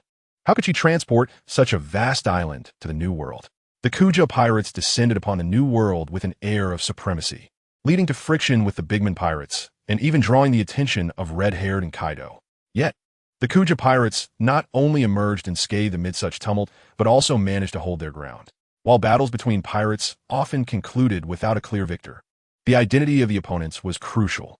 Following Hancock's declaration of her departure from the Shichibukai, it became evident that the dynamics of the New World had shifted. With the absence of Whitebeard, the most formidable pirate nearing the pinnacle of power, the remaining factions quickly realigned, inciting unrest among ambitious pirates. Despite Hancock's burgeoning reputation, the essence of piracy remained rooted in combat. Thus, in the days to come, Hancock embarked on a journey to establish her authority. After the naval vessel returned to headquarters, Sean convened a private meeting with the old Marines and the admirals. This was a clandestine gathering devoid of naval uniforms, as the outcome remained shrouded in uncertainty. Even Akainu complied with the unspoken rules, leaving his justice coat hanging in his office before making his way to Sengoku's office. Inside, Sengoku regarded his adopted son with a complex expression. Sean had summoned him to the soundproof barrier of his subordinates, indicating that he had known Sean for quite some time. Present were Akainu, who had just arrived, along with two other admirals, and even the chief of staff, Tsuru, Garp, and Zifa. This was a meeting reserved solely for the upper echelons of the Navy. They all turned their attention to Razanani, awaiting his response. Utterly unprepared for the revelation that he had long been an ally of Sean, Razanani, nonchalantly smoking a cigarette, discarded his previous demeanor of restraint in the presence of admirals. Leaning lazily on the sofa, he remarked, "Ah, that is a long story. Are you sure you wish to hear it?" Despite his casual tone, his gaze shifted to Sean, as if seeking permission to speak. Sean shrugged and replied, "Just get to the point." His underlying message was clear. There was no need to elaborate on Sean's extraordinary journey, for the excuse he had provided was far from convincing. The only adult from whom he could derive an intellectual superiority was Razanani, and he wished to avoid having Sengoku rectify Razanani's naivety. Understanding the unspoken cue, Razanani began to recount his experiences of being rescued. Upon hearing his tale, Sengoku fell silent, feeling a mixture of relief that Sean had saved his son, yet discontent that his son had concealed such significant matters from him. After all, it was a weighty affair to keep from his father.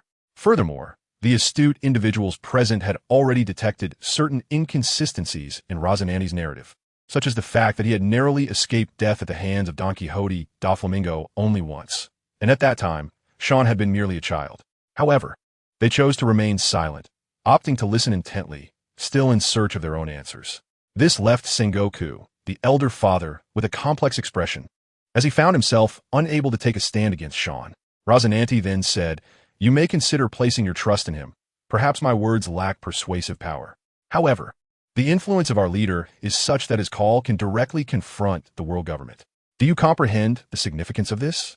He wished for greater assurance, not wanting to incite unnecessary casualties in battle. Upon hearing this, the room fell into a state of astonishment, their expressions reflecting confusion as they regarded the languid youth. They were acutely aware of the magnitude of power required to achieve such a status.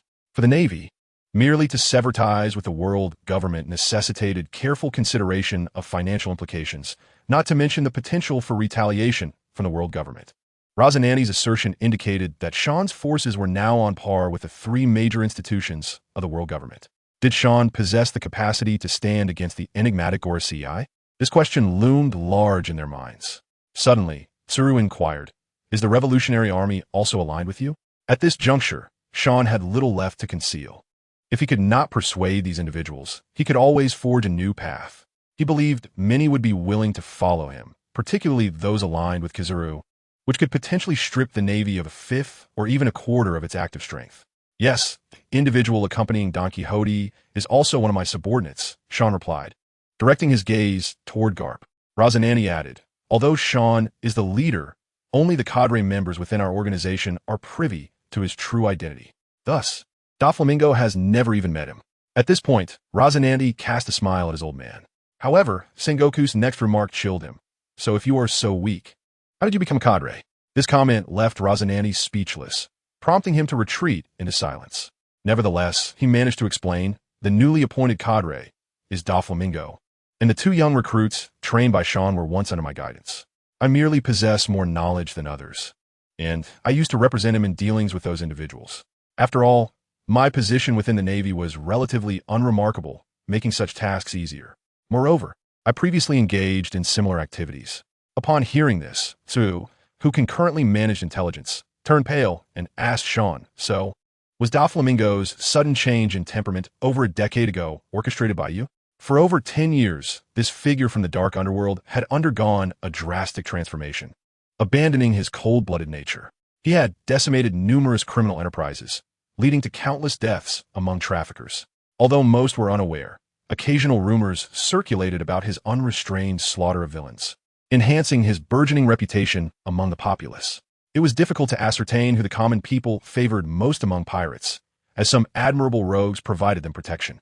Yet, without a doubt, the one they least wished to see toppled was Doflamingo. He neither extorted protection fees nor engaged in plunder, and he had even performed numerous good deeds. Despite his fearsome appearance, before Sean could respond, Razanani, ever the naive one, interjected, indeed, although it was under his threat. Aren't you afraid he might betray you? A demon is ultimately just a demon. Do you really expect it to transcend its nature and become an angel? With that, all doubts were dispelled. In Suru's mind, Doflamingo was an evil individual who would not easily repent. Razananti continued, that is not the case. Firstly, he has never met Sean, and secondly, I once shared your perspective, but my views have since changed. Oh, Suru, noticing Sean's silence, turned to Razananti and asked, what led to your change of heart? Did you not always believe he was a devil? Razananti shrugged. Indeed, but even if he is a devil, if he spent his entire life masquerading as an angel, would you consider him an angel or a devil? After hearing Razananti's words, Suru pondered for a moment before responding, an intriguing argument, however. How can you guarantee he won't shed his disguise? It was now Sean's turn to speak, because as long as I am here, he dares not act recklessly. Some matters he can navigate more smoothly than any of you present. At this moment, Zifa grasped a crucial point from the preceding conversation. So, you have cultivated a considerable number of elite forces? Indeed, Sean elaborated on the function of the genetic agents he possessed, realizing there was no longer a need for secrecy. Although the supply was limited, it was sufficient for him to cultivate the means to contend with those formidable adversaries. Zifa suddenly understood. No wonder the physical prowess of Guena and Dashki is so remarkable. Then Sengoku seemed to recall something, his mouth twitching as he inquired. So, Doflamingo has also consumed this substance? Sean, somewhat puzzled, asked, how did you know? The warring states felt as if several dark lines had crossed his forehead. Could an old man like him be unaware? That fellow was practically inscribing the word arrogance upon his forehead. Moreover, why not cultivate Loaxanandi?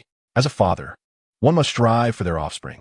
Sean curled his lips and remarked, he is rather old and quite foolish. Besides, to become stronger, one must rely on oneself. The process is far from easy, and at that time, he would be responsible for relaying intelligence. If you were to train him, I assure you he would undergo a remarkable transformation in 2 years. Warring States was making his stance clear. Indeed, having the one-on-one guidance of such individuals would lead to immense progress. Just look at Luffy. In the original story, 2 years prior, when Luffy first set sail, he was nearly defeated by the weakling Donut pirate crew. After 2 years of training with Rayleigh, what kind of strength did he possess?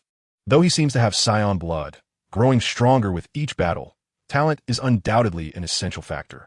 Thus, Sean nodded. All right, I'll consider training him later. Very well.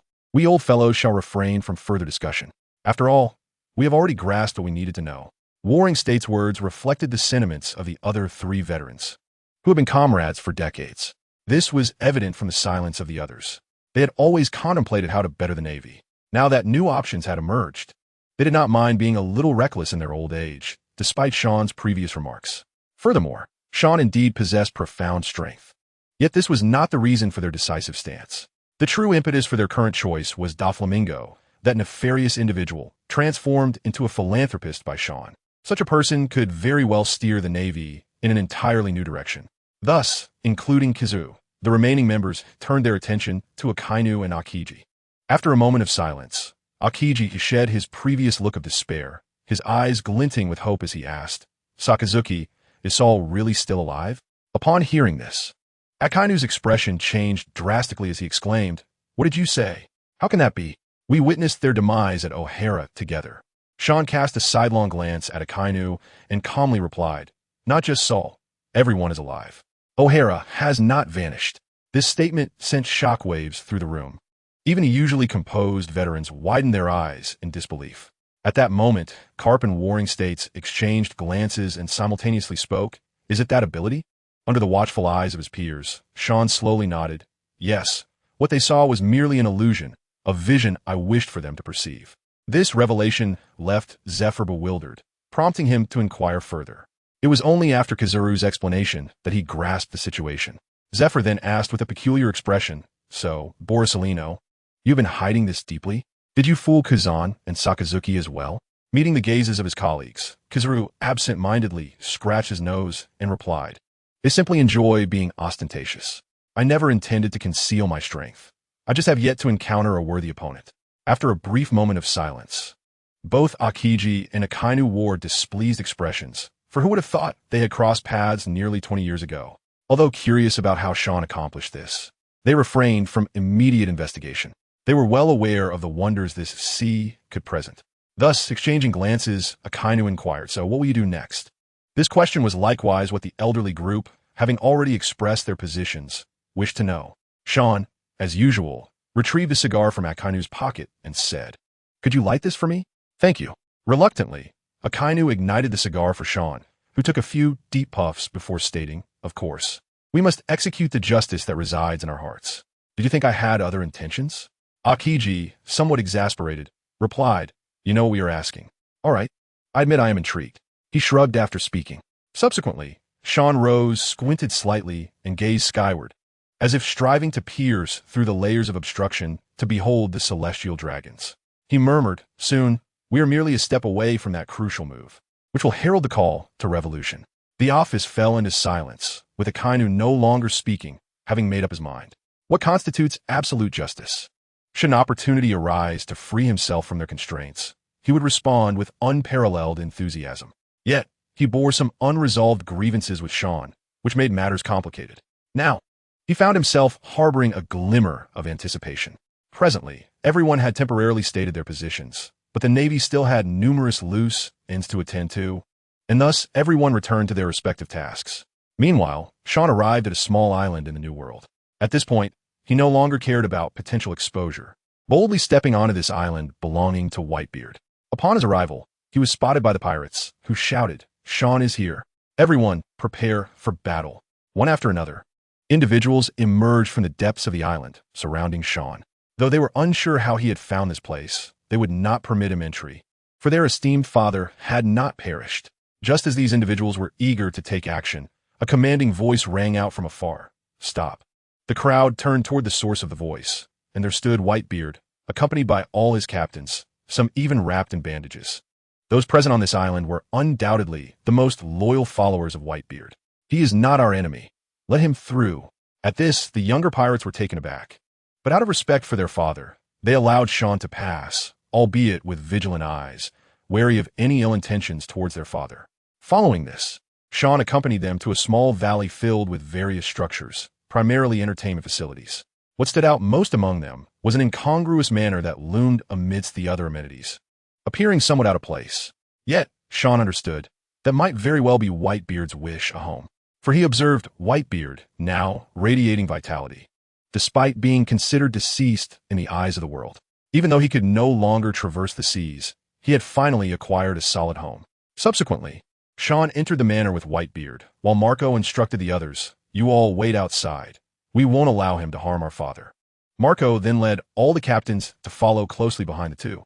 The pirates comprehended that a Navy officer would not simply stumble upon this place, and the notion that Whitebeard had not perished came as no surprise. The only logical conclusion was that their father had some connection to Sean, and now they merely needed to await the resolution of events to uncover the truth.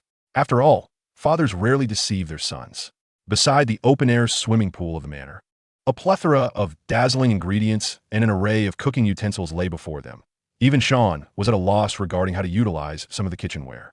Undoubtedly, they were preparing for a feast, even in the face of past failures. This is it.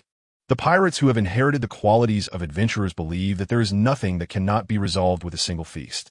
If there is, then let us hold another one. Sachi, showcase your skills to our guest, and let him witness your craftsmanship. Whitebeard sat comfortably in his specially crafted enormous chair. This place is quite impressive. When I retire, I too shall construct a manor like this. You truly know how to indulge, Sean remarked with a nod. Little brat, how old are you to be thinking about retirement already? The captains observed their father and Sean engaging in light conversation without a hint of hostility, which surprised them, yet they remained vigilant. Particularly Marco, who held the strongest impression of Sean, having witnessed the exaggerated power he possessed, one that even their father and red-haired Shanks would bow to. Sean shrugged. To be honest, this world is fascinating, and there are many places I wish to explore. However, I prefer to do so when this world is revitalized. Your aspirations are admirable. I have sailed the seas for many years and visited many intriguing places. If you ever need recommendations in the future, I can provide them, Whitebeard affirmed. All right, let us agree upon that, but you must remember our pact. With that, Sean raised his hand and cast a healing spell on the few still injured captains, startling the already cautious group into almost taking action. However, seeing Whitebeard remain unmoved, they restrained themselves, witnessing a pale yellow glow, sprinkled with starlight, emanate from their bodies. Soon, they cried out in astonishment. I feel as if my wounds have healed. Is this Sean's healing technique?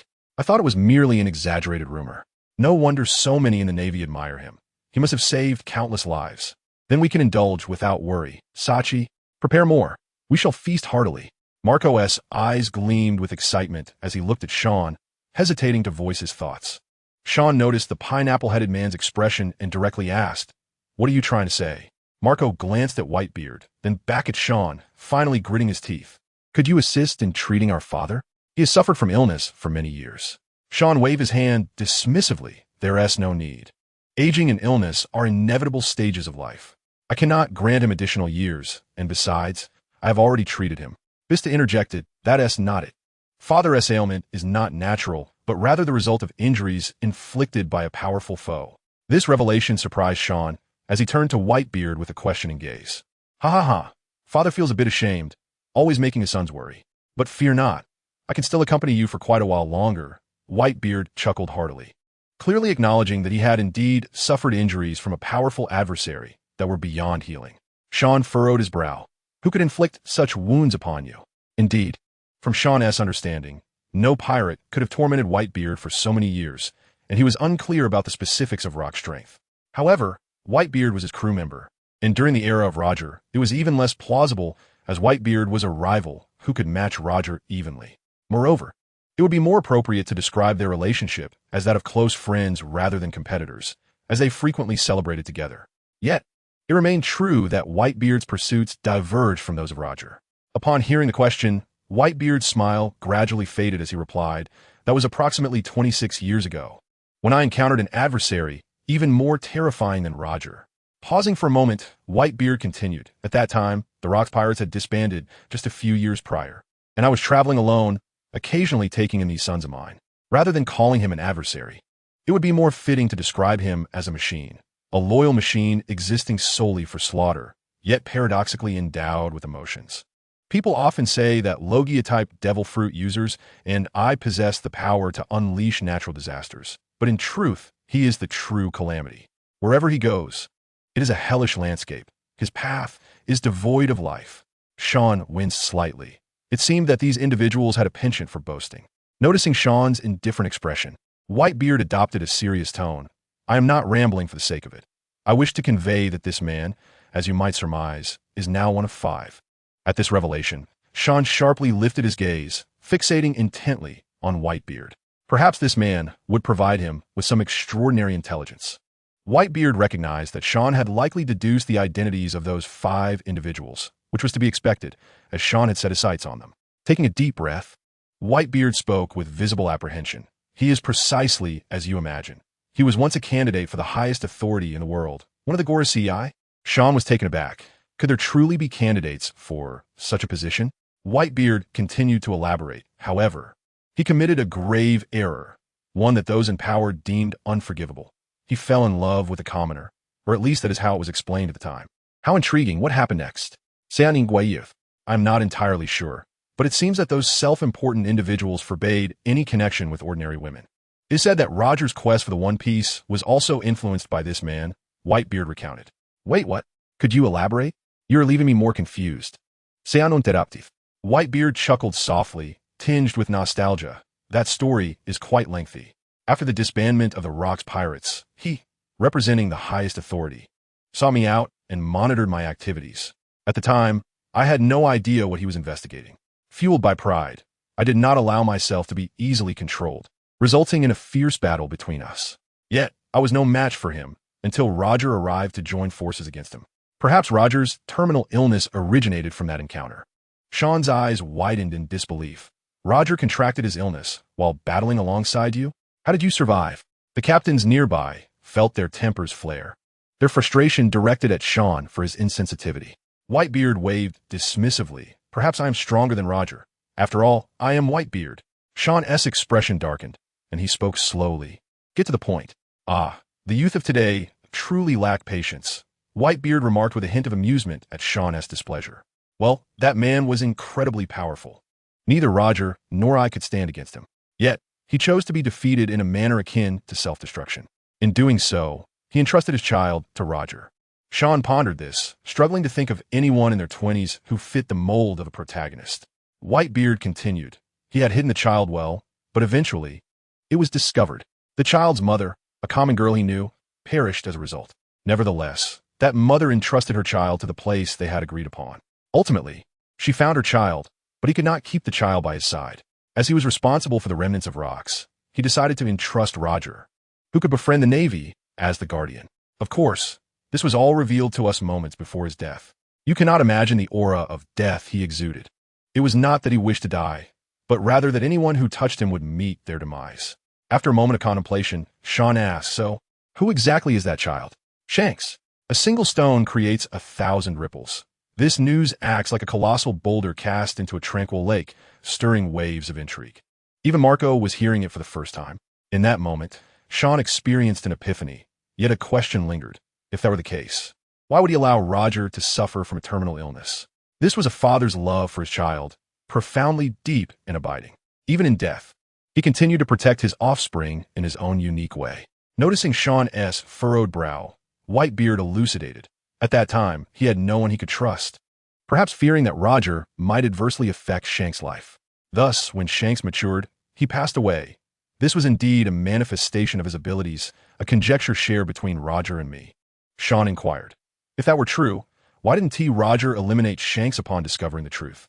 Whitebeard regarded Sean with a solemn expression and replied, because he understood the bond that had formed between them, and later, Roger became a father himself, making certain provisions. He never entrusted his child to his crew.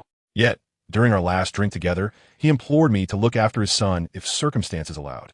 In a certain sense, they were quite similar, both reluctant to overly interfere in their children's development. Sean perceived that Whitebeard likely knew all along that Ace was Roger's son. However, such matters were of little concern to him.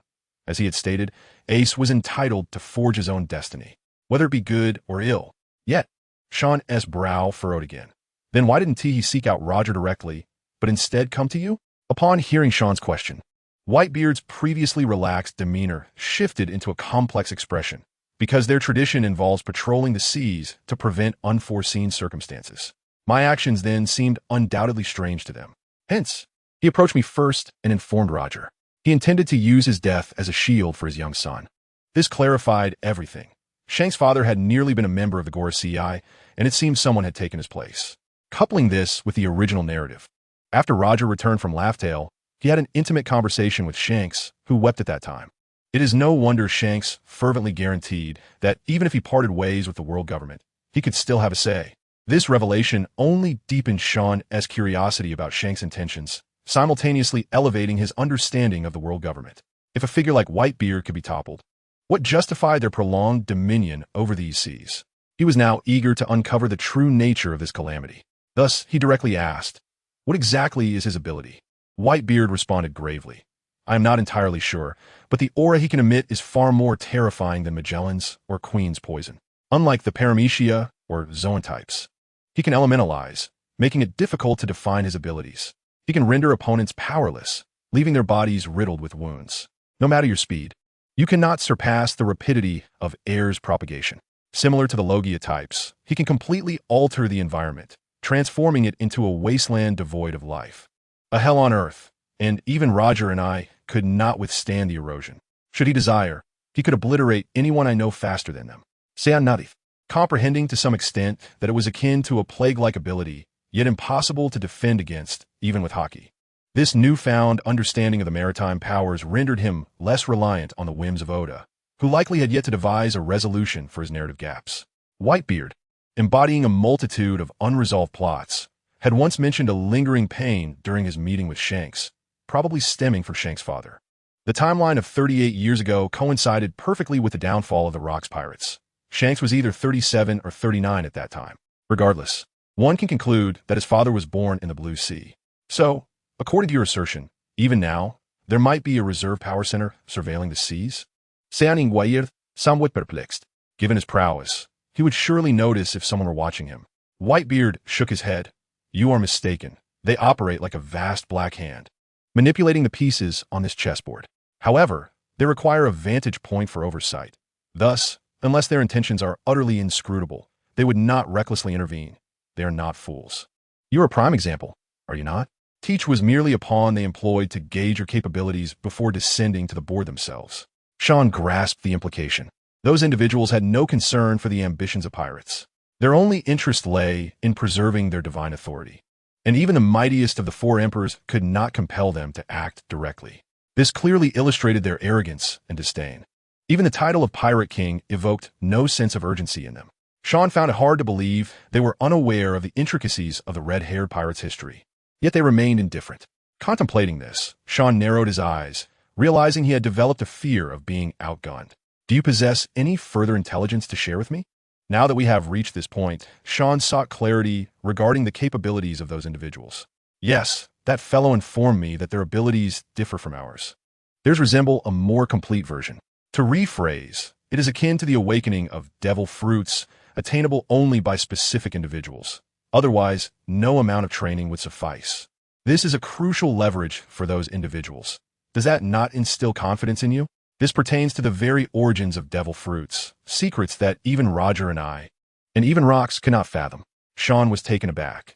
This information was profoundly significant, for he had gleaned from the system the so-called latest intelligence, which confirmed that awakening was not merely a matter of developing the fruit.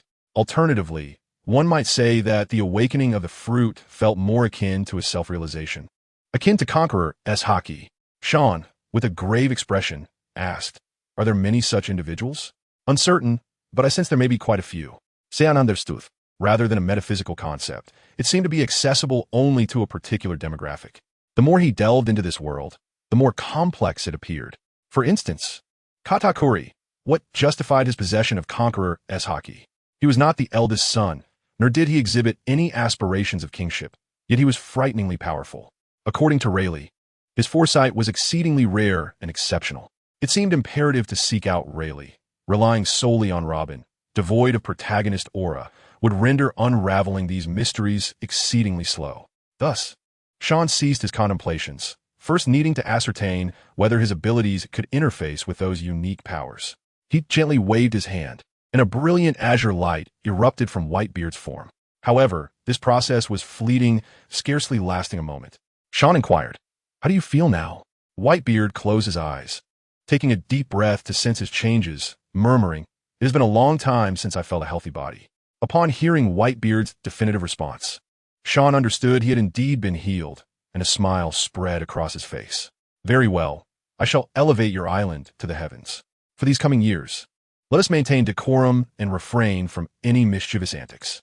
Sean then turned to the other captains, whose faces were adorned with expressions of delight, and said, "As for you, you must either choose to remain with Baihuzi on the Sky Island, or refrain from seeking him out during these years. Should it become known that he is still alive, you would endanger him." As Sean's words fell, A sense of tension enveloped the captains, who had been privy to the conversation between the two. They collectively concluded that the tides were shifting and the ocean had already begun to stir. At that moment, Marco inquired, "What shall we do if father requires any supplies?" He did not entertain the notion of merely sneaking back occasionally, for the matter was of great significance. Since Sean had the fortitude to disclose this information, it indicated that he possessed ample confidence and was unafraid of their potential betrayal. However, if that were the case, Baihuzi might once again find himself in the crosshairs. Yet, by that time, they would have no further opportunities, and this naval officer would no longer extend his assistance. Thus, some matters were better clarified. It is not a significant issue. You can fly, can't you? You may visit Baihuzi at your convenience. I merely wish to avoid exposing him too soon. If you're not idly wandering about, the risk of discovery is minimal. The implications were clear to all present. As long as they did not cross Sean's boundaries, he would accept them. Cool-la-la-la. The Sky Island seems rather splendid. It could serve as a retirement haven for the next few years. For Baihuzi, there is nothing objectionable about this. After all, he desires but a home. And wherever these children are, that is home. Nevertheless, he would not stifle the development of his sons, and thus remarked, "You may continue your voyages across the seas, perhaps. As Sean suggests, we shall hoist our sails once more in a few years." Upon hearing this, laughter erupted among them, dispelling the melancholy of their recent farewell. After all, a pirate crew of such magnitude must have some leaders to maintain order. Otherwise, one could only speculate what unsavory deeds might be committed by those with less restraint. This day heralded change. They subsequently deliberated, with Marco, Bista, and several other captains taking the helm of the pirate crew, while the remainder chose to reside alongside Baihuzi.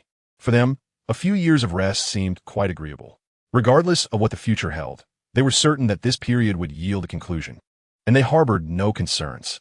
No matter how tumultuous the days ahead, their strength would ensure their survival. The remaining time was spent concealing their island in the skies. During this process, Sean received a call from Zhanghua. The official decree had arrived. The old man would continue serving as the Grand Inspector of the Navy, essentially a nominal position. The ensuing struggle for the rank of Marshal was imminent, and it was advised that Sean return promptly. Once Sean concluded matters concerning the Baihuzi pirates, he returned directly to headquarters. In recent days, everyone had been quite busy, particularly at the G5 branch, which stood as the Navy's unwavering bulwark in the New World. During this time, numerous pirates had begun to stir, eager to seize an opportunity in Hancock's absence. Fortunately, with Ace included, while there was some pressure, they managed to maintain control. However, the frequency of their missions had increased, leading Guéna and Dasky to temporarily separate to lead their fleets in the apprehension of troublesome pirates, given their overwhelming numbers. Upon entering Zhanghua's office, Sean was met with 3 scrutinizing gazes. Present were only the 3 admirals and Zhanghua, who directly inquired, "What is your perspective on the position of Marshal?" They had learned from Kizaru that Sean was now in contention with the Celestial Dragons, competing to see who could remain more hidden. Moreover, those individuals would not permit Sean to grasp the title of Marshal. Ultimately, Sean's trust from the world government was insufficient, and his foundation was rather fragile. Sean glanced at Akiji and Akainu, then smiled and said, "Why not have the 3 of you engage in a bout? Otherwise, it would be impossible to reach a consensus. The situation has changed. Is it necessary for me to intervene as well?" Kizaru raised an eyebrow and pouted, observing the displeased expressions of Akiji and Akainu. Sean recognized that Kizaru would need to step up. He shrugged and remarked, "Do they seem capable of amicable coexistence to you? Achieving agreement between their ideologies is exceedingly difficult. Unless the Navy truly separates itself, attaining complete independence, they will only be able to adhere to their own notions of justice." Zhanghua regarded Akiji and remarked, "Indeed, it is only when justice is viewed purely as justice, devoid of the constraints of established rules, that they might set aside their grievances. Ideologies can be quite expansive, yet the distinctions between them are clear." Akiji advocates for a conciliatory approach, seeking to empower more individuals to rescue themselves in this age of rampant piracy. Thus, he inadvertently wishes to release some whose sins are not grievous, which is not inherently wrong. However, mercy does not command troops. Akainu, on the other hand, prioritizes mission success above all else, believing that any sacrifice is worthwhile if it yields greater victories. Yet, he fails to comprehend one critical truth. The Navy's foundation lies within the common people. In this chaotic era, Only those who yearn for justice and crave peace will willingly serve in the Navy. Should he continue on this path, one day the Navy may become a despised institution. For Akainu cannot act against the world government. This aligns with the adage, submissive to those above, yet striking hard against those below. Even with Sean present, they would agree to alter their stances, yet their core ideologies would remain unchanged. They acknowledge Sean, believing that through him they can manifest their aspirations. But their stance does not dictate a transformation of their inner beliefs. These are two distinct matters. Retracting his thoughts, Sean stated, "You should participate as well, otherwise. Regardless of which of these two becomes marshal, the other will likely refuse to serve." Am I correct, gentlemen? Sean smiled at the two.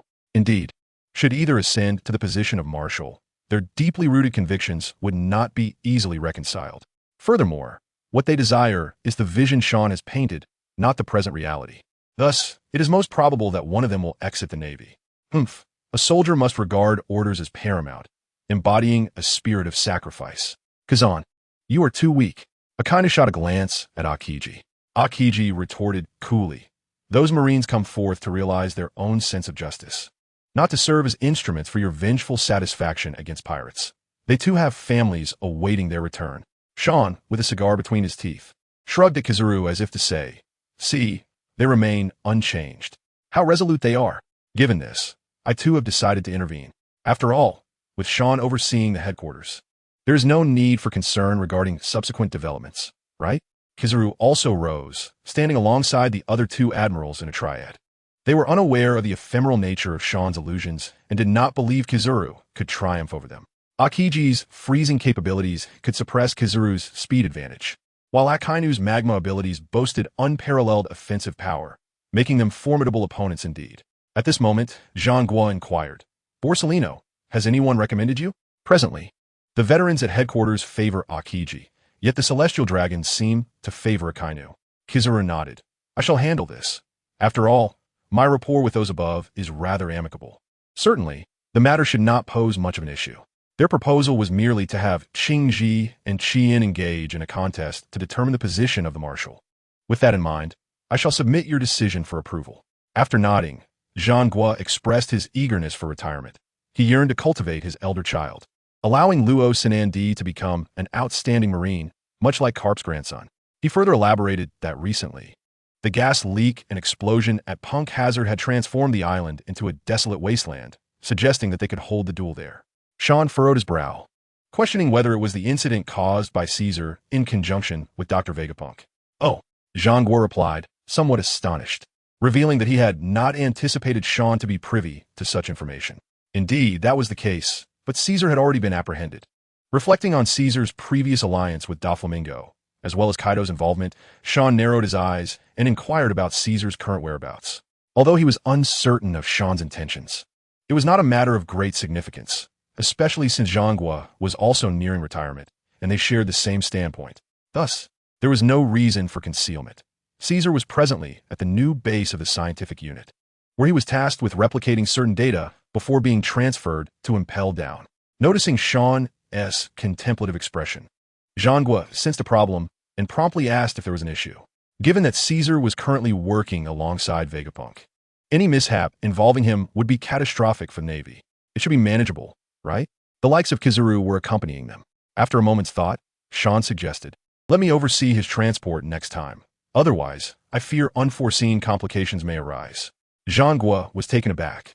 Complications? Vegapunk is merely a fervent scientist devoted to his research. He cannot afford to encounter any issues, as he holds immense significance for us. Sean, of course, refrained from disclosing his knowledge of the original storyline, aware that Caesar would eventually escape. Although Doflamingo had not re-established any partnership with Caesar due to Sean's influence, he did not overly trust the narrative, suspecting that Caesar might have other means of communication with pirates. Thus, he explained, "Not long ago, the Beast Pirates officers made an appearance and clashed with Ace. I suspect they may have come for Caesar. However, this is merely conjecture, so to be prudent, allow me to handle his escort. If they dealt with this matter, Big Mom's giantization would be thwarted, and Kaido's ambitious plan for artificial devil fruits will be severely compromised." Upon hearing this, Jean Gua began to ponder. As the timing was too coincidental to ignore, it was enough to be cautious regardless of how Caesar might be contacting the outside world. If someone did attempt to seize him, they would be dealt with swiftly. Otherwise, it would be best to keep Caesar confined indefinitely.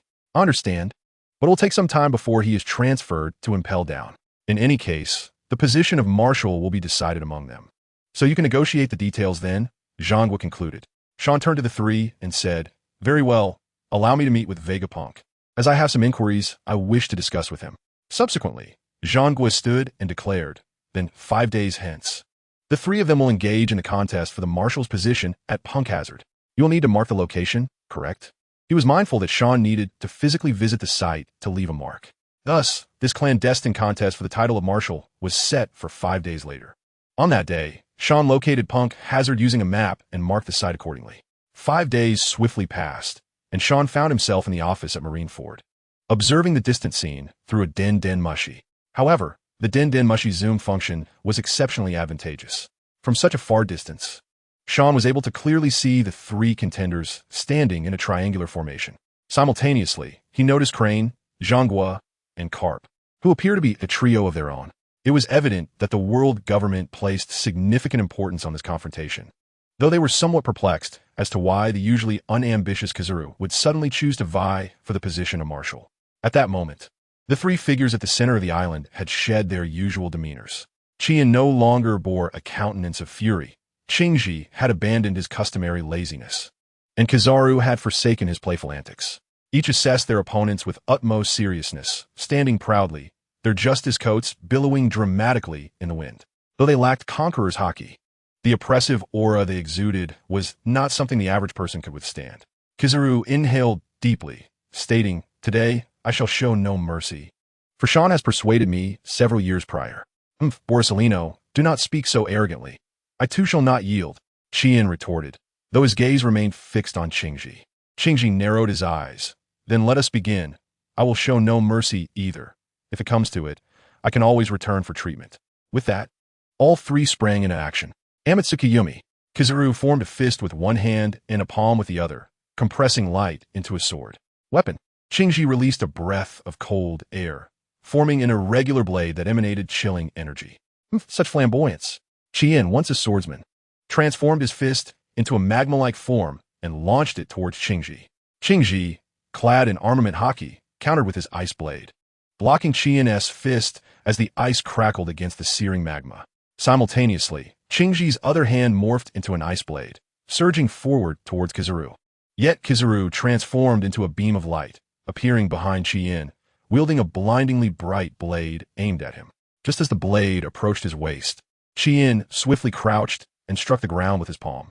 Instantly, a colossal magma beast with 3 heads emerged behind him, its molten body flowing vividly, dripping magma from its fearsome fangs as it charged towards Kizaru.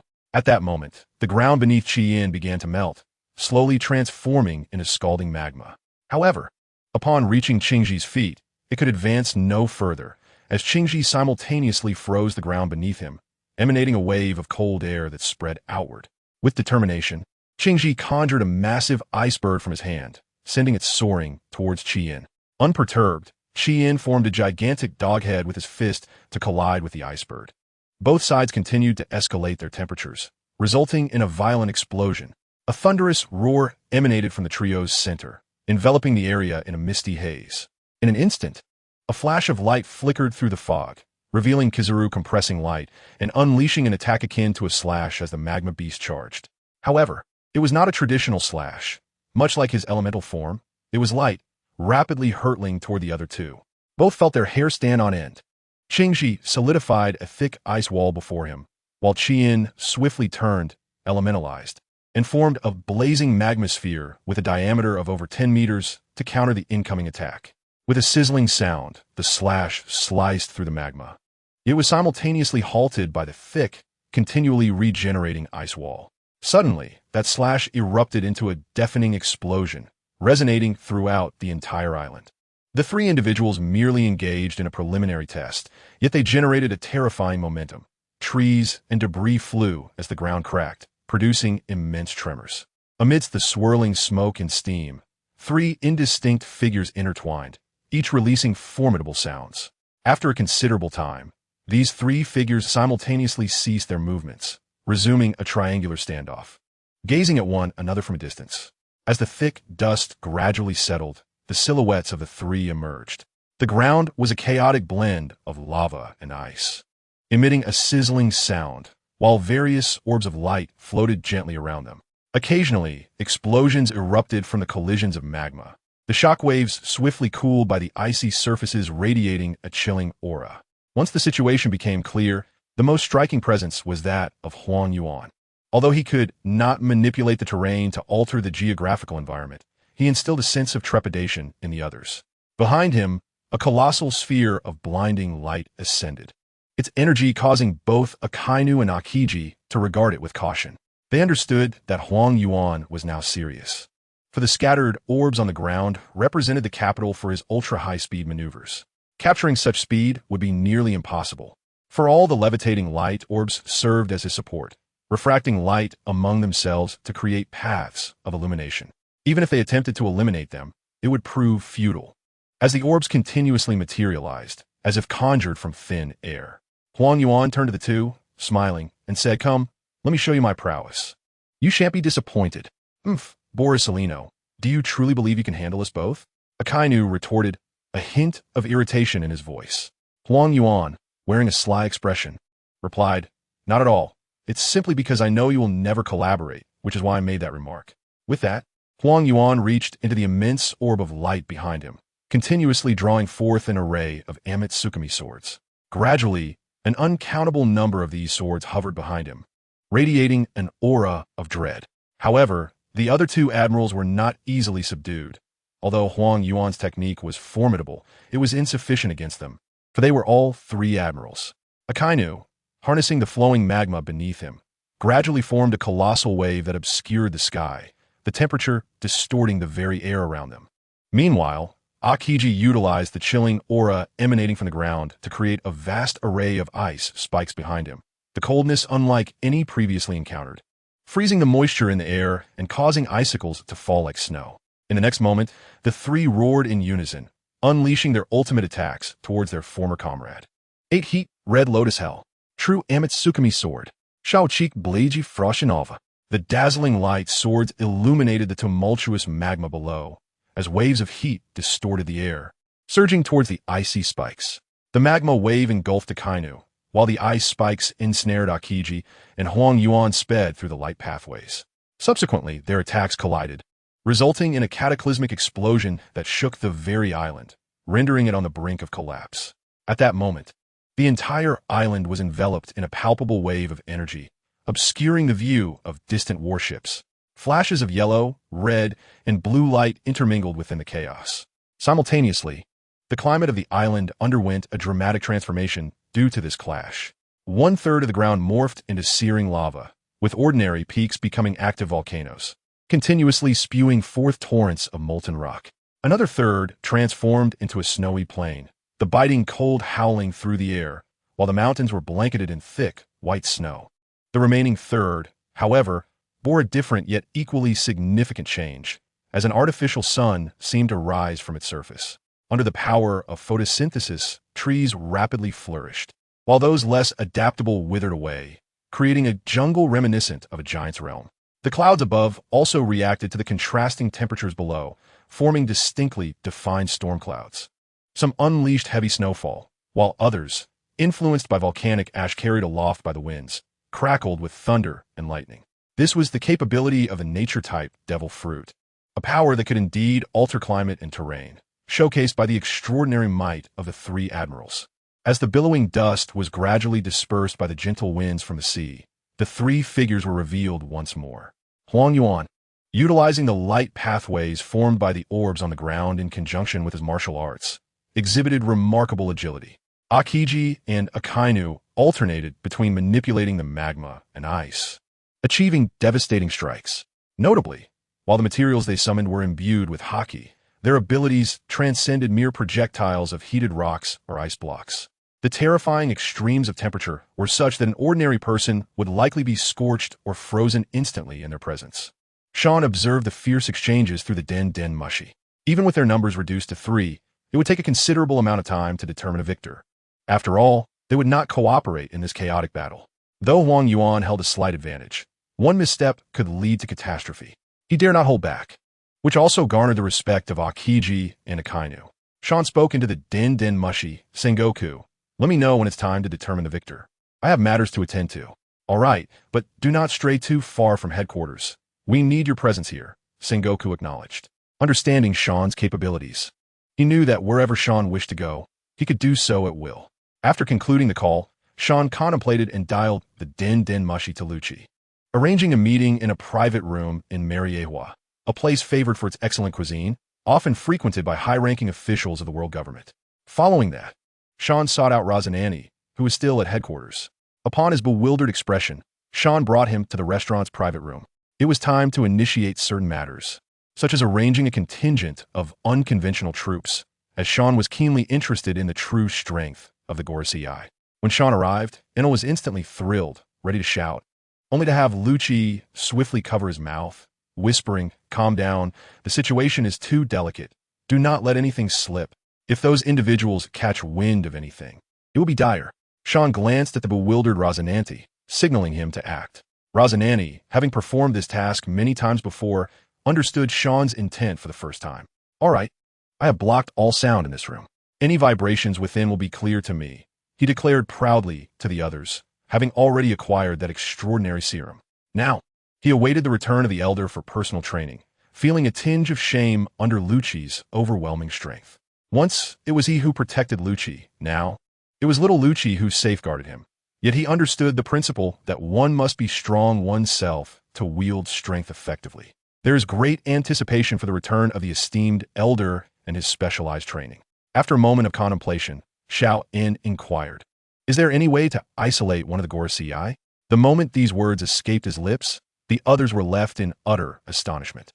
They all understood that Xiao En would eventually wield a blade against those individuals, but having an expectation is one thing, while hearing that action is imminent is quite another. However, out of caution, Lucci cast a glance at the bewildered Luoxin, seemingly questioning the reliability of this individual. "He is one of us. His ability is to mute all sounds," Xiao En remarked. This prompted Ainalu to excitedly ask, "Are you planning to take action against them?" Xiao En nodded and shared the intelligence regarding several of them that had been conveyed by Whitebeard. "Thus, I aim to establish a standard for assessing their strength. Although I am unsure of the current confidence of the world government, one can glean a glimpse of the whole from a fragment. It is time for a direct engagement." As a leader of the CP department, one of the highest authorities among the Gorosei, Ainalu began to ponder, stating to persuade them to step down seems rather unrealistic. Even if, as Whitebeard mentioned, they were once responsible for overseeing the seas. To my knowledge, they currently lack any so-called successors, despite their advanced age. Xiaoan considered this and deemed it plausible. Their longevity may indeed be a significant factor in the continuity of power, making any transition unlikely. However, Lucci interjected, "Opportunities do exist. One merely needs to present something of interest to them." "Something of interest?" Ainalu questioned, perplexed. "I am unaware of what captures their interest. How could you possibly know?"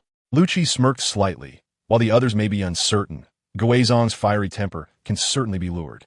Xiaoan's interest was piqued as he raised an eyebrow and asked, "How so?" "He is the most tempestuous and self-assured among the five. In his eyes, he alone can be termed a swordsman. Even Mihawk pales in comparison," Lucci explained. After a moment's thought, he added, "Most importantly, he treasures his blade. It is said to be called Chudai Gui Chu, and we can exploit this to our advantage." Xiao En furrowed his brow. "What do you propose?" "Those in such positions are not easily deceived. Even if he possesses another blade of equal caliber, whether he would be tempted is another matter altogether. What if he sends his subordinates?" "No, quite the opposite. Based on my years of quiet observation, it is evident that there are indeed conflicts among the five. The establishment of the Gorosei serves to maintain a balance of power among them," Lucci asserted confidently. "I can take on the role of luring him, but there is a risk of exposure. Should I fail, I would no longer be able to remain here, and Ainalu might also be affected." Upon hearing this, Xiao En silently lit a cigar and opened a can of cola. Regardless of Lucci's plans, executing them would not be a straightforward endeavor. He was reluctant to adopt a fishing approach. After all, fish tend to consume the bait. It was not out of an excess of compassion, but rather a recognition of the unnecessary gamble on uncertainty. He was not a gambler, but rather someone who sought to engage in endeavors of certainty. Observing the furrowed brow of Xiao En, Lucci felt a warmth in his heart. This was why he was unwaveringly devoted to Ainalu. He sensed a warmth in him that was absent during their time in the training camp, even though he found Ainalu rather foolish. Though Ainalu had once claimed to be his savior, Lucci had never truly felt it until now. He was struck by the special regard he held for Ainalu, a man who, accustomed to the ruthless power struggles within the world government, would express concern for a subordinate. Such a person could be described as indecisive, yet equally as one who values loyalty and camaraderie. Thus, he spoke up, "It is all right. I can escape if necessary. They will not catch me. I have not been idle these past few years and have acquired a rather remarkable devil fruit." Xiao En inquired curiously, "What fruit?" At this moment, Ainalu proudly declared, "It is the Nico no Mi, a mythical zoan-type that resembles the white tiger. I competed with the scientists for it. They attempted to conduct experiments on the mythical zoan fruits, and, without hesitation, I stormed in with Lucci. In fact, I directly seized it and had Lucci consume it. In the end, Ainalu merely exchanged a few heated words and had a scuffle." Xiao En nodded. In the vast ocean, the devil fruits were neither abundant nor scarce, and the quality of companionship often reflected the social circle. He then turned to Lucci. "Do you have any thoughts?" Lucci nodded. "As for Guizong, he is typically arrogant. I merely need to set the stage and create an illusion of an older Guichu, and I believe he will be intrigued. Luring him down is not difficult. The challenge lies in ensuring he follows me directly without first reporting back. If he reports before departing, I will no longer be able to remain here, and I worry about Ainalu." Lucci expressed his concerns with some trepidation. Just then, after listening for a while, Loxin and D lit a cigarette, nearly igniting himself again, and said with a sigh, "Xiao En, why not simply capture one and take him away?" Xiao En was momentarily taken aback before shaking his head. "It is not that simple. Anyone I take directly from here would undoubtedly be suspected of my involvement. After all, my abilities are unique in the world." He had certainly contemplated forcibly taking someone away, but it was not that simple. The sudden disappearance of a figure from the highest authority would surely raise suspicions, especially with the omnipresent surveillance of the Denden Mushi.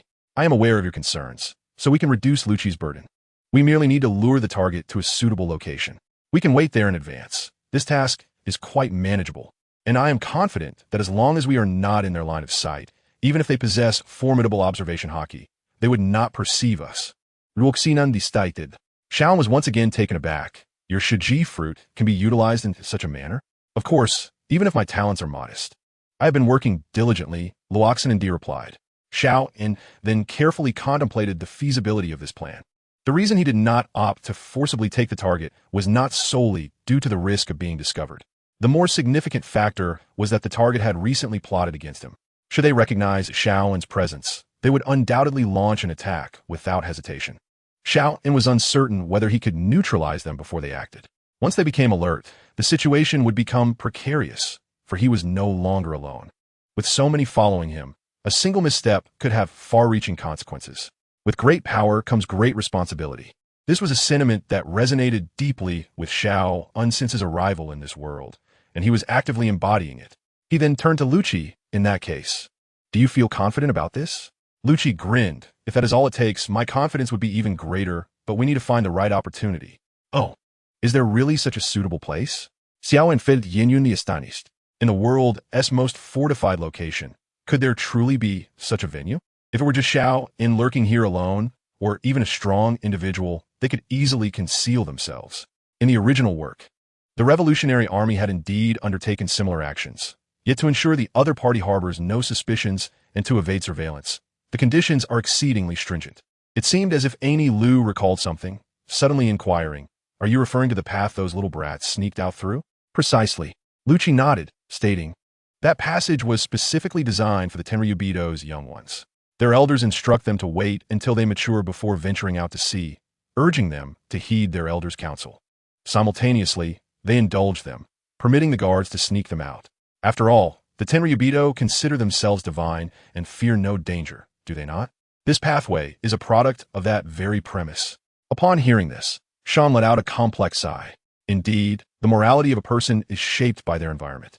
No one is innately inclined to stand on the side of good or evil. Their distorted education begins from a tender age. Subsequently, Sean solemnly addressed Lucci. "Let it be decided thus. Should the situation prove unfavorable, you must decisively shatter the stones I have provided you. Do not entertain any false hopes. At the slightest hint of danger, I shall come to your aid without hesitation. Do not make unnecessary sacrifices. If worst comes to worst, we can officially sever ties. After all, you have already gathered significant intelligence over the years.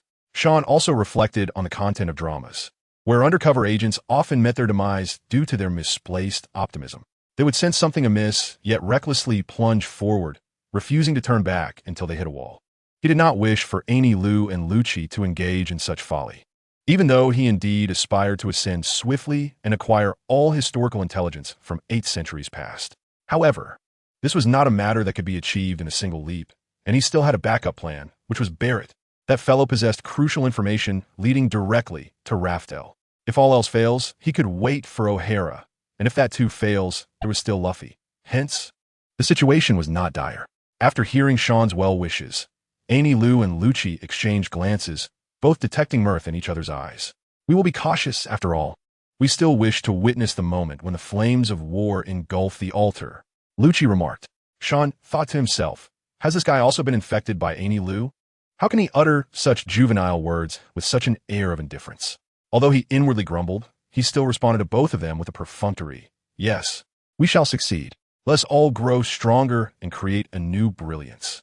After discussing serious matters, Sean expressed his intention to take his leave. However, Annie Lu seemed to remember something and said, your proposal to become a general has been approved. We are merely awaiting the marshal's successor's decision. Oh, Sean raised an eyebrow. Those fellows actually approved it? Did they not say they would not? Lucci interjected. Previously, they were reluctant to expand the Navy's influence, thus rejecting the 4th Admiral. However, now there is a vacancy, and they unanimously believe you are the most suitable candidate. After contemplating, Sean understood the rationale. Well, it seemed he had passed their scrutiny, and they were now indirectly rewarding him. Noticing Annie Lu's somewhat hesitant expression, Sean retorted, do not beat around the bush. Speak plainly. It is that they find your epithet inappropriate. Hence they have decided to change your code name. I believe it is something like White Sheep, slow and bleeding, Annie Lu responded. Sean's mouth twitched. What on earth is bleeding? Yet, this was within his expectations. While a rear admiral might act with impunity, upon becoming an admiral, he would inevitably have to engage with those individuals, even if reluctantly. Turing, did he not slaughter the Tenryubito? Those fragile-hearted Tenryubito would never allow it. However, if he were permitted entry into the Holy Land Mary Geos, he suddenly conceived some favorable ideas, yet he still needed to ponder thoroughly. Turning to Lucci, he stated, let us set that aside for now. There is one question. Does Annie Lu have a chance of becoming one of the Gorosei?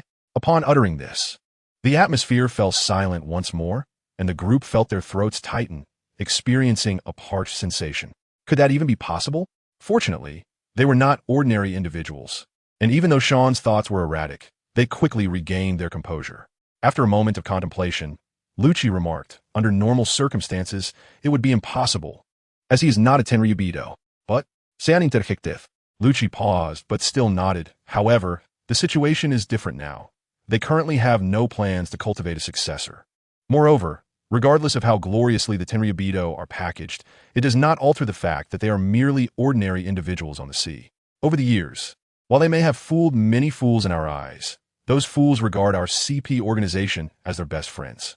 Speaking of which, Annie Lu and I can also be considered members of the world's aristocracy.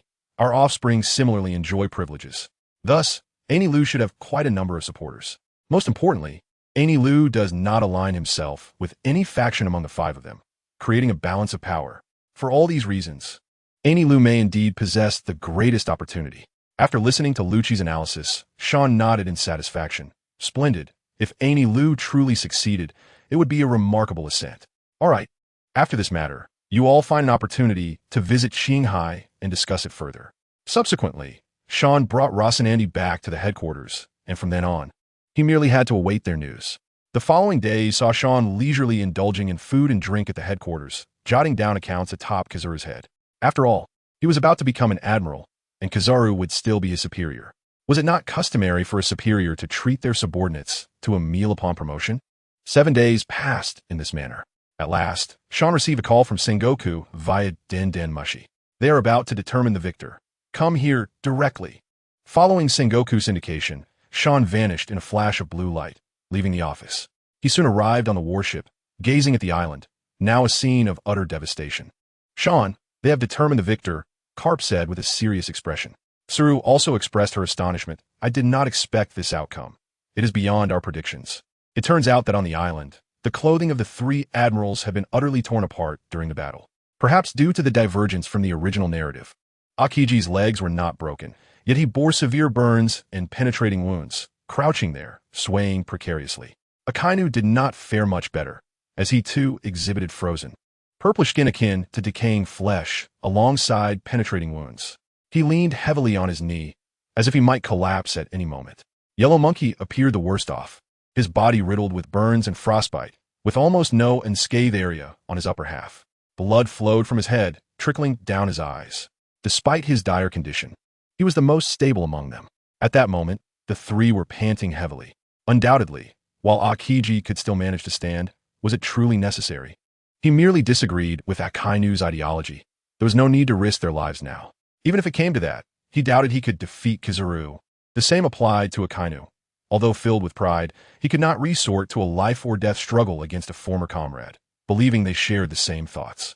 How terrifying it is, the 2 of you, when you could easily triumph together yet remain steadfast in your own beliefs. Huang Yuan spoke at the opportune moment. The next instant, Qing Ji lay down upon the ground. If it were not for you standing here, perhaps I would rise once more. Listening to Qing Ji's insinuation, Chi Quan crossed his legs and sat on the ground. I suddenly feel that Sean, that little brat, was quite astute. After this battle, Kazan, you should understand now, right? Chi Quan did not respond to Qing Ji's implication, but rather inexplicably posed a question. Qing Ji scratched his singed curly hair. Perhaps after all, that sort of situation shall no longer occur, will it? At this moment, despite wearing a rather ghastly expression, Huang Yuan returned to his usual lethargic demeanor. In truth, Sean had already spoken of your situation. It seems we have all underestimated him. Huang Yuan, with a pig-like face, spoke in a more lascivious manner. At this point, the 3 of them shared an unspoken understanding.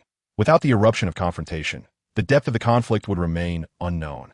Throughout these days of skirmishes, Qing Ji and Chi Quan had ignited true flames of rivalry, mutually agreeing that should one of them ascend to the rank of admiral, it was likely one would depart from the Navy. They held their own pride and beliefs, unable to persuade themselves to embrace the other's ideology. A soft whistling sound pierced the air, and the 3 simultaneously turned to glance at a short distance away. It was Sean, accompanied by the elderly trio, who approached them.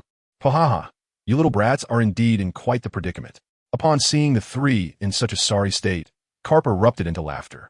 Although Karp was typically carefree, he only felt this way because Sean was present. He knew the injuries of these individuals could be healed. Thus, he saw no issue in their suffering and continued to laugh.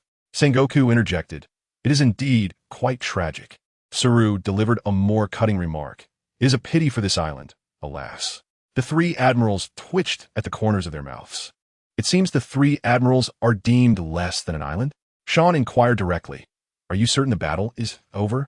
The 3 exchanged glances, and then Huang Yuan spoke. "Yes, it is over.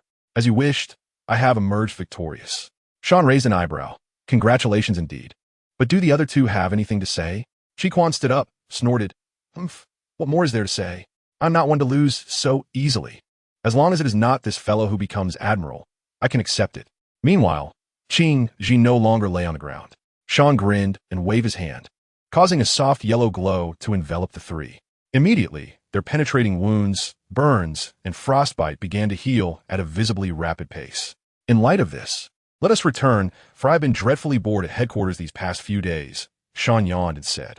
Huang Yuan finally displayed an expression of helplessness. "Can you show some respect for me? There were several times I genuinely wished to give up. Yet I persisted in battling these 2 monsters solely because of your words." Sean retorted, "Oh, come now. Don't act all innocent after gaining an advantage. Just look at them. Do they not seem eager to give you another beating?" Indeed, Huang Yuan turned to see that Qing Ji and Chi Quan were gritting their teeth. They had not lacked the opportunity to join forces directly. Rather, they both harbored a subtle feeling that once they dealt with Huang Yuan, one of them might have to leave the Navy. This was not a scenario they wished to witness, and, simultaneously, the true power Huang Yuan had unleashed had garnered their attention. Perhaps only ambiguity could allow for their coexistence. Observing this, Huang Yuan raised both hands. All right. I shall say no more.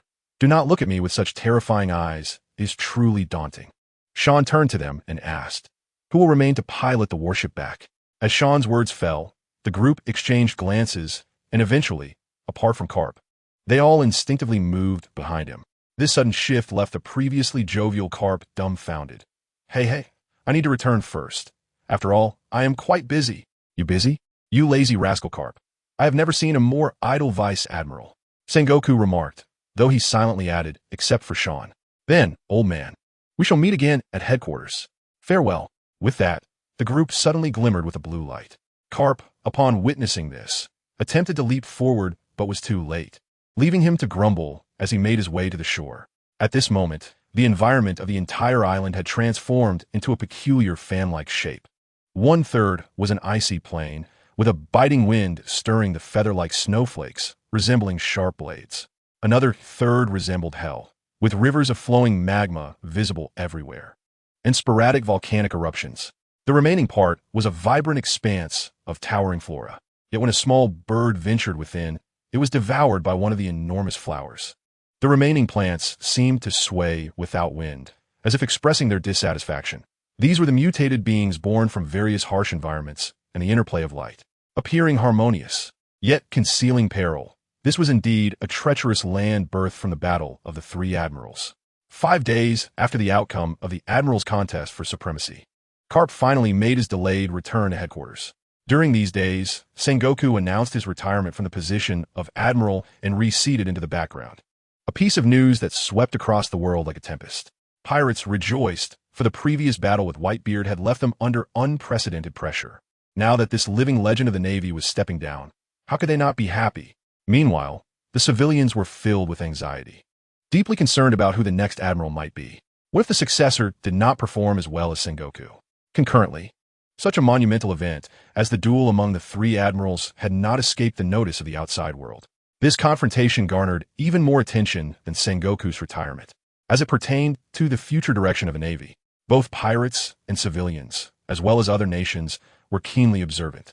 For whichever admiral ascended to the rank of admiral, the decisions they would make would differ greatly, impacting all of them. Little did anyone anticipate that the typically unambitious Huang Yuan would unexpectedly emerge as the next admiral of the Navy. This news caught everyone off guard, as few believed Huang Yuan would ever assume such a position. At this moment, many who had been inclined to side with Qing Ji or Qi Quan found themselves in a state of indecision. In a new world, on an uncharted island, Red-Haired glanced at his inebriated companions before slowly stepping out. Beckman followed suit. Upon reaching an open area, Red-Haired sat down, propping himself up with one hand while savoring the slightly salty sea breeze. Without turning back, he asked, "What do you think of this?" After lighting a cigarette, Beckman replied, "He is far more formidable than we imagined. I did not expect Huang Yuan to be one of his. Indeed, they possess knowledge far beyond that of others. Based on previous trajectories, Huang Yuan would not vie for the position of admiral. It was not that he was incapable, but rather a matter of temperament. A person's character can be concealed, but it is challenging to hide it for decades without revealing a hint. Teach is a prime example. No matter how he conceals himself, traces will always surface. Huang Yuan, however, is different. It is said that even the world government was caught off guard, as no one anticipated this. In the realm of the Tianlongren, even some mid-level officials of the world government unreservedly supported Huang Yuan to assume the position of marshal. This allowed him to secure a ticket to the competition for the title. Various circumstances, combined with years of research on Shan, led them to a terrifying conclusion. It seemed that Shan had been plotting for the Navy for quite some time. Initially, they envisioned Shan progressing steadily and methodically. Thus, they dared to make such bold promises concerning him. After all, they believed that Shan leading the Navy away from the world government would be an endeavor that might consume an entire lifetime. However, they were mistaken. From a moment Huang Yuan became marshal, they realized that despite their attempts to overestimate Shan, they had ultimately misjudged him. The sudden competition from Huang Yuan indicated that there was a driving force behind it, and they could think of no other than Shan capable of such influence. Even though they understood that Shan was formidable and perhaps could sway a few in the headquarters to favor him, they never anticipated that the entire upper echelon would stand by his side. Beckman remarked thoughtfully, "Indeed, he is a formidable individual, It appears we must reevaluate our strategy. Red-haired Shanks, with a serious expression, concurred. On Onigashima, Kaido narrowed his eyes, emanating a palpable aura of pressure. He mused that the world had become increasingly intriguing. Huang Yuan had unexpectedly risen to the position of marshal, and there were whispers of a potential successor to Whitebeard in the form of a female emperor. This time, we have not reaped any benefits, Kaido muttered, seemingly addressing the calamities while also speaking to himself. He then turned to Queen. Has that fellow Caesar made contact? Queen replied, yes, he has. He mentioned he would be transported to Impel Down within a year. At that point, we can simply plunder the escort ship. Kaido nodded. We must make early preparations. I have a premonition. Perhaps, in the near future, this chaotic era will unleash tremendous waves. Nearby, Jin hesitated to speak, but eventually mustered the courage to say, Yamato is opposing our pirate crew. This is proving to be quite troublesome. Upon hearing this, Kaido felt a pang of frustration. How had his own son been brainwashed? The next time the Revolutionary Army appears, I will personally deal with them. To think my own son would align himself with those individuals is utterly incomprehensible. Indeed, Yamato had joined the Revolutionary Army years ago and had launched an offensive against the Korizumi family of Wano. Simultaneously, Kaido had been compelled to withdraw from Wano during that time. There was no other choice. Although Wano was enticing, their relentless assaults had proven unbearable, especially in recent years. The increasingly exaggerated scale of the Revolutionary Army had caused him some trepidation, given their target was none other than the world government. Kaido, may be reckless, but I'm not a fool. Thus, the beast pirates had lingered in Wano for over a decade without seizing it, despite the resources they're being coveted by the world government. The straightforward boy Jack inquired, Boss, do you really think you can handle them? They seem to have developed quite impressively over the years. Kaido shot a glance at the naive youth, nearly losing his temper. I just want to have a serious talk with Yamato. What business is it of yours to meddle? Kaido sighed inwardly. His son had grown up and continuously opposed him. His various schemes had been clandestinely thwarted by the opposition, yet he could never find Yamato, which left this old father feeling quite heartbroken. Meanwhile, at the headquarters of the Big Mom Pirates, Big Mom wore a sinister grin. How fascinating. First, the Kuja tribe withdraws from the world government, and now Sengoku abdicates, paving the way for Huang Yuan to take the mantle of marshal. It seems there will be more surprises in store. Relay the message to temporarily halt operations against the Kuja pirates. Let us see what surprises the Navy can conjure in this undercurrent of turmoil. Peace has been shattered. Her thunderous laughter caused some of the weaker members to pale slightly. Perospero and other officers knew that their captain was exceptionally lucid at this moment, embodying the might of the sea's sovereign. At that moment, she transformed from a glutton to the formidable pirate, a great overlord standing atop the world. Katakuri, with a furrowed brow, inquired, What about their actions against us? Our conflicts with them are considerable. Big Mom replied nonchalantly, Do you think this is what peak power looks like? In that instant, Katakuri comprehended her meaning. Their mother, the fearless queen of the seas, showed no trepidation against any adversary. Her intent was merely to observe unfolding events that piqued her interest, which is why she refrained from provoking them. Should the Kuja pirates launch an assault, she would not hesitate to make them pay a steep price. Across the vast ocean, various pirate schemes emerged. Some sought to lurk under the new dominant powers, while others aimed to align themselves with promising factions. Some were secretly amassing strength, dreaming of usurping the four emperors' positions. They had seen potential in Hancock, who, with her overwhelming momentum, had swept through the New World. When she confronted the Big Mom pirates, and even Kaido, she fearlessly clashed with these formidable pirates. To other pirates, Hancock appeared as a solid new emperor. There were also those whose current strength was insufficient to make waves in the New World, who set their sights on the vacant warlord positions. This would be an excellent opportunity to build strength through legal plunder. Law led his crew from the first half of the Grand Line toward the New World. He, too, was set to make his entrance, intent on causing a stir to capture the world government's attention. Countless factions reacted, each orchestrating their plans. For some, the Navy's power shift presented a prime opportunity to fish in troubled waters. While various reactions unfolded across the seas, Sean sat in his office, visibly troubled as he gazed at a document. Indeed, his appointment letter had arrived, and he was about to partake in the ceremony to receive his admiral title. This did not bother him much. Rather, it was the nickname that caused him embarrassment, White Sheep. He could not fathom the origins of such naval code traditions. In the era of Garp, nicknames were far more appealing, such as Black Arm, Iron Fist, and Buddha of the War. Even pirate nicknames were more imposing, like World Destroyer, Red of Solitude, and Devil's Air.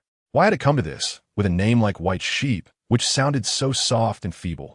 He had previously harbored such concerns, preferring to embrace a more flamboyant persona.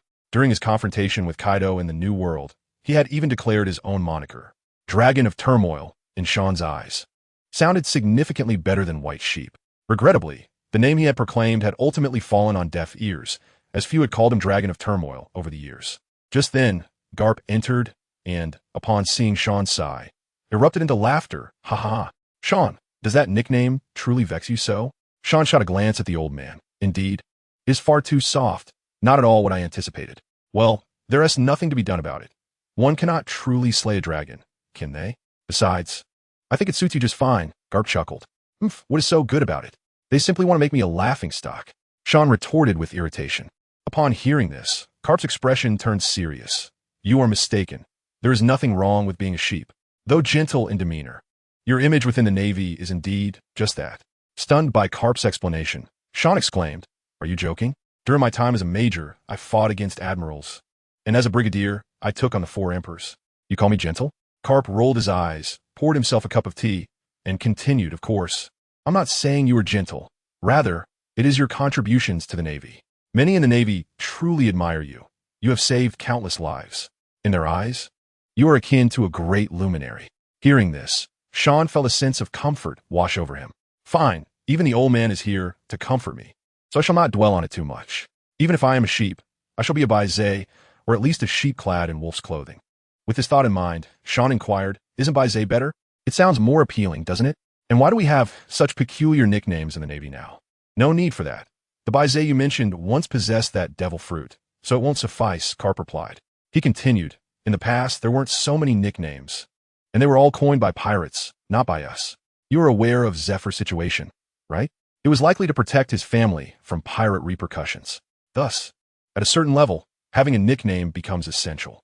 Sean nodded in agreement, acknowledging that not everyone has influential figures in their families. He decided to let the pirates rename him in the future. Did you come to see me for something specific? Garp slapped his forehead. I almost forgot. Sengoku has appointed you as the head of the Navy's scientific corps. You can either stay there to oversee security matters or remain at headquarters. You need not return to G5. Noticing Sean's confusion, Garp elaborated, Your subordinates have already accumulated enough merit. Clow, Dasky, and Gwen are all qualified for promotion to Rear Admiral. The admirals are either responsible for Meteor, the Navy headquarters, or commanding operations on the battlefield. Sean nodded. I know all this, but what is the Scientific Corps? It is a secret organization of the world government, not part of the Navy structure. However, due to the nature of various experiments, this research department is located at sea, not in Meteor. Since Kizaru is set to become an admiral, he naturally lacks the time to oversee it, hence his recommendation of you. After all, you won't stay put. It is better to give you a title that allows you to roam freely. A wandering admiral can create quite an impact. Garp remarked meaningfully, knowing that Sean was destined to stir things up. Keeping him at headquarters was the best course of action. Occasionally going out is acceptable, but even if Sean possesses teleportation abilities, an extra layer of insurance is necessary. After all, an admiral who shirks their duties, whether by idling or wandering aimlessly, is not ideal. These elderly gentlemen have truly worried themselves over Sean's future. Sean understood Garp's intentions. Thank you all, but I want to bring Clow back to my side. His absence makes many matters inconvenient. Garp nodded. Ahe has already thought this through for you. Clow will serve in the staff department, still at headquarters, but with relative freedom. Sean raised an eyebrow. So, Guénon and Dasky will remain at G5? Yes. To address the turbulent seas, it is only natural for G5, as the Navy's flagship base, to have 2 rear admirals, Garp shrugged. After all, that scheming Sengoku thinks this way. Thus, due to the personnel changes among the Navy's high ranks, even some school-level officers experience shifts as new leadership brings new dynamics. Simultaneously, news of Sean's impending promotion to admiral swept through the seas like a hurricane. The individuals in the New World reacted with both fear and excitement, expressing that it was an expected development. Sean's promotion meant that his jurisdiction would extend beyond G5, granting him the autonomy to patrol freely.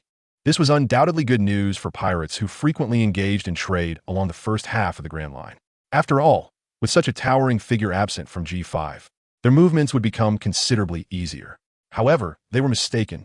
For the news that Guinan Dasky would serve as base commander and chief of staff at the G5 branch had yet to be revealed. Otherwise, they would not have been so elated too soon. A few days later, at Navy headquarters, all branches, even subdivisions, simultaneously broadcasted the awarding ceremony, causing the lower-ranked sailors to be filled with excitement. Over the years, under Sean's influence, many had idolized him, leading to his reputation soaring to new heights. At this moment, in the vast square of Marineford, soldiers gathered, fully aware of the significance of the day, whispering among themselves. No one expected Kizaru to assume the position of Fleet Admiral. Indeed, there was much uncertainty regarding the Navy's future, given his rather peculiar reputation. You need not worry about such matters. Although Admiral Kizaru acts rather unusually, one thing is certain: he is undoubtedly a suitable choice. Indeed, otherwise the Navy's upper echelons would not so readily allow him to take the helm. Opinions on Kizaru's appointment as Fleet Admiral varied, with some in agreement while others remained skeptical. While they typically held great respect for these admirals, assuming the role of Fleet Admiral was an entirely different matter, as it implied the Navy would follow his ideology, leaving many uncertain about the direction under Kizaru's leadership. On the platform, Sengoku stood with his arms crossed, eloquently addressing the crowd. After offering some motivational words, he stated, "Though I may resign from the position of Fleet Admiral, I will remain within the Navy, taking on the role of Inspector General behind the scenes. Due to strategic deployment reasons, the outstanding sailors who performed admirably in the confrontation with the Whitebeard pirates will be directly promoted and appointed to new positions. Today's purpose is to showcase that our Navy's supreme combat power is never lacking. The Navy remains the dominator of the seas. A new generation surpasses the old. Times are changing, but the justice in our hearts remains unchanged, and there will always be those who carry on our will." Today marks the ceremony for Kizaru Borisolino to assume the role of Fleet Admiral, and Sean will also be promoted to Admiral today. The Navy, regardless of time or place, will always be the sovereign of these seas. It is vital for the pirates to understand that the end of an era signifies the dawn of a new one. After Sengoku's lengthy address, Sean and Kizaru ascended to the platform. Adorned with medals, Kizaru received his moment of recognition, and then it was Sean's turn. With piercing eyes, Sean gazed at the Navy gathered in the square before directing his gaze towards the live broadcasting transponder snail, as if seeking to connect with the entire world through its eyes. The Navy has awakened. The grand moment is just beginning. In the wake of our victorious battles, countless civilians await what? They look forward to witnessing our continued triumphs. Ladies and gentlemen, the seas are growing increasingly tumultuous. I know we find ourselves in an awkward period where we can confront any pirate crew head-on, but cannot suppress all pirates. The transformations we yearn for have yet to materialize. Perhaps many who have joined the Navy once envisioned a day when they would eradicate the sins of time. However, the harshness of reality may have awakened them, leading to a sense of helplessness and disbelief in the possibility of achieving such dreams. At this juncture, Sean gently floated into the air, extending his hands and clenching them tightly, his expression radiating unwavering determination as he proclaimed, "Under the immense wheels of the forthcoming era, we are but specks of dust, yet we stand as the undeniable sovereigns of the sea. In this tumultuous age of sifting sands, we possess a unique advantage that others lack, our inherent stance of righteousness." Why do I emphasize justice? Because justice, it is the very belief that will sustain us to the end. Let's continue to fight. In the name of justice, the darkness will inevitably yield to dawn. No matter how prolonged the night, it cannot hinder the light of day. Even if it seems impossible, we shall transform it into possibility. The mystery and allure of this vast ocean lie in its unpredictability. Let us together forge miracles belonging to the Navy, miracles of this era. In this process, each of you will become the authors of this historical tome. History is ours to determine. With that, Sean descended back to the platform, raising his fist and striking it heavily against his chest, declaring, "In the name of justice, we shall not rest until evil is vanquished." In the next moment, the Navy in the Grand Square, even through the communication devices, conveyed these sentiments to countless sailors. Instantly, all Navy personnel flushed with excitement, their voices resounding as they shouted, "In the name of justice, we shall not rest until evil is vanquished." Observing the fervent faces of his comrades, Sean felt an awkward embarrassment. nearly wishing he could claw out a G5 branch with his toes, as he had adapted his speech from a propaganda-laden war speech from a past life. Yet, for some reason, he sensed an undertone reminiscent of a motivational speaker within his adaptation. He even almost called for applause, but fortunately restrained himself. This was essential. He aimed to plant a seed of thought in the minds of the new Navy recruits. The Navy was striving forward, even though the path was fraught with challenges. As long as they learned to reflect on these issues, the eventual announcement of the Navy separation would not seem so abrupt. The higher-ups of the Navy, upon hearing Sean's words and witnessing the enthusiasm of the sailors, exhibited expressions of varying peculiarity. "Hey, Zhanghua, it seems the Sean kid has quite the talent." "Much like that fellow from the Revolutionary Army," Karp remarked, nudging Zhanghua. Zhanghua nodded. "The issue is minor. While we understand his intent, he has never explicitly expressed his views on the world government.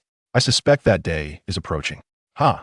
I find myself unexpectedly intrigued," Zhanghua replied. Thus, Sean assumed the position of admiral amidst the gaze of the multitude. Following him, several distinguished rear admirals were conferred their ranks, some present on site, while others observed with excitement from their respective bases as they watched Huang Yuan being publicly honored.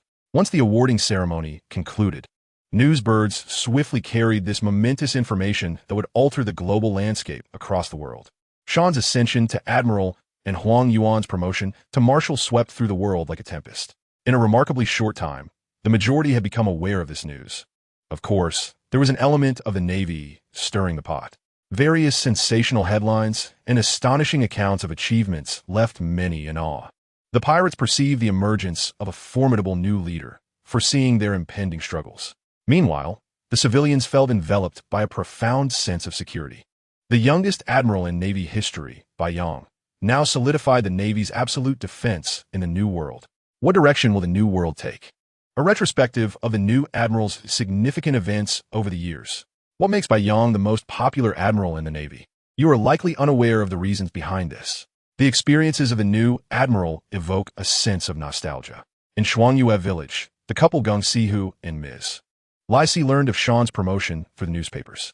Simultaneously, they came across an article concerning their daughter, proclaiming that the Gemini would inherit Admiral Bai Yang's will and uphold the honor of G5. In this vast ocean, a rear admiral is already a significant figure. Newspapers frequently reported their deeds, showcasing the Navy's wealth of talent to the pirates. Want to jump? Go ahead. The Navy's power is formidable. Be prepared mentally, Lai Man remarked, pointing at a stack of news articles about Sean.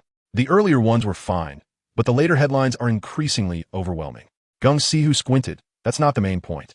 The crux is that this child is advancing along the path he has chosen, perhaps drawing closer to his goal.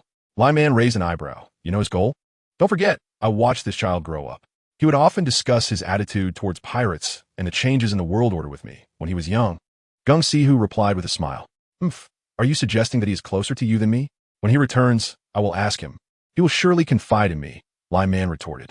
Geng Sihu remained silent, fully aware that Sean's aspirations extended far beyond mere naval service. He had long harbored a subtle suspicion regarding Sean's ambitions, uncertain of how far he had progressed. However, witnessing Sean actively pursuing his ideals brought him great joy. Lai Si, observing her sister's dissatisfaction with her husband for harboring secrets with Sean, could only chuckle in exasperation. Sister, look at our daughter. She has unknowingly become a prominent figure. Lai Si quickly diverted the topic, pointing to the article about their daughter. As expected, Lai Man's expression brightened. Really, they have hardly returned in a month.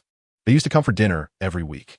Though she complained, the pride in her voice as a parent was undeniable, for they recognized Sean's remarkable potential from a young age, knowing he was destined for greatness, which softened the blow of their concerns. Yet, they never anticipated that the once unremarkable two girls would now shine so brightly, especially during the war against Whitebeard and Blackbeard, where they displayed formidable strength. This brought a semblance of solace to the worries that had once filled their hearts. For what parent is not concerned for their child, especially when faced with the merciless pirates? Subsequently, the two began to jest about the various sensational headlines and discussed what dishes to prepare next as a reward for their daughters. Geng Sihu watched the harmonious scene and the spirited trio in the newspaper. He gazed towards the horizon. If this is the path you have chosen, then walk it with unwavering resolve. After becoming an admiral, Sean's life remained largely unchanged. Upon hearing Whitebeard's remarks about the abilities of certain individuals, He dared not exhibit any complacency, diligently honing his skills as usual. Occasionally receiving urgent calls for assistance, he stepped in to provide support, effectively taking over Huang Yuan's previous duties. Klo, stationed at the headquarters, exhibited his talents, earning the respect of many.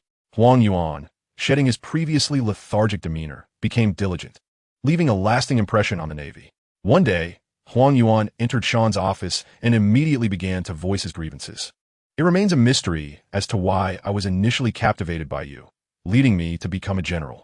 Surely being a major would have sufficed, allowing for a life of freedom and ease. Sean nodded in agreement, acknowledging that the sight of your office filled with documents left him feeling quite overwhelmed. If one seeks liberty, the rank of a vice admiral is indeed preferable. Beside him, Kalu also concurred, stating that the wisest among us is Vice Admiral Karp, whose resounding title deters pirates from provoking him, while granting him ample authority to roam freely. Time is truly wondrous. Who could have imagined that the once disruptive Kalu would evolve into a steadfast vice admiral? Huang Yuan gazed at Kalu, reminiscing about how he and Sean had momentarily overlooked Kalu, leading him from military tribunal to interrogation room, and then to prison. Hearing this, Kalu's lips twitched. Had he not already proclaimed himself a successful Navy officer, he would have surely clashed with them. The hardships he endured, the beatings that honed his hockey, bring tears to his eyes upon reflection. Observing Kalu sinking into a melancholic state, Sean quickly shifted the topic. You aren't here to vent, are you? Not quite, replied Huang Yuan. The documents from above have arrived, and from today onward, you are in charge of the scientific corps. With that, Huang Yuan produced a record pointer. This is the address of Vegapunk. Warpeach Maru is there as well, currently serving as Vegapunk's guard. Very well, it seems time for me to meet this scientist. Perhaps there will be something to gain. Sean responded. Huang Yuan cautioned, however, do not be too conspicuous, as he is under the watchful eye of the world government. I am uncertain if he possesses any recording devices. Furthermore, there are guards dispatched by the world government lurking nearby. Sea nadie un surprisif. He had long understood that science possesses the power to transform the world.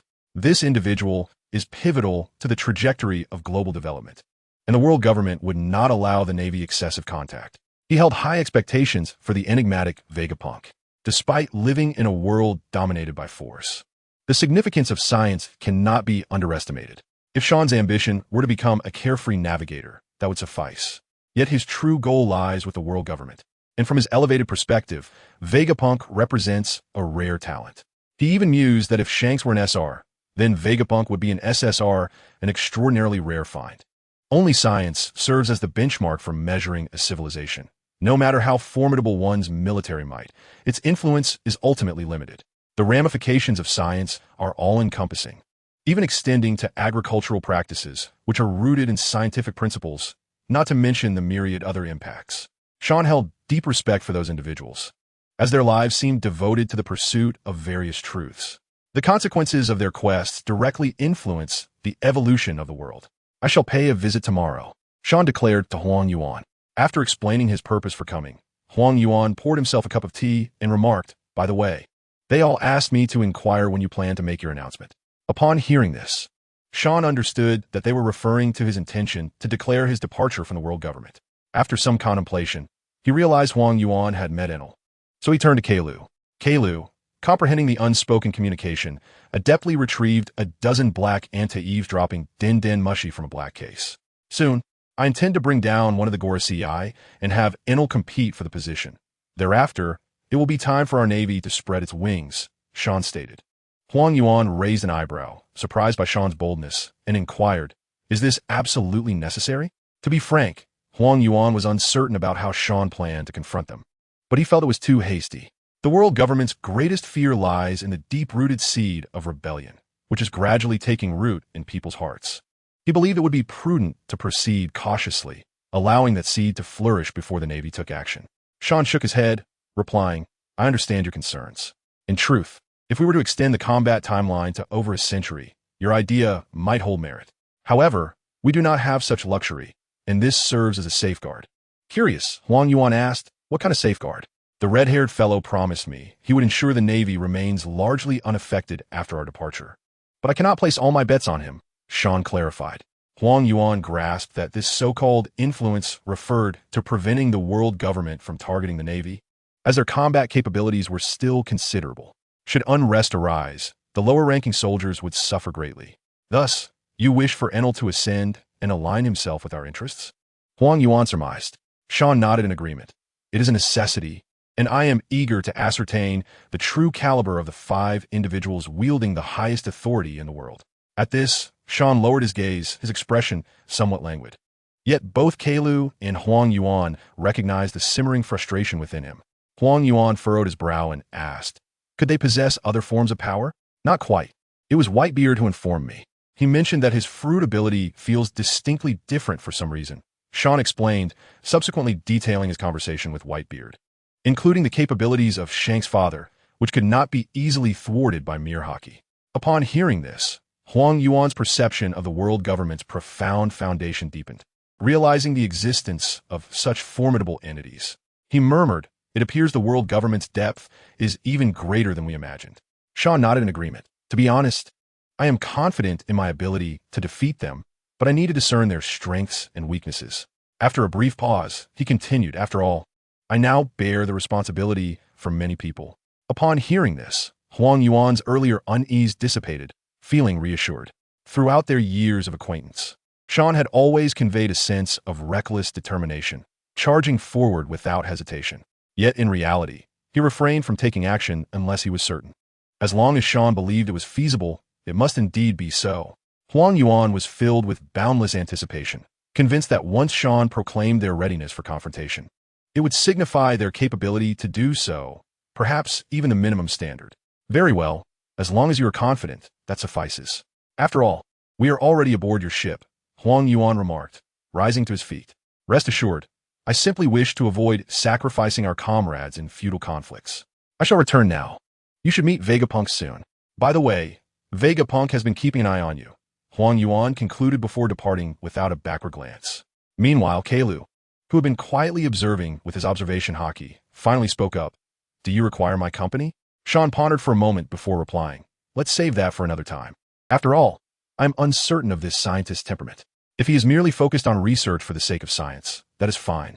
However, if he is a zealous fanatic bent on developing weaponry, I shall seize the opportunity to eliminate him. With that, Sean's eyes narrowed, a surge of murderous intent radiating momentarily, causing Keilu to break into a cold sweat. However, he understood that this was not directed at him, so there was nothing to fear. He directly spoke. You seem quite concerned about this individual. Sean nodded and replied, if we are the vanguard of reform, then these individuals are the backbone of that reform. The establishment of a new order cannot rely solely on strength. The advancement of human civilization and cultural thought requires the contributions of such individuals. Without them, the future will inevitably revert to the current state, as ambitious figures will continually emerge throughout the ages. If any of these individuals were to discover a significant scientific breakthrough that shortens the travel time between islands, it would indeed be a monumental development for the world. After all, in Sean's view, the inconvenience of transportation is a critical factor contributing to the desolation of certain areas. If the islands could facilitate mutual exchange, their progress would be inevitable. Kuro adjusted his glasses and inquired, so you wish for him to build bridges between the islands? After contemplating, Sean acknowledged, that description seems apt. Yet the specifics will depend on the capabilities of these individuals. The following morning, Sean set off with the eternal pointer to the KG Dao, where Vegapunk resided. Indeed, the name was rather casual. It was said that the island boasted picturesque scenery, yet it had ultimately been whimsically named by Vegapunk himself. Speaking of this individual, Sean found him rather intriguing. This fellow was born on the Mechanism Island, or what could be referred to as the Future Nation, a winter island shrouded in ice and snow. In his youth, he had invented a method for semi-mechanizing animals in his hometown, later attempting to improve the living conditions of the islanders by constructing large heating stoves, but was forced to halt due to a lack of technology and funding. In Punk Hazard, he had bred pet dragons, a type of artificial creature, and there existed a failed prototype of an artificial devil fruit. This was the very fruit that Momonosuke from the original work consumed. However, later manga indicated that it might not be a failure after all. One of Sean's objectives for this trip was precisely this, The transmission conditions of the devil fruit, the human gigantification experiment, the bloodline factor, and artificial devil fruits, among others, were all elements he had showcased in the original narrative. Sean had an inkling that Vegapunk was privy to a great deal of knowledge and was an exceedingly enigmatic figure, the only man who fully comprehended the nature of the devil fruits. His initial allegiance to the world government stemmed from being labeled as the most dangerous entity due to his discovery of the bloodline factor during his youth. After his arrest, Vegapunk's original research team was disbanded, yet these individuals were subsequently controlled and compelled to work for the world government. Sean was eager to unveil these mysteries, which propelled him to seek Vegapunk. As for whether he could persuade Vegapunk, to be honest, Sean felt quite confident. This fellow left him with the impression of a serious researcher. Yet, the irony lay in the fact that the weapons he had developed were named pacifista. Why did figures like Kizaru and Caesar, who were among his earliest colleagues, harbor disdain for Vegapunk? This already hinted at a clash of ideologies among these individuals, akin to the rivalry between Akiji and Akainu. What had Caesar been researching? Sad, the raw materials for artificial devil fruits, which was an application based on the bloodline factor. Additionally, there were substances like giant drugs and various toxic gas bombs. What had Vegapunk accomplished with the bloodline factor? He had created replicants and modified humans, transforming them into mechanical forms. Meanwhile, Vegapunk had already developed artificial devil fruits akin to Kaido's long ago, while Caesar's smile produced from Sad posed significant risks. The notion of modified humans and replicants was laughable. A single pacifista could outmatch numerous of Caesar's creations, and in terms of research capabilities, Vegapunk was leagues ahead. They were merely playing with the remnants of Vegapunk's innovations. From these aspects, one could infer that Vegapunk was unlike those two deranged individuals.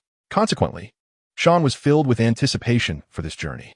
Before long, Sean arrived at the KG Dao. This was an archipelago, surrounded by several small islands encircling the main one, flourishing with lush greenery reminiscent of a primeval forest. From the outside, it bore no resemblance to a scientific stronghold. As Sean stepped onto the island, he immediately sensed the presence of those observing him. Narrowing his eyes, he assessed the situation and discerned their strength. Among them were two individuals with capabilities akin to Kuro and his companions. Clearly, the world government held Vegapunk in the high regard he had anticipated. Sean had no intention of engaging with these individuals, as they seemed devoid of emotions, resembling cold, mechanical beings. Moments later, the sound of footsteps echoed from afar.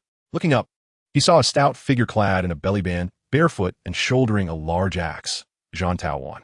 Sean had interacted with him on numerous occasions, so he was not a stranger. He approached and greeted. "How come you seem to be getting fatter?" To this, Jean Taowan responded with a grin. "What can I say? There is hardly any opportunity to move around here, or the standards are simply too high." After a moment, Jean Taowan continued. "Next time, could you speak to the old man for me? I want to set sail to capture pirates. It's quite dull here." Upon hearing this, Sean recalled Kizaru's admonition before his arrival, advising him to disregard Jean Taowan's desire to join the Navy, as now was not the time. The reasoning was that this man, known for being tight-lipped, served as Vegapunk's bodyguard and was privy to too many secrets. Until those secrets bore results, the world government would not permit Jean Taowan to leave. Even with Kizaru as his backing, he held less value in the eyes of the world government than Vegapunk. Thus, Sean nodded dismissively. "Sure, I'll mention it when I return." Jean Taowan led Sean toward the laboratory, reflecting, "I never imagined the old man would become a marshal, and you've risen to admiral. Truly enviable." Sean replied, "It's all right. When you eventually set sail, you'll have plenty of opportunities to earn merit. With your abilities, the future looks promising." He gave Jean Taowan a thumbs up. This was not mere flattery. Sean recognized the defensive potential of this individual. Despite his claims of being the strongest in defense and the tightest-lipped, Sean acknowledged Jean Taowan's unique martial prowess. His technique, akin to Qigong, allowed him to control his body fat, achieving an astonishing density. Additionally, this was a skill that grew stronger with practice, and it was entirely possible that he could achieve remarkable feats in the future. Before long, Jean Taowan led Sean to a cave, where a massive metallic door stood at the entrance, guarded by a large snail with glowing eyes observing the two. After a moment, the heavy metal door creaked open, and Sean followed Jean Taowan inside. Upon entering, Sean surveyed the area, which radiated a strong sci-fi atmosphere, distinctly different from Caesar's makeshift workshop. The floor and walls were meticulously crafted from reflective metal panels, so pristine that they mirrored Sean's own reflection. Various researchers hurriedly passed by Sean, seemingly oblivious to the presence of this new naval admiral. Occasionally, some scientists would approach and greet Jean Tomaru before swiftly departing. Advanced precision instruments were ubiquitous, and the scientists donned white lab coats, appearing to race against time, their urgency palpable. This seemed perfectly aligned with Sean's preconceived notions of a research base, evoking a wonderful sensation that heightened his anticipation for Vegapunk. Subsequently, Sean accompanied John Tomaru to the entrance of a basement, where a heavy snail-like device verified their identities. This made Sean ponder the diverse array of din mushi utilized by pirates, even extending to surveillance. It seemed that there were indeed more sophisticated, totally intelligent identification din mushi in existence. Before long, they traversed a lengthy tunnel, arriving at a chamber where two imposing figures in suits stood guard. Dressed in black suits and wearing headsets, they exuded an air of mystery, remaining as still as stone statues. Sean recognized them as agents dispatched by the world government. They were sent by the world government's scientific headquarters through CP. Despite the headquarters wielding considerable power due to their resource control, their military force was somewhat limited. Thus, the visible guards were CP members. Upon seeing Sean, they discreetly nodded in acknowledgement. Sean understood that they were likely subordinates of Enel, appearing quite formidable. After Jean Tomaru opened the door, he remarked, "I shall not accompany you inside. The old man instructed me to let you familiarize yourself with the place unaccompanied." Sean nodded in agreement, stating, "Very well. I shall merely acquaint myself with Vegapunk, as it is my duty to provide assistance here whenever necessary." Once Jean Tomaru departed, Sean stepped inside, revealing a disordered room. There, an energetic old man was tinkering with various instruments, his wild hair and disheveled lab coat starkly contrasting with the elite researchers outside. Nonetheless, Sean paid little heed, recognizing that geniuses often defy convention. He quietly waited at a distance, perhaps influenced by his previous thoughts. He held these world-altering individuals in high regard. After all, the advancement of the world is a gradual accumulation of efforts, and these people are referred to as giants in the outside world. Soon, Vegapunk set aside his work, jotting notes in a notebook, and eventually noticed the long-waiting Sean. "Ah, you are the new admiral responsible for defense, are you not?" Vegapunk inquired. At that moment, Sean discerned the man's true nature, or more accurately, the essence reflected in his eyes. It was a gaze of purity, although his exterior was somewhat unruly. The first impression was one of wisdom and clarity. Sean could not quite explain why he perceived cleanliness in a person's gaze, but the feeling was unmistakable. "Well, I have come out of admiration. After all, you are reputed to be a scientist surpassing human intellect by 5 centuries. However, upon hearing this, Vegapunk's expression soured slightly. He glanced at the surveillance din mushi mounted on the wall, hesitating to speak before ultimately remaining silent. Sean felt a subtle shift in his spirit, and with a flicker of conqueror's haki, he cast an illusion over the room. This was a technique he had tested. As long as it pertained to living beings, he could manipulate their senses. Sean addressed Vegapunk. "If you have something to convey, feel free to speak. I have subdued the din mushi, which can only transmit what I wish to be conveyed." Yet, Vegapunk remained silent, his gaze shifting toward a metallic black box nearby. Sean furrowed his brow, asking, "What is this?" "It is a listening device of the world government, quite robust." Vegapunk shrugged, glancing towards the door. At this, Sean understood why the guards at the entrance recognized him and surmised the function of their headsets. He approached the door, using his illusion to influence the surveillance din mushi in the corridor, bringing the 2 men into the room. Although the world government's regulations prohibited entry into Vegapunk's chamber, their superior had instructed them to follow Sean's orders. Thus, regardless of any potential repercussions, they complied with his directive. Under Vegapunk's puzzled gaze, Sean pointed directly at the black box and inquired, "Is this where you are listening?" The two exchanged glances, uncertain of Sean's intentions, but they nodded affirmatively. "Yes, we are here to prevent the doctor from communicating with those harboring ill intentions. After all, the doctor's scientific prowess is formidable." Upon hearing this, Vegapunk appeared somewhat despondent, realizing that the so-called ill-intentioned individuals were merely a pretext for monitoring him. This aligned with Sean's suspicions, prompting him to ask, "Are you subordinates of Enel?" The two exchanged glances once more, and the one on the left spoke, "I am Tor Ao, and he is Tor's son. We are sworn brothers." Vegapunk looked surprised, casting a wary glance at Sean, not comprehending why these two would genuinely respond to his inquiries. "Thought I'll continued." We were adopted in our youth and integrated into the world government's scientific headquarters, for which we were subsequently infiltrated into CP. Torsen chimed in. Lu Chi believed you would require our assistance, so he strategically complied with the orders from the scientific headquarters and sent us here. Meanwhile, Vegapunk, witnessing their candid discussion of such sensitive topics, was taken aback. He had not anticipated overhearing such significant secrets. This was a power play among the giants of the Navy. Sean, not surprised by Lu Chi's meticulousness, nonetheless remarked, "But how do you recognize me?" He was skeptical that anyone would divulge his identity, especially since he had selected his officers from those who had proven themselves in the original narrative. Indeed, Tor Ao seemed to discern Sean's thoughts, explaining, "You need not worry about your identity being leaked. Ultimately, we are still affiliated with the Revolutionary Army, directly under Mr. Xiao. Apart from the two of us, only one officer is aware of your identity. He possesses the power of the rebound fruit, and his directive to us is that only through close contact will he forget you, which is why we now remember you."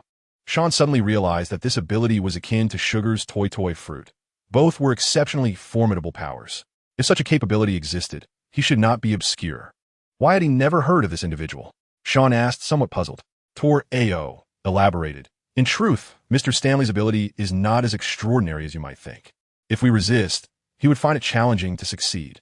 Moreover, Mr. Stanley's health is rather poor, making it difficult for him to exercise his powers. He serves as a secretary to Mr. Dragon in the Revolutionary Army, having been raised and trained by Mr. Dragon since childhood, so there is no need for concern. Vegapunk, who had been inwardly astonished, now wore an even more bewildered expression. He had not anticipated that this newly met Admiral of the Navy would have such deep connections with the Revolutionary Army and would so openly discuss it in front of him. He found it hard to fathom that the world's dominant forces could be infiltrated to such an extent. Furthermore, he understood that, given his identity and capabilities, the world government would not dispatch ordinary individuals to monitor him. Therefore, these two must undoubtedly be leaders of the world government, yet they appeared so humble before an admiral. Though his heart was shaken, a glimmer of hope flickered in his eyes, as if something within him was stirring. Meanwhile, Sean was keenly observing Vegapunk's expression, keen to gauge his reaction. He had no fear of Vegapunk exposing him, despite his admiration and respect for these scientists. Should Vegapunk prove to be akin to Caesar, if he were a self-serving warmonger possessing technology 5 centuries ahead, humanity would face disaster. In such a scenario, Sean would undoubtedly deal with him. After all, he was no saint. Thus, Sean addressed the two brothers, saying, "All right, the organization will remember your contributions. When the day comes, you shall be heroes of your homeland."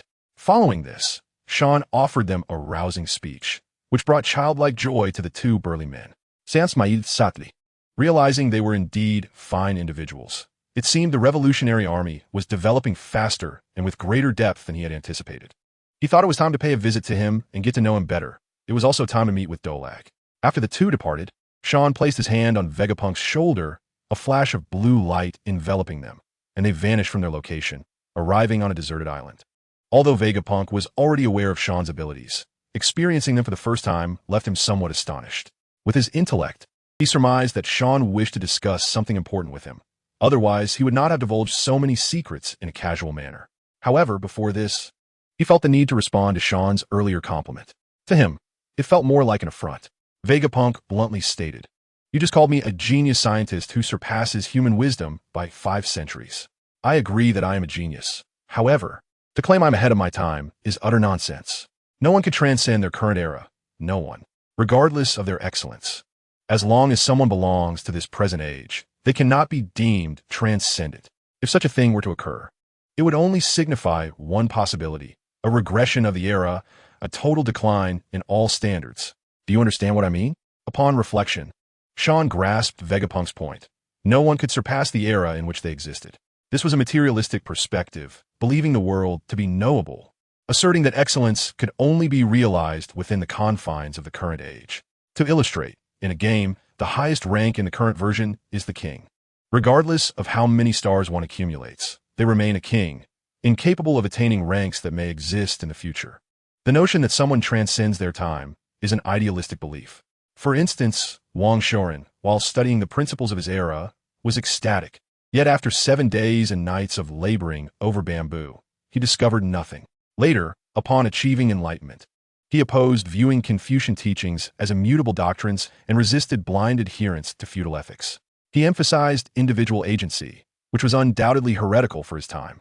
His philosophical proposition of the innate knowledge and methodology of the unity of knowledge and action aimed to break free from feudal constraints, advocating for the liberation of thought and individuality. Perhaps this is what transcending an era truly means. Sean's thoughts raced, and noticing Vegapunk's prolonged silence, he felt a tinge of impatience. "Speak up." Sean snapped back to reality. "I understand your point, but I find your reaction somewhat exaggerated. Isn't it quite normal for people to praise you?" Vegapunk, the obstinate old man, fixed his gaze on Sean's face, seemingly searching for any hint of insincerity. Seeing the seriousness etched on Vegapunk's features, Sean nodded. "I appreciate the compliments, but the reality is that their praise is indeed genuine." At this, Sean was taken aback. He had initially thought Vegapunk was engaging in philosophical banter, yet he did not expect him to express such sentiments. Frowning, Sean inquired, "What do you mean by that? Did you not just say that no one can surpass their era?" Vegapunk sighed, sitting cross-legged on the ground, softly responding, "But I also said that unless the era regresses, I cannot fathom why I'm sharing this with you. Perhaps I believe that with your assistance, we might revive the glory of the past." The revelation struck Sean like thunder, leaving his mind buzzing. In his eyes, the current technological level was already advanced. Even waterborne trains existed. Although the technological path seemed a bit skewed, the presence of extraordinary powers in this world kept him from dwelling too much on it. However, Vegapunk's words, as the chief scientist, deeply unsettled him. He hastily asked, "What do you mean by that? What does the glory of the past entail?" Sean's urgency was justified. Vegapunk's statement carried immense weight. Vegapunk gazed out at the vast sea, saying, "Because I stand on the shoulders of giants. I acknowledge my genius is born from the legacy of those who came before me. Just like the precise ratios of gunpowder, there are no shortcuts. No one can intuitively know the exact measurements at first glance. It is achieved through repeated experimentation. The wisdom that surpasses 5 centuries is because, had they followed the traditional path, it would take them 500 years to accomplish what I have resolved in advance. Thus, I assert that no one can transcend their era. Regardless of how intelligent one may be, experiments must still be conducted. Science is rigorous, and that time is indispensable, even for the fortunate. As for the glory of the past, that is because this era was once ravaged by a band of thieves." Vegapunk's clear eyes momentarily darkened with disdain. He continued in a low voice, "I have achieved this success by standing on the shoulders of my predecessors. Rather than accomplishments, it feels more like a reproduction. I am, after all, someone who has grown up with the legacy of the future nation." Sean was left in utter bewilderment. The legacy of the pirate world? What legacy? What did that mean? Vegapunk regarded Sean with a penetrating gaze, sighing, "I was nurtured by a plethora of theories from a young age. Some elders told me that our nation once thrived, capable of building the mightiest battleships and the most formidable airships."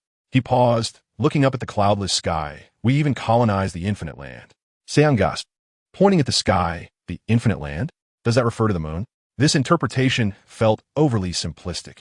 The infinite land encompassed a broader concept. He referred to the stars and seas.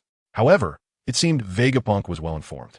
Vegapunk fixed a deep gaze on Sean and continued, "Yet, in truth, our ancestors only conquered the moon, a feat accomplished by our nation in collaboration with the Sky Island people." "So, you mean your ancestors also had interactions with the infinite land?" Sean pondered, as he had long speculated about this.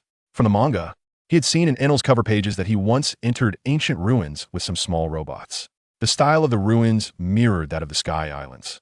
And more importantly, the images depicted people with small wings on their backs, including Vegapunk's fellow townsman, the old man who aspired to land on the moon. Why could the mink tribe transform into their lion forms? All of this signifies that the moon harbors significant secrets. Vegapunk pondered for a moment and continued, "Some of this I heard from the elders during my childhood. It is said that the technology of this world was once developed by the ancestors of our nation." "And what about the thieves you mentioned?" Vegapunk took a deep breath and elaborated. "It was a teacher of mine who imparted this knowledge, stating that this world was once thrown into chaos by a band of thieves. To prevent the misuse of their advanced technologies, our ancestors destroyed them all. However," he chuckled, "many of these tales have been passed down through generations. Most importantly, the illustrious future nation has not faded into obscurity. Everything can be uncovered on the Hades." If you wish to know, seek it out, for it is not merely a super battleship. It also contains numerous technologies that once flourished. Such things would make the world government tremble. At this moment, Sean suddenly grasped the situation. The king, the underworld king, and the sea king. If they feared the sea king, he could understand, for the title does not refer to a singular entity. Every generation has its sea king, rendering them inexhaustible. However, he failed to comprehend the underworld king. Frankly, he could not understand why one could obliterate an island with a single strike. Even the demon's slaying order, with its ample ammunition, could achieve the same. Figures like Gold Lion Shiki and Whitebeard possess extraordinary abilities that could accomplish similar feats. Yet the world government does not seem to regard them with such trepidation. Most importantly, these entities have never triumphed over the celestial dragons. What makes them capable of doing so now? It is all too irrational. Yet, paradoxically, this illogical underworld king garners the world government's utmost attention. In fact, in the original work, CP organization spent over 20 years searching for it, which is duly noted. The unaccounted time remains a mystery, but now everything aligns. It is because there lies something the world government craves. It seems a journey back to Alabasta will be necessary. Thus, have you disclosed everything I share with you to the world government? Sounding Guayif. Vegapunk looked at him with a bewildered expression. Why would you assume I would share such information with them? Am I tired of living? Or do I seem oblivious to their actions? Sean's lips twitched in annoyance. Yet you have divulged so much to someone you have scarcely met. Vegapunk sighed. I thought you were a wise individual. You have openly stated your position in my presence. How could I not discern your intentions? You merely wish to inform me of your desire to collaborate or perhaps to exploit me. Ultimately, you seek my assistance in opposing the world government, correct? Upon reflection, Sean realized this was indeed the case. He merely aimed to express his stance to ease Vegapunk's wariness, laying the groundwork for their forthcoming dialogue. He had not anticipated that Vegapunk would articulate this so bluntly, pinpointing Sean's motives, which left him feeling somewhat embarrassed.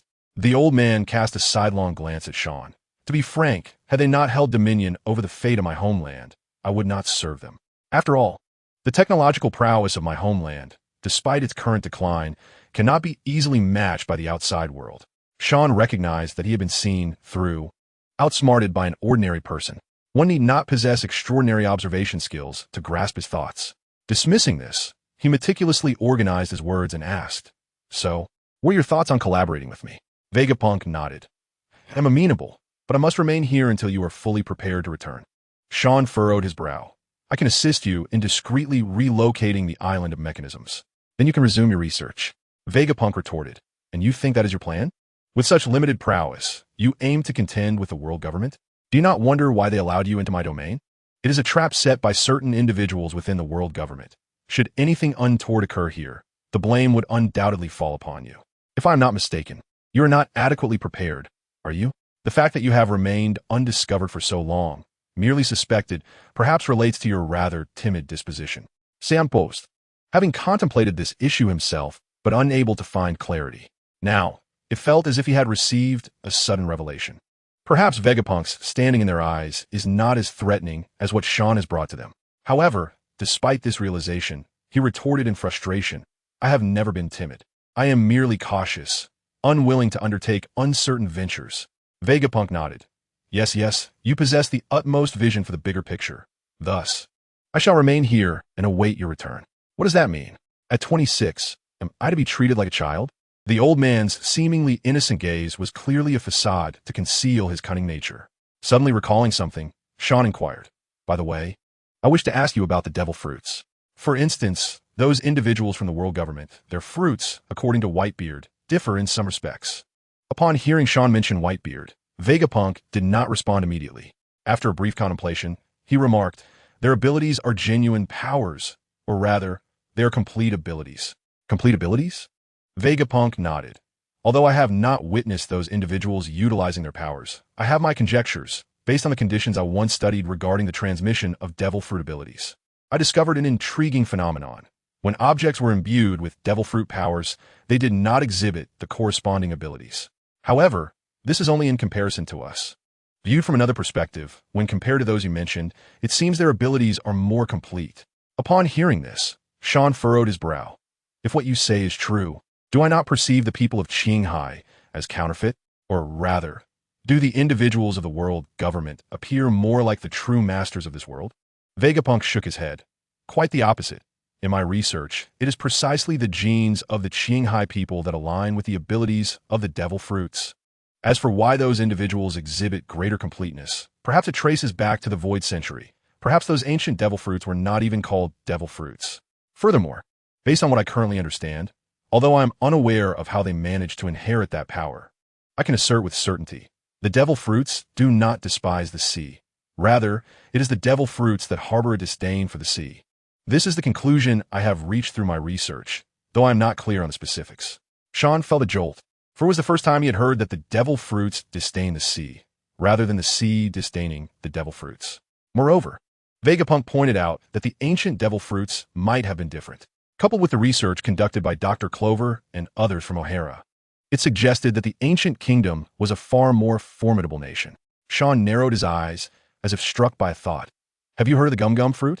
Indeed. Sean was reminded of the devil fruit that red-haired Shanks had snatched away. He could not believe that a mere ordinary Paramecia devil fruit would lead to the imprisonment of one of the strongest agents, comparable to Lucci, in a prison. What? You speak of rules? Nonsense. The defeat at Judiciary Island, the failed attempt to seize the Raftel Pointer, and similar missions. According to the assessments of the world government, what could possibly hold more significance than that singular devil fruit? Vegapunk pondered for a moment before shaking his head. In truth, there is much I remain unaware of. For in their eyes, I merely serve as a tool. Would you confide many secrets to your tools? At that instant, Sean gazed at him with a look of compassion. Just as he was about to speak, Vegapunk interrupted. There is no need for pity. I harbor no discontent. I merely hope that in the future, my demise occurs within the research facility. Aside from the research direction I find unsatisfactory, I am quite content with everything else here, Vegapunk remarked. Upon hearing this, Sans Maïd Brody, rest assured, I shall soon grant you the autonomy to conduct your own research. He then glanced at the sky and stated, let us return. I still have to continue playing the role of a fervent Navy officer. Vegapunk also smiled in response. I eagerly anticipate the arrival of that day.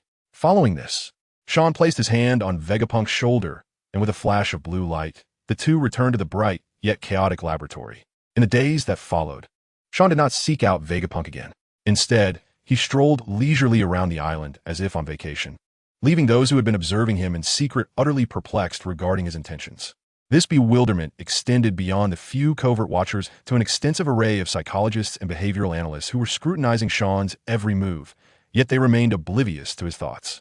Indeed, the world government had never placed their trust in Sean, but rather they were divided on how to handle him due to the immense threat he posed, which could not be quietly erased. Otherwise, they would not have resorted to such surveillance. A failure could compel them to restart the blank plan, as none could ascertain what Sean truly knew or intended. Much like their awareness of the pirates' quest for the ultimate destination, they refrained from interference, for they too were fishing for answers. After familiarizing himself with the technological island, Sean bid farewell to Sabaody. Should you require anything, simply contact me via the Den Den Mushi, and I shall promptly join you, he instructed Sabaody. With a serious expression, Sabaody replied, make sure to inform the old man that I long to set sail. I am nearly bored to death here. Sean's lips twitched as he feigned agreement. Who would dare allow such a loose-lipped individual to leave? Certainly not Sean. Upon returning to the Navy headquarters, Sean immediately summoned Kuro and shared all the information he had gathered. He urged Kuro to fill in any gaps and consider possible connections among the clues. However, Kuro merely shook his head. There are simply too few leads at present. Unless you visit the red-haired again, we cannot uncover the secrets within. Sean fell silent, deep in thought. The disparate clues resembled scattered pieces of a puzzle. Assembling them into a cohesive picture proved exceedingly challenging. For instance, if the secret of the fruit was indeed crucial, then the red-haired would undoubtedly resist at all costs. Threats held little sway over those seasoned pirates. At most, Sean was aware of Usopp's existence, yet he had not become a pirate himself, rendering any confrontation impossible. For now, the Revolutionary Army and O'Hara must hasten their efforts to unravel the mysteries. Moreover, he needed to find an opportunity to retrieve the compass pointing to Raftel from Barrett. Just as Sean was lost in contemplation, the sound of a din din mushy interrupted his thoughts. He answered, hello, who is this? A knowledgeable voice responded. Vivi is about to begin. The time for reckoning has arrived. Will you join us? Sean's spirit lifted. Oh, so soon? Does she have confidence?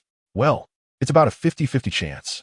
She has gathered evidence of Crocodile's use of dance powder and is currently making it widely known. The leaders of a national army are battling with the Baroque works officials. Vivi instructed me not to intervene, as she wishes for the people to achieve peace through their own efforts. Zidane Mushi chuckled lightly. Sean raised an eyebrow. Oh, she is only 14 now. Has she truly become that formidable? Indeed, this disciple is increasingly embodying the essence of a queen. I believe she will grow into an excellent king. So what say you? Will you join us? Self-reliance, you say?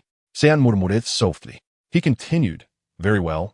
I shall come over shortly to witness her growth over the years. I'm quite eager. After hanging up, he turned to Kuro and asked, What do you think? Shall we go see for ourselves? Perhaps we will discover where the king of the underworld truly resides. Kuro stood and donned his justice coat anew. Of course, I am your most capable subordinate. Sean's lips twitched. He could not fathom what had instilled such confidence in Kuro over the years.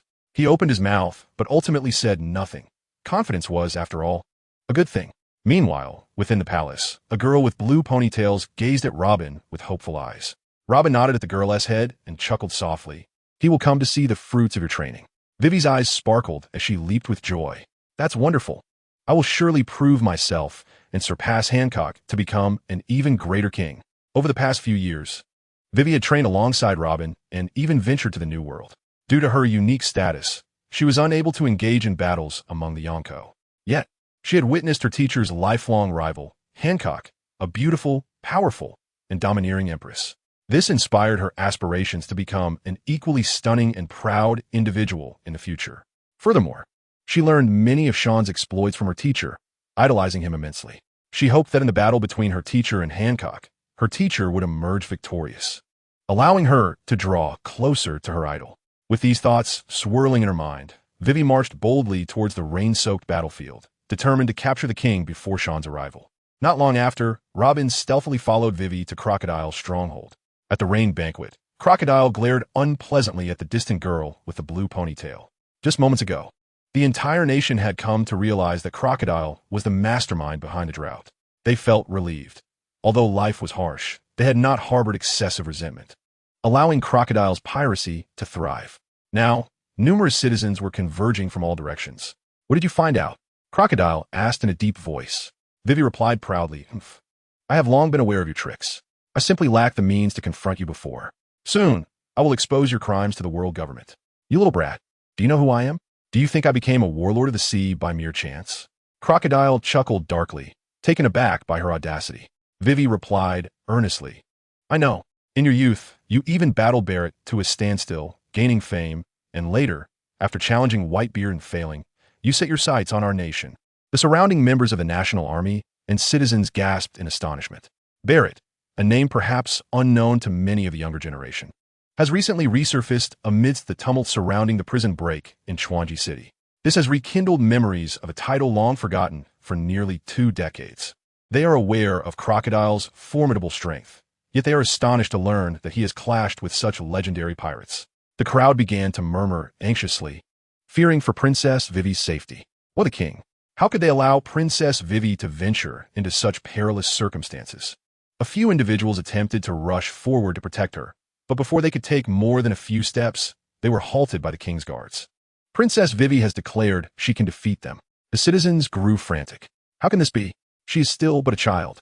How can she face such wicked foes alone? Wavakaram and his men, they have their own battles to fight. The king has commanded us not to interfere with Princess Vivi's confrontation. No, we cannot allow her to face danger. Indeed, let us rally together to ensure Princess Vivi's safety. Just as the situation began to escalate, Vivi inhaled deeply and called out, Everyone, please listen to me. As the heir to the throne of Alabasta, it is my duty to protect my people, and age is irrelevant. To wear the crown is to bear its weight. A lesson I have learned over these years. I shall do my utmost to overcome the adversary and demonstrate to my citizens that our nation has never needed to rely on pirates for protection. We can defend our homeland with our own hands. Please trust me and step back. In that moment, they gazed upon her petite frame, momentarily entranced. They had never imagined that the adorable Princess Vivi could possess such commanding presence, and hesitation washed over the crowd. They exchanged glances until an elder among them boldly inquired, Princess Vivi, can you truly prevail? With her wrists flexing, Vivi replied confidently, of course. Our country shall be safeguarded by our own efforts. Everyone, please step back. With that, she charged forth, boldly confronting the grim-faced crocodile. Despite her impassioned words, Vivi did not dare to underestimate her opponent. In an instant, she found herself before Crocodile, raising her fist and leaping towards his face. Crocodile, cigar in mouth, scoffed dismissively, futile. You will pay dearly for this. However, before he could finish, his pupils dilated in alarm as he attempted to evade, noticing a dark fist rapidly approaching. Yet it was too late. He could only raise his voice in alarm. Hockey? A resounding thud echoed as flesh met flesh, sending Crocodile hurtling backwards, crashing into his stronghold, Rain Base. Meanwhile, in the shadows, Robin seemed to sense the shift and lifted her gaze to the sky. A smile broke through her previously concealed expression. She then turned to assist the citizens' army, feeling that Sean had arrived, negating the need for her to remain. Up in the air, Sean and Kuro, their justice cloaks billowing, observed the recently blasted crocodile. Kuro remarked disdainfully, once he was a notable figure, now he resorts to bullying a little girl. Sean, gazing at the enraged crocodile rising to his feet, remained silent, curious to see what Crocodile would employ in reality. Surely, he would not be as inept as portrayed in the original narrative. Back at Rainbase, Crocodile, instead of displaying anger, erupted into laughter. Ha ha ha. How amusing, little brat. Is this truly your power? With that, he rose, brushing back his disheveled hair, eyes flickering with madness as he declared, You will regret your decision today. He then squatted down, palm touching the ground, and the surrounding structures began to tremble ominously. Cracks appeared, rendering them fragile, as if they might crumble into dust with the slightest touch. The distant citizens, witnessing Vivi's ability to send Crocodile flying, felt a surge of excitement. Vivi, proud as a swan, raised her head defiantly. Is this what the Shichibukai are like? However, no sooner had she spoken than Crocodile conjured a small whirlwind of sand in his hand, which rapidly expanded. Sandstorm. The tempest rushed towards Vivi, shredding the precarious structures in its wake.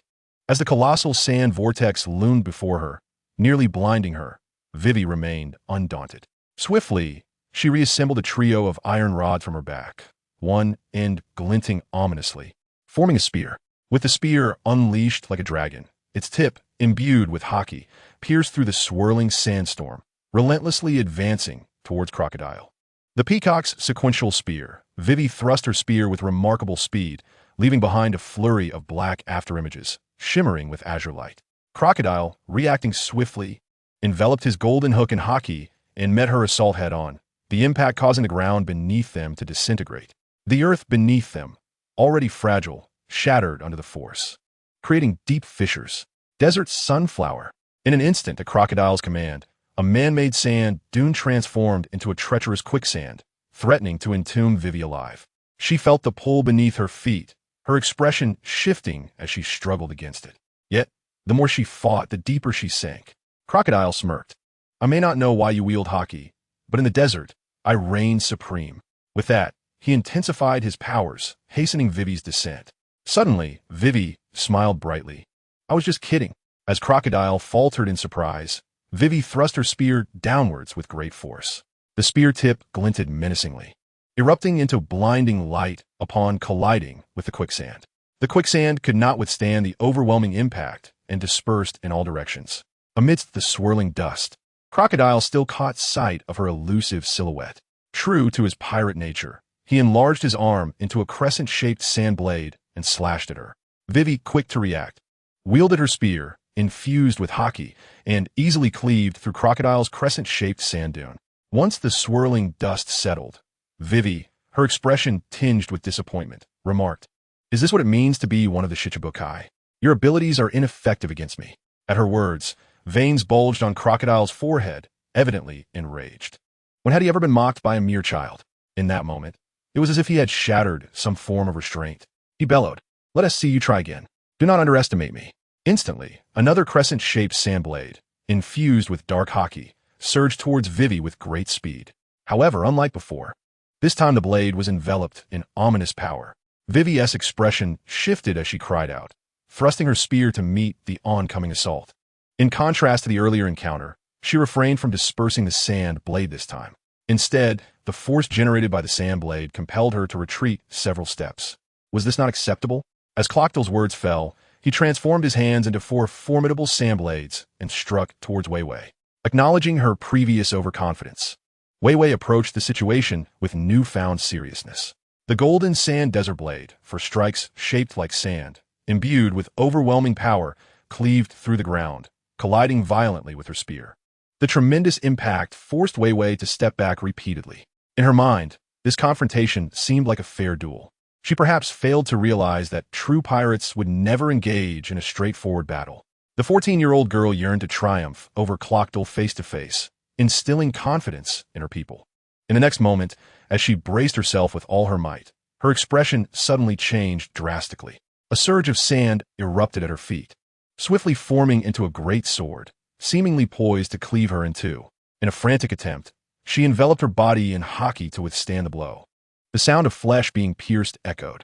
Moments later, a gentle breeze swept across, revealing Wei Wei, half kneeling on the ground, one hand pressed against her abdomen, crimson blood seeping through her fingers while the other hand propped up her spear. With the sound of approaching footsteps, Wei Wei lifted her gaze to see Clockdale's arrogant visage. Little girl, engaging in battle against a pirate without leveraging your advantages, seeking a fair duel. This is your gravest folly. Indeed, Clockdale regarded her as overly naive. Engaging in close combat versus long-range exhaustion? Was this not akin to delivering oneself to death? With that, he raised his golden hook, preparing to end Wei Wei's life. Suddenly, a chorus of roars erupted, accompanied by the thunderous sound of marching feet. Release Princess Wei Wei. Princess Wei Wei, do not fear, we have arrived. We will not let him harm you. We hope that, in the future, Princess Wei Wei will lead us as our king. Wei Wei gazed at her people, momentarily lost in thought, feeling an overwhelming sense of frustration. She should not have been so arrogant, thinking she could confront him directly. It was at this moment she remembered that he was an unequivocal usurper and a notorious pirate who would not adhere to any sense of justice. Thus, she struggled to rise and implored, "Everyone, quickly run. You are no match for him." Clockdale sneered, "Run? Can you?" Holding her spear with one hand. She stood resolutely before her people, calling out without turning back, "Everyone, retreat. This man's power is beyond your capacity to resist." As the crown princess, she felt an obligation to safeguard her subjects. At this moment, she comprehended Clockdale's ruthless modus operandi. She could not fathom the repercussions of their rebellion. Wei Wei gazed resolutely at Clockdale. This time, she would not show weakness. A commendable spirit, but are you truly prepared to become a king? Kingship requires more than mere courage. Strength is paramount. In the air, Clock observed Sean, asking, "Shall we assist her?" Sean, lost in his thoughts, shook his head. "Not yet. Let us observe her capabilities." The growth of youth often accompanies pain, a valuable lesson, revealing the truths of this world while shedding innocence. After all, the kind-hearted are not necessarily naive. On the ground, hearing Clockdale's taunts, the young girl appeared somewhat dazed. Clockdale, perceiving this, lost interest in dialogue, declaring, "Then prepare to repent for opposing me." With that, he crouched down, pressing his palm against the earth, invoking erosion cycle. Instantly, a wave of energy emanated, visibly cracking the ground, which continued to spread into the distance. Witnessing this, Wei Wei's voice rose sharply. "Stop. Your opponent is me." She understood Clockdale's abilities. He was draining the moisture from the ground, as if it would crumble to dust with a mere breeze. She could only imagine the consequences of such power wielded against a person. Immediately, she charged at Clockdale with her spear, aiming to disrupt him. However, after just a few steps, the ground sank again, forming quicksand. But this time its extent and depth were far greater than before. For a moment, she struggled in vain. In her confusion, she knew her mentor was nearby, and Sean had promised to watch over her. Yet, why did no one come to her aid in such dire circumstances? In her bewilderment, she heard a piercing cry and turned towards the sound. What she witnessed would haunt her forever. In the front row, her citizens visibly shrank, symptoms of having their moisture siphoned away. Seeing this, Wei Wei's eyes widened in fury as she bellowed, "Stop!" In the next instant, a crimson light flickered in her eyes, and an unseen force erupted from her being. The air surged with sand and dust, silencing her citizens who had been struggling and screaming in an instant. Their eyes glazed over, some even foaming at the mouth, collapsing like wheat in a field. Clockdale, momentarily stunned, broke into a cold sweat, muttering, "This little girl. Wei Wei was oblivious to what had transpired, but she recognized that Clockdale had paused, allowing her to struggle free from the quicksand. Meanwhile, Sean, having raised his hand in anticipation, lowered it once more. While he wished for Wei Wei's growth, he did not desire for her to pay with her life. As for the ordinary people who had lost moisture, it was not a significant issue. A bit of water would suffice. Hadn't T. Luffy drained moisture countless times? Furthermore, they had not been completely dehydrated. Sean's ability could restore them. Without hesitation, when Wei Wei and Clockdale were preoccupied, he employed purification on those affected. They visibly returned to their former selves, even regaining a healthy complexion. Completing this act, Sean exhaled with relief. I thought you might actually allow Clockdale to kill, he remarked, equally relieved. Sean shot him a glance, retorting, that's the sort of thing villains in comics do. We are the Navy. How could we simply stand by and watch them perish? Then why allow them to be harmed? Sean sighed. Only by experiencing the brink of death can they grasp the essence of life. They must endure this to unite as one. Having collectively faced a life and death crisis, they would no longer trust pirates in this nation, understanding that pirates are inherently treacherous, ready to turn against them at a moment's notice. Even those who had not been directly affected but witnessed their compatriots suffer would harbor deep-seated hatred for pirates, no longer believing that pirates could be heroes of the state. On the ground, Wei Wei twirled her spear, her gaze unwavering as she faced Clockdale. From this moment on, I will no longer hold back against you. As for your question about my readiness to be king, in the next instant, a smile illuminated her youthful face, her still innocent features radiating undeniable authority. I am already a king. There is no need for preparation. At that moment, the citizens who had just awakened in the distance flushed with excitement, not merely for their salvation, because their future king seemed to have matured. Now, possessing a dignity of his own, they were filled with anticipation for the nation's future. Meanwhile, in another corner, Kabura and the others were overwhelmed with tears. Your Majesty, Princess Vivi has truly grown up, exuding the confidence of a future ruler, Ikelim said through his tears. Just moments ago, when they witnessed Vivi's helpless despair alongside her people, he was on the verge of madness. Had it not been for Robin's abilities restraining them, they would have recklessly rushed to her aid, knowing that Sean would never stand idly by. Although he did not understand why Sean refrained from intervening, he chose to trust him, and it proved to be the right decision. With tears in his eyes, Kabura bowed to Robin, saying, I apologize for my minister's disrespectful words towards you. I speak on their behalf to express our regrets. Ikelim and the others, witnessing this, became anxious. Your Majesty, how can you bow to others? If an apology is to be made, it should be from us. Thus they all bowed in apology, eager to assist Kabura back to his feet. Ikelim, Kabura exclaimed, I am not merely a king. I am also a father. She is my daughter's teacher, and I am grateful for her guidance towards Vivi. Robin, upon hearing this, smiled gently and looked towards the distant youthful figure, saying, It is quite all right. I have a great fondness for Vivi. The group straightened up, though Ikelim and a few others felt a tinge of shame coloring their cheeks. Kabura then inquired, Do you believe Vivi still has a chance?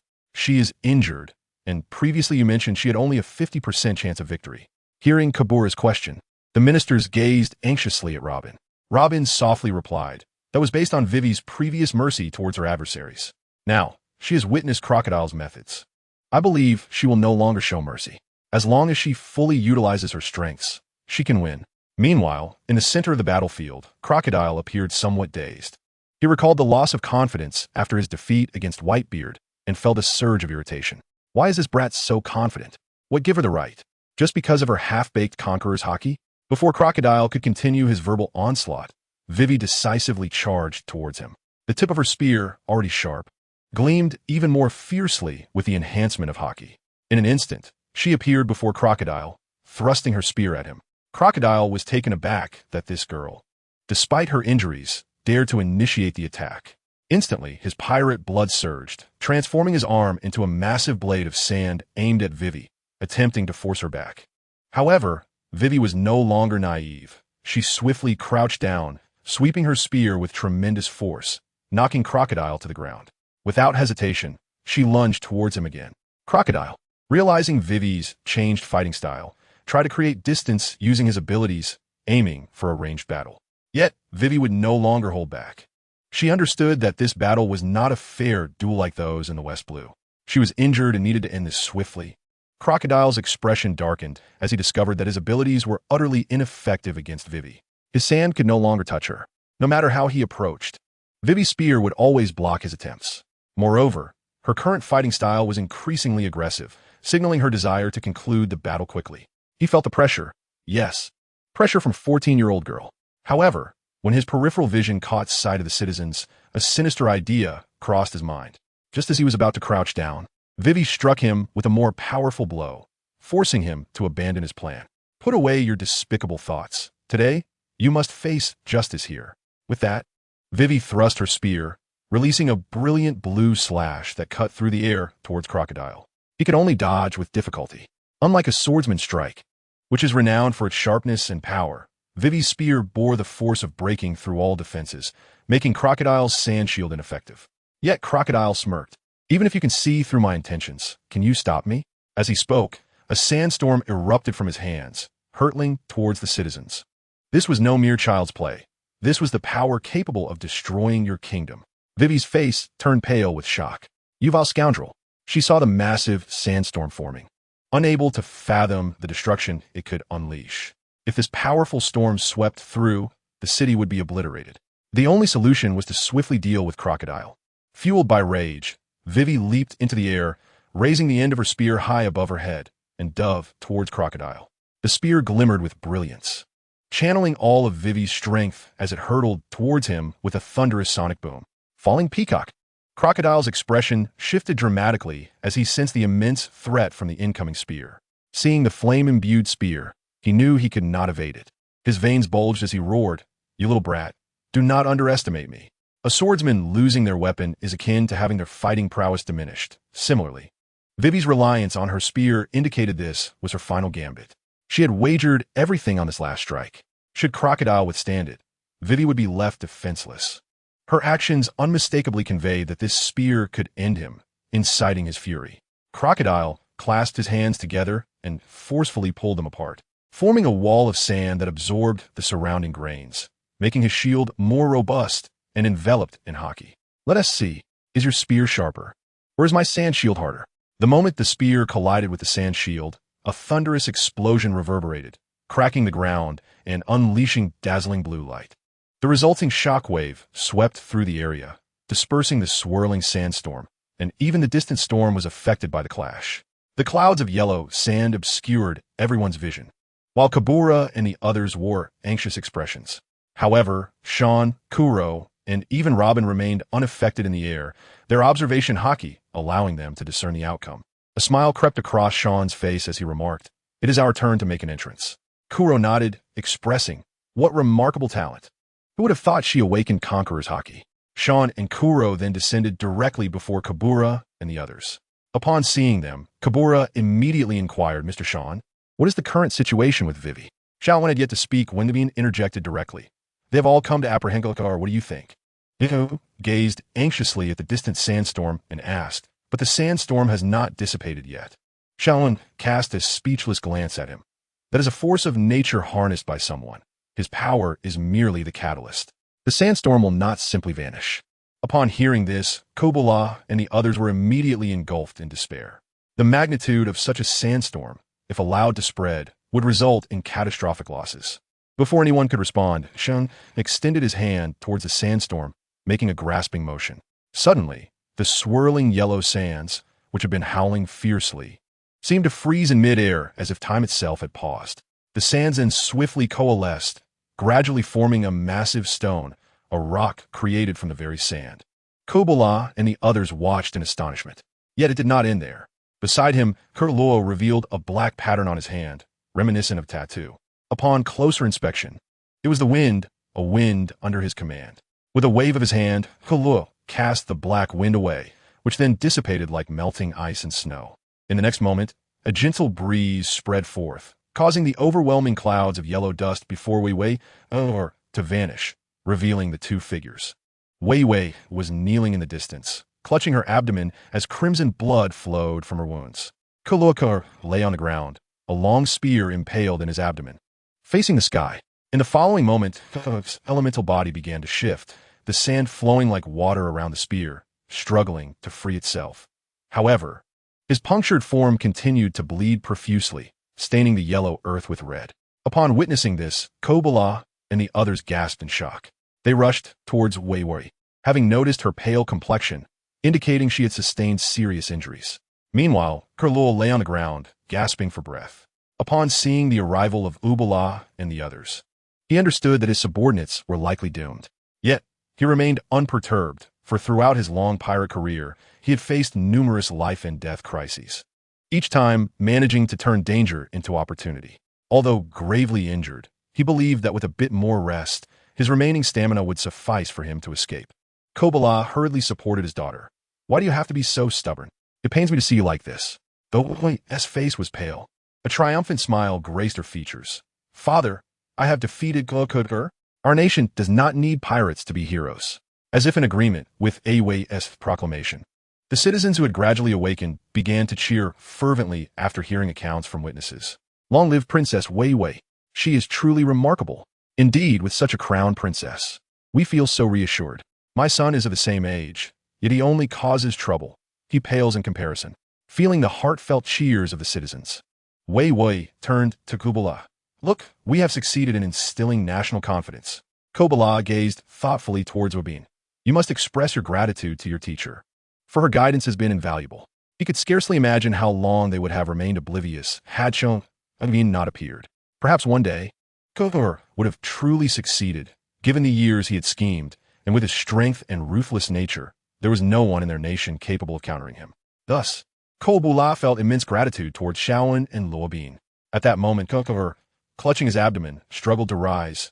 "You little brats, you have won this time, but you shall pay the corresponding price." Indeed, as Kubala regained his composure, he resolved that, even in retreat, he would ensure that those who had thwarted his plans would pay dearly. Pirates are not to be trifled with. However, he did not observe any fear in Kubala and the others. Instead, he glanced behind him with a sense of foreboding. Suddenly, a languid voice drifted into his ears. "What price do you speak of?" Instantly, Kurlokurdar's body stiffened. The voice sounded eerily familiar. Turning around, he was confronted by a figure he had long dreaded to face, a Navy officer known for his ruthlessness towards pirates. As a pirate, he had numerous informants in the underworld and had heard many rumors about this Navy officer. Clad in a white suit, with silver short hair and a cold, aloof demeanor, he stood beside a man with gold-rimmed glasses and slick-back hair. This duo could be none other than the infamous Shin and Ko. Yet being a seasoned veteran, he steadied himself and inquired, "I am a warlord sanctioned by the world government. What do you intend to do?" Shaolin chuckled derisively, casting a look of incredulity at him. "Really? You think you can leverage your connections with the world government against me now that your deeds have been exposed? How naive." Before the enraged Kubala could respond, Lo adjusted his glasses and interjected, "Let us set aside whether the world government will protect a pirate attempting to betray an ally. Here, with Mr. Shaolin, it would be prudent for you to remain in prison. Otherwise, you will face relentless pursuit and torment." Kuralok continued softly. "Do you really believe the world government would allow Mr. Shaolin to plunder their ranks while capturing you instead? Indeed, even if the world government sought to conceal a scandal, they would not overly chastise Shaolin, for in their eyes, he was a man of righteous fervor." Reflecting on the original text, it was clear that Kubala had been subdued by the Straw Hat crew, yet the credit had been attributed as they did not wish to let the allied nations believe it was a failure of the world government. Even more telling was the incident with Dofalunga, where the world government had even coerced the Navy to eliminate all obstacles. The reason was simple. At that time, Dofalunga held leverage over them. They even resorted to using a birdcage, attempting to eradicate all witnesses. Shaolin held no doubt that had Kurloa eliminated all who knew, the world government would assist him in covering his tracks, all for the sake of their absurd pride. Had an ordinary Navy officer been sent, the world government might have forcefully suppressed him, proclaiming it a naval victory regardless of whether Kubala was defeated by pirates or by his own countrymen. The world government's reputation would still suffer. Naturally, Kurloa understood the world government stance. He immediately stated, "I demand to contact my superiors. This is my right. You cannot arrest me." The citizens who had gradually gathered around also heard the exchange and looked at Shaolin with concern. They feared that Shaolin might relent, especially since Princess Wei Wei had struggled so hard to defeat this villain. What would they do if he was allowed to go free due to the world government's influence? However, the ensuing dialogue between Shaolin and the world government reassured them, even fostering a deep sense of admiration for Shaolin. It seemed that the Navy was not entirely untrustworthy after all, they thought. Xiaolin produced a cigar, and Ko Luo quickly stepped forward to light it. After inhaling and exhaling a cloud of smoke, Sheng retrieved a den mushy. After making the call, a voice tinged with indifference spoke, I am Xiaolin. The treason of Kalua Kada has been exposed and halted by the royal family. He now seeks your protection. The individual on the other end of the phone, after a brief silence, replied, I apologize, I will contact the Gorosei immediately. It was clear that the other party was aware of certain matters beyond their purview, despite their high rank within the world government. However, their elevated position also granted them a vague understanding of Xiao and circumstances, compelling them to hasten to Panga City. The atmosphere grew tense as Xiaoan waited for nearly a minute, his brow furrowing with displeasure. Is your efficiency always this sluggish? He then cast a glance at Kalua Kada and added, I'm not here for your opinions. I merely intend to shatter the delusions of this sand crocodile. The next moment, an aged voice resonated from the phone. What have you done to us? Xiaoan recognized that this voice belonged to one of the Gorosei. Although they had clashed several times before, this was their first direct conversation. Hearing the accusatory tone, Xiaoan could only laugh in exasperation. The voice continued, the Shichibukai are under the jurisdiction of the world government. Should you not file a report before taking action against them? Just because you are an admiral does not grant you free rein. Xiaoan was amused by the audacity of this statement. Should I now release him and assist in eliminating all those in the know? Upon hearing this, the other end fell into silence, and a palpable tension enveloped the room. Except for those aware of Xiao and's true identity, the others appeared anxious. After a moment, as if deliberating, the voice finally conceded. Very well, we permit it. Ensure confidentiality, and then bring Kalua Kada to us. The condescending tone and apparent consideration of feasibility caused Xiao and's expression to sour. The air around him seemed to grow colder, prompting everyone present to shudder involuntarily. In a chilling voice, he retorted, now you're also in the know, should I eliminate you as well? Tell me, who are you? I will come for you now. Although he had some understanding of their nature, as demonstrated by Do Fulongminga, who had acted similarly, Xiaoan recognized that the stakes were different now. Unlike Do Fulongminga, who held considerable leverage, Xiaoan was merely confronting a sand crocodile, and he felt ready to overturn the table. Rationally, he understood that his situation was part of a test, but he chose to rebel outright. As anticipated, his declaration was met with an irate roar from the other end. You are audacious. You are merely an admiral of the world government. What gave you the right to threaten us? Was it not they who were overstepping? I am here to serve as a Navy officer, not to endure your nonsense. Just tell me who you are. I am coming for you. Xiaoan retorted. With an opportunity to confront the Gorosei directly, he was prepared to risk it all, understanding that the worst outcome would be a few critical remarks in official documents. Ultimately, for those who do not undermine the foundations of the world government, their strength is matched by the government's tolerance. The atmosphere fell into a contemplative silence once more, leaving all present, including Kobu La and Kalua Kada, in a state of shock. They understood the significance of the Gorosei. They represented the pinnacle of power within the world. Kobu La, being aware of Xiao and's intention to dismantle the world government, quickly regained his composure. In contrast, Kalua Kada was engulfed in turbulent thoughts, unable to fathom why Xiaoan would dare to threaten such figures. Did he believe his rank alone afforded him such boldness? Unbeknownst to him, Xiaoan's deeper strategy was to cultivate an image of swift retribution. Only with such a persona could he disarm the guardedness of his adversaries, who were seasoned veterans. He continued, do not entertain thoughts of alliance. Should I arrive, I assure you that I will not be alone. If a celestial dragon emerges from Marijoa, I will eliminate them, and I will strike down several of your officials on the red line, testing your limits. If the earlier bystanders were oblivious to the gravity of Xiao and's conversation, his words now accelerated their heartbeats, igniting a fervor within them. They were astonished that this admiral dared to threaten the world's aristocracy, deities of this realm, and their admiration for Xiao and surged. At that moment, a different voice emerged from the phone, though the sound of curses could still be discerned. Speak your demands. This is our first conversation, and I hope it does not end unpleasantly. You need not threaten us. It is futile. Xiaoan narrowed his eyes, recognizing the emergence of a formidable opponent. Nevertheless, he replied, I have no demands. I have joined the Navy solely to implement my ideals. If pirates commit crimes under my watch, and you expect me to overlook them, What position does that place me in? As soon as he finished speaking, the response came swiftly, agreed. Kalua Kada, or will be under your jurisdiction. The world government will immediately issue a notice revoking his status as a Shichibukai. Very well, this is the best outcome. I wish I had known you would answer this call sooner. Let us proceed this way. I hope you conduct yourself wisely, and I look forward to our meeting. After hanging up the phone, Xiaoan narrowed his eyes in contemplation.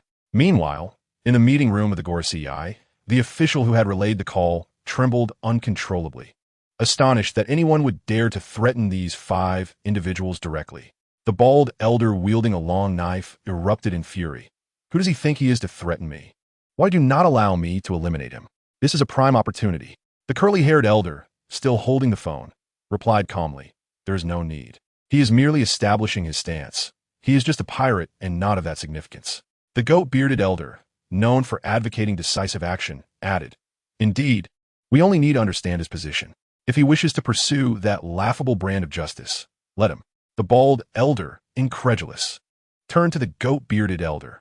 Do you not believe such threats must be eradicated? The goat-bearded elder nodded. That is contingent upon the premise that he intends to oppose us. And besides, his abilities are rather peculiar. The Revolutionary Army is becoming increasingly active. It is unwise to push such a mobile figure into their midst. The curly-haired elder continued. Perhaps his strength is mediocre, but his unusual abilities could pose a headache for us. This outcome is preferable, as the uncertainty stems from him being unable to achieve his demands. Now that we comprehend his demands, it is sufficient to acquiesce. The white beard holds no significance for us. Are there any pirates whose fates we should be concerned with? Despite his reluctance, the elderly man with a bald head could only nod in agreement, while resolving in his heart that should an opportunity arise, he would personally eliminate this unsettling factor. In Alabasta, Sean shed his earlier indifference, gazing at Crocodile with a beaming smile. It seems your support has abandoned you. Will you resist? Crocodile, still somewhat dazed, could not fathom how this newly appointed Marine Admiral dared to threaten the world government. Most astonishingly, the world government exhibited such leniency towards him. Upon hearing Sean's words, he glanced at Sean and then at the eager crow, ultimately extending his hands, awaiting the handcuffs made of sea stone to be placed upon him. There was no alternative. The rumors surrounding Sean were indeed terrifying. It was said that no pirate could maintain their arrogance in his presence. To date, anyone he sought to apprehend had been captured without exception. In his prime, he might have confronted adversaries head-on, but given the current circumstances, resistance was futile, not out of fear, but because it was unnecessary. Crocodile remained rational, unwilling to endure needless torment. That was indeed his line of thought. Sean tossed a pair of sea stone handcuffs to Crow, instructing him to secure them on Crocodile. He then turned his attention to the somewhat pale Vivi, raising his hand to perform a healing wish. Samprast, you are remarkably brave, truly worthy of being this nation's princess. As the soft yellow glow dissipated, Vivi's wounds had healed, and upon receiving Sean's compliment, she beamed sweetly. That is all thanks to my teacher. Suddenly recalling something, Vivi asked, by the way, did that villain just say, I possess Haushika Haki? Is that true? Having trained alongside Robin, Vivi had gained some understanding of various techniques, including Haushiku. It was indeed rare, among those Robin listed as possessing the qualities of a king. There were nearly 20, all of whom were formidable figures with great renown in the world. However, those who wielded Haushiku were predominantly top-tier warriors, and within her circle, such individuals were non-existent. Shaw nodded. Indeed, you have just awakened your Haushiku Haki. Congratulations. By the way, why did you choose to wield a spear? Vivi, initially delighted, suddenly appeared dejected at Sean's question. Stammering, she replied, because I'm afraid of pain. A spear has a broader attack range, which can reduce the likelihood of getting hit. At this revelation, not only Sean, but everyone present was taken aback, surprised by the simplicity of Vivi's reasoning for choosing a spear. Suddenly, Sean chuckled and affectionately ruffled Vivi's hair, exclaiming, you truly are still a child. Your sudden display of dominance does not change the fact that you are just a little girl. If you aspire to be a king, you have a long way to go. Meanwhile, Ikaram and Cobra observed Sean's playful interaction with Vivi, and to their surprise, Vivi appeared to relish the attention. They exchanged glances, their expressions a mix of envy and frustration, wanting to say something but refraining. Robin, on the other hand, covered her mouth and smiled. That's not true. Vivi has a remarkable talent with the spear. Sean saw nothing wrong with her choice of weapon. It reminded him of a time in Khazar's office when he debated whether smoking a cigar was cooler than smoking a cigarette. He never expected Vivi would share such thoughts. At that time, he was already 20 years old. Indeed, a man remains a boy at heart until death. He then turned to Crow, contact headquarters, and request a warship to handle this situation. The reason for dispatching a warship was to ensure the citizens of Alabasta understood the Navy's position. The Marines would openly arrest Crocodile. Otherwise, quietly taking Crocodile would not create a greater impact than a display of authority. Subsequently, Sean and the group made their way toward the palace. However, they did not rush. Instead, they leisurely enjoyed the surroundings on their return, allowing Sean to perceive Cobra's esteemed standing among the people. Everyone wholeheartedly supported Cobra and Vivi, contrasting sharply with the self-proclaimed nobles. Although many were impoverished, the smiles on their faces were predominantly sincere. Thus, they strolled at a leisurely pace until evening, when Sean led the group directly to the palace. At the palace gates, Sean encountered Crocodile and the ever-familiar Smoker standing beside him. Skillfully obtaining a cigar from Smoker, he remarked, "What is this? Have I assigned you as a courier? Were you not demoted to the West Blue?" Smoker grumbled, "You scoundrel, can you not be so brazen? I have my pride too." Sean turned to see Smoker's subordinates intently watching him. Upon meeting Sean's gaze, they promptly stood at attention and saluted, exclaiming, "Admiral." This served as their greeting. This scene resembled a delinquent bullying an innocent child. Sean waved his hand dismissively, addressing Smoker, "Don't take it to heart. I am an admiral after all.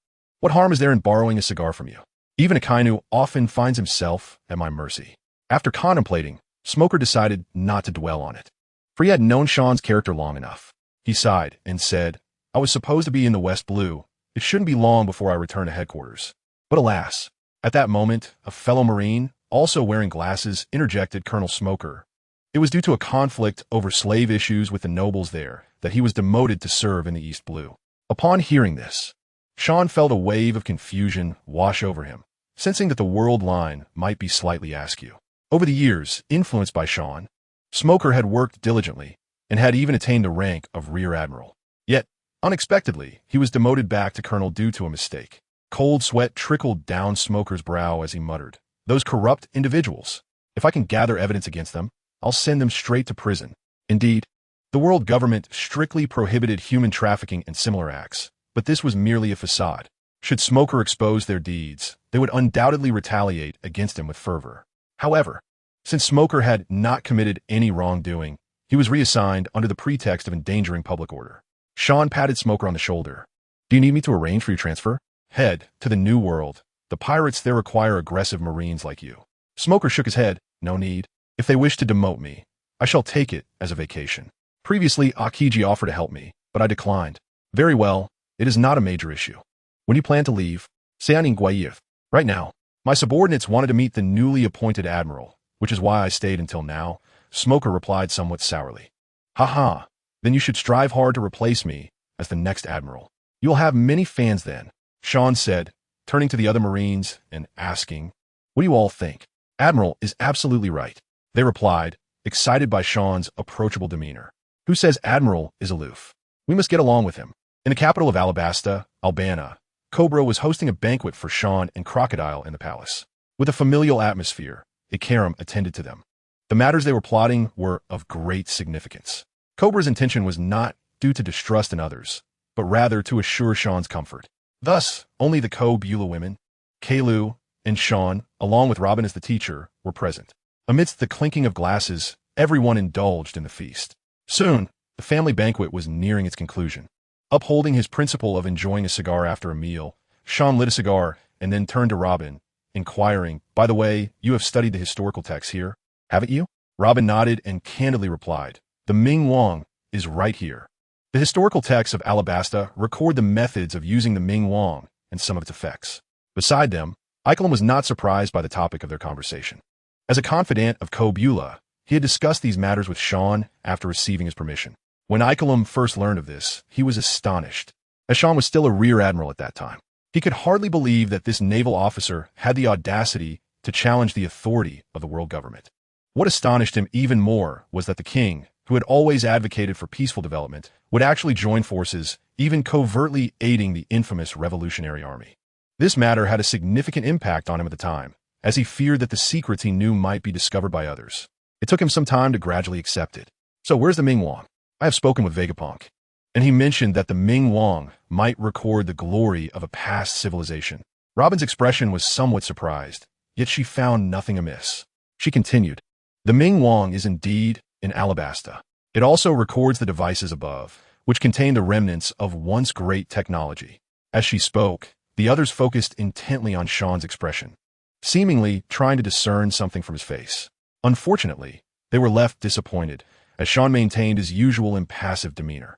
Instead, Vivi with curiosity asked, hey Sean, why do you seem completely unfazed by this? Vivi voiced the unspoken question that lingered in the minds of several attendees, as Sean was remarkably composed. Just look at Keilu, who appeared utterly bewildered at this moment. Sean shrugged, why should I be surprised? I had already speculated that the Ming Wang might have connections to you. Otherwise, as descendants of one of the 20 kings who founded the world government, why would you still be stuck here?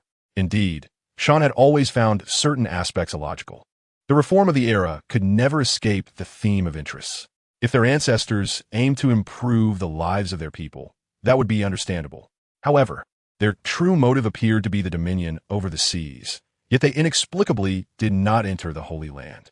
This had been a conundrum for Sean until now, which he finally confirmed. Nonetheless, Sean had one more question. Why did the Ming Wang possess design blueprints? He asked directly, what exactly is the function of the Ming Wang, and what are its specific capabilities? After organizing her thoughts, Robin explained, the power of the Ming Wang lies not in the amount of technology it possesses, but in its unique conversion system that can amplify the abilities of the user. It can enhance their power by over 1,000 times. In other words, it requires the strength of a devil fruit user. The more powerful the devil fruit, the greater the force it can unleash. Thus, shattering a small island becomes an effortless task. Upon hearing this, Sean furrowed his brow and muttered to himself, this feels somewhat familiar. Keilu and Robin exchanged glances, both sensing a similar familiarity. Ultimately, Keilu reacted the quickest. It's the bay from Sky Island. At this revelation, Sean felt as if enlightenment had dawned upon him. Yes, it was indeed the bay, though the difference lies in the fact that the bay from Sky Island cannot store such immense power, nor can it amplify strength. It can only capture and store elements like light, sound, taste, shock waves, wind, and clouds, which seem trivial in comparison. This is a marvel of the world's technology. While the bay can store energy or matter, it pales in comparison to the amplifying capabilities of the Ming Wang, serving merely as a convenient tool for daily life. Suddenly, Sean recalled the illustrations on the cover page, depicting the underground civilization ruins discovered on the moon by Enel, along with those robots. The murals in the ruins showcased a group of winged individuals, whose technology had already reached impressive heights long before 800 years ago. The discovery of the robots was even more astonishing, as a figure appearing solely on the cover page, a doctor possessing unknown advanced technology, hailed from the same future nation as Vegapunk. Through these various clues, Sean could now ascertain the intricate relations between Sky Island, Machanica Island, and the moon. Sean's eyes narrowed slightly, pondering how all of this connects to the blank century. The more he thought, the more perplexed he became, leading him to abandon the thought for now, believing he would eventually unravel all the mysteries of the world. He then turned to Ko Beulah and asked, so, your royal family is essentially tasked with guarding the Ming Wang, this ancient weapon, correct? Ko Beulah nodded. The documents indicate as much. For activating the Ming Wang requires specific preconditions. Upon mentioning this, Ko Beulah's expression turned grave. Precondition? What kind of precondition? Sean furrowed his brow and inquired. Robin interjected, either with the assistance of the Sea Kings or a complete devil fruit user.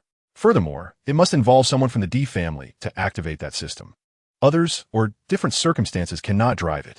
Sean's brow furrowed deeply. This was troubling. According to the original storyline, Luffy, who is also a D, doesn't he possess 2 devil fruits? Moreover, he had only recently heard from Vegapunk about the complete devil fruit. He felt as if he was overlooking something significant. Suddenly, a flash of insight struck Sean. That rubber fruit. The world government even needed to use the term escort to protect such a fruit. Ultimately, it was seized by the red-haired pirates, indicating that this fruit was no ordinary one. Coupled with the heightened attention I'm had on Luffy and Shirahoshi in the manga. Sean exclaimed, I understand now. He turned to Keilu, contact Beckman and tell him I wish to meet with the red-haired. At the same time, Sean resolved to seize an opportunity to interrogate Jean thoroughly. After all, according to the manga provided by the system, Jean belonged to the race of the former gods, the Lunarians. Additionally, he was one of the races on the moon.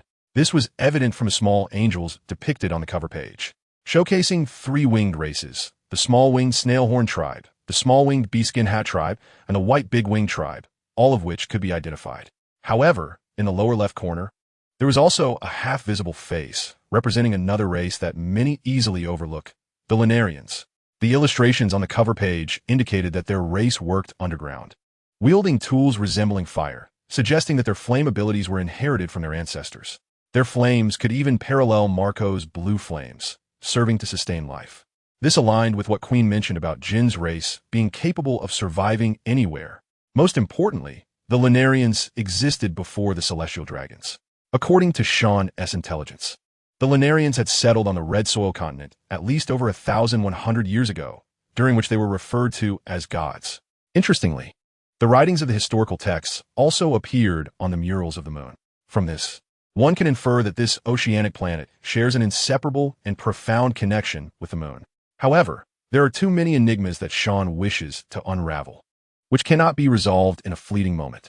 Thus, he shakes his head and casts aside his wandering thoughts. At this juncture, Kalu also communicated with Beekman. The red-haired fellow suggested meeting at the same location as their previous discussion, one day hence. Kalu stated this. Sean nodded, recognizing that he could reach there swiftly, departing the very next day. He then addressed Robin, saying, "Would you accompany me tomorrow? Your knowledge of history is quite detailed. It would be prudent to ascertain whether that fellow is attempting to deceive me." Robin cheerfully replied, "Of course, I also intend to visit the 9 snake pirates. Accompanying them will enhance my quest for historical texts." Meanwhile, Vivi appeared somewhat dejected, her lips pursed, prompting Robin to feel a surge of sympathy. "What troubles you?" Robin gently inquired as she stroked Vivi's head.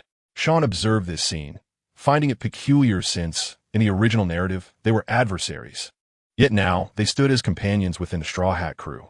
Presently, Vivi inexplicably displayed a submissive demeanor.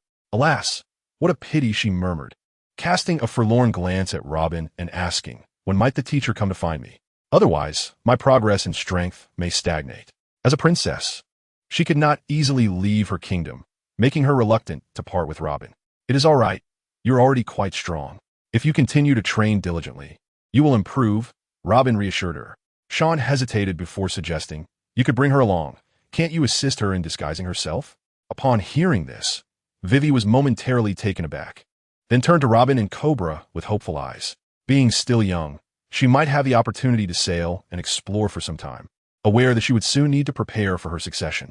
Cobra, however, hesitated, expressing his reluctance for his daughter to face the myriad dangers of the sea. Robin contemplated and remarked, "I have no objections. It ultimately depends on whether King Cobra is willing to let the fledgling spread her wings." The ball was tossed back to Cobra, leaving him somewhat troubled. Observing this, Vivi blinked her large, expressive eyes at Icolum, silently imploring him to persuade Cobra. Icolum, having watched Vivi grow up, found it difficult to resist her charm. After a moment's hesitation, he spoke, "Your Majesty, I believe a well-rounded king, one who has seen much of the world, will be better equipped to lead the nation towards happiness." Cobra cast a sorrowful glance at Sean, saying, "You all say the same thing. If I refuse again, it would seem I'm an overly authoritarian father." Sean felt a shiver under Cobra's mournful gaze, awkwardly chuckling. "You all can make your own decisions. I am rather tired and shall retire to rest now." With that, he disregarded their reactions and departed.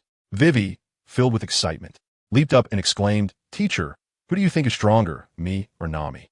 Having met Nami once, she knew that the latter was only 2 years her senior, yet exceedingly formidable, capable of holding her own against several officers.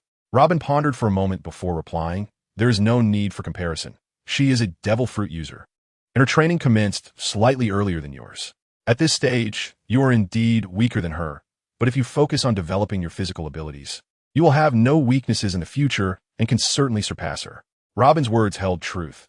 The gap between those with abilities and those without is not insurmountably vast, primarily evident in their early combat prowess. However, mastering both requires considerable time and effort, especially against natural-type users like those with swamp or gas abilities. One should not be mistaken.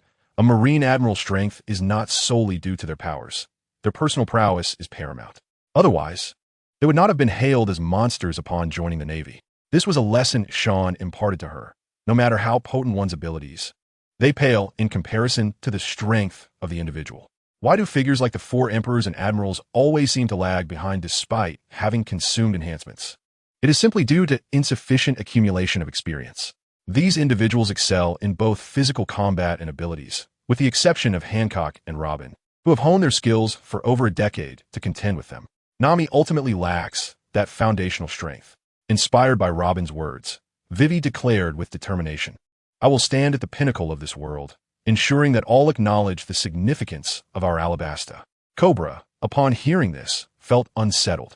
His gentle daughter seemed to be developing a penchant for violence. "Vivi, please do not overexert yourself. All I desire is for you to grow up healthy and happy." Vivi raised her head, stating, "Father, there's a saying from Mr. Sean that I cherish. We may refrain from using force, yet we must possess the strength that instills fear in others." I have often contemplated what would have transpired if Alabasta had been under Mr. Sean's protection from the very beginning. Would Crocodile have dared to make a move? Cobra fell silent at this, while Icolum wiped away tears, murmuring, "Princess Vivi has truly matured. She is now thinking on a national level." Robin also wore a knowing smile, saying, "All right, let us retire early tonight. Tomorrow we shall accompany Sean to meet the rulers of the New World." "Indeed, I shall not be disrespectful," Vivi replied. They then bid each other farewell and returned to their respective chambers to rest. On this ordinary night, the news of Crocodile's capture swept across the globe like a tempest. The following morning, the vast majority received the newspaper. Shichibukai Crocodile falls. Princess of Alabasta displays extraordinary might. The new admiral assists Alabasta in eradicating the cancer. Since Hancock's departure from the Shichibukai, yet another member has fallen. Is the Shichibukai truly at an end? High-ranking officials of the world government proclaimed, "We shall eradicate all pirates who dare to reach for power," and began the search for new candidates for the Shichibukai. The news was a concoction of truth and falsehood. The world government would not allow Alabasta to claim sole credit, for where would their dignity lie? Thus, it was stated that Sean and Alabasta had orchestrated this action to combat those pirates who coveted affiliated nations. In the New World, on Onigashima, Kaido scoffed at the newspaper, remarking, "Those fellows have no shame," attributing all accomplishments to the Navy. "Boss Kaido speaks the truth. The Navy is indeed shameless," Jack chimed in. He remained perturbed by the past mockery regarding his bounty, where 900 million was attributed to the value of ivory. Even this rumor had spread to the New World. Seeing Kaido's disdainful expression ignited a spark of inspiration in him. "Why don't we launch an attack on the G5 branch? It would be an opportune moment to dampen Sean's spirits and allow his subordinates to experience despair." Shin observed him with a look of incredulity, saying, "Do you think the reason he's been so active lately is that no one dares to cause him trouble?" Quinn, the portly dancer, also abandoned his usual antics, adding with a cigar in his mouth, "In fact, fewer people are venturing into the waters under G5's jurisdiction." Kaido, noticing Jack's bewilderment, sighed, "I may be a brute, but I am not a fool. If it weren't for your unwavering loyalty and considerable strength, you would not have been granted the title of Calamity." He elaborated, "The truth is that no one dares to provoke him. There's an unspoken rule everyone subconsciously adheres to." Jack inquired, "An unspoken rule? What rule?" Jean elucidated that his abilities were exceedingly enigmatic, prompting trepidation among the forces of the New World, be they pirates, unaligned nations, or even underground factions. Regarding Sean's reckless pursuit of pirates, consider the opponent's agility. How many could withstand his relentless assaults on our pirate crew? All factions would prefer to avoid such encounters, opting for a tacit agreement to refrain from provoking him. However, should he instigate trouble, the retaliation from these factions would inevitably endanger the innocents he professes to protect. In such a scenario, anyone who dares to challenge him would deserve their capture. After all, he is no ordinary combatant. He is an exceptionally rare entity. Upon hearing this, Jack suddenly comprehended why the individual rarely took action. Quinn further elaborated that this was not a compromise on the part of the pirates, but rather a recognition of the threat he posed. If he were to act without restraint, we would do the same, obliterating the justice he champions. Thus, we continue our revelries while he pursues his own goals. Jack abruptly inquired why they did not organize a larger force to eliminate him. Kaido erupted with laughter, while Quinn began to dance. As Jack pondered his captain's peculiar behavior, Jean slowly remarked that perhaps the world government was more troubled by him than they were. So why should they assist them? Kaido seized the opportunity to suggest that the grand battle they anticipated might indeed be initiated by this very individual. With those words, Kaido gazed at the newspaper featuring the imposing figure, his thoughts shrouded in mystery. Simultaneously, notable factions turned their attention to Sean, with some even learning of his dialogue with the world government, especially given the presence of numerous civilians at that time. There are no secrets in this world. News of Sean's deteriorating relationship with the world government had become common knowledge. Even certain underground factions were secretly hoping for Sean's rift with the world government. They acquired information through this newspaper and various intelligence networks, revealing that the world government had conceded. However, these organizations were not lacking in astuteness. Had the world government truly capitulated? The answer was negative, leading many to eagerly anticipate Sean's next moves. As for Vivi defeating Crocodile, to some powerful figures, it was merely a matter of having hands. 14 years old, at most, it indicated some potential. Such potential was plentiful throughout the annals of the sea. The tides of the ocean were once again surging with hidden currents. Meanwhile, Sean, accompanied by Robin, Crow, and Vivi, appeared at the island where they last convened. Upon arrival, they spotted red-haired Shanks and Ben Beckman, who were leisurely preparing ingredients as before. Sean couldn't help but twitch his lips. These pirates seemed to revel in banquets at any moment and place. Crow adjusted his glasses and addressed Beckman. "You have arrived." Beckman replied, "Indeed, I have." Crow continued, "Perhaps you ought not to be here." Beckman countered, "Because he is here." Observing the peculiar exchange, Sean decisively interrupted, "Enough with the nonsense," as Shank's companion. "Surely you are aware of his affairs?" Indeed, their cryptic conversation was rooted in Crow's belief that the matter was significant and Beckman's conviction that he must stand alongside his captain in the face of such a formidable personage. Shanks laughed heartily. "Ah, Crow, you are quite spirited. I hadn't anticipated our meeting would come so swiftly." He then turned to the other two, hesitating, as Robin, despite having altered her appearance, was still recognizable by her wanted poster's depiction of her devil form. Thus, Shanks could not identify Robin or the already disguised Vivi. "Who are these two?" Sean nonchalantly replied, "Oh, they are my companions assisting in the collection of historical texts. You need not concern yourself."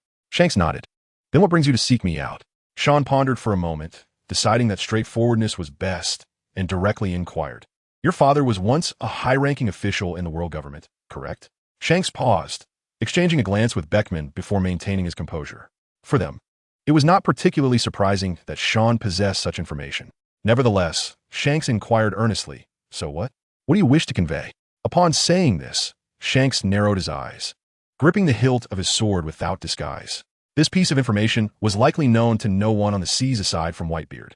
He speculated that Whitebeard must have disclosed this to Sean, yet he remained unconcerned. However, he did not believe Sean would arbitrarily mention such a matter.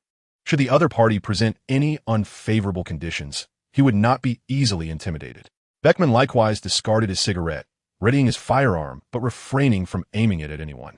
Clearly, he was also prepared for a confrontation. At their level, few were truly fearful, even if Sean was an outright anomaly. Meanwhile, aside from Vivi's slight anxiety, Crow and Robin remained composed, as it was Vivi's first encounter with such a thrilling scene. Sean cast a glance at the two, stating, "In my presence, no one's lineage holds sway, as long as you can provide me with answers." Shanks furrowed his brow. "Answers? What do you wish to know?" "The Goma Goma no Mi. I wish to understand why the world government coveted this fruit to the extent of risking its acquisition, yet ultimately took no action." Sean clearly articulated his intent. Upon hearing this, Beckman's brow arched. "That is not a trivial matter. What do we stand to gain?" After all, the implications of this secret were considerable. Even though this was a significant secret, Beckman took it upon himself to speak on behalf of Shanks. In previous negotiations, Shanks often entrusted Beckman, the first mate, to make decisions, and this instance was no exception, as Beckman consistently sought the most advantageous terms for the red-haired pirates. The reason for his prompt agreement lay in his belief that since Sean was aware of the fruit's extraordinary nature, uncovering the reasoning was merely a matter of time. It would be better to have the other party owe a favor at this juncture. Crow, however, expressed discontent, stating, "Have you considered that the little brat constantly clamors to become a pirate? I could simply apprehend him." Shank's eyes softened with nostalgia at the mention of Luffy. Luffy? How nostalgic. I wonder how he is faring. Beckman and Crow exchanged perplexed glances, aware that they were in the midst of negotiations. This fellow was reminiscing about life. Hence, Beckman cleared his throat. "He is the grandson of Garp, you would not easily lay hands on him. Moreover, he has not yet set sail to become a pirate. Beckman was not easily intimidated. If necessary, he could always return to the East Blue and bring Luffy out himself. Sean's expression darkened slightly, his tone growing colder. Enough. Speak plainly. Otherwise, I may not act against him at this moment, but I can certainly have Garp detain him. I trust that is not the outcome you desire.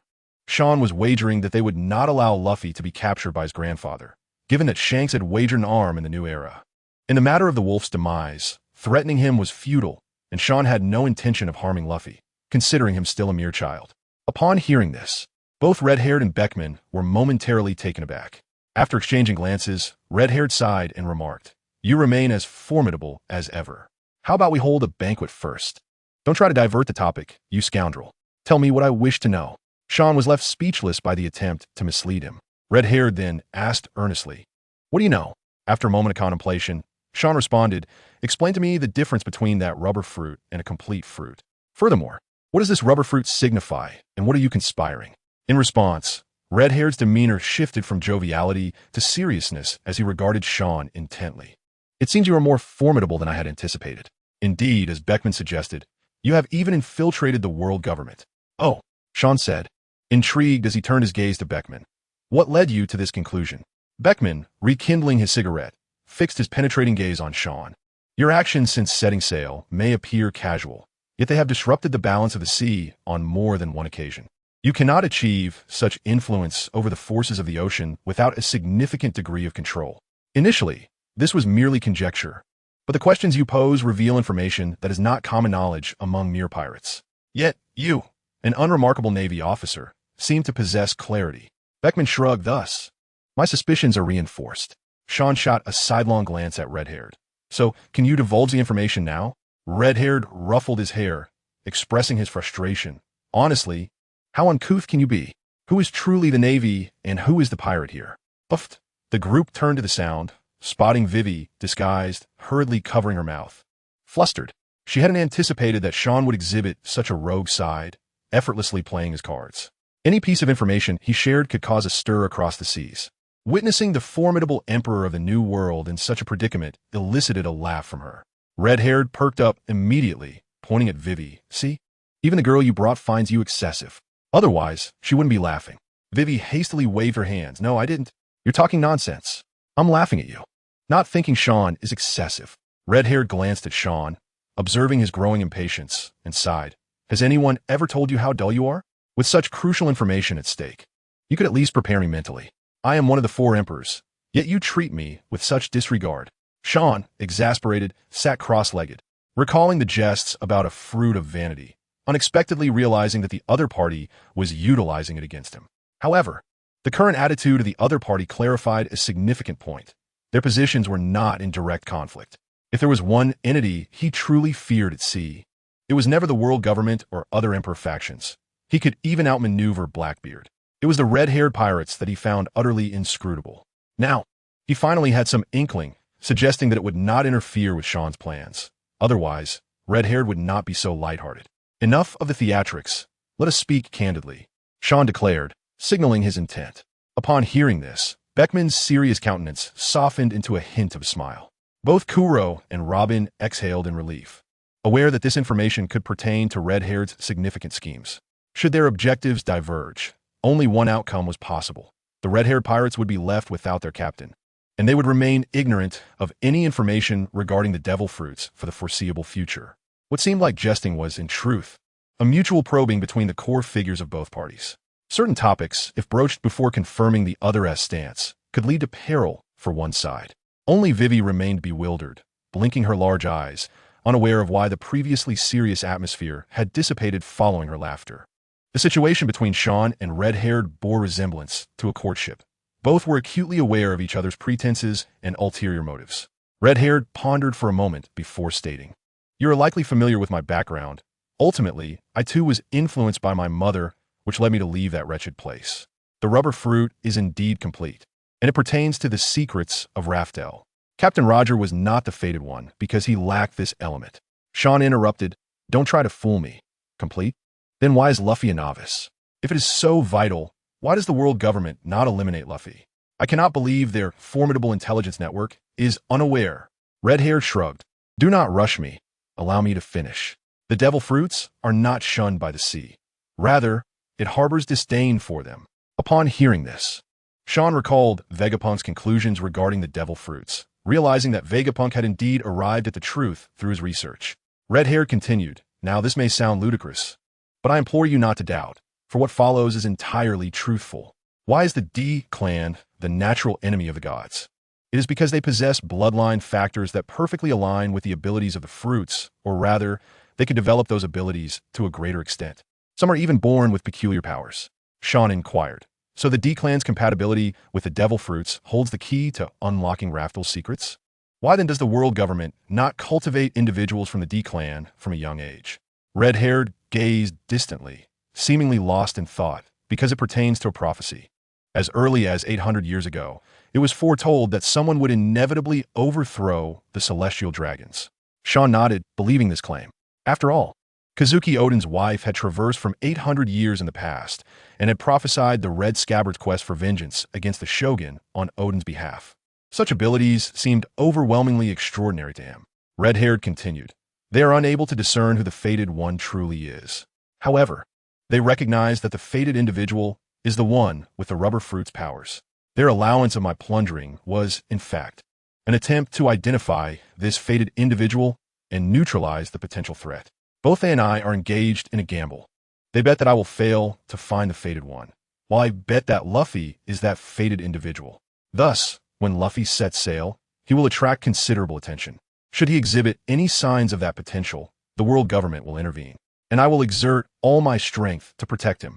Upon hearing this, Sean felt that everything aligned, yet something seemed amiss. Moments later, a sudden realization struck him as he slapped his forehead. You still have not explained to me why the rubber fruit is so special? This was indeed a conundrum that Sean could not fathom. Why did so many, particularly Imu, focus on Luffy and Shirahoshi? While he could understand the interest in Shirahoshi being a Sea King, the fixation on Luffy seemed excessive. The red-haired man lowered his voice and remarked, The specifics elude me, but what I do know is that in this era of chaos, those with extraordinary abilities will be utterly liberated. In other words, the awakening of such powers will no longer be the privilege of a select few. However, the realization of this potential hinges entirely upon the abilities of the Gomu fruit user. One day, the devil fruits may no longer despise the sea. That day might very well mark the resurgence of the D clan against the gods. Sean, with a hint of skepticism, inquired, If you are not privy to all the details, how can you be so unwavering in your belief? The red-haired man sighed, a nostalgic expression crossing his face. It is because the captain confirmed that the words left by that man are indeed true. Although Sean remained somewhat doubtful of the red-haired man's discourse on the devil fruits, he chose to trust him for the time being. As the gathering resumed its festivities, indulging in a meal despite their modest culinary skills, the fresh ingredients made for a satisfying feast. In the latter part of the banquet, the red-haired man expressed, I hope you will not hinder Luffy's voyage. He is a pivotal figure in this tumultuous era. Sean chuckled. Rest assured, as long as he does not overstep my boundaries, I shall not lay a hand on him. After all, he is Garp's grandson, and the old man has shown me considerable kindness. This was Sean's dignified rationale. Though he secretly thought that since Luffy had garnered Imu's attention, he too wished to see Luffy test the limits of Imu's power. Imu was shrouded in mystery, and caution was prudent. After all, this was no mere child's play, with countless forces lurking in the shadows behind him. Unbeknownst to him, he had amassed a foundation that could rival the world government, perhaps just shy of it, but time could rectify that. At that moment, Beckman unexpectedly inquired, Is Hancock one of yours? She has been quite active lately. Yes, Sean admitted candidly, for there was no point in concealing the truth at this juncture. Moreover, Robin was present, having fought on the battlefield between the Kuja pirates and the Bigman pirates on more than one occasion. The red-haired man, upon hearing this, let out a wry smile. Indeed, you have concealed much from us, occasionally striking us with surprises.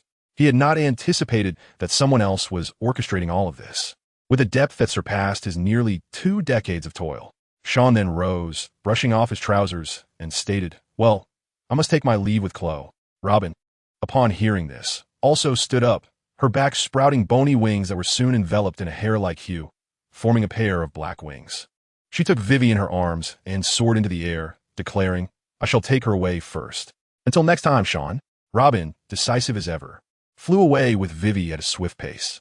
Red-haired and Beckman were momentarily taken aback. The former sighed, "Indeed, the ability to fly is truly enviable." Sean glanced at the two, and in a flash of blue light alongside Chloe, they vanished before the two men. Thus, must we endure a laborious journey back by boat? Meanwhile, in the early part of the Grand Line, a kingdom was hosting an auction. The auctioneer introduced a variety of races, including merfolk, fishmen, fur tribes, and humans. "Ladies and gentlemen, we now present the main event.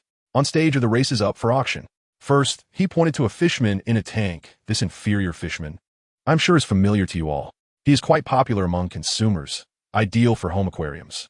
Allowing you to witness the chase between him and the creatures of the sea, undoubtedly boosting your status among guests. Moreover, they possess immense strength, making them the perfect choice for laborious tasks. The starting bid was set at 1,000,000 berries, with increments no less than 100,000. As the gavel struck, a dull thud echoed, but the nobles present did not respond with the enthusiasm the auctioneer had anticipated, instead whispering among themselves, "I came here for that mermaid. Why not skip to the main event? This fishman is hardly worth the hassle. Last time I used a fishman to catch sea kings." They spat him out after taking a bite. The auctioneer, feeling helpless, understood that this was the unfortunate reality. After all, the fishman's status was low, making it difficult to raise the price. Wealthy patrons were familiar with the fishman's worth, knowing they were only suited for menial labor, at best providing a fleeting spectacle of deep-sea predators in pursuit. In a corner of the auction house sat 3 individuals and a bear. Indeed, it was the crew of Trafalgar Law. Due to the butterfly effect, they were no longer known as the Heart Pirates, but rather the Hakuji Pirates. Except for Law, they were all clad in diving suits. Law held his sword in one hand, while feathers appeared and vanished in the other. He disdainfully surveyed the scene. "It seems there are quite a few wealthy patrons today." Shachi concurred, "Captain, this is the 10th auction we've attended. Why have we not been targeted yet?"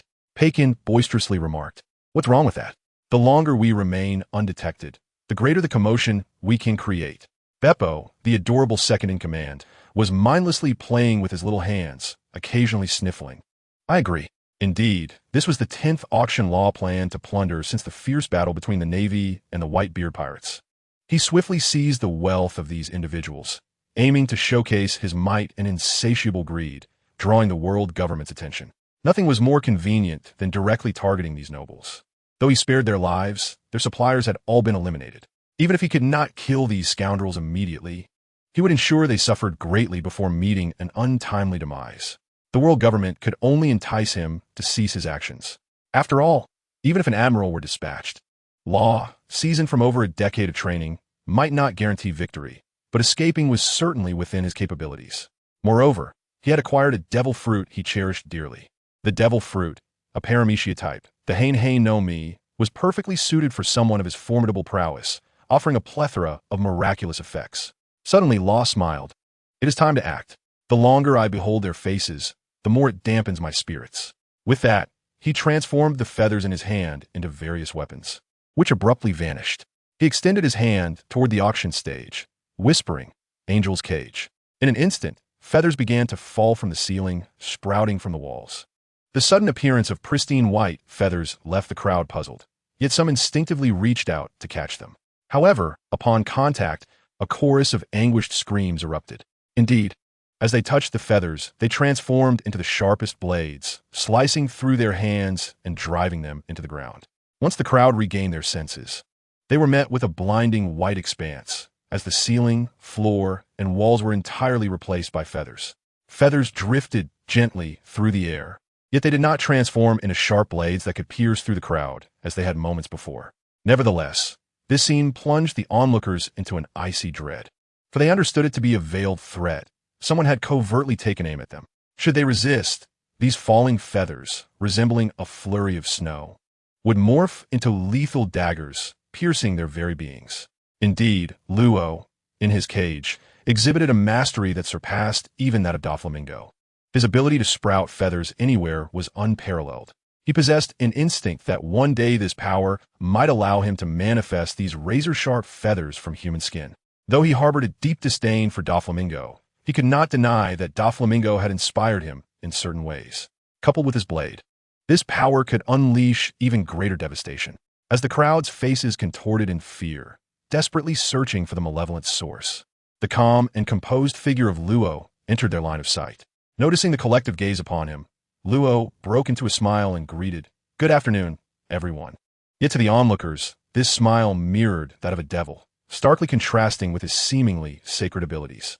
The notion that demons could don not only darkness, but also a facade of purity lingered in the minds of many. In the next moment, the auction house's overseer stepped forth, furrowing his brow as he demanded, "What does this mean, sir? Do you wish to oppose us?" Amidst the unfolding chaos, the overseer instructed the security personnel to seek a means of escape. They could traverse the snowy barrier, but any attempt to touch those soft feathers often resulted in a bloodied hand. Now, in pursuit of the hidden puppet master, the overseer commanded everyone to encircle Luo and his companions. Those who engaged in such dealings were unlikely to be innocuous. However, if a peaceful resolution could be found, he was willing to extend some leniency, especially since he had yet to encounter someone of Luo's caliber. With a disdainful glance at the suited brutes before him, Luo scoffed. "What? Do you think your rabble can threaten me?" The overseer retorted, "You arrogant fool. Do you even know who established this auction house?" The overseer was referring to a notorious pirate of the New World, currently vying for supremacy among the four emperors. Trusting in his own leader, he envisioned a future where he would be a member of the four emperors' cadre, rendering him dismissive of a young man like Luo. Luo raised an eyebrow. "Are you implying that your backing is of such and such, expecting me to surrender and then grant me a dignified demise?" The overseer faltered, taken aback by Luo's familiarity. However, he was not without further retorts. "Humph. If you kneel and apologize, pledging your allegiance to Lord Johnson, I might consider interceding on your behalf." Indeed, he had his eyes set on Luo's abilities, believing the young man possessed undeniable talent, especially given the peculiar nature of his feather manipulation. Little did he know, Luo had encountered such hollow threats 9 times prior. Who among those engaged in such dealings was devoid of influence? Looking at the overseer with the disdain one might reserve for a cockroach, Luo remarked, "Johnson? The thief Johnson is your auction house's leader?" Luo was well aware of who Johnson was, a captain of a formidable pirate crew in the New World, known for his stealthy exploits in his youth, earning him the moniker Johnson, a title he despised. He preferred to be addressed as the Grand Admiral. After all, the strength of his crew lay in their numbers. Scattered across the 4 seas and even within the Grand Line, although many of his cadre had entered the New World fray. Thus, the auction house's defenses were notably weak. Under normal circumstances, the overseer would not have engaged in dialogue with Luo, but would have acted decisively, given that Johnson's network included officials from the world government, and they had engaged in many unsavory transactions. Upon hearing Luo utter the disdainful title that Johnson loathed, the overseer erupted in fury. "You scoundrel! How dare you refer to Lord Johnson in such a manner, thinking you can act brazenly without the presence of his men?" Luo nodded. "Indeed, I am this audacious. What can you do about it?" His brazen demeanor momentarily stunned the overseer, who had never encountered a young man so unfazed by invoking Johnson's name. In disbelief, he queried, "Lord Johnson is a rising figure of great significance. You cannot possibly be unaware of this. He wields power akin to that of the 4 emperors." Luo slowly raised his hand. "Little men should refrain from uttering such foolishness. Not everyone is enamored by your words, and that scoundrel you speak of, who preys on the weak, has no right to ascend." With this declaration, Luo extended 2 fingers, and in an instant, feathers sprouted from the hilt of his blade, cascading toward his hand. Within moments, the overseer found himself enveloped in a shroud of pristine white feathers, as if draped in a garment woven from them. The crowd was taken aback by Luo's decisive action, momentarily stunned. As they regained their composure, they witnessed the once sacred white feathers suddenly bleed a brilliant red. With a drop of blood falling to the ground, panic swept through the crowd anew. They had not anticipated the auction house's overseer to be so effortlessly ensnared. The other side of the sacred white was a foul crimson. As if affirming the spectators' thoughts, the stained feathers slowly dispersed, revealing the overseer's terrified eyes. Beyond those eyes, his head, torso, and limbs were left a gruesome mess. Without the support of his feathered attire, the remnants fell to the ground, leaving only his eyes to signify his humanity. The next instant, a cacophony of screams and retching filled the air. The overseer's subordinates, too, wore expressions of sheer terror. The overseer had risen to his position due to his formidable prowess, and the ease with which he had perished shocked them. Luo, unfazed by the ensuing chaos, calmly remarked, "Little men must possess the awareness befitting their stature. Refrain from invoking your backing without the capability to back it up." His subordinates trembled, asking, "What do you wish to accomplish? We seem to have no quarrel with you." In response, Pei Jin stepped forward, stating, "There is no need for a connection. If you wish to live, bring forth all valuables. Should anything be overlooked, our captain will show no mercy, regardless of any nobility involved." Pei Jin's words were directed not only at the auction house's personnel, but also at the gathered nobles. Although some unrest remained, a sense of relief washed over the crowd. As long as money could resolve the issue, it was not a problem for them. Despite the pang of loss, their greatest fear lay in encountering those reckless souls who relished in bloodshed. With a collective sigh of relief, thoughts of vengeance simmered in their minds. Eager to retaliate against this ruthless individual, they feared for their lives, yet that did not quell their desire for retribution. They detested being threatened. Luo seemed to perceive their thoughts, yet he remained indifferent, simply turning to Pei Jin. "Those with ulterior motives should be dealt with immediately. These scum are not worth mourning." With that, Luo rose and, unfazed by the hostile glares of the thugs, confidently ascended the auction stage. Just as the auctioneer attempted to intervene, he was abruptly silenced by a feather that pierced his throat, leaving him gasping on the ground, staring at Luo with a look of disbelief. The slaves were shackled by collars that would explode if they strayed too far. Luo extended his hand, enveloped in a fierce aura, and seized one of the collars around a slave's neck, then yanked it off. A deafening explosion reverberated through the hall, leaving the nobility dumbfounded, astonished that this reckless youth would seek his own demise. However, before they could revel in their delight, a gentle breeze dispersed the smoke, revealing a scene that left them once again in shock. Luo and the slave stood unharmed, and Luo proceeded toward another merman. He then forcefully tore off the collars from each of the slaves. The sound of explosions echoed relentlessly. Initially, the nobles were filled with joy, hoping that Luo would perish in his own folly. Yet, as Luo continued to break all their bindings, they remained unscathed. The nobles soon fell into a state of numbness, hastily retrieving their communication devices, for some had come with little money. They feared that Luo might concoct some excuse to eliminate them. Without looking back, Luo called out, "Beibua, take them back to our ship. I want these slaves." The nobles showed no reaction. To them, these slaves were less valuable than their cherished pets. Given Luo's display of brutality, they doubted the slaves would have any favorable outcome.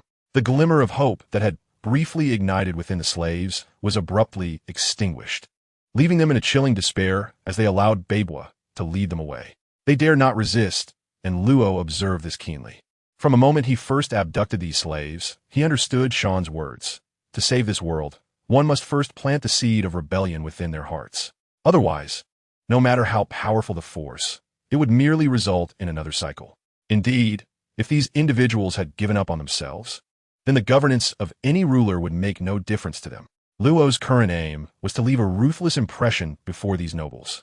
He wanted them to perceive him as a veritable demon. He instructed Beibua to escort them away because he anticipated that the navy would soon arrive. Luo then sat on the steps, casting a sweeping gaze over the nobles. The nobles and auction attendees hastily surrendered all their possessions, fearful of any form of resistance. Luo observed them with a cold smirk. These individuals were indeed aware of fear. Shortly thereafter, Pei Jin and Shachi approached Luo, each carrying an enormous bundle. "Luo, everything of value is here. What shall we do now?" Luo cast a casual glance at the auction security standing before the nobles and smiled. "Very well, this will suffice. We need not concern ourselves with them any longer." He then rose, and the members of the slave trade and auction staff found themselves ensnared by sacred feathers. They cried out in terror, "What do you intend to do? You promised you wouldn't harm us." Luo, without sparing them a glance, strode toward the exit, leaving behind a single remark. "Fools, I am a pirate. Your boss has offended me. Do you still wish to live? Don't be ridiculous."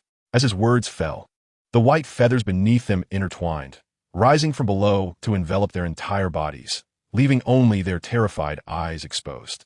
They struggled in vain, and as Luo reached the halfway point, the once silent room was abruptly filled with muffled groans that ceased altogether. A thick, iron scent of blood followed, causing the nobles to gaze at Luo in horror. Upon reaching the door, he released his powers, and those ensnared in the feathered garb collapsed to the ground. Bloodied, and unrecognizable. They suppressed their urge to retch, terrified that even the slightest sound might provoke this merciless figure. Just as Luo and his companions approached the entrance, a voice resonated, one that the nobles perceived as heavenly. "Ah, we, the Navy, cannot be outdone." With a thunderous crash, Luo, who had just reached the door, seemed to be struck by an unseen force, hurtling backward and shattering several chairs before finally coming to rest on the auction stage. With the appearance of a towering figure at the entrance, the nobles felt a surge of hope. They began to shout, "Admiral Akiji, the Navy's admiral has arrived. Splendid. Please, Admiral, deal with this villain. He has caused us immense losses. Indeed, this wretched man must be brought to justice. Otherwise, we shall lodge a complaint with the world government." Some even arrogantly commanded Akiji. Witnessing this scene, Luo felt increasingly disillusioned with the world's rules. Slowly rising, he brushed off the dust from his back and smiled. "It seems the Navy holds me in high regard. The bounty has not yet been issued. Yet an admiral has come." This was all within Luo's expectations. What accomplishment could surpass wreaking havoc among the nobility and escaping under the pursuit of an admiral? He then glanced at Peichin and Shachi. "Return to the ship and wait for me. I shall follow, and also wish to gauge my strength against the Navy."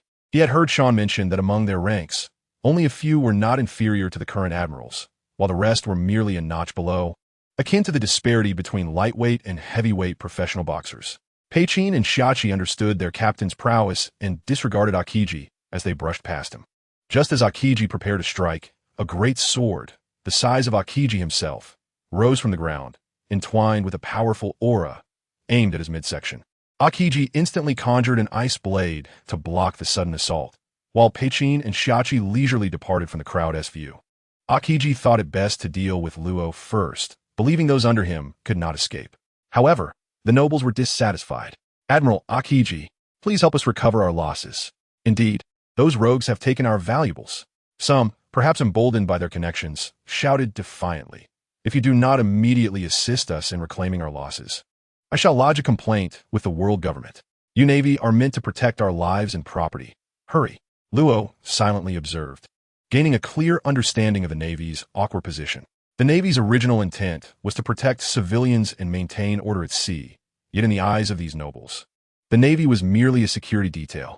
Yes, they were responsible for safeguarding their lives and property, maintaining order perhaps only as a secondary concern. He then glanced at Akiji, noting that the anticipated rage did not manifest. Rather, there was an air of habitual indifference as he ignored the nobles' clamoring. Kuluaka could no longer tolerate the situation. For his Sir Luo Sinandi was indeed a member of the Navy. With a swift gesture, several white ribbons surged forth, targeting the agitated nobles. Upon witnessing this scene, Qingji seemed to move a fraction too slowly. By the time he reached the nobles, they had already met their demise. Their foreheads pierced and their dilated pupils slowly fading. Qingji, somewhat vexed, remarked, "What a troublesome little brat you are. Your actions complicate my task." The nobles, not entirely foolish, promptly silenced themselves, aware that Qingji was acting deliberately, yet lacking any evidence. Fearing that further utterances would cause Qingji to cease his protection, they resolved to keep their thoughts to themselves, planning to report him thoroughly once they escaped. While Qingji might be constrained from taking action against them, Luo harbored no such reservations. With a smile, he proclaimed, "General, allow me to gauge the disparity between us." With that, Luo unsheathed his blade, which shimmered with a sacred white light. He charged toward Qingji, lifting his long sword in a powerful upward strike, as if intending to cleave him in two. In response, Qingji manifested an ice blade, enveloped in dark haki, and positioned it defensively before him. The clash resonated like thunder, producing an explosive sound that caused the nearby nobles to wince in pain. The shockwave from the impact sent them sprawling, scattering the auction hall seating. But the spectacle did not end there. The white light on Luo's sword seemed to accumulate to its zenith, erupting in brilliance. From the locked blades, an array of white ribbons surged forth, aimed directly at Qingji's face. Taken aback momentarily, Qingji retreated slightly, conjuring a thick ice wall that thwarted the onslaught of white light. The explosions continued unabated, and Qingji soon discerned the true nature of these white ribbons. Not mere feathers, but minuscule strands akin to fine hairs, each possessing lethal potential. Unlike Don Quixote Doflamingo, who manipulated connected strings, Luo could independently unleash these feather-like projectiles, manifesting them upon any object without the need for awakening or altering the terrain, achieving a level of finesse surpassing Doflamingo's capabilities. Each had its strengths. Doflamingo's resilience contrasted with Luo's intricacy. Casting a glance at the bewildered nobles, Luo remarked, "Let's not jest. I find it hard to believe that the highest combat capability of the headquarters is merely at this level." With that, he charged forward again, wielding his blade, while Qingji maintained his defensive stance. Rather than delivering a direct strike, Luo continued to unleash the ribbons, all of which were repelled by Qingji. A note of frustration crept into Qingji's voice, faint but alarming to the nobles. "Ah, this is quite troublesome. If I were to unleash my full power, these people could very well freeze to death, and that would mean failure for me." Suddenly, an ice wall emerged before Qingji. Luo exchanged a knowing glance with him and persisted in his current rhythm of attack. The nobles, upon hearing Qingji's words, realized they were merely ordinary individuals and could not possibly observe the battle from such proximity. Panic ensued as they surged toward the exits, resulting in a stampede. They had no choice, for they perceived that Qingji appeared to be under pressure. If he were to unleash his full capabilities, they doubted they would survive. Having witnessed his battles via the Den Den Mushi, where he showcased wide-scale ice freezes. Soon, the nobles, some of whom were trampled and barely recognizable, struggled to escape the auction hall. Luo, having surveyed the chaos, gestured to Qingji to move further away. He then lunged forward, delivering a side kick to Qingji's ice blade, allowing the force to propel him. The escaping nobles felt a chilling gust sweep past them, and before they could recover, another beam of white light surged after them. Luo sprouted 6 pairs of wings, chasing after Qingji through the forest. Qingji stood calmly in place, awaiting Luo's arrival. Noticing Luo's demeanor, he nodded in appreciation, saying, "You must be the little brat saved by Luo Sanandi back in the day." Upon touching down again, Luo deactivated his powers and began slashing at the ground, creating deep furrows that echoed with thunderous roars. Qingji paused, chuckling, "You truly are Luo Sanandi's pupil. Your caution is commendable." With that, Qingji extended his hand, encasing everything within sight in ice. Luo, upon hearing this, couldn't help but smile wryly, fully aware that Qingji's caution stemmed from his background as an intelligence operative, a fundamental quality that Luo Sanandi had not imparted to him. Yet Luo refrained from disputing this and inquired, "I just eliminated a few nobles. They seem closely connected to the celestial dragons. Should I be concerned?" "Indeed, they all recognize one another as allies." Qingji replied, "That will depend on your strength and whether you are as formidable as Luo Sanandi claims. If you possess great power, their losses will be unavoidable." Pausing, he added, "After all, even I cannot capture you in a direct confrontation." Such individuals are undoubtedly coveted by the world government, especially with 2 vacancies in the warlords of the sea. Luo ceased his actions, stating then, "I shall seek your guidance moving forward." Upon realizing he had not caused any trouble for the other party, Luo's fighting spirit reignited. Only through experiencing and understanding the world can one truly elevate oneself. Under Luo Sanandi's tutelage, he had never been arrogant, even when he had long been capable of easily suppressing Doflamingo. He then advanced, his blade radiating an even more intense white light, the ribbons he unleashed expanding in scope. Qingji responded by conjuring 5 ice spheres, which swiftly morphed into ice pillars that collided with Luo's white feathers. The shockwaves fractured the ice beneath them, as the ice pillars and ribbons clashed, resulting in a cacophony of explosive sounds. With wings unfurling, Luo soared into the air with remarkable speed, declaring, "Let us cease the probing and reveal our true abilities." As he spoke, his free hand lightly touched the air, causing countless white hairs to materialize, veiling the sky and even catching the attention of distant nobles. Notably, the tips of these white hairs were shrouded in black hockey. They coiled around Luo like flowing water, reminiscent of a dragon dancing through the depths. Yet the aura they exuded was nothing short of unsettling. This prompted Qingji to adopt a more serious demeanor. Should he underestimate this, he might find himself in dire straits. Suddenly, a chilling temperature enveloped the air behind him, forming a blue mist that exuded waves of coldness. The atmosphere crackled with frost, and countless ice beads cascaded down. Luo shouted loudly, "Be careful! Do not tarnish your reputation as a general. Qingji cast a stern gaze at the figure before him, stating, I will not underestimate anyone. Let me see what capabilities his chosen ones possess. Indeed, Luo's performance had greatly satisfied Qingji, intensifying his anticipation for the grand vision drawn by Sean. After all, if even a mere child could wield such strength, the future was undoubtedly promising. Luo was well aware of what the other party was implying. With a fierce shout, he unleashed Sunban Yagura. In the next moment, countless fine hairs, accumulating into a blindingly pure white light, surged towards Qingji like a tidal wave. Qingji positioned his hands before him, declaring, Ice storm. The mist behind him, infused with a hazy chill, erupted, forming innumerable ice spheres, ice pillars, and irregular ice blades that surged forth like a torrential river. At the instant of collision, the sky erupted with dazzling brilliance, affecting every corner of the island, making it difficult for anyone to open their eyes. The intertwining blue and white lights clashed, producing a thunderous roar. The white torrent was incessantly frozen and torn apart by the icy breath, while the blue chill struggled to break through the torrent's blockade. The immense shockwaves generated by their collision swept outward in all directions. From the epicenter of the clash, the ground was stripped away layer by layer, cascading into the distance. The nearby nobles felt a bone-chilling cold wash over them, involuntarily shivering.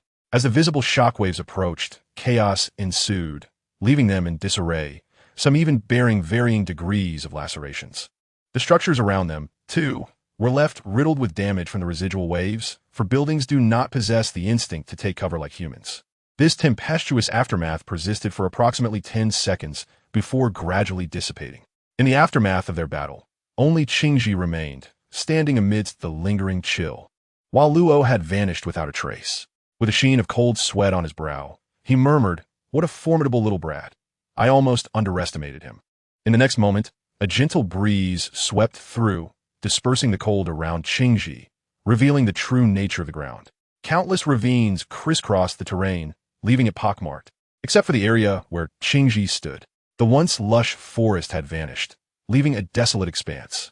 Qingji chuckled softly. Now, those people should have nothing to say. He then turned his gaze towards the direction of the nobles. Meanwhile, aboard Luo's ship, Pei Jin and the others noticed their captain's return. However, they couldn't shake the feeling that Luo appeared to tremble as he flew in, his skin slightly tinged with purple.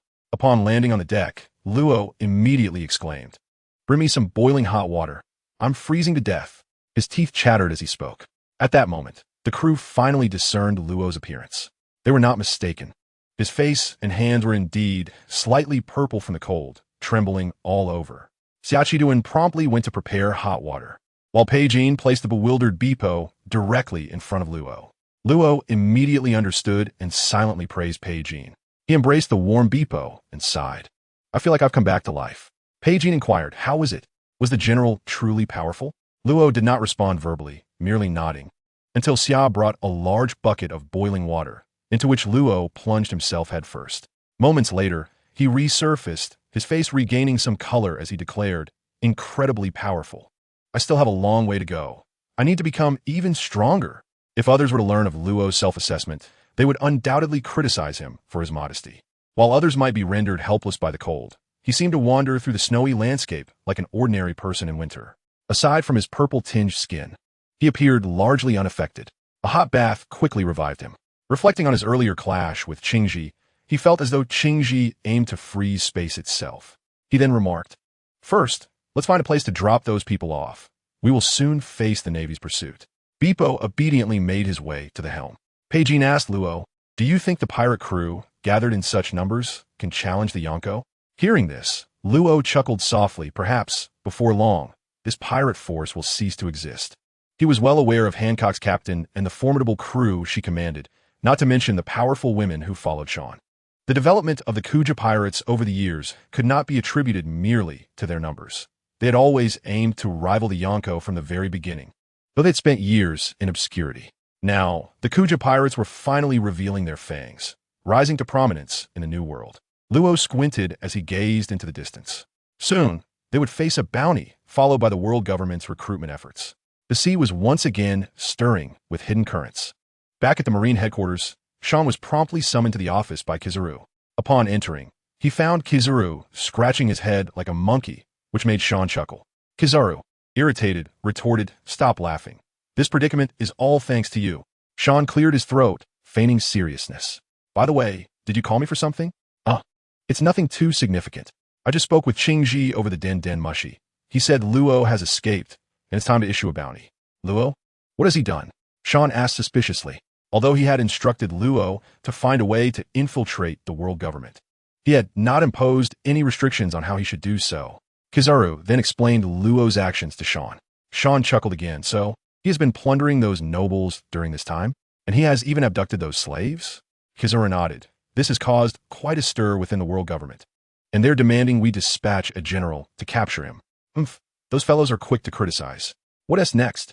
Qingji has already failed to apprehend him." Kizaru shrugged. "The higher-ups now want us to issue a bounty and assess the impact he's had, determining whether to recruit him." He paused before adding, "However, it seems they want you to take charge of the recruitment." Upon hearing Kizaru's explanation, Sean immediately understood. The world government was up to its tricks again. Technically, the Shichibukai belonged to the world government. Even recruitment should be conducted by them, as the Navy exists to apprehend criminals. Now, asking the Navy to recruit criminals? It was absurd. Moreover, pirates were notoriously obstinate. They likely wanted to see Sean struggle. Unfortunately, this time, they were destined for disappointment. Huang Yuan was well aware of this. Thus he chose to bypass the topic altogether. Presently, the former 7 warlords, the 9 snake pirates led by Boa Hancock, were stirring the dynamics of the New World. An increasing number of dormant pirates were emerging, prompting Huang Yuan to inquire, "Will you lend your support?" He understood that this pirate crew was, in fact, a contingency left by Sean after dealing with the Whitebeard pirates. As the impending turmoil approached, the 9 snake pirates began to unveil their prowess, swiftly seizing territories once held by Whitebeard. This ignited a resurgence of interest among many old pirates who had previously suffered defeat at the hands of the Yonko. Such developments would, to a significant extent, redirect the ire of some pirates towards the 9 snake pirates, consequently minimizing conflicts that could affect innocent civilians. San, stretching languidly on the couch, remarked, "Do not underestimate them. Their current configuration is formidable. Even against big Mon, they might not falter. They have established their reign in the New World, and Hancock can certainly do the same." His words were imbued with confidence in them. Upon hearing this, Huang Yuan ceased further inquiries, recognizing that the Navy had far too many pressing matters at hand. Releasing Sean would enable a more effective deterrent against those pirates lurking in the paradise. Sean then pondered aloud, by the way, that Akainu fellow wouldn't he dare to take action against Hancock and her crew, would he? Given that Akainu was currently stationed in the New World. Sean feared he might impulsively pursue Hancock. At this, Huang Yuan chuckled. He did indeed contemplate attacking the 9 snake pirates, but I intervened. When he learned that the crew belonged to you, his expression soured. He is currently preoccupied with preventing certain pirates from returning to the first half of the Grand Line. Sean nodded in agreement. That is good. We cannot afford infighting among our own. We must conserve our strength to confront those adversaries. After discussing a few more matters, Sean returned to his office. The ensuing time required the Navy's war machine to be set into motion. After all, Whitebeard's influence could not be eradicated instantaneously. Coupled with the ongoing adjustments within the Navy's upper echelons, Law, too, achieved his wish of being placed on the wanted list, with an initial bounty set at 100 million berries. However, as time progressed, he engaged in numerous exploits, each involving the plundering of noble wealth, which earned him considerable disdain among the aristocracy. This madman seemed to have fixated upon them. Several agents from the world government and various vice admirals attempted to capture him, but returned empty-handed. Consequently, his bounty escalated to 280 million berries in no time. Meanwhile, in the New World, thanks to the efforts of Akainu and Kuina, a fragile equilibrium was re-established. This balance indicated the absence of rampant pirate incursions into the New World. Akainu had even suggested to Huang Yuan that the Navy headquarters be relocated to the New World to demonstrate its unwavering resolve against piracy. After deliberation, this proposal was set aside for the time being, as the Navy was still engrossed in its numerous tasks.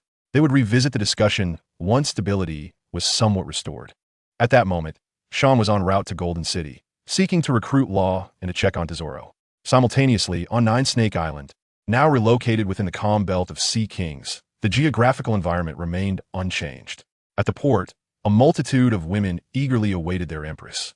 Soon, the 9 snake pirates approached the shore, and the citizens on the bank caught sight of numerous officers standing on the deck, erupting into cheers. It is Lady Hancock. They have finally returned. Indeed, the past period felt surreal, as they had suddenly found themselves in the new world. There is nothing to fear.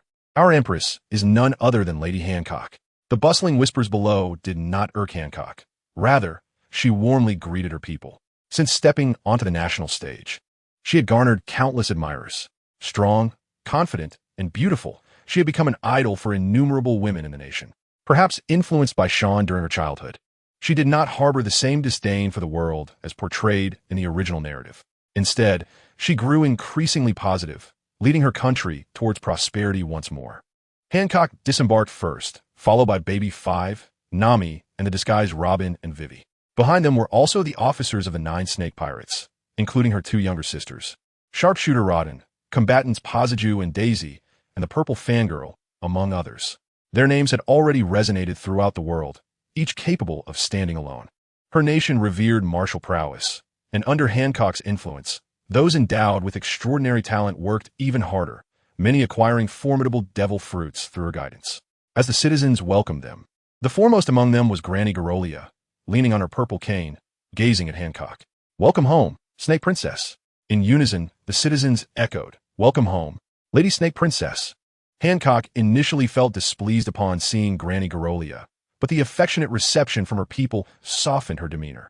After all, had it not been for Granny Garolia, she might have succumbed to lovesickness, even nearly perishing from it. Yes, the grown-up Hancock now understood that it was Granny Garolia's influence that led her to such afflictions. Otherwise, she would not have fallen in love. Casting a glance at her, Hancock proclaimed, "Return to 9 Snake City. Tonight we shall feast." Another round of cheers erupted. As Hancock walked ahead, she silently mused that perhaps falling in love was not so bad after all. At the very least, it had inspired her to strive harder for the attention of her beloved. Now, he ought to be paying more attention to her, right? Lost in thought, a blush crept onto Hancock's cheeks, stirring some curiosity among the crowd. As evening descended upon 9 Snake City, the air was filled with laughter and joy, for their empress had returned and signed foreign trade agreements with various nations. Hope surged through the populace, believing that the future was promising. Even amidst the chaos of the seas, their powerful empress ensured that no one would dare to disturb their peace. After the banquet, the officers retreated to the hot springs to alleviate the exhaustion of recent times. In the steamy embrace of the hot spring, laughter and chatter filled the air. Suddenly, Granny Garolia appeared before them, clad in a swimsuit, eliciting amused reactions from the young maidens. Ignoring their expressions, she distributed a stack of newspapers to everyone. Hancock merely cast a cursory glance at the topmost paper before discarding it. Granny Garolia excitedly exclaimed, "Snake Princess, the strong figures of the New World now acknowledge your status. Why do you bear such an attitude?" The remaining members began to peruse their newspapers, intrigued by the reported developments. In the New World, the new sovereign, Hancock of the 9 Snake Pirates, has ascended to great heights while the major powers remain oblivious. Leading her cadre, Hancock has vanquished numerous factions, establishing herself as the new monarch. Following the legacy of Whitebeard, a new Yonko crew has emerged. The members are as follows. Hancock remarked nonchalantly, "Isn't this simply a matter of course? Our previous years of restraint do not imply we lack such strength." At this moment, the youngest Vivi exclaimed, "Wow, I have a bounty too. Nami, your bounty surpasses that of Pejuan from the Beast Pirates by such a margin." Pejuan, a rising star of the Beast Pirates, had a bounty of 290 million berries at the tender age of 16. The other girls began examining the bounty notices in the newspaper. Boa Hancock, bounty of 2,650 million berries. The Devil Child, bounty of 1,370 million berries. Baby 5, bounty of 1,200 million berries. Nami, bounty of 500 million berries. Long Dan, bounty of 430 million berries. Boa Sandazonia, bounty of the Blue Demon, 200 million berries. After perusing the bounty notices, Baby 5 scoffed, "Why is my bounty lower than Hancock's?" The cheerful atmosphere abruptly cooled. Not only her, but even Robin, who usually shunned conflict, displayed a cryptic smile. Hancock wore a composed grin. "That is, of course, because I am the captain. The highest bounty is only fitting, is it not?" Baby 5 immediately retorted, "What are you thinking? Do you truly consider yourself a pirate? If it weren't for Sean asking me to help you, I wouldn't even be here." Hancock gracefully extended her fair arm, her delicate fingers gently lifting Baby 5's chin. It is Sean's request for me to become a great pirate. Even if you are discontent, there is nothing you can do about it, is there? Baby 5 pushed her away, annoyance evident in her voice. You sly serpent, do you wish to spar with me? Hancock stood up, causing a stir. Why not? I have long desired to battle you. The scene fell into an instant silence. They all understood neither could persuade the other, both viewing each other unfavorably. According to Robin, perhaps Baby 5's ability to emit low temperatures clashed with Hancock's high temperatures, causing their disputes. Although this scenario had unfolded on multiple occasions, it still left Vivi in astonishment. Ultimately, Robin stepped in to mediate. All right, we are all united here for him. There's no need to quarrel over such trivial matters. Just as the two were about to take a step back, they suddenly sensed something amiss. Hancock reacted swiftly, exclaiming, Robin, who do you think you are? Daring to give me orders? Baby 5 also realized the situation. This audacious woman dares to assume a commanding stance. Robin, you're not innocent either. Your malice runs deep. Next time, I shall lodge a complaint about the both of you to Sean. The girls continued their bickering, while Nami and Vivi watched with great interest. Vivi gently nudged Nami. Who do you think will ultimately win Sean's heart? Without turning her head, Nami decisively replied, none of them. She recalled her previous inquiry to Sean regarding his criteria for a partner. His answer was that he desired Vivi to be uniquely beautiful. Vivi turned to look at Nami, noticing a mysterious gleam in her captivating eyes. This sudden realization startled the adolescent girl, her intuition indicating she had uncovered a secret. As if to affirm her suspicion, Nami stood up and said, Oh, Hancock, since you are the eldest, shouldn't we all heed your words? She then turned to Baby 5, winking and gesturing with her fingers. Baby 5 chimed in. Indeed, Hancock seems to be the eldest. She will soon be aging, won't she? Robin, who was only a year younger than Hancock, felt provoked, an invisible wave of energy surrounding her as she retorted, gentle maturity is not something a hot-headed, mindless woman can compare to. Observing the brewing confrontation, Vivi opened her mouth in surprise. She suddenly felt out of place, realizing that the antagonist in this scenario was Nami. Watching Nami's excited expression, almost eager for them to engage in a physical altercation, Vivi felt her own naivety. At that moment, Nami noticed Vivi's expression and felt a pang of guilt. With an unnatural demeanor, she retreated slightly, her face darkening. You saw nothing. Do you understand? Vivi instinctively nodded. She couldn't help it, for Nami was too deceptive. Who would expect her innocent facade concealed the mastermind behind the arguments? Upon hearing this, Nami resumed her warm smile. Once I grow stronger, I will protect you well. Vivi continued to nod, pondering that perhaps she was still too innocent. Maybe it was time for a change. After all, how could one be a good ruler without a bit of cunning? Meanwhile, unbeknownst to all, a more cunning girl was about to emerge that very night. On another front, Sean had finally arrived in the kingdom belonging to Tesalo. Contrary to the reports of a land plagued by famine, this kingdom now radiated vitality. The world's largest entertainment city, Gran Tesoro, welcomed Sean for the first time. His initial impression was the overwhelming scent of wealth. Pristine streets, lined with luxurious boutiques, towered in the distance. The cries of vendors were not for a mere 100 or 200 berries, nor 1,000, but rather tens of thousands. Yes, Sean found himself before a vendor selling candied hawthorns, captivated by the bright red treats. Sir Navy, do try our candied hawthorns. They are truly the finest here. The vendor hastily promoted his goods as Sean lingered. After some thought, Sean inquired, Why are your candied hawthorns so expensive? The vendor, unfazed, explained, according to the king's decree, as long as our service is excellent, it is worth the price. Our pricing is based on the overall service standards of the city. Sean fell silent once more. Truly, it is commendable that even in this pirate world, one understands the importance of service. Just as he prepared to pay for the exorbitantly priced candied hawthorns, commotion arose in the distance. Ah, it is the royal couple. The king looks splendid today.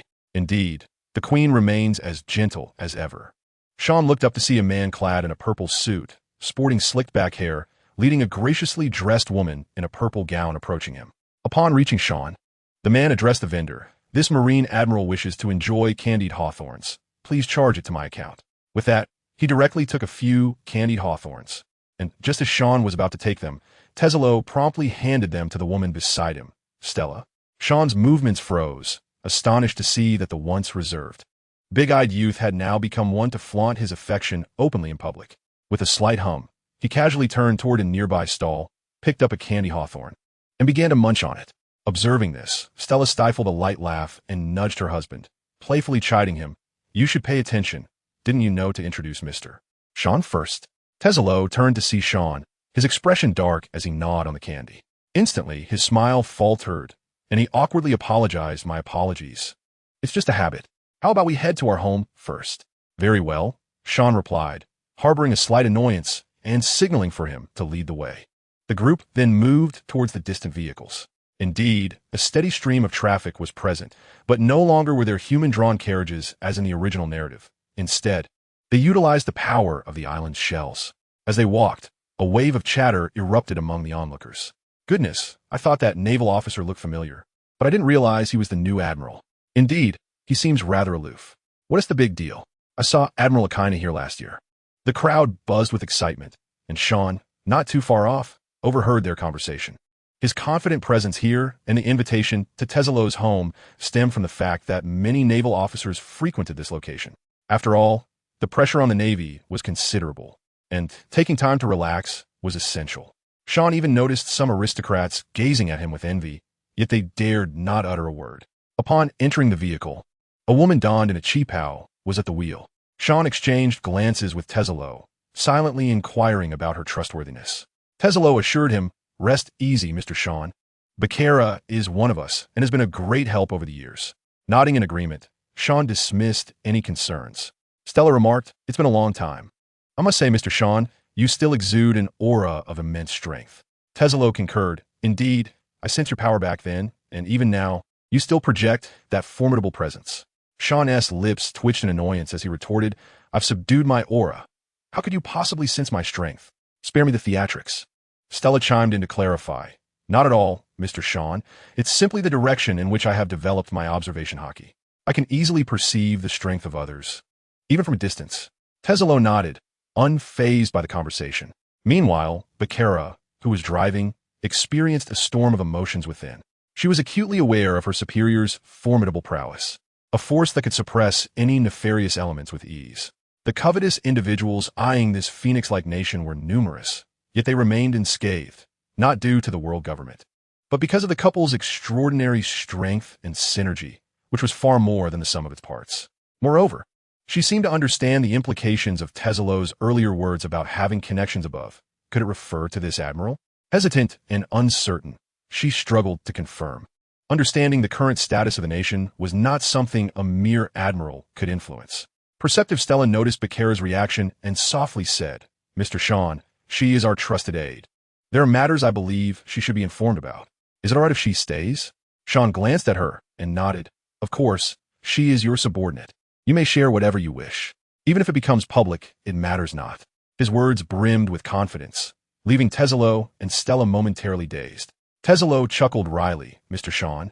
You remain as domineering as ever, just as I remember you. It has been too long. Stella nodded in agreement. Sean shrugged. All right then, I'm hungry. Let me sample the cuisine of this lavish nation of yours.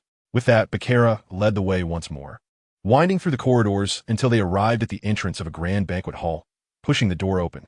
Once inside, they were met with a dazzling display of opulence. Sean shot a glance at Teselo, bemused by his apparent lack of artistic sensibility. Yet, he remained silent, even finding a small fondness for the sparkling decor. He would not stand on moral high ground to criticize someone for their wealth.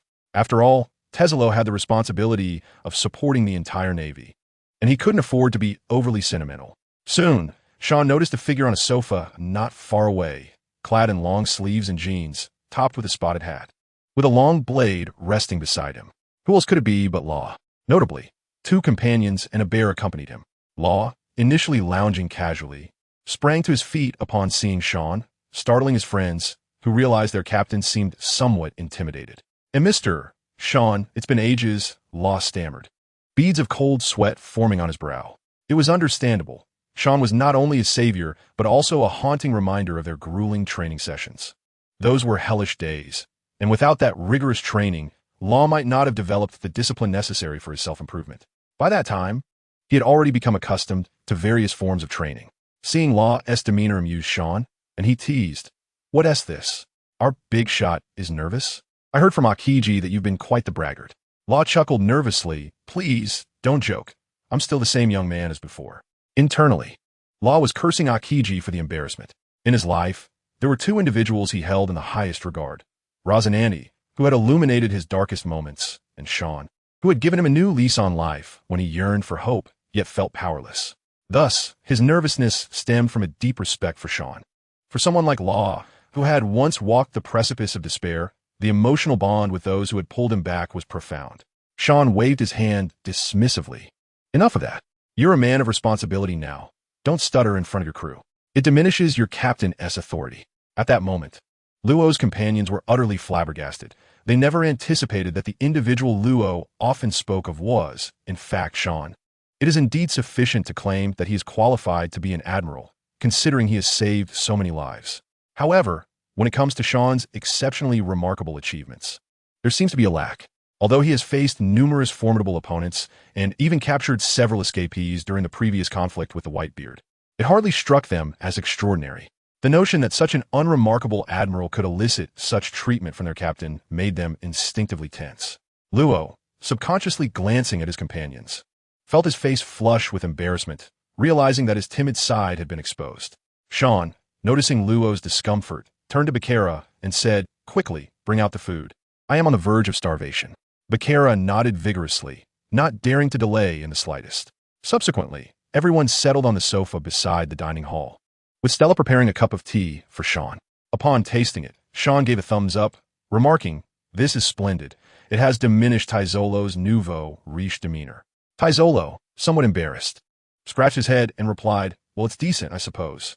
Sean then produced a cigar, and as Bakera hurried over to light it, he couldn't help but reflect that with the world no longer being twisted, he was determined to become a wealthy man. The atmosphere was filled solely with the sound of Sean exhaling smoke, while everyone gazed quietly at him. After all, their king and captain were in his company, leaving those in subordinate positions hesitant to speak. Once the smoke cleared, Sean's expression turned serious as he addressed Luo. "You must understand why I have summoned you here, correct?" Luo nodded. "Yes, it pertains to the invitation to join the Shichibukai. Do you know why I wish for you to assume the role of a Shichibukai?" After a moment's hesitation, Luo responded, "Is it to maintain the balance of the seas?" Sean shook his head. "Not at all. We are fundamentally different from those individuals. Our goal is to overthrow their dominion. I want you to take on the role of a Shichibukai, because I am about to undertake an action that will decisively shatter the balance established for centuries. I need you to support our allies, for I cannot guarantee how those individuals will respond afterward."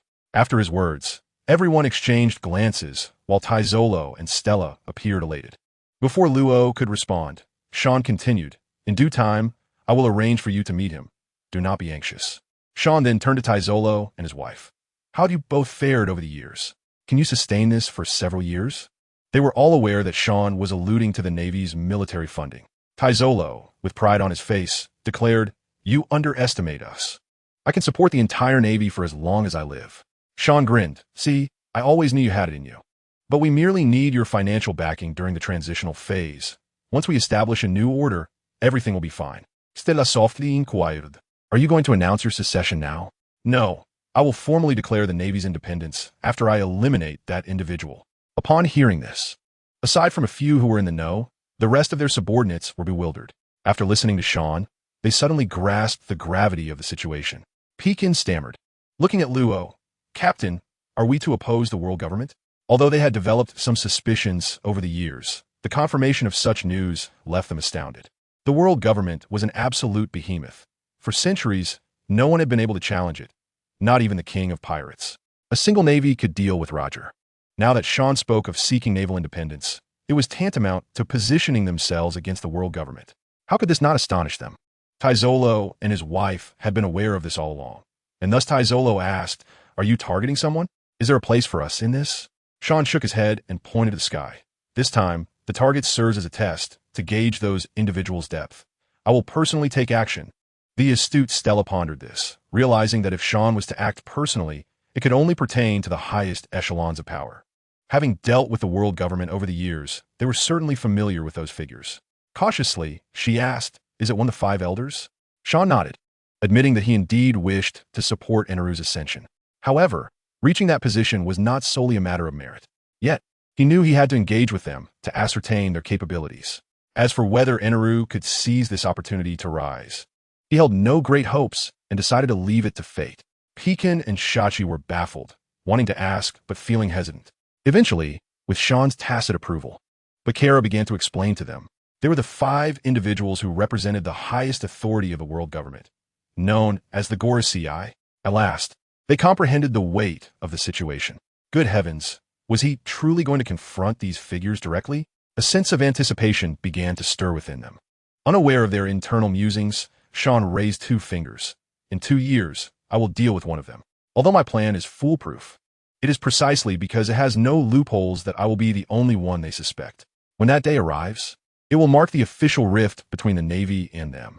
Observing the joy on Taizolo and his wife's faces, Sean smiled slightly and softly remarked, "You have endured much over these years. I heard from Robin that you wish to have children in this new era, correct?" During one of her encounters with Robin, she mentioned that the reason Taizolo and his wife had not had children after so many years of marriage was that they desired a better world for their offspring. Taizolo shook his head. "It is not a burden. On the contrary, we are eagerly anticipating it. We are victims of this era, and we wish for our descendants to be spared from such trials."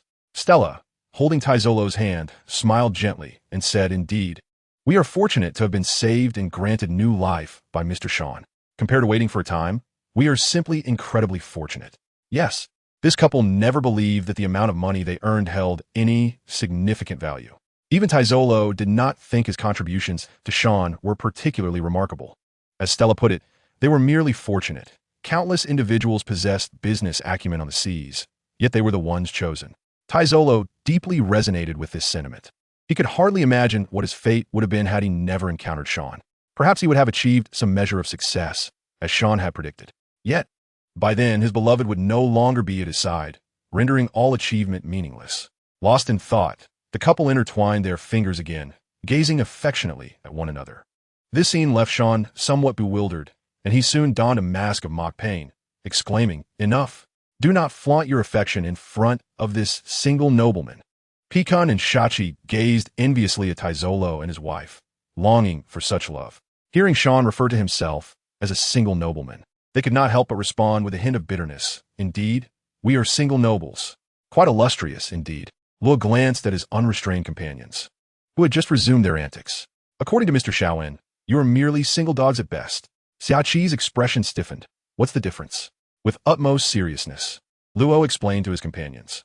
"Naturally, the single aristocrats are charming, affluent, and multifaceted, surrounded by suitors, while you lot simply cannot find a girlfriend." Consequently, the 2 companions nearly lost their composure, exuding an aura of utter desolation. Suddenly, Beibois, who had remained silent, flushed red, immediately noticed by the 2, and bellowed, "You blushing teapot, aren't you also a single dog?" Beibois quickly apologized. "I'm sorry." Shaowen found this great white bear somewhat endearing for his propensity to apologize so readily. After some playful banter, the meal was finally ready. Shaowen eagerly approached the dining table, his mouth watering at the sight of a variety of dishes. Without needing an invitation, he began to indulge heartily. The Taizolo couple exchanged knowing smiles. Having spent only a short time with Shaowen, yet they were reminded of a saying: "Food is paramount to the people. One must never neglect the delights of cuisine." Thus, they had always maintained a cadre of top-tier chefs, rivaling even those catering to the nobles of Meteor. Observing Shaowen's satisfaction as he feasted, they felt a sense of joy. As the clinking of glasses ensued, Shaowen took a generous swig of cola, exhaling deeply. "Truly delightful. The fare here is exceptional. Once I retire, I shall come here to indulge in your hospitality." Stella responded, "That would indeed be our honor." At that moment, the phone bug nestled in Shaowen's pocket chimed, bringing a hush over the gathering. Shaowen answered, "This is Shaowen. Who is this?" A hearty laughter resonated from the other end. "Young Shaowen, it is I, Sengoku. How fares your side?" "Ah, quite well," Shaowen replied, glancing at Luo before continuing.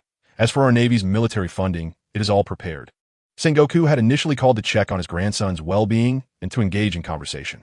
Indeed, to Sengoku, Luo was akin to a grandson, as Luo Senandi had cared for him like a father. Given that Luo Senandi was Sengoku's adopted son, the designation of grandson was entirely fitting. Shaowen's words cast a solemnity over Sengoku's expression. Casting a glance at Luo Senandi, who was engaged in physical training, he inquired, Is there anything I can assist you with? After a moment's contemplation, Xiaoen suggested, perhaps you could summon Granny He for a meeting to discuss a formal protocol. This is no trivial matter, and I am not particularly adept in this area. Very well, I shall seek out Granny He shortly. Xiaoen glanced at Luo and asked, would you like to speak with Luo now? He is right beside me. No need. We shall defer until next time. Pressing matters take precedence. I shall hang up now. Before Xiaoen could utter another word, Sengoku terminated the call. Xiaoen was left speechless. Despite his advanced age and former rank as Fleet Admiral, he still exhibited such impetuosity. Observing Luo's awkward demeanor, he remarked, Sengoku, the father of Luo Sanandi, is likely eager to meet you. He is aware of your status, so do not worry. Witnessing Luo's bashful posture might lead one to mistakenly think he was on a blind date. Upon hearing Xiaoen's reassurance, Luo involuntarily exhaled in relief. The group resumed their meal, engaging in various conversations. With Xiaoen now liberated from constraints, those hearing his exploits for the first time were nearly rendered speechless.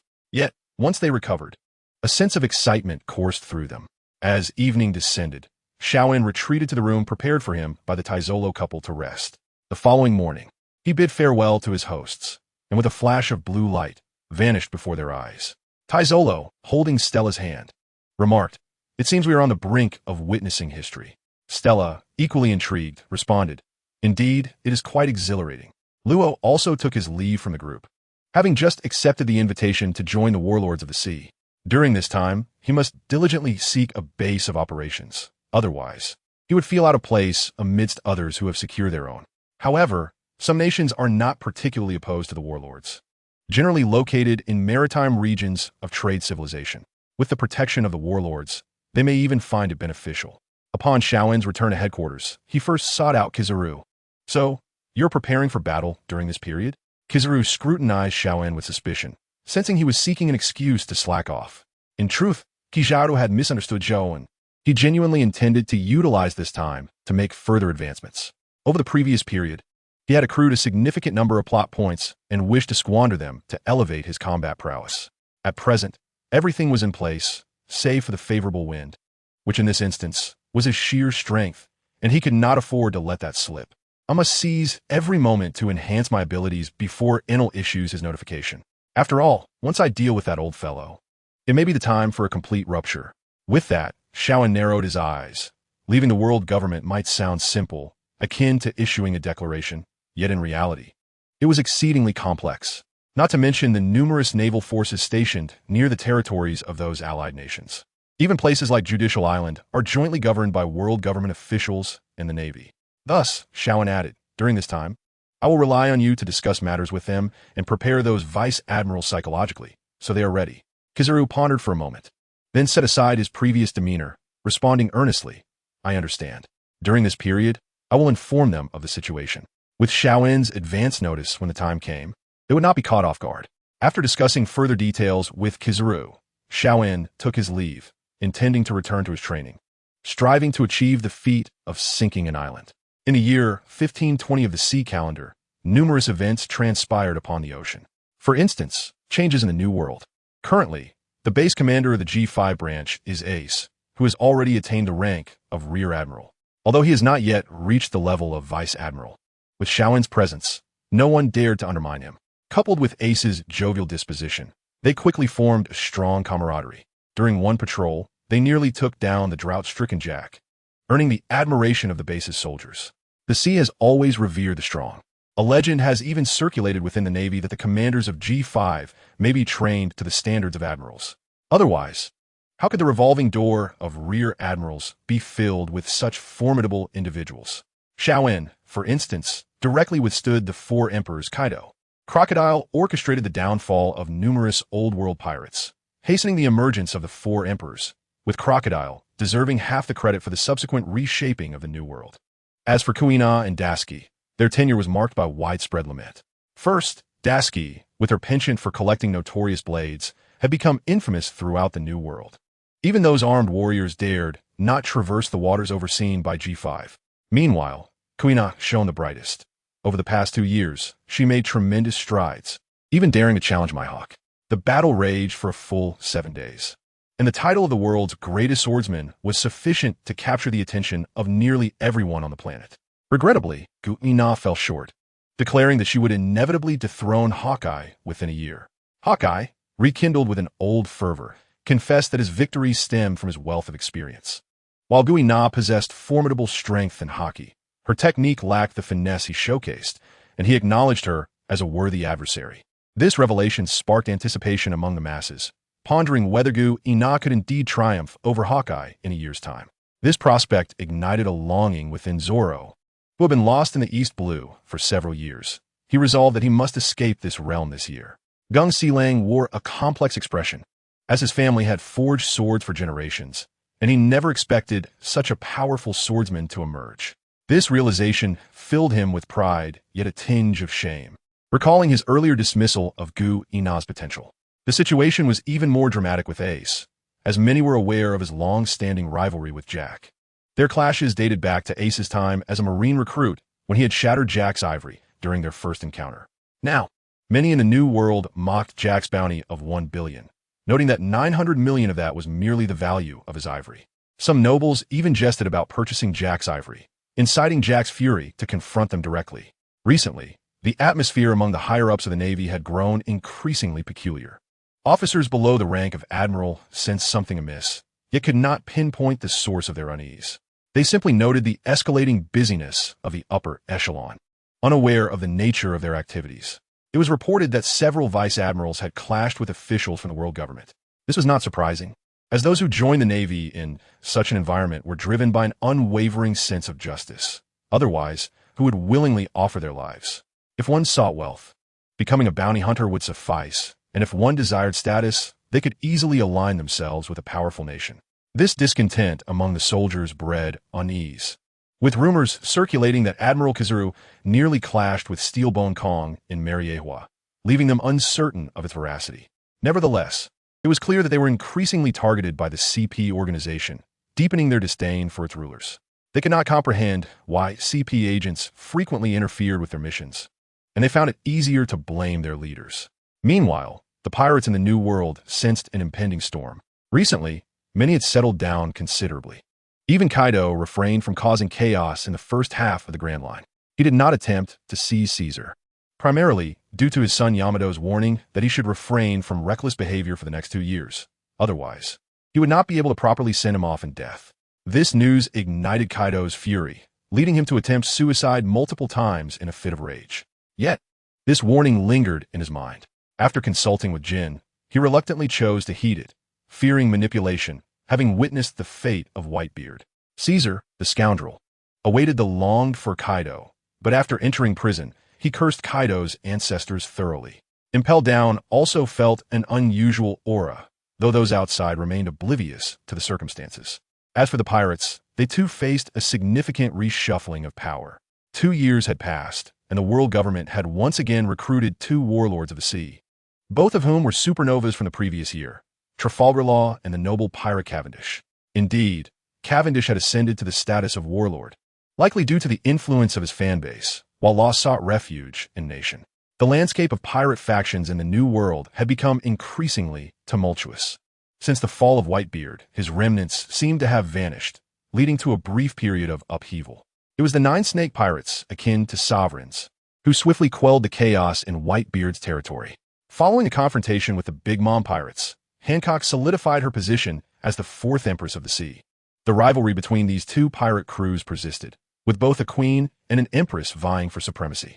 Many flocked to Hancock's banner, further strengthening the 9 snake pirates.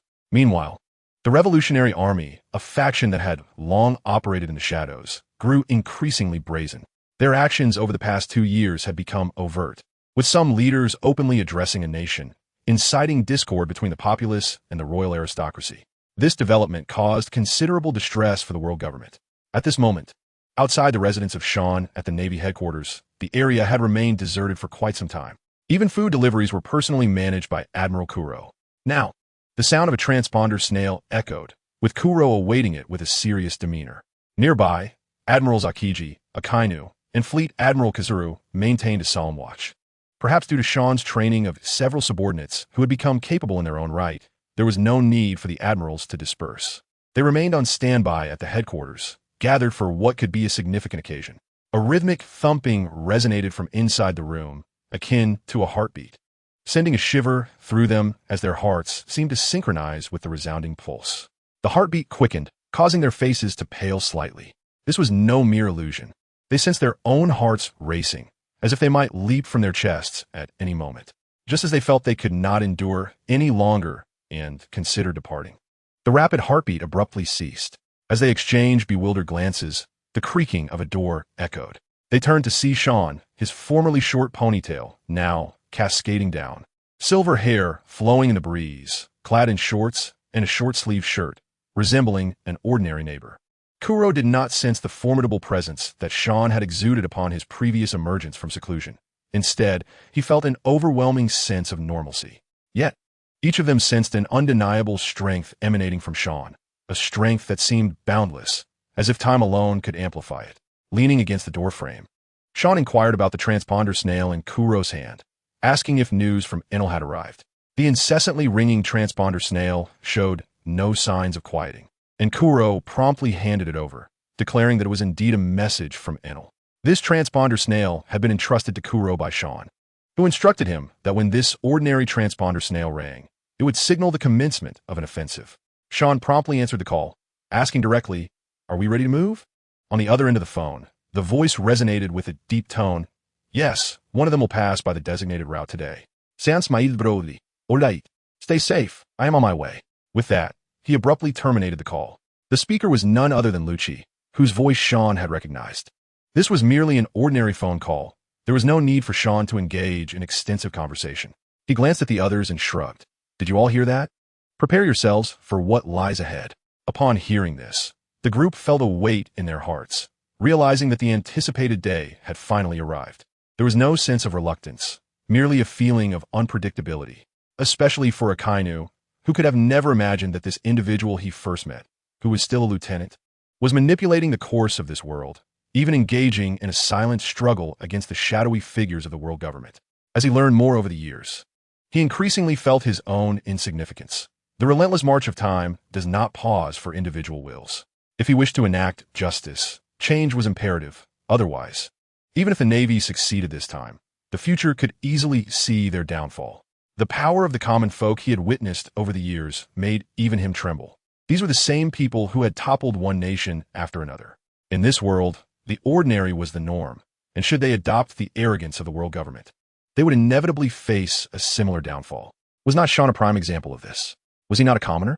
Were not all of them once considered mere commoners?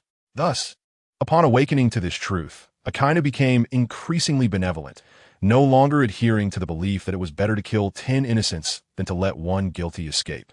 After a moment of contemplation, Kizaru spoke. "Actually, over the past 2 years, we have been preparing, including the core forces of the Navy, who have made their choices. The Navy remains justice." Hearing this, Sean smiled. Indeed, these typically irritable naval commanders did not disappoint him. He could not fathom why some claimed the Navy was merely the lapdog of the celestial dragons. Even Akainu, despite his rank, was in constant opposition to the Gorosei. The headquarters had even moved to the New World. These individuals simply lacked the freedom to choose. In this era, money and power were among the least valuable commodities. Anyone with a modicum of strength could easily align with a nation or become a bounty hunter. Was that not within reach? Had one not seen that even the devil fruit started at a mere 100 million? Look at those so-called great pirates of the East Sea, with bounties in the tens of millions. Why would one risk life and limb in such a perilous and derided profession as the Navy? Were it not for passion or a sense of justice, who would willingly engage in such endeavors? The truth remains. Order may be chaotic, but it must exist. With this thought, Sean's gaze toward the others grew more appreciative. These individuals were indeed the foundation of peace. He then spoke softly. "Let's await the news to return. For the time being, I may not be able to remain here at headquarters." Akainu furrowed his brow and inquired, "What do you intend to do? You are not planning to simply walk away, are you?" Sean retorted with irritation. "You, with your thick eyebrows and large eyes. How did you end up with such a mouth? I'm doing this for you." After some consideration, Sean decided to reveal his plan. "Aside from myself, I believe no one else could eliminate the Gorosei without anyone noticing, so I can no longer keep this a secret." The others nodded, understanding that Sean's battle was primarily to gauge the opponent's depth. Sean continued, We cannot rely on that red-haired fellow to genuinely persuade the world government not to target us. That is unrealistic. The only way for us to develop steadily is for me to exert pressure on them. He raised his head, staring at the sky as if seeking to pierce through the clouds to confront those he deemed divine. Thus, I plan to station myself at the entrance of Meteor. At this, the expressions of the others changed dramatically. Kuro, in particular, spoke urgently. No, absolutely not. You are the core leader of our multifaceted forces. If anything were to happen to you, our years of hard work would quickly crumble. The rest understood that Sean intended to act alone, positioning himself as a bomb at the doorstep of the celestial dragons, prepared to perish together in a bid to threaten the world government against taking action against the Navy. They hastily counseled, the Navy is not so weak. Even they cannot act with impunity against us. At this moment, Akainu genuinely admired Sean for attempting to threaten the celestial dragons, yet he remained unaware of their true cards. Should he misjudge, and they possessed the means to counter Sean, it would undoubtedly lead to his demise. Sean was indeed gambling recklessly. Kizaru echoed the sentiments. Indeed, we, the Navy, are relentless. Even if blood is shed, we will not allow those individuals to succeed easily. Without you, though we may not wish to admit it, we would indeed be like a tiger missing its teeth, leaving us more vulnerable. After a moment of silence, Akiji spoke. If you insist on doing this, then let me accompany you, should any unforeseen circumstances arise. I may be able to cover your retreat. Listening to the words from his comrades stirred Sean's heart. A decade in the Navy had fostered camaraderie among them. He clarified, do not think of me as overly noble. I will not be defeated there. I have my own plans. They cannot retain me. You all need only to manage the affairs of the Navy. He reassured them. Rest assured, the Navy remains a colossal force upon these seas, and many will come to assist us. Our foundation is far sturdier than the world government imagines. This time, I intend to lay the rules. I will dictate how things proceed. With that, Sean waved his hand gently, and they felt a sudden whirl, landing once again in the plaza of the headquarters. The group exchanged glances, momentarily at a loss for words. They turned to Kuro, the one who had followed Sean the longest. Kizaru directly asked, Kuro, what do you think Sean is planning? Kuro contemplated, based on his understanding of Sean. He believed Sean would not gamble with his life. In fact, to some extent, Sean was quite afraid of death, and his current actions made Kuro furrow his brow. He finally said, I believe Mr. Sean is not so impulsive. He values his life more than anyone else, so I find it difficult to comprehend. At this, Akainu's heart stirred, as if he had realized something. He said incredulously, do you remember the disputes I had with him in the past? He candidly admitted that he was indeed afraid of dying. Now, his decisiveness likely stems from a singular reason. Akiji and Kizaru exchanged bewildered looks, recalling as well. Despite Sean's dark past, he had once been quite timid. Back then, his strength could rival theirs, albeit slightly less. Yet at that time, he had just begun his journey as a Navy officer, still lingering in the East Sea for 2 years. Most importantly, at that time, he possessed the extraordinary ability to teleport and unparalleled healing prowess. However, what they were unaware of was that these abilities were not innate to Sean upon his enlistment in the Navy. They were skills he acquired later. This also illustrated that Sean shied away from ventures lacking certainty. Instantly, several individuals bore expressions of dismay. Akiji decisively concluded. It was precisely because he possessed absolute confidence that he made such a choice. He was assured that the world government could not contend with him, no matter the circumstances. Kizaru interjected, suggesting that even other bizarre abilities would be futile, as he must have confirmed through some channel that his powers were insurmountable. Akainu narrowed his eyes, emphasizing that the crux of the matter lay in his raw strength. According to such speculation, if his abilities were indeed insurmountable, then the only means to confront him would be through sheer force. For individuals of comparable strength like themselves, a successful ambush could still pose significant danger. Thus, could it be stated that he was now unafraid of unforeseen circumstances? Following this analysis, they collectively reached a conclusion. Sean had grown even more formidable. This revelation left Kuro, who prided himself on being the most knowledgeable about Sean, feeling quite complex. Upon returning to the house, Sean soon changed into a pristine white suit, draped in a coat of justice, and tied his hair into a small ponytail. In a flash of blue light, he vanished from his location. Sean reappeared beside a tranquil road, the designated meeting point with Enalu. All that remained was to await in silence. He no longer required Razanandi to help him conceal his presence. he could manage it on his own. After a considerable interval, the sound of footsteps echoed, prompting Sean to turn his gaze. He beheld an elderly man clad in a white kimono, wielding a sword. The fifth elder, Kozo I, armed with a legendary blade, Shinja Daikatsu. He approached. As Kozo I drew closer, Sean suddenly hurled a stone with great force. Kozo I, quick to react, intended to cleave the stone, but noticed the powerful haki entwined around it. With a shift in thought, he gracefully sidestepped, opting to evade it. The battle instincts of top-tier warriors are swift. He did not wish to be caught off guard by an unexpected attack while countering the stone. However, just as he prepared to glance towards the stone's trajectory, the stone that had just brushed past him erupted with a brilliant blue radiance. Kozo I's heart skipped a beat. Before he could react, a figure materialized and placed a hand directly upon him. The scene before his eyes transformed abruptly into an expanse of boundless white clouds. Suddenly, he felt a sensation of weightlessness and realized he was plummeting. With a loud thud upon landing, his senses returned. He surveyed his surroundings, discovering a vast, desolate island devoid of any vegetation. Raising his gaze to the sky, he was astonished that someone dared to strike at him in the Holy Land, Meteor. Upon recognizing the silver-haired figure clad in a coat of justice, he was not surprised, but rather smirked. "Little brat, it seems you have delivered yourself to me." San, now gently descending to the ground, shrugged and remarked, "Don't you remember? I told you I would slay you." "Oomph." Kozo I scoffed. "I have long warned those fools about your unreliability, yet they insisted on letting you roam free. With you presenting yourself like this, they should have no further objections." After saying this, the irritable bald elder took a step forward, his hand resting on the hilt of his sword. Observing this, Sean made no immediate move, but playfully inquired, "Oh, is this the legendary blade, Shinja Daikatsu?" Kozo I sneered. "What legendary blade? It is merely a title imposed upon it by the weak out of fear." Kozo I slowly drew his sword.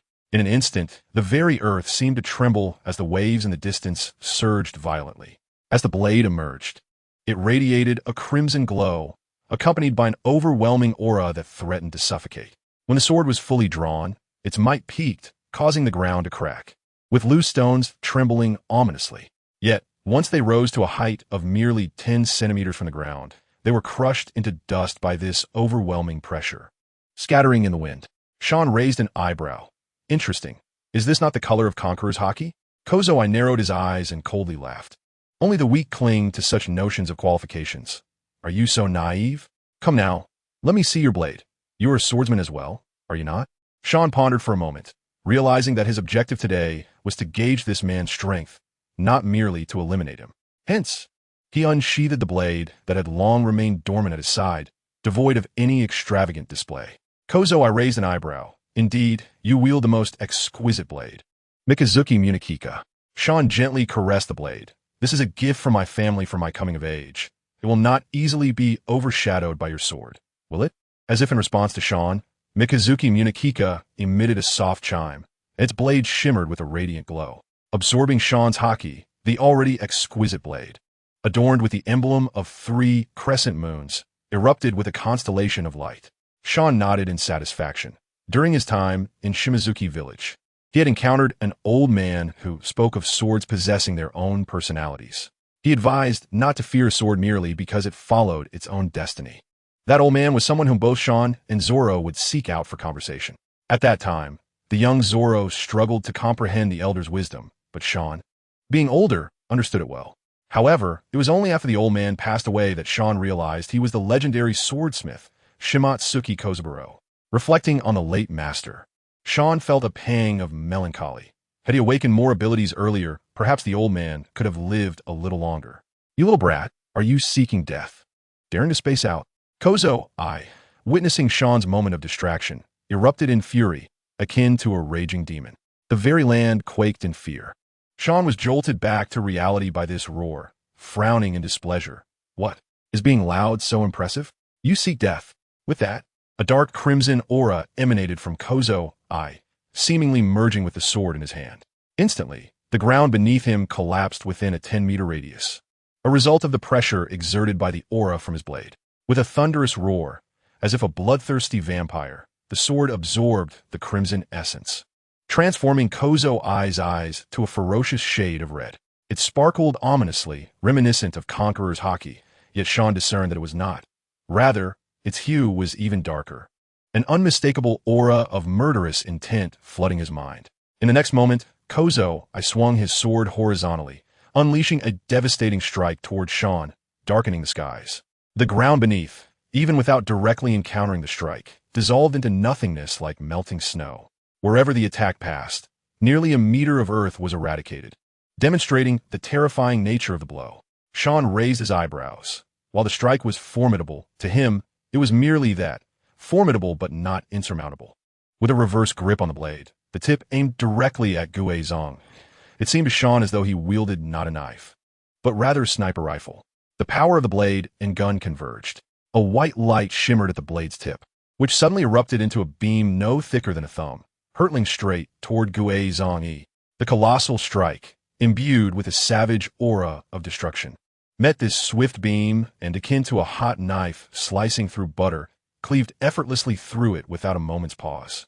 Gue Zong gazed at the approaching white beam, unperturbed, and instead raised his blade with a hint of excitement.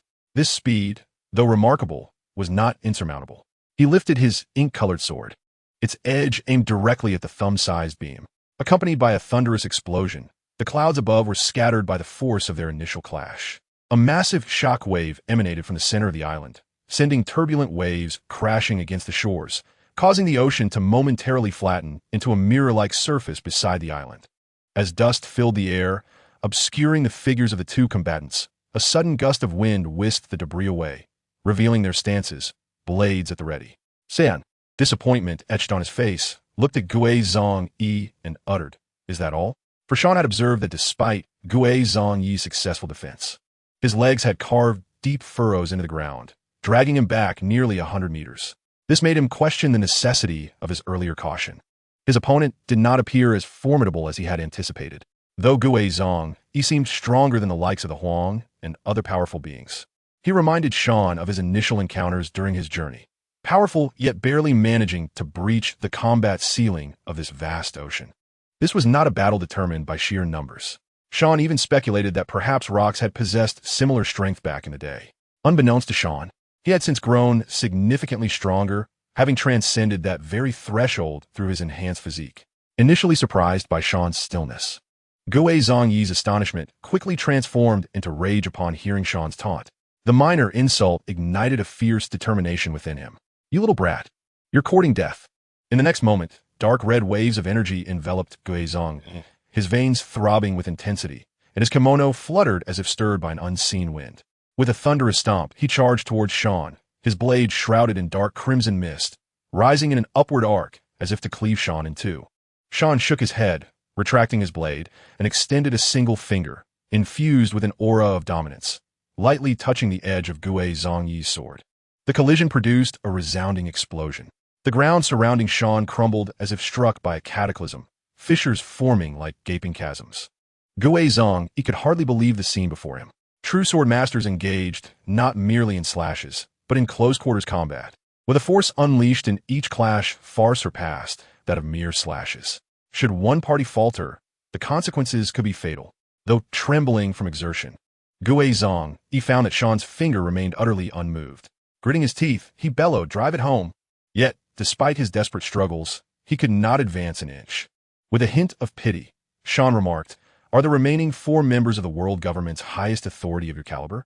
Following this, Sean exerted a forceful push, causing Gue Zong to stumble. Seizing the opportunity, Sean flicked his finger, sending a ghostly projectile toward Gue Zong's sword. A clang resonated like iron striking iron, and Gue Zong felt as though the immense force threatened to wrench the weapon from his grasp.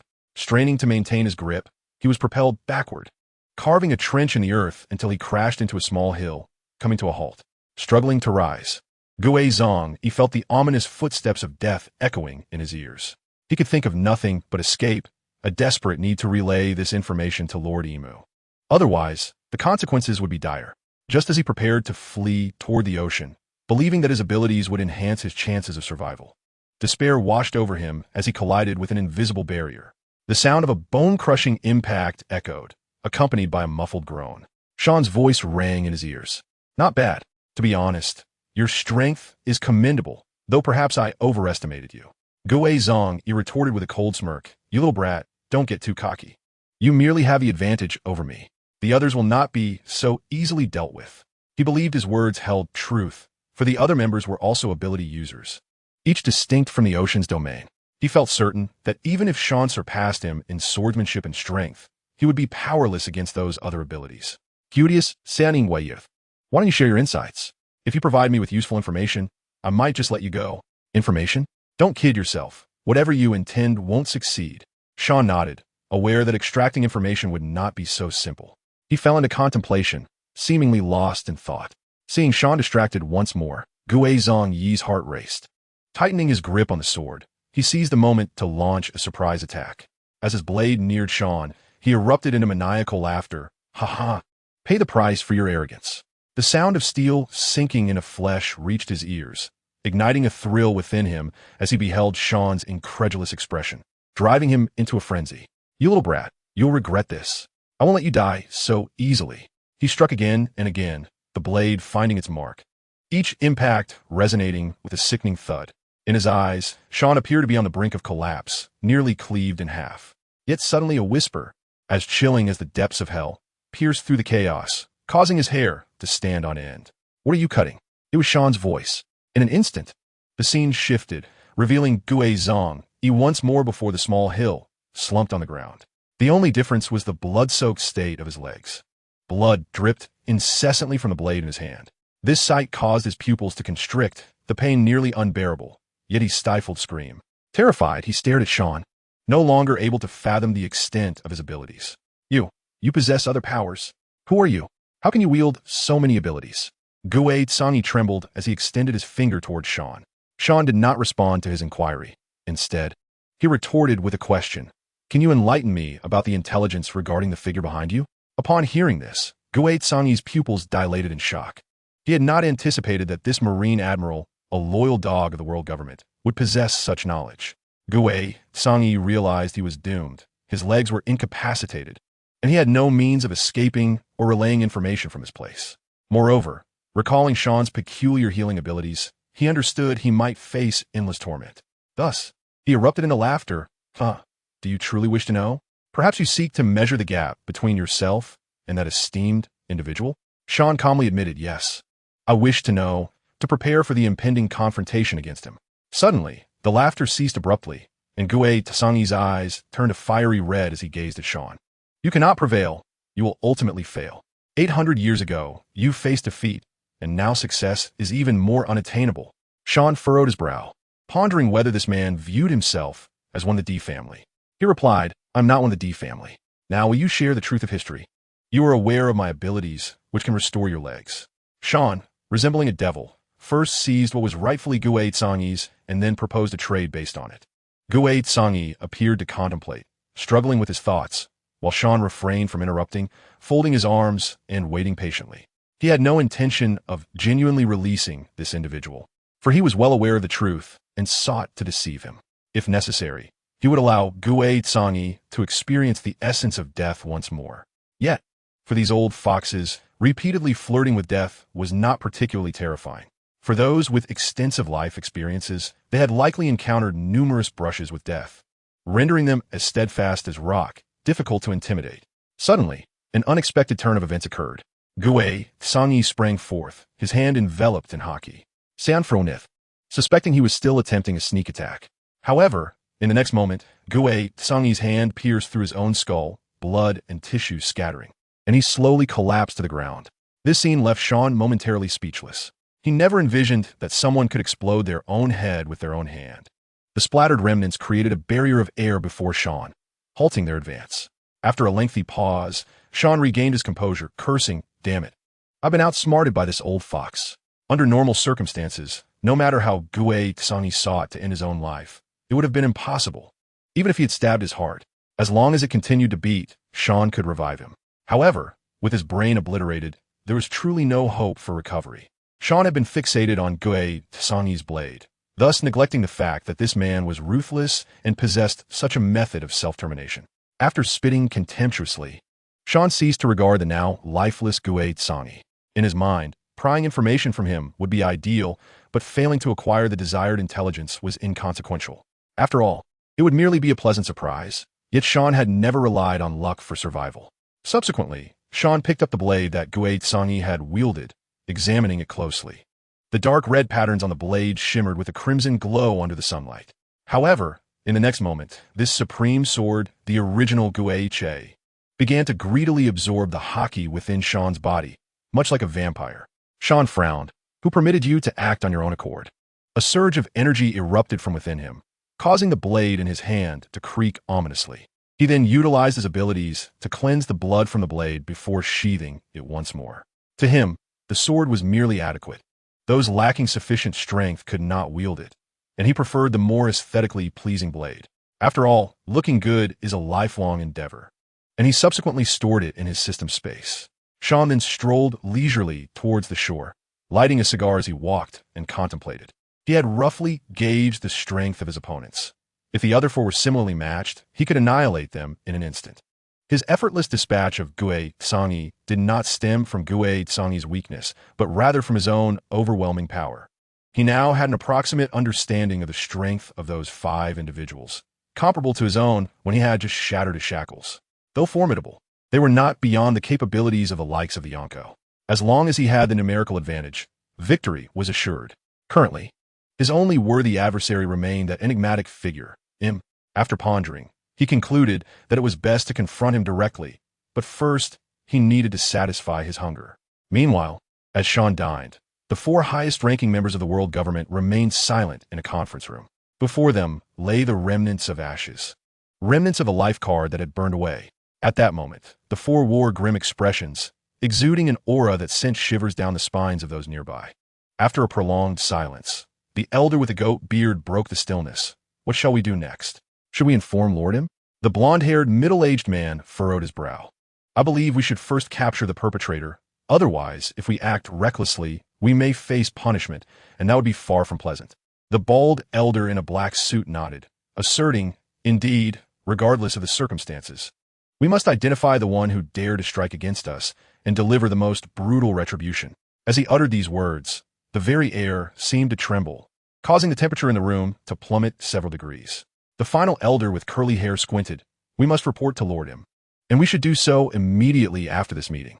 For now, let's express our opinions and narrow down the list of suspects. Upon hearing this, the others furrowed their brows, contemplating who could have dealt such a fatal blow to Gue Tsangi. Initially, their suspicions fell upon the D family or the Revolutionary Army. However, they quickly dismissed this notion, as Gue Tsangi was no weakling. Even if he had been ambushed, it was unlikely he would have perished so swiftly. Yet, as this thought crossed their minds, they all simultaneously recalled one individual. This was someone with the ability to transport others at will and possessed considerable strength. Moreover, the guards had not witnessed Gue Tsangi boarding any vessel. He had seemingly vanished in a thin air. The answer was becoming increasingly evident. The 4 exchanged glances, simultaneously uttering a name, Sean.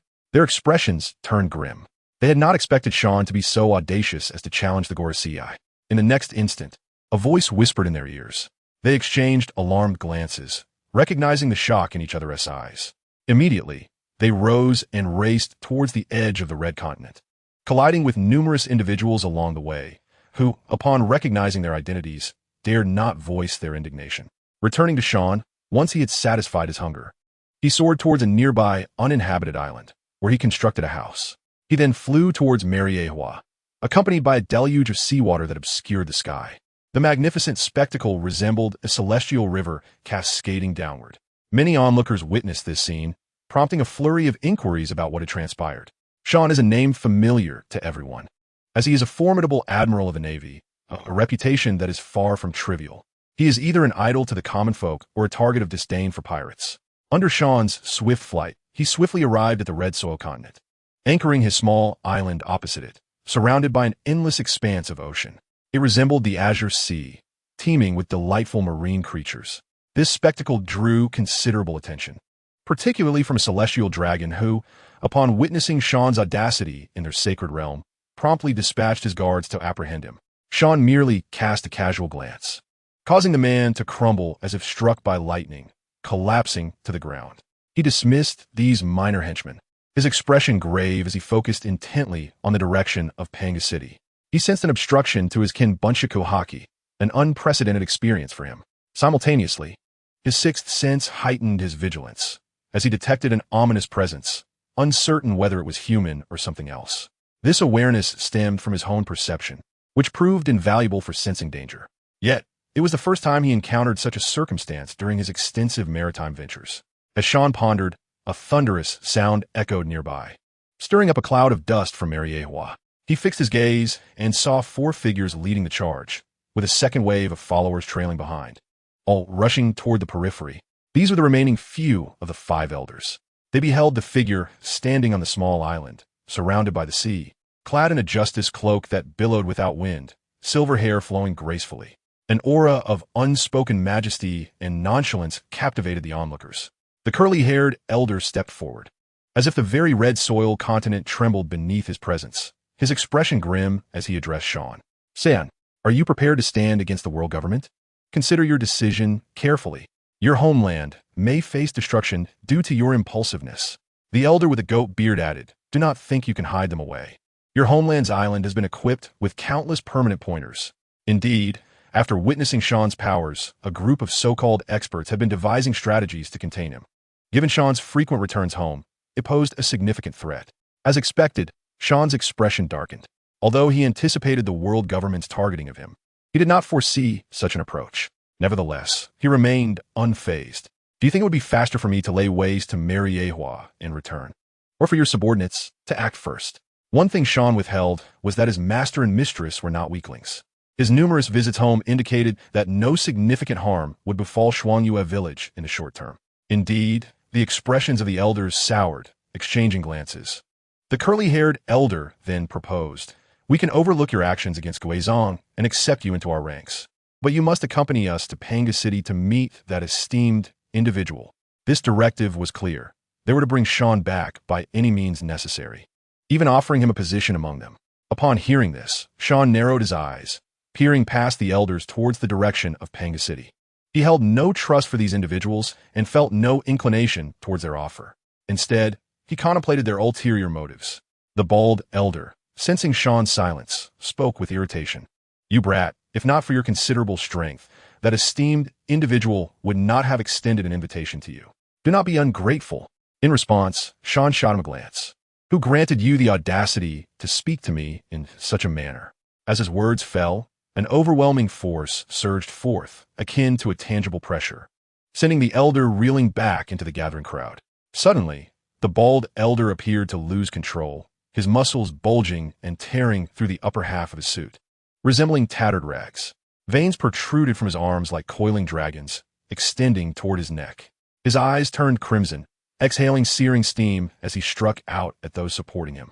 A punch landed, and a high-ranking celestial dragon guard was caught off guard, suffering a grievous wound to the abdomen. He swiftly followed up with punches, creating explosive shockwaves. However, with one comrade down, the remaining guards remained alert, narrowly evading his onslaught. This unexpected turn of events left the other 3 elders in shock. Recovering quickly, the goat-bearded elder surged forward at an imperceptible speed, accompanied by a sonic boom, intent on restraining his frenzied companion, fearing the potential devastation it could unleash. Sean squinted at the depths of Panga City, noting that the opposition still had not responded. Then, with a sudden widening of his eyes, he released an invisible power that enveloped everyone present, including the 2 elders, as if they were facing their arch-nemesis, turning upon each other in chaos. Sean wished to discern their true intentions. As anticipated, the air filled with the sounds of battle cries, compelling Emu, deep within Panga City, to take notice. Even if one were to glimpse Emu's true form, discerning gender would be impossible. He clutched several photographs, gazing at a half-formed tree before inhaling deeply and murmuring, "Soon, it shall be mine." Suddenly, his eyelids shot open, radiating a crimson glow as a wave of red energy burst forth from his being, spreading outward. The ground was cleaved with fissures of varying depths, resembling a typhoon's aftermath.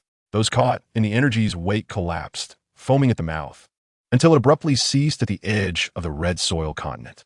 Sean observed the entire scene. From the moment the red energy emerged, he maximized his kinbuncha haki. The wave pressed down upon all combatants, including the 4 elders, rendering them motionless and unconscious. Strangely, the force halted abruptly at the edge of the red soil continent. An uncanny occurrence. Sean squinted, contemplating the possible reasons for their reluctance to leave Panga City. He surmised there must be a compelling motive for their presence, prompting him to test their capabilities. His eyes gleamed with a similar crimson light as an immense aura erupted from within him, manifesting as a white energy wave directed towards Meteor. Upon contact with the red energy, a deafening roar resounded. It transcended the ordinary clash of hockey, sparking arcs of electricity that scattered the clouds above. The entire red soil continent trembled, an unending cacophony reverberating through the air, as thunderbolts sporadically appeared at the intersection of their opposing forces. After an indeterminate duration, Sean retreated first, beads of cold sweat forming on his brow. His countenance had darkened. He had confirmed that his adversary was not inferior to him. Moreover, he remained unaware of the specifics of their capabilities, only realizing that for now, Emu would not emerge. Emu retracted his imposing aura, and deep within Panga City, he exhaled, indicating that this clash had not been effortless for him either. In the ensuing silence, neither of the two spoke. Only the sporadic gusts of wind stirred the dust from the ground, creating a soft, whistling sound. In this tranquil setting, the sight that greeted the eye was a multitude of bodies sprawled on the ground, all belonging to the once mighty celestial dragons of Qinghai, now lying helplessly like lambs awaiting slaughter. Even the four highest authorities among them were no exception, appearing just as ordinary as the rest. This was not due to a lack of strength. On the contrary, they were the only four in Meteor who remained wide-eyed, horrified at the sight of Sean. Did he perceive fear in their eyes? Before long, a voice emerged from within Panga City, its gender ambiguous yet hoarse. "Little brat, do not compel me to act personally. For if I do, this sea will be turned upside down. Many will lose their chance to live because of you." Recognizing this as Emu's voice, Sean understood that the latter's confidence stemmed from his own formidable power, the origin of which remained a mystery. One thing was certain: the opponent was not prepared to engage him in battle. This revelation allowed Sean to breathe a sigh of relief. After all, to decide life and death at this moment would be too costly, as he still had the potential to grow stronger. He could not help but feel fortunate for having sought confrontation so early, although he was unaware of what Emu was concealing. The discomfort of his adversary was a source of delight for Sean. He also confirmed one crucial fact: Laughter possessed something that could pose a threat to him. Otherwise, the Straw Hat crew, including the Yonko and Marine Admirals combined, would not suffice to warrant such fear from Emu. A plan began to form in Sean's mind. "Did you not just make your move? You should not be able to emerge now," he taunted. In the next moment, a brilliant red beam shot toward Sean, imbued with an aura of annihilation that caused his expression to shift dramatically. He quickly extended his hand, clenching his fist toward the distant air. Instantly, the oncoming red beam veered off course, continuing its ascent into the sky. After ascending to an indeterminate height, a thunderous explosion reverberated through the atmosphere. Sean looked up to behold a sky ablaze with vivid crimson flames, engulfing everything in sight. The voice resumed, "I am not incapable of emerging, so do not challenge my limits. Otherwise, I shall once again initiate the blank plan today. Are you truly prepared?" Hearing this, Sean's expression soured. Based on the potency of the previous attack, it was clear that he might not fare well in a confrontation. Although he remained ignorant of Emu's schemes, his understanding of this world indicated that the ultimate secret lay within Laughter. If he could uncover Laughter's secrets before Emu, he could thwart whatever plans the latter had. Taking a deep breath, Sean spoke. "The current situation cannot simply be resolved amicably. Speak up, how shall we proceed? I believe you would prefer not to engage in conflict with me at this moment." The voice continued, "Interesting, a character like you has emerged in this world. Surely you possess your own secrets. For reaching such heights is no small feat. Your goal is merely the foolish pursuit of fervor. How about this? I offer you a chance to join me, and I shall grant you even greater power. Eternal life may not be beyond your grasp." Sean chuckled lightly. "Why not join me instead? I can grant you longevity, but eternal life is rather dull. Life's value lies in its finiteness." He had no interest in the notion of immortality. If he desired such, he would not have bestowed that surgical gift upon Enel. What he sought was simply to live longer, to savor the beauty of the world, to marry, and to raise a family, nothing more. With the enhanced pure gold provided by the system, he felt more than satisfied. Emu's voice sighed in response. "Is that so? What a pity. In that case, you may await my emergence to settle matters."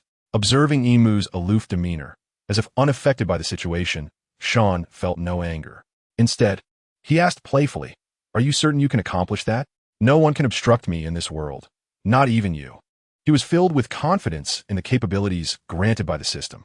As long as Emu did not possess overwhelming strength, he could not deal with Sean. "Perhaps, but I can ensure that those you hold dear will perish in this sea. Is that sufficient?" Upon hearing this, Sean, who had been smiling, was suddenly consumed by rage, only to calm himself in the next instant. Beads of sweat formed on his forehead. This man was truly insidious, attempting to provoke him into recklessness. Thus, Sean resolved to cease verbal sparring with this cunning fox and stated earnestly, "Enough with the empty words. You do not wish to engage now, and I lack the confidence to confront you at this moment. Let us establish a pact. I know you have plans for Laughter, and you are aware of my desire to eliminate you. So, let your subordinates create a ruckus. We shall see who ultimately claims victory. It seems you indeed possess some knowledge, but that is inconsequential. It is a good idea. Let them take the stage," Emu conceded. Yet before he could finish, Sean forcefully interrupted, pointing at the four wide-eyed Gorosei. "These individuals are not included. They cannot participate." Emu retorted, "Oh, are you prepared to break your own rules? Then let me tell you, that is impossible." Indeed, the current circumstances had surpassed his expectations. He intended to send his subordinates into action to swiftly acquire the desired object. At worst, he could initiate the blank plan once more, as he had already obtained what he sought at that time. Sean, seemingly foreseeing this, drew his sword. "Then there is nothing more to discuss. I shall eliminate everyone here." As his words fell, the blade shimmered with a misty white fog. Yet in the next moment, Emu spoke. "Agreed, I accept your terms. However, the condition is that you must remain here. Otherwise, even if I squander the years of effort I have invested, I will ensure you experience the bitter cost of regret." Indeed, Emu had compromised. Within Panga City, his expression darkened as if it could drip water. He did not wish for his years of plotting to go up in flames, but it hinged on Sean's non-interference. Otherwise, he would abandon years of waiting and confront Sean in a deadly clash. As long as he could contain Sean, the variable, until he obtained what he desired, no one would be able to stop him thereafter. Sean also exhaled in relief. Truth be told, he did not wish to engage in a life-or-death struggle at this juncture. Given time, he could grow stronger, perhaps even surpassing anyone. He longed to emerge only after achieving absolute invincibility. However, he had already accumulated too many ties and was compelled to take a stand. The fact that the other party was willing to relent was undoubtedly the best outcome, and Sean understood Emu's intentions. Yet, he paid it no mind, for he too needed time to continue his growth. Then, Sean sat cross-legged at the edge of the island, extending his hand. His index and middle fingers danced gracefully, and soon a stone-like structure gradually took shape before his eyes. "Well, I shall reside here for the time being. Should those four old codgers make any move, I shall spare no effort in obliterating Meligio." Sean gazed indifferently into the distance, a palpable aura of menace emanating towards the four individuals, their eyes wide open yet rendered immobile. The voice of him resonated as well. "That would be best. Do not even think of leveraging your abilities. I will perceive it. Should you dare to breach the rules, I too shall annihilate what you deem to be justice." With those words, him exuded a terrifying presence. "Huh!" Sean chuckled lightly, dismissing the exchange, and retrieved the Den Mushi to place a call. Upon the recipient answering, Sean was met with a cacophony of noises. "Old man Sengoku, it's me." On the other end, upon recognizing Sean's voice, there was a sudden stillness, followed by Sengoku's breath becoming somewhat hurried. "What is the situation now?" Sean cast a glance at the four individuals on the ground, contorted in discomfort, and stated, "Let us not discuss that for now. Have Admiral Kazuru bring Razanandi to Meligio. I shall await your arrival." After a moment's reflection, Sean added, "Rest assured, it will be fine. You shall understand when the time comes." Out of caution, Sean decided to summon Razanandi to prevent any eavesdropping, and there were many matters to convey to Kazuru. There was a brief silence on the line before Sengoku's voice resumed. "I understand. I will arrange it for you immediately." As if recalling something, Sean quickly interjected, "By the way, an announcement can be made. From this day forth, the Navy is to sever ties with the world government. Henceforth, no noble shall enjoy any privileges." As those words fell, the expressions of the four individuals turned as grim as if they had consumed something foul. Sengoku inquired, "Are you certain? What exactly is happening over there? Why haven't you returned?" "Do not worry, everything is fine. Just have Admiral Kazuru bring Razanandi over." I will have him relay the details to everyone. You simply need to issue the announcement. Oh, and do bring more cigars. Without waiting for Sengoku to respond further, Sean hung up the din-din mushi and awaited in silence. At Navy headquarters, the upper echelons of the Navy gathered. Everyone had heard Sean's words and turned their gazes towards Kizu, who occupied the marshal's chair. Observing the inexplicable expressions of the crowd, Kizaru's lips twitched. What is this? I am the current marshal, yet he contacts Sengoku instead of me? Kizaru initiated a probing inquiry. The assembly fell into silence until Kuro spoke up. That's because you frequently misdial the den mushi, Marshal. Upon hearing this, Sengoku resonated with the sentiment. Indeed, it has always been a challenge to reach you. This is entirely your doing. Amidst laughter, Garp chimed in. The current admiral struggles to contact the former marshal. Kizaru, you still have a long way to go. Saru surveyed the group and interjected. Enough with the jesting. It is time for us to act. Instantly, their relaxed demeanor shifted to one of seriousness. Akainu, his expression stern, queried, is it true that Sean intends to take action against the nobles? Kuro, adjusting his glasses, replied, there is no need to doubt what Sean has stated. It is likely that he cannot discuss certain matters at present. Otherwise, he wouldn't have instructed the marshal to bring Razanandi. With this proclamation, the assembly deemed the situation nearly certain. Imaligieo, having directly commanded them to announce that the Navy was breaking away from the world government and that the nobles would no longer enjoy privileges he had not returned. If all went according to plan, he should have others by his side. But it was clear that Sean had not failed. Otherwise, the Navy would not be executing the plan to sever ties with the world government. Akiji interjected. Although we are unaware of the current situation, letting Kizaru go will provide clarity, eliminating the need for us to speculate. Garp turned to Sengoku. Go fetch your son.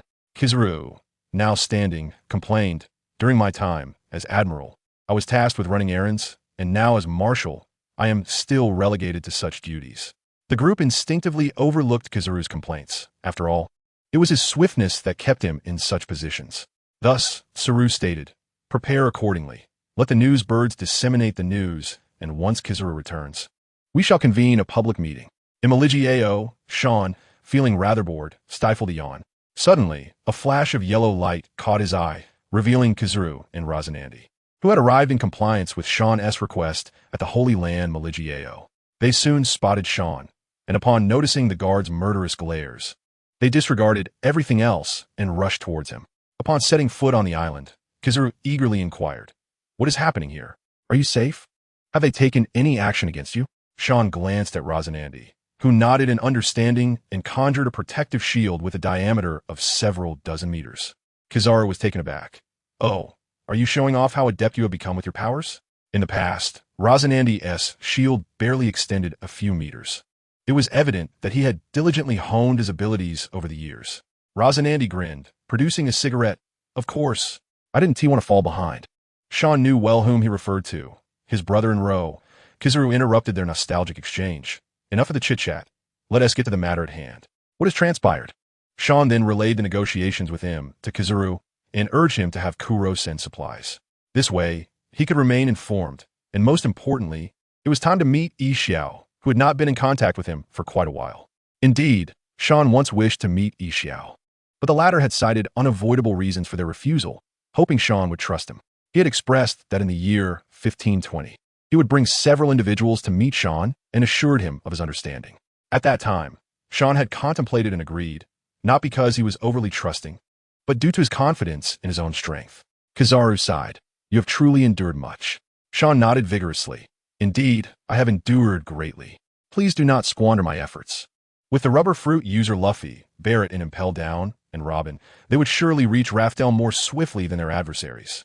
Kizaru concurred. Rest assured, we shall remain vigilant during this period. It will be a monumental challenge. Additionally, regarding Impel Down, I shall have Sengoku serve as a negotiator, which should alleviate any concerns. Sean acknowledged Kizaru's sincerity. After all, the Navy had consistently been the primary liaison with Impel Down. The world government's interactions were typically limited to negotiating the release of certain prisoners. Thus, the guards of Impel Down generally harbored a poor opinion of them. After discussing further details, Kizaru hastily departed, for a multitude of individuals awaited his news. At this moment, in the distance, a news bird with a camera hanging from its neck captured a scene of several people engaged in conversation. The three individuals noticed it but paid little attention. For soon the news from the Navy would ripple across the seas. While the progress of the Revolutionary Army remained uncertain, one thing was clear. In every nation stirred by the revolutionary fervor, the populace was rising against the aristocracy's rule. Yet, they found themselves in a state of distress, hampered by the indifference of the world government and the Navy. It was believed that an unprecedented revolutionary victory was imminent. Sean glanced over and beside his dwelling, assisted Rosinante in constructing a stone house. Meanwhile, on a certain island within the Grand Line, a birdman gazed at a photograph with gleaming eyes. This birdman was none other than Morgans, the president of the World Economic News Agency, a power user with the Tori Nomi model, Albatross. At that moment, a man burst into the room, exclaiming, President, we have captured a photo of the meeting between Admiral Kazuru and Sean. Shall we publish it? Upon hearing this, Morgans immediately snatched the photograph from the man's hand. In the image, Sean sat cross-legged on the ground, flanked by Navy Rear Admiral Rosinante and Admiral Kazuru, seemingly engaged in discussion. However, the significance lay not in their conversation, but in the fact that they were positioned before Mary Geos, the residence of the Celestial Dragons.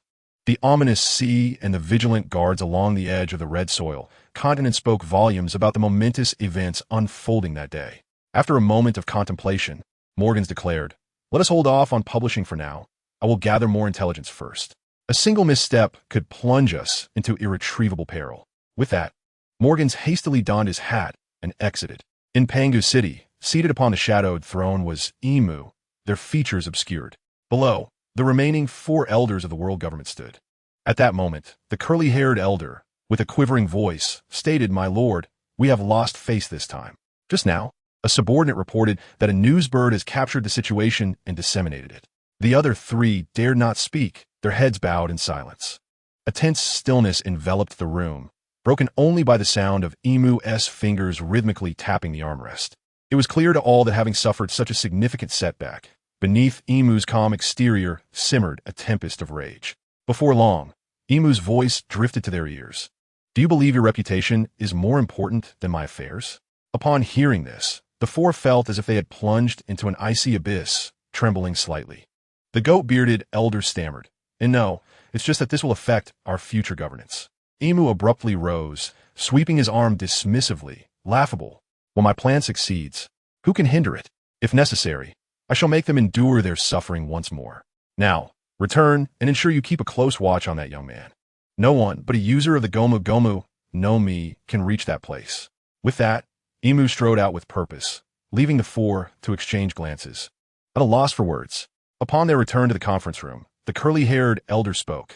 Let the CP organization mobilize fully to mitigate our losses. Our Lord may not care, but we cannot afford to. Indeed, let the CP organization step into the limelight and directly confront them. We cannot allow those traitors to feel too comfortable. Another chimed in. Agreed. We cannot afford to lose face for the world government. Let's proceed to deal with that fellow. Sora, after all, under his very nose, the entire Navy has betrayed us, and he bears undeniable responsibility. We must make an example of him. After some deliberation, they reached a conclusion to have the CP organization confront the Navy directly and execute Sora, the commander-in-chief. To them, he was merely a commander, nothing of great consequence. Then, a middle-aged man with golden hair furrowed his brow and inquired, Can Enel manage this? After all, this situation is unlike any before. The goat-bearded elder pondered for a moment before responding. He should be fine. His exceptional organizational and intelligence-gathering skills far surpass those of the average Navy, even surpassing that of Tsuru. The curly-haired elder nodded. Then let us proceed with this arrangement. He surveyed the other 3. Thus, they resolved to send Enel with his CP organization. Various branches would be established among the allied nations. Given the current circumstances, it was evident that Sean was undoubtedly connected to the Revolutionary Army. This would not only reassure the allied nations, but also effectively counter the Navy and the revolutionaries. When Enel received his orders, he looked as if he were about to crush a fly with his furrowed brow. Lucci, what should we do? If we do not stay here, we will be unable to uncover the truth of history. Lucci contemplated and replied, Actually, this is not necessarily a bad thing. Enel raised an eyebrow. We have been dispatched to confront Mr. Sean. How can that not be a bad thing? Lucci shook his head and raised a finger. First and foremost, Our ultimate goal has always been to overthrow the world government. Is that not correct? If we become the Navy's adversaries, is that not a gift on a silver platter? Secondly, while we cannot ascertain how likely we are to uncover the truth of history, it is certain that, based on intelligence from these years, Robin and her group have obtained substantial historical texts. Thus, our continued presence here may not be as impactful as you imagine. With that in mind, why not descend and lend the Navy a hand? Deception and manipulation are our specialties after all. As he concluded, Lucci shared a mysterious smile with Enel. At that moment, Enel realized the implication and his eyes brightened. Indeed, in the end, our goal is to bring them down from their pedestal. The means are of lesser importance. Moreover, Mr. Sean is currently restraining their combat strength, presenting us with an excellent opportunity to sever their tendrils. Thus, the two began plotting various schemes to assist the Revolutionary Army against the Navy, their laughter echoing with mirth. At the naval headquarters, the eagerly awaiting crowd finally welcomed Kizaru. Before he could take a seat, he was bombarded with questions from all sides.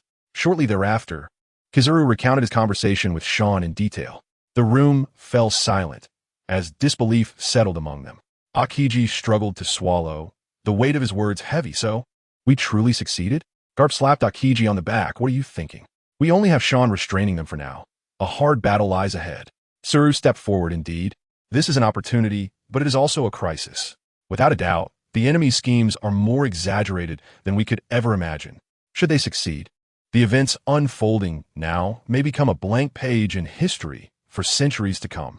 At this remark, Akiji found himself sobered. It was not surprising that he had become somewhat flustered. Sean's actions were nothing short of astonishing. No one had ever dared to threaten the celestial dragons at their doorstep, nor had anyone compelled the world government to concede so readily. In an instant, the previous languor faded away, as though he had returned to his youth. This time, I shall exert every effort to uphold the security of this vast ocean. Beside him, Akainu, despite having regained his composure, still bore the astonishment in his eyes. Rest assured, I will act according to Sean's instructions. Akainu confidently assured that he had come to understand that the common folk form the foundation of this world. Individuals like Sean, who possess no special lineage, stand resolutely at the threshold of the enemy's domain. He may be radical, yet he is not a fool. Once he comprehends a matter, he will pursue it with unwavering determination. Zifa turned his gaze towards Kizaru. You are the fleet admiral. Henceforth, you shall preside over the upcoming conference for the world. Kizaru nodded. Leave it to me. I shall ensure that the entire world witnesses the new visage of our Navy. Now, I will reach out to Morgans. He must already be aware of the events transpiring between the Navy and the world government, albeit hesitating to report them. Sengoku added. Thus, Kizaru issued orders decisively, revealing the demeanor befitting a fleet admiral. Very well. Let us arrange for the various branches and bases to return to their posts and stand by. Summon all officers of the headquarters above the rank of Rear Admiral. We cannot allow the petty maneuvers of the world government to catch us off guard. Immediately contact Morgans to disseminate the news and express the Navy's mission. Anyone who dares to cause trouble at this critical juncture will face the wrath of our admirals, regardless of who they may be. Additionally, reach out to those nations suffering under the oppressive hand of the world government to see if they require our assistance. The nobility shall no longer enjoy privileges. Proclaim it far and wide. The Navy is an organization independent of any faction. It is time for all to understand the true essence of justice. A series of directives were issued with clarity and precision, igniting fervor even among seasoned veterans like Garp. In this moment, Zifa and Garp, despite their advanced years, felt no inclination toward retirement. It was time to unveil the Navy's profound legacy to the world. Meanwhile, in the seas not far from the Red Line, Morgans received the information he had long sought. He stared in disbelief at the document in his hands. One of the 5 elders, the pinnacle of authority in the world, had been slain. Moreover, it was by the current admiral of the Navy, who now stood in confrontation at Mariehua, issuing threats. Although he lacked clarity on certain specifics, after all, only Sean and I, alongside 2 others, had been barely awake at that time. Morgans understood that the tides of the ocean were about to change. Sean, standing defiantly across from the world government, was undoubtedly sending a signal. The Navy was prepared to sever ties with the world government. This enigmatic admiral revealed his formidable fangs. The ensuing upheaval would sweep across the globe. No one could remain aloof. Kingdoms, underworlds, pirates, the Navy, the world government, and the common people, all would be ensnared in this turmoil. This was an event that would reshape the world order, unlike any before. This time, the new world order would encompass all. Such gravity rendered Morgans hesitant to report recklessly, while his ambition was to unveil explosive news stories.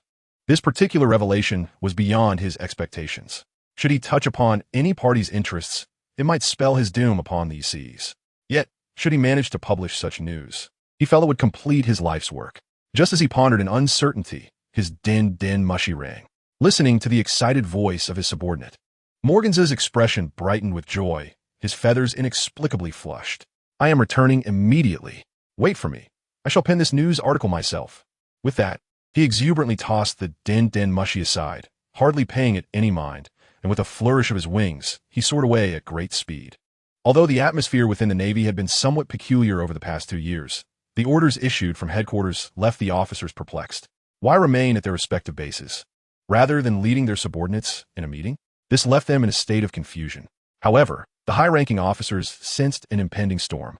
Despite having previously belonged to various factions under different admirals, the bustling activity among the upper echelons imparted an unusual tension. Nevertheless, military orders are not to be defied. Those who returned had no choice but to remain at headquarters, forming small circles to discuss their uncertainties. The following morning, countless newsbirds flew with pouches laden with the latest edition of news, dispersing it to every corner of the globe. Upon reading the contents of the news, those at Navy headquarters felt their breaths quicken and their faces flush with excitement. Particularly, the high-ranking officers were filled with disbelief and shock. One of the 5 elders had perished in the Grand Line. The 5 elders, the 5 most powerful individuals in the world. Admiral Sean stood alone before Meteor. The Navy declares, effective immediately, we sever ties with the world government, and no noble shall retain privileges. The Navy has revealed its fearsome fangs. The world government responded, traitors shall only know suffering. The CP organization under the world government will soon take the world stage, unveiling themselves before all. The shadow of the world government, led by CP's leader, Enel. The headlines of each report flooded the public's vision, especially the leading photograph. Silver-white hair billowing in the wind. The cloak of justice fluttering, a resolute visage with a blade plunged into the ground. Admiral Sean sat cross-legged on a small island, gazing toward the distant red line. The vast ocean in the photograph encircled the island, while a line of guards stood vigil at the edge of the red line, their eyes filled with vigilance. Echoing Sean's stance, this undoubtedly delivered a tremendous shock to the Navy personnel. The news contained various tremors instigated by the world government and the Navy. Yet, this image had the most profound impact. Throughout the years since the establishment of the world government, no one had dared to undertake such a bold act. The headquarters of the Navy erupted in fervor, especially among the vice admirals. They possessed knowledge beyond that of ordinary individuals. They had initially joined the Navy with hearts ablaze with justice. Yet, as time passed and their ranks rose, they increasingly felt their powerlessness. In this era, justice had lost its sanctity, seeming to transform into a mere plaything for the nobility, which incited their ire. However, there was little they could do. If even they abandoned their sense of justice, the already fragile order would only worsen. The shock was immense. Admiral Sean had indeed slain the adversary. Yet, judging by the reactions of the higher-ups, this was clearly a long-planned endeavor. Are you incapable of articulating your thoughts? What do you mean by long-planned? This has clearly been a prolonged endurance of burdens. Precisely. This is the Navy as I envision it, unafraid of tyranny. Ha ha ha. Once the meeting concludes, I shall set out to apprehend that nefarious noble I have targeted for years. The end of the nobility has come. The aforementioned reactions stem from within the Navy. They have not felt any sense of disorientation. On the contrary, they perceive this as a testament to the enforcement agency's unwavering resolve. The generals, who were previously disillusioned with the Navy, have suddenly been revitalized. Some of the once lethargic commanders now exhibit an enthusiasm akin to a sudden surge of adrenaline, leaving their subordinates in a state of bewilderment. It turns out that their superiors were not lacking in effort, but rather constrained by circumstances. The ongoing reforms within the Navy have ignited a fierce spirit unique to soldiers. They're now fervently clamoring to apprehend the nefarious wrongdoers. These miscreants are no longer solely pirates. Even the nobility no longer escape scrutiny. Past obstructions have been rendered obsolete. This intensified news has similarly captured attention worldwide. The public's response is enthusiastic, as they eagerly anticipate the forthcoming public meeting in 2 days. They hope the Navy truly stands with them this time, stirring a flicker of hope in those who had resigned themselves to despair. Meanwhile, in the New World, after reading the article, the red-haired Shanks wore a grave expression. "So, you have indeed chosen to confront the world government in this manner?" Shanks had previously promised to assist the Navy in distancing itself from the world government, to mitigate the latter's excessive targeting of the Navy. However, Beckman informed him that given Sean's character, he would not be easily swayed. Instead, he would opt for a flamboyant approach to re-establish the Navy's prominence in the eyes of the world. Now, as if foreseen, Sean has indeed chosen the most extravagant method to sever ties with the world government. Beckman, who was smoking beside him, remarked that it appears Sean's actions exceed his expectations, noting that Kuro is indeed the one who understands his superior best. Shanks set down the newspaper and inquired if Kuro had shared their plans with Beckman. Beckman shook his head, exhaling a puff of smoke. "No, he merely mentioned that Sean would shock the world, which I believe. But I did not anticipate this day would arrive so swiftly." He then added, "So, what should our next course of action be?" The entire sea has transformed into a battleground between the Navy and the world government. Shanks contemplated for a moment and resolutely stated, "So what? We are not to be underestimated. As long as we can trip up the world government, we must act. It is time we reveal our ambitions to the world." Beckman was not surprised by Shanks's decision, but inquired, "And what about Luffy? Do we need to look after him?" Shanks grinned. "No need. If he wishes to become the Pirate King, he must endure on his own. For him, this is the worst of times, yet also the best of times. The title of Pirate King may indeed be within reach." Beckman nodded. "Then it will depend on what actions he takes next." On Onigashima, Kaido and several of his officers were also perusing a newspaper. Jin glanced at his captain, noticing Kaido's rapid breathing and flushed face. After a moment's hesitation, he softly asked, "Captain, are you all right?" In response, Kaido lifted his bloodshot eyes, an aura of power emanating from him. He laughed maniacally, declaring, "Excellent. Truly excellent. What the Navy has done this time aligns perfectly with my desires."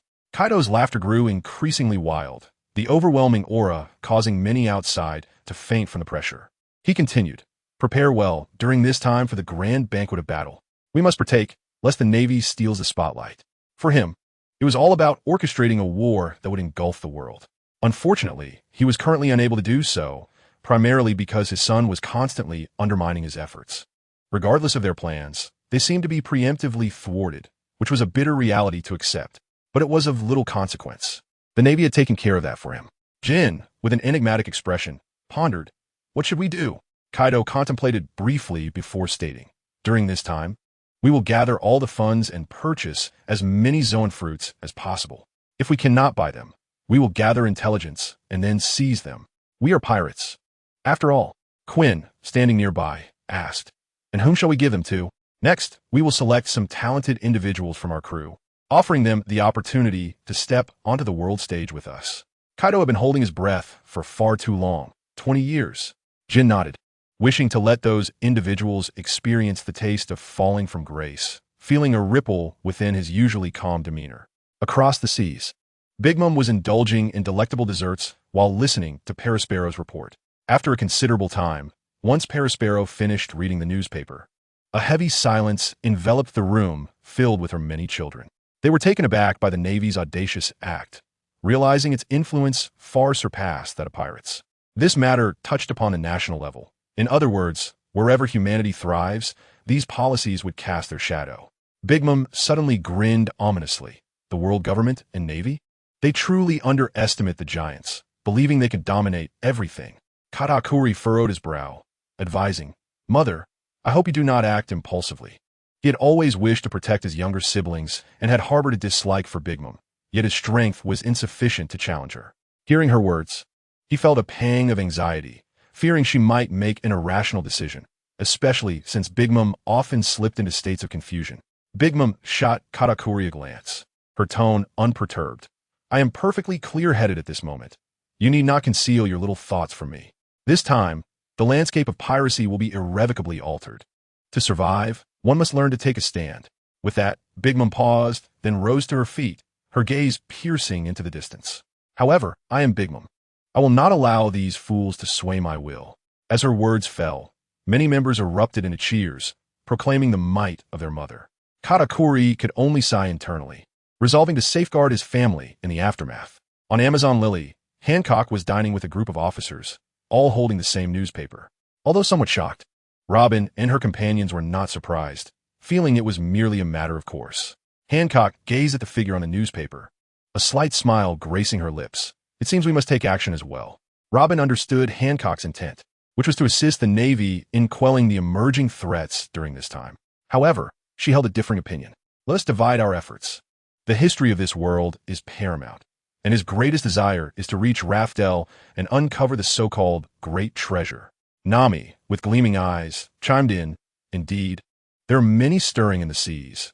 We need not send out too many people." Now 18, Nami, clad in a hoodie that concealed her attractive figure, chewed on bubble gum, resembling a street urchin, yet her words betrayed her avarice.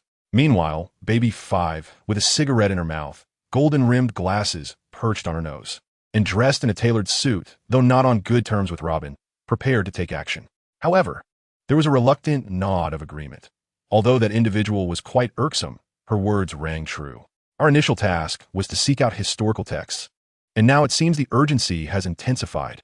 Upon hearing the opinions of the group, Hancock chose not to comment, as they all shared a singular objective. Whatever Sean stated was accepted as truth. Thus, a meeting directed against the Big Mom Pirates was about to commence. At this juncture, all factions found themselves profoundly shaken. They may have anticipated that someone would eventually challenge the world government, but they were unprepared for the fact that it was the Navy, a group often derided as mere pawns, taking the lead. Even more astonishing was the sight of an admiral positioned right at the gates of the world government. Countless discussions of a similar nature ensued. Some sought to capitalize on the chaos, while others, with resolute expressions, aspired to join the Navy and forge their own destinies. Furthermore, there were those driven by hatred, eager to plunge headfirst into this global feast of turmoil.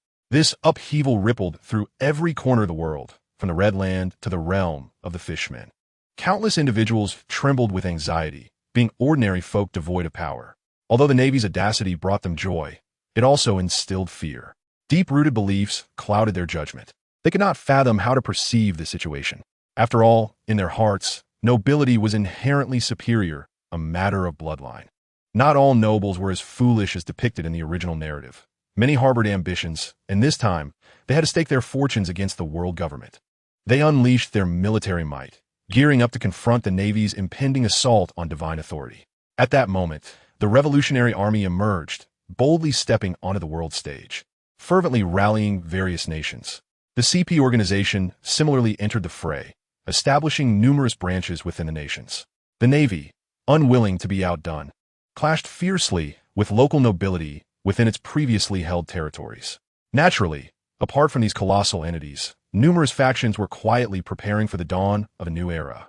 They refrained from hastily choosing sides, for they recognized that the current situation was merely an appetizer. Yet, regardless of the tumultuous seas, some individuals continued their lives as usual. For instance, in the East Sea, a figure of great interest to all parties was leisurely navigating a small boat, adorned with a straw hat and a crimson vest. His face bore a charmingly foolish smile. It was none other than Luffy, blissfully unaware that the world around him had been utterly transformed. Despite the village chief's attempts to dissuade him, they were in vain. Even when the chief contacted Carp, the reply was simply, "Let the boy go out and explore." Carp was not neglecting his grandson's upbringing. He was well aware of the burdens Luffy carried. The Goma Goma no Mi held a significant secret, one that would serve as the spark for the ultimate battle. Although he felt a pang of reluctance, Carp understood that Luffy was safe in knowing his grandson's character. He did not perceive him as a malevolent individual, thus allowing him to venture forth. After all, the current circumstances could not be thwarted by the title of a naval hero. 2 days later, Luffy stumbled upon a pirate ship. A grotesquely rotund woman wielding a spike club was eyeing his swaying little boat. "You lot, bring that person here. I want him as my new slave." Thus, her crew brought their vessel close to Luffy's and hoisted the famished boy aboard. Upon entering, seeing Luffy's feeble state, Arlita assumed he was intimidated and nodded in satisfaction before asking, "Kid, who is the most beautiful woman in these seas?" Luffy, utterly bewildered, replied, "What are you talking about? By the way, weren't you supposed to treat me to a meal?" A small dwarf, cleaning the deck in a corner, was terrified, initially thinking he had found a companion. only to realize he was dealing with a naive fool. Arlita was equally perplexed. She turned to the person who had brought Luffy aboard, silently demanding clarification. The individual awkwardly forced a smile. Of course, the most beautiful woman is our captain, Arlita. I want him on board, but he was too strong for me to pull. I could only tell him there was food. Arlita's expression shifted to one of haughty pride. Kid, do you think I'm pretty? Luffy, entirely out of sync with their wavelength, blurted, not at all. You're too fat and have too many freckles. At this proclamation, the surrounding crew members seemed to turn to stone, gazing at Luffy in disbelief.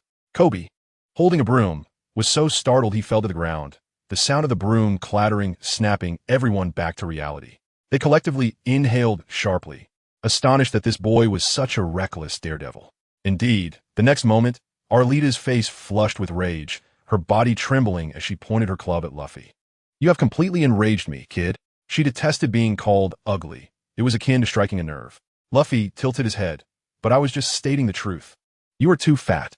In the blink of an eye, Arlita swung her spiked club with ferocity, aiming for Luffy's head. The impact reverberated, causing the deck to tremble. Luffy's legs sank into the floor, leading everyone to believe he was doomed. Yet at that moment, Luffy raised his hand, grasped the club, and lifted it. With an expression of displeasure, he remarked, I was just stating the truth. Why are you hitting me? He then removed his straw hat to inspect it, relieved to find it unharmed. Hey, old hag, you almost damaged my hat. Did you know that? Arlita, quaking with fury, raised her club again, preparing to strike Luffy once more. You foul-mouthed brat. Luffy grinned. So this is how pirates fight. He clenched his fists and welcomed the descending club. To the crew, their seemingly invincible captain's club halted upon making contact with Luffy's fist. Then, under the force of his blow, it reversed course and struck Arlita squarely in the face, sending both her and her weapon flying off the pirate ship and into the distance. The crew stood in stunned silence, witnessing their captain being struck away.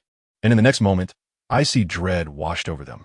When they looked at Luffy, their expressions morphed into awe. They could hardly believe that someone could withstand Arlita's might with mere fists. As Luffy's gaze met theirs, they recoiled in terror and leapt overboard, fearing that this ruthless individual might turn his wrath upon them. Indeed, in their minds, Luffy had become that fearsome figure.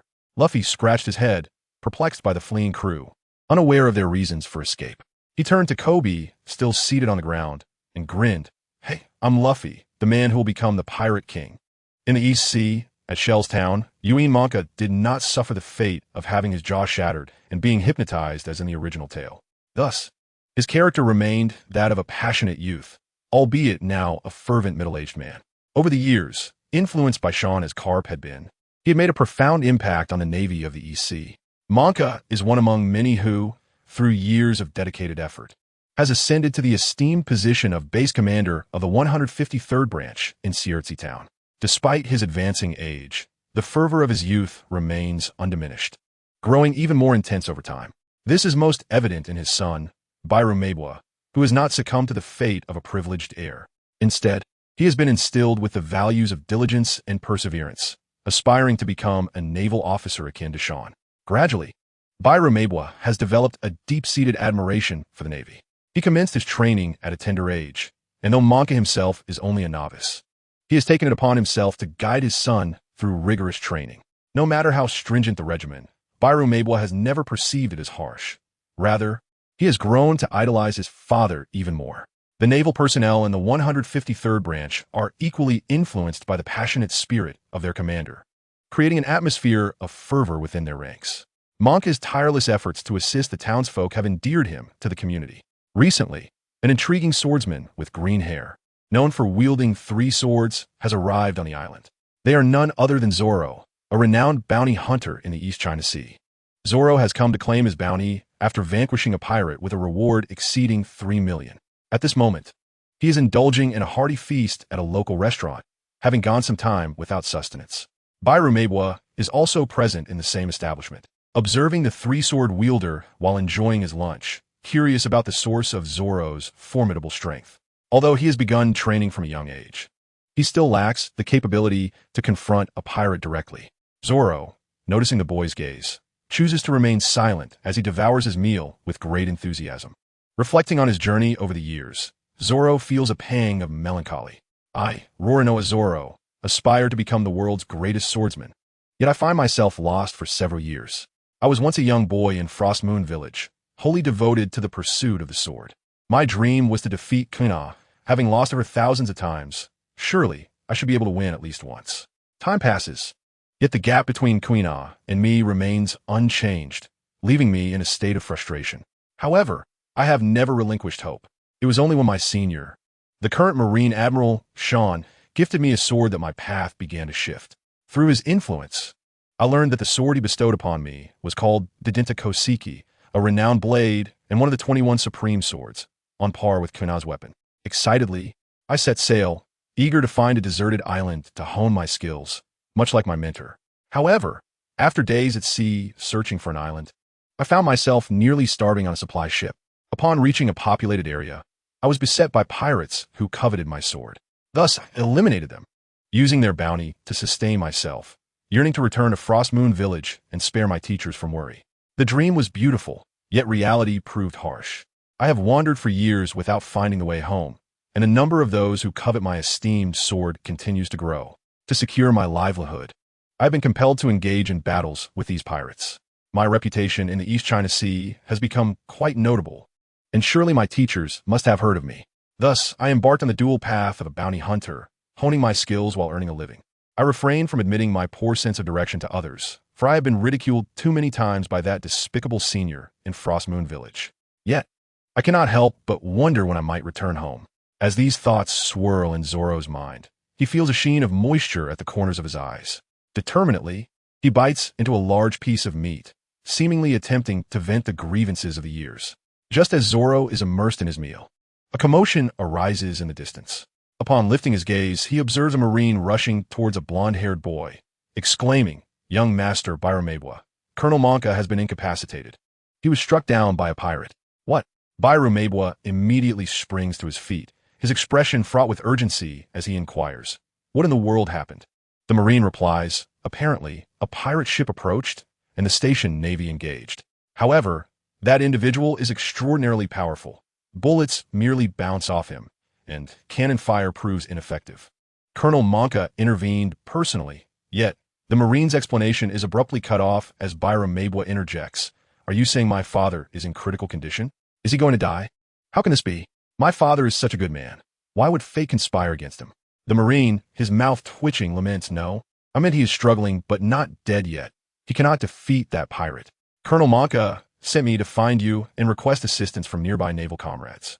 Byramebwa's expression contorts, and he retorts, "You need to be clearer, otherwise I might think my father is dying. I currently lack the strength to take his place." Zoro, having eavesdropped on their conversation, finds it intriguing and asks, "Is this pirate truly that formidable? What weapon does he wield?" The Marine's face brightens upon noticing Zoro's presence. "No, he wields no weapon. His hands can extend like rubber." Zoro instantly comprehends the situation. It seems to be a devil fruit user, a rarity he has not encountered in years, and his curiosity is piqued. "Could you take me to see him?" The Marine eagerly agrees, "Of course. I will lead you there. We hope you can assist us in apprehending this villain." Byramebwa pauses, then hastily queries, "Should I still call for reinforcements?" Zoro responds confidently with a smile, "No need. I can handle him myself. I hope this devil fruit user provides me with some excitement." It appears that Zoro's confidence has influenced Byramebwa, who decides against calling for backup. After all, even if he did, there is no telling when help might arrive. The seas are far from tranquil, and every naval base is on high alert. It would be more prudent to witness for oneself the prowess of this famed bounty hunter in the East China Sea. Shortly thereafter, the trio arrives at the port, where they observe a young boy clad in a red vest, shorts, and flip-flops, adorned with a straw hat, engaged in combat. He is vociferously proclaiming, "I keep telling you, I'm not part of this pirate crew.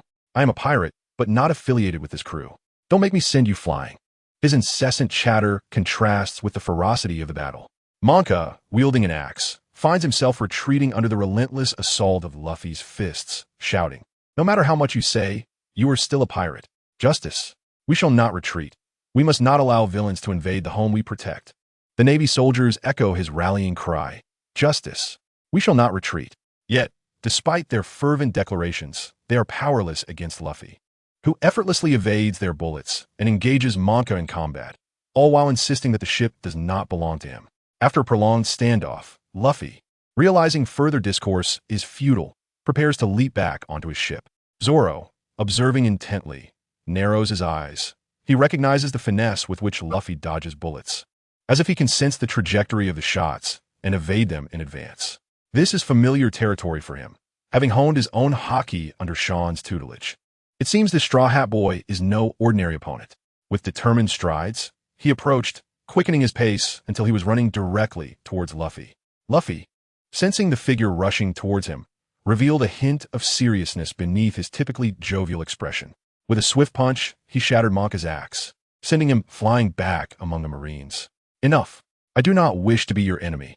Refrain from attacking, Luffy declared without looking back. As he observed the oncoming figure, he drew his sword, feeling a palpable threat emanating from the individual before him. Hey, Green Algae Head, what do you intend to do? Zoro retorted, a grimace forming on his face. He despised being called Green Algae Head, a moniker bestowed upon him by his peers due to his senior's influence. It infuriated him that a mere pirate dared to call him such. It was as if he were courting death. Zoro chose not to respond to Luffy and suddenly accelerated, arriving before him with the blade raised in an upward arc. This unexpected turn of events irked Luffy. Not only was he being unjustly pursued, but this individual had also initiated combat without hesitation. While Luffy may often appear naive, his combat intelligence was far from lacking. His arm transformed into a shadowy mass, metallic in texture, swiftly enveloping his arm. Luffy crossed his arms in defense. A resounding clang echoed through the port, astonishing the Marines who were spectating. They had not anticipated anyone could withstand the blade of a pirate hunter with their arm. Zoro smiled, leaping back to create distance between them. Not bad. I didn't expect to encounter someone who has mastered haki. Luffy grinned in return. Well, you are quite impressive yourself. Your strength is remarkable. Zoro sheathed his blade, removed the bandana from his arm, and retied his hair. He unsheathed one sword and placed the third between his teeth, declaring, I have roamed the East Blue for years without hearing of your exploits. I hope you can provide me with some genuine pressure today. With that, Zoro clenched the hilt of his sword, exuding an aura of subtle intimidation that caused the nearby Marines to shudder. Luffy, thrilled by Zoro's stance, exclaimed, Hey, I'm Luffy, the man who will become the Pirate King. Would you like to join my crew? I have taken a liking to you. Indeed, from the moment Zoro struck, Luffy found an affinity for this individual, resolving to recruit him as a companion. Zoro, veins bulging, shouted indistinctly, Don't joke around. I will never become a pirate. With that, he charged at Luffy once more. Luffy pressed down on his hat with one hand, grinning at the advancing Zoro. Is that so? Then I am even more eager to have you as my first mate. With that, Luffy charged towards Zoro. Gomu Gomu no pisted. His arms swung back forcefully, elongating dramatically in the astonished gaze of onlookers. As he approached Zoro, his arm shot forward with increased velocity, enveloped in black haki. Zoro, wielding two ordinary swords, was hesitant to directly collide with Luffy's fist. He too infused his blades with black haki. Crossing his swords in front of him, he slashed forward, clashing with Luffy's fist once again, the sound of metal ringing out. Observing this, Zoro, with the sword clenched in his mouth, executed a horizontal strike, while Luffy lifted his leg to meet the blade. Luffy's eyes sparkled with excitement. Impressive. You can use haki too. Zoro, facing Luffy, proudly huffed, Your strength is commendable. You have piqued my interest. Then I'm even more eager for you to join my crew. In your dreams, the two engaged in a fierce struggle once more, both sensing that neither had yet unleashed their true power. Neither was unfamiliar with the dual-color haki. Zoro, having been influenced since childhood, often observed Sean's training. Although Gung Shiro had not systematically taught him, his resilient nature allowed him to grasp the essence of haki over the years. As for Luffy, after Sabo's demise and Ace's rigorous training, he had no one to play with, so he trained alongside Ace. In recent years, the village chief frequently shared news of Ace's feats in the newspaper, which, while bringing Luffy joy, also ignited a desire within him to grow stronger, hoping to surprise Ace upon their next meeting. Presently, Zoro felt fortunate to have found a worthy opponent, while Luffy was thrilled to discover a potential companion who would also master haki, aside from Ace. As their battle intensified, the port began to fracture under their relentless clashes. Striking fissures marred the ground, a sight far beyond what the East Blue Marines had ever witnessed. By the evening, both combatants were panting heavily, though they tacitly refrained from exerting their full strength. Their evenly matched duel had left them breathless. Zoro returned his sword to its sheath, stating, "I enjoyed our fight today. Let us do this again sometime." Luffy, dissatisfied, replied, "What do you mean? I told you I want you to be my partner." Just as Zoro was about to respond, the ever-watchful Colonel Monka, noticing Luffy's waning stamina, quickly addressed Zoro, "Thank you for your assistance, but we must apprehend this pirate now. Please step back." Upon hearing this, Zoro furrowed his brow, about to protest when Luffy abruptly swung his arm, encircling Zoro's body. He then leaped onto a small fishing boat in the sea, calling out over his shoulder, "Run! We are being pursued by the Marines." The onlookers were taken aback by this sudden turn of events. Monka and his men had anticipated a prolonged struggle against Luffy, but they had not expected such decisiveness. By the time they regained their composure, Luffy's hands had already transformed into blurs as he rowed the boat. Meanwhile, Zoro, now distanced from the shore, snapped back to reality, glaring at Luffy and shouting, "You idiot! What are you doing? Why do I need to run?" On the shore, Monka observed the retreating boat, hesitating to speak, then glanced at the nearby pirate ship. He suddenly recalled Luffy's insistence that the ship was not his. Looking back at the swaying vessel, he scratched his head, feeling as though he had inadvertently caused trouble despite his good intentions. At that moment, a rustling sound emerged from the pirate ship. Monka shouted, "Stand guard! The captain has company." Instantly, all the Marines raised their weapons, aiming at the pirate ship. Within, a small pair of hands trembled as they were raised, revealing a head of pink hair. Then, a face adorned with glasses, slightly chubby and filled with panic, came into view. In a quivering voice, the figure stammered, "I am not a pirate." Although the individual seemed weak, Monka dared not relax his guard. Ultimately, Luffy's remarkable strength had been laid bare before them, and he was resolute in not allowing his arrogance to lead him to make any foolish decisions that could endanger his companions. "Now, disembark slowly and do not make any sudden movements. Otherwise, our guns will be aimed at you." Upon hearing this, KB trembled as he raised his hands and stepped off the ship. Yet, as he descended, his gaze was fixed upon the distant, nearly invisible little boat. His heart brimmed with gratitude, though he dared not voice it. He was immensely thankful that Luffy had rescued him from the clutches of pirates. At that moment, Monka approached and inquired, "You claim you are not a pirate, but what is the truth? And what about that straw-hatted fellow? Are you not allies?" KB then recounted the circumstances of his encounter with Luffy in detail. Gathering his courage, he declared, "Mr. Luffy is a good person. He saved me and granted me the chance to join the Navy once more. In the past, he would never have dared to admit his time aboard a pirate ship. However, as his understanding of his idol deepened, he also came to know those who surrounded him, including Kuro, one of the naval officers he most admired. Kuro was a man who had turned his life around, transforming from a wayward pirate into a renowned vice admiral feared by pirates across the globe. Although Kuro may not have held the highest prestige or power within the Navy, the strength he imparted to KB's spirit was monumental. He had never given up on escaping the pirate ship, believing he could still join the Navy. As it happened, the Navy of the East Blue had not been oblivious to the news surrounding the Sean faction in recent years. They did not perceive KB as anything other than a victim. However, his open declaration that Luffy was a good person was against the rules, irrespective of Luffy's actions. Once someone acknowledged their status as a pirate, they were branded as such, and a fugitive pirate at that. Thus, Monka's expression turned stern. "You say your dream is to join the Navy, then you must sever all ties with pirates." Barumbai, present. Barumbai, who had been cheerfully observing his father reprimanding others, suddenly snapped to attention at the loud call. Monka then turned to KB and asked, "Do you truly wish to join the Navy?" The Navy is an organization that maintains peace upon the seas, yet it is fraught with peril. KB, upon hearing this, stood tall and proclaimed, "I am willing to bleed for the Navy and dedicate my life to justice. Is that not sufficient? Are you prepared to endure hardship? Report. I'm always ready." "Good." Monka said to his son, "Follow Barumbai and run 10 laps around the town. You may eat only when you finish." To the new recruit, he added, "You are still too weak." With that, he instructed the remaining Navy personnel, return to base, send someone to repair the port, and report today's events. Monka then wielded his axe and led the Navy orderly back toward the base. Barumbai's face fell, and he looked at the small figure before him with a sigh. "Come with me." At that moment, KB was elated by the prospect of being a new recruit, blissfully unaware of the daunting training that lay ahead. As Monka made his way to the base, he did not disregard the rules by accepting KB. He intended to file a report. He merely felt that KB had not genuinely joined the pirates, and, being young, was just a child in his eyes. Thus, He did not wish for such a young lad to be thrust into the life of piracy. He sought to emulate Sean, who had once taken in a wayward soul. Over the years, even as Kuro's past was scrutinized, no one regarded him as a pirate. Rather, his story was seen as one of inspiration, for he had truly found his way back. As long as someone harbored justice in their heart, regardless of their origins, he was willing to take on the responsibility of guiding them. Even if his own abilities were modest, he simply needed to fulfill the duties expected of an ordinary person.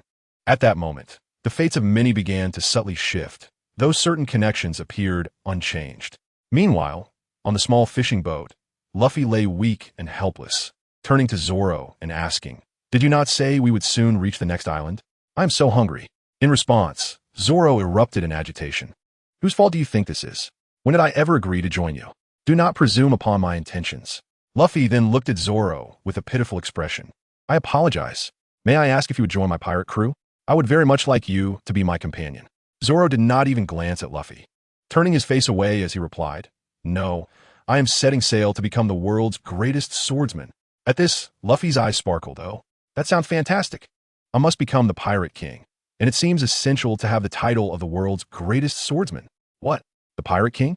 Are you serious?" Luffy removed his straw hat, a nostalgic expression gracing his face. "I am quite serious. I wish to be the freest Pirate King. That is my dream." Zoro scoffed. "While I respect your dream, you cannot force me to join your crew. My brother is a Navy officer." Though he was somewhat proud and aloof, he considered them family, especially Sean, who had taken special care of him since childhood. Despite often teasing him, Sean was always there to help whenever he was hurt. In fact, he was one of the few, along with Quina, who had accompanied Sean on the seas for training. Bonds are often forged through small accumulated moments.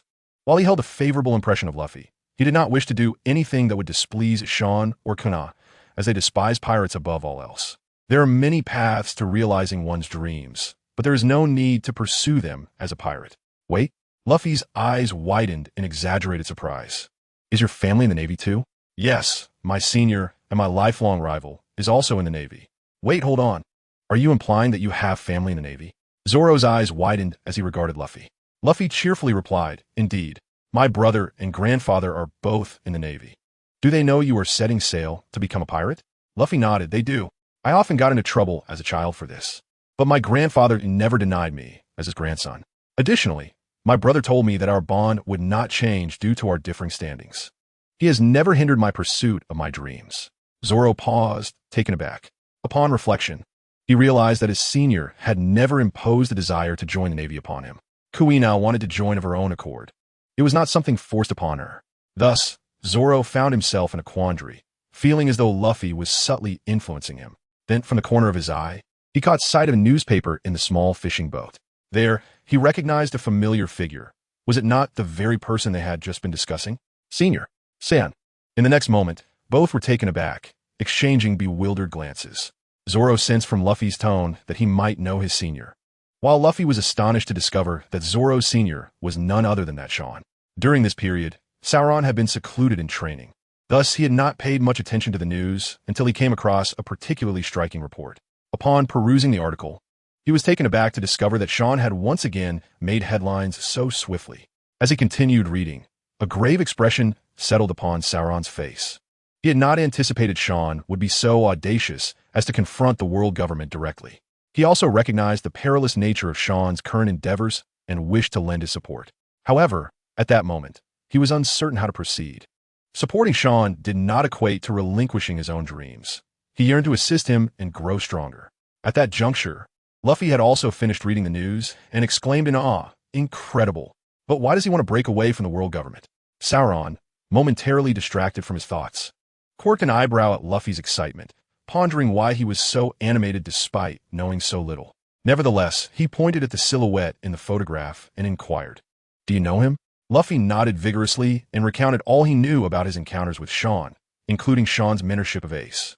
Upon hearing this, Sauron raised an eyebrow and remarked, "So that Ace is your brother?" "Yes, I often see him in the papers," Luffy replied with pride, genuinely delighted for his sibling. Sauron contemplated for a moment before asking, "If I were to become your comrade, would you accompany me to assist the Navy when the time comes?" This notion had suddenly struck him. Joining the Navy now would be futile. He felt he was still too weak to fulfill either his aspirations or to aid Sean. Sauron had always possessed a clear understanding of his own abilities. He knew that insufficient strength necessitated doubling his efforts, and he believed there would come a day when his labor would bear fruit. Joining the Navy at this stage would provide little benefit. Perhaps venturing out to confront pirates would hasten his growth.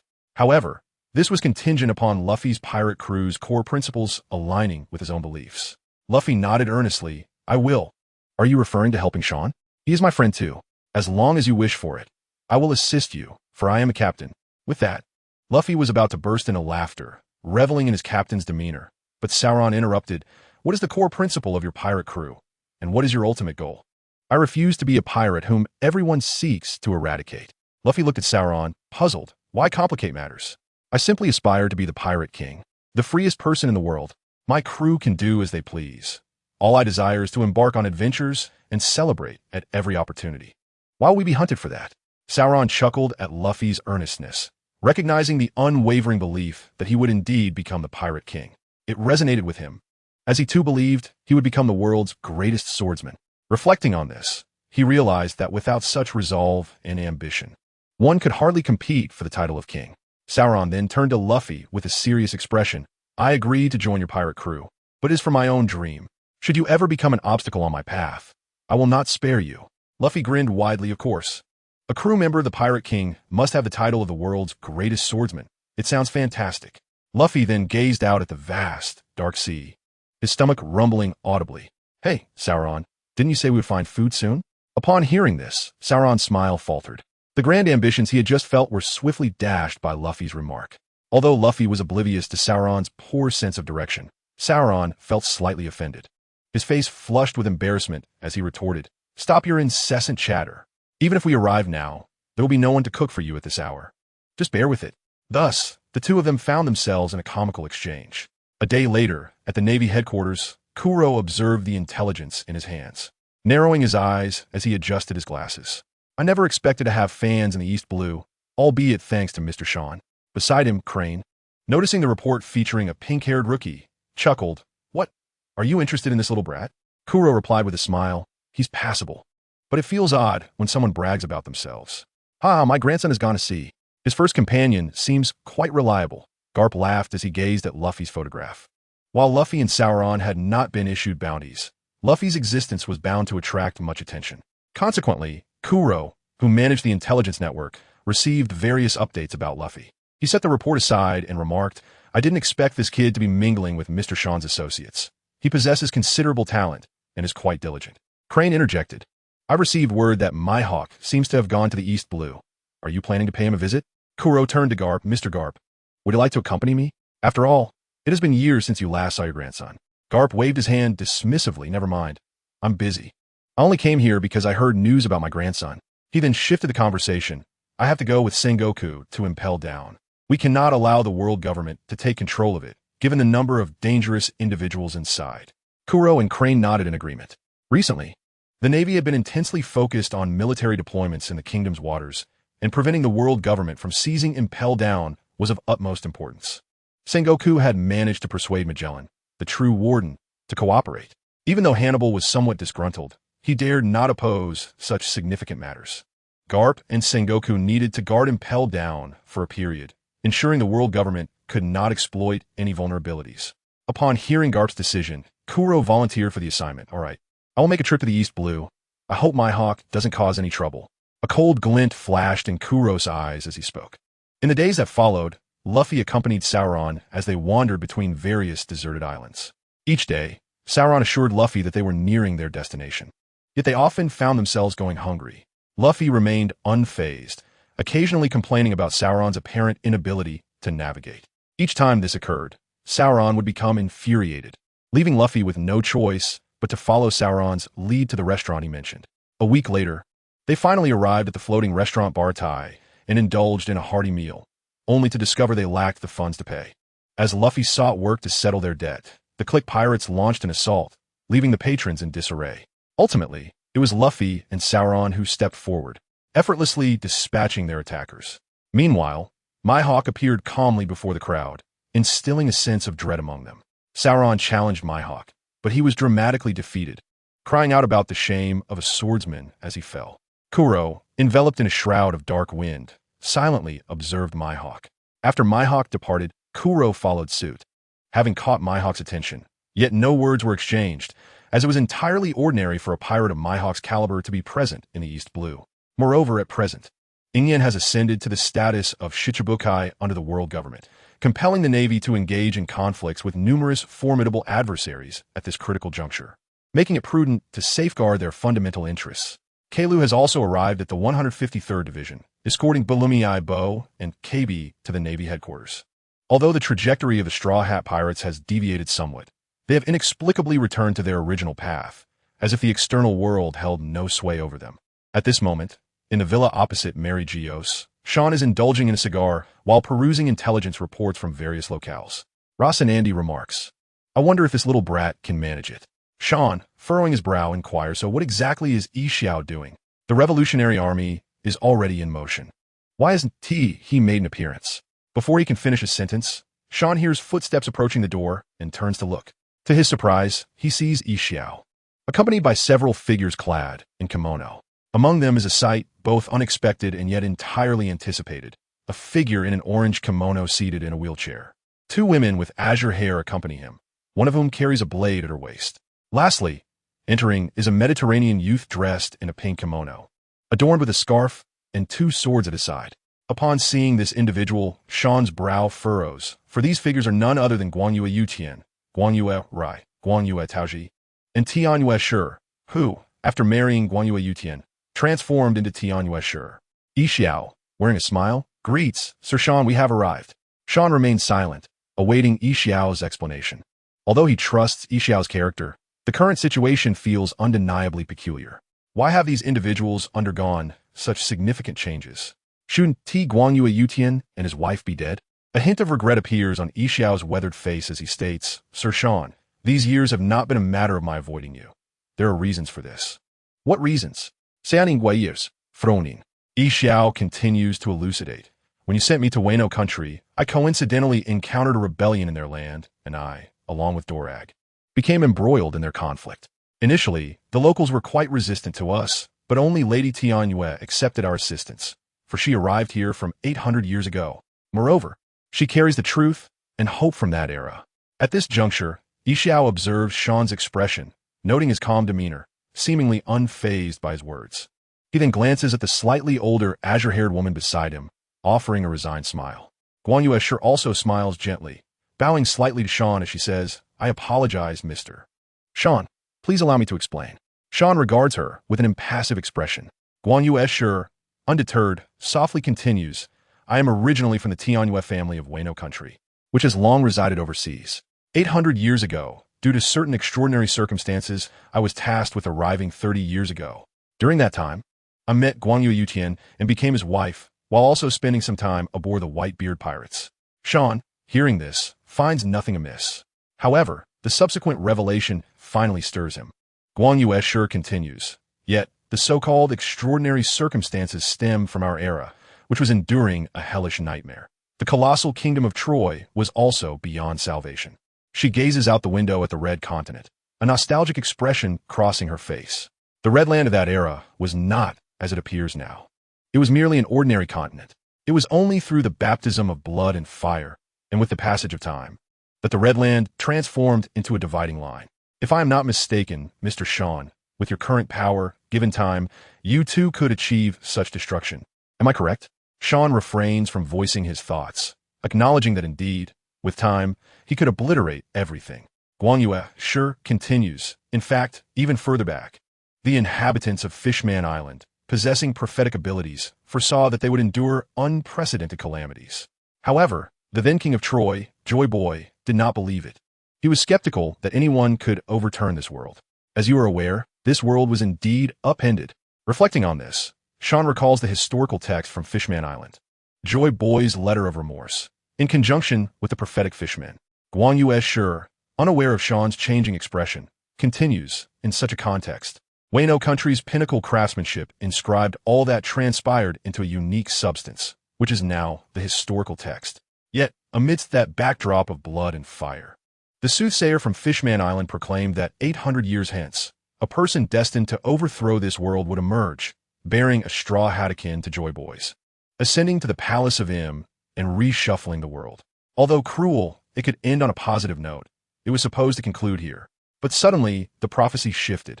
It stated that the future liberator of Im would no longer be the one wearing the straw hat, but rather a silver-haired man who would cleave the divine authority of this continent asunder.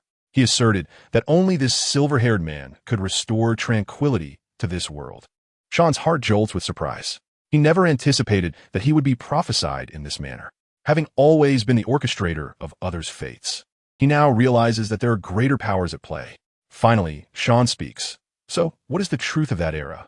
While I concede that one day I shall indeed overthrow the divine authority, I cannot dismiss it lightly at this moment.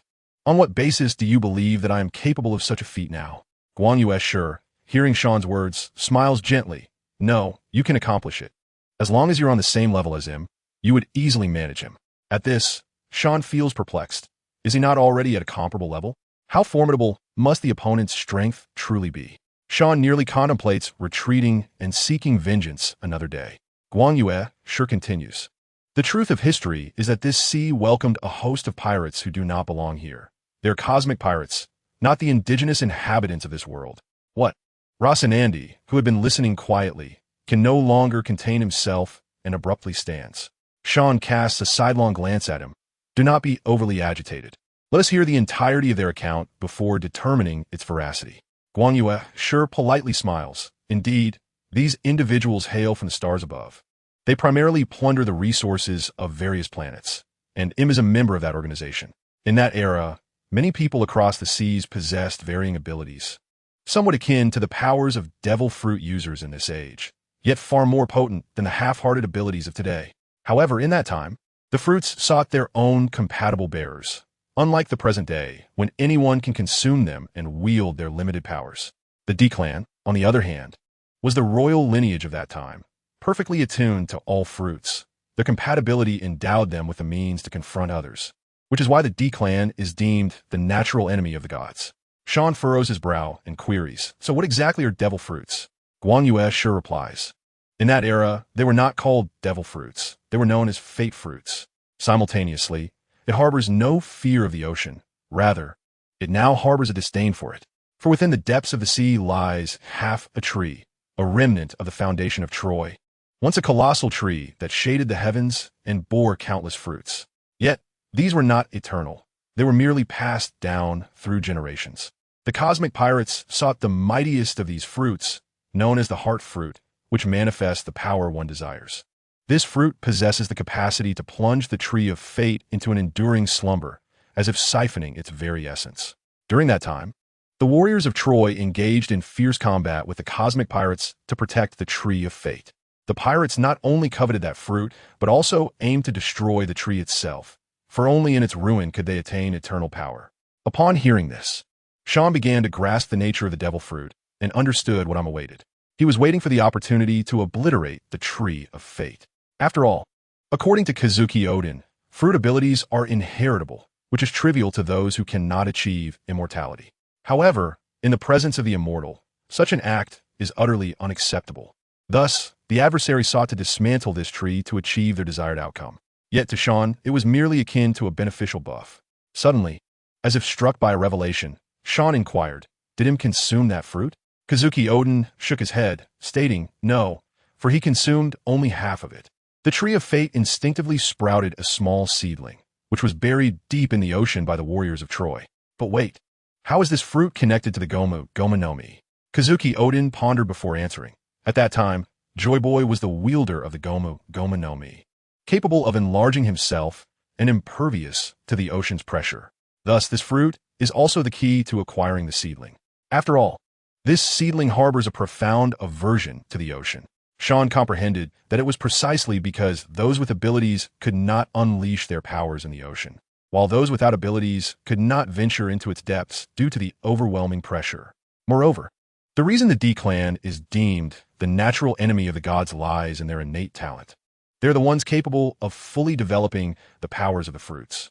Consequently, Sean hurriedly asked, so, that seedling is located in One Piece, correct? Do you know where? Kazuki Odin nodded. It lies in Raftel, while the tree of fate rests beneath the depths of the ocean. This is why we have only now appeared before you.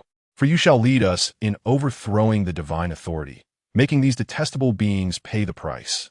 Sean immediately sprang to his feet, exclaiming, "Then what are we waiting for?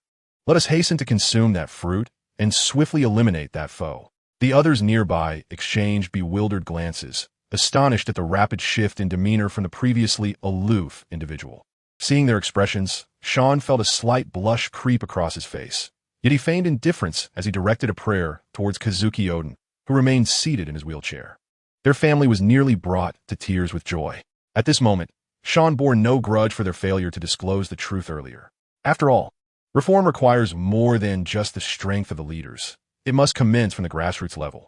Otherwise, even if they were to topple the celestial dragons, they would merely become the second generation of celestial dragons. "By the way, where is Drago? Aren't you close friends?" he inquired. Odin replied with a smile. "He has gone to gather forces. Now it is up to you." Sean nodded and informed the elders back at headquarters of the events that had transpired, urging them to prepare and initiate a world conscription, summoning all forces to directly assault the Red Line. Once the Kazuki family regained their composure, Sean instructed them to depart with the marked stones and contact him once they reached Raftel. After all, he was closely monitoring his actions, and to avert unnecessary losses, he decided to wait for their arrival before proceeding. Thus, during the ensuing time, Sean continuously communicated with headquarters, rallying the troops. The sea stirred tumultuously, as even Kaido and others sensed an unusual undertone, preparing for battle. Although the future remained uncertain, it was prudent to be prepared. Time flew by, and in a matter of days, the world government found themselves perplexed, uncertain of the Navy's intentions. However, they quickly assembled their forces, eagerly anticipating Sean's arrival on the Red Line. They believed that with him present, they would face certain doom. Im, too, suspected that Sean could no longer contain himself and was poised to strike. After all, he had consumed only half of the power. He could not afford any flaws. Hence the choice to wait. On that day, Sean placed his hand on Rosinandi's shoulder. A flash of blue light ensued, and they vanished from their location.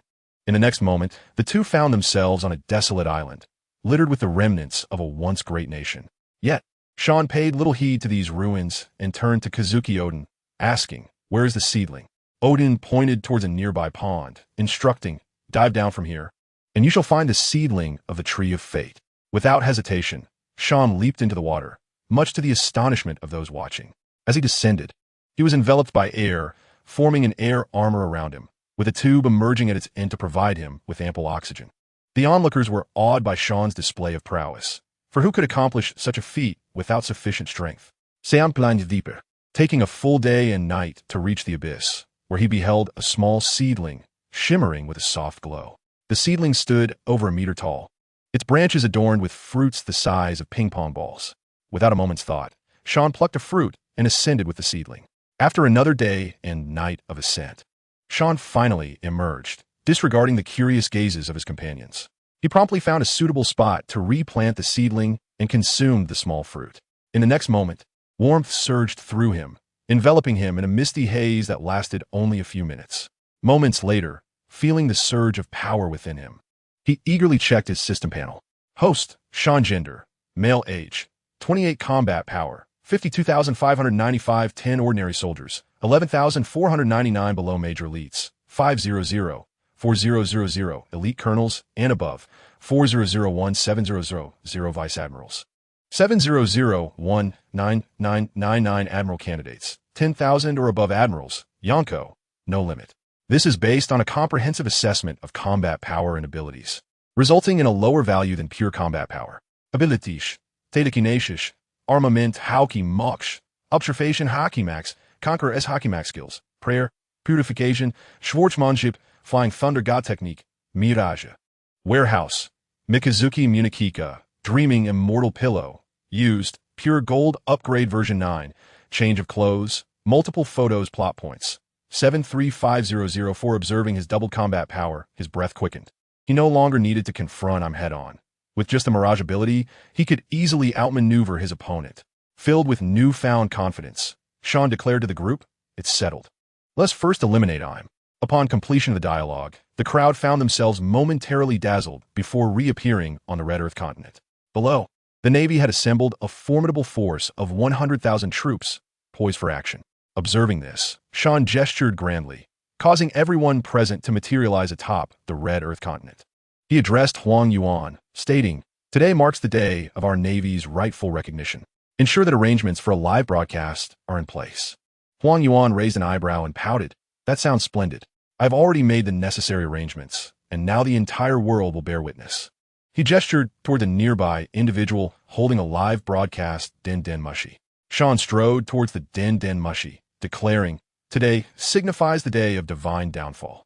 Anyone daring to sow chaos shall face my reckoning. Ah, and I trust Orag is also watching. It is time to launch an offensive against the nobility of those kingdoms. The world government shall cease to exist after today, and the scourge of slavery will be eradicated." As Sean's proclamation echoed, a piercing voice resounded. "What audacity! You may have chosen to reveal yourself, but prepare to bear my wrath." Recognizing the voice of him, Sean stepped forward, elegantly waving his hand to deflect the tangible onslaught of red energy. Pointing towards the gathered forces of the world government, he commanded, "Charge forth and bring that rabble down. In the name of justice." The Navy surged with fervor, invigorated by the prospect of fulfilling their long-desired mission. At this moment, numerous pirate crews also emerged on the red Earth continent, eager to witness this historic event. "Let's create a ruckus," they shouted with joyous laughter, each vying to join in the chaos. As more pirates appeared, some familiar to Sean and others not, he regarded them as allies in this grand endeavor. While he possessed the capability to obliterate all of Meteor in a single stroke, he sought to ensure that everyone experienced a victory etched into their memories. Thus, the Battle of Kings commenced. Sean led the charge towards Pangu City, fending off numerous assaults from those attempting to halt his advance. Each adversary swiftly crushed under the weight of his formidable gravity. Upon encountering him, Sean decisively employed the technique of Mirage Flower, rendering him momentarily paralyzed. He unsheathed his blade, severing the limbs of this chaotic puppeteer, for judgment awaited him. Consequently, the most influential figure in the pirate world fell without ever unleashing his powers. Lying still on the ground, entrapped within an illusion, Sean, seated nearby, enveloped all with his observation haki, patiently awaiting the conclusion of their struggle. Throughout the ordeal, some nearly met their demise, only to be miraculously healed by unexpected prayers, a testament to Sean's abilities. They did not disappoint him, launching a frenzied assault on the world government's officers. Notably, Enel and Lucci, at the onset of the conflict, struck from behind, eliminating one of the 5 elders. It was then that the full extent of Sean's strategic brilliance became apparent. With Enel firing the first shot, the throng surged towards the world government personnel with fervent cries. Increasing numbers of spies revealed themselves. This battle lasted merely a day. Undeterred by injury, they swiftly eradicated the entirety of the opposing top-tier forces. At that moment, Sean drew his sword and unleashed a colossal slash that cleaved the red Earth continent in two, symbolizing the irrevocable severance of divine authority. Following this, Sean escorted him outward, standing alongside all the celestial dragons to face judgment. The sight moved the common folk across the world to tears, for the reign of divine authority that had persisted for 8 centuries had finally drawn to a close. In the ensuing period, Sean entrusted the affairs to Huang Yuan and others, retreating to Shuanyue village. Upon his return, he ceased involvement in Navy matters, with the higher-ups recognizing his intentions. Nevertheless, they conferred with Sean regarding policies of amnesty. Thus, the subsequent days were spent rectifying the aristocracy among the kingdoms while establishing a new adventurers guild, a newly recorded title for maritime exploration crews. Given the overwhelming number of pirates, those unrepentant faced the Navy's retribution. Amidst this fervent reform, 3 years passed. 3 years later, Sean stood atop Laugh Tale, gazing at a vessel before him, preparing to embark on a cosmic journey to explore other civilizations. Just as he stepped aboard, several young women emerged from the cabin. Hancock, Robin, Nami, Vivi, Baby 5, Kuina, and Dasky. Noticing Sean's momentary daze, Kuina chided, "What are you doing? You promised not to pursue romance until your ideals were realized. Now that 3 years have passed, you intend to leave us behind? That is absolutely unacceptable. I'm going as well." Thus, the girls who had followed Sean for many years began to vocally chastise him. With a resigned smile, Sean acquiesced, leading them forth on their voyage to chase the stars and the sea. "Let's go. Our journey shall take us to the various civilizations of the cosmos."